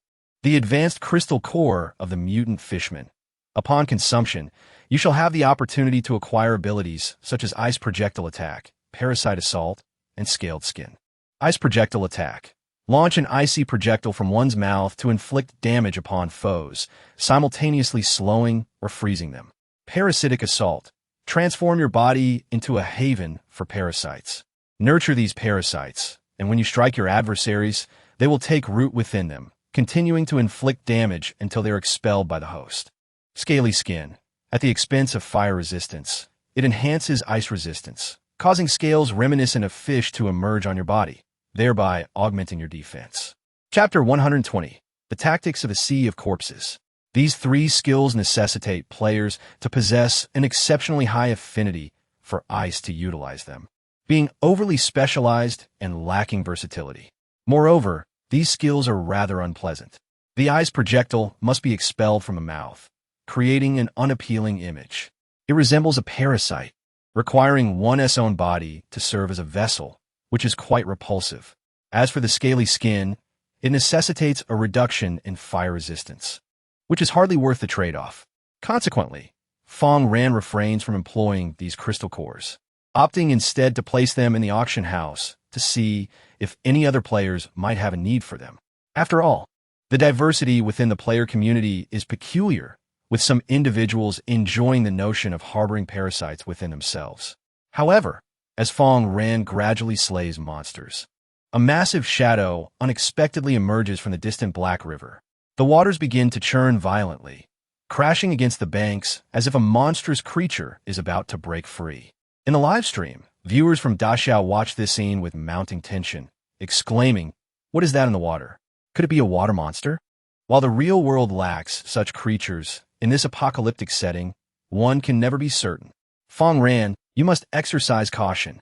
The onlookers fix their gaze upon the river's surface, and soon enough, they behold the full form of the entity. It is unmistakably a unique merman, retaining the shape of a fish, yet possessing human-like limbs. The Fishman mutant leader, a grotesque yet formidable entity, has mutated from consuming human pollutants and been further empowered by catastrophic energy. Its strength has reached a formidable level, classified as Sequence 3 high, and it possesses a terrifying visage. When engaged in combat within the water, it benefits from unique enhancements that bolster its capabilities significantly. However, Fang Ran has no intention of battling the Fishman mutant leader in its aquatic domain. He commands his comrades to retreat from the perilous Black River.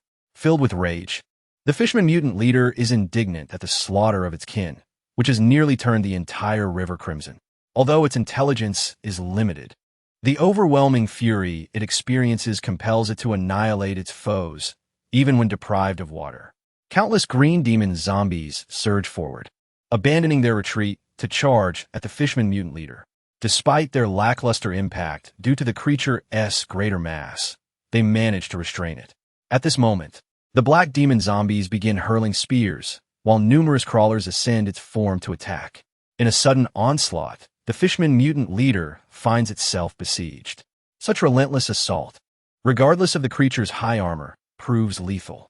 This exemplifies the might of the Sea of Corpses, where victory is achieved through sheer numbers, ensuring that many players will eventually perish within this ocean of the undead. After enduring this sustained assault, the Fishman mutant leader, despite its abundant health and robust defenses, cannot withstand the relentless barrage. With a thunderous roar, it pivots and charges towards the riverbank. At that critical moment, Fang Ran draws forth a cerulean breakthrough rifle, loading it with enchanted ammunition, and aims at one of the Fishman mutant leader's feet, firing without hesitation. The blast echoes mightily. The decayed enchanted rifle, paired with specialized ammunition, siphons a significant portion of Fang Ran's psychic energy, transforming it into a merciless force directed at the Fishman mutant leader. The bullet, trailing luminous energy, pierces through its forelimb, obliterating the area in an instant and rendering it immobile. Unlike standard players, the biological mechanisms of such colossal bosses differ markedly. The entirety of the mutated Fishman's body is armored, yet its limbs remain vulnerable, exposing a critical weakness. Such vulnerabilities can be exploited, yet the typical zombies lack the requisite strength to do so. Fang Ran's enchanted bullets yield a far greater output, producing markedly different results.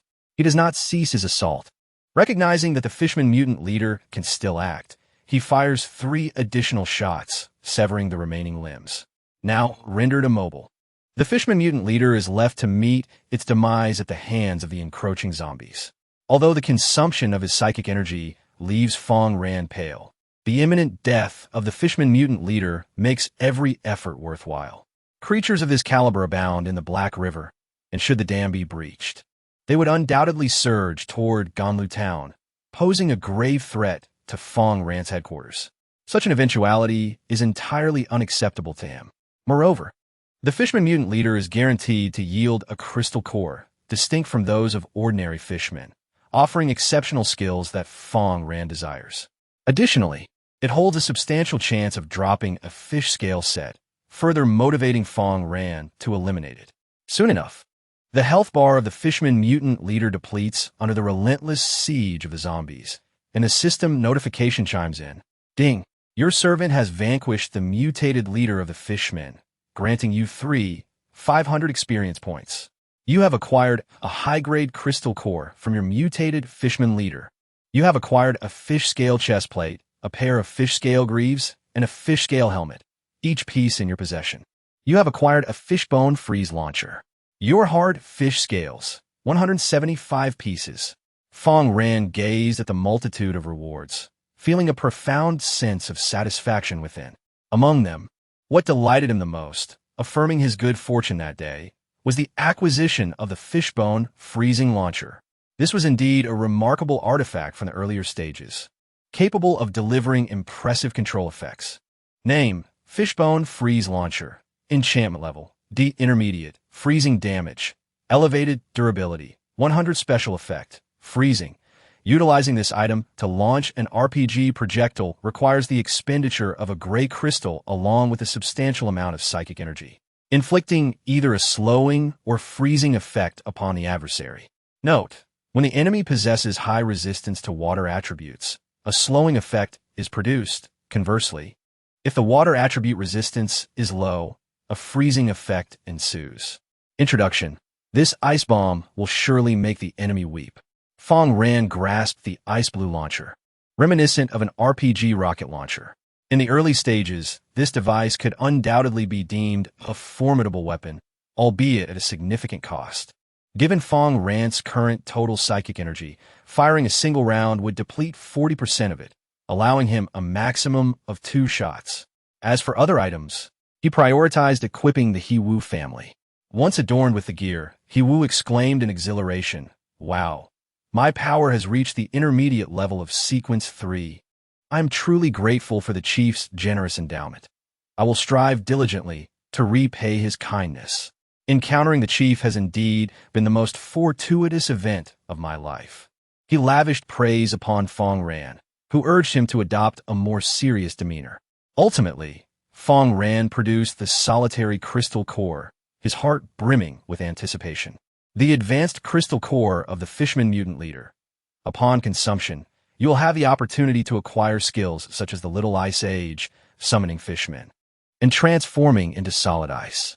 Little Ice Age, transforming the use of supernatural abilities into a chilling, icy wind, inflicting damage upon a vast multitude of enemies, while also slowing them down or freezing them.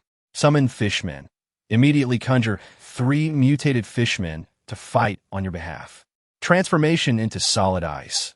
Utilizing supernatural abilities, one can envelop oneself in a layer of solid ice, enhancing defense and water attribute resistance. Only flames can shatter this icy barrier. Chapter 121.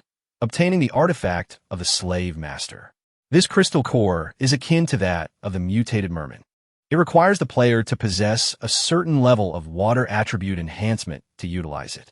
Fang Ran has a modicum of water attribute enhancement, yet acquiring skills from this crystal core remains a formidable challenge. However, this does not signify that Fang Ran is devoid of solutions. On the contrary, no one comprehends the realm of wasteland of the apocalypse better than he does. By procuring Frost Potion, he can significantly amplify his ice attribute enhancement. Furthermore, Fang Ran desires not merely a single skill. Ideally, he wishes to acquire both the Lesser Ice Age and transformation into solid ice simultaneously. The former is an extensive area of effect skill, although he currently possesses the Fishbone Freezing Launcher, which similarly inflicts a slowing effect. Coupling it with the Lesser Ice Age would greatly increase the probability of freezing his adversaries. This is one of the characteristics of water attribute skills. As for transformation into solid ice, it serves as a crucial life-saving technique in dire moments, particularly when facing a sudden assault from enemies. This skill allows one to largely disregard the majority of incoming damage. Yet, this ability is not without its drawbacks. Once transformed into solid ice, mobility is rendered impossible. To acquire multiple skills from ingesting a single crystal core, the use of mutagen potion is imperative. Fang Ran promptly activated the regional chat channel, poised to make his request. Region 13 chat channel, Mozaris, Egypt. Are there any friends hailing from Egypt, or even from North Africa? We must unite to survive in this apocalyptic world. Ilia, Italy. How can we Romans not believe in ourselves? Though there are indeed some mixed breeds among us, if we do not unite, we may perish not only at the hands of zombies, but also from the cannibals. Kir, India. Whether you worship the great deity Shiva, Brahma, or Vishnu, we are all Indians and should not allow internal sectarian strife to divide us. Despite previous incidents where some reported to betray others, the challenges faced by the group have intensified considerably. They now contend with formidable Tier 3 zombies and the Cataclysm Apostles. Without uniting, they stand little chance against their foes. As the saying goes, when faced with two harms, one must choose the lesser.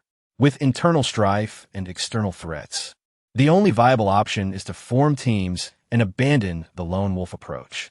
Fang Ran, however, remained indifferent to the actions of others.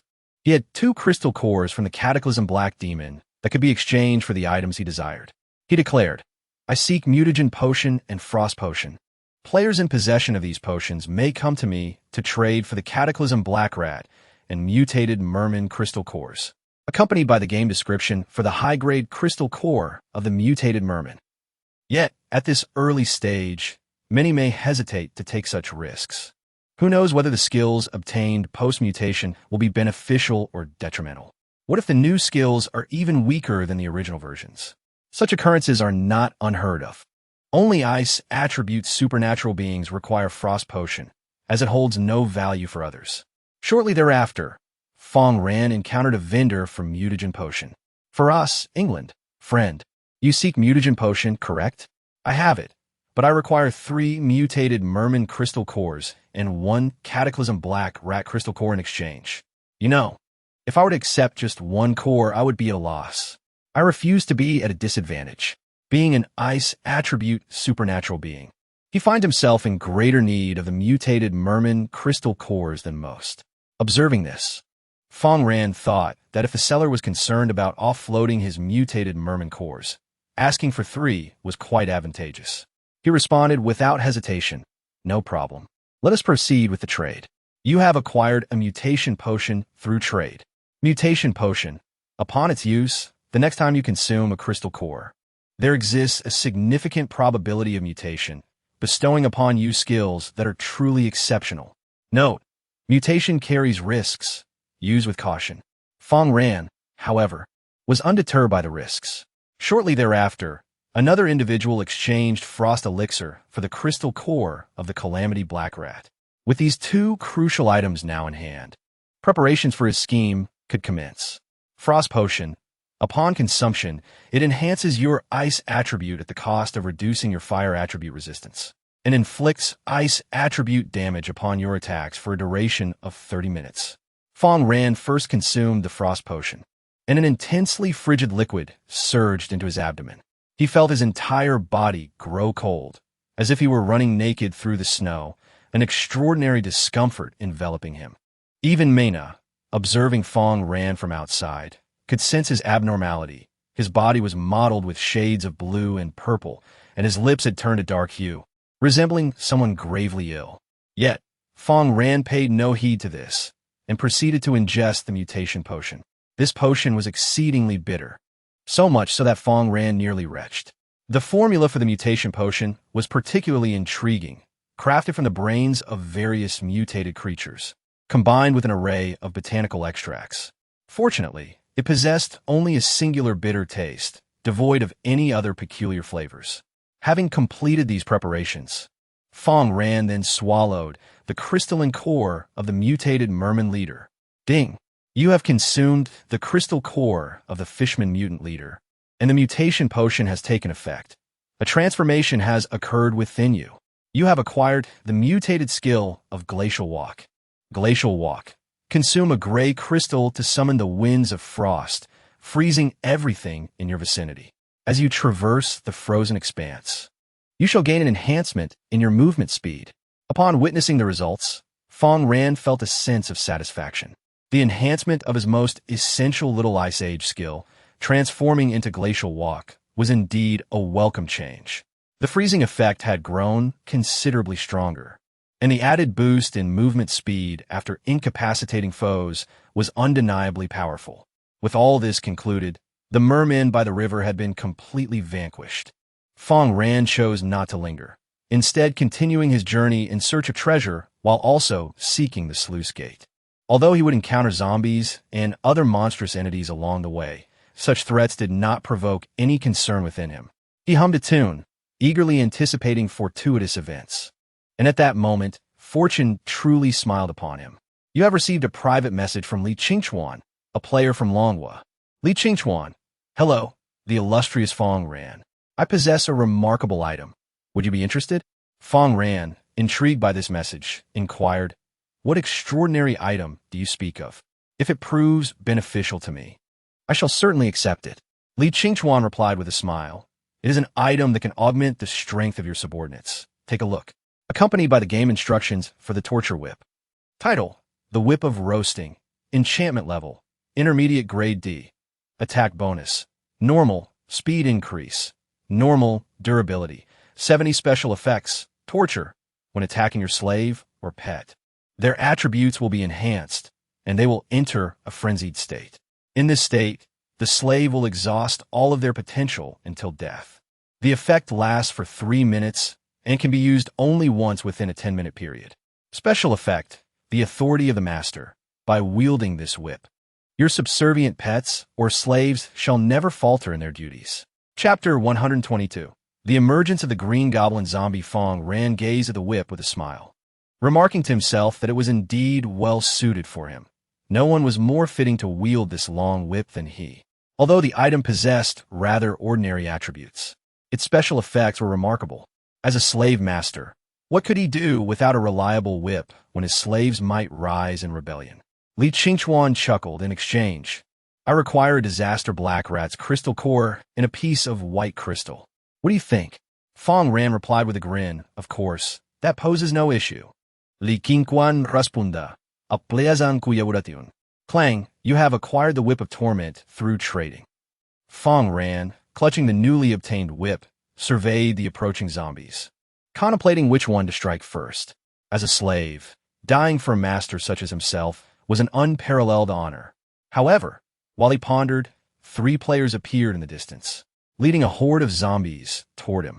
We are doomed. The harbingers of cataclysm will feast upon us, and they claim my liver is the most delectable. Oomph. The livers of you Indians harbor filth. They might well poison him. Enough chatter.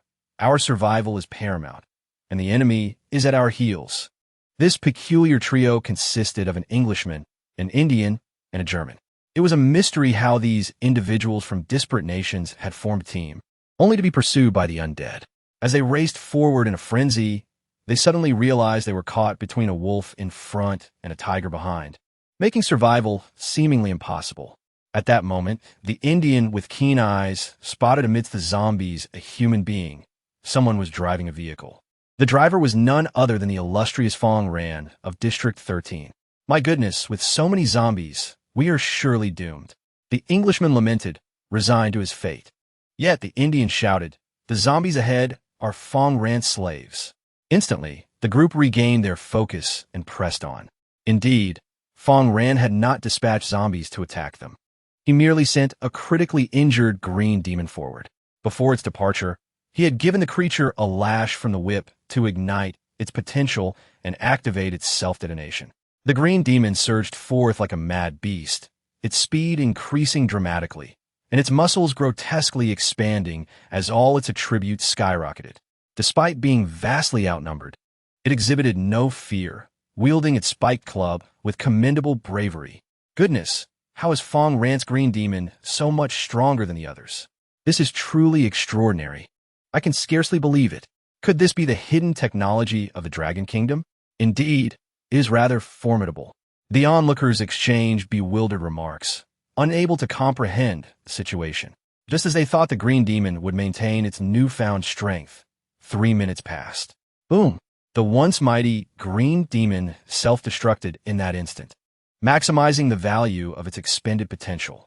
Countless fragments of flesh and bone flew in all directions, and any zombies caught in the chaos suffered severe damage. Subsequently, the remaining zombies advanced to finish off these weakened foes. Fang Ran had no need for subpar Tier 3 slave zombies. They were unworthy and would not be retained. Even among the undead, a rigorous selection was necessary to become Fang Ran's slave. Before long, all the zombies were dispatched, and the harbingers of cataclysm had vanished. Fang Ran continued onward. Meanwhile, the 3 players hastily approached and implored, "Mr. Fang Ran, would you accept us as your teammates? We shall obey your every command without question. Please take us in. I swear to God, we shall not violate this oath." They now understood that aligning with Fang Ran guaranteed at least their safety. With Fang Ran at the helm of a bulletproof vehicle, accompanied by a beautiful woman and bodyguards, it was clear how formidable he truly was. Nevertheless, Fang Ran had no intention of accepting players from nations beyond the Dragon Kingdom. He simply had no need for them. The Dragon Kingdom lacked many things, but people were not among them. He gestured to Hiwujia, who brandished a steel fork, thrusting it before the trio, creating a shockwave through the air. "Fang Ran does not favor your presence.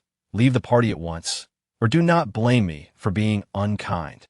Hiwujia's strength was such that he could easily handle all 3 of them alone. His formidable equipment, coupled with numerous powerful skills, rendered him exceptionally potent. The trio quaked in fear, recognizing the seriousness of Hiwujia's words, and retreated in disgrace. In the live stream, foreign critics were once again irate. "You Dragon Kingdom denizens possess no spirit of internationalism. How dare you refuse to shelter refugees from other nations? Do you realize the magnitude of your error? One day, Fang Ran will surely regret this decision. For so long, Western countries have played together, excluding the Dragon Kingdom. Now, the tables have turned, and it is the Dragon Kingdom that excludes the Western nations, which is precisely why these critics are incensed." The audience from the Dragon Kingdom erupted in laughter. "Internationalism, you say? It is you Europeans who instigate wars, creating countless refugees. Why should we be compelled to take them in? Indeed, did we ever invade Iraq? Why should we bear the burden of your actions? You amuse me. You think Fang Ran will regret his choices? That is unlikely to occur in this lifetime." The people were well aware of the Westerners' characteristics. They appeared orderly on the surface, claiming to be paragons of civility, yet concealed the darkness beneath. Issues such as Lolita Island and cannibalistic feasts were all concocted by these Westerners. In the live stream, as Fang Ran drove, he glanced at a recently dropped special piece of equipment. Though it was unsuitable for his use, its quality was commendable. Name, dog collar, type, canine companion specialized equipment. Enchantment level, D-class beginner, strength enhancement, ordinary, speed enhancement, standard, physical constitution enhancement, average, special effect, neck guard, when enemies attack canine creatures. This collar provides significant protection, greatly reducing damage. Fang Ran's pet, a Biao, was already equipped, and naturally, Xiaohei could not be left behind. He parked the car and called over Xiaohei. Xiaohei was on the verge of breaking into Sequence 3. With just a few more hearty meals, success was imminent. After Fang Ran placed the collar on Xiaohei, an overwhelming aura of wildness emanated from it, signifying its impending breakthrough. Chapter 123. The evolution of the flame-devouring wolf. It turned out that Xiaohei had reached a bottleneck in strength, merely a step away from attaining Sequence 3. This equipment aided Xiaohei in overcoming that limitation, successfully reaching Sequence 3. Observing its form continue to expand. Its fur became increasingly sleek, and a tempestuous heat erupted from Xiaohei, igniting the surrounding foliage. The phenomenon accompanying its breakthrough was far more impressive than a Biao's. A Biao's transformation was merely a physical enhancement. Fang Ran marveled. This is the manifestation of elemental enhancement. Goodness, Xiaohei, you have mastered an even greater power of the fire element. In the battles of the Apocalypse, aside from the most rudimentary physical damage, striking and kicking, elemental damage follows closely behind. Among these, the elements of earth, water, wind, and fire are predominant, complemented by light, darkness, lightning, and time. While numerous entities possess the four primary elements, this does not imply that they are commonplace. In truth, unless one resides in an area rich in elemental energy, it is exceedingly rare for aberrant beasts or insects to acquire elemental skills. For instance, the reason mermen can harness the power of water elements is entirely due to their habitation within rivers, influenced by the water element. Ordinary aberrant beasts do not possess such conditions and thus cannot attain elemental powers. Furthermore, even after acquiring elemental abilities, the inherent physical advantages of aberrant beasts do not vanish. Rather, they become augmented by the elemental strength. The fiery wolf, Little Black, has undergone evolution, transforming into a flame-devouring wolf with an initial battle power of Sequence 3. The Flame-Devouring Wolf, a formidable creature of the wolf clan, endowed with the power to summon and expel fiery elements, transforming all into a blazing inferno. Little Black's entire form ignited with flames, continuously exuding fire as it moved. Should Little Black choose, it could ignite any material that ventured too close. However, as Fang Ran's pet and not a wild beast, it possessed the wisdom to refrain from such folly. Approaching Fang Ran, Little Black brimmed with pride. For in terms of strength, it rivaled even the formidable Bao, perhaps even surpassing it. When foes dared to attack, they would suffer the searing burn of its flames. For beasts harbor a profound fear of fire, which could easily singe their fur. Fang Ran gently stroked Little Black's head, and the creature, mindful of its master's safety, subdued its flames to prevent causing any harm. Name: Flame-Devouring Wolf. Race: Beastfolk. Loyalty: 97. Extremely loyal combat power. Sequence 3. Junior level. Qualification: very high. Attack power: quite strong. Speed: relatively swift. Physical constitution: above average. Originally ordinary. Gift: Flame Devourer. When the Flame Devourer wolf attacks, it inflicts fire attribute damage and can gather flames when not engaged in battle. Talent effects: Fireball, Scorch, Flame Burst new, Rain of Flames new, Flame Bomb. The Inferno-Devouring Wolf can unleash terrifying fireballs, which upon striking an adversary will result in a dreadful explosion. Flame Rain. The Inferno-Devouring Wolf tilts its head skyward, releasing a substantial portion of its stored flames, thereby creating a vast deluge of fire that inflicts persistent and significant damage upon its adversaries. Skills: Takedown, Throat Slit, Rend, Flame Acceleration, newly added. Flame Acceleration. The flame-eating wolf harnesses the power of fire to enhance its speed, inflicting fiery damage upon enemies that trail behind it. Introduction. When the wolf of flame descends, it is often accompanied by a terrifying blaze. In the apocalyptic world, people commonly refer to it as the fire dog. The current Little Black, so flamboyant, naturally seeks to flaunt its prowess before a Biao. How? A Biao, feeling quite displeased, charged forward, engaging in a fierce tussle with Little Black. In terms of strength, a Biao possesses explosive output as an assassin, fully capable of dispatching Little Black in an instant, though it is somewhat scorched in the process. However, Little Black's collar is formidable as well, providing protection to its neck, rendering a Biao unable to strike effectively. Biting elsewhere might risk scorching its entire mouth. Just as these two adorable creatures were about to cease their playful skirmish, Fang Ran was preparing to move forward when a swarm of ominous shapes flew across the distant sky. The cannibal corvids, terrifying blackbirds that feast on the decaying flesh of zombies, possessing an intermediate strength of Sequence 3, relentlessly pursue a chosen target until it vanishes from sight. Upon encountering such creatures, many players feel overwhelmed. The reason is simple. Weak players are essentially doomed when faced with them. Who can withstand the assault of these monstrous beings that strike with the ferocity of helicopters? Have you ever witnessed bombs raining down from the sky? The cannibal corvids possess that very ability, incessantly spewing magma that can surely roast their foes to a crisp. Even if one seeks refuge in a building, the disgusting magma can seal off any chance of survival. To triumph over such entities, one must exhibit formidable strength. In a live broadcast, foreign viewers were filled with exhilaration at the sight. Fang Ran is not upholding humanitarian principles, refusing to accept players from other nations. Not even an oath in the name of divinity can save him now. We have seen the might of the cannibal corvids through other players. Their excrement is akin to magma. Oh, cannibal corvids, unleash your terrifying waste upon Fang Ran and engulf him. Their excitement surged. The formidable adversary instilled confidence within them.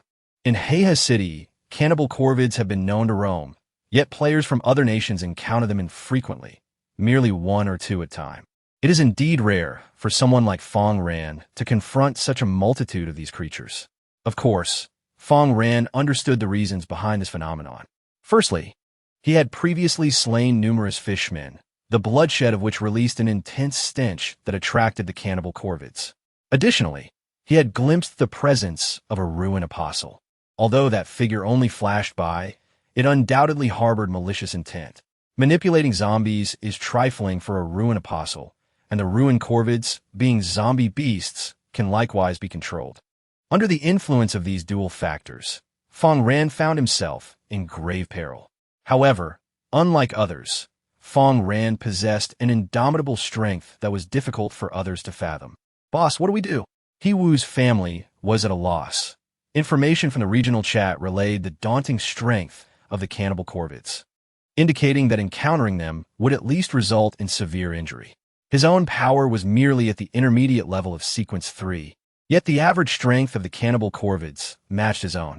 How could they contend against such odds? With He Wu's family's capabilities, discovering a solution seemed impossible. Observing He Wu's distress, Fang Ran calmly reassured him, "Do not fear. We possess power that sets us apart." Just as he uttered these words, countless black magic zombies sprang into action, launching their spears skyward. Faced with a multitude of cannibal corvids, the black magic zombies did not even need to take aim to inflict substantial damage. Once struck by the spears, the cannibal corvids would inevitably plummet to the ground. Chapter 124. The impending battle. The physical condition of the cannibal corvids leaves much to be desired. Were they to possess flight capabilities alongside such formidable output and robust physiques, their strength would transcend Sequence 3, ascending to Sequence 4. The spears shot into the sky like toothpicks, while the cannibal corvids fell like flies, landing one after another. The consequence of their descent was being surrounded and systematically eliminated by the horde of zombies. At this moment, Fang Ran disembarked. He still required a number of cannibal corvids to serve as his thralls. The black magic zombies could bring down the cannibal corvids thanks to their long, stout spears. Unless enchanted ammunition was utilized, ordinary bullets could not swiftly bring down the cannibal corvids. For the severely weakened cannibal corvids, Fang Ran dispatched them without hesitation, seeking their crystal cores and acquiring the bone-eating skill. As for the other useful cannibal corvids, he intended to tame them using his abilities. Ding! You have successfully tamed the mid-level cannibalistic decayed bird from Sequence 3, earning 750 experience points. Title: The Cannibalistic Decaying Bird. Race: Zombie Beast. Combat Power: Intermediate level of Sequence 3. Qualification: Ordinary. Attack Power: Relatively strong speed. Rapid. Constitution. Ordinary. Talent: Nourishment. The carrion-eating bird derives its sustenance from decaying flesh, continuously enhancing its strength until it reaches the pinnacle of its innate potential. Skills: Scavenging Flame Spit. Fire Surge. Introduction: Imagine the sight of countless fighter jets swooping down for an attack. Indeed, it is a similar spectacle when the voracious carrion birds launch their offensive. Fang Ran meticulously tamed these voracious carrion birds, preparing to assemble a formidable battalion. With this, both the denizens of the earth and the creatures of the sky would unite. While capturing the city of Heiha might present some challenges, seizing several streets within a district would prove rather effortless. As for the aquatic beings, the fishmen were of little utility. Fang Ran required sufficiently powerful entities to dominate the Heiha River. Within its depths lurked formidable monsters. Observers from a dragon kingdom watched this scene unfold, their faces alight with joy. So, It appears that not only did the ambush by the voracious carrion birds fail, but they have also become Fang Ran's subservients. In the future, we shall witness the reign of Fang Ran's voracious carrion birds over the entire Heya city. Previously, the aerial units he commanded served primarily for transport and lacked offensive capabilities. However, the current scenario is markedly different. The airborne units are now capable of standing their ground and asserting dominance. This is precisely the situation Fang Ran relishes, should any adversary dare to encroach. He can strategically position the voracious carrion birds aside and unleash a terrifying assault as the enemy advances. This may very well be the unique shock Fang Ran intends to deliver to his foes. Certainly, the annihilation of so many carrion birds has yielded more than mere gains for Fang Ran. Ding! Your slave has slain the man-eating carrion bird, and you have gained 1750 experience points. You have obtained a critical ring from the corpse of a cannibalistic bird. Title: Ring of Insight. Enchantment level: Intermediate grade D. Speed increase: Normal, Constitution enhancement. Ordinary, Supernatural enhancement. Ordinary durability: 100 special effect critical strike. Consuming a gray crystal activates this effect, enhancing the potency of your next skill usage. Introduction: a ring from a survivor who fancied himself formidable, endowed with supreme talent, yet perished at the hands of the flesh-eating, corrupt bird. Fang Ran marveled at his fortuitous luck today, which far surpassed that of yesterday. In the previous battle, only the defeat of formidable foes, such as the Cataclysm Apostle, yielded substantial rewards. Slaying lesser enemies resulted merely in the drop of worthless trinkets, which he could not utilize and had to distribute to his comrades, such as the He-Wu family. However, today as spoils were not only beneficial for the He-Wu family, but also for himself. Removing his previous ring, he adorned himself with a critical strike ring, enhancing his attributes once more. He could sense that he was advancing further towards the zenith of Tier 3 combat prowess. Mena, here's a ring for you. Fang Ran offered the former hunting ring to Mena, as she lacked suitable hand equipment.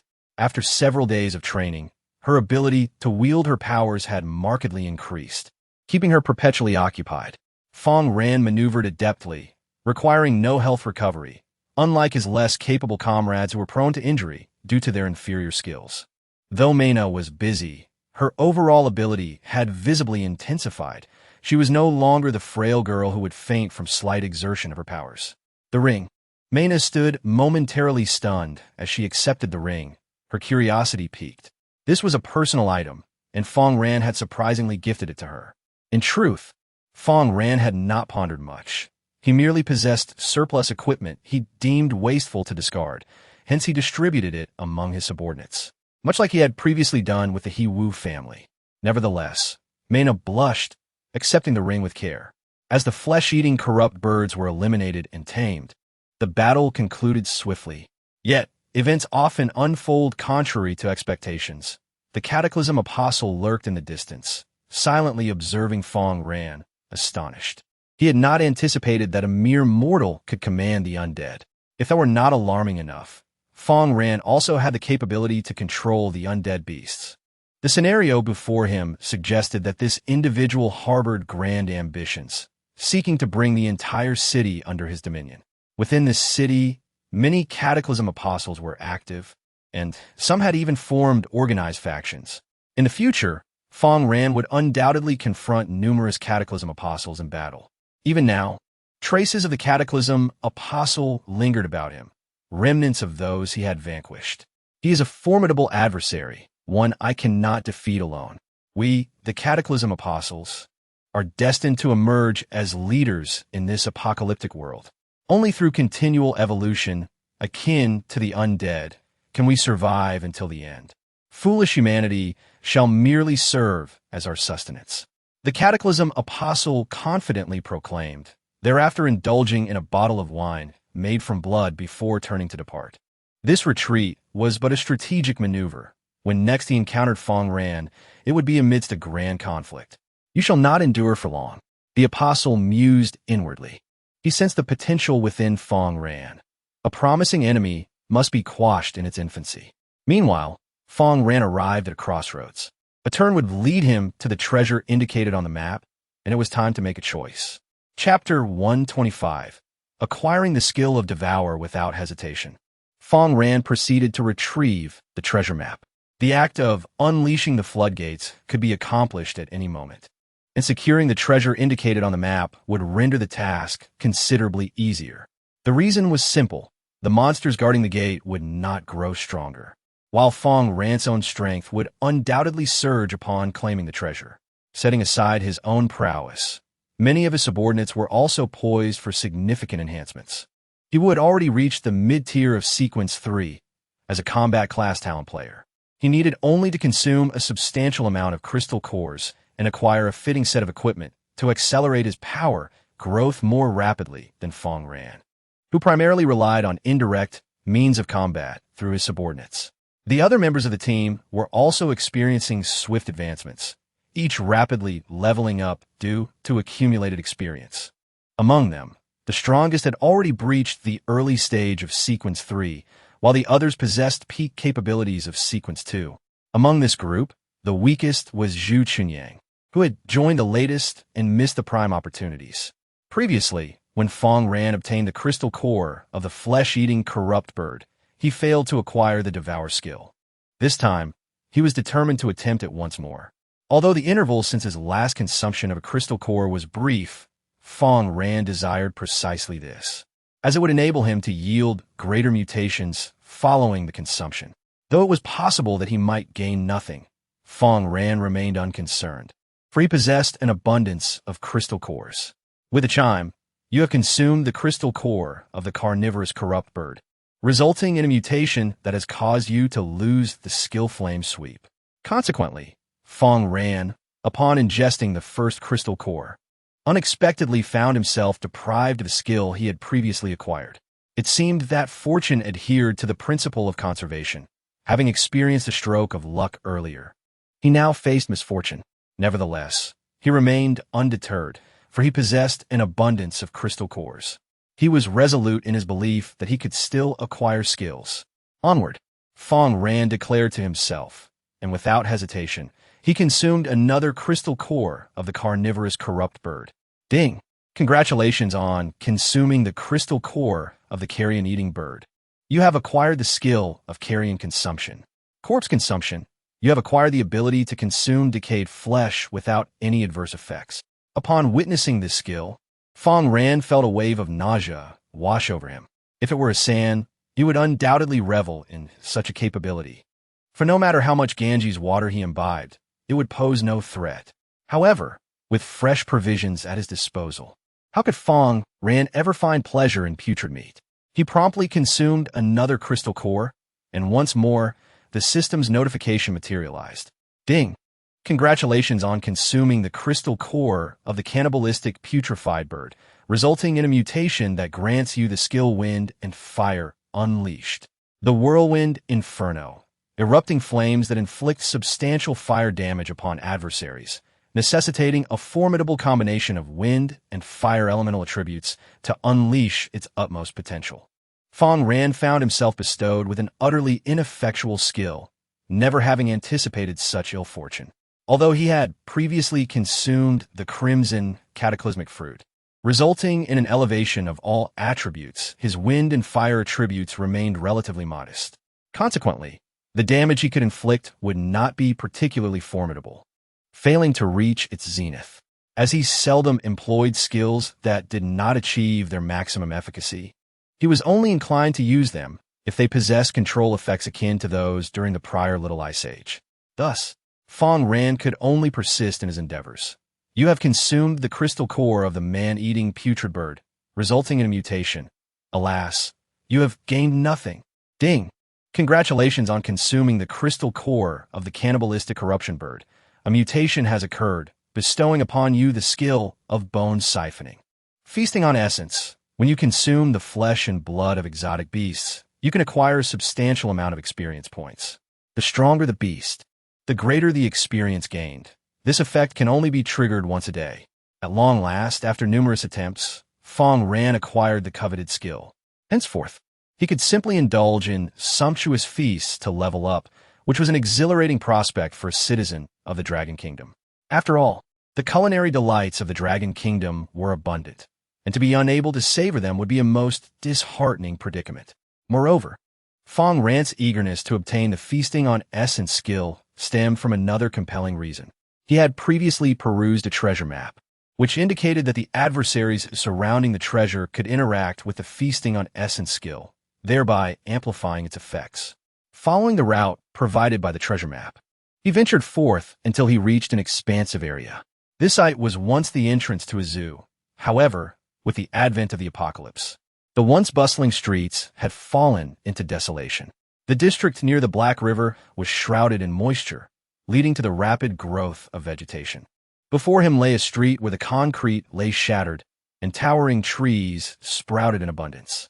Amidst this verdant thicket, exotic beasts that should not have been present in this locale began to materialize. A low growl resonated as curiosity swept through the onlookers. Yet the distant foes had already revealed themselves. After the cataclysm, the Black River City Zoo had not suffered utter devastation. Instead, its inhabitants had broken free from their confines, transforming into terrifying exotic beasts. They not only engaged in cannibalistic tendencies, preying upon one another, but also devoured the surrounding survivors alongside the zombies. Now within the zoo, only a variety of formidable exotic beasts remained, and before Fang Ran appeared 3 distinct types. The steadfast gorilla possesses intermediate combat prowess of Sequence 3. Originally a resident of the Heihe Zoo, it acquired formidable power at the moment of the catastrophe, ultimately awakening as a horrifying beast with unparalleled strength. The ancestral demon lion possesses a combat prowess of intermediate level within Sequence 3. Prior to its mutation, it was already the king of transformed beasts. Following its metamorphosis, it regressed ancestrally, evolving into a magnificent lion endowed with the extraordinary ability to wield elemental powers. The Yonder Dream Peacock possesses the ability to unleash illusionary skills, ensnaring foes in a state of control. Caution is paramount when encountering such a creature. These 3 categories of exotic beasts maintain a respectful distance from one another. With the magic lion stationed at the bottom on the ground, its gaze fixed intently upon Fang Ran. The stony gorilla clings to trees, swollen to colossal proportions due to the cataclysmic energy. At the apex, the Yonder Dream Peacock calmly observes Fang Ran and his companions. The treasure alluded to in the treasure map is not easily obtainable, hidden at the very heart of the zoo, a location fraught with peril. Within this realm, the more potent the exotic beast, the closer it dwells to the zoo's core. Conversely, the weaker beasts linger at the periphery. Thus, the 3 fearsome creatures Fang Ran currently beholds are, in reality, the weakest of the entire zoo. If he wishes to advance, he must persistently forge ahead, confronting numerous exotic adversaries along the way. The treasure map is indeed a coveted object, but without sufficient strength, acquiring the treasure remains a distant dream. The audience from the Dragon Kingdom, observing this scene, began to contemplate the possibility of capturing Fang Ran. These exotic beasts are quite fascinating. Fang Ran should swiftly capture them all and create a zoo within the sanctuary. Indeed, Fang Ran's progress in the game significantly outpaces that of other players. Indulging in a bit of enjoyment is hardly objectionable. However, is this not a tad extravagant? Just as the Dragon Kingdom audience revels in excitement, the battle commences on a live broadcast. Chapter 126, The Treasure Buried in the Zoo War. The magic lions opened their gaping maws, unleashing elemental skills one after another. Their bloodlines having reverted to ancestral forms, the elemental energy radiating from them is intense, and their awakened elemental skills are formidable. Ice explosions, fireballs, wind blades, earth spikes, the quintessential 4 elemental skills were deployed, inflicting damage upon Fang Ran's slaves from a distance. The frontline green demon charged forward to absorb the blows, yet succumbed to the overwhelming damage within mere seconds. The stony gorilla leapt down from the foliage, barreling towards the slaves, eager to engage in the fray. Above, a flock of stunning peacocks unfurled their feathers, not to showcase their beauty, but to induce disorientation in Fang Ran's party, thereby diminishing their attributes. The population of these three factions is considerable. In the aftermath of the apocalypse, the city is rife with abundant zombies serving as sustenance for these creatures, which do little more than eat, sleep, and reproduce. Their alliance against Fang Ran amplifies their menace. Observers in the live stream erupted in laughter at this spectacle. This is truly amusing. Your Fang Ran is about to be slain by this horde of exotic beasts. And you still have a leisure to consider a zoo? Are you planning to feed that collection to these creatures? It is futile. The Dragon Kingdom's belief in Fang Ran's invincibility is now being challenged. God created all things, including these beasts, and they shall mete out punishment upon Fang Ran. At this moment, the foreign spectators were ecstatic. They had long harbored disdain for Fang Ran, and now, witnessing the greater strength of the zoo's exotic beasts, they relished the opportunity to see him humbled. Yet, despite the diversity among the exotic beasts at the zoo's periphery, their cooperation is seamless. Under such relentless assault, achieving victory for Fang Ran appears formidable. Even if he ultimately prevails, the cost will be significant, with many of his tamed slaves potentially falling in the process. Just as the spectators ponder Fang Ran's resolution to this dilemma, a swarm of dark figures materializes in the sky. Release the droppings, obliterate them. Fang Ran commanded. Above, a battalion of carnivorous rotted birds, now his slaves, took flight. While the exotic beasts in the zoo may reign supreme on the ground, the sky is undeniably Fang Ran's dominion. Even the peacocks find themselves powerless against the onslaught of the carnivorous rotted birds. In the sky, the birds released droppings resembling cannonballs, igniting upon impact and causing significant damage to their foes. Even the ancestral magic lions, who had been casting spells from the rear, fell victim to several attacks and perished. The remaining magic lions, though not immediately dead, found it impossible to effectively unleash their skills. As for the peacocks above, they met a dire fate, pierced through by the black magic zombies. The stony gorilla, serving as a meat shield, was slightly stronger than the green demons, but not by much. At this juncture, Fang Ran wasted no time and began his capturing spree. He skillfully bypassed the stony gorilla and targeted the ancestral magic lions, initiating the taming process. Ding!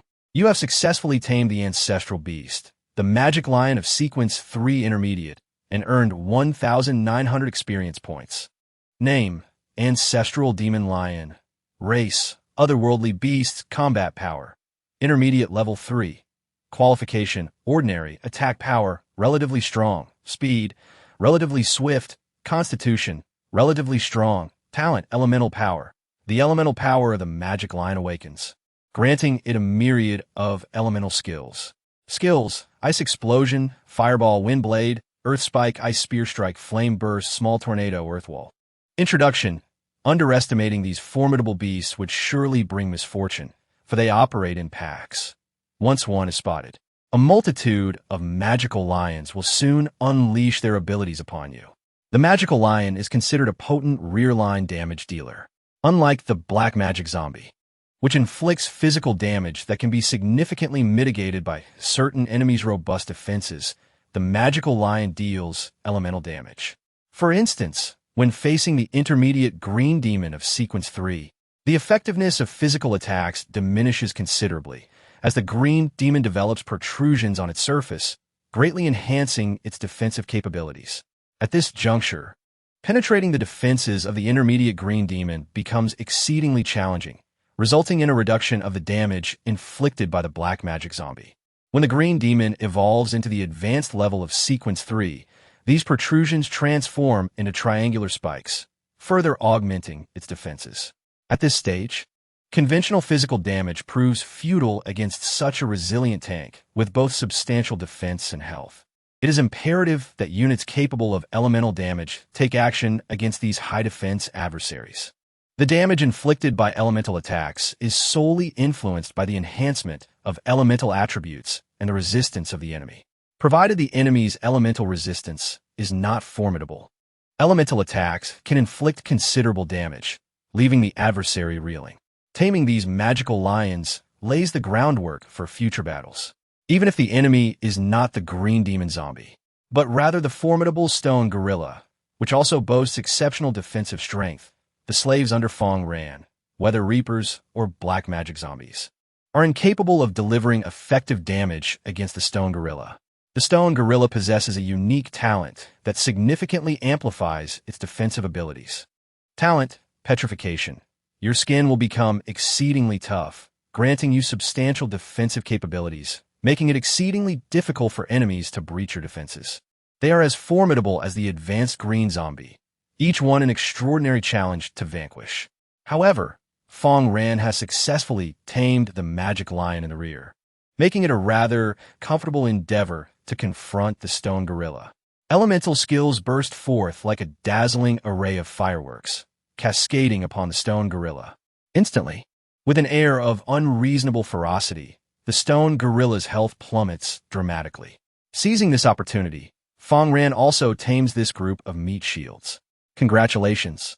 You have successfully tamed the intermediate-level beast, the rock golem gorilla, earning 1,800 experience points.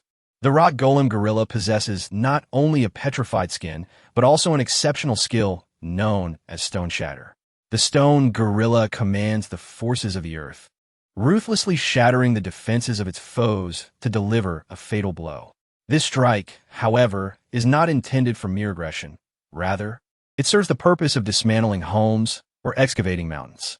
Indeed, it is as straightforward as it sounds. When confronted with solid rock, the stone gorilla requires but a single blow to obliterate it. This unique ability allows it to be employed in mining operations whenever necessary. As for the peacocks in the sky, they are left to descend to the earth unimpeded. The protagonist will capture a few to diminish the combat capabilities of his enemies, while the remaining peacocks will meet a simple fate. It is said that the flavor of peacock resembles that of chicken, and the protagonist, having longed for chicken, finds this an opportune moment, as he is yet to encounter a live one.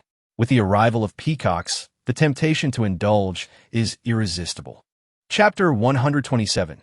Anna, adorned in peacock feathers, the protagonist leisurely navigates the battlefield, and before long, this unequal confrontation comes to a close. He instructs the zombies responsible for transportation to carry the remains of the various beasts, for such resources must not go to waste. They are precious sustenance. Not only do they offer exquisite flavor, but they also provide a substantial boost to his experience points, a delightful prospect indeed. Furthermore, the items dropped by these three types of beasts upon their demise are particularly remarkable. The skull of the rock gorilla, a formidable, nearly petrified cranium that requires only minimal refinement to transform into a suitable helmet, exhibiting remarkable defensive capabilities. The feathers of the ethereal dream peacock, also known as peacock plumes, are the resplendent adornments found atop a peacock's tail. These exquisite feathers can be fashioned into a myriad of items and possess the remarkable ability to enhance the user's spiritual prowess. The fur of the primordial demon lion. This fur, imbued with elemental essence, can enhance the elemental attributes of its user when fashioned into equipment. As a unique drop item, Fang Ran clutched a massive skull, feeling its immense weight, which made it somewhat cumbersome to hold. If the user lacks sufficient strength, donning such an item would yield adverse effects. A top-heavy burden could strain the mind, leading to abnormal feedback from one's abilities, potentially rendering the user incapacitated. However, in the realm of the game, heavily armored warriors are quite common, with many players adopting this formidable style. After all, the trait of strength is one of the fundamental attributes available to players, and those who choose it enjoy a significantly higher chance of survival. As for the peacock feathers, their primary function is to craft headgear intended for female players. Meanwhile, the fur of the primordial demon lion currently holds no practical use for Fang Ran. Although he possesses elemental skills, he would never don leather armor, as its inadequate defense could render him vulnerable to being swiftly dispatched by foes. The archetype of a slaver has historically been that of a valiant warrior, not a frail scholar. Similarly, Fang Ran must embody the strength of a robust champion. Aside from these materials, crystalline cores and crafted equipment are seldom dropped, as the population of these exotic beasts remains insufficient, compounded by Fang Ran's successful taming of some, which has diminished the drop rate of cores and equipment. Nevertheless, he has made some gains, acquiring a crystalline core from both the Dreamy Peacock and the Stalwart Gorilla. The advanced crystal core of the Dreamy Peacock. Upon consumption, one may acquire skills such as Dreamy Shadow and Feather Display. Shadow of Dream. Harnessing formidable mental prowess to ensnare foes in a fleeting illusion. The screen opens to reveal a scene as surreal as a dream, inducing a prickling sensation upon the enemy's scalp and triggering complications such as intense phobias, thereby diminishing their combat effectiveness. The advanced crystal core of the Stony Gorilla. Upon consumption, you shall acquire skills such as Petrified Armor, Shatterstone, and Immovable as a Mountain. Petrochemical Armor. Consuming extraordinary energy, it grants an additional layer of armor upon you or your ally's exterior, thereby enhancing defensive capabilities. Gravel. Harnessing the Earth's formidable power. It ruthlessly breaches the enemy's defenses, delivering a fatal blow. Immovable as a mountain, your feet will firmly absorb the strength of the earth, rendering you difficult to repel or topple. Moreover, your attacks are likely to be interrupted. Among the two types of cores, Fang Ran only requires the one from the steadfast Stone Gorilla. Each of the three skills bestowed by the Stone Gorilla enhances Fang Ran's prowess in some manner. As for the Dreamy Peacock, acquiring its abilities necessitates possessing a supportive talent, which Fang Ran does not possess. Furthermore, as a man, it seems rather peculiar for Fang Ran to impose illusions of charm upon others. Nevertheless, having previously consumed numerous cores, it is likely that ingesting more now would yield no benefits. Thus, he decides to set it aside for the time being. He hands the Dreamy Peacock core to Zhang Xiao Xiao and presents a special piece of equipment to Mena.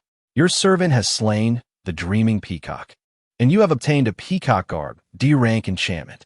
Title: Peacock Attire, Enchanting Level, Grade D Intermediate, Defense Increased, Normal, Ability Enhancement, Significant, Spirit Enhancement, Ordinary Durability, 100 Special Effect, Peacock Display, consumes 1 crystal core, unfolding a scene as ethereal as a dream, inducing a tingling sensation in the enemy's scalps and triggering complications such as intense phobias, thereby diminishing their combat effectiveness.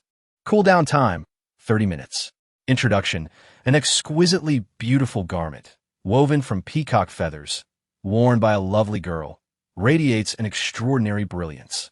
Mena took the garment and was momentarily rendered speechless, unsure of how to respond.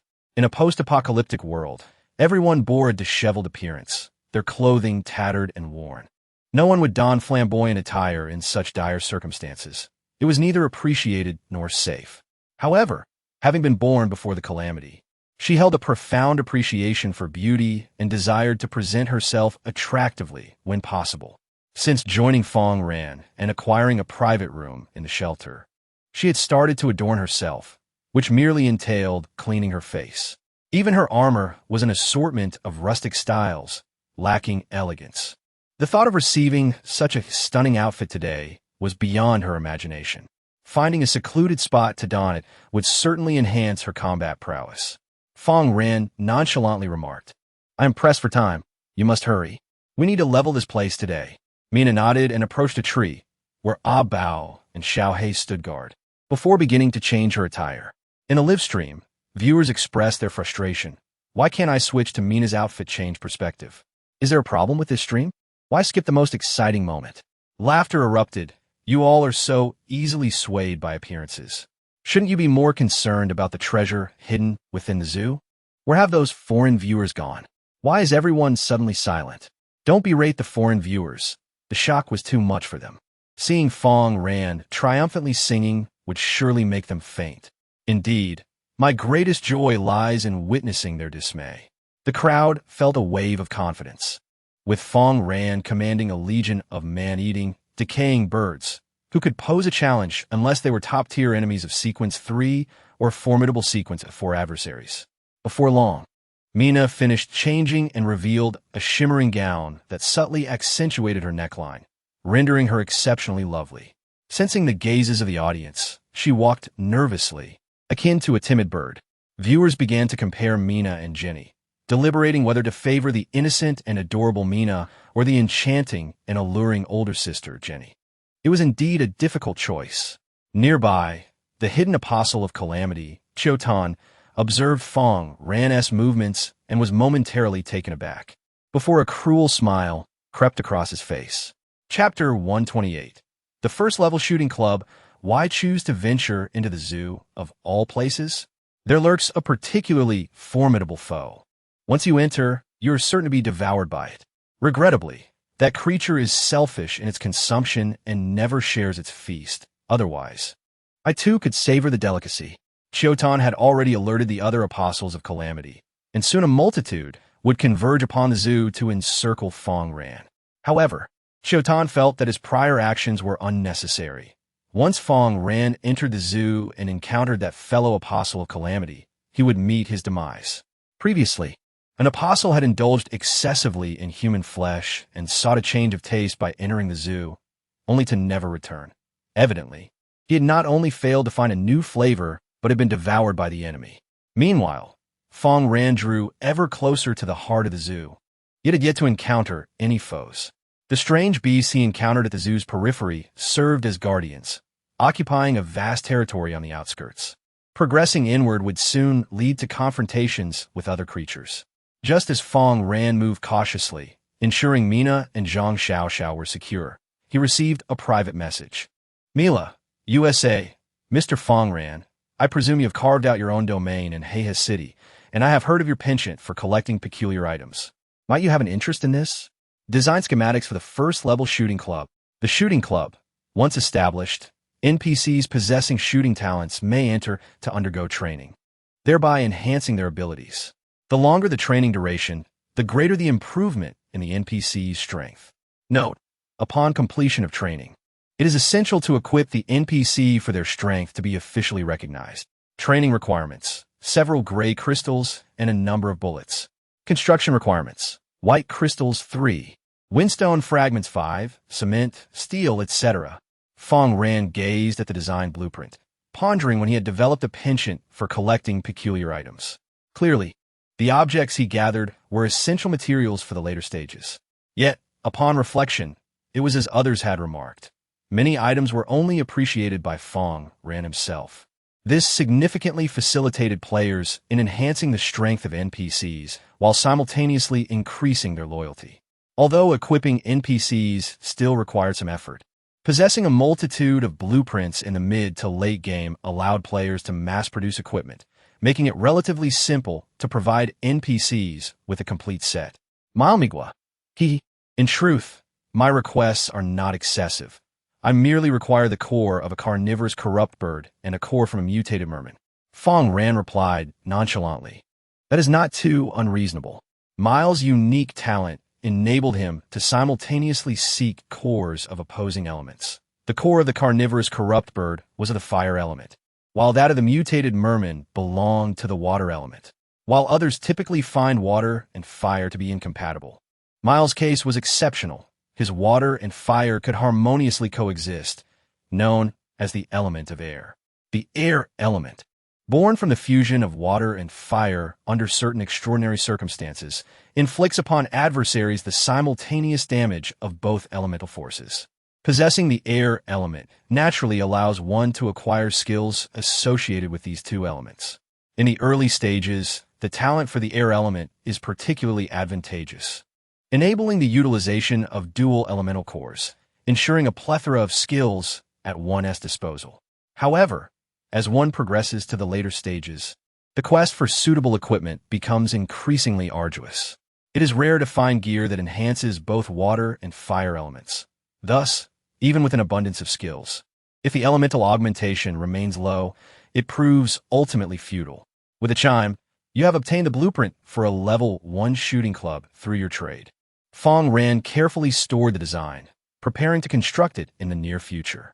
A stranger, you must leave the zoo at once, lest you become prey for the ferocious beasts.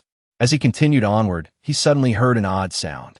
In the distance, perched upon a towering tree, a parrot was mockingly mimicking human speech. Following the calamity, the intelligence of the beast had significantly increased. Previously slow to imitate, the parrot now effortlessly learned to speak. Bring it down. Fang Ran, uninterested in the parrot's words, commanded the black magic zombie to take action. Countless black spears shot forth, aimed at the distant parrot, intent on slaying it. The parrot, witnessing this scene, was terrified and transformed into a shadow, vanishing from sight. As it fled, it shrieked, "Dare to attack the great parrot, and you shall meet a most gruesome end." In response, a roar echoed, signaling that a certain ferocious beast had awakened and was charging toward Fang Ran. He promptly instructed his companions to form a defensive stance against the approaching foe. Before long, the true form of the enemy emerged, a wild, ferocious bear, even larger and stronger than the green magic zombie, with a far more aggressive disposition. The wild berserker, a creature of unparalleled ferocity, its physical strength reaching an apex, exhibiting a remarkable equilibrium of both speed and power. Within the Tier 3 intermediate combatants, the green demon zombie is conspicuously overshadowed by the wild berserker, appearing as if it had not feasted for days. As one progresses into the mid to late stages, even among equals, the combat prowess of monsters diverges significantly. Of course, Fang Ran merely employs the green demon zombie as a meat shield. Its inability to engage in combat is inconsequential, for the subsequent black sorcerer will deliver the necessary offensive. As long as they can eliminate the enemy through sheer output, the loss of a few green demon zombies is of little concern. Moreover, Fang Ran has newly recruited frontline warriors like the stalwart gorilla, capable of absorbing damage. However, the adversary is not singular. As the audience in the Dragon Kingdom observes the intense melee between the wild berserker and Fang Ran's frontline, a fresh wave of ranged attacks emerges. Long arrows rain down upon Fang Ran's group, and upon closer inspection, it becomes evident that these are not mere arrows, but rather the spines of a creature. In this apocalyptic setting, these spines have grown in length and possess formidable penetrating power. The green demon zombie has become a pincushion, while the stalwart gorilla, with its superior defense, fares somewhat better. Although the rear ranks are also targeted, they are not the primary focus. The damage inflicted by these spines is akin to a light scraping. Only when multiple spines strike simultaneously does it prove fatal. Yet, as the group contemplates this, a dark mass of spines appears in the distance, aimed at them once more. Fang Ran commands everyone to seek cover and conserve their strength, advising them to replenish their health with potions should they sustain injuries, cautioning against recklessness that could lead to their demise. He gazes into the distance, already discerning the nature of the beasts assaulting them. Everyone takes shelter behind cover and remains still. Fang Ran orders decisively. No sooner had he uttered these words than the unknown beasts launch another barrage. Swoosh, swoosh, swoosh. Long, sharp spines hurtle towards Fang Ran, transforming everything in their path into a veritable hedgehog. Should Zhuge Liang have witnessed this scene during his famed borrowing of arrows, he would undoubtedly rejoice, for he would acquire an abundance of exquisite projectiles. After this wave of assault, the group yearns to retaliate, but Fang Ran halts them. A new wave of terrifying attacks descends upon Fang Ran's position. The green demon zombies can no longer withstand the onslaught, toppling in droves like a cascade of dominoes. Fortunately, the group refrains from engaging in battle. Had they done so, they would surely have perished. Once this wave of assault subsides, the group is left devoid of any desire to fight. Nevertheless, Fang Ran, familiar with the enemy's characteristics, proclaims, "Commence battle." Despite their lingering trepidation, the group wonders if the rain of spines has truly ceased. If another wave were to strike, would they not be doomed? Should they not hesitate a moment longer? Yet, witnessing Fang Ran boldly lead the charge, they muster their courage and venture forth. Before long, they realize that the attacks have indeed abated. While they remain uncertain of the underlying principle, Fang Ran comprehends the truth. Ammunition depletes, abilities wane, and even the black sorcerers require energy to conjure their spears. Their assaults cannot be relentless. The beasts launching these spines are none other than the frenzied porcupines. The frenzied porcupine, a mutated variant of the ordinary porcupine, boasts enhanced capabilities, with quills that grow at an astonishing rate and can be launched from a distance, allowing foes to experience the torment of its sharp spikes. A single frenzied porcupine can unleash multiple quills in one assault. Although each individual quill inflicts minimal damage, Hitting multiple targets can lead to instant annihilation. This barrage can persist for approximately 3 waves before the porcupine must regenerate its quills. Despite the brief duration of this regeneration, it creates a vulnerable interval that can significantly alter the course of battle. Before long, the commander directs numerous reapers to advance, employing a tactic reminiscent of a sea of corpses to encircle the ferocious bears. Despite the bears' formidable frontal defenses, making it challenging for the reapers to inflict damage, they inevitably possess vulnerabilities. Their rear, particularly around the anus, the soft fur on their bellies, and their eyes and ears are susceptible to attack. The reapers exploit these weak points, delivering devastating blows to the feral bears. In no time, a wild bear, battered and bruised, rolls on the ground, desperately attempting to shake off its assailants.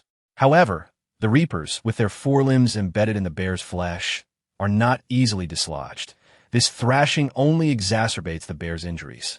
Yet, the commander is not inclined to let the wild bears perish so easily, for they represent a highly agile workforce. Their immense strength can be harnessed for both defending the sanctuary against enemy incursions and for productive labor. Allowing such valuable units to perish without cause would be a dereliction of duty. He raises his left hand, channeling his powers to tame the bloodied wild bears. Ding! You have successfully tamed the wild, ferocious bear, earning 1,800 experience points. Title: Wild Rampaging Bear. Race: Exotic Beasts. Combat Power: Intermediate Level 3. Qualification: Ordinary. Attack Power: Relatively Strong. Speed: Relatively Swift. Physical Condition: Remarkably Strong. Talent: Bear's Might. Once the ferocious wild bear launches an assault, it accumulates fury. As this fury intensifies, the bear's strength escalates correspondingly. Skills: Wild Roar, Rending Attack, Devour, Accelerated Crawling, Hibernation, Tear Attack. When striking an adversary, it rends their flesh, inflicting grievous bleeding damage. Scavenging Bite, frenziedly tearing at foes, inflicting substantial damage. Accelerated Crawling, when utilizing all 4 limbs for crawling, the speed of movement will experience a significant enhancement. Hibernation, the wild bear can instantly enter a state of slumber, thereby significantly replenishing its vitality. Introduction: The bear, a creature of ferocity, poses a significant threat to human life when encountered in the wild. Even more alarming is its propensity for predation, as it is known to consume its prey alive. Therefore, if one finds oneself in an area inhabited by bears, it is prudent to carry a firearm. The wild berserk bear, classified as a top-tier combat unit within the intermediate level of Sequence 3, boasts an array of skills that form a nearly perfect combination, coveted by all warrior-type players. This is a primary reason why Fang Ran is reluctant to let the wild berserk bear perish, as such versatile warriors are scarce. Nevertheless, battles remain intense and brutal. Despite Fang Ran's swift taming abilities, some wild berserk bears still meet their demise. Upon their death, they drop exclusive items. The paw of the wild savage bear is a nutrient-rich delicacy that, when consumed regularly, can enhance the physical prowess of human players and provide evolutionary energy to otherworldly beasts. This exquisite ingredient, however, requires proper preparation. Otherwise, it may prove challenging to digest. In addition to the bear paw, the wild savage bear also yields bear skin coats and pelts. The wild bear skin possesses exceptional defensive capabilities. With just a modicum of processing, it can be transformed into a suit of leather armor. When donned, it offers the lightweight comfort of leather while providing the protective qualities akin to both light and heavy armor. Fang Ran has indeed acquired a piece of this rare bear skin, which can be fashioned into leather armor with the appropriate design blueprint. However, this blueprint is not available for purchase in the point store, rendering it quite challenging for him to obtain. What truly astonished him was the unexpected drop of a bear skin coat from one of the few fallen wild violent bears. Your slave has slain a ferocious wild bear, and you have received a bear fur coat, D-rank enchantment. Title: Bear skin coat. Enchantment level: Intermediate grade D. Defense increased. Strong. Increase in strength. General. Physical fitness increase. Average durability. 89. Special effect: Warmth. Upon donning the bear fur coat, your resistance to water attributes is augmented by 20. When the enemy's skill level does not exceed yours, they will be unable to freeze you. Special effect, Frenzy. Consuming a crystal core allows you to enter a state of frenzy, granting you enhanced attack speed and movement velocity. Chapter 130. Delicious pork. Fang Ran unexpectedly handed over the bear's skin coat, capable of enveloping the entire body, to Zhu Chunyang. Given their relative standings and contributions, Zhu felt unworthy of such a powerful item. Accepting it without hesitation might dishearten the other team members, especially since he had only recently joined Fang Ran's team. Boss, it feels inappropriate for me to use such formidable equipment, Zhu Chunyang remarked. My current strength is quite limited, and I don't need to engage in combat. I can simply stand by and absorb experience. This equipment would be better suited for the other teammates. He prioritized the team's welfare over his personal gain, recognizing that others needed to engage in close combat to hone their skills, which posed a significant risk of injury. Zhu understood the gravity of the situation, being a science student and an equipment enthusiast.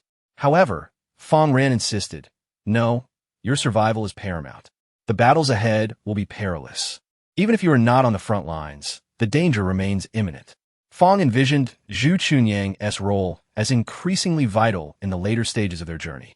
Once nurtured, he would become a crucial core of the team, not only for mundane tasks like demolishing structures or mining, but also for engagements with NPCs, players, and mutated adversaries. If they were to encounter fortified enemy positions, having a demolition expert like Zhu Chunyang would greatly facilitate breaking through, thereby minimizing losses and casualties. In the early to mid-game phases, combat for players was relatively straightforward, requiring little contemplation. However, losing a core member during these early stages would be a devastating blow. Zhu Chunyang lacked the physical strength to wield heavy armor, but the bear skin coat was light enough for him to don. With sufficient defensive capabilities, he could also utilize gray incendiary grenades, enhancing his survival prospects significantly. As the battle with the ferocious wild bear drew to a close, the previously elusive swarm of flesh-eating carrion birds launched their attack from a distance. They unleashed fireballs upon the creatures that had ambushed Fang Ran, quickly driving a large group of wild boars into the fray. Everyone, charge forth and slay the pigs, feast on the pork. Fang Ran commanded with a sweeping gesture, urging his comrades to engage the adversaries. The frenzied wild boars, having exhausted their quills, became vulnerable, lacking both strong defenses and formidable melee capabilities. Essentially, they were akin to fat pigs awaiting slaughter. Fang Ran planned to tame a few while dispatching others to satisfy his cravings. After all, these wild boars were essentially pigs, and he intended to savor the experience. His motives for taming them were twofold: to bolster their combat strength and to establish a breeding program. Under optimal conditions, mutated creatures could not only grow rapidly, but also reproduce at an impressive rate. Given time, they could produce a substantial population, which explained why, in the later stages of the game, mutated beasts could rival the undead. Congratulations, you have successfully tamed the frenzied porcupine, earning 1,900 experience points. Title: Frenzied Porcupine Race, Exotic Beasts, Combat Power. Intermediate Level 3. Qualification: Ordinary, Attack Power, Relatively Strong, Speed, Normal, Physique, Ordinary, Skills, Swift Recovery, Lethal Counterattack. Reverse Hook, Rapid Recovery. The frenzied porcupine will swiftly regenerate the quills on its back upon entering a non-combat state, when the spines of the frenzied hedgehog remain intact. Any adversary that dares to engage in close combat will incur the retaliatory damage inflicted by its formidable quills. The barb design: once the sharp tip penetrates the enemy's flesh, the backward-facing barbs ensnare their sinews. Should the adversary attempt to extract it, they would inflict further injury upon themselves. Introduction: the porcupine cannot afford to lose its quills, otherwise, it will become prey for its enemies. After Fang Ran successfully tamed this batch of porcupines, he did not proceed any further. Ahead lay the heart of the zoo, home to the most formidable exotic beasts and the treasures within. The battles would be far more challenging than anticipated, and Fang Ran had to prepare himself for an all-out confrontation. The potential losses among his slaves could be substantial, yet he saw this as an opportunity to eliminate the unfit. Humans, Hasten to leave the zoo with your slaves, or I will show no mercy. As a harbinger of catastrophe, I shall not forsake the chance to feast on human flesh. If you disregard my warning and continue to slaughter my subordinates, you will surely come to regret your choices. At that moment of respite, the previously articulate parrot made its appearance. It kept a respectful distance from Fang Ran, aware of the repercussions of provoking him. Its tone bore a unique quality, reminiscent of a true harbinger of catastrophe, issuing a warning from afar. The parrot was indeed a servant of the disaster apostle, and one could only speculate about its prior absence. Was it occupied with some grand scheme? Fang Ran sensed the possibility, for treasures are seldom easily acquired. The disaster apostle could elevate a player's strength or plunge them into the depths of despair, with death looming as a plausible fate. In the live stream, countless detractors emerged, voicing their opinions. Fang Ran should retreat. With his current strength, it is truly inadequate. Even I, a citizen of the universe, advise him. If he fails to heed our counsel, it would be folly. Indeed, he is not an American. What gives him the right to seek treasure? Only we, the American military, are entitled to such fortunes. In truth, it would be amusing to watch him perish in his arrogance. Though the disaster apostle possessed numerous valuable items, each was formidable in its own right. The occurrences within the zoo were nothing short of miraculous. The disaster apostle could harmonize beasts that were supposed to be adversaries, a feat that was already surprising. Even more astonishing was its absence from the forefront. A multitude of uncertainties can easily breed fear. Yet fear is not always an enemy of humanity. In many instances, it serves to protect us. The strength of one's enemies remains unknown, as do their strategies. An unknown adversary is the most perilous. However, those with strength need not fear such uncertainties. Fang Ran, as a slave master, was well acquainted with the capabilities of his slaves. Despite the formidable nature of the disaster apostle within the zoo, it relied primarily on its minions. Fang Ran boasted not only exotic bee slaves, but also numerous high-tier zombies. This immense power was sufficient to overcome the entire zoo and seize the treasure. Black magic zombies, bring down that detestable parrot. Fang Ran commanded his slaves to act. In an instant, countless black spears rained down, targeting the distant beastly parrot. Chapter 131. Guiding everyone forward. You seek your demise. As a trusted aide of the Great Curator, should you dare to harm me, the Great Curator will ensure your utter annihilation. The parrot, seeing the spears, uttered a menacing remark before vanishing without a trace, not lingering for even a moment. The parrot was astute, naturally avoiding the fate that befell other beasts. Observing this, Fang Ran merely snorted coldly and began to recuperate, restoring his abilities. He reopened the map, discovering that the zoo was shrouded in darkness, with much of the information dating back many years. Upon undertaking a physical exploration, the map's content would alter and update in real time. This revelation allowed him to discern a clue. The layout of the park, upon first entering, appeared unremarkable. Yet now, with the updated map, its true nature was finally revealed. The disaster apostle is concocting a calamity transmutation array, seeking to create a monster. Fang Ran mused, a mix of astonishment and joy swelling within him. The technology of the apocalypse diverged greatly from that of the pre-catastrophe era. Many seemingly mystical techniques could indeed manifest in this new world. The current transmutation array was technologically immature, and even if successful, it would carry significant side effects. Should it succeed, it would yield a monster, either devoid of reason or grotesquely deformed. How intriguing it would be to cultivate a boss to slay. I wonder what the outcome would be. Fang Ran pondered, feeling no inclination to sabotage the structures supporting the array within the zoo. While such an action could weaken the disaster apostle post-ritual, it would also mitigate the side effects, a dubious benefit. The stronger the side effects, the more they could impede the disaster apostle, creating a glaring vulnerability. Fang Ran needed only to strike at that weakness to secure victory in battle. He instructed his followers to rest while he retrieved 2 types of crystal cores. Advanced crystal core of the wild savage bear. Utilizing this core grants you the chance to acquire skills such as wild howl, rending attack, and slumber. Tier attack. By employing a unique technique to assault the enemy, one can inflict specialized lacerations that hinder the healing process, resulting in persistent bleeding for the adversary. Slumber. You may instantly enter a state of sleep, thereby significantly restoring both health and stamina. However, in this dormant state, you shall possess no resistance, rendering you exceedingly vulnerable. The core of the wild savage bear is a quintessential warrior's core. Only players whose strength, constitution, and speed meet the requisite standards can acquire the skills contained within. This core exists in two fragments. Fang Ran chose not to retain both, opting instead to gift one and sell the other. He had already consumed several cores, and should he indulge again, the likelihood of yielding any benefits diminishes significantly. More critically, he harbored little interest in the skills he had encountered. What he truly sought were abilities capable of inflicting substantial damage upon foes, capable of delivering swift, lethal blows. These skills were more suited for the average warrior.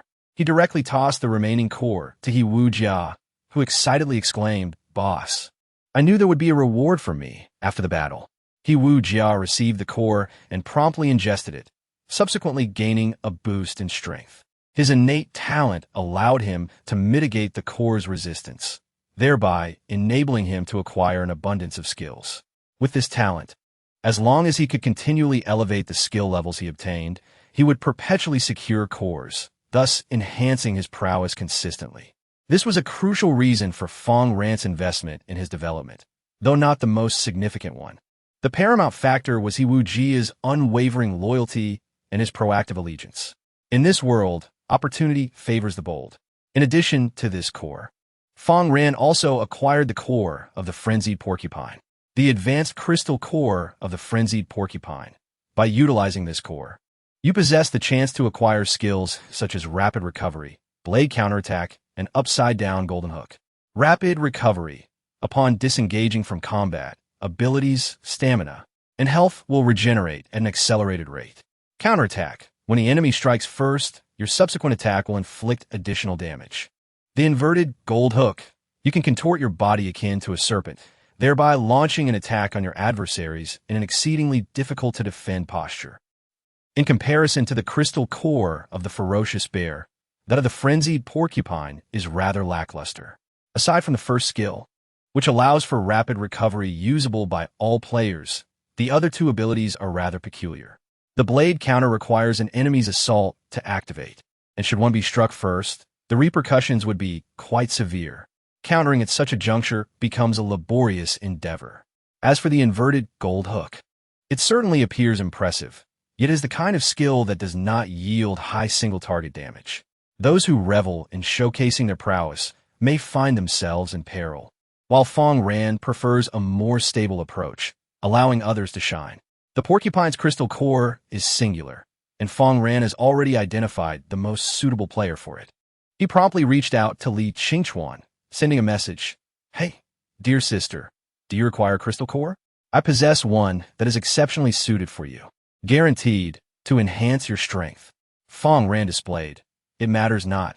Just remember to trade any good items you encounter in the future," accompanied by the advanced crystal core game instructions for the Frenzied Porcupine. His acquaintances were few, with Li Qingchuan being the most formidable among them, possessing knowledge of various arcane matters. This crystal core would serve her best. Were it not for Fang Ran's presence in Zone 13, Li Qingchuan would undoubtedly emerge as the leader of the Dragon Nation in this area. She has consistently shared battle experiences with other players via the regional channel, offering strategies on how to defeat the green demon zombies, the weaknesses of the Reapers, and what to do upon encountering the black demon zombies. Fang Ran found little interest in such discourse, yet Li Qingchuan remained diligent, which illuminated Fang Ran's perspective.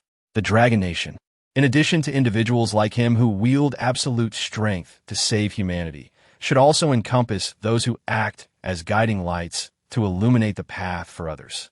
Li Qingchuan exclaimed with delight, "All right, if I come across something valuable, I will be sure to seek you out first." She spoke little more, for there existed an unspoken understanding between them. The so-called friendship of gentlemen is like water, subtle yet profound. Fang Ran did not rush ahead, as the injuries and abilities of the others had yet to recover. He had matters to attend to as well. Thus, he procured a white crystal, swallowed it whole, and awaited the system's notification. Chapter 132. The surrendering mutant parrot. Initially, a white crystal could only be consumed once every 5 days. But after Fang Ran acquired the power of the gluttonous beast, he could now partake in it every 2 days. Upon placing the white crystal in his mouth, he immediately felt a surge of immense energy coursing through his body from his abdomen. The sensation of this power saturating his entire being was nothing short of exquisite. Ding! You have consumed the crystalline white substance, acquiring a new enhancement effect, skill augmentation. Skill enhancement. You may select a zombie to amplify its abilities, thereby enabling it to exhibit enhanced effects for a duration of 24 hours, with a cooldown period of 24 hours. Note, as your level increases, the effects of this talent will also enhance. The new talent effect appears to be meticulously tailored for those formidable zombies. Its sole purpose is clear, therefore. Fang Ran can only utilize it on the most powerful zombie by his side. My dear, I believe you can grow even stronger, Fang Ran said, patting Jenny on the shoulder before promptly employing the new talent effect. Jenny immediately displayed a flirtatious demeanor, leaning her back against Fang Ran and playfully rubbing against him. However, Fang Ran paid little heed to this. His only desire was to obtain an even more potent zombie. The skill of Zombie Jenny has been enhanced, now inflicting double the usual damage. Jenny grasped the knife in her hand, its blade becoming extraordinarily sharp. The consequences of plunging it into an enemy's back were predictably dire. This was the result of her augmented abilities.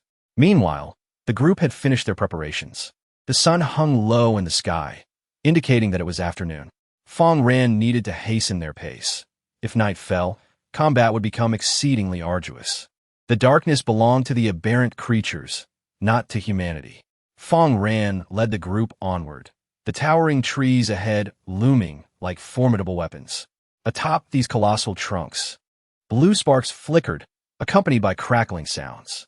The energy of the calamity transformed human bodies, propelling them toward an uncertain destiny.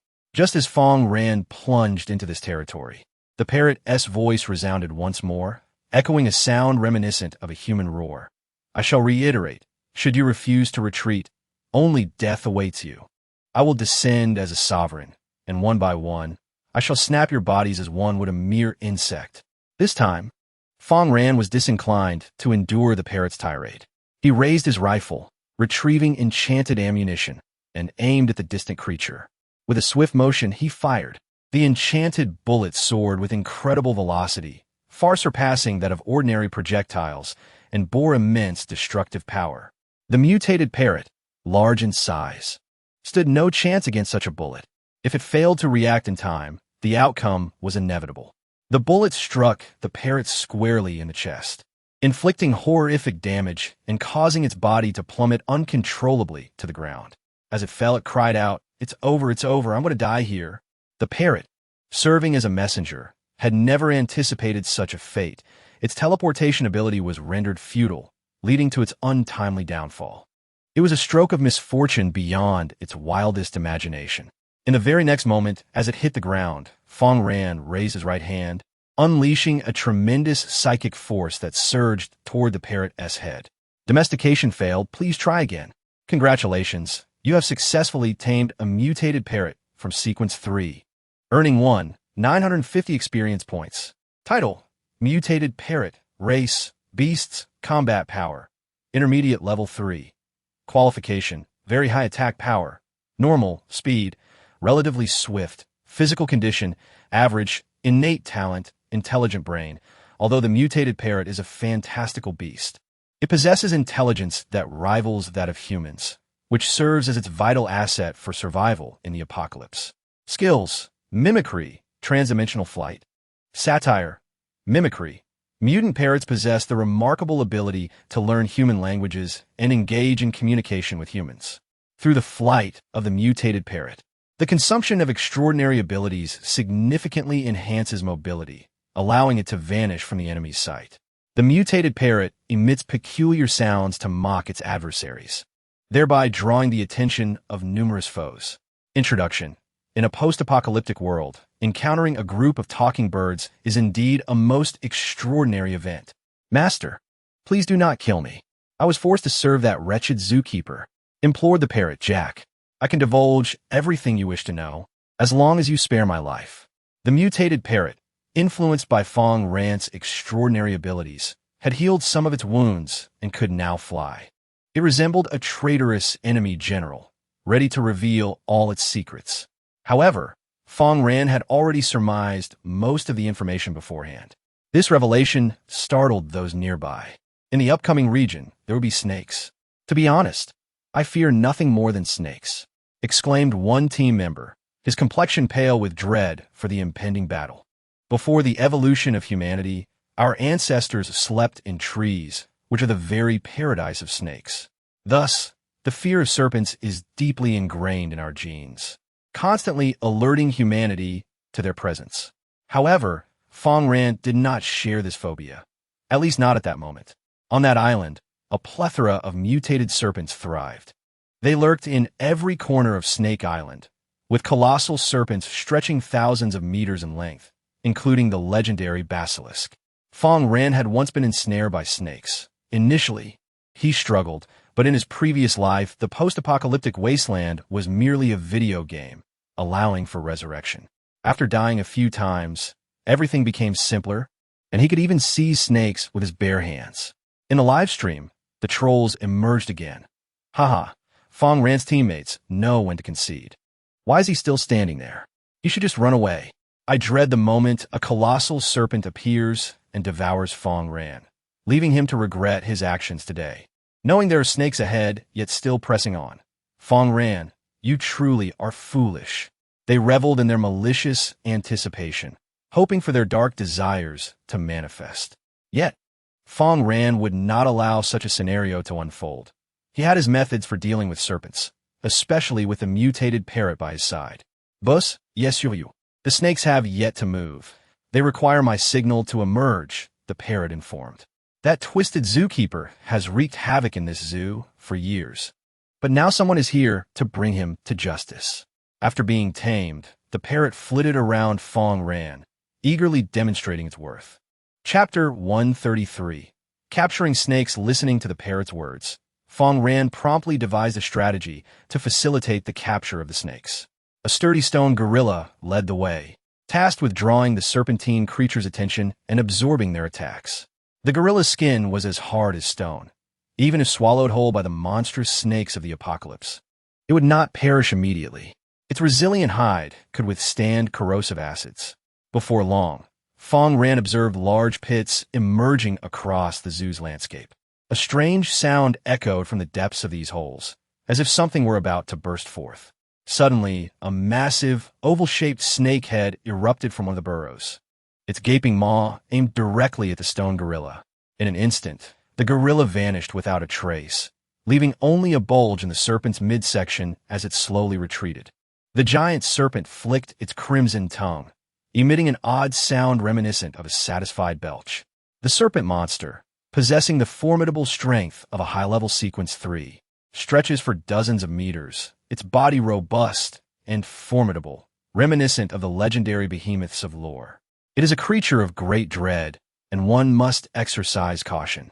Fang Ran possesses an intimate understanding of the serpent monster. Its immense size grants it exceptional defensive capabilities and a commendable offensive prowess. Aside from its relatively sluggish speed and unwieldy form, it exhibits no other significant weaknesses. To conquer this serpentine beast, numerous strategies may be employed.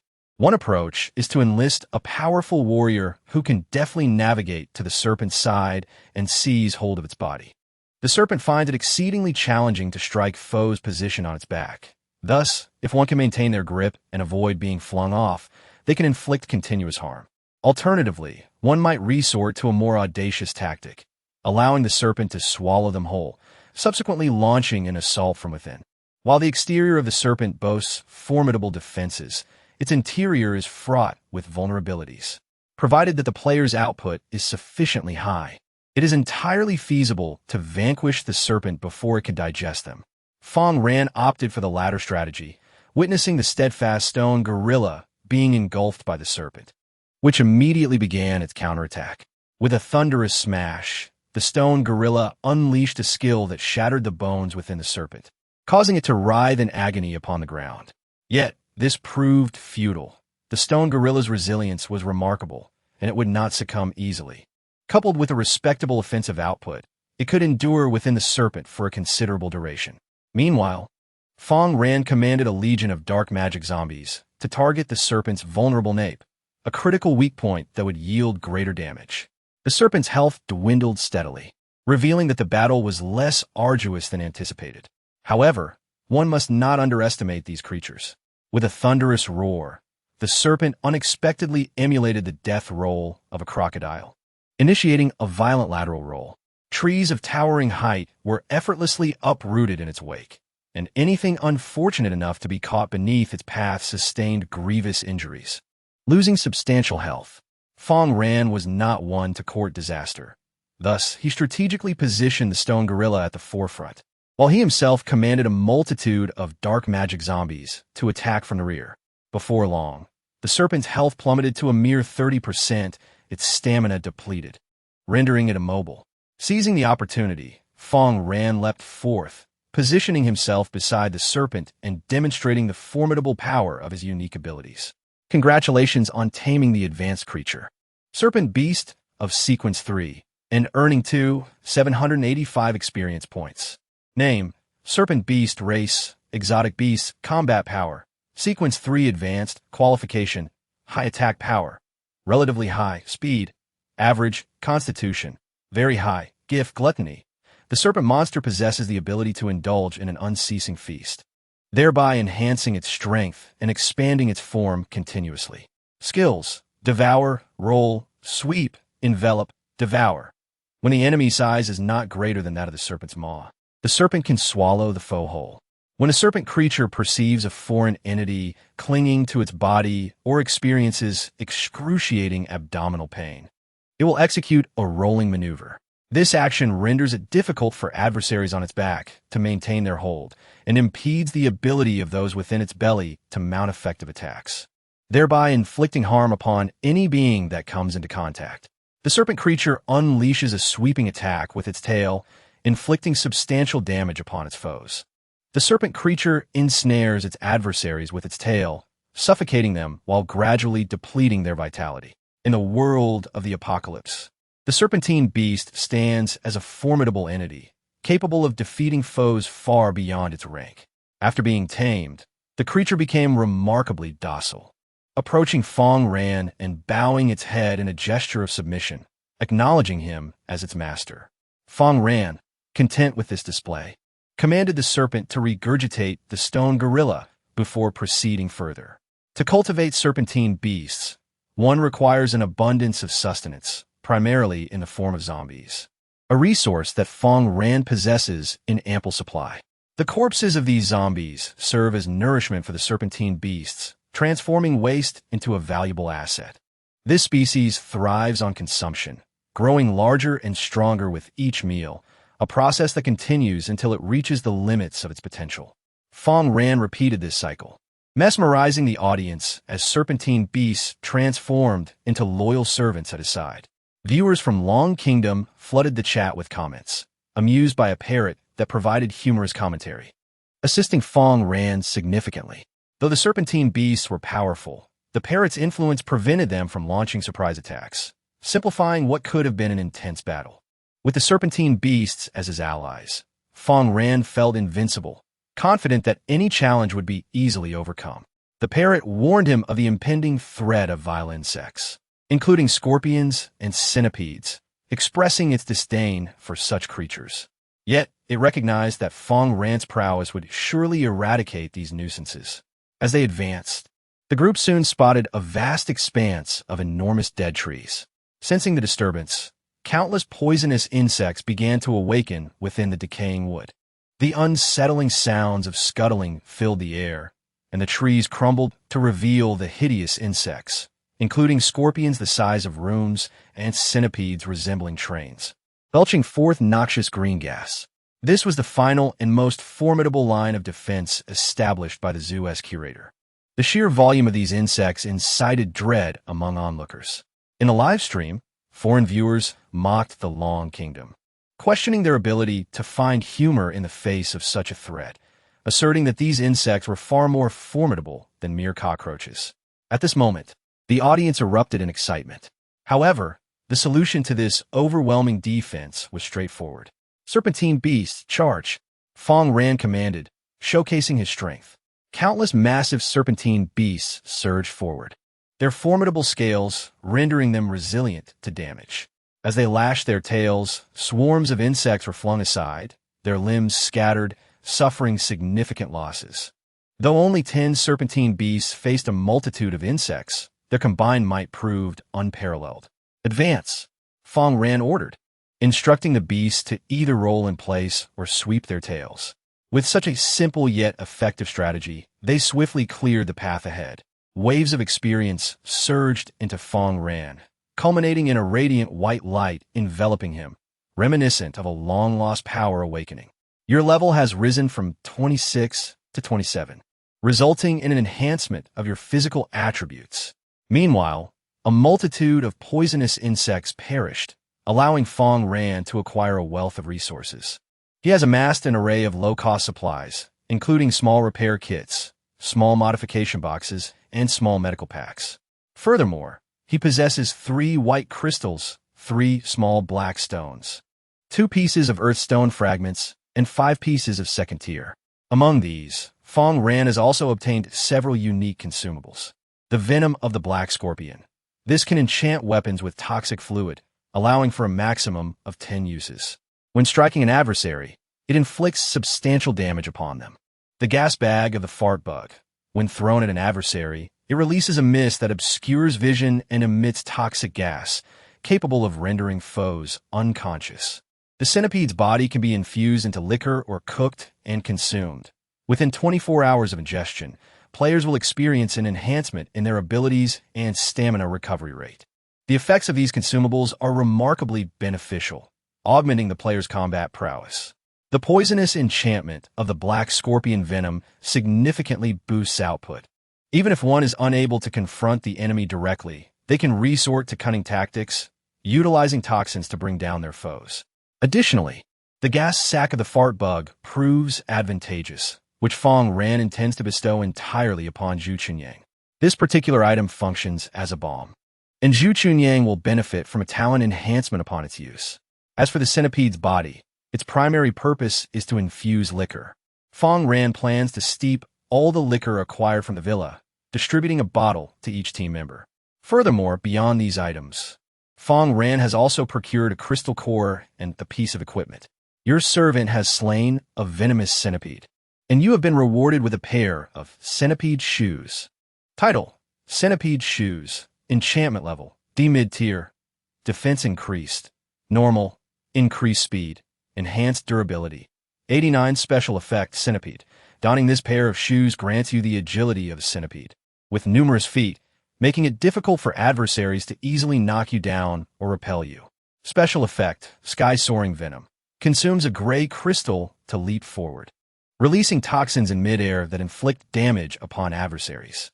Introduction: Shoes crafted from centipede legs are not only aesthetically pleasing, but also exhibit outstanding performance. Fang Ran donned his new shoes and felt an enhancement in his mobility, akin to soaring through the air. Remarkably, even at such exhilarating speeds, he experienced no sense of instability.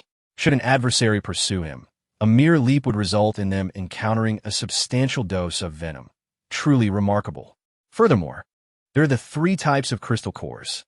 The crystal core of the venomous centipede. Upon consumption, one may acquire skills such as venomous prowess, toxin projection, and coiling agility. The crystal core of the black scorpion. Upon consumption, you may acquire skills such as venom injection, toxic mist, and claw strike. The crystal cores of the pestilent bug. Upon ingestion, one may acquire abilities such as the foul miasma, gusts of wind, and self-detonation. These 3 cores are intrinsically linked to the poison attribute. However, they hold little value to the opponent. In fact, amongst those he leads, scarcely a handful possess the capability to utilize them. Therefore, Fang Ran decided to place them in the auction house, proclaiming, selling these cores in exchange for second-tier, various elemental shards, and other rare materials. Accompanied by the game descriptions of each core, it is best to dispose of unnecessary items promptly, as he currently seeks to craft high-grade steel armor, requiring an abundance of materials. Following the recent battle, Fang Ran felt invigorated, as if he had upgraded from a bird's gun to a cannon. Once he allowed the 10 serpent monsters to recuperate, he pressed onward. Along the subsequent path, he encountered a few more insects, none of which posed a challenge to him. The audience from Long Country watched this spectacle with a mix of exhilaration and trepidation, remarking, according to the parrot, the director of a zoo is conducting terrifying experiments, which explains his occupation of the premises. The director does not cherish the animals. During the cataclysm, he aimed to profit from them, and post-cataclysm, he seeks to enhance the beasts, rendering them even more formidable. Can you imagine what rewards Fang Ran will receive upon defeating the zoo director?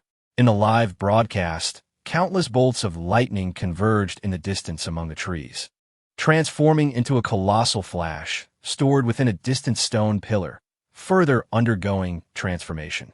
The energy from the cataclysm was so dense at this location that it resonated deeply with the horde of zombies. Master, the zoo director had claimed, these pillars are immensely powerful. If they are destroyed, his plans will be thwarted. The parrot, pointing fervently at the distant pillars, urged, shall we destroy the pillars? That way, the director will fail.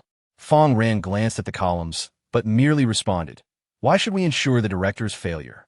There is no rush. Let him succeed. What more could he possibly create? A madman conducting experiments will only lead to a catastrophic explosion in his laboratory. He spoke with a calm demeanor, then turned his gaze towards the horizon where the lightning continued to gather, the experiment reaching a pivotal moment. He subsequently commanded his followers to wait outside the laboratory and organize personnel for the impending conflict. He Wu and his companions ventured into the former administrative building, the place where the director had previously resided. Before long, he made numerous discoveries, aside from supplies. The most significant find was the diary of the Calamity Apostle known as Kershu. Chapter 135. The malevolent scientist He Wu, clutching the diary of the Calamity Apostle, hastened to Fang Ran, convinced that this journal would be of great assistance to him.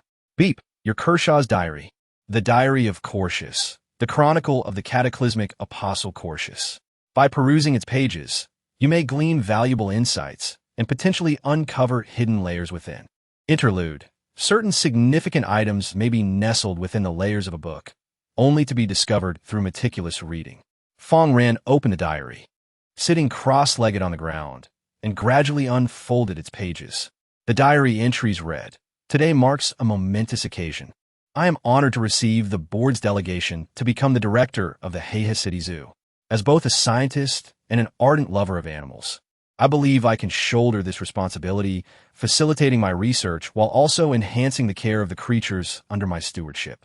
Upon reflection, my child has always held a profound affection for animals. With my solid scientific foundation, I have actively transformed the zoo, which has evolved remarkably from its former state, and the well-being of the animals has greatly improved. Many creatures have even begun to reproduce, prompting me to initiate my scientific inquiries. After all, an overabundance of animals can be detrimental. Their population must be managed, making them suitable subjects for experimentation. My achievements in recent years have been commendable. I have not only successfully cloned tigers, but also created artificial chimera mules. Although these beings lack reproductive capabilities and possess an unappealing appearance, they stand as my finest research accomplishments. While humanity may possess limited abilities, we can harmonize with nature and harness its forces to create. Yet, I ponder the ultimate outcome of my research endeavors. Curse it, why do my experiments repeatedly fail? I merely aspire to win a Nobel Prize. Why does success elude me? That group of police officers has returned to question me, launching an investigation regarding my alleged attempts at human experimentation, insinuating that I may have indirectly caused the demise of my own child. Numerous children have vanished from the zoo, drawing connections to me, but could I truly be that kind of person? No, the experiments must persist. Yet those officers are poised to conduct a thorough search of my zoo, and the board is beginning to apply pressure. What am I to do? Why have my former colleagues transformed into zombie-like creatures? And I, myself, have acquired strange powers, enabling me to control beasts. I apologize. I did not intend to consume you. I am simply overwhelmed by hunger, insatiable and unbearable. As for why I do not feed on those aberrant beasts, they are still required for experimentation. After devouring humans, my strength has magnified, and those zombies no longer assault me. What a fortunate turn of events. I have long harbored disdain for that so-called ethics committee. By what right do they impose limitations upon me? Now, I can conduct my experiments with peace of mind. I have discerned that the rules of the world have altered in the aftermath of the cataclysm. Many previously unimaginable phenomena can now be realized, truly a paradise. I can now splice together two entirely distinct aberrant creatures, thereby acquiring even greater power. I find myself envious of such strength. Today, I have resolved to undergo transformation myself, yearning to attain formidable power. The diary concludes here. You have completed reading the diary of Call Shu and have acquired the design blueprint for the Exotic Beast Zoo. The design blueprint for the Exotic Beast Zoo. It allows you to create a zoo where you can nurture extraordinary creatures, enhancing both their combat abilities and the attributes of the inhabitants within the sanctuary. Note, the greater the number and quality of extraordinary creatures within the zoo, the more attributes will be enhanced for all members of the sanctuary. Construction requirements: 100 secondary anomalous iron, 10 elemental shards of earth, water, wind, and fire, 10 white crystals, and various other construction materials. Fang Ran gazed upon these items, pondering why they had dropped so early, leaving him to merely observe. Unable to construct anything in the immediate term, he set aside the zoo design blueprint and began to contemplate a particular matter. According to the diary's contents, the apocalyptic apostle, Kershu, had created numerous transmuted beasts before embarking on his own human transmutation. Yet despite his relentless advance, Fang Ran had encountered not a single transmuted beast, a perplexing anomaly. The diary made no mention of the whereabouts of these creatures. Kershu was known for his meticulousness in documenting any occurrences within his laboratory.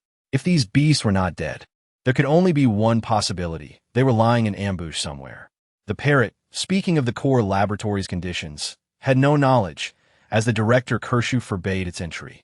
Thus, the transmuted beasts likely lay in wait within the core laboratory, poised to strike once Fang Ran ventured inside. Generally, the strength of these creatures had reached the advanced Tier 3 level. The transmuted beasts would undoubtedly be even stronger. Faced with a horde of Tier 3 apex combatants, Fang Ran indeed felt a modicum of pressure. It was only natural, for how could the apocalyptic apostle permit Fang Ran to indiscriminately disrupt his experiments without implementing countermeasures? However, Kershu's madness was evident, as he recorded the myriad side effects of the transmuted beasts within his own diary, yet he relentlessly pursued greater power.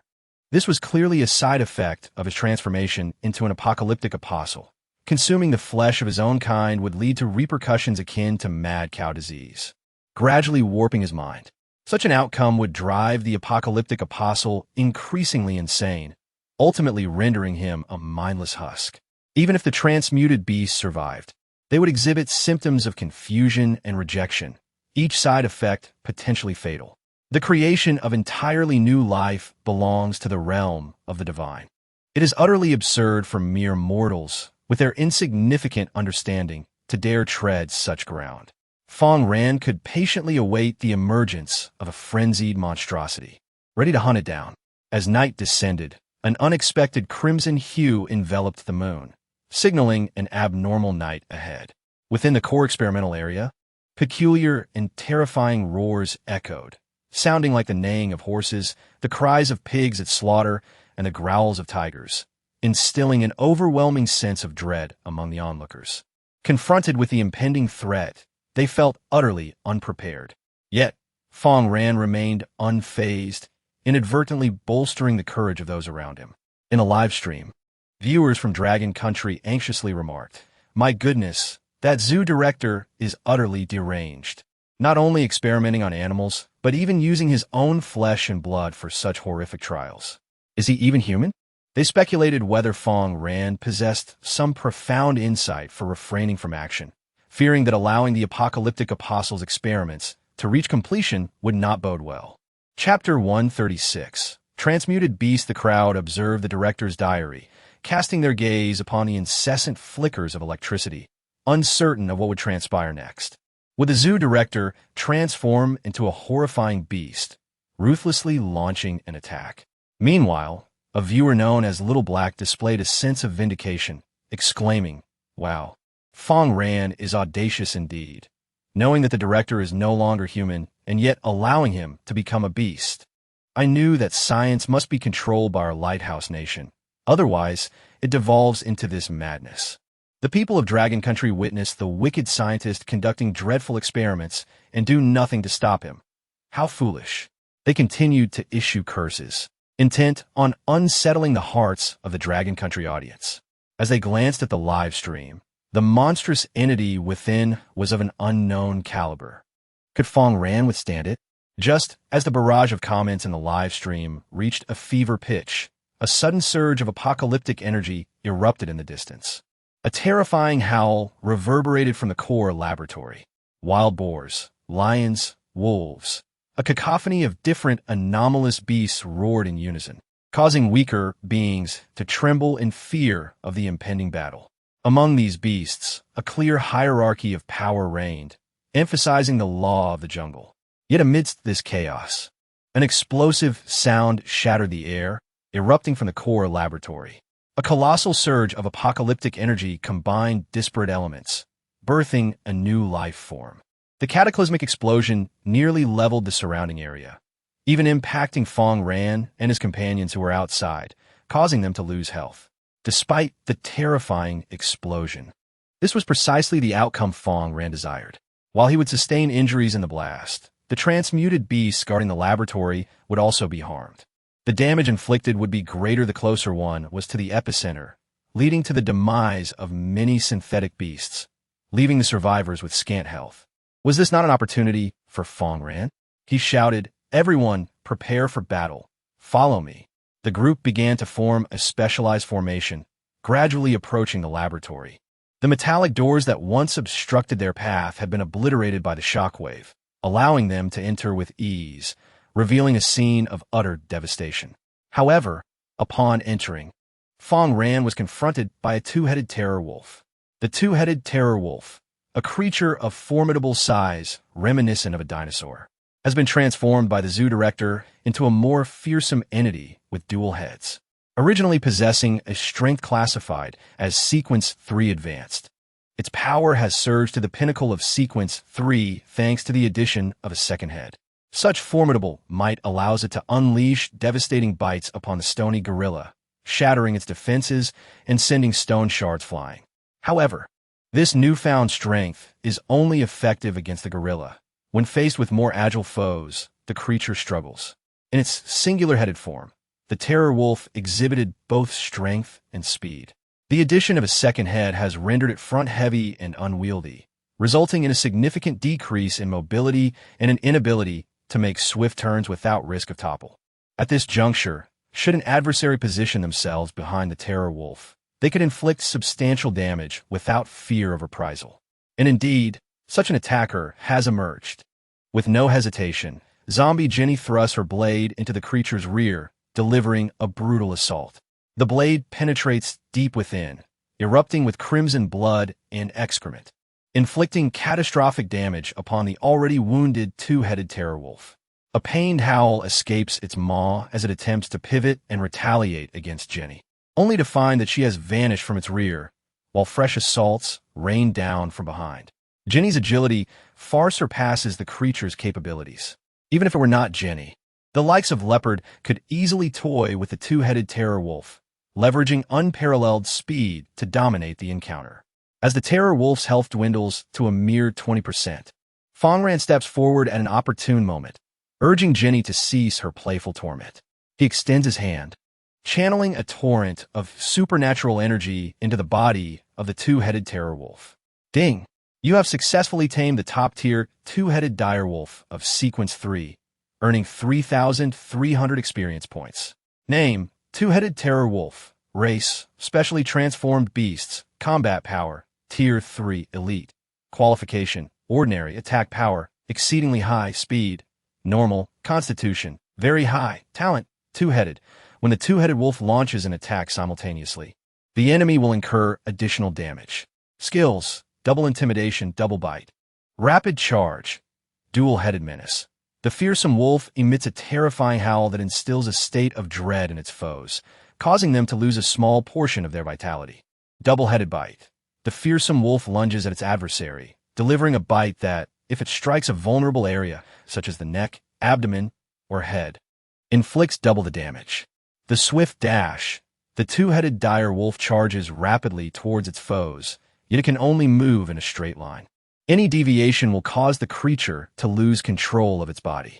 Introduction: two heads are better than one. This is the first experimental subject of the director, and one must approach it with utmost caution. Fang Ran observed the attributes of the two-headed terror wolf and promptly instructed Mena to administer treatment before resuming the battle. The two-headed terror wolf was not suited for agile combat. Rather, it was designed to act as a clumsy meat shield in the front lines. It could both deal damage and absorb hits, which was quite commendable. Fang Ran's current front line was not particularly impressive, but with the addition of the two-headed terror wolf, boasting Tier 3 elite combat strength, things were looking much better. Shortly after continuing onward, a three-headed terror wolf appeared before Fang Ran. The three-headed fearsome wolf. They are creatures of a size reminiscent of dinosaurs. Yet after being transformed to possess three heads, their offensive capability has indeed seen a substantial enhancement. However, their agility has suffered significantly. The two-headed version is already somewhat top-heavy and lacks nimbleness. Consequently, the three-headed variant is rendered utterly ineffectual, aside from its heightened attack power. It is burdened with drawbacks in all other respects. Its speed is exceedingly slow, and it is remarkably unwieldy. Any player with a modicum of swiftness can easily outmaneuver it. Furthermore, its vitality is alarmingly low. After merely engaging in a brief skirmish, the three-headed wolf finds itself panting heavily. Fang Ran has no use for such a liability and promptly instructs Jenny to eliminate it. Ding!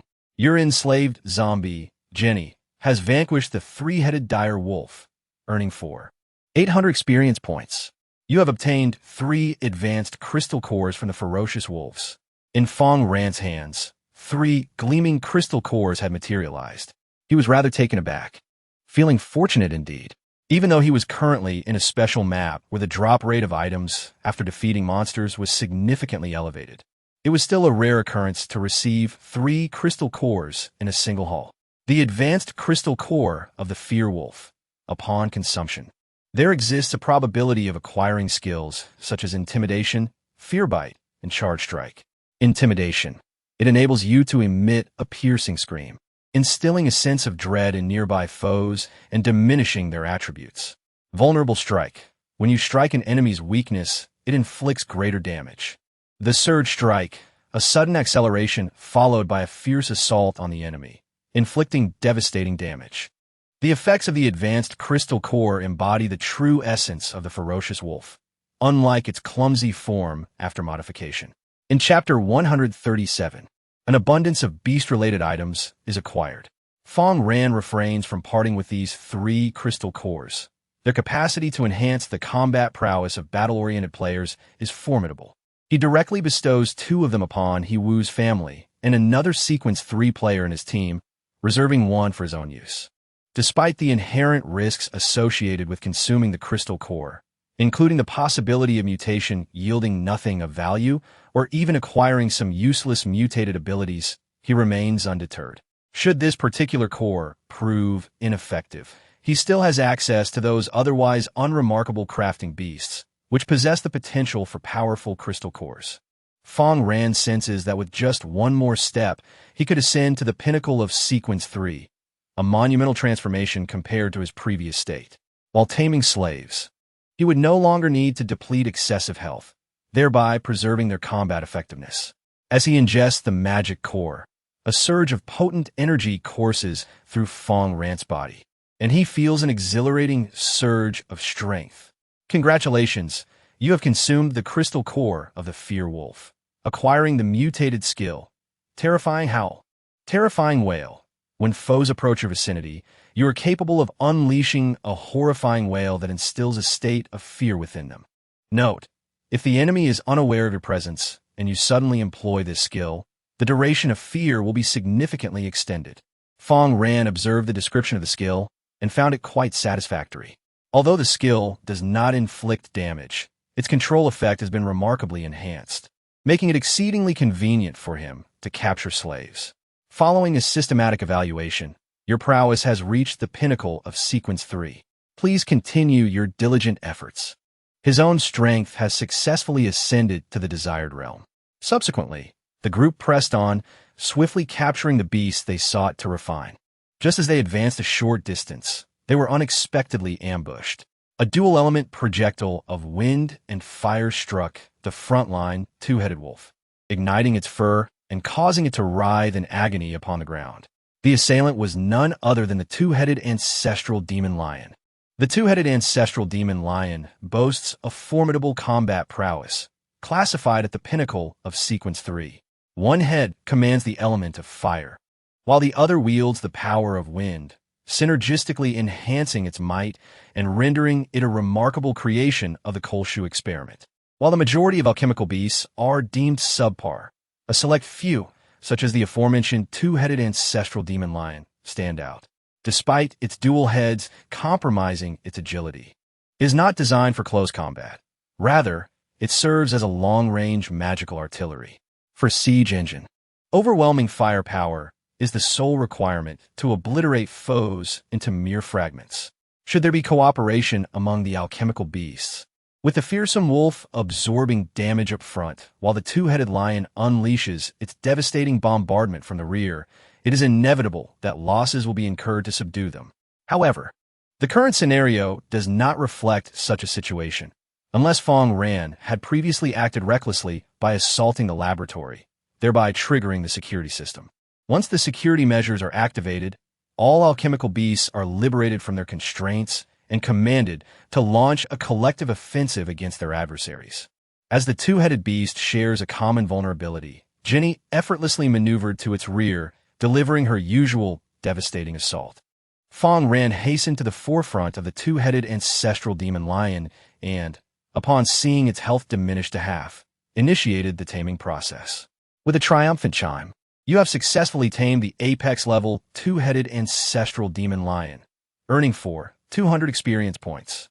With the assistance of his extraordinary abilities, the once exploded rear of the two-headed ancestral demon lion gradually healed, its vitality rising swiftly to a commendable 70%.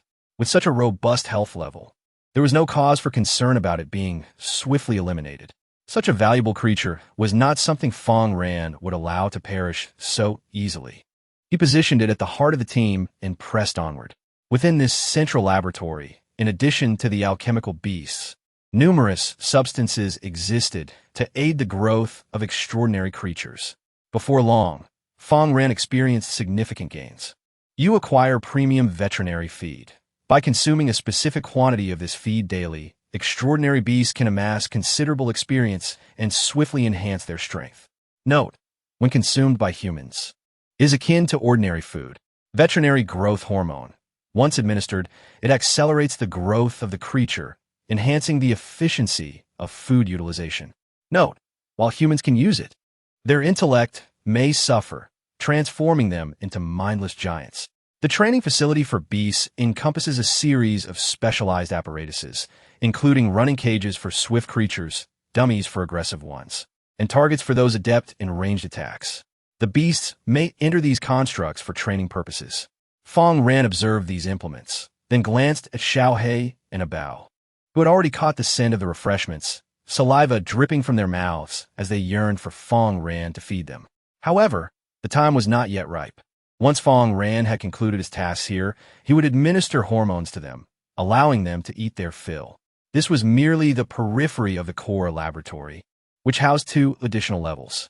The creatures on the first level were merely rudimentary amalgamations, the initial efforts of the zoo's director, characterized by simple stitching.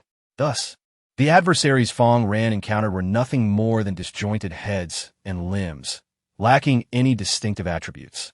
Upon reaching the second tier, the enemies therein were decidedly more formidable. They were the bizarre and powerful creations birthed from the director's deteriorating mental state, employing unique methods of attack. Naturally, these creations possessed vulnerabilities, yet the average person would hesitate to exploit them or fail to perceive them altogether.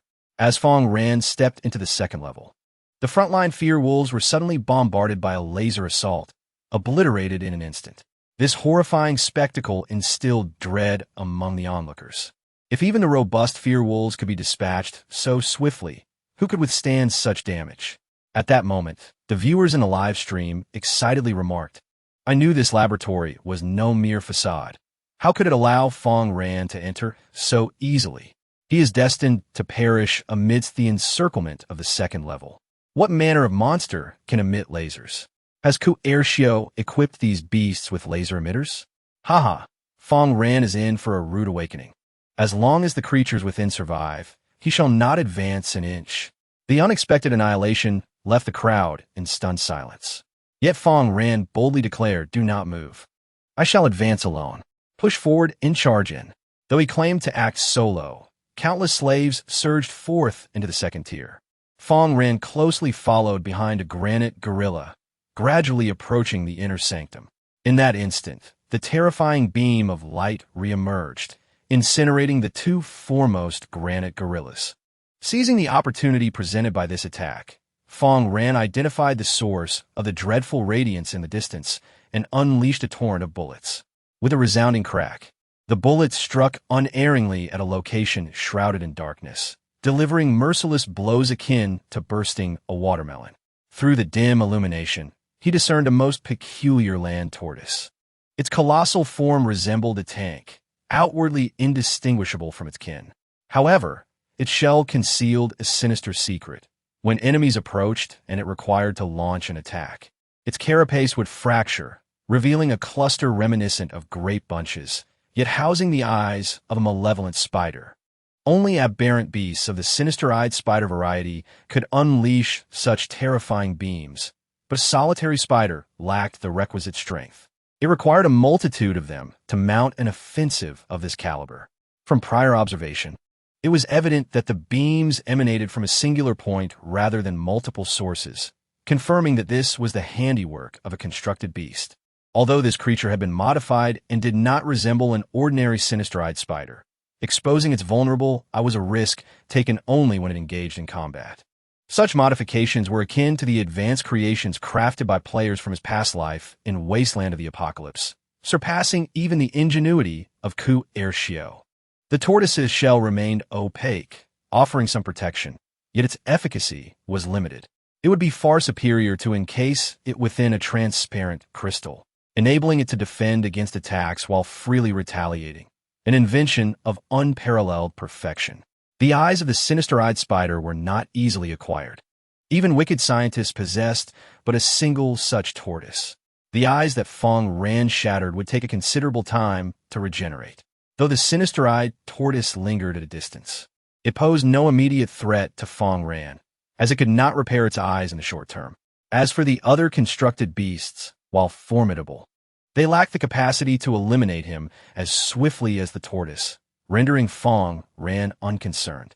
In the live stream, viewers continued to jest, "Fang Ran is truly valiant. He intends to sacrifice himself so that others may escape, right? The enemy's might is overwhelming, and he still clings to the delusion of victory through a strategy of mass casualties. How naive. Just wait. He may evade the initial onslaught, but he cannot escape the inevitable demise from that unknown, fearsome beam." Their thoughts lingered on the unfolding events, eyes glued to the broadcast. However, after Fang Ran discharged his weapon, he gestured for the other players to enter the second level. Despite the terrifying beam's slow rate of fire, it seemed implausible that it would remain dormant for such an extended period. What was transpiring? Had Fang Ran's few shots incapacitated the enemy? Yet, No kill notifications appeared. Something was amiss. The audience from Long Country gasped in astonishment. By heavens, Fang Ran is a marvel. The enemy truly has ceased its assault. I knew Fang Ran was exceptional. Go, Fang Ran. Charge forth and subdue these monsters, proving those naysayers wrong. The viewers from Long Country were ecstatic. Their disbelief that such a powerful entity in the darkness had fallen silent. Of course, eliminating one potent adversary was merely the beginning. In the depths of the second level, Fang Ran soon encountered a particularly repugnant construct. This was a manifestation of Cthulhu's return, startling those of a timid disposition among the audience. The modification of the colossal elephant was not limited to mere aesthetics. Its frail legs had been replaced with those of a black scorpion, rendering it astonishingly robust. This enhancement permitted the elephant to leap effortlessly despite its considerable weight, and its skin appeared to have been fortified. This transformed elephant epitomized the pinnacle of sequential power within the fourth tier. It charged at Fang Ran's slaves, its immense weight threatening to crush all in its path. Just as it rampaged, even the fearwolves were unable to withstand the elephant's onslaught. Fang Ran bellowed, "Glacial advance." Instantly, a frigid wind swept through the area, encasing a vast expanse in solid ice. Only those with sufficient ice resistance or allies possessing the skill could traverse the icy surface. Evidently, the constructed elephant lacked the requisite resistance to ice, causing it to collide with a nearby wall as it accelerated. The consequences of its tremendous weight and inability to halt were predictable. The modified elephant sustained severe damage, and Fang Ran seized the moment to unleash a devastating counterattack. From afar, the black magic zombie and spiny hedgehogs unleashed a torrent of fearsome assaults against the beleaguered elephant. Perhaps its defenses are formidable. Facing one or two assaults merely results in a superficial scratch. However, the multitude of current attacks transcends mere scratches, becoming a grievous onslaught. The colossal beast emits a mournful cry, evidently aware of the impending fate that awaits it.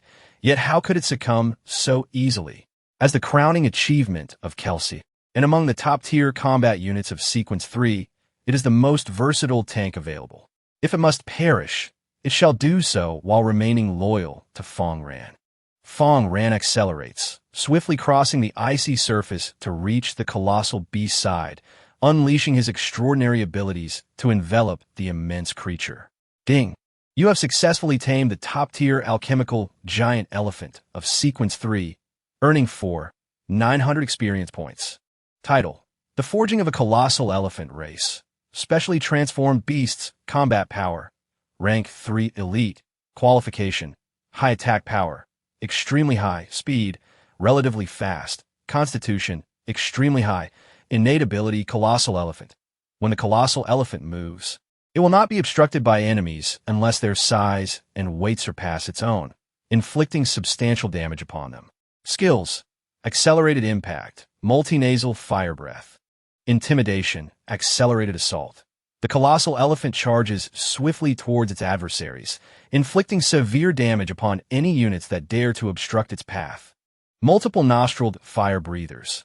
The mighty elephants possess nostrils capable of emitting flames, inflicting substantial fire damage upon nearby adversaries. Intimidation. When the colossal elephant emerges, it instills fear in its adversaries, diminishing their attributes. Introduction. When confronted with a colossal elephant charging towards you, if you wish to avoid becoming a mere pulp, regard it with the same reverence one would afford a fully loaded semi-truck. Fang Ran gazed upon the attributes of this giant elephant, perceiving it merely as a numerical beast.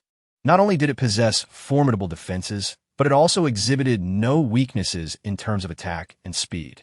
It is no wonder that Kelsey praised the creation of the giant elephant multiple times in his diary, calling it his masterpiece. Now, this magnum opus had become Fang Ran's servant, ready to pave the way for him. Chapter 139. The Terrifying Assault of the Bloodthirsty Wolf Monkey. After taming the giant elephant, Fang Ran did not hasten forward. Instead, he remained in place, allowing Mena to administer healing to the elephant. The ensuing battle would be fierce. as they would not only face numerous top-tier monsters of Sequence 3, but also contend with Kelsiu himself. As the shield of the team, if the giant elephant lacked sufficient strength and health to endure, then all efforts would be in vain. The group continued to advance, the terrifying bulk of the alchemical giant elephant instilling a palpable sense of dread among them. Before long, the sky gradually darkened, and the core laboratory brimmed with uncertainty. Aurora, the leading alchemical giant elephant, having sustained the most attacks, was illuminated by the light, revealing its body infested with creatures resembling monkeys. Bloodthirsty wolf monkey. Although their strength is only at the advanced level of Sequence 3, they possess the genes of the fearsome wolf, rendering them extraordinarily bloodthirsty. Once they detect the presence of living beings nearby, they surge forth in droves, launching deadly assaults on their prey. As a cherished companion of scientists, monkeys hold an exceptionally esteemed position in the annals of scientific history. Kors once remarked that during his experimental endeavors, he had to conserve the use of a group of monkeys, lest his funding exceed its limits. Upon joining the zoo, he was delighted to find himself in possession of a large troop of monkeys, which he then subjected to terrifying modifications, ultimately leading to the creation of the bloodthirsty wolf monkey in a near-mad state. Most of these creatures targeted the distant giant elephants, yet many also turned their ferocity upon Fang Ran's team. Despite the presence of numerous slaves to protect them, the situation remained perilous. For one could never be certain when a bloodthirsty wolf monkey might emerge and shred them to pieces. You monkeys shall not approach. Zhu Chunyang's strength may not have been formidable, but the weapon in his hands was quite potent. He hurled incendiary grenades at the approaching horde of bloodthirsty wolf monkeys, unleashing a vast conflagration that inflicted horrific damage. As long as a beast possesses fur, its fire resistance is typically low, and the bloodthirsty wolf monkey exemplifies this principle. Furthermore, Zhu Chunyang's innate talent enhances his capabilities with flames and explosives, allowing his grenades to cover a far larger area than those thrown by Fang Ran. In the dystopian wasteland, apart from luck, the only other factor that can aid a player in survival is their talent. Only by engaging in activities aligned with their innate abilities can one persist. Luck cannot be relied upon indefinitely, but talent remains a constant. D. You shall not harm my comrades. He Wu's family had acquired a variety of advanced Sequence 3 crystal cores, elevating their strength far beyond what it once was, now reaching the intermediate level of Sequence 3. Although he still faced some disadvantages in terms of level and equipment, his martial arts prowess, which surpassed mere statistics, allowed him to safeguard his fellow team members. It hurts. This monkey just bit off a large chunk of flesh from my hand. One team member suddenly screamed, his left hand gushing with blood. Mena swiftly stepped forward, a radiant light of healing enveloping the injured, quickly staunching the flow of blood. Everyone hold on. Do not scatter. Stay together. Fang Ran shouted. He was not idle during this chaos. He had to battle the multitude of monkeys to protect his teammates while simultaneously managing the zombie slaves. It was a quintessential dual-line operation, yet he was fortunate to be a master of fine motor control, and entering the dystopian wasteland had truly sharpened his mental acuity.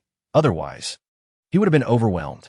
Countless wolf monkeys lay dead upon the crimson-stained ground, creating a horrifying spectacle.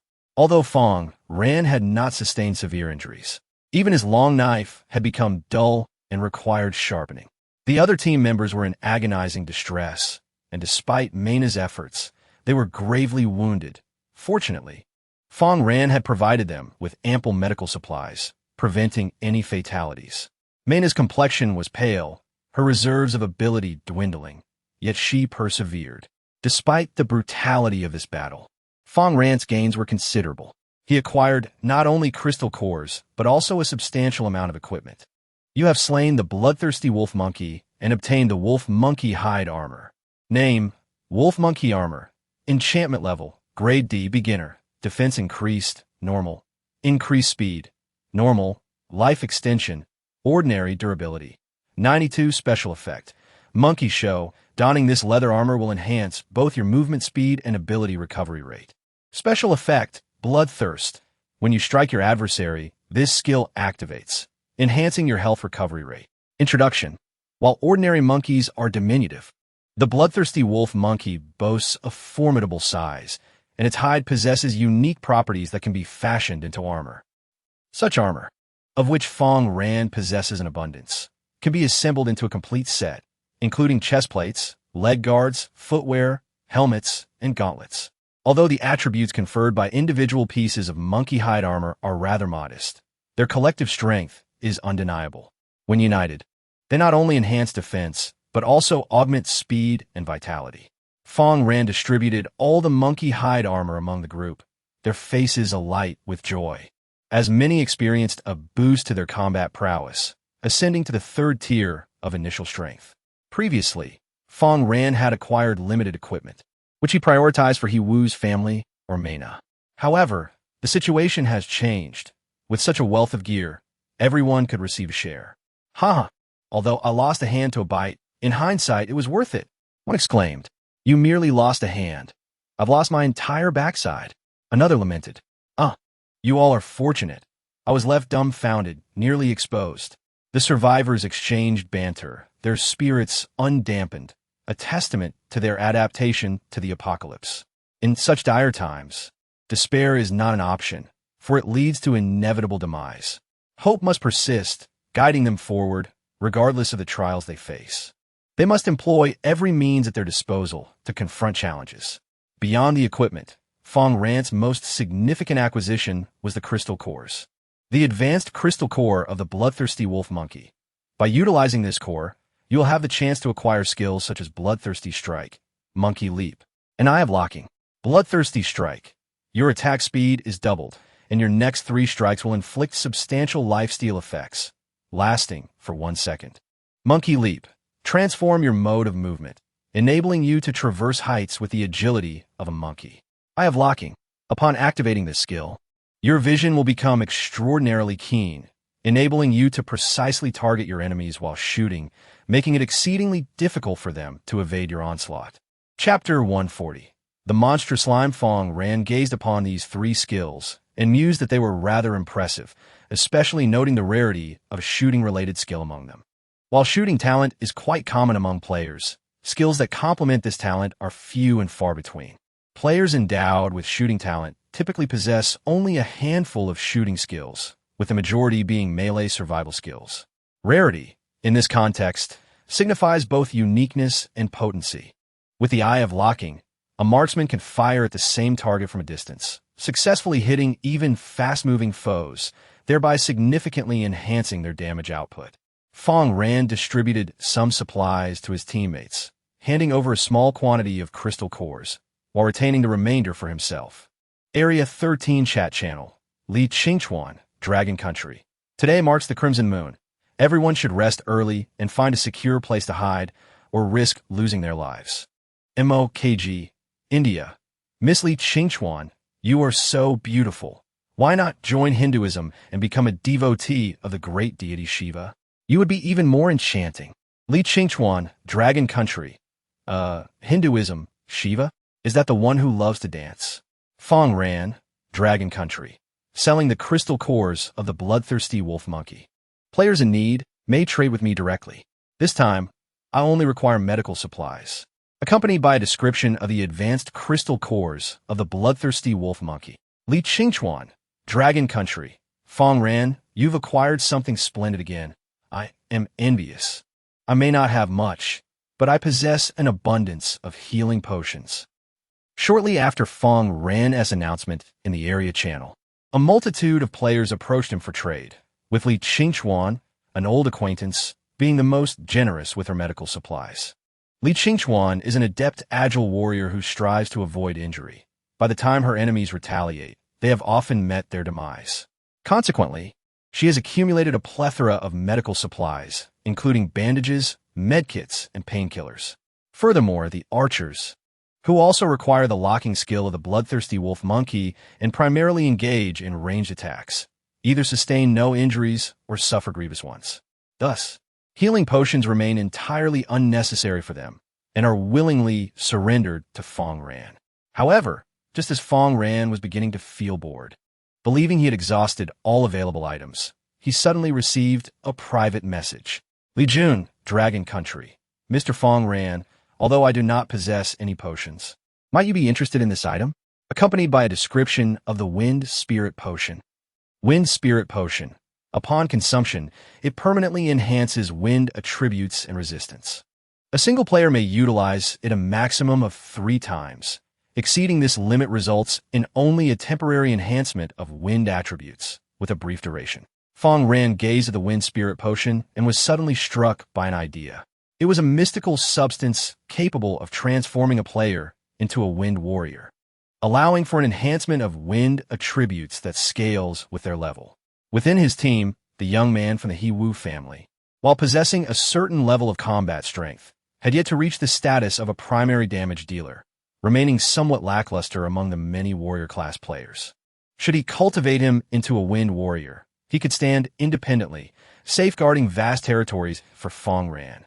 However, it was still premature to discuss the wind warrior concept. The Wind Spirit Potion merely served as the threshold for this transformation, necessitating considerable preparation to truly become a wind warrior.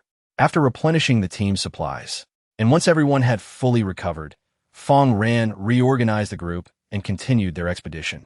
Meanwhile, in the live stream, the small trolls erupted with fervor, exclaiming, "Fang Ran is truly fearless. A mere band of little monkeys has been subdued by him, yet the monsters only grow stronger." In the eyes of the trolls, Fang Ran's survival was attributed solely to luck against the bloodthirsty wolf monkeys.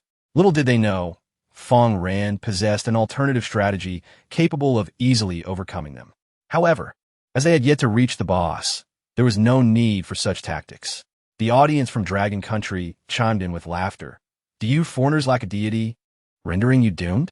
You prattle on with baseless tales, truly believing them. Trolls, the more you disparage now, the harder you'll fall later. Fang Ran, give it your all and prove these trolls wrong." Their hearts brimmed with hope as their eyes remained glued to the live stream, eagerly anticipating Fang Ran's outstanding performance. Yet, in the next moment, they beheld a sight most terrifying. It was a grotesque mass of flesh, adorned with countless hands. The original form of this mass appeared to be akin to a slug-like creature, with hands grafted onto it, exhibiting a disturbing degree of mobility. This bizarre entity was known as the hand slime. The creature known as the claw slime possesses no offensive capabilities, yet astonishingly boasts a Tier 3 combat strength, which is quite peculiar. One must exercise caution. The claw slime's health is exceedingly low. It succumbs to just 2 strikes from Fang Ran. Naturally, Fang Ran is not so foolish. He reduces the creature to a critically low state before proceeding to tame it. Ding! You have successfully tamed the formidable Tier 3 monster, the slime, and earned 500 experience points. Name: Monster Hand Slime. Race: Specially Forged Beasts. Combat Power: Tier 3 Elite. Qualification: Ordinary. Attack Power: Average. Speed: Very slow. Constitution: Average. Gift: Elemental Enrichment. This being harnesses the power of its extraordinary limbs to continually gather the elemental forces from the environment, sealing them within itself. Skill: Self-destruction. Upon the demise of the formidable creature, Shalemu, a cataclysmic elemental explosion ensues, inflicting devastating damage upon the adversaries in proximity. Introduction: Beware of explosions. Do not be reckless, or you shall meet your demise. Fang Ran is well aware of the true nature of this creature and will certainly not be easily deceived. Moreover, even if one were unaware of its intricacies, it is understood that anomalies often harbor hidden dangers. A creature rated as a top-tier Sequence 3 entity, yet lacking offensive capabilities, undoubtedly possesses peculiarities. Such oddities warrant caution in handling. To approach it with brute force and trigger an explosion would be akin to courting death.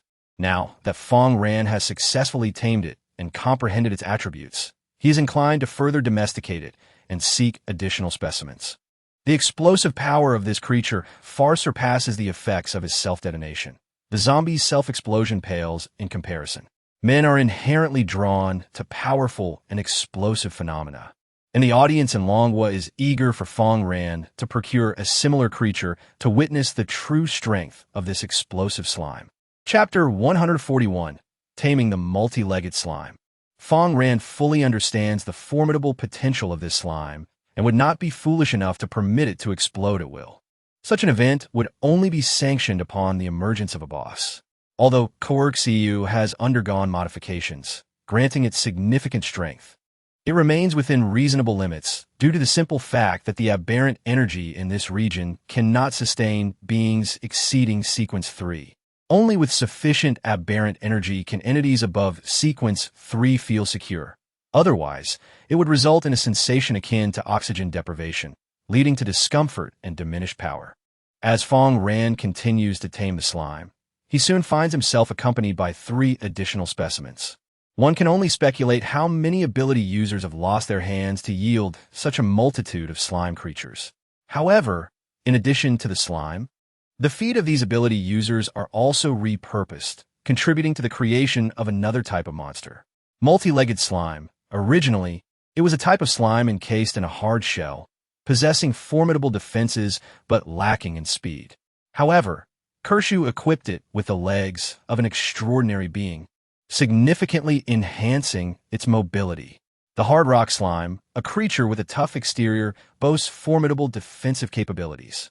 It is unwise to engage it in combat, for such attempts would merely squander time. In the distance, I observed an unusual entity resembling a basketball, covered in numerous legs, advancing towards us with an odd rolling motion. It was none other than the multi-legged slime.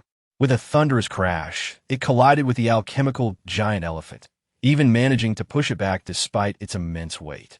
This creature, akin to a boulder tumbling down a mountainside, possessed not only remarkable speed, but also terrifying mass. Its unique method of attack instilled a sense of despair in ordinary players, rendering them incapable of subduing it. However, Fang Ran had an effective strategy in mind, requiring but a simple preparation. Zhu Chunyang awaited my command and prepared to create an explosive rupture in the ground. He shouted, delineating a designated area. Understood. Zhu Chunyang promptly utilized his talent to transform that area into a detonation point. Everyone, retreat to the other side.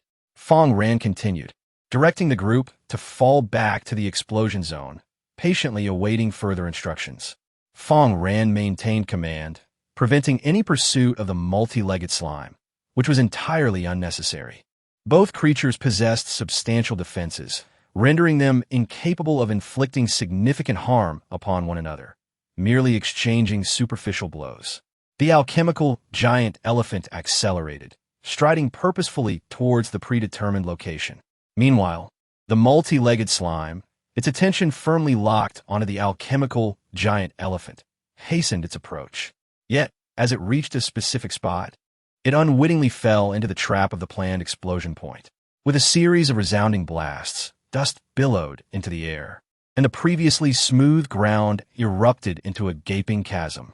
The multi-legged slime, caught off guard, tumbled directly into the pit. Alchemical giant elephant, charge into the pit.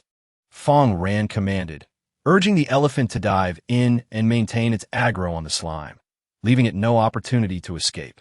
Zhu Chunyang, continue the explosions and steepen the surrounding terrain. Fang Ran issued further commands, which Zhu Chunyang obeyed without hesitation. Soon, the sound of explosions echoed, creating a pit reminiscent of a swimming pool. Everyone capable of ranged attacks, unleash your abilities now. This is what we call catching a turtle in a jar. Let us see how the multi-legged slime can evade us. Fang Ran declared triumphantly. In the live streaming room, viewers burst into laughter at the unfolding spectacle. Wow, if it were me, I wouldn't have thought of such a clever way to trap the multi-legged slime. Fang Ran's reflexes are astonishing. They exclaimed, is this truly Fang Ran? He always manages to surprise us. The method of capturing the multi-legged slime seemed utterly effortless. The audience watched in excitement as countless ranged attacks rained down, swiftly depleting the multi-legged slime's health. While a single attack might be akin to a mere scratch, the combined efforts of the group were something altogether different. Before long, the multi-legged slime's health was reduced to half, prompting Fang Ran to leap down and unleash his extraordinary powers. Ding! You have successfully tamed a top-tier, multi-legged slime of Sequence 3, earning 4,500 experience points. Name, multi-legged slime. Race, unique transmuted beasts, combat power, top tier of sequence 3. Qualification, ordinary attack power, extremely high speed, quite rapid. Constitution, very high talent, petrification. This creature possesses an exceptionally thick layer of stone on its exterior, rendering even its appendages remarkably fortified. Thus, its defensive capabilities are extraordinarily formidable. Skill, impact. Upon impact with the target, the multi-legged slime inflicts internal injuries. Repeated collisions accumulate these injuries, leading to internal hemorrhaging. Introduction.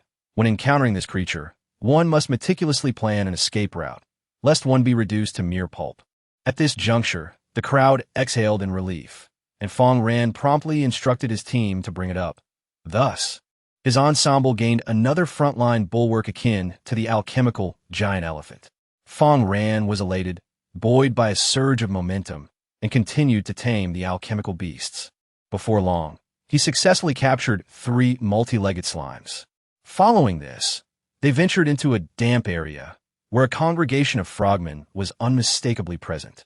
These frogmen were not mere enthusiasts clad in professional diving attire, but rather entities transformed from bullfrogs through mutation. The Frogman, a terrifying creature meticulously modified by Kalshu for experimentation, yet cast aside due to its creator's madness. Whoosh! The Frogman leapt forward with an explosive force, colliding with a nearby gorilla like a cannonball. In a single blow, the gorilla's vitality was diminished by more than half, its stony exterior shattered into fragments. Such frogmen abound in the damp regions ahead. Fang Ran swiftly crafted dozens of incendiary bombs and handed them to Zhu Chunyang, commanding, "Detonate them." Zhu Chunyang, responding promptly, saluted. "Yes, Commander." He hurled countless incendiaries into the distance without a hint of restraint. The Frogman possesses an extremely low resistance to flames, unable even to endure arid environments, and is thus confined to moist locales. They are products of specific habitats, rendering them utterly ineffective against Fang Ran, leading inevitably to their demise. Ding! Your teammate, Zhu Chunyang, has successfully eliminated the Frogman, granting you an experience boost of 300 points. You have acquired a piece of supercooled water crystal. You have received a shard of ice stone. You have received a heart of a frogman. You have acquired a premium core from the amphibious warrior. Furthermore, defeating the amphibious warriors yields a substantial bounty of resources, each of which possesses commendable utility. Supercooled water crystallization, a unique entity characterized by external crystallization while retaining flowing water within. By merely breaking the outer crystalline layer and applying supercooled water to a weapon, one can bestow it with ice attributes. Ice shard fragments, capable of imbuing equipment with an enchantment level of D or lower with ice attribute inscriptions. Frogman's Heart. Do not underestimate this seemingly unremarkable piece of flesh. Regular consumption can grant you muscles akin to those of bullfrog. Chapter 142. The Final Terrifying Creature. Among these 3 items, one is imbued with ice attribute damage, providing assistance to players when the need for ice attributes arises. Skillful manipulation of attribute advantages allows one to effortlessly inflict massive damage, rendering oneself a nightmare to adversaries. As for the ice stone fragments, their value is self-evident. They are enchanted items. The Frogman's Heart, on the other hand, represents one of the most convenient methods to enhance a player's strength and vitality during the mid-game phase. After all, who wouldn't desire the ability to grow stronger simply through consumption? Such an opportunity is indeed rare. Additionally, the Frogman's Advanced Crystal Core is a particularly unique item. The Advanced Crystal Core of the Frogman. Upon usage, you may have the chance to acquire skills such as Frog Leap, Frost Arrow, and Ice Spit. Leap. After a brief moment of gathering strength, one can spring forth to a considerable distance. Frost Arrow launches an arrow of frost, inflicting considerable damage upon foes and potentially rendering them slowed or frozen. Ice Eruption expels a multitude of ice shards resembling toothpicks, inflicting damage upon foes. If the enemy possesses a significantly low enhancement of ice attributes, the damage dealt by this technique will be extraordinarily formidable. Fang Ran gazed at the crystalline core, discerning the merit of these 3 skills. He retained one, while the remainder would either be allocated to his comrades or exchanged for medicinal supplies. According to the notes of Kershu, this location was originally an exceptionally advanced laboratory, transformed by catastrophe technology. However, during the recent experiment, a terrifying explosion obliterated this sophisticated facility beyond recognition. The first task Fang Ran undertook upon his arrival was to capture the land turtle, which had been concealed in the innermost area of the second floor. It had been hiding in the backyard, aspiring to serve as a distant artillery piece. But Fang Ran had managed to damage its eyesight. Until now, he had not had the opportunity to seize it. Yet fortune smiled upon him as he successfully ensnared this formidable creature. Congratulations, you have successfully tamed the malevolent-eyed tortoise, earning 900 experience points. Name: Evil-Eye Tortoise. Race: Specially Refined Beasts. Combat Power: Tier 3 Elite. Qualification: High Attack Power, Extremely High. Speed: Moderate. Constitution: Very High. Skills: Retracting Turtle, Earthquake Shockwave. Tumbling: the tortoise retracts its entire being into its shell, significantly enhancing its defensive capabilities and granting immunity to considerable amounts of damage. The Great Earthquake: the tortoise harnesses the elemental forces of the earth, causing the ground to tremble and thereby impeding the movement of its adversaries. The tortoise employs its rounded shell to perform a rolling maneuver, capable of both colliding with adversaries along its path and facilitating its own escape. Introduction: this entity bears a striking resemblance to the Prism tank from Red Alert. Mina, come here and tend to this creature. Fang Ran produced some medicinal substances and directly administered them to the Evil-Eye Tortoise. The final battle is imminent, and this tortoise must be in peak condition. Certainly. Mina stepped forward, exerting all her skill, and soon the tortoise's vitality was restored. More importantly, the repugnant evil eyes began to regenerate. Well done. Fang Ran praised Mina. At this juncture, his combat power was maximized, and he could set forth towards the distance. Shortly thereafter, the sound of teeth crunching through bone echoed from afar. Crack.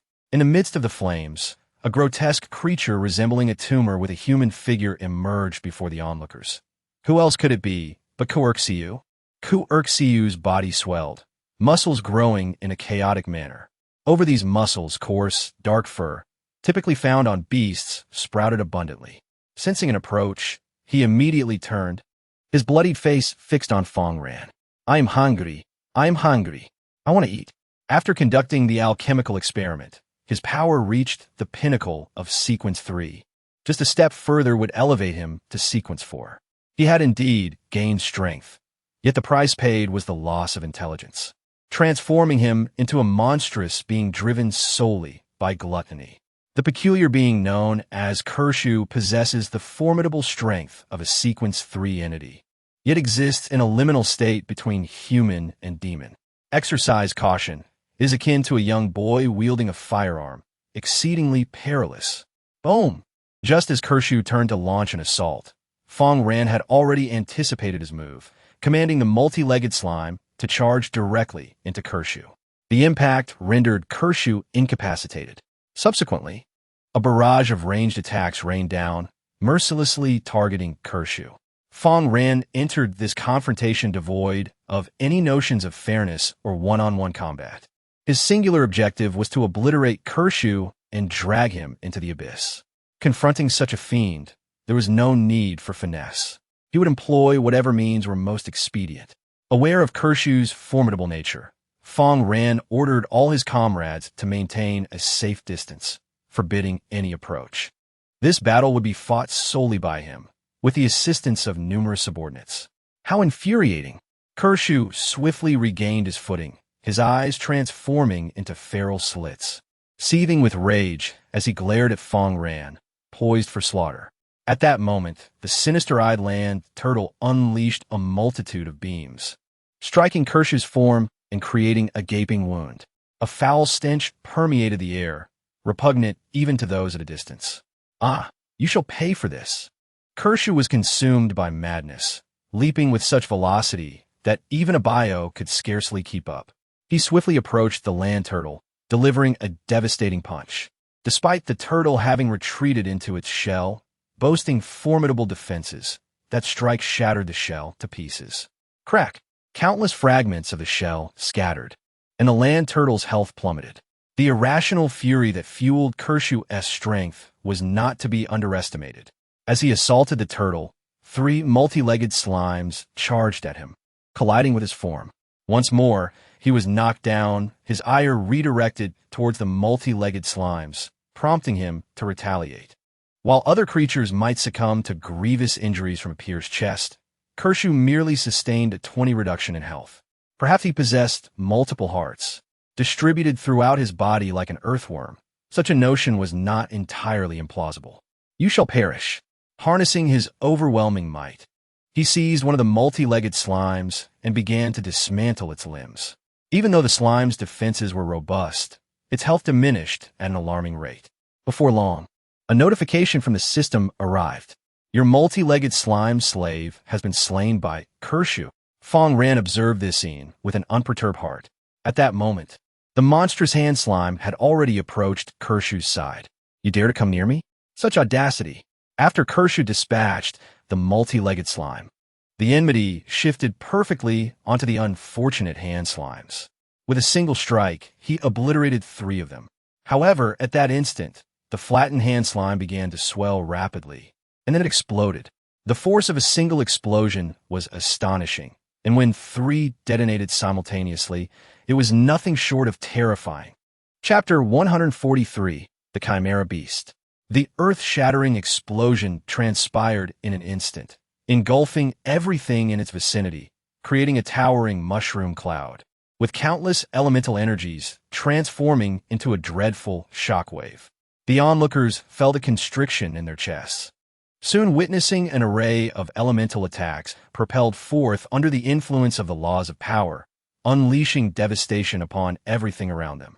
Such a terrifying spectacle was something they had only witnessed in war films before. Yet now, encountering it in reality was profoundly shocking and terrifying. Had they rashly attacked the hand slimes earlier, they would undoubtedly have been the ones to suffer the explosion's wrath. Given their strength, enduring such a cataclysmic blast would have meant certain doom. Fortunately, Fang Ran had previously tamed the hand slimes, converting them into allies, thus averting his own demise while delivering a fatal blow to his enemies. In the Dragon Nation's livestream room, viewers curiously inquired, did that fearsome creature perish? It must have. Such a horrifying explosion would annihilate any carbon-based life form. But why wasn't there a kill notification? How peculiar. In the face of such a terrifying explosion, Kershu appeared to be entirely unscathed, piquing everyone's curiosity. Why was there no kill notification? As the elemental explosions gradually dissipated, Kershu's figure re-emerged, his health firmly locked at half, showing no signs of decline. At that moment, he transformed into a solid mass of flesh, absorbing the elemental damage. Crack! The hardened mass split open, revealing a grotesque creature, blood-soaked, with bat wings, hooves resembling those of a bull, the head of a wolf, and the body of a horse. At that moment, Kershu's title underwent a transformation. The legendary beast Chimera, a creature of synthesis, embodies shadows of various animals, and is the most revered entity by Kershu. Transforming into a chimera stands as Kershu's ultimate aspiration. With a resounding roar, Kershu emerged, fully embodying the essence of a wild beast, retaining only a hint of humanity in its visage. With a powerful leap of its wings, it ascended into the heavens, only to dive downward, launching an assault upon its foes. At this moment, there were no ranged units on the ground capable of inflicting harm upon it. In a live stream, foreign viewers were overjoyed at the sight, exclaiming, such formidable attacks cannot fell Kershu. I wonder how Fang Ran will respond next. What else could he do but face certain doom? I revel in witnessing Fang Ran's arrogance met with an iron wall. I can only imagine the depths of his regret. They were elated, having previously been terrified. If Fang Ran were to topple this formidable boss, it would indeed render him invincible, perhaps even rivaling the might of the top-tier American players. The audience from Long Country was fraught with anxiety. Confronted with a flying monstrosity, even the powerful creatures conjured by Fang Ran, such as the colossal elephant, would struggle against Kershu. Yet, there was a glimmer of hope as countless dark magic zombies hurled spears that struck Cursew with considerable force. Observing this, Fang Ran realized that although Cursew withstood the damage and appeared strengthened, its defenses had, in fact, diminished in this form. Without its formidable defenses, the tide could easily turn. All ranged units sprang into action. Fang Ran shifted his strategy, intent on bringing Cursew to its demise. As Cursew launched its next offensive, a dense network of anti-air defenses descended like a tidal wave. Spears and spikes rained down upon it with ferocity. Fang Ran then brandished a cerulean wind gun, unleashing a barrage of bullets aimed squarely at Cursew. United in purpose, they rapidly diminished Cursew's life force. The pace of this decline was exhilarating, prompting cheers from the long country audience. Yes, this is it. Fang Ran, bring that foolish bird down. Though it could fly, its diminished defenses revealed a significant vulnerability. Keep it up, Fang Ran. Fire away. The crowd erupted in fervent encouragement, their hearts swelling with satisfaction. Before long, overwhelmed by the relentless assault, Cursew could no longer sustain its flight, plummeting uncontrollably to the earth. Its anguished cries echoed as multiple bones fractured upon impact, rendering it incapable of taking to the skies again. Cursew, in a fit of anger, roared defiantly, yet proved futile. Had it retained its previous form, with robust defenses and the power to retaliate, Fang Ran would have found himself in a precarious situation. Now, Fang Ran was determined to exploit Cursew's weakness. Even if he was an omnipotent warrior capable of flight and combat, it would still meet its end at his hands. Allow me to send you on your way. Fang Ran readied enchanted bullets, loading them into his firearm. With a resounding boom, the enchanted bullet, imbued with tremendous energy, struck Cursew squarely in the head. Though the entry wound was small, the exit was a gaping hole, accompanied by a gruesome spray of flesh, sealing Cursew's fate irrevocably. At this moment, the system's notification rang out. Ding, you have slain the top-tier catastrophe apostle of Sequence 4, the Chimera synthetic beast Cursew, and earned 6,000 experience points. You have been awarded 150 disaster points. You have acquired a unique piece of equipment, the Chimera Heart Pacemaker. Name, Chimera Heart Pacemaker. Enchanting level, D grade maximum. Increase in strength, very high. Increase speed, very high. Physical fitness enhancement, relatively high durability. 100 special effect, heart enhancement. To utilize this equipment, one must undergo a unique surgical procedure to implant this extraordinary device within the heart. Special effect, high energy state. Consuming a gray crystal activates the cardiac pacemaker into a high-energy operational state, enhancing your attributes twofold. However, this can only be utilized once per day. Exceeding this limit may result in fatal consequences. Introduction. Cursew discovered that even if he transformed into a formidable beast, his heart remained unchanged, insufficient to sustain such a powerful physique. Thus, he invented the pacemaker. Upon seeing this equipment, Fang Ran was utterly astonished. With such an impressive enhancement to its 3 attributes, it truly deserved to be the pinnacle of Sequence D equipment. Even if the player intended to eviscerate him, he would still insist on equipping it. A remarkable piece of gear could significantly elevate his combat prowess, which was nothing short of miraculous. However, he could not proceed just yet. He needed to excavate the treasure first. Zhu Chunyang, proceed to that location and install the explosive charge to blast it open. Fang Ran commanded. Zhu Chunyang accepted the order and immediately set to work. According to the treasure map, beneath the designated spot lay the treasure, guarded by the beast known as Kelsey. Chapter 144, Colt, Black Flame Revolver. With a resounding boom, stones and earth were sent flying, revealing a treasure chest before Fang Ran's eyes. Crystal treasure chest. Only after enduring numerous trials, possessing a treasure map, and vanquishing the beast that guards the chest, can one behold it. Unlike the chests encountered previously in the wild, all treasure chests discovered using a treasure map are crafted from crystal. The value of the contents within is directly correlated to the level of challenges faced by the player. The greater the difficulty, the more exquisite the items within the crystal chest. Fang Ran approached boldly and opened the crystal chest. In that instant, A flash of white light illuminated the surroundings, and the system notification arrived. You have received 20 pieces of secondary iron. You have acquired 5 fragments each of the 4 elemental stones: earth, water, wind, and fire. You have received 10 white crystals. You have received a medium-sized modification box. Upon the chest's unsealing, Fang Ran beheld a myriad of shimmering objects within. As he discerned the true nature of the treasures, his eyes widened in astonishment. The precious Grade 2 exotic iron and the fragments of the 4 elemental essences, earth, water, fire, and air, were precisely the artifacts he had long sought after. With these items in his possession, he could forge a suit of high steel battle armor, thereby adorning himself with unparalleled defensive prowess. Beyond mere protection, the Colt Black Diamond revolver ignited a spark of excitement in his gaze. Name: Colt Black Diamond. Enchantment level: Grade D intermediate. Attack increase: very high. Increase speed. Higher durability. 100 special effect: Black Diamond. Bullets fired from this handgun will be imbued with the power of the Black Diamond, providing additional armor penetration. Special effects: dedicated bullets. When fired from this finger, dedicated bullets will double both armor penetration and damage. Introduction: a revolver with a black lacquer finish, reflecting a unique luster under the sunlight. Fang Ran cradled the Colt Black Diamond in his hand, marveling at its exquisite texture. Truly exceptional. This lightweight weapon was far more comfortable than a rifle. He could effortlessly wield a knife while unexpectedly firing his gun. Such versatility would be unattainable with a rifle. This explains the popularity of various shorter handguns among melee players in the later stages of the game.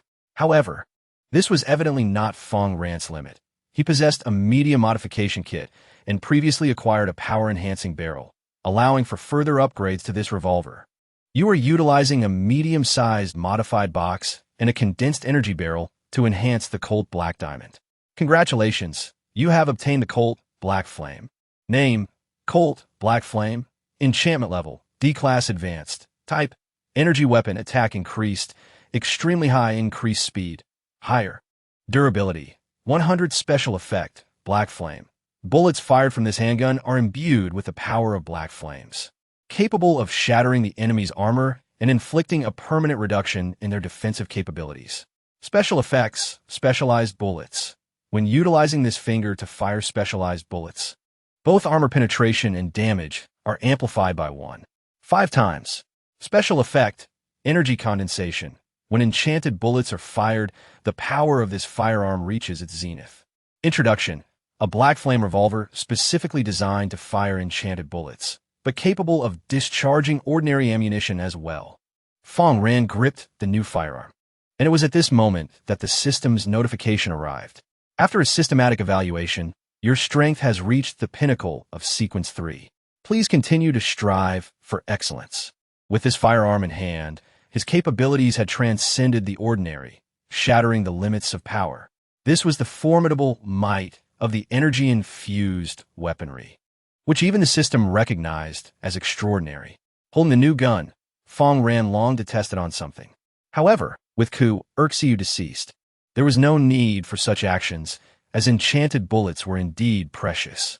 Fang Ran began to rest, delegating the task of clearing the battlefield to his companions, urging them to search for any scattered resources. The exertion from commanding numerous beings had drained him significantly. Once his comrades returned laden with spoils, he too succumbed to slumber, yet remained vigilant. Should the need to battle arise, he would awaken. As he relinquished control, the Hiwu family stepped forward, organizing the others to kindle fires, stand guard, and patrol the area. Where Fang Ran alone, he would never have been able to sleep so soundly. Before long, the enticing aroma of a meal wafted through the air, rousing Fang Ran from his slumber. "Boss, this is bullfrog meat, incredibly tender," Hiwu exclaimed excitedly. Fang Ran smiled. "Indeed, it smells delightful." He devoured several large bowls, feeling satisfied before attending to another matter. "Mena, come assist me in installing the cardiac pacemaker," Fang Ran remarked nonchalantly. "I recall you were a doctor before the apocalypse." Mena hesitated, "But I haven't operated in a long time, and I lack anesthetics." Fang Ran dismissed her concerns, Do not worry, even if you make a few mistakes. I won't perish. He instructed her to place the device next to his heart, as it would automatically integrate with it.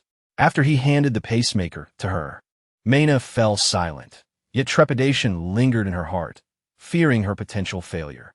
However, given Fang Ran's current physique, even if she were to make a few incisions, he would indeed survive. Mr. Fang, you must be cautious. It will be quite painful. In this makeshift laboratory, there are ample surgical instruments, so Mena had no shortage of tools. Nonetheless, Fang Ran was genuinely in discomfort, as his chest was opened and the insertion of the foreign object felt undeniably bizarre. Yet, as long as he could attain greater strength, it was a small price to pay. Meanwhile, in the live stream, this scene unfolded in real time. Viewers from the Dragon Kingdom gasped in astonishment. Wow. When Fang Ran first entered the game, he was so slender, and now he has developed an 8-pack. So handsome. Performing surgery without anesthetics, Fang Ran is amazing. It was fortunate that Fang Ran possessed such robust health. Otherwise, he would not have been able to endure this. Fang Ran anticipated Mena might falter, but in truth, her grip on the knife had steadied following the calamity. Before long, he sensed a peculiar cold object materializing atop his heart, and as it activated, the heart's strength surged, providing formidable support to his body. Ding! You have successfully installed the Chimera Heart Pacemaker. Your strength, speed, and physical attributes have been enhanced.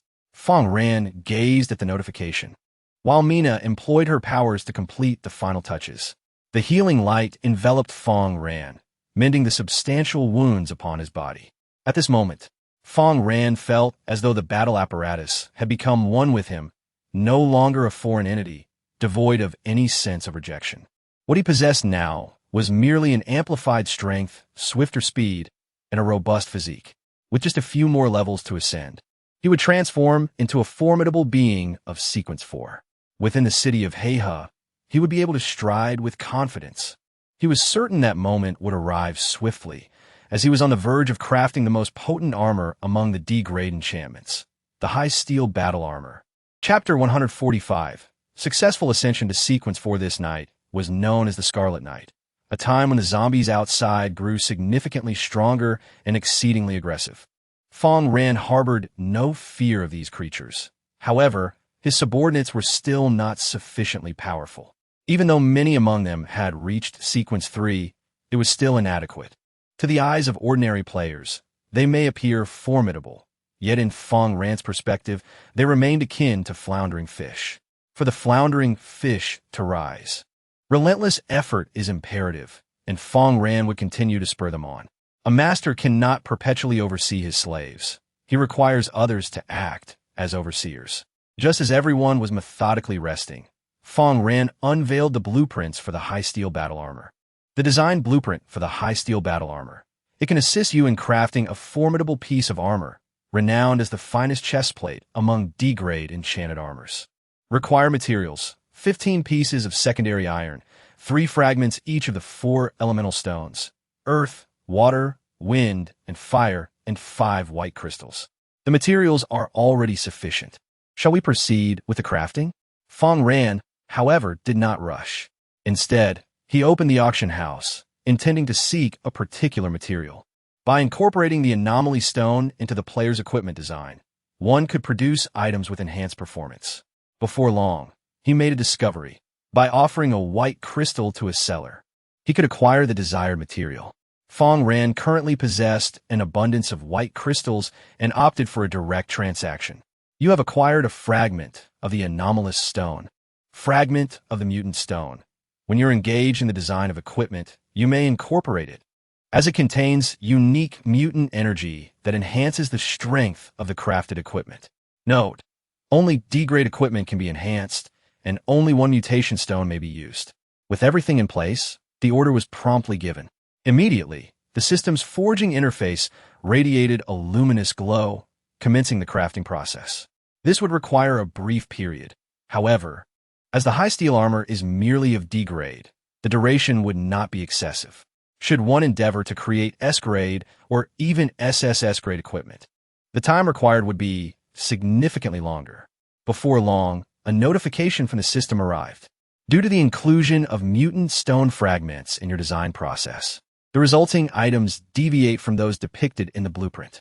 Congratulations on acquiring the Black Steel Battle Armor. Name: Black Steel Battle Armor. Enchantment level: decayed. Highest tier: defense increased, extremely high, previously high, physical condition, average durability, 100 special effects, sloped armor, utilizing a design akin to that of tanks. This sloped armor enhances actual defensive capabilities, adapting to the angle of enemy attacks. Special effect: black coating. This armor is adorned with a unique black coating that diminishes the damage inflicted by elemental attacks. Special effect: rebound counterattack. When enemies strike you, they will experience tremendous recoil, thereby diminishing their attacking power. Introduction: the original D-Class strongest battle armor has been enhanced, taking on this magnificent form. Donning it transforms you into an indomitable force beneath the sun. Fang Ran gazed at the new equipment, a striking black chest plate that exuded an air of unparalleled elegance. Adorning it enveloped him in a perfectly balanced weight, instilling a sense of comfort. Neither too light nor excessively heavy, the armor allowed Fang Ran to engage in combat effortlessly, free from distractions. It was at this moment that the system notification arrived. After a systematic evaluation, your strength has reached the initial level of Sequence 4. Please continue to strive for improvement. Fang Ran observed this scene with little emotion. In his previous life, his power far surpassed this level. Sequence 4 merely allowed one to protect oneself in the city of Heiha, avoiding easy death at the hands of foes from the Central District. Although it ranked among the stronger players within the game, in the earlier stages, formidable players were hardly a concern. In Heiha City alone, numerous Sequence 4 zombies could easily overwhelm players. In the live stream, viewers gasped, "Wow, Fang Ran has achieved the initial level of Sequence 4, equating him with the strongest player from the United States, the world's top player. Haha, with such strength, I can only wonder how he will gaze down upon the world." Fang Ran, hurry and conquer Area 13, transforming it into a paradise for the Dragon Kingdom. The players from the Dragon Kingdom have been holding back their frustration, and now they can finally breathe easy. In the first area, where the strongest American player resides, he ruthlessly eliminates players from other countries. For subordinate players from regions like Neon, he can demand their submission and servitude. However, for players from rival nations, such as the hostile Dragon Kingdom, he seeks to kill without mercy. With Fang Ran now in the Dragon Kingdom, vengeance is assured. It will be a relentless struggle. Meanwhile, a commentator in the live stream remained defiant. "Humph, what does it matter that your Dragon Kingdom possesses a Sequence 4 powerhouse? Beneath the might of our American holy light, you will be obliterated." Although Gabriel currently has only 2 wings, he will soon ascend to a 12-winged archangel, invincible in this world. Let me tell you, it is our unwavering faith in God that has endowed our nation with such powerful players. Your disbelief will only lead to your slaughter. Despite Fang Ran's newfound strength, he had yet to engage in a serious battle with his enemies, thus unable to truly prove himself. In this world, tangible strength remains paramount. The following day arrived swiftly. Everyone shed their fatigue and, under Fang Ran's guidance, gradually moved toward the zoo's exit.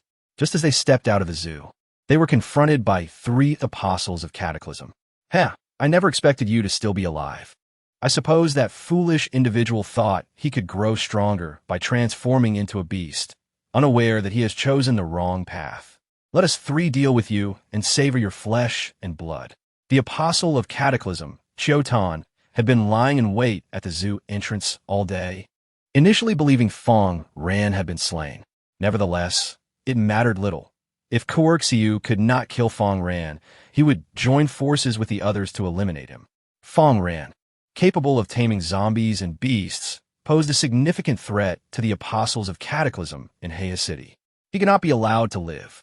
Should he persist, he would become their nightmare, an eventuality they could not permit. "Boss, what should we do? Shall we attack together?" He Wujia inquired curiously. After enduring the previous battle, he had transformed into a combative figure, eager for conflict. This newfound confidence, born from strength, emboldened him to undertake actions he previously would have shunned. You need not join. I can easily handle them alone, Fang Ran replied calmly, stepping forward. The others promptly retreated, clearing the stage for him. Chapter 146. The Malevolent Three against one. You dare to confront the three of us alone? Truly a foolhardy endeavor. One of the two companions that Shotan had summoned bellowed, his muscular form bursting with veins resembling those of a worm. His movements were akin to that of a beast, aptly named Beast, as he swung a massive hammer toward Fang Ran's chest. Fang Ran merely scoffed and drew his black flame pistol. Boom! The black flame pistol fired instantaneously, equipped with specially enchanted bullets, swiftly draining a substantial amount of Fang Ran's power. Had he not reached the initial level of Sequence 4, he might have been entirely depleted in one shot. Bang! The bullet struck the Apostle of Cataclysm, Beast, with a force that sent black blood gushing forth. The bullet continued to spin within Beast's body, turning a significant portion of flesh into pulp.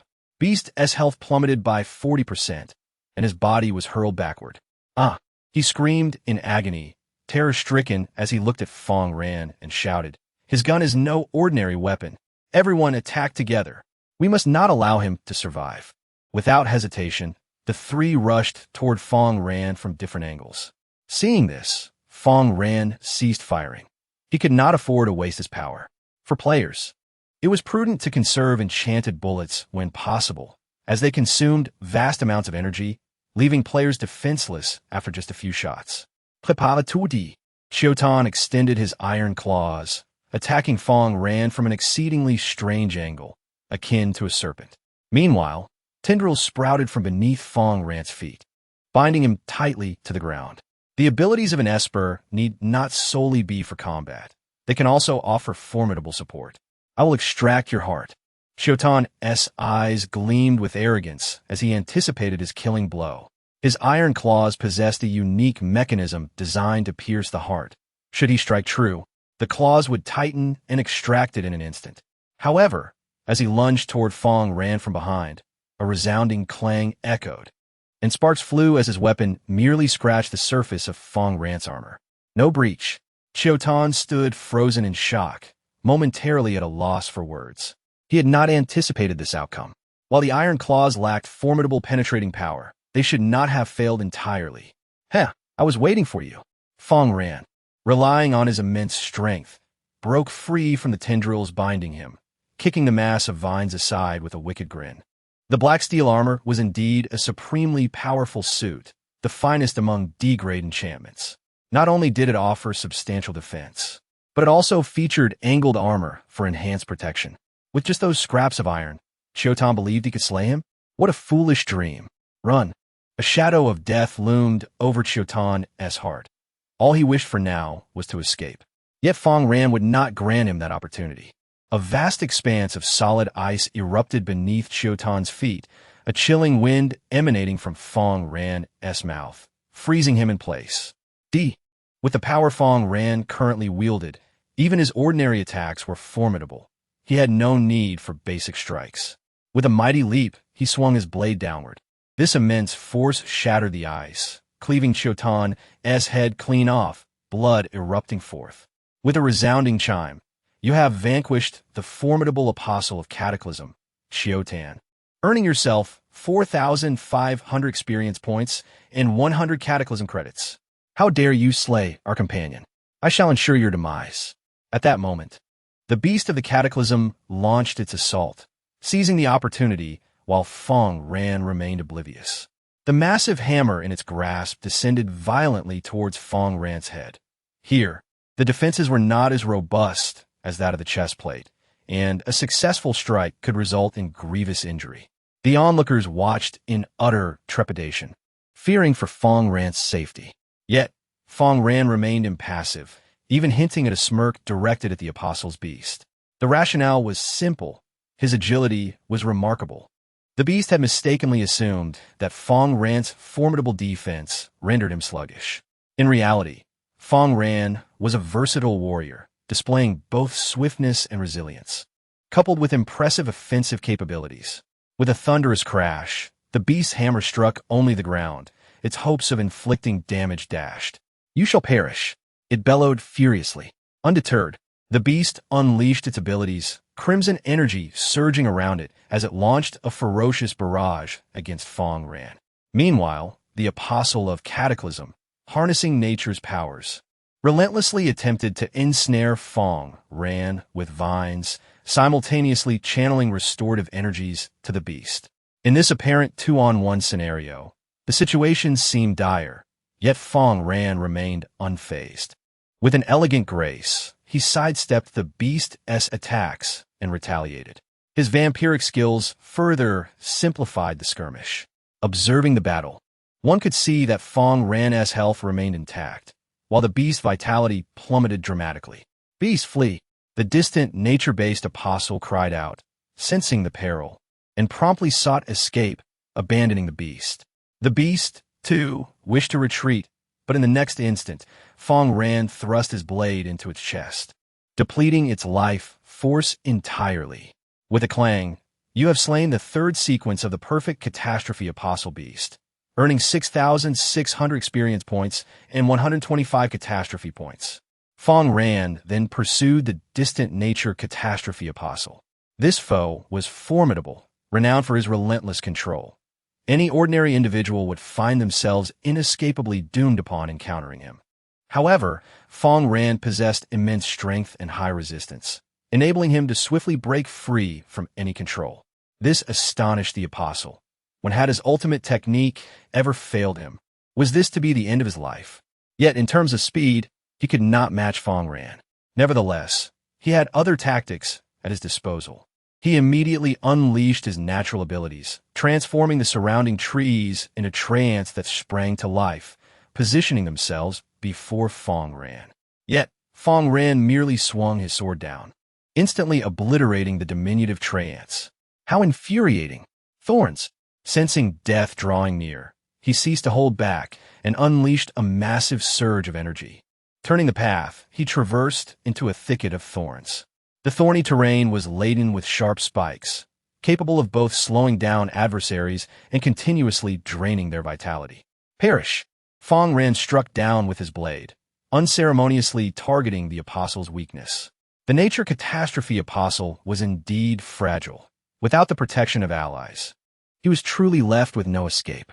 "I do not wish to die," he cried out, only to be pierced through the heart by Fang Ran a moment later.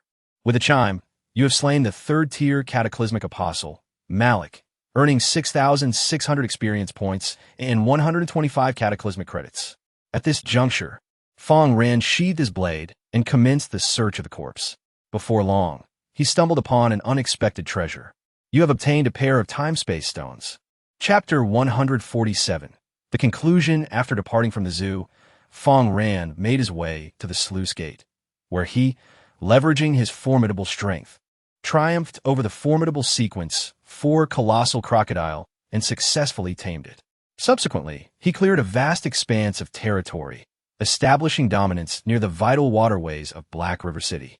Black River City is divided into 6 districts: the Riverside District, the Old Town, the New Town, the Commercial District, the Industrial District, and the Central District. The Riverside District is situated alongside the river and is home to affluent residents, boasting numerous amenities. It encompasses mushroom factories, luxury villas, riverside streets, and a zoo, among other attractions. The vegetation and greenery here are unparalleled by other areas. However, due to this very allure, the number of zombies in this locale is relatively sparse, and resources are not abundant. To acquire more supplies, one must venture into the New Town, Old Town, or Commercial District. Upon entering the New Town and Old Town, Fang Ran encountered other players and engaged in battle with Hannibal from the United States, successfully clearing the Disaster Apostles Club. The New Town, Old Town, and Commercial District, rich in resources, were swiftly claimed by Fang Ran, rendering his sanctuary the most formidable and expansive. Soon after, the second disaster struck, unleashing countless terrifying zombies upon the city. Yet, with the support of numerous players, NPCs, and advanced technology, Fang Ran successfully overcame this calamity. Following the reward settlement, he set his sights on other regions, determined to reach Sequence 7 before the next disaster emerged. At this point, Fang Ran had already become the leading player in the Dragon Kingdom. continually expanding his territory and advancing disaster technologies. Throughout this journey, he encountered increasingly powerful disaster apostles and zombies, yet all were tamed under his command.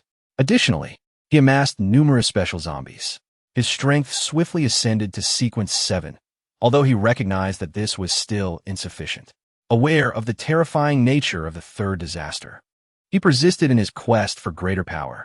During this period, his subordinate, particularly the zombie Jenny, underwent continuous evolution and mutation, ultimately transforming into a royal larva.